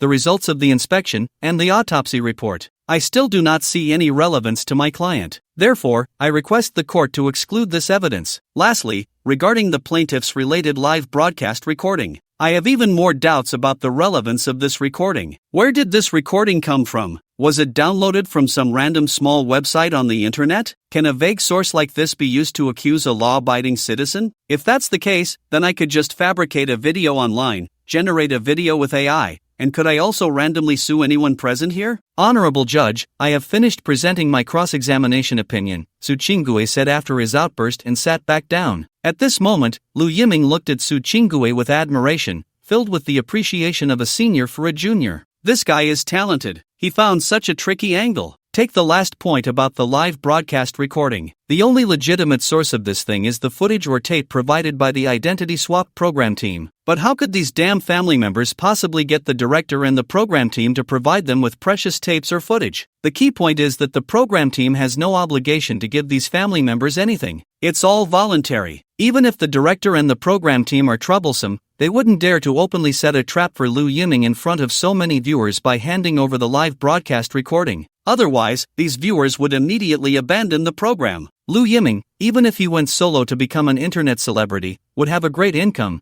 completely not needing to rely on the program team's traffic and popularity anymore. Liu Yiming is no longer the Liu Yiming of the past, so the program team would never agree to hand over the tape. Even if the backers behind the program team targeted Liu Yiming one after another, they would still secretly engage in some small actions. They would have to use their own connections or capital. Su Qinggue had grasped this point. Since the other side did not have the official tape or footage provided by the program team, it proves that their video was copied randomly from the internet. The source is unclear, but if any modifications were made to the video, that is entirely possible. Even if the plaintiff's side did not alter the video, how can they guarantee that the video is complete and has not been tampered with? Is it all based on mere words? Liu Yiming was becoming more and more satisfied with his thoughts. Not bad, not bad. This lawyer he hired, although what he said might not be accepted by the judge, at least he was venting his frustrations. The attack power was truly off the charts. Liu Yiming had rarely seen such a scathing intellectual. Pay more. He must pay generously. The lawyer is working so hard, he must be rewarded well. Now, I invite the plaintiff's lawyer to present their cross-examination opinions and provide their defense and explanation, the judge said. The plaintiff's lawyer stood up and spoke with conviction. Our evidence 1 and evidence 2 both prove that the defendant had a quarrel and a scuffle with the plaintiff's father,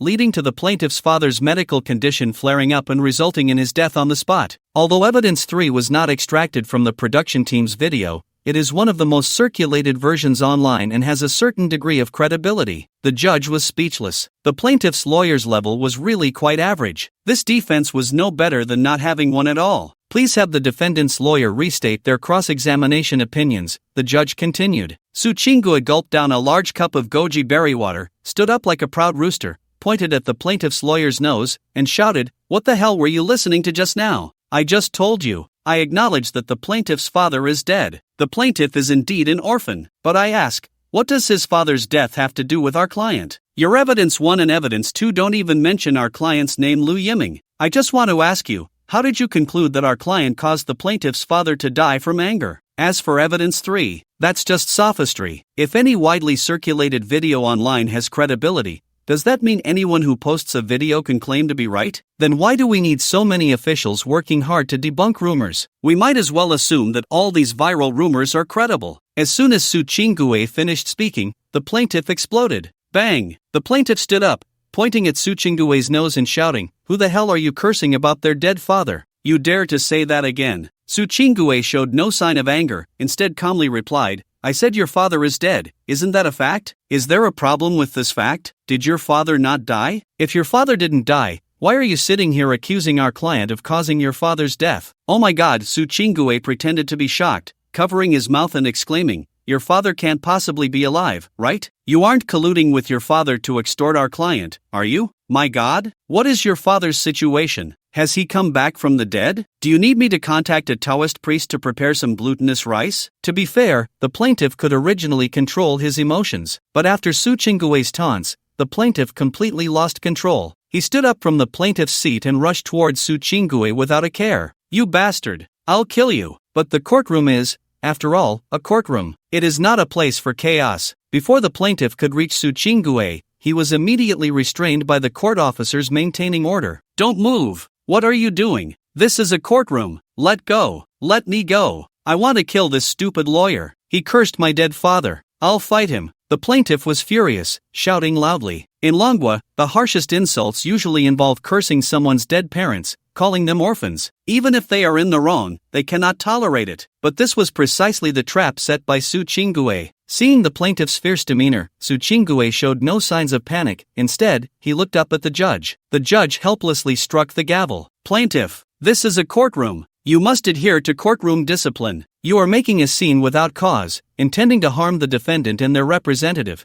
and therefore you will be removed from the courtroom. However, considering that this case still needs to be heard, you may designate a family member related to this case to act as the plaintiff on your behalf. If you do not cooperate, this case will be tried in absentia. The plaintiff was stunned. The group of family members in the audience was also dumbfounded. What the hell? You can't be serious about playing this game in court. Damn it! Playing tactical mind games is so dirty. The plaintiff was completely furious. Lu Yiming, IF*****INGNIU.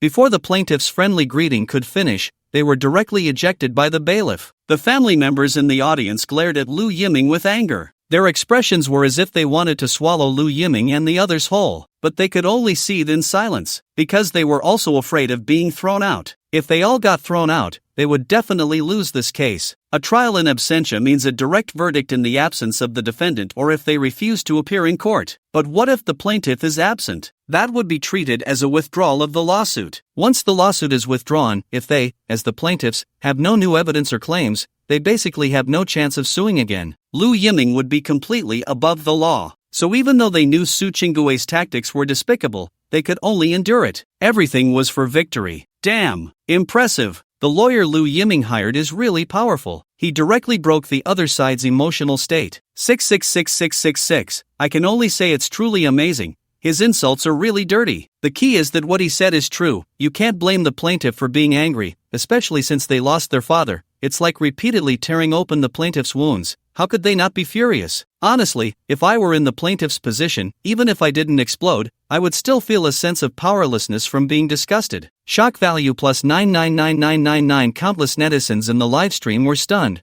flooding the comments with messages. Even Mu Xia and the others in the audience were shocked. Damn! This random, low-tier lawyer has such terrifying combat power. What the hell? Mu Xia and the others even began to question their lives. What was the point of paying such high prices for those big-name lawyers before? Just to see them put on airs? Although Su Qinggui still didn't seem professional enough to Mu Xia, based on the debate and tactics just now, he had completely caught their attention. Mu Xia even started having colleagues from the HR department investigate Su Qinggui's personal information. As a top secretary, one must always be ahead of the boss. Mu Xia had already noticed that Lu Yiming greatly appreciated Su Qinggui. No matter the outcome of this trial, based on Su Qinggui's current performance, Lu Yiming would definitely extend an olive branch to him. It was even possible that he would entrust Su Qinggui with important responsibilities. Clearly, Mu Xia had guessed Lu Yiming's thoughts correctly. The more Lu Yiming looked at Su Qinggui, the more satisfied he became. A talent. Absolutely a talent. Such a talent must not be let go easily. As for the murderous glares from the family members, Lu Yiming didn't take them to heart at all. If you have the ability, go ahead and bite me. You were the ones trying to extort money, and now you want to play the victim? Don't even think about it. A few minutes later, another daughter of the deceased uncle took the plaintiff's seat. They were now just hoping to get through this court process smoothly. After all, according to their lawyer and past precedents, they were almost guaranteed to win this time. No matter what, Lu Yiming could not escape his compensation responsibility. Now we continue with the court's evidence examination phase. The defendant's lawyer's examination of evidence 3 is reasonable and well-founded. After careful consideration, the court has decided to exclude this piece of evidence, the judge said, striking the gavel sharply. Mu Xia and the others were instantly overjoyed. Meanwhile, the plaintiff and his family glared angrily at Su Qinggui. Excluding this piece of evidence meant that the live recording of evidence 3 could not be used to incriminate Lu Yiming at all. They could only rely on the defendant's live recording as evidence. Since it was the defendant's own submitted live recording, it would definitely be selected from a perspective favorable to Lu Yiming. From the live recording captured by Mu Xia and the others, Lu Yiming had not touched the old man at all. In fact, the old man had even hit Lu Yiming twice. In the end, even the video footage of Lu Yiming's emergency rescue was included. It was as if they were about to claim that Lu Yiming was a hero. The plaintiff and the plaintiff's lawyer were completely dumbfounded. They had hoped that the live recording submitted by them and Lu Yiming would corroborate each other. But now, the live recording from Lu Yiming's side had become the only legal evidence. How could they play this out? It should be known that the evidential weight of surveillance videos or live recordings is quite significant. As long as the source is not problematic, it can basically directly influence the judge's viewpoint. The plaintiff's lawyer realized this and turned pale with fear. He had taken this case on a contingency basis. If the case lost, then the lawyer would not receive any payment. Therefore, contingency representation is relatively rare in the legal profession, and very few lawyers are willing to use it. The plaintiff's lawyer had originally hoped to gain fame from this case, to advertise for himself and his law firm. He even thought he might be able to show off in the media. Unexpectedly, with this turn of events, whether they could win this case was now an unknown. If they lost this case, then their law firm would be completely nailed to the pillar of shame. If they could lose a case that was almost guaranteed to win, what face would they have left in the legal circle? They might as well just find a tofu to crash into. Thinking of this, the plaintiff's lawyer was drenched in sweat. He hurriedly flipped through the prepared materials in his hand. No matter what Su Qinggue said later, he had to refute it. He couldn't let the judge continue to lean towards Lu Yiming's side. Now we begin the court debate phase. The judge struck the gavel again and said, "Plaintiff, your lawsuit requests that the defendant Lu Yiming bear your father's medical expenses of 570,000, as well as 5 million in death compensation, and 3 million in mental consolation for your family. Please explain your reasons, plaintiff's lawyer. If you have any supplements to the lawsuit request, you may also state them now." The plaintiff's lawyer knew that this was the best opportunity for him to turn the tide, so he quickly lowered his head and began to read from his prepared script. First of all, the defendant Lu Yiming verbally insulted my client's father, causing my client's father to suffer from cardiovascular disease due to anger, ultimately leading to my client's father's death. From this point of view, the medical expenses incurred during my client's father's hospitalization and the death compensation must be borne by the defendant. Moreover, because Lu Yiming caused my client's father's death, my client and his family have been in a state of deep sorrow, crying all day long. My client has swollen eyes from excessive grief, and my client's child has become gloomy due to the loss of his grandfather. This shows that the defendant has caused extremely heavy psychological harm to my client's family, so this mental consolation payment is a humanitarian compensation that the defendant must bear. Honorable court, esteemed judge. The plaintiff's lawyer felt that he had finally entered the zone, swimming steadily and powerfully in his own rhythm. He was almost immersed in the state of outputting legal jargon, having grasped the true essence of the great master, and with a compassionate expression, he said to the judge, "The defendant's despicable actions must be severely punished. Respecting the elderly and loving the young has always been a traditional virtue of our Huaxia. If we allow the defendant's behavior of insulting and harming the elderly to run rampant in society, it will lead to extremely terrible consequences. Our social morality will completely decline. Moreover, our litigation request has fully considered the defendant's financial situation. As the chairman of an investment company in the Magic City,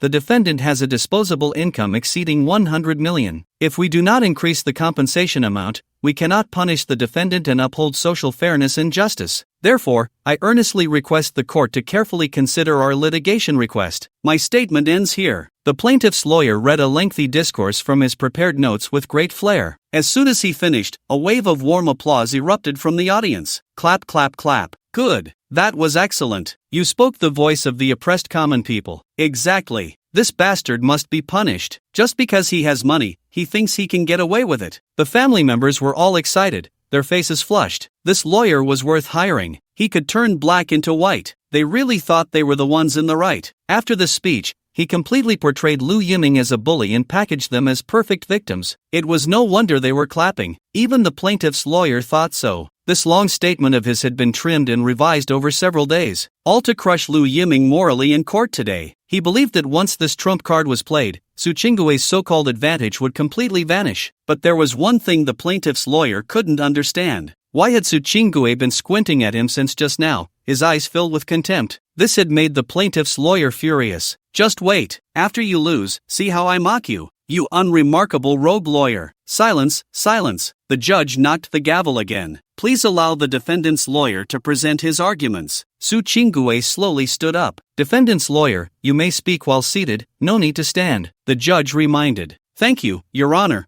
but I feel that standing while speaking is more agile. I hope Your Honor can understand." "Granted." The judge hesitated for a moment and said, "Of course, Su Qinggue had to stand." As one of Lu Yiming's fans, Su Qinggue was well aware of Lu Yiming's terrifying popularity in traffic. He knew that countless netizens were watching this trial. He had to take this opportunity to show himself. If he didn't stand up, how would the viewers in the live stream notice him? "Your Honor, my argument is very simple. I just want to ask the plaintiff's lawyer, is it really possible to kill someone just for cursing a little?" Su Qinggue pointed at the family members in the audience, indignantly saying, "That plaintiff just cursed at me. Not only cursed at me, but also cursed my whole family. If it was that dirty, should I also die? Can I also ask him for mental compensation?" The plaintiff's lawyer was momentarily stunned. He was dumbfounded. Oh right, the plaintiff had indeed cursed Su Qinggue before leaving, even more filthy than what Lu Yiming had said that day. If that was the case, Su Qinggue should indeed be the one asking for this mental consolation. No, wait. The plaintiff's lawyer suddenly woke up and said, I object. Your Honor, I object. The defendant's lawyer is changing the concept. The defendant's lawyer was strong and robust, in the prime of life, with no health issues. Meanwhile, my client's father was already over 60 and in poor health, which is why Su Qinggue directly interrupted the plaintiff's lawyer. So, plaintiff's lawyer, you also believe that your plaintiff's father died from his own illness,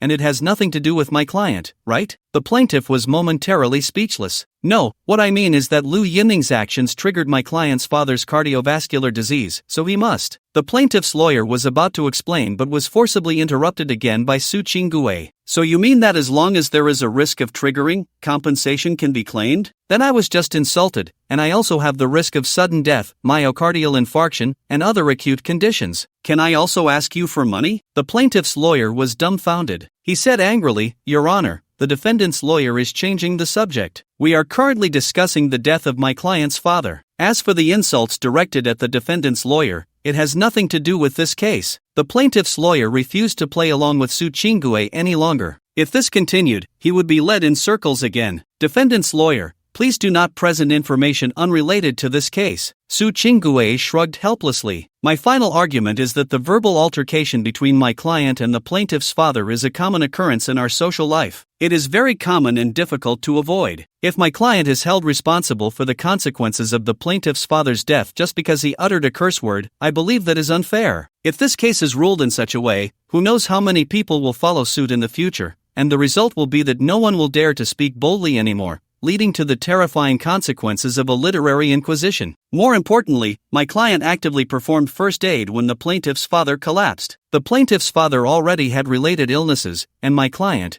without holding grudges, actively rescued him. He should not only be exempt from liability but should instead be recognized for his bravery. When Su Qinggue finished this statement, the entire room was shocked. Everyone was stunned. Wow, do you even hear what you're saying? Is this even human language? The family members were furious. They were enraged that their elder had died, and yet he dared to claim he was acting heroically. I've never seen such shamelessness. Even the viewers in the live stream were calling it amazing, frantically sending comments to praise Su Qinggue. Wow, amazing. This guy is definitely a master. Incredible. This lawyer is something else. He completely crushed the plaintiff. Hey, don't say that. What he said really makes sense. I also think Lu Yiming acted heroically. No problem. This time I'm on Lu Yiming's side. I stand with Lu Yiming. I stand with Lu Yiming's hair. This wave of support left the plaintiff's lawyer dumbfounded. He truly did not expect anyone could be so shameless. Plaintiff's lawyer, please present your argument. The judge continued. No way. How can he be considered heroic? He clearly, how is that not right? Were you the one performing the rescue? I just can't understand why it's so hard to be a good person in this world. My client kindly rescued the plaintiff's father, yet the plaintiff didn't even say thank you and even wants to sue us for a huge compensation. Isn't this just bullying my client for being kind and having money? If you continue to harm good people like this, I can't imagine who would be willing to be a good person in the future, to do good deeds. Do you know? People online are saying that it's hard to be a good person. If you do a good deed and end up being taken advantage of, even if you jump into the Yellow River, you can't clear your name.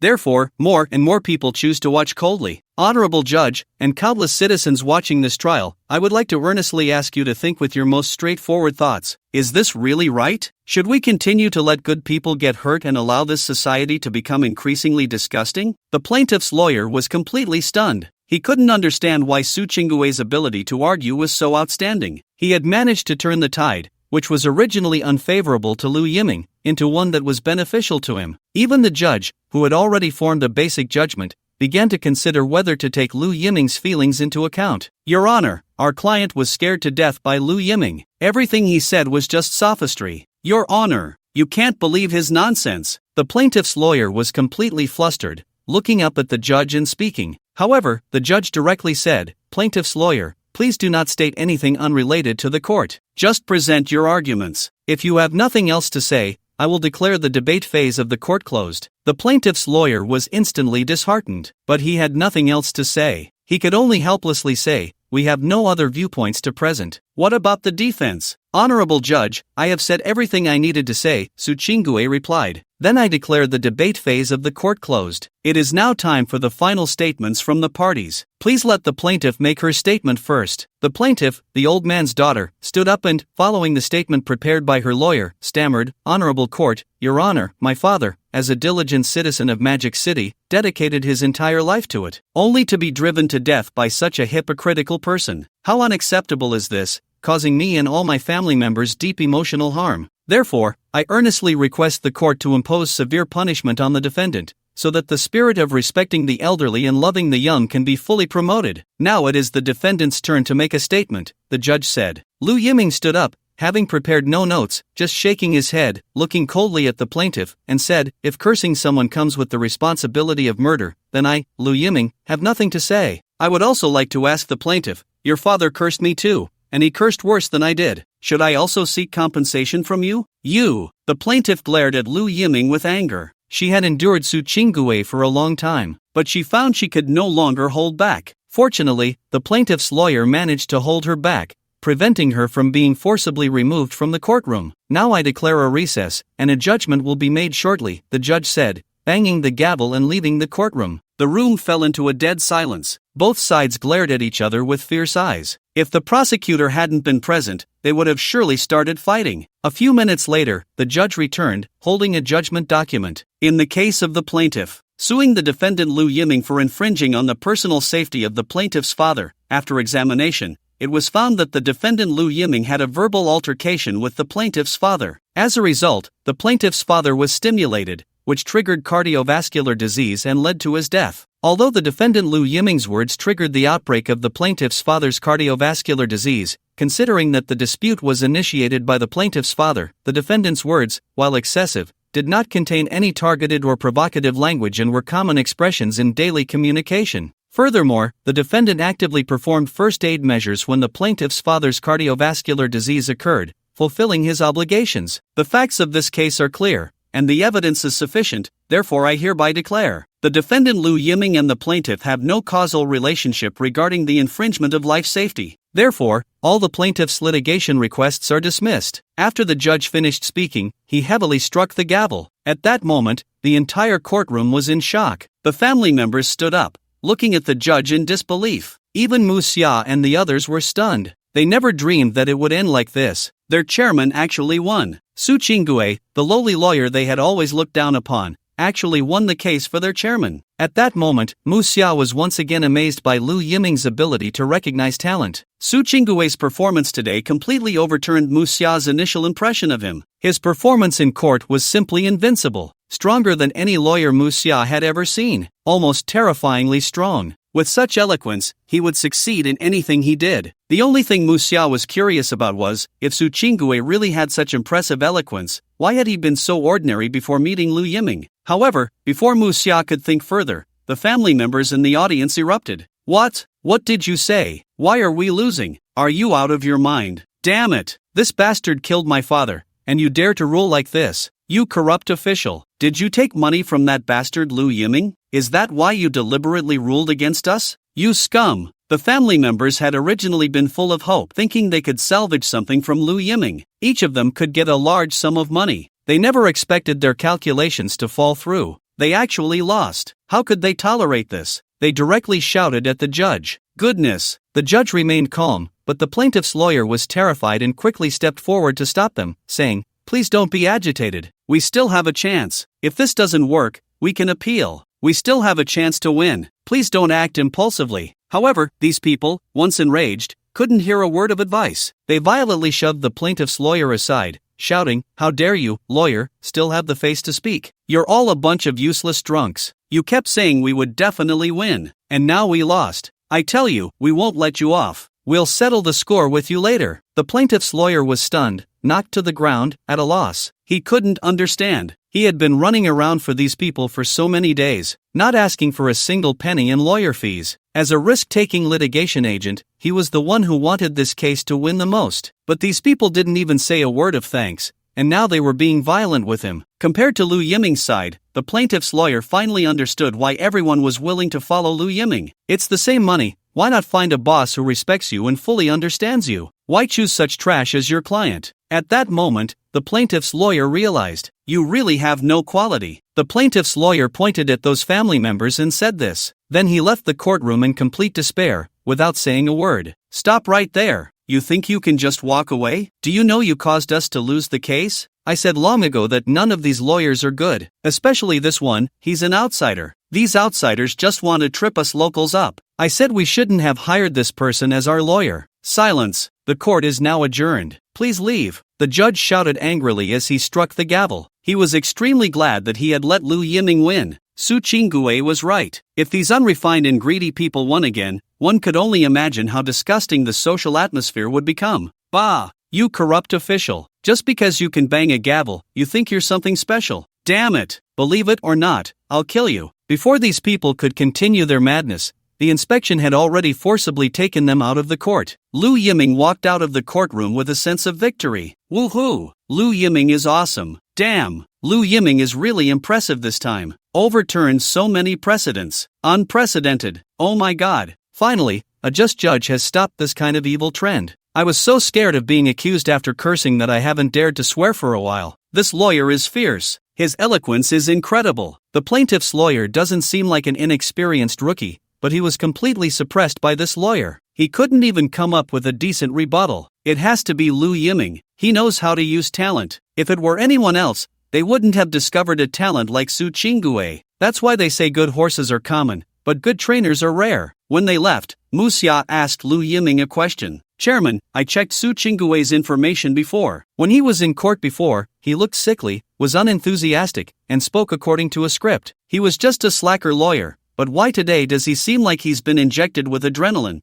and his eloquence has suddenly improved? Mu Xia was puzzled. Could it be that the chairman really has some kind of magic, able to instantly stimulate others' potential? Lu Yiming smiled and leaned closer to Mu Xia's ear, softly saying, because I told Su Qinggue that if he helps me win this case, I'll give him 10 million. Mu Xia suddenly understood. So that's it. The chairman's move is truly brilliant. Ding. Detected that the host has provided a huge lawyer fee. Estimated loss of 97 million. Now returning 10 times. Ding. 7 million has entered your private account. Lu Yiming was stunned. Damn. No way. Su Qinggue, are you really only worth 30,000? That's exaggerated. It's just that Lu Yiming has become a nouveau riche now, so he has no concept of money. 30,000 for a case is already considered a big deal for many lawyers. You have to know, even in the Magic City, many lawyers live frugally, struggling to make ends meet. 30,000, although the lawyer might only get 3 to 5,000, is still quite good, okay? Lawyer fees for cases are generally based on a percentage cut, with the law firm taking the larger share, and lawyers usually getting around 10% to 50%. If they are well-known lawyers or partners in the firm, the cut can be even higher. Meanwhile, on Chen Tai's side, Chen Tai was currently kneeling in a top-tier club's private room, kneeling until his knees were in pain, trembling all over, with cold sweat dripping down his forehead. He was almost completely soaked. Chen Tai had been kneeling here for a day and a night. During this time, he hadn't eaten or drunk anything. He could only hold on now by sheer willpower. Chen Tai knew that the financiers were seriously dissatisfied with his performance, so they were deliberately punishing him. Of course, he could choose to turn around and leave, ignoring everything, but that would mean he would be completely kicked out of this elite circle that belonged only to the top tier of the Magic City. He would not only lose all his family assets, it was also possible that these powerful financiers would directly have him killed, and then he could be casually thrown into any filthy ditch. So he had to hold on. Chen Tai wasn't stupid. Having come this far, he understood the thoughts of these elite individuals in the Magic City the best. Torturing him like this was not just a punishment, but also a test. As long as Chen Tai could endure this test, it would mean he had passed the obedience test of these financiers. He would have a bright future. He might even experience a second spring in his life. But even so, Chen Tai was about to reach his limit. He felt as if countless needles were stabbing into his flesh and blood at his knees, the pain almost making his nerves explode. Chen Tai had nearly fainted several times. It was clear that he was reaching his limit. However, just when Chen Tai was about to give in, he heard a voice that sounded like heavenly music. Hey, you, get in here. Chen Tai heard this seemingly impolite remark and felt no offense. Instead, he smiled. As soon as Chen Tai smiled, his body lost balance, and he fell sideways to the ground. Yet, No one stepped forward to help him. When Chen Tai was kneeling, his knees had remained bent and congested, so his pain was still at a manageable level. After all, the body secretes adrenaline, which dulls the pain. But now, once he relaxed, that intense pain surged up all at once. It hurt so much that Chen Tai gritted his teeth and couldn't help but shout out. However, even in this state, no one asked a single question. The sounds of pouring tea and drinking filled the room,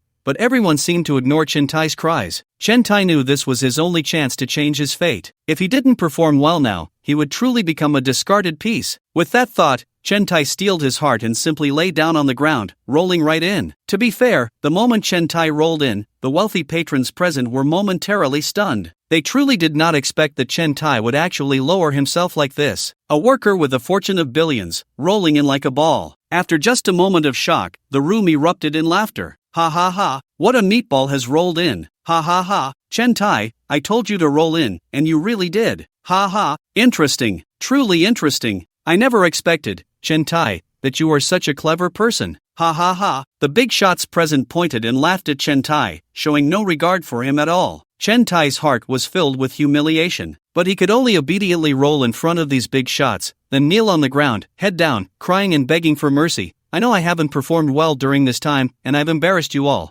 I'm rolling over to admit my mistakes. Chen Tai cried with such heartfelt sobs. This was not fake crying. It was real crying. He was crying from the pain. Upon hearing Chen Tai's words, the smiles on the faces of the big shots gradually faded. The room fell silent once again, until one of the big shots spoke first. Alright, I know you didn't have much starting capital at first, so there was no room for error, which is why you faced repeated setbacks. But this isn't necessarily a bad thing. As the Buddha says, after enduring hardships, one can achieve their goals. You've already faced enough hardships, it's time to give you another chance. Upon hearing this, Chen Tai's spirits lifted, and he looked up and said, as long as you give me a chance, I will definitely not disappoint you. A chance is easy, but the opportunity we give you isn't just to get through this program simply. You still need to help us deal with someone. Who? Just say the word, and I, Chen Tai, will have no second thoughts. Chen Tai immediately began to pledge his loyalty. Have you heard of Lu Yiming? Lu Yiming? Of course, Chen Tai had heard of this person. Although he had never mentioned him, he had seen countless news about Lu Yiming through short videos and the like. Even in the countless late nights, when Chen Tai thought of this person, he would grind his teeth in hatred. This trash from a lower-class background had, through sheer luck,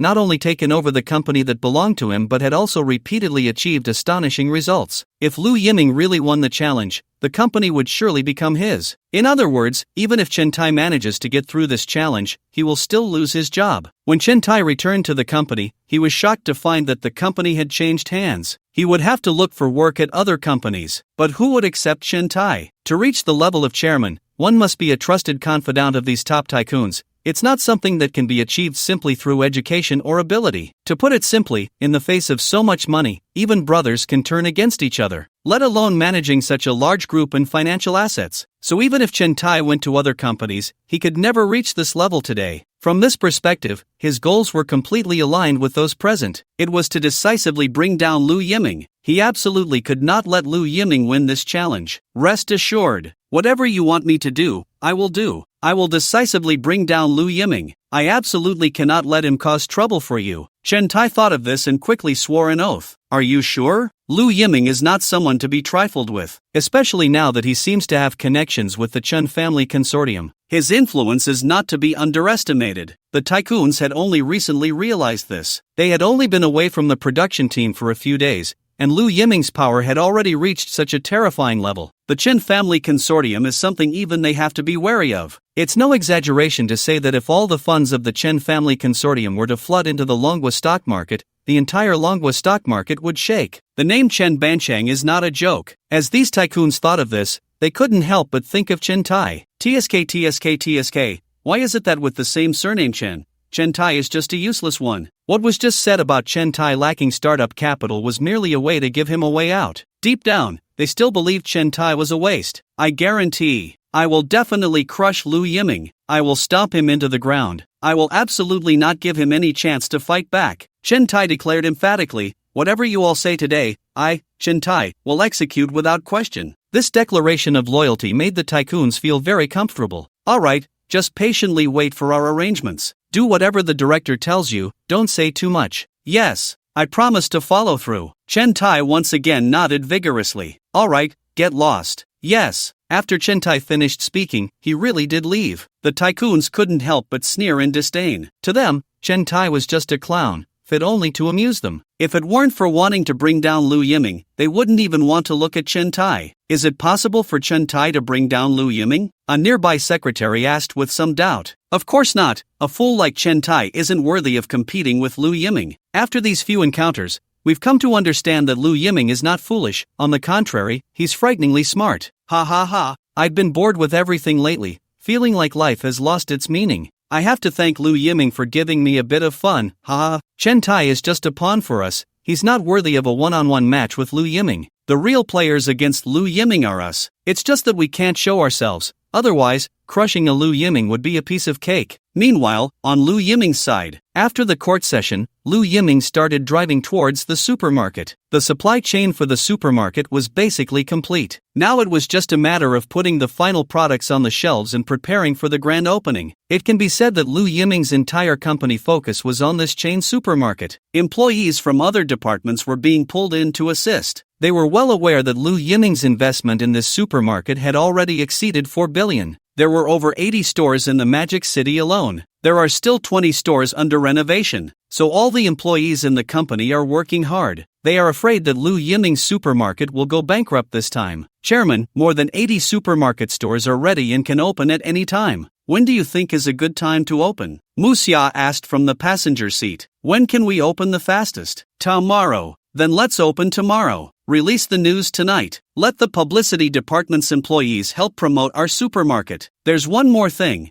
What about the name of the supermarket? Mu Xia inquired. They had discussed for a long time in the supermarket department but couldn't come to a conclusion, so they specifically came to ask Lu Yiming. Let's call it Shenong Chain Supermarket. Lu Yiming thought for a moment, and this name came to his mind. Shenong is our ancestor who taught planting in Huaxia. Choosing this name reflects that all our products come from the fields, the healthiest and most pollution-free agricultural products. Shenong? That's a good name. Mu Xia's eyes lit up and said, I'll have someone design the sign and brand logo right away. What? You ask why they decided on the name today for an opening tomorrow? That's because opening a supermarket is not an easy task. Site selection, product selection, recruitment, packaging, opening. A series of things. A normal person would take several months, or even years, to open a supermarket. Not to mention Lu Yiming is taking on such a big project. Mu Xia and the others are worried that he might be overreaching. But even with just one day's time, they can still manage to finish the logo and sign. This is the unique efficiency of Lu Yiming's company. The only awkward one in the car is Su Qingguei. He sat in the back seat next to Lu Yiming. At this moment, Su Qingguei was shrinking into the corner of the car,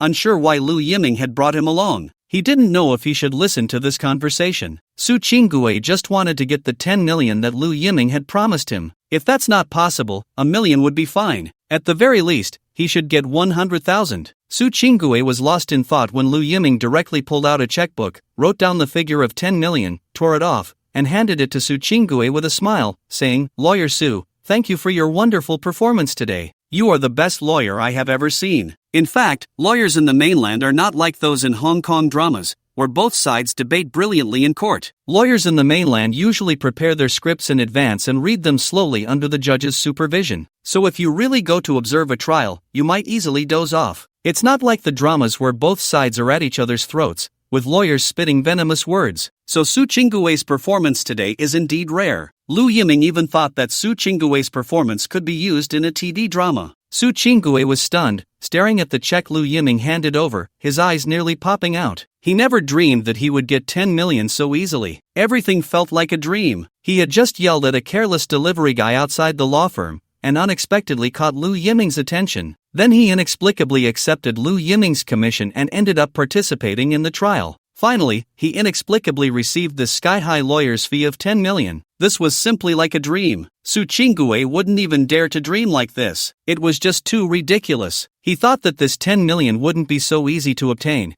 and that Lu Yiming might set many conditions for him. But unexpectedly, the money came to him so effortlessly. This 10 million could completely allow Su Qingguei to buy a decent apartment in Magic City, settle down, and become a proper resident of Magic City. Thinking of this, Su Qingguei was already trembling with excitement. What's wrong? "Lawyer Su, don't you want it?" Lu Yiming said with a mischievous smile. "I want it. I want it." Su Qinggue suddenly woke up from his dream and quickly reached out his hand to catch the check. However, after he got the check, Lu Yiming didn't let go but instead looked at Su Qinggue with a wicked smile. Su Qinggue's mood suddenly became heavy again. It was over. He knew that this money wasn't so easy to earn. There must be some additional conditions. Sure enough, Lu Yiming spoke up. "Lawyer Su, before you accept this check, I have a proposal that I think you should consider." "Please speak, Chairman. As long as it's something I can do, I will never refuse." Su Qinggue quickly patted his chest to pledge his loyalty. "I plan to jointly establish an insurance business with the Chen family consortium. But you also know that in insurance, claims are not the most important.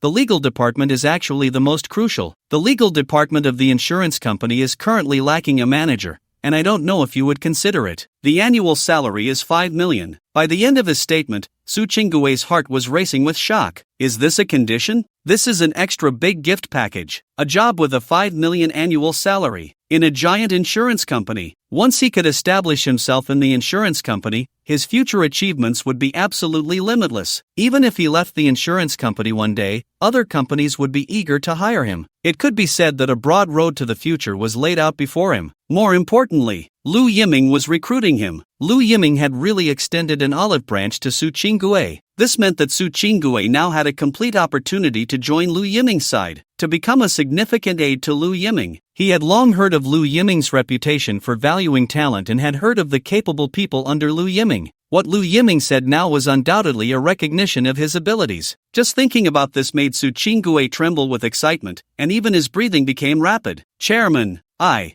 really don't know what to say." Su Qinggue was now trembling all over with excitement. As an outsider with a very average education, he had spent most of his life only able to buy a house in the outskirts of Magic City, commuting 2 hours to work every day. Yes, this is the true portrayal of a low-level small lawyer. Not every lawyer can be as glamorous as those on television, dressed in suits, traveling in special cars, and entering high-end hotels. Even in Magic City, there are many lawyers who can only meet their most basic survival needs. As for buying a house, it would take 20 years to save enough, but only in the suburbs. Just commuting every day could wear them out. Su Qinggue thought this was the conclusion of his life. Unexpectedly, when he was middle-aged and opportunities were dwindling, he met Lu Yiming. Lu Yiming might not even realize it. The check he casually handed out was the capital for Su Qinggue and his family to settle down in Magic City. For Lu Yiming, it was just a simple olive branch, but for Su Qinggue, this was an opportunity that could change his fate and rewrite his life. Su Qinggue didn't even know what words to use to express his gratitude. Just moments ago, he had been eloquent and articulate in court, but now he felt like a child who couldn't say a word, tears almost falling from his eyes. But Lu Yiming wasn't interested in this kind of display. He was very clear about his position. This was not charity, nor was it almsgiving. It was that Su Qinggue indeed had the shining points he valued. The same went for Mu Xia and the others. That was why Lu Yiming was willing to extend an olive branch. Lu Yiming did not need those meaningless words of thanks or loyalty. He only needed them to be able to showcase their talents in their respective positions, and that was enough. No need to say those meaningless words. Lu Yiming handed the check to Su Qinggue's hand and said seriously,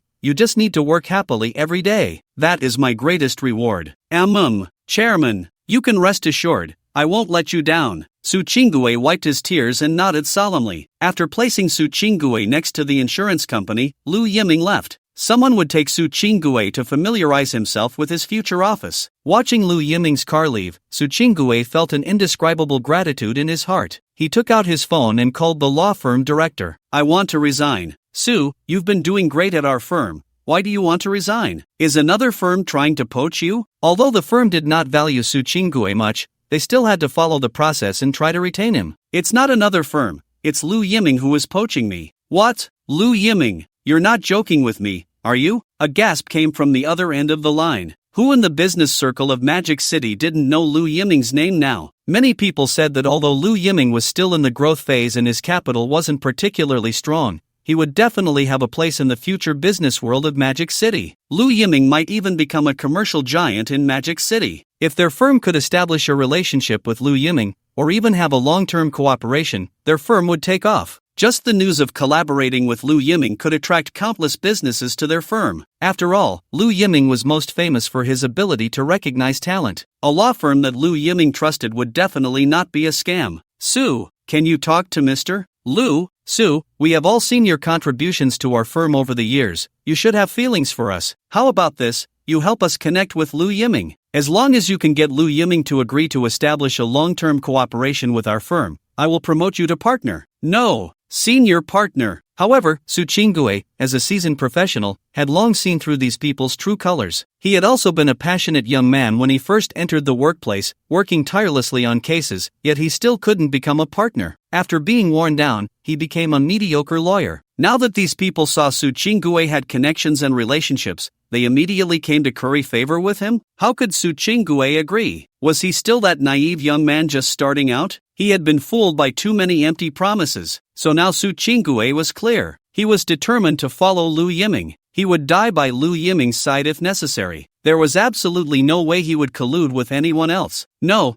I want to go solo. Mr. Lu appreciates me, Su Qinggue, not you. Anyway, I've already told you I'm resigning. Do whatever you want. I'm done playing with you. That's it, don't call me again. I'm afraid Chairman Lu might misunderstand. After saying that, Su Qinggue directly hung up the phone. The moment he hung up, Su Qinggue felt an incredible lightness throughout his body. The gloom of so many years was completely swept away. The passion that had been dormant for years seemed to surge back to life. Su Qinggue could even feel that his whole body was burning with heat. He glanced at the check in his hand and murmured, "No wonder Chairman Lu can make so much money in such a short time and create such a commercial miracle. Such people, if they don't get rich, it's simply against the natural order." What? Are you saying this money needs to be handed over to the law firm for a share? Are you kidding? This is a personal gift from Chairman Lu to me, Su Qinggue. Okay, the lawyer's fees have already been paid. This money is for me, Su Qinggue, personally. It has nothing to do with the law firm. At this moment, on Weibo, with the verdict of Lu Yiming's trial out, the publicity department on Yan Mingma's side also began their new wave of promotional efforts. Shocking. The first case of a good person in Longwa. The good person finally won once. Lu Yiming acted heroically. The fraudster ultimately lost the lawsuit. This world will not let any good person down. It's time to say no to those who deliberately defraud good people. We can't let heroes bleed and cry. Lu Yiming once again proved his character to the public. He did not let everyone who supported him down. This is a hero. For the sake of fairness and justice, he is willing to endure others' misunderstandings and fight for fairness. Yan Mingma didn't even need to spend money to buy trending topics. Now, Lu Yiming can be said to be the top figure on Weibo. Topics about him can easily trend on Weibo in minutes. Wow, awesome. Lu Yiming, incredible. He didn't let us down. This result is right. That day we all went to see for ourselves.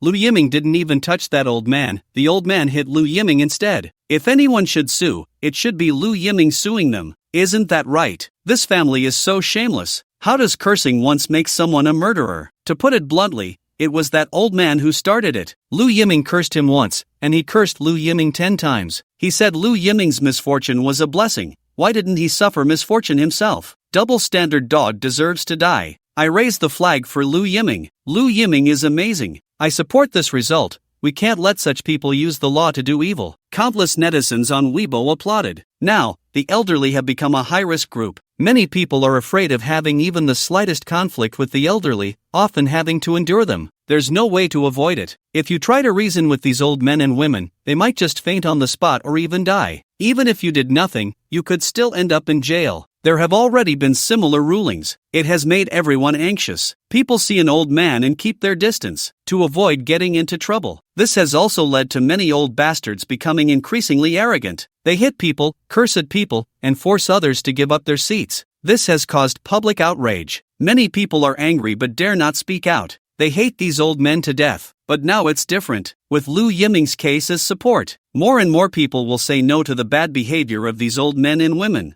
They are not unwilling to respect the elderly and love the young, but these people at least need to act like decent humans. Respect is mutual. It's not that these old men and women can bully the young just because they are older. Moreover, the bad behavior of this small group of old bastards will drag down other decent elderly people. The final result is that the good atmosphere of respecting the elderly and loving the young that society has worked hard to cultivate will be completely destroyed. Lu Yiming's courageous actions, daring to say no, have put a stop to this bad trend. In no time, many netizens who were previously indifferent to Lu Yiming have turned into fans, becoming his #1 supporters. Seizing the peak of the heat, Yan Mingma once again dropped 2 heavy bombs. News revealed. Fongjiang Investment Company, Ltd., has reached a cooperation with the Chen Family Consortium. They will acquire 51% of the shares of the insurance company under the Chen Family Consortium, entering the insurance industry. The Shenong chain supermarket invested by Fangzheng Investment Company, Ltd., with a total of 80 stores,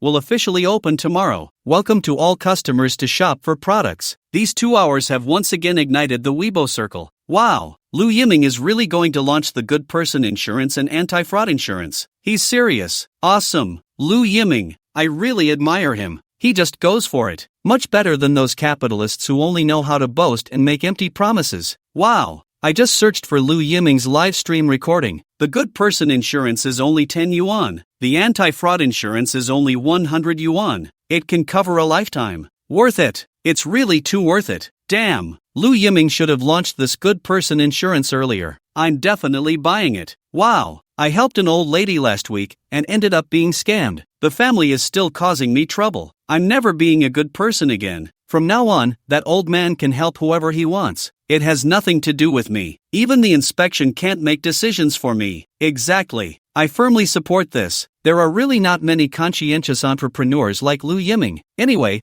it only adds up to 110 yuan. Worth it. Count me in. As long as Lu Yiming launches this insurance, I'll buy it immediately. Hesitating for a second is disrespecting Lu Yiming. Ahem, am I the only one who noticed Lu Yiming's supermarket? I heard the products are sourced directly from the fields, green and healthy. I must go. I heard Lu Yiming has set up his own supply chain and food testing, absolutely pollution-free. You guys don't know. Food safety is really severe now. The oil is unhealthy. The meat is unhealthy, even the pesticide residues in vegetables are exceeding standards. I don't even know what else is safe to eat. At this moment, Lu Yiming is doing the final checks in the supermarket. The supermarket is already filled with a dazzling array of products. The staff is methodically labeling each product with price tags, clearly marked. Chairman, this procurement has been very fruitful. In just 3 days, we have reached cooperation on over 1,000 products. And after inspection by the Quality Control Department, all of them are top quality products. Moreover, in terms of pricing, we have also compressed the profit margin to the standard of 10% as per your request, maximizing benefits for consumers. Mu Xia reported from the side. While looking at the array of products, Lu Yiming listened to Mu Xia's report. When he saw the price tags on the products, Lu Yiming suddenly spoke up.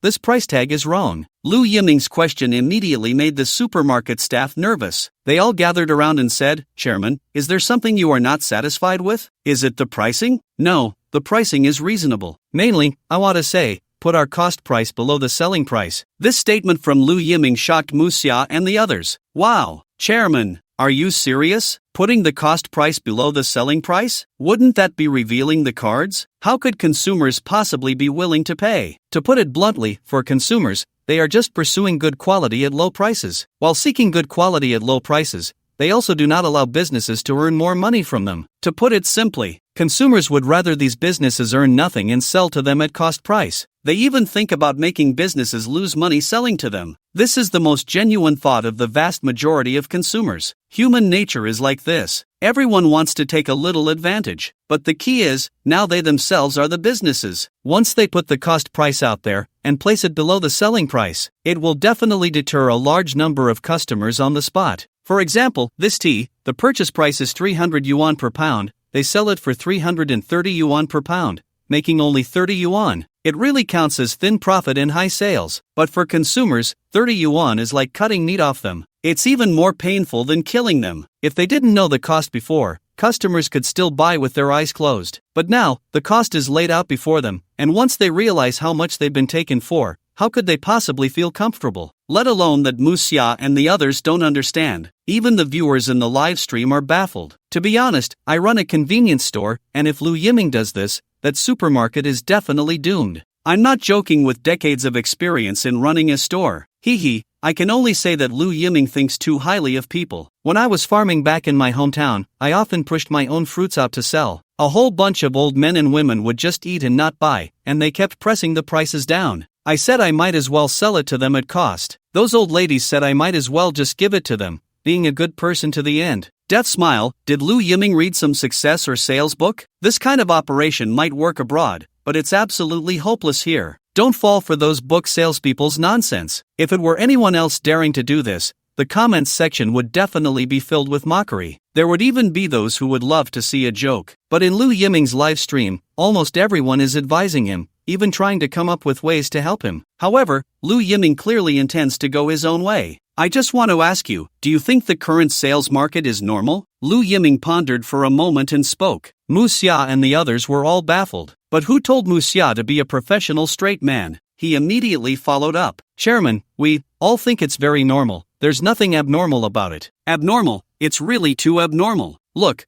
no matter what we buy now, we don't know the cost of that item. Is this really normal? Consumers don't even have the right to know how much the products they purchase cost. During the purchasing process, consumers are almost like blind people touching an elephant. This leads many consumers to choose products based on their feelings, advertisements, and word of mouth from others. As for the price that consumers should consider the most, they have no right to know at all. This means that the same product, perhaps just by putting a label on it, can be sold at completely different prices. They don't even need to put a label, just changing the name and altering the numbers on the tag can harvest different consumer groups. Upon hearing Lu Yiming say this, Mu Xia immediately fell into deep thought. Yes, it really is like that. After all, the purchasing power of different consumer groups is completely different. Take the most basic clothes and pants, for example. Some people think that spending 20 yuan on a pair of pants is enough, but some people with a bit more money are willing to spend 200 yuan on a pair of pants. But here lies the problem. These two consumer groups often won't appear in the same store. This means they don't know what quality the pants at each other's price point are. Many people can't even tell the difference between a 20 yuan pair of pants and a 200 yuan pair. Some unscrupulous merchants will exploit this information gap. A 20 yuan pair of pants can still be sold for 20 yuan. And then they select some pants of slightly better quality, which should originally sell for 30 yuan,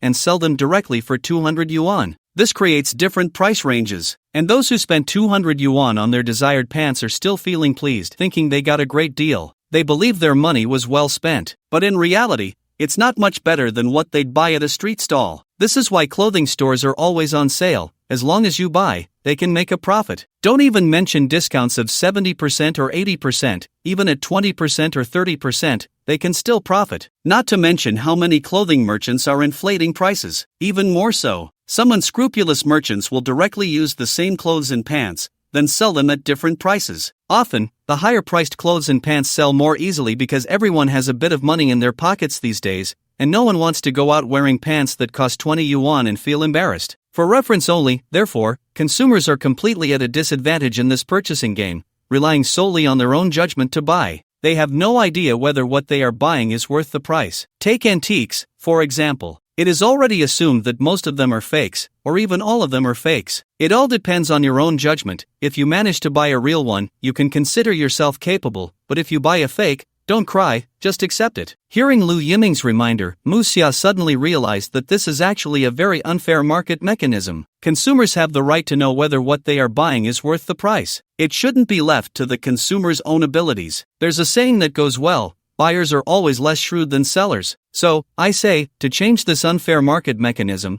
we should start with our supermarket. Leave the choice to the consumers. If consumers feel that I, Lu Yiming, earn too much, then I accept it. It's my own greed and lack of ability. If consumers recognize our supermarket, then our supermarket will naturally thrive. When Lu Yiming said this, he pondered for a moment and continued, I have been thinking about what can attract consumers to our supermarket. Is it just the variety of products? Or these high-quality agricultural products? But even the Uncle Sam's supermarket next door can do that. They might even do it better than us. The only thing we can do is to be sincere. We will disclose everything we can to the consumers. Truly hand over the choice and the right to know to the consumers. When Lu Yiming finished this statement, Mu Xia and the others immediately gave him a round of warm applause. The sound echoed throughout the supermarket, deafening. Mu Xia and the others finally understood Lu Yiming. They had been too narrow-minded. Their understanding had completely failed to keep up with the chairman's vision. They were only thinking about how to make money. But the chairman had never thought about making money. He had always been thinking about changing this business landscape. Chairman, I understand. Mu Xia nodded and quickly prepared to take out her phone to send a message. But she was directly stopped by Lu Yiming. No, what are you doing? Lu Yiming asked, confused.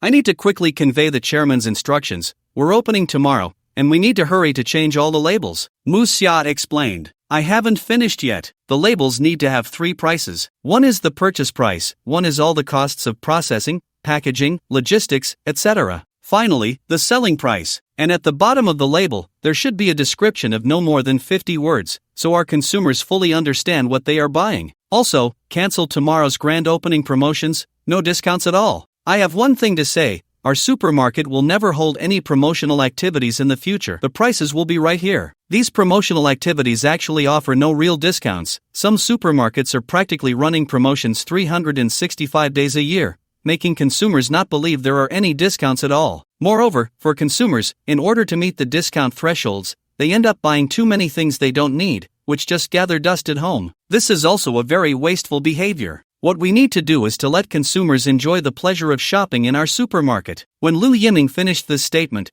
countless netizens in the live broadcast room erupted in excitement. Lu Yiming, awesome! I will definitely go support Lu Yiming tomorrow. This supermarket is so green and healthy, and the prices are so reasonable. If I don't go, I must be out of my mind. Lu Yiming has even marked the costs. It's clear whether what I'm buying is worth it. I feel that after this move by Lu Yiming, Uncle Sam's supermarket is probably going to be taken down by him. He's targeting all their customers. Hey, that's not right. Didn't you notice? Lu Yiming's own profit is only 10%. Most of the costs go to the farmers. So his product prices won't be high. In fact, they'll be cheaper than other supermarkets since there are no middlemen taking a cut. Damn, I have to go tomorrow. Based on my observations of Lu Yiming, as long as I follow him, I can't go wrong. If you don't believe me, just look at those homeowners who bought Lu Yiming's properties. Now they're all getting rich. Great, I've already informed my mom. I'm just going to forward this to a loving family. Countless netizens in the live stream flooded the comments. In fact, Lu Yiming wasn't entirely confident about what he was doing. To put it bluntly, his earlier words were just ignoring Mu Xia. He knew very well that by doing this, he would definitely lose a large number of customers. But he didn't care whether he could make money. He just wanted to take a chance while he had the capital. Consider it a social experiment. Even if it failed, it wouldn't matter. After all, he was going in with the intention of losing money. What? You're asking what will happen to those farmers who sign long-term contracts with Lu Yiming?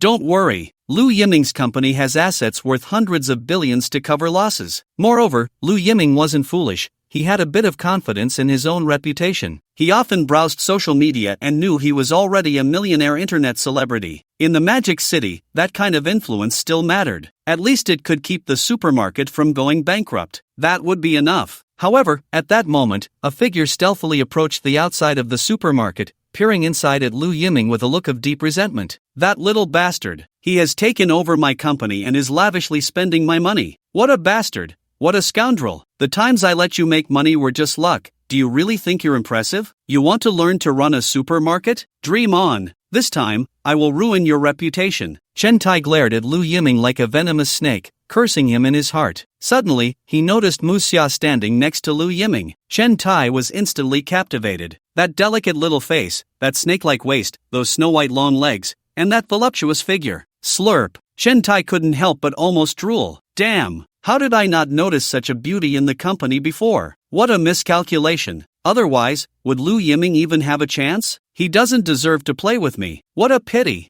Damn it. Now this beauty has probably already become Lu Yiming's. Chen Tai was so angry he could hardly contain himself. Previously, Chen Tai had taken advantage of being the chairman to tease the employees below him. Whenever he found someone attractive, he would immediately promote them to his secretary. Don't think of this as some kind of appreciation or promotion. It was precisely the beginning of a nightmare. Chen Tai would seize the opportunity to use his money to take them down, and once he was done playing, he would decisively kick them out and replace them. What? You're asking if those girls would report him? Chen Tai scoffed. Is reporting useful? They all did it willingly. The promises he made had no written contracts, so they didn't count at all. So whenever a new pretty girl joined, everyone looked at her with pity. Fortunately, Mu Xia came in late. Otherwise, he would definitely have fallen victim to Chen Tai's poisonous hands. Even if he couldn't take over, he would surely have been unable to escape the occasional oiling. The more Chen Tai thought about it, the more uncomfortable he felt. But fortunately, he now had a chance. As long as he could bring down Lu Yiming, he would soon return to the company. At that time, he would still be the chairman, one person above 10,000. He could pursue whoever he wanted. Little beauty, just wait. Even if you are just leftover from Lu Yiming,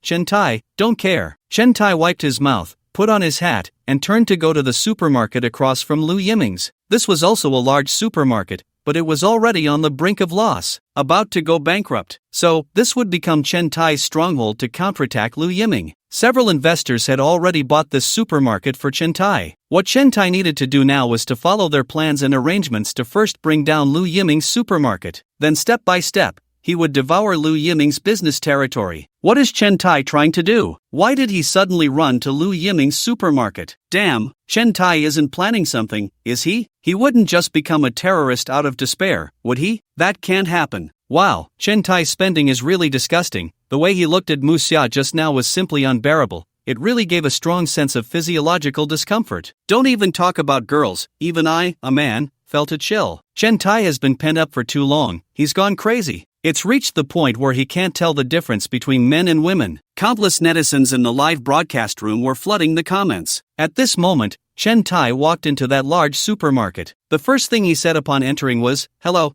I heard you're hiring a manager. I'm here to apply." As soon as Chen Tai spoke, he left countless netizens in the live broadcast room in silence. What did Chen Huqian just say? He's here to apply for the supermarket manager? Oh my god, Chen Tai? Applying for supermarket manager? With his background, no education, no job experience, he would struggle to apply for a cashier. I really can't understand Chen Tai's thought process. Maybe he lost all his money to gambling sites and wants to find a job again? But you have to admit, Chen Tai is really strange. Why does he always have this inexplicable confidence? He could just apply for a cashier, but he's going for manager? Isn't that just giving it away? Did you notice a detail? The supermarket Chen Tai chose is right across from Lu Yiming's supermarket. Could it be that he's deliberately targeting Lu Yiming? This is such a crazy coincidence. Countless netizens in the live broadcast room were commenting. Meanwhile, Chen Tai was undergoing an interview. Do you have any sales experience? Have you worked in other supermarkets? No. What about your education? Is it in marketing? If your education is high enough, I can consider it. No,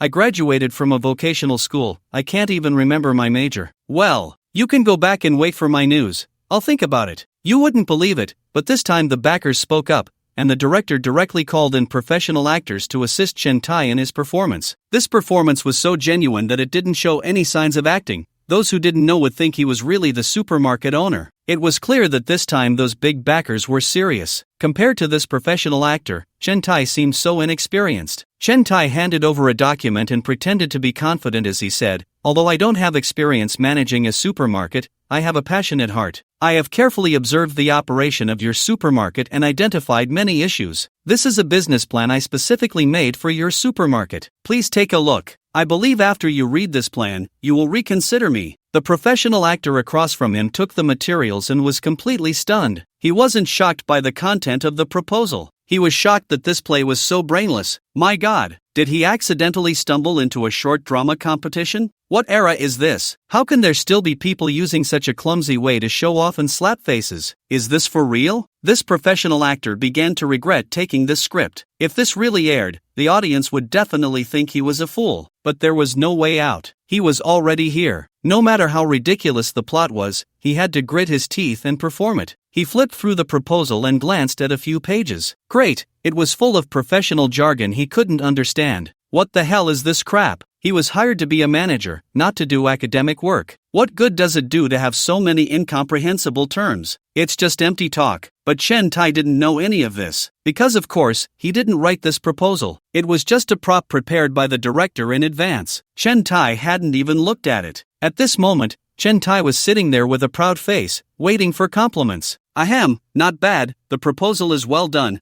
I can see now that you are the talent we need. The boss directly tossed the proposal aside and continued to follow the script. I've decided to give you a chance. Anyway, my supermarket is about to go bankrupt, so rather than just watching it close down, why not give you a chance to try? What if you succeed? What are your salary requirements? Chen Tai couldn't hide his excitement as he said, as for salary, I also want to make some changes. For the first month, I only need 5,000 yuan, with food and accommodation included. If after a month as manager, the supermarket is still not revived, I will voluntarily resign. No need for you to push me out. But if after a month, I manage to make this supermarket thrive, then I want a salary of 50,000 yuan a month. And if the performance doubles each time, my salary should also double. What do you think? Okay, it's settled. The boss stood up, extended his hand, and shook Chen Tai's hand firmly, saying, "Manager Chen, the future of this supermarket is in your hands. Whether this supermarket can turn crisis into safety and become the most famous supermarket in the Magic City depends entirely on you. I have just one thing to say: if you doubt someone, don't use them. If you use someone, don't doubt them. In this month, all matters,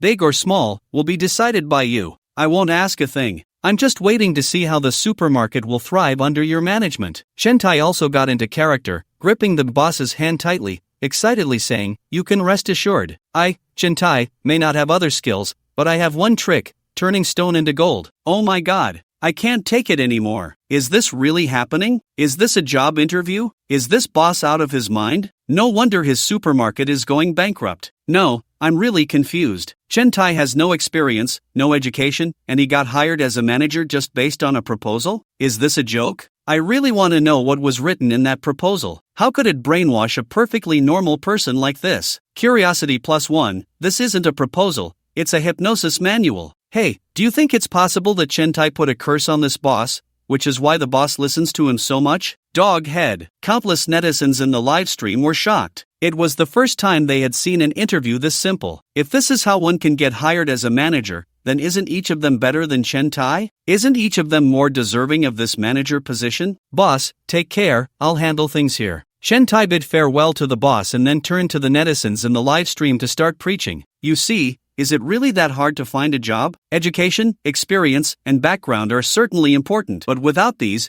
can you really not find work? Are you really going to starve to death? Many of you are destined to spend your lives doing hard labor and delivering takeout, yet you don't think about how to improve your own abilities. Ability is the most important thing in this world. I'm the best example. I managed to secure this position just with a plan, which shows my abilities far exceed those of you. You really should reflect on yourselves. Why hasn't your salary increased over the years? Why does the boss promote others but not you? What do you have that the boss values? How much value can you create for the boss? I advise you all to think carefully. Stop whining like a resentful woman, complaining that society is unfair to you. This is the ultimate reason why you, the lower class, are destined to live at the bottom of society for your entire lives, and why your descendants will be the same. Don't blame me, Chen Tai, for speaking harshly. These are all facts. I'm saying this for your own good. After getting into the role, Chen Tai's confidence surged again, and he immediately began lecturing the viewers in the livestream. But the viewers in the livestream were not so easily fooled. They quickly started to fire back in the comments. Here we go again with the condescending talk.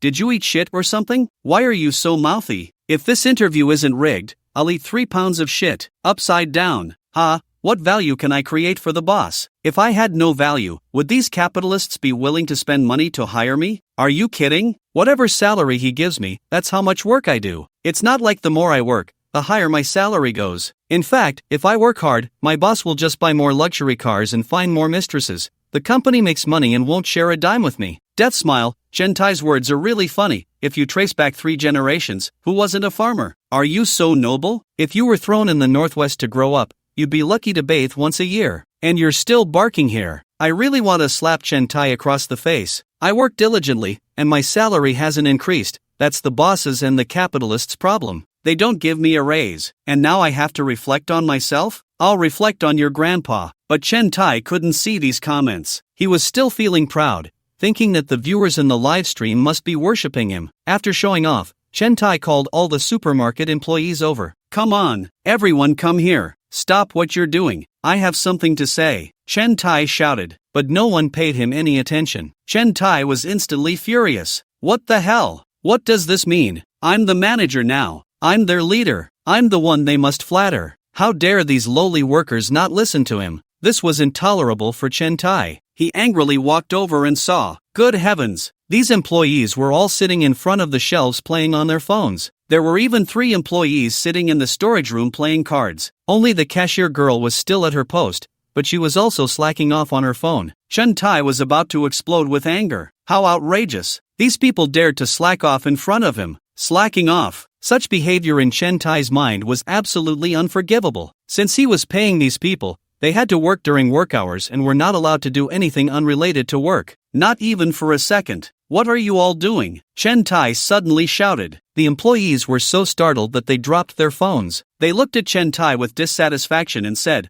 What are you doing? Pick your items and then go to the checkout. Chen Tai laughed in anger. He had forgotten about this. The production team forgot to replace all these employees with professional actors. But now it's good. Chen Tai can show off his authority as a manager. I am the manager of this supermarket. All of you come over here, within 10 seconds. Otherwise, don't blame me for being rude. The employees exchanged glances. Finally, one by one, they shook their heads and sighed, standing up to walk in front of Chen Tai. The employees stood in a crooked line, most of them in their 40s or 50s. Only the cashier looked relatively young. Stand up straight. You all look so crooked. Do you have any semblance of being at work? Chen Tai roared like a drill sergeant. The older employees rolled their eyes at Chen Tai. In their eyes, what could a manager do? Their age was a barrier. They didn't believe Chen Tai would dare to do anything to them. So Chen Tai decided to take a tougher approach. Except for the cashier, the rest of you can leave. You're all fired. Playing on your phones and gambling during work hours, you don't deserve to continue working in this supermarket. As soon as Chen Tai finished speaking, the employees exploded. Hey, what do you mean? Do you know how long we've been here?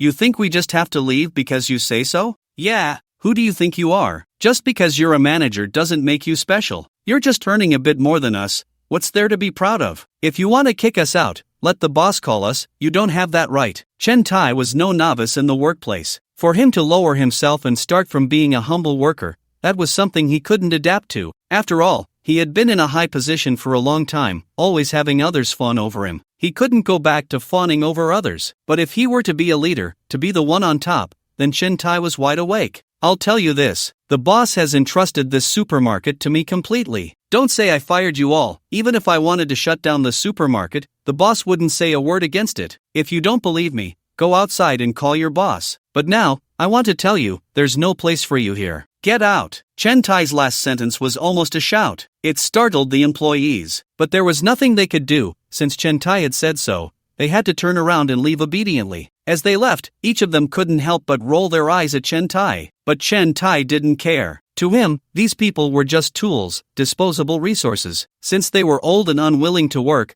they could all leave. Chen Tai couldn't tolerate any sand in his eyes. After doing all this, Chen Tai proudly turned to the viewers in the live stream and said, "See, this is how you train these workers. If you dare to slack off during work hours, this is the consequence. Since you accepted this salary, you must work continuously for me. Otherwise, your pay will be deducted, and if you still don't listen, get out. Especially these old folks. At their age, they should just stay home and wait to die." At this point, Chen Tai suddenly turned to look at the cashier. The cashier had already been terrified by Chen Tai, almost on the verge of tears. She had never seen such a fierce person. Although she wasn't fired, she wanted to run away. But Chen Tai smiled at the cashier and said, "It's okay, don't be afraid, little sister. I won't do anything to you, he. When the cashier saw Chen Tai's big yellow teeth and his wicked smile, she was completely stunned. She quickly took several steps back. She even thought about quitting too. This money was too hard to earn. Manager, I also want to. However, before the cashier could finish her sentence,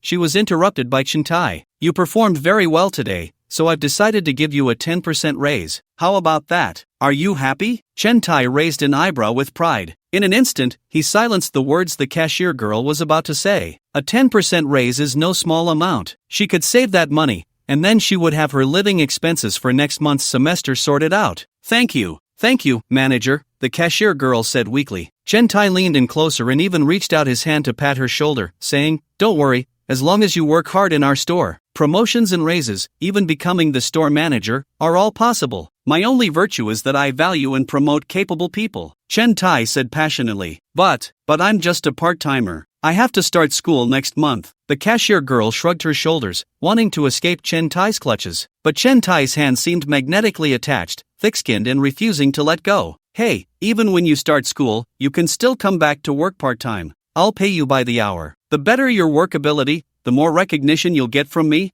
and won't your hourly wage be higher? Are you saying that once you start school, you won't need living expenses anymore? Don't you want to live a little more comfortably? Don't you want to be able to treat your roommates and classmates when you go shopping? You want that too, right? Moreover, since you're a college student, I believe you must have the ability. Just prove your capability to me this month, and you can also earn the pay you deserve. Isn't that a win-win situation?" Chen Tai's words seemed to have a seductive power, naturally enchanting this girl from the countryside who came to the big city for college. After all, The cost of living in the big city is truly terrifying. If her family isn't wealthy, attending college there isn't an easy task. Imagining the bright future Chen Tai painted, the cashier girl fell for it completely, even forgetting to pull away from Chen Tai's hand. Chen Tai revealed an evil smile again. He had countless girls. He was most experienced with these girls from poor families who came to the big city to see the glamorous world. When dealing with such girls, you can't just give them money directly. It's obvious that they have worked hard to get into the university in the big city, and they have their pride. If you give them money directly, they will refuse without hesitation. Then a strong sense of vigilance will rise in their hearts. It would be difficult for Chen Tai to make a move then. So how to gradually break down the other party's psychological defenses? It's simple. Make her think that the money she receives is all earned through her hard work. Then she won't refuse. And then Chen Tai would slowly test the other party's bottom line. This time it's a shoulder touch. Next time it's a waist pinch. As it goes on, the contact becomes more intimate. When the other party starts to feel something unusual, Chen Tai would then perform a wave of deep emotional persona. For example, saying that his wife of many years has passed away. This would evoke sympathy and bring them closer together. Finally, Chen Tai would intentionally or unintentionally reveal his wealth, occasionally tempting her, telling her how good and noble it is to become a local in the big city. In the end, this cashier girl would be completely conquered by Chen Tai, willingly throwing herself into his arms. To be honest, this cashier girl isn't particularly good-looking, just a bit delicate, a far cry from Muxia. In the past, Chen Tai wouldn't even glance at a woman like this, even if she offered herself. But distant water can't quench immediate thirst. Chen Tai is already craving her. He just wants to take her down first. Once he regains his status, he can kick her away. The viewers in the live stream were left dumbfounded by this scene. Damn, Chen Tai, you beast. People are old enough to be your daughters, and you still go after them? Are you even human? Not human? So it turns out picking up girls is this easy? Why haven't I encountered such easily obtainable girls? Tisk tsk. Chen is quite skilled at spending money to chase girls. Hey, many girls are essentially attracted to the strong. Instead of being sad about not finding a partner, why not think about how to earn more money? Wake up, sister. This Chen Tai is a bad person. You can't trust what he says. It's just a few hundred more in salary. If you end up losing yourself, it's over. But Chen didn't care about any of this. After fooling around with a wave of cashiers, Chen Tai began his own antics. He opened a recruitment app on his phone. Since he was taking over the supermarket, he needed staff. Chen Tai directly edited the job requirements on the recruitment app, only hiring fresh graduates. After passing the probation period, 5 insurances and 1 fund will be provided. The probation period is 3 months, with a salary of 2,000 a month during probation, and a raise will be considered after passing. After editing, Chen Tai sent it out with satisfaction. The cashier looked at Chen Tai in confusion and said, "Manager, isn't this requirement a bit too high? Fresh graduates? This job can be done even by someone with a middle school diploma, and this salary is too low." The cashier was bewildered. Even her current part-time job paid at least 6,000 a month. Is 2,000 a month too much? And fresh graduates? Which graduate is so foolish? With so many jobs available, why would they come to a supermarket to do odd jobs for such little pay? But Chen Tai smiled slightly and pretended to be profound, saying, "You don't understand. The current job market is much harsher than you think. There are plenty of graduates who can't find jobs. If it weren't for the minimum wage requirement, I would even consider offering them 1,000 a month. Offering 2,000 is already showing my compassion," Chen Tai said proudly. Back when he was a chairman, every graduation season, a bunch of parents would seek connections, treating him to meals just to get their kids into his company. They didn't even care about salary. They just wanted to gain experience, build connections, or have a good-looking resume. If you graduated and went to deliver takeout or do cleaning, that resume couldn't compare to one that got you into a top investment company in the city. Once you switched jobs, such work experience would offer more choices. Not to mention the interns who fought tooth and nail to get into their company every summer and winter break. Those interns with connections were fine. Chen Tai wouldn't dare to mess with them. But if they came in purely based on their education and abilities, then it was a different story. First, they would face difficulties from colleagues and superiors, often being sent to run errands or even clean floors. That was the better scenario. The saddest ones were those with decent looks, who would be singled out by Chen Tai and taken advantage of. Chen Tai still remembered an intern from a few years ago. He couldn't forget her. So alluring. It was this terrible job market that gave Chen Tai a sense of superiority. As long as he had job openings, these young people would rush in like hens to feed. However, Chen Tai overlooked one point. His identity was completely different now. Previously, he was the boss of a top investment company, but now, he was just the manager of a nearly bankrupt supermarket. Why would anyone fight to work at your supermarket? For your $2,000 a month salary? Or for your worthless experience of moving goods in a supermarket? Now college students are very clear-headed. They have their own scales. No matter how difficult the job market is, they can still choose the option that is most beneficial for their future and prospects among the few choices available. So from noon until 4 in the afternoon, Chen Tai didn't have a single person come for an interview. The entire afternoon, aside from a few scattered inquiries on job recruitment websites, Chen Tai didn't see any job-seeking information. Most of the people coming to seek jobs were graduates of vocational schools or junior high, and neither their age nor their education met Chen Tai's requirements at all. Chen Tai was so angry that his face turned red. He was furious. No, I just can't understand. What are these college students pretending to be? Do they really think that just because they've studied for a few years, there's something special? They don't even cherish such a good position I have. They still have the nerve to cry online every day about not being able to find a job? Truly shameless. The officials have already said it, telling you to take off the long gown of Kongiji, but you people just won't listen. Do you think that just because you've been to college, you're talented? Let me tell you, you college graduates aren't even qualified to be cashiers for me. You bring no value at all. Giving you a job is just an opportunity for you to train your abilities. You should learn to be grateful. Instead of being so arrogant, you won't even come to apply for such a simple job. In my opinion, you college students deserve to starve. Chen Tai was furiously ranting in the live stream. The netizens in the live stream were not to be outdone and fired back. Oh, Chen is breaking down, huh? Realizing he can't even lure a college student with $2,000. Dog head emoji, huh? Take off the long gown of Kongiji? Should I take off your clothes instead? A family spent over a decade, spent countless money, buying school district houses and enrolling in training classes. A child studied hard for over a decade, getting up before dawn, splashing cold water to wake up, standing to eat to save time, and rushing through meals to avoid gastritis. Finally, they got into college and wore the long gown. Why should you say they should just take it off? Not being able to find a job isn't their problem. It's your problem, you bastards. Exactly. You force more people to work overtime without restraint, working until midnight without a break. Have you ever thought, with such long overtime hours, why not hire another person to do the work?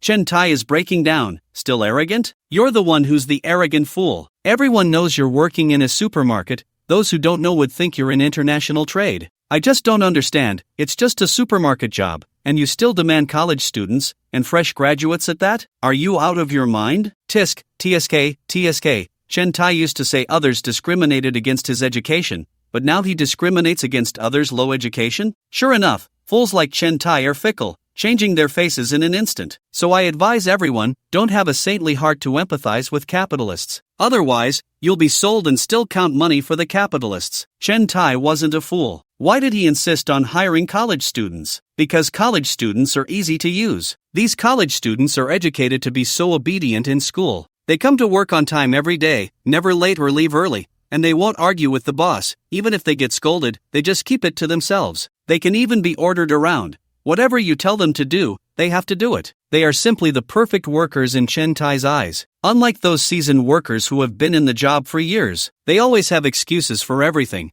And if you scold them a bit more, they dare to give Chen Tai a hard time. Chen Tai even encountered one who, after being scolded harshly, directly quit. Such employees, in Chen Tai's eyes, are like mud that can't be molded. He absolutely cannot afford to hire them. To put it simply, in Chen Tai's heart, he only wanted a horse or ox that would absolutely obey him, without any self-thinking ability. What should I do? Chen Tai stroked his stubble, momentarily at a loss. Hiring was a must. Otherwise, he wouldn't be able to compete with Liu Yiming. After thinking for a long time, Chen Tai still had no clue. He decided to browse through recruitment software to draw some experience from other companies' job postings. A few minutes later, Chen Tai looked at the job postings from other companies and suddenly felt like he had opened the door to a new world. Wonderful. Truly wonderful. I didn't expect that these people could be so crafty. They actually managed to trick people into joining the company like this. Chen Tai's eyes sparkled at this realization. For the first time, he genuinely felt that his skills in exploiting working horses and oxen were still far from enough. Look how impressive they are. They make these workers toil until they are nearly exhausted, yet they still have to praise the capitalists. True to his word, Chen Tai immediately rewrote a job posting following the same pattern. Now hiring managers in training for Manhwa, a top-tier large chain supermarket. Description: Manhwa chain supermarket is a large supermarket centered in the Magic City, currently preparing to open multiple branches in other cities. Position description: manager in training. To expand the supermarket market outside the Magic City, we urgently need to cultivate a group of outstanding backbones as reserve forces for managers. After passing the test, they will be dispatched to major cities like Suzhou and Luqing to open branches and become managers, independently operating a supermarket. Salary: 2,000 yuan per month during the probation period. After confirmation, 6,000 yuan per month. If selected as a branch manager after proving their abilities, the salary starts at 20,000 yuan per month. Note, our company has a super good working atmosphere, many girls, and unlimited snacks provided. Daily tea and drinks are supplied in unlimited quantities. The biggest benefit of our company is that it provides you with space for training and improvement. Here, there is no discrimination based on education, and no annoying old colleagues to bully you. Everything is based on ability. Job requirements: recent undergraduate graduates. After Chen Tai finished editing, he immediately sent out the message. This scene made countless viewers in the livestream feel overwhelmed. Damn it! My last company did the same thing. They said I would be in an administrative position, but when I got there, I had to do sales, collections, property management, and finally be responsible for administration. Death smile: a word of advice from someone who's been there. Any job posting that looks cute and nice is definitely a trap. It's just to lure you in for exploitation.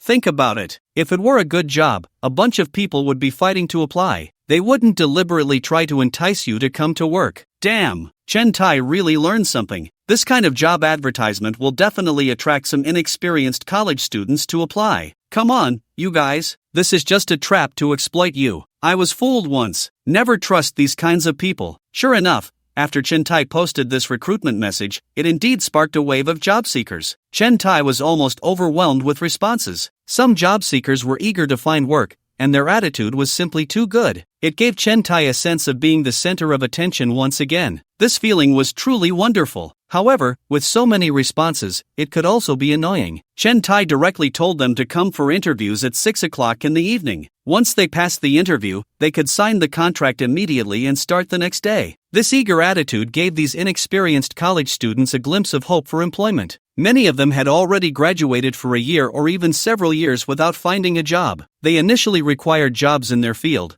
but it gradually relaxed to just being able to work in the Magic City. Eventually, it was loosened to being able to go to other cities as well, and a slightly lower salary was acceptable, as long as they could be in an office. This way, they felt they hadn't wasted all those years of studying. So this is why Chen Tai's recruitment notice was able to attract so many people this time, because they saw hope. Although they started out doing odd jobs in a supermarket, later they could become managers in other cities. Becoming a manager would mean they had a decent starting point in life. This is also why Chen Tai really dominated a supermarket. Many job seekers aren't foolish. They had indeed searched for this supermarket online. Only after confirming that this supermarket actually existed did they come to apply. If Chen Tai were just running a small convenience store, then no one would take his words seriously. Chen Tai sat in the supermarket, casually took a pack of the most expensive cigarettes from the shelf, and started smoking. What the hell? Embezzling? No way. Chen Tai, if I remember correctly, you should be the manager, right? When did you become the boss? Taking things without paying? Damn, that move is really skilled. You must have done this a lot, huh? Dumbfounded, I'm a former employee of Chen Tai. This guy is really disgusting. He often steals the milk and desserts we put in the fridge. Especially likes to sneak food from the female employees, which makes us furious, but we dare not say anything. Death smile. Just as Chen Tai was puffing away, a wave of job seekers had already arrived outside the supermarket. They had just exited the subway and found the supermarket through navigation. A casual glance revealed many young, inexperienced college students. Are you here to apply too? Damn, you too? Are you all here to apply for the manager training position? Yeah, looks like this company really wants to train new people. They called so many over for interviews at once. I heard this supermarket is pretty good. Seems like they really plan to expand to other cities. Hearing the whispers of those college students outside, Chen Tai revealed a big bad wolf smile. See, as long as a bad person thinks a little, these little rabbits will willingly jump into his trap. Sure enough, as soon as these job seekers entered the supermarket,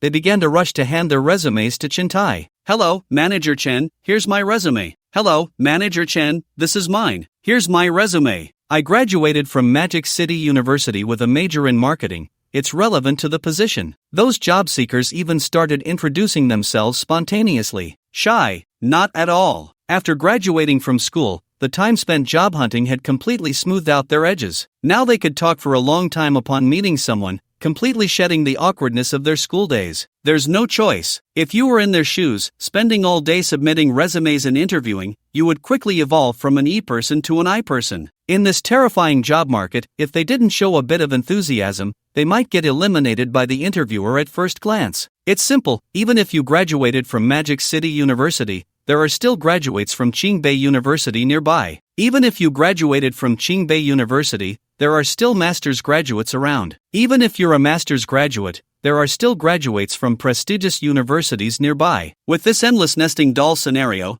no one dares to claim their education or abilities are unique. In fact, those who say, the best way not to be eliminated is to make yourself irreplaceable, are either foolish or malicious. In reality, aside from someone like Shen Lao who can match 5 masters, almost no one can be completely irreplaceable. Even if you are a PhD from Tsinghua or Peking University, it's the same. Those who say such things are merely trying to force workers to brainwash themselves, to strategize for themselves, under the guise of developing their abilities, when in reality they are diligently creating more value for the capitalists. The most terrifying part is that no matter how much value is created, workers can only take their own wages, while all the surplus value belongs to the capitalists. So it's clear who the real winner is in this forced carnival game of workers, right? And the key point is that everyone's upper limit is relatively fixed. Graduate entrance exams are held every year, but not everyone has the ability to get into graduate school and obtain a master's degree. So how can one demonstrate their irreplaceability? The answer is competition, showcasing one's abilities in competition, suppressing colleagues, and pleasing superiors. Only then can one keep their job. Chen Tai understood this point, which is why he called so many job seekers at once. He wanted these people to fall into competition with each other and then scramble to please him. Alright, everyone sit down. Chen Tai directly interrupted the self-introductions of the job seekers, looking at their eager expressions and pretending to be very indifferent as he spoke. Seeing Chen Tai's cold demeanor, the job seekers exchanged glances and quickly found random seats to sit down. Some couldn't find a chair and simply sat down on the cold floor without complaint. Everything was for the sake of finding a job. To be fair, the more aloof Chen Tai appeared, the more the job seekers felt that this job was highly valuable, and that it was indeed a position set up to cultivate managers. Chen Tai looked at their obedient expressions and felt utterly delighted. This is the benefit of being a leader. Every word and action of his made people speculate whether there was deeper meaning behind it. Even a casual notice from him would prompt a large number of workers to rush to work overtime for him, even if that notice might be completely meaningless, or even a ridiculous rule that Chen Tai thought up while drunk. There would still be a bunch of people eager to flatter him. This is what it feels like to be a leader. Chen Tai felt completely at ease. Indeed, he was only suited to be a boss, a leader. Working? He could never go back to being a worker in this lifetime. The reason I called you here is very simple. It's for an interview. As Chen Tai spoke, he stood up and turned to lock the store door. The job seekers looked completely bewildered. What was he going to do? Were they going to be locked in? This interview was too terrifying. Before the interview, I need to let you in on something, so don't go spreading it around. Chen Tai said seriously, our supermarket is developing very well, the business has been great, and we are in a state of long-term profitability. The boss has also lobbied several angel investors and secured a significant amount of funding, so we are preparing to expand into other cities. This is not only your opportunity but also mine. While it's said to be training managers, it's actually about cultivating 2 successors. One will take over here, and the other will manage other branches. Then I will be promoted to the headquarters. Once the branches are established, a headquarters will definitely be formed. I should be the manager of the headquarters. Chen Tai's words were seamless, immediately charming these naive fresh graduates. No wonder they specifically called for manager training. This is the training program. Looks like we came at the right time. Such a clear promotion channel, other companies wouldn't be so straightforward. We're really lucky this time. If we can become managers, even if we switch jobs later, we'll at least have managerial treatment at other companies. The job seekers began to whisper among themselves. Some of the more socially savvy candidates even started to flatter Chen Tai. Then let's congratulate Manager Chen in advance for being promoted to the CEO of the headquarters. Pa, don't call him Manager Chen, call him CEO Chen. From now on, we all need to learn a lot from CEO Chen. Yeah, CEO Chen clearly has a wealth of experience in the business world, and in the future, he will definitely lead our supermarket to become a chain group across the entire Magic City. No, a national chain supermarket group. These recent graduates, under the grind of society, may not have learned much else, but they have been forced to learn how to flatter. But Chen Tai thrived on this. Chen Tai said with a look of enjoyment, "Oh, it's nothing, just something I worked hard for. Back in the day, I was also the one moving boxes. When I was young, I moved an entire truckload of goods by myself. I remember it was pouring rain that day, so I simply took off my clothes, went shirtless, and braved the rain to unload everything. I unloaded for several hours, from the end of my shift until dawn. And the other employees at the supermarket, as soon as it started to rain and the clock struck quitting time, they all ran off. I was the only one left, working hard without complaint. Just as I finished unloading, the boss happened to see me. The boss said that people like me are becoming increasingly rare these days. That's how I earned the boss's recognition, started doing business with him, and went from an ordinary loader to the position I hold today. Otherwise, do you think success comes so easily? It's all earned with hard work. You all are unwilling to put in any effort,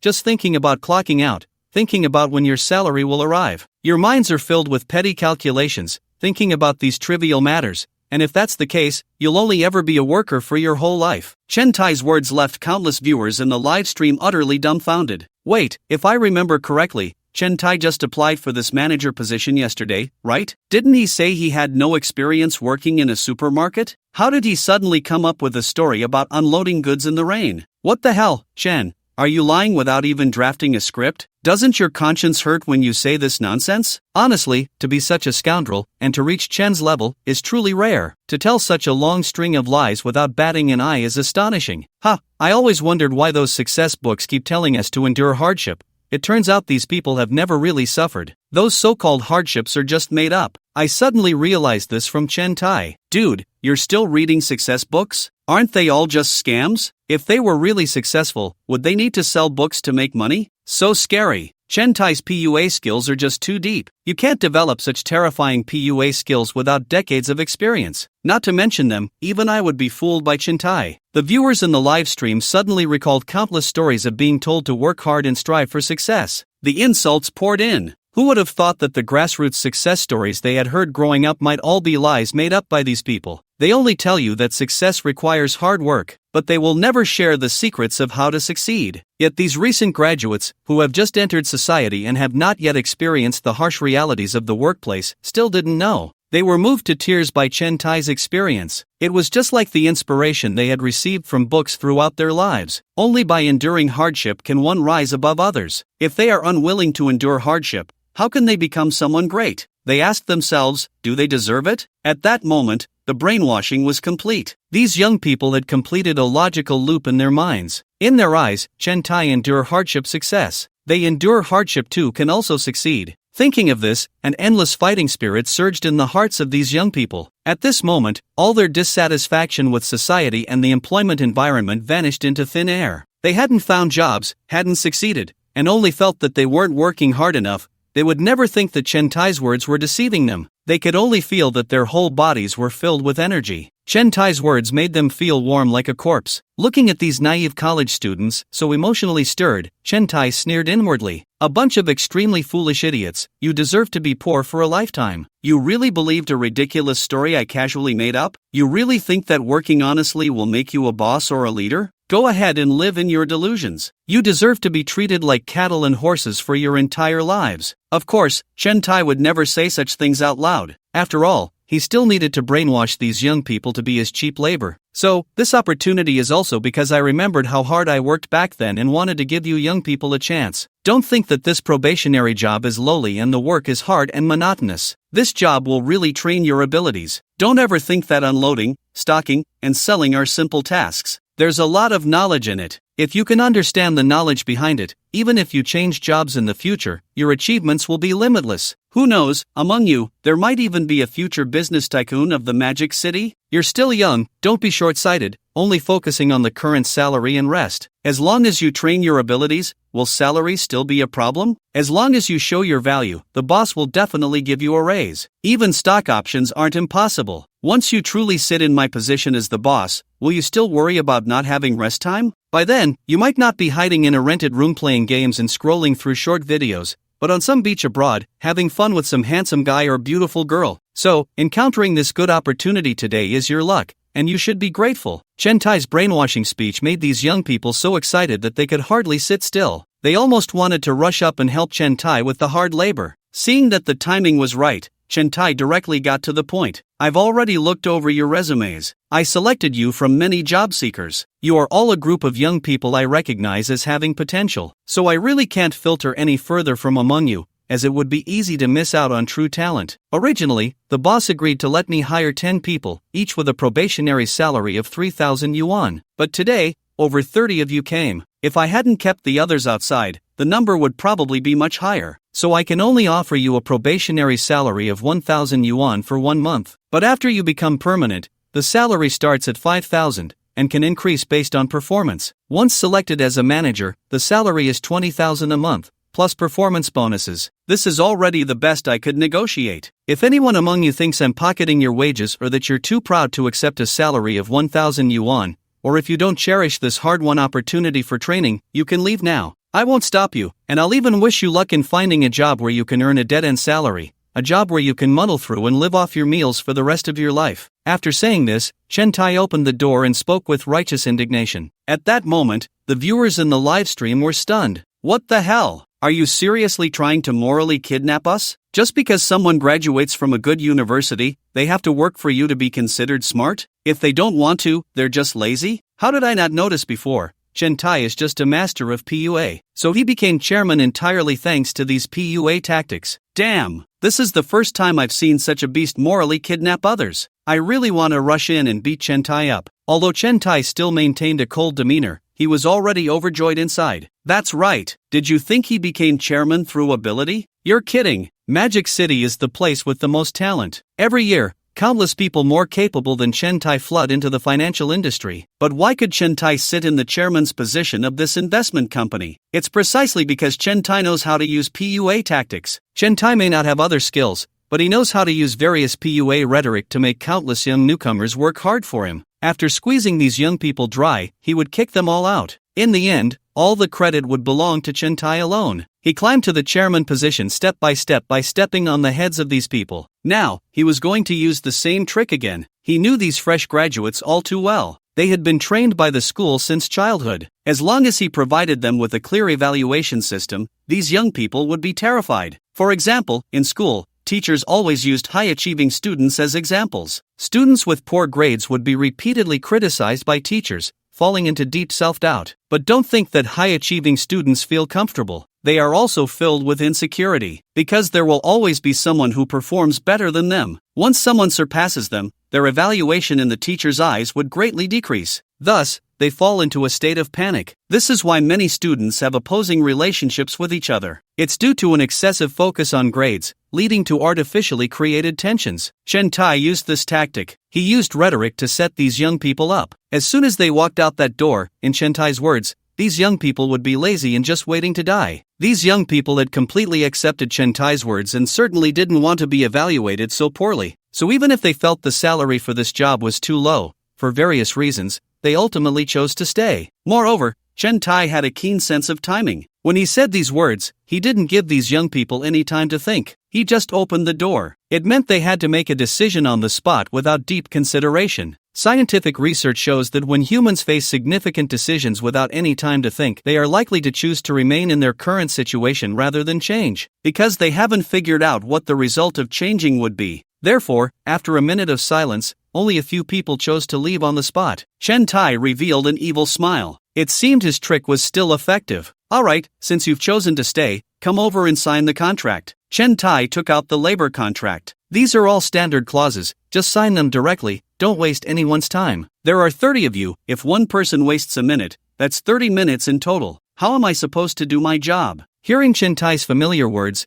these young people quickly picked up their pens and signed their contracts of servitude. Alright, now I will begin to announce your work responsibilities. After you draw lots, you will be divided into different groups, each responsible for different areas. There will be competition between the groups. 1 week later, the 2 groups with the worst sales performance will be immediately eliminated, and their wages will be settled on the spot. Do you understand? I still stand by my words. If you want to take it easy, don't come to my supermarket. Coming to my supermarket is to hone your courage and vision. Sales is the best opportunity for personal growth. The division of labor in groups will also train your teamwork skills. These are what I value. What you need to do is to find ways to increase performance and ensure your group is not eliminated. I'll tell you in advance, in the end, only 2 people will become managers, because I only have 2 spots available. Whether you stay or leave is up to you. Meanwhile, on Lu Yiming's side, he clearly had no idea that Chen Tai was doing such a big operation over there. Lu Yiming had also gathered the employees for a meeting. Thank you all for joining our Shinnom Supermarket Collective. Some of you are veteran employees, while others have just joined after my acquisition. It doesn't matter, now that you're here, we're all on the same team. Taking this opportunity, I want to say a few words, which will also be broadcasted live to other employees working in the supermarket. You must have heard about the benefits and treatment from our headquarters. 2 days on, 5 days off, with various bonuses combined. It's expected that this year, half of the employees will have a total annual income exceeding 1 million. When Lu Yiming said this, countless supermarket employees present showed envious expressions. 1 million annual salary. Many executives in large companies can't even reach that salary level. Having 1 million annual salary makes you a sought-after talent in any big company. Even in the Magic City, that's something to brag about. But they could only think about it. They knew very well that they were just doing menial work,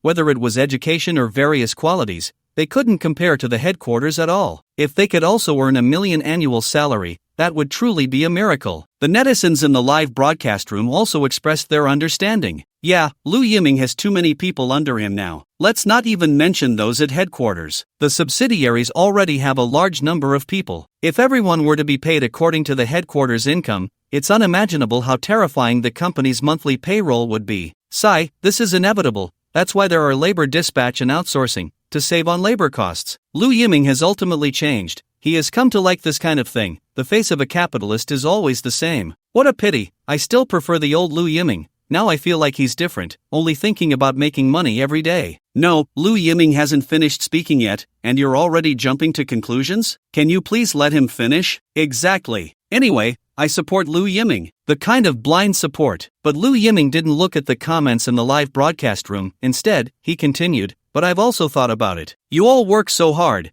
and even your workload is comparable to that of the headquarters employees. If I were to treat you differently in terms of salary and benefits just because you are subsidiary employees, I feel I wouldn't even deserve to be a person. Upon hearing Lu Yiming's words, the supermarket employees present suddenly brightened up. They began to look at Lu Yiming with eager expressions, wanting to hear the words they were hoping for from him. So, I have decided to give you the same salary and benefits as the employees at headquarters. When Lu Yiming said this, the entire venue erupted. Bang bang bang. The employees present spontaneously gave Lu Yiming warm applause. Some employees were even so excited that their faces turned red. Wasn't what Lu Yiming said clear enough? This meant giving them the same salary and benefits. At this moment, Lu Yiming was practically a living deity in their hearts. What the hell? Is Lu Yiming crazy? So many people, all with the same salary standard? Just paying salaries every month would be a disaster. Ward, I thought Lu Yiming would only give a few thousand a month, but he's actually going to give hundreds of thousands? Is he out of his mind? What skills do cashiers and stockers have? Why should they get such high salaries? Woo woo.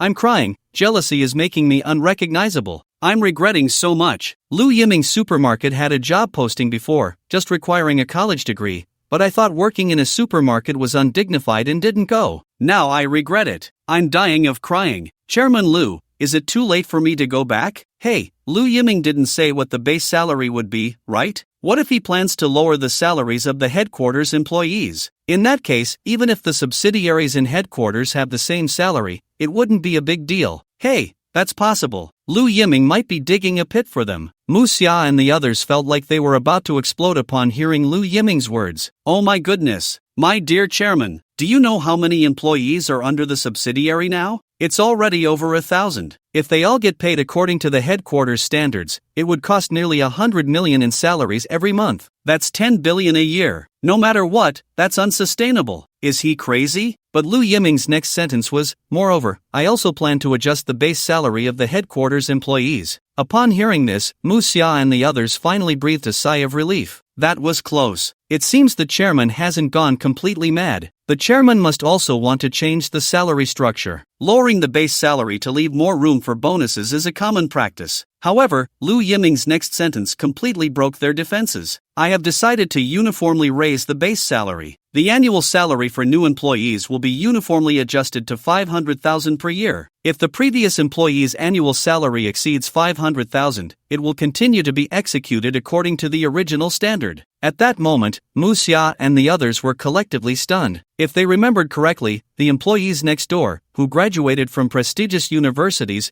only got a little over 300,000 a year, right? Chairman, do you even hear what you're saying? A regular supermarket employee is going to earn more than a top software engineer. This is simply absurd. The employees present were also dumbfounded. Is this not a dream? This dream is so ridiculous that even they find it hard to believe. An annual salary of 500,000, a monthly salary of 50,000. Just working as a cashier, stocking, and loading in the supermarket can earn such a high income? At that moment, everyone present felt their hearts stop. The next second, Chairman, long live. Chairman is amazing. Chairman, may you last for thousands of generations. All the employees present went crazy. If it weren't for the fact that they weren't familiar with Lu Yiming yet, they would have definitely lifted him up and thrown him into the air. The viewers in the live stream were also stunned. What the hell? Lu Yiming? What are you doing? I can't take it anymore. I feel so heartbroken right now. I graduated with a master's degree and only earn 120,000 a year, and a supermarket cashier earns more than me. Isn't anyone going to report this? Lu Yiming is destroying the labor market. How can it be like this? He offers such high salaries.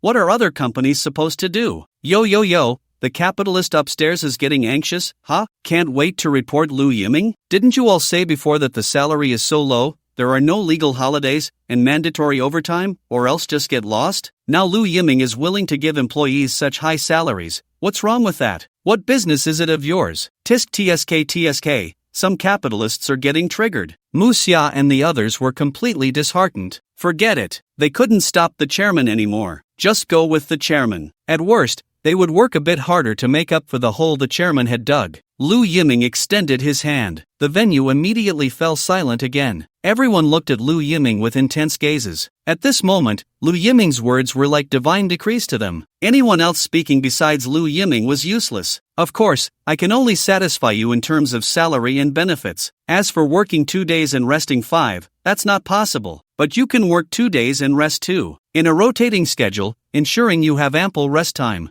I still say, work is work, but everyone must take care of themselves. Making yourself happy is the most important thing. What? Work 2 days and rest 2? Oh my, there's such a good thing. Chairman, you truly deserve the great temple. The employees present were so excited they trembled all over. What is there to feel sorry about? This is their blessing. This is a real blessing, 1,000 times more real than that fake blessing of 996 or 007. Lu Yiming said a few polite words and was about to leave. As he was preparing to return to the company, Mu Xia handed over a stack of documents, saying, Chairman, these are the outsourced employees from this year. According to past practices, some will be selected to become our formal employees, and a batch will be eliminated. Outsourced employees? Lu Yiming was taken aback and said, our company still has outsourced employees? Lu Yiming truly had no idea. He thought such a large company could recruit independently, so why still rely on labor dispatch? Yes, this has been a practice since Chairman Chen Tai's time. Some relatively insignificant but cumbersome tasks are handed over to outsourced employees. Every year, some are selected from the outsourced employees to become formal employees. According to Chairman Chen Tai, this can save a lot of labor costs. Mu Xia appeared expressionless on the surface, but she had already cursed Chen Tai 1,000 times in her heart. Not for any reason,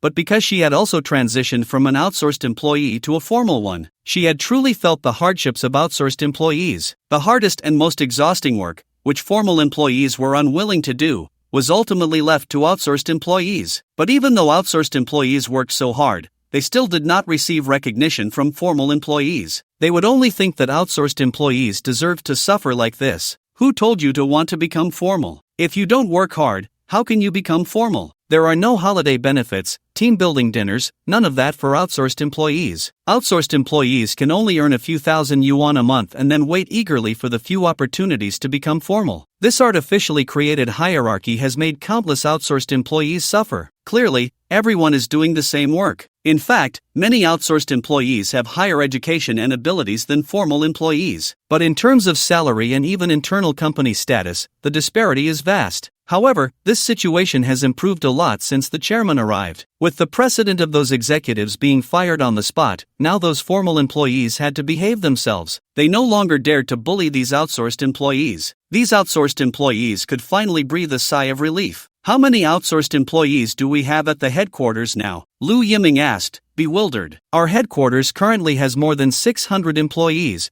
with over 400 being outsourced workers. What? Lu Yiming was shocked on the spot. He almost jumped out of his seat. How many? How many did you say? Shock value from Lu Yiming plus 99,999. That's right. There are over 400 outsourced employees at the headquarters. This is the current state of our company. Mu Xia hesitated for a moment but chose to speak the truth. Our company's profits in recent years haven't been good, and Chen Tai has used this method of cutting labor costs to force the company into profitability. What a beast! Lu Yiming couldn't help but curse. This was the first time he had cursed Chen Tai since joining the program. This guy doesn't do anything that involves people at all. He can actually do such inhumane things. The original purpose of labor dispatch was good. For example, if your company urgently needs some technical talent but doesn't need them for a long time, just temporarily. Just right, the labor dispatch company sends someone with core technology to help you out in an emergency. This can achieve a mutually satisfactory effect. But later, labor dispatch began to go awry. It completely turned into a means for some companies to reduce labor costs. Originally, the normal salary for this position was 10,000 yuan a month plus 5 insurances and 1 fund. But if you use labor dispatch, you only need to pay 4,000 yuan a month. 3,000 yuan goes to the worker as salary, and 1,000 yuan is a fee for the labor dispatch company. The key is that you don't have to pay the 5 insurances and 1 fund. A huge amount of money is saved. The employing company and the labor dispatch company profit from this. But the ones who suffer are the workers. Originally, they could earn 10,000 yuan in salary, but now it has become 3,000 yuan a month. Then someone might ask, if the salary is low, why not just not work at this company? The problem arises. If you don't do this job, there are plenty of people who want to do it. There are a lot of people scrambling for a job that pays 3,000 yuan a month. When other companies also taste the sweetness of labor dispatch, they will follow suit. In the end, it becomes difficult for workers to find a normal job. For capitalists, if they can hire someone for 3,000, they will never spend 10,000. As for issues like shrinking consumer markets and employees struggling to survive, capitalists don't care at all. Take Lu Yiming's headquarters as an example. Even if the salary for labor dispatch is only a few thousand yuan, there are still a large number of high achievers wanting to rush in. Once they successfully become permanent employees, their salary will multiply several times. If they can't become permanent employees smoothly, this resume is still decent, and when they switch to another company, HR will look at them differently. The problem is that they should originally be earning more, but they have been designed into this disgusting situation by beasts like Chen Tai. Every year, the competition among outsourced employees is very fierce. With over 400 outsourced employees, there are only 10 permanent positions available each year. To compete for these permanent positions, many outsourced employees work hard, trying to achieve impressive results. But in fact, what matters for becoming permanent is connections. The opportunities for permanent positions that outsourced employees work so hard for can be resolved with a single word from Chen Tai. Therefore, when Chen Tai was chairman, many employees scrambled to please him. I originally had no chance of becoming permanent either. Just right, I had a cousin who used to be an executive at our company and later resigned to go to another company. Before he left, he recommended me, otherwise, I would still just be an outsourced employee with no chance of becoming your secretary, chairman. Mu Xia said a lot today. Moreover, many of her words had a bit of an overstepping element. She thought of the hardship she faced as an outsourced employee back then, so she wanted to fight for more permanent positions for these outsourced workers. Alas, workers are already like cattle and horses, and outsourced employees are even more like the cattle and horses among cattle and horses, with no dignity at all. To put it bluntly, our dispatched employees are treated as inferior. Any regular employee can boss us around. The key is that we can't retort, or we'll be fired immediately. It takes N+1 to dismiss a regular employee,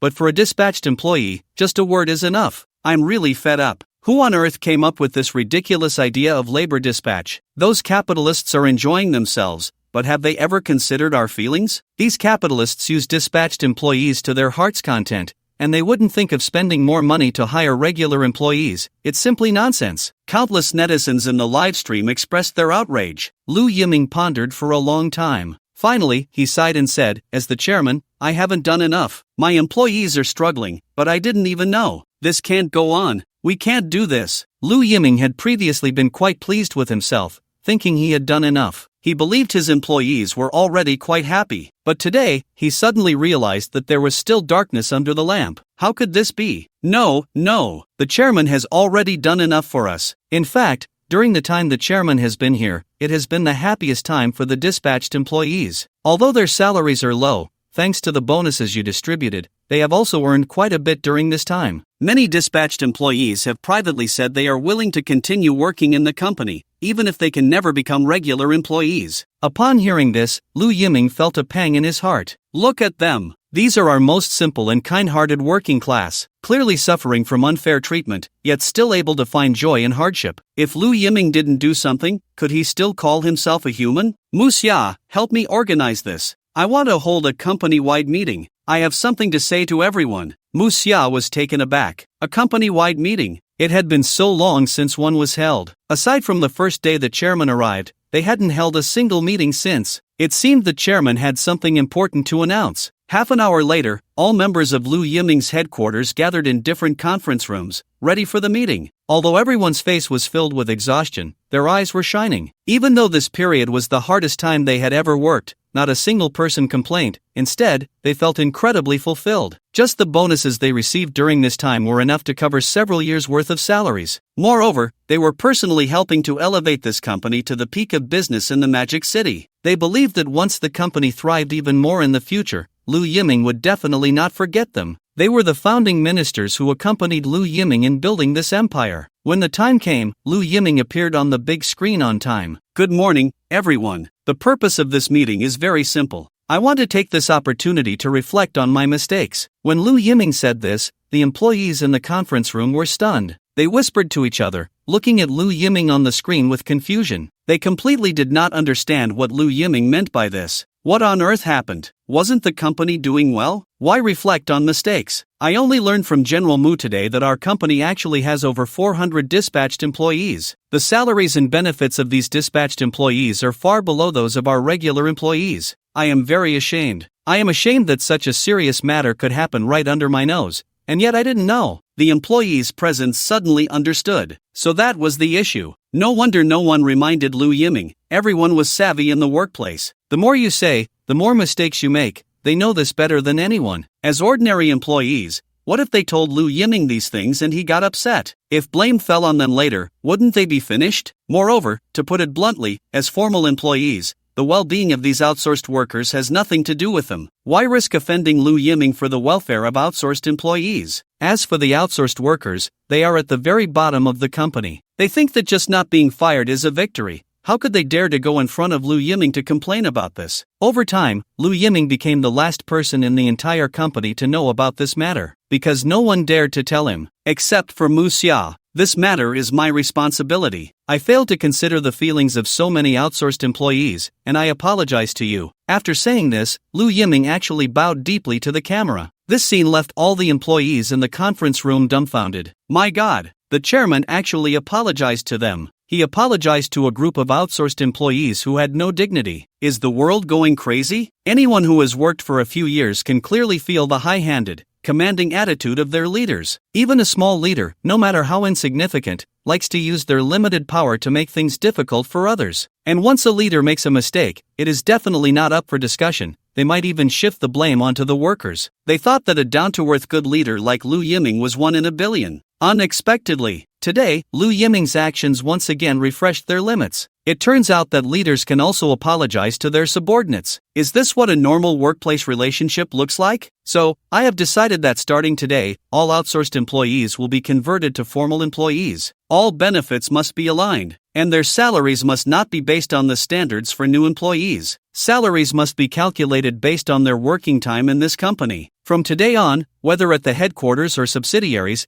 the use of labor dispatch or any form of outsourced employees is strictly prohibited. Anyone hired must sign a formal labor contract. Before Liu Yiming finished speaking, the room erupted in enthusiastic applause. The formal employees were relatively calm, but the outsourced employees were different. They stood up to applaud Liu Yiming. Each one of them was so excited their faces turned red. Some even cried on the spot. Some of them had been in the company for 5 or 6 years without a chance to become formal employees. In terms of appearance, they were average, and people like Chen Tai looked down on them. As for money, they didn't have much to give. What if someone took the money and didn't do the work? They had just been dragging it out until they were almost 35 and about to be optimized. Many of them were originally prepared to resign. They finally understood. People like Chen Tai were deliberately using the conversion to keep them working hard. It was only with Liu Yiming's appearance that they changed their minds and planned to work in this company until retirement. But they didn't expect that their years of longing would be so easily fulfilled today. They didn't make the wrong choice. Liu Yiming was indeed the boss they deserved to follow. If they had left early, how could they have waited for this opportunity to convert? In their excitement, they couldn't help but feel a surge of emotions. It turned out that the opportunities they had worked so hard for over the years could be achieved with just a word from someone else. So what did their years of effort count for? Who took away their youth? And at this moment, on Chen Tai's side, after a day of busy work, Chen Tai looked at the large group of new employees desperately moving things in front of him, feeling incredibly pleased. Look, isn't doing business simple? To put it bluntly, doing business is about buying low and selling high. Cut costs at all costs, and then sell at high prices without hesitation. Labor costs are the first to be cut. The old employees used to earn 7,000 yuan a month, and they even dared to slack off at work. But now, Chen Tai only needs 1,000 yuan to lure these young and strong college students. The salary of one old employee can hire 7 new employees. Who knows how much labor costs have been saved? Chen Tai couldn't help but feel proud of himself. How clever he was. How could he come up with such a smart idea? Manager, did the boss really say anything about opening a branch? I remember the boss said this supermarket was about to go bankrupt, and he was preparing to transfer it, asking us to look for other jobs in advance. The cashier girl, after all, was a conscientious college student, Weekly said. Chen Tai immediately glared at her in anger. Then, feeling guilty, he glanced around. After realizing no one was paying attention, Chen Tai shot a furious look at the cashier girl and growled, "Just do your job. Why are you asking so much? What does it have to do with you? Shut your mouth. If I hear you gossiping, I'll kick you out. And if you get kicked out, you won't get a single cent of your salary. If you have the guts, go report me to the authorities. I'll tell you, I'm not afraid of you reporting me. Do you understand?" The cashier girl had never seen such a scene. She quickly nodded, scared to the point of not being able to say a word. Only then did Chen Tai nod in satisfaction. After being fierce, Chen Tai didn't forget to gently comfort her. He leaned close to the cashier girl's ear and said, "I know you young people find it hard to accept, but this is the norm in society. The survival of the fittest is the truth of this world. What I meant was, after opening a branch, to select them as managers. If there's no branch, then of course there won't be any managers. Little sister, cherish it. Think about it. Your monthly salary is 6,000 yuan. That's not small. You alone are worth the salary of 6 of them. When I get rich in the future, after you graduate, I can leave you a manager position. Why not? After all, you are one of the veterans of our store, and I have always had high hopes for you." As Chen Tai said this, his hand instinctively tried to wrap around the cashier girl's shoulder. Who would have thought? The cashier girl wasn't foolish. She quickly pushed him away in fright.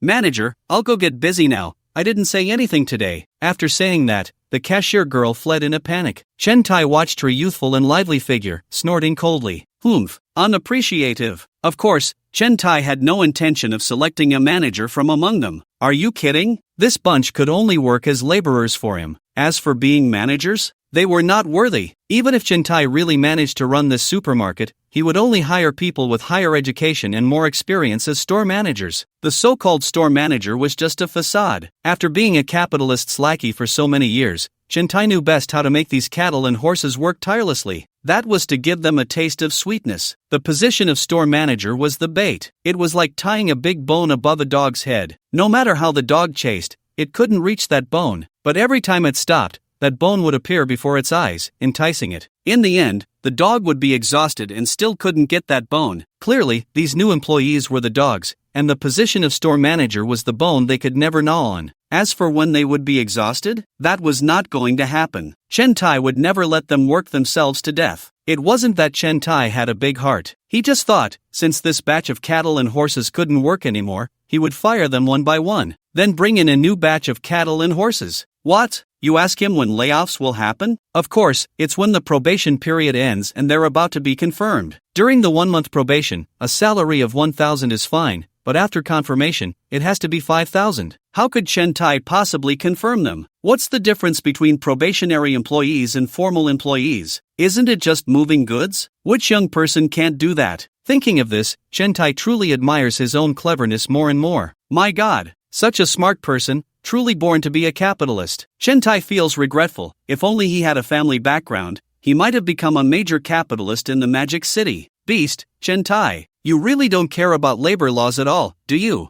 I'm really drunk. At first, I thought Chen Tai had really awakened and was ready to start a serious business. But damn, he starts off by treating us workers like monkeys, right? Hee. As soon as I heard him say there was so much salary for confirmation, I already reacted. Death smile. Whenever there's a huge salary gap between probation and formal employment, it's mostly impossible for you to be confirmed. They just treat you as disposable material. I said it, people like Chen Tai just can't change their nature. Not everyone is as conscientious as Liu Yiming. People like Chen Tai, who got rich first, know very well that the first bucket of gold in life is never clean. Countless netizens in the live stream cursed. Alright, I'm going home now. Don't work too late. I'm not one to encourage overtime. What I want is work efficiency and attitude. As soon as Chen Tai said this, those employees finally breathed a sigh of relief, just as they were about to leave for home. But Chen Tai's dog mouth opened again to say beastly words. But this work attitude, it's hard to show during work hours. After I get off work, I will also pay attention to the surveillance in our store. I can tell who has a good work attitude and who has a negative one just by looking. You should know, work attitude is also an important indicator for selecting store managers. After Chen Tai finished speaking, he left, leaving the new employees looking at each other. Some understood, but most were still confused. After all,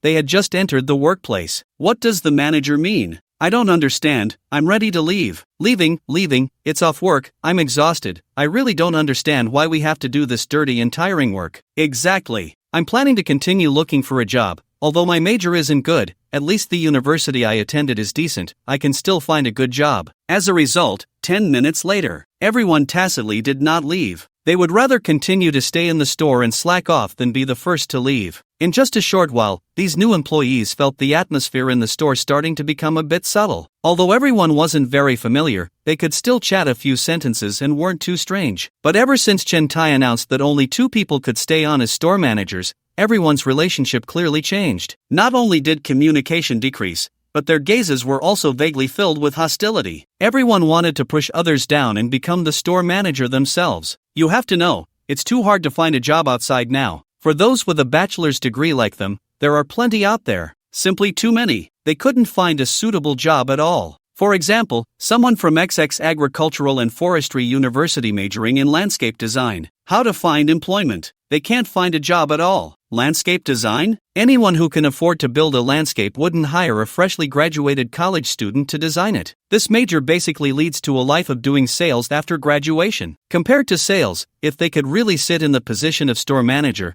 then they would have a pretty good future. So no one was willing to give up this opportunity. Everyone was mentally gearing up to compete for the position of store manager. A war without gunpowder has long since begun. Take the conversation just now, for example. Everyone said they were ready to get off work and go home, but no one actually left. Everyone tacitly stayed inside the store, pretending to be very busy, because they knew Chen Tai would be watching their every move on the camera. Who was working overtime might not be seen by Chen Tai, but anyone who wasn't working overtime would definitely be remembered. That person would surely be out. So the current situation is that everyone is just stalling. At this moment, Chen Tai has already gotten into a taxi heading home. Watching the surveillance footage, Chen Tai felt a surge of joy in his heart. That's right, keep working overtime. It would be best if you slept in the store. Don't leave. Ha ha ha. The next day, while Liu Yiming was still asleep, a phone call woke him up again. Hello, Liu Yiming said, still groggy. Chairman, it's bad. The inspection has come knocking. Mu Xia's anxious voice came through the phone. What? Liu Yiming was instantly wide awake. What's going on? What happened? I haven't done anything wrong. No, it's our supermarket. Early this morning, there are already crowds gathering outside the supermarket. 80 stores, each store has hundreds or thousands of customers waiting in line. The nearby traffic is completely paralyzed. Half of the city is now packed tightly, and the inspection is urging us to open for business as soon as possible. Otherwise, the entire city's traffic will be ruined. How is that possible? Lu Yiming was dumbfounded. What the hell? Is this a joke? It's just a supermarket opening. Why all the excitement? Mu Xia, open for business immediately. Right now. I'm heading over. Okay, Chairman, I'll send you the location. Half an hour later, Lu Yiming arrived at the nearest supermarket store. His special car couldn't even get within a kilometer of the store. There were cars everywhere, people everywhere. It was a complete jam. The street was filled with the sound of honking. It was so loud it felt like his ears were going to explode. Lu Yiming was stunned. What's going on? How could this happen? His supermarket shouldn't be this popular. To be fair, the prices of the goods in his supermarket aren't particularly favorable compared to other supermarkets. Why are so many people attracted? Is this right? This isn't right. Seeing the traffic jam, Lu Yiming had no choice but to give up on the car and hurry on foot. On the way, he saw an uncle who was also walking, and Lu Yiming took the opportunity to ask, "Hey, do you know what's going on up ahead? Why is it so jammed?" "Ah, it's that guy named Lu Yiming. He recently opened a supermarket nearby, and it's said that the prices are very reasonable, and the product quality is good. It's that Lu Yiming. If it weren't for him, how could we possibly be walking to work today? Hey, but you know what? I've heard that the stuff in his supermarket is pretty good, and the service attitude is quite nice. My wife is shopping at another store right now, and they have unlimited free samples." Lu Yiming. I know him, he's the pride of our city. I can tell from his face that he's destined for greatness. Wow, is that true? Can you take a look for me? I want to be great too. Get lost. These local uncles in the city were getting more and more excited in their conversation, yet they didn't recognize that the person beside them was Lu Yiming. Lu Yiming watched as these uncles rambled on, helplessly quickening his pace. Not far away, he saw a familiar figure. "Mu Xia, I'm over here." Lu Yiming quickly raised his hand and shouted, "Chairman!" Mu Xia rushed over, panting heavily upon seeing Lu Yiming. "What's the situation now? Why aren't we open for business yet?" Lu Yiming asked. He was also reflecting on himself. He hadn't prepared enough. He never expected that so many customers would come today. Everyone is here because of your reputation. Most stores have already opened normally. Although it's very crowded, in this city, people are still quite civilized. Plus, I've quickly sent many employees from the headquarters to assist. We can barely maintain the situation. But there are some stores, like this one nearby, that have become extremely congested, and even our employees can't squeeze into work. That's why our store hasn't been able to open normally. There's an inspection nearby. Should I take you over first? Okay. A few minutes later, Lu Yiming encountered a large group of inspectors. Faced with such a terrifying flow of people, these inspectors could only use a human wall method to forcefully clear the way. Otherwise, with so many people packed together, if panic ensued and a stampede occurred, the consequences would be unimaginable. "Comrade Inspector, I am Lu Yiming. Boss Lu, you can see the situation now. Hurry up and let the store open. We're under a lot of pressure." "I know, but there are employees blocked outside who can't get in, so the store can't open. I have a way, but I need a few people to cooperate with me. Is that okay?" A few inspectors exchanged glances, and finally nodded in agreement, saying, "Okay." A few minutes later, an operation that left countless viewers in the livestream stunned came to life. "Everyone, step back. I am Lu Yiming. I need to go in and open the store. Everyone, push back a bit." Lu Yiming held a megaphone,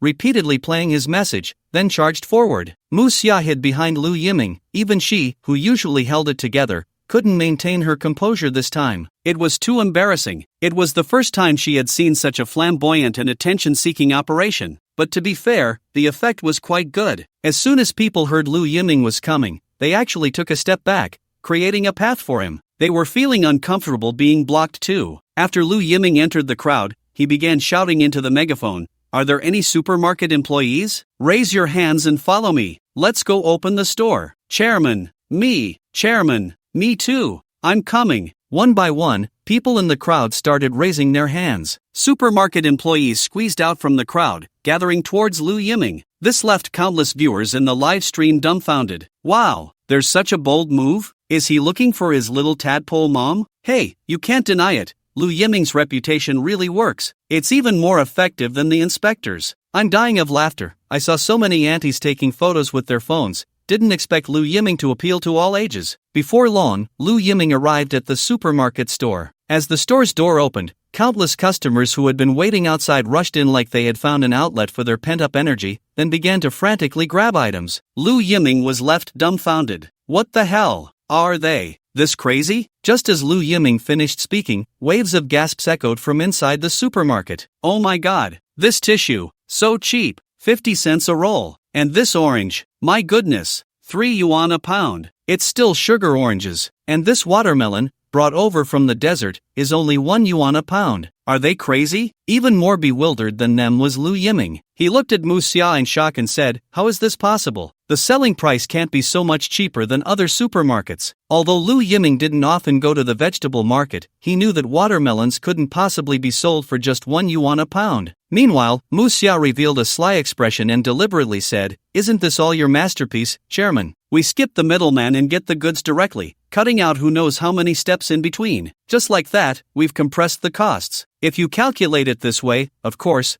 we make a profit. That's impossible. What about those farmers? How do they make money? Lu Yiming said, somewhat angrily. His original intention was never to engage in a price war. He wanted to cut off the middlemen and distribute more profits to the farmers. If this low price comes at the cost of countless farmers' tears, then Lu Yiming would rather not open this supermarket. According to what you said, we are giving the farmers the maximum profit, Mu Xia said with a strange expression. As per your request, we bought the agricultural products from the farmers at twice the highest purchase price. This is already the final selling price calculated under our extremely low profit margin of only 10%. Mu Xia felt wronged. They were faithfully executing Lu Yiming's strategy. They dared not go against it. What? It can be like this? Lu Yiming was dumbfounded. Didn't these middlemen make so much profit before? No wonder they forced those farmers to stop farming. All right, fine. Lu Yiming sighed. Wait, no. Lu Yiming suddenly realized. This supermarket wouldn't be making money again, would it? It can't be. Their profit was already very thin. Aha! Lu Yiming had a sudden inspiration and said to Mu Xia, do you think it's possible for us to not make any profit? To give up all the profits, half to the consumers and half to those farmers? Wouldn't that be a win-win situation? Lu Yiming felt he was so clever. This way, he could continue to operate at a loss. This supermarket was a magical tool for him to keep exploiting loopholes. However, Mu Xia's words shattered Lu Yiming's fantasy once again. Chairman, of course, that's not possible. Mu Xia revealed a triumphant smile again. Why not? Can't I just want to give back to the consumers? Aren't the nearby stores always saying they have discounts, promotions, clearance sales, and selling at a loss? Lu Yiming quickly retorted. Oh dear Chairman, you can't really believe their nonsense. That's just a promotional tactic. I've never seen a store that truly sells at a loss. Since they are in business,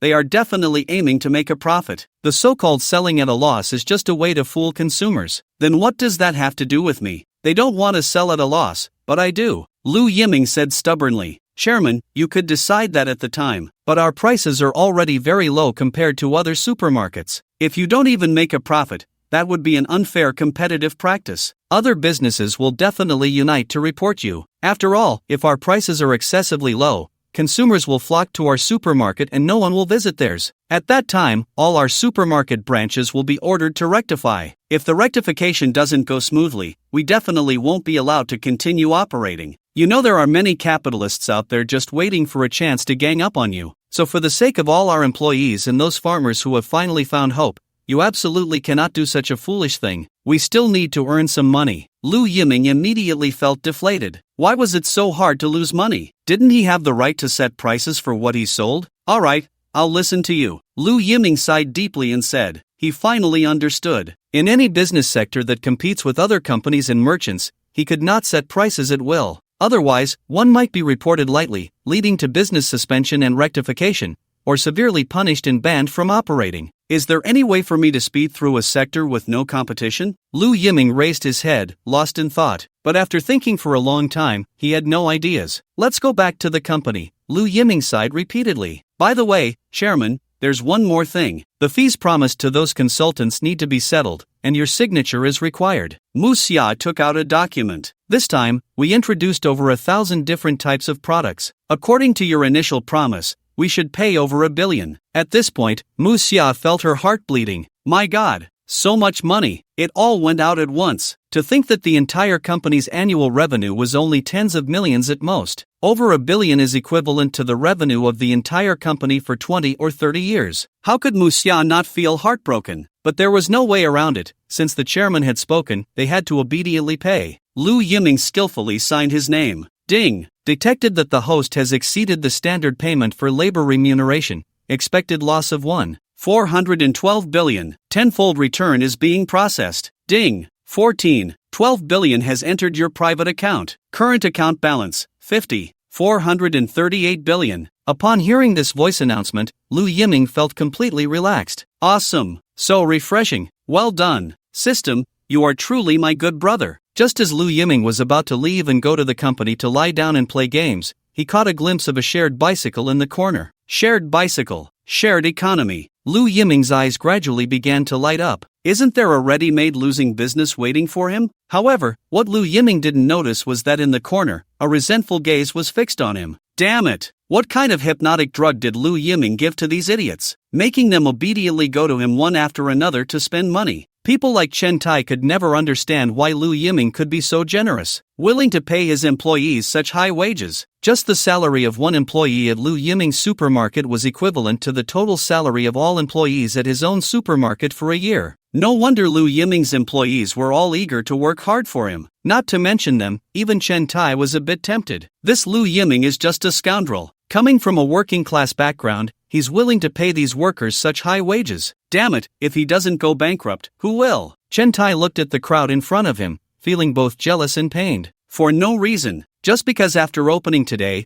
only a dozen people came to his supermarket, and more than half of them were just there to buy cigarettes. They bought their cigarettes and left. If this continued, their supermarket would definitely be finished. If I can't have a good time, you better not think you can either. Thinking of this, Chen Tai turned to an elderly woman beside him, pointing at the crowded supermarket in front of him, and said, "You know what to do, right?" The old woman nodded, her face resolute. She was like Chen Tai's death warrior. "Very good, go ahead, I'm waiting for your good news." Chen Tai watched the old woman leave, filled with pride. Lu Yiming was just a nouveau riche. How dare he compete with him? Then Chen Tai had to make Lu Yiming lose badly. After doing all this, Chen Tai glanced again at Lu Yiming's crowded supermarket, spat on the ground, and pretended to leave disdainfully. As soon as he returned to his own store, he saw his employees all playing on their phones, with no one working. Hey, what are you all doing? Playing on your phones during work hours? Do you even want to work here anymore? With you guys, you still think you can be store managers? You think you deserve it? Why don't you take a piss and look in the mirror? With you like this, which clueless boss would hand over the store to you for management? You probably don't know that those previous employees were all fired by me for playing on their phones. Chen Tai roared directly at those employees. He just couldn't understand. Why can't these damn workers be a little more self-aware? He had already paid them, so they should do their jobs honestly, not missing a minute. He paid them not to come here and play on their phones. Seeing Chen Tai getting angry, those employees instantly looked like mice seeing a cat, hurriedly putting away their phones. Among them, one bolder employee stepped forward and argued with Chen Tai, "Manager, it's not that we aren't working hard, it's just that there's no work to do. Yesterday we moved goods, cleaned the shelves, and tidied up. This morning we also served the customers seriously. But at this point, there are hardly any customers, and we really can't find anything to do. That's why we played on our phones for a bit." The other employees nodded in agreement upon hearing this. Only the cashier girl shook her head, sighing helplessly. These people were still too young, they hadn't seen Chen Tai's true face yet. Sure enough,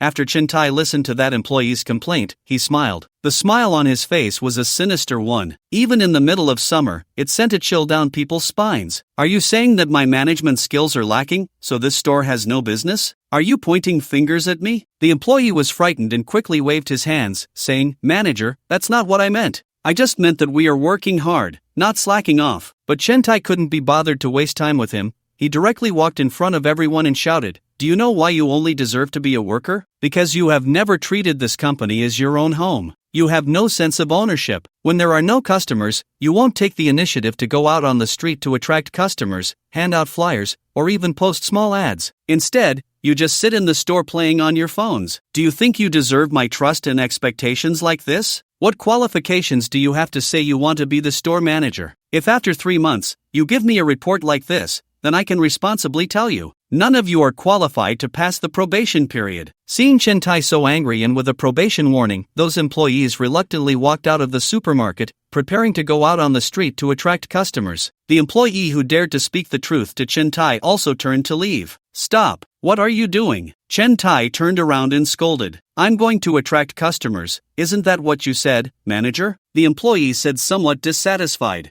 I meant you all. It has nothing to do with you. You have already been fired. You can go home and play on your phone now. Play as long as you want, you useless piece of trash. The employees were stunned. Countless viewers in the live stream were also dumbfounded. Damn, Chen Tai, are you really that heartless? Just like that, you fire someone? Have you forgotten how you used to grovel as a worker? No, I'm just curious, Chen Tai, are you out of your mind? Why can't you take a break when there's no work? Do you have to work like a machine for 24 hours straight? Even machines would smoke if they worked non-stop, right? This store only needs a few people to work, and now there are more than 30 people working, clearly overstaffed. If everyone has no work to do, what else should they do besides playing on their phones? Death is smile hee hee. Someone like Chen Tai doesn't even deserve to be called a capitalist. He's just a damn plantation owner. Seeing his slaves actually resting, how can that be? As a slave, they should be eating scraps and working for him 24 hours a day, and it would be best if they didn't even get paid. Manual sarcasm. What do you want for a salary of 1,000 yuan a month? 1,000 yuan,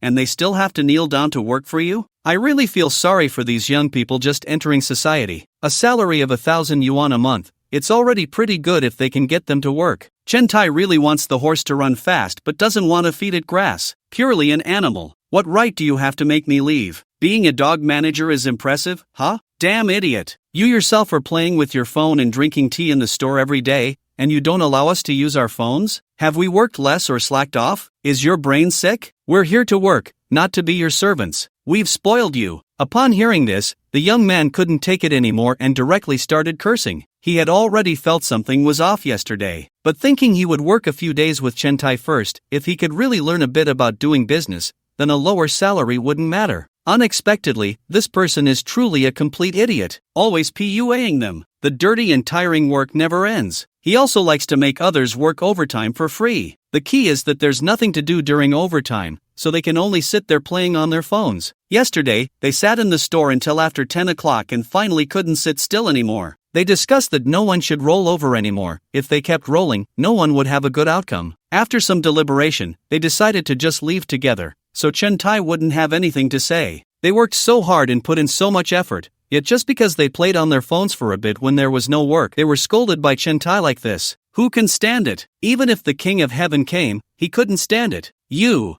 have such a big nerve. How dare you talk to me like that? I tell you, you're finished. You're absolutely finished. You deserve to be a waste for the rest of your life. Squatting in your broken rental house, living as a loser, a deadbeat. However, the young man was not flustered at all. He took out the key to his Maserati from his pocket, looked at Chen Tai with a mocking expression, and said bluntly, "What are you even worth? I'm just out here experiencing life, and you really think you're something special. You say I'm a waste. Can a waste afford a sports car? I'm just low-key. And you really think I came out here without a background, huh? Look at you, acting all high and mighty as a broken manager. People like you, in my parents' group, are a dime a dozen. There are plenty of people who want to get close to me, and I can't be bothered with them." Chen Tai was dumbfounded. What the hell? A rich second generation? You're so rich and still looking for a job. Are you sick? Countless viewers in the live stream were also shocked. Wow, there really is a rich second generation out here experiencing life. What brand of car key is that? Maserati. Damn, not low-key at all. They have such a good car at home. Tisk tsk. Chen Tai has really kicked a metal plate this time. Didn't expect to run into a tough nut. Hilarious. They don't accept Chen Tai's PUA at all. Dog head, isn't that right? Chen Tai's tricks only scare those fresh graduates. If he really encounters a rich second generation who has been influenced since childhood, he would be exposed in no time. Wow, such a handsome guy. I want to add the handsome guy's WeChat.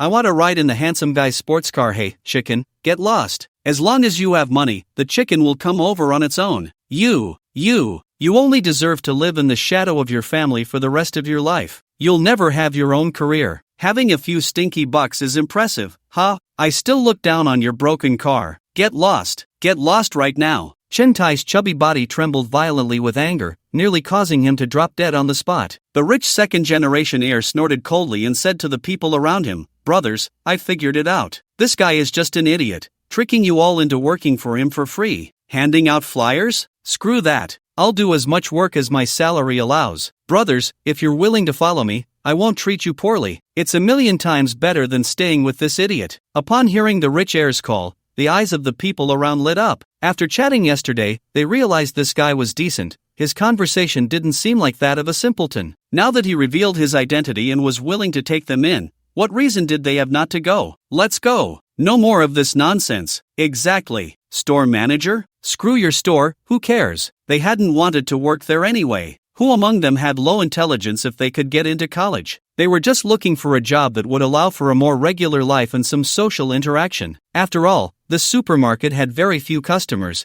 and with so many employees, the workload was manageable. But with Chen Tai's antics, they couldn't accept it. Simply put, the salary didn't match the effort required. They didn't need a high monthly salary, even if it was just 10,000 a month. They could follow Chen Tai's orders, even if it meant being scolded every day and handing out flyers. But Chen Tai only paid them 1,000 a month, so they had to seriously consider the emotional cost of what they were putting in. With such a low salary, he expected them to be at his beck and call, getting scolded every day? What a daydream! In an instant, everyone rushed out in a flurry. No one looked back at Chen Tai. There was no lingering attachment. You are truly a bunch of ungrateful wolves, beasts, trash of society. I gave you jobs, opportunities, and taught you how to do business. I even paid you to live. Yet you ungrateful wolves show no gratitude. Not only do you not appreciate it, but you dare to leave with someone else. People like you deserve to work for others your whole life. You leave for a few benefits like a dog, lured away by a few bones. You have no loyalty, no sense of shame.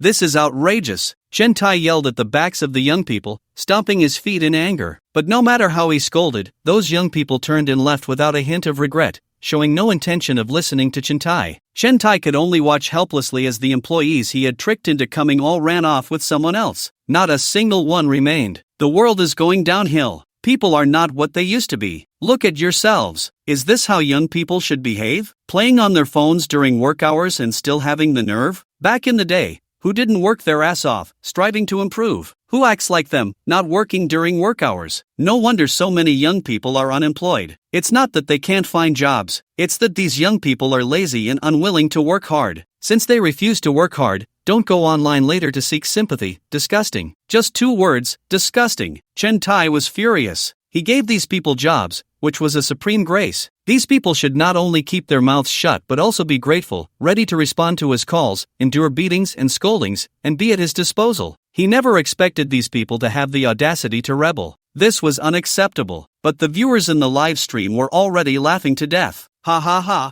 I'm dying of laughter. Chen Tai, you've hit a wall today. Ha ha ha, I'm really dying of laughter. How can Chen Tai be so foolish? Loyalty? $1,000 for loyalty? What a joke. How dare you talk about loyalty? Chen Tai really thinks of himself as some ancient lord. Ha ha, loyalty? What he wants is the purple pomelo. He doesn't care about your loyal orange nonsense at all. Doghead, deserved. He brought the stone to smash his own foot. Chen Tai always thinks he's the only smart person in this world. But there are plenty of smart people out there. His little cleverness doesn't count for anything. These young people may just be starting out in society and lack experience, but that doesn't mean they're all fools. They can't just be toyed with. After cursing for a while, Chen Tai was exhausted and sat on the steps, feeling disheartened. He couldn't understand why these young people were so hard to fool now. If this continued, his supermarket would definitely go under. He hadn't sold much all day. It would be a miracle if it didn't close down. Just as Chen Tai was still worrying, the cashier girl timidly approached him. Chen Tai's eyes lit up. He thought to himself, this isn't a total loss. At least there's a loyal subordinate here to comfort and accompany him. Even if everyone else left, it wouldn't matter. As long as there was one person loyal to him, it wouldn't be in vain. However, the cashier girl's words shattered Chen Tai's unrealistic fantasy. Manager, I'm going back to school soon. I want to resign. Chen Tai's eyes widened in shock. Good.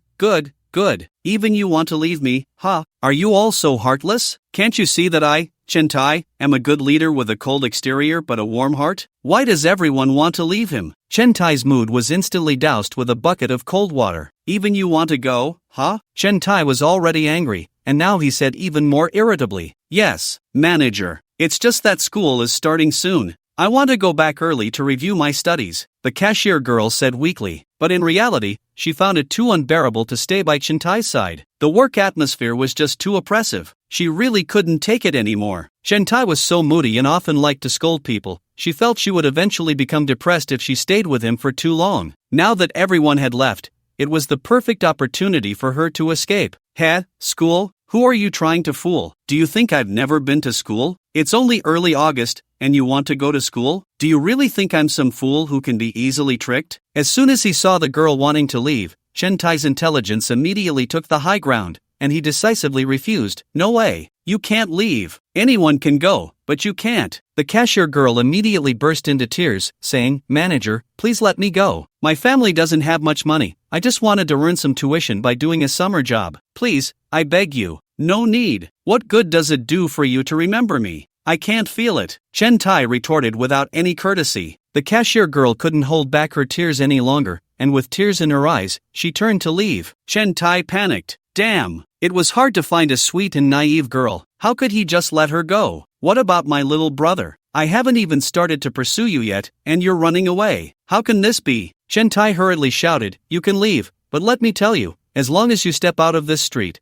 don't even think about getting a single penny of your salary. The month you worked before will be for nothing. Think it over." You're bullying me. I've never seen someone bully like this. The cashier girl turned back and glared at Chen Tai fiercely, squatting on the ground and crying loudly. In such a situation, most people, not just ordinary people, but any normal person, would generally soften a bit. But unfortunately, Chen Tai was a beast. Chen Tai looked at the cashier girl crying her heart out, and instead of feeling any sympathy, he revealed a malicious smile. Damn, what a beast, bullying a girl like this. I really can't stand it. Damn it, Chen Tai, do something human. You're such a fucking beast. I can't take it anymore. I really want to go over and beat Chen Tai up. How can a person be this despicable? Whoa, how can they bully this little sister like this? It hurts my heart. Does anyone have any way to help this little sister? Countless netizens in the live stream cursed, but Chen Tai didn't care at all about being scolded. He looked at the cashier girl squatting on the ground sobbing,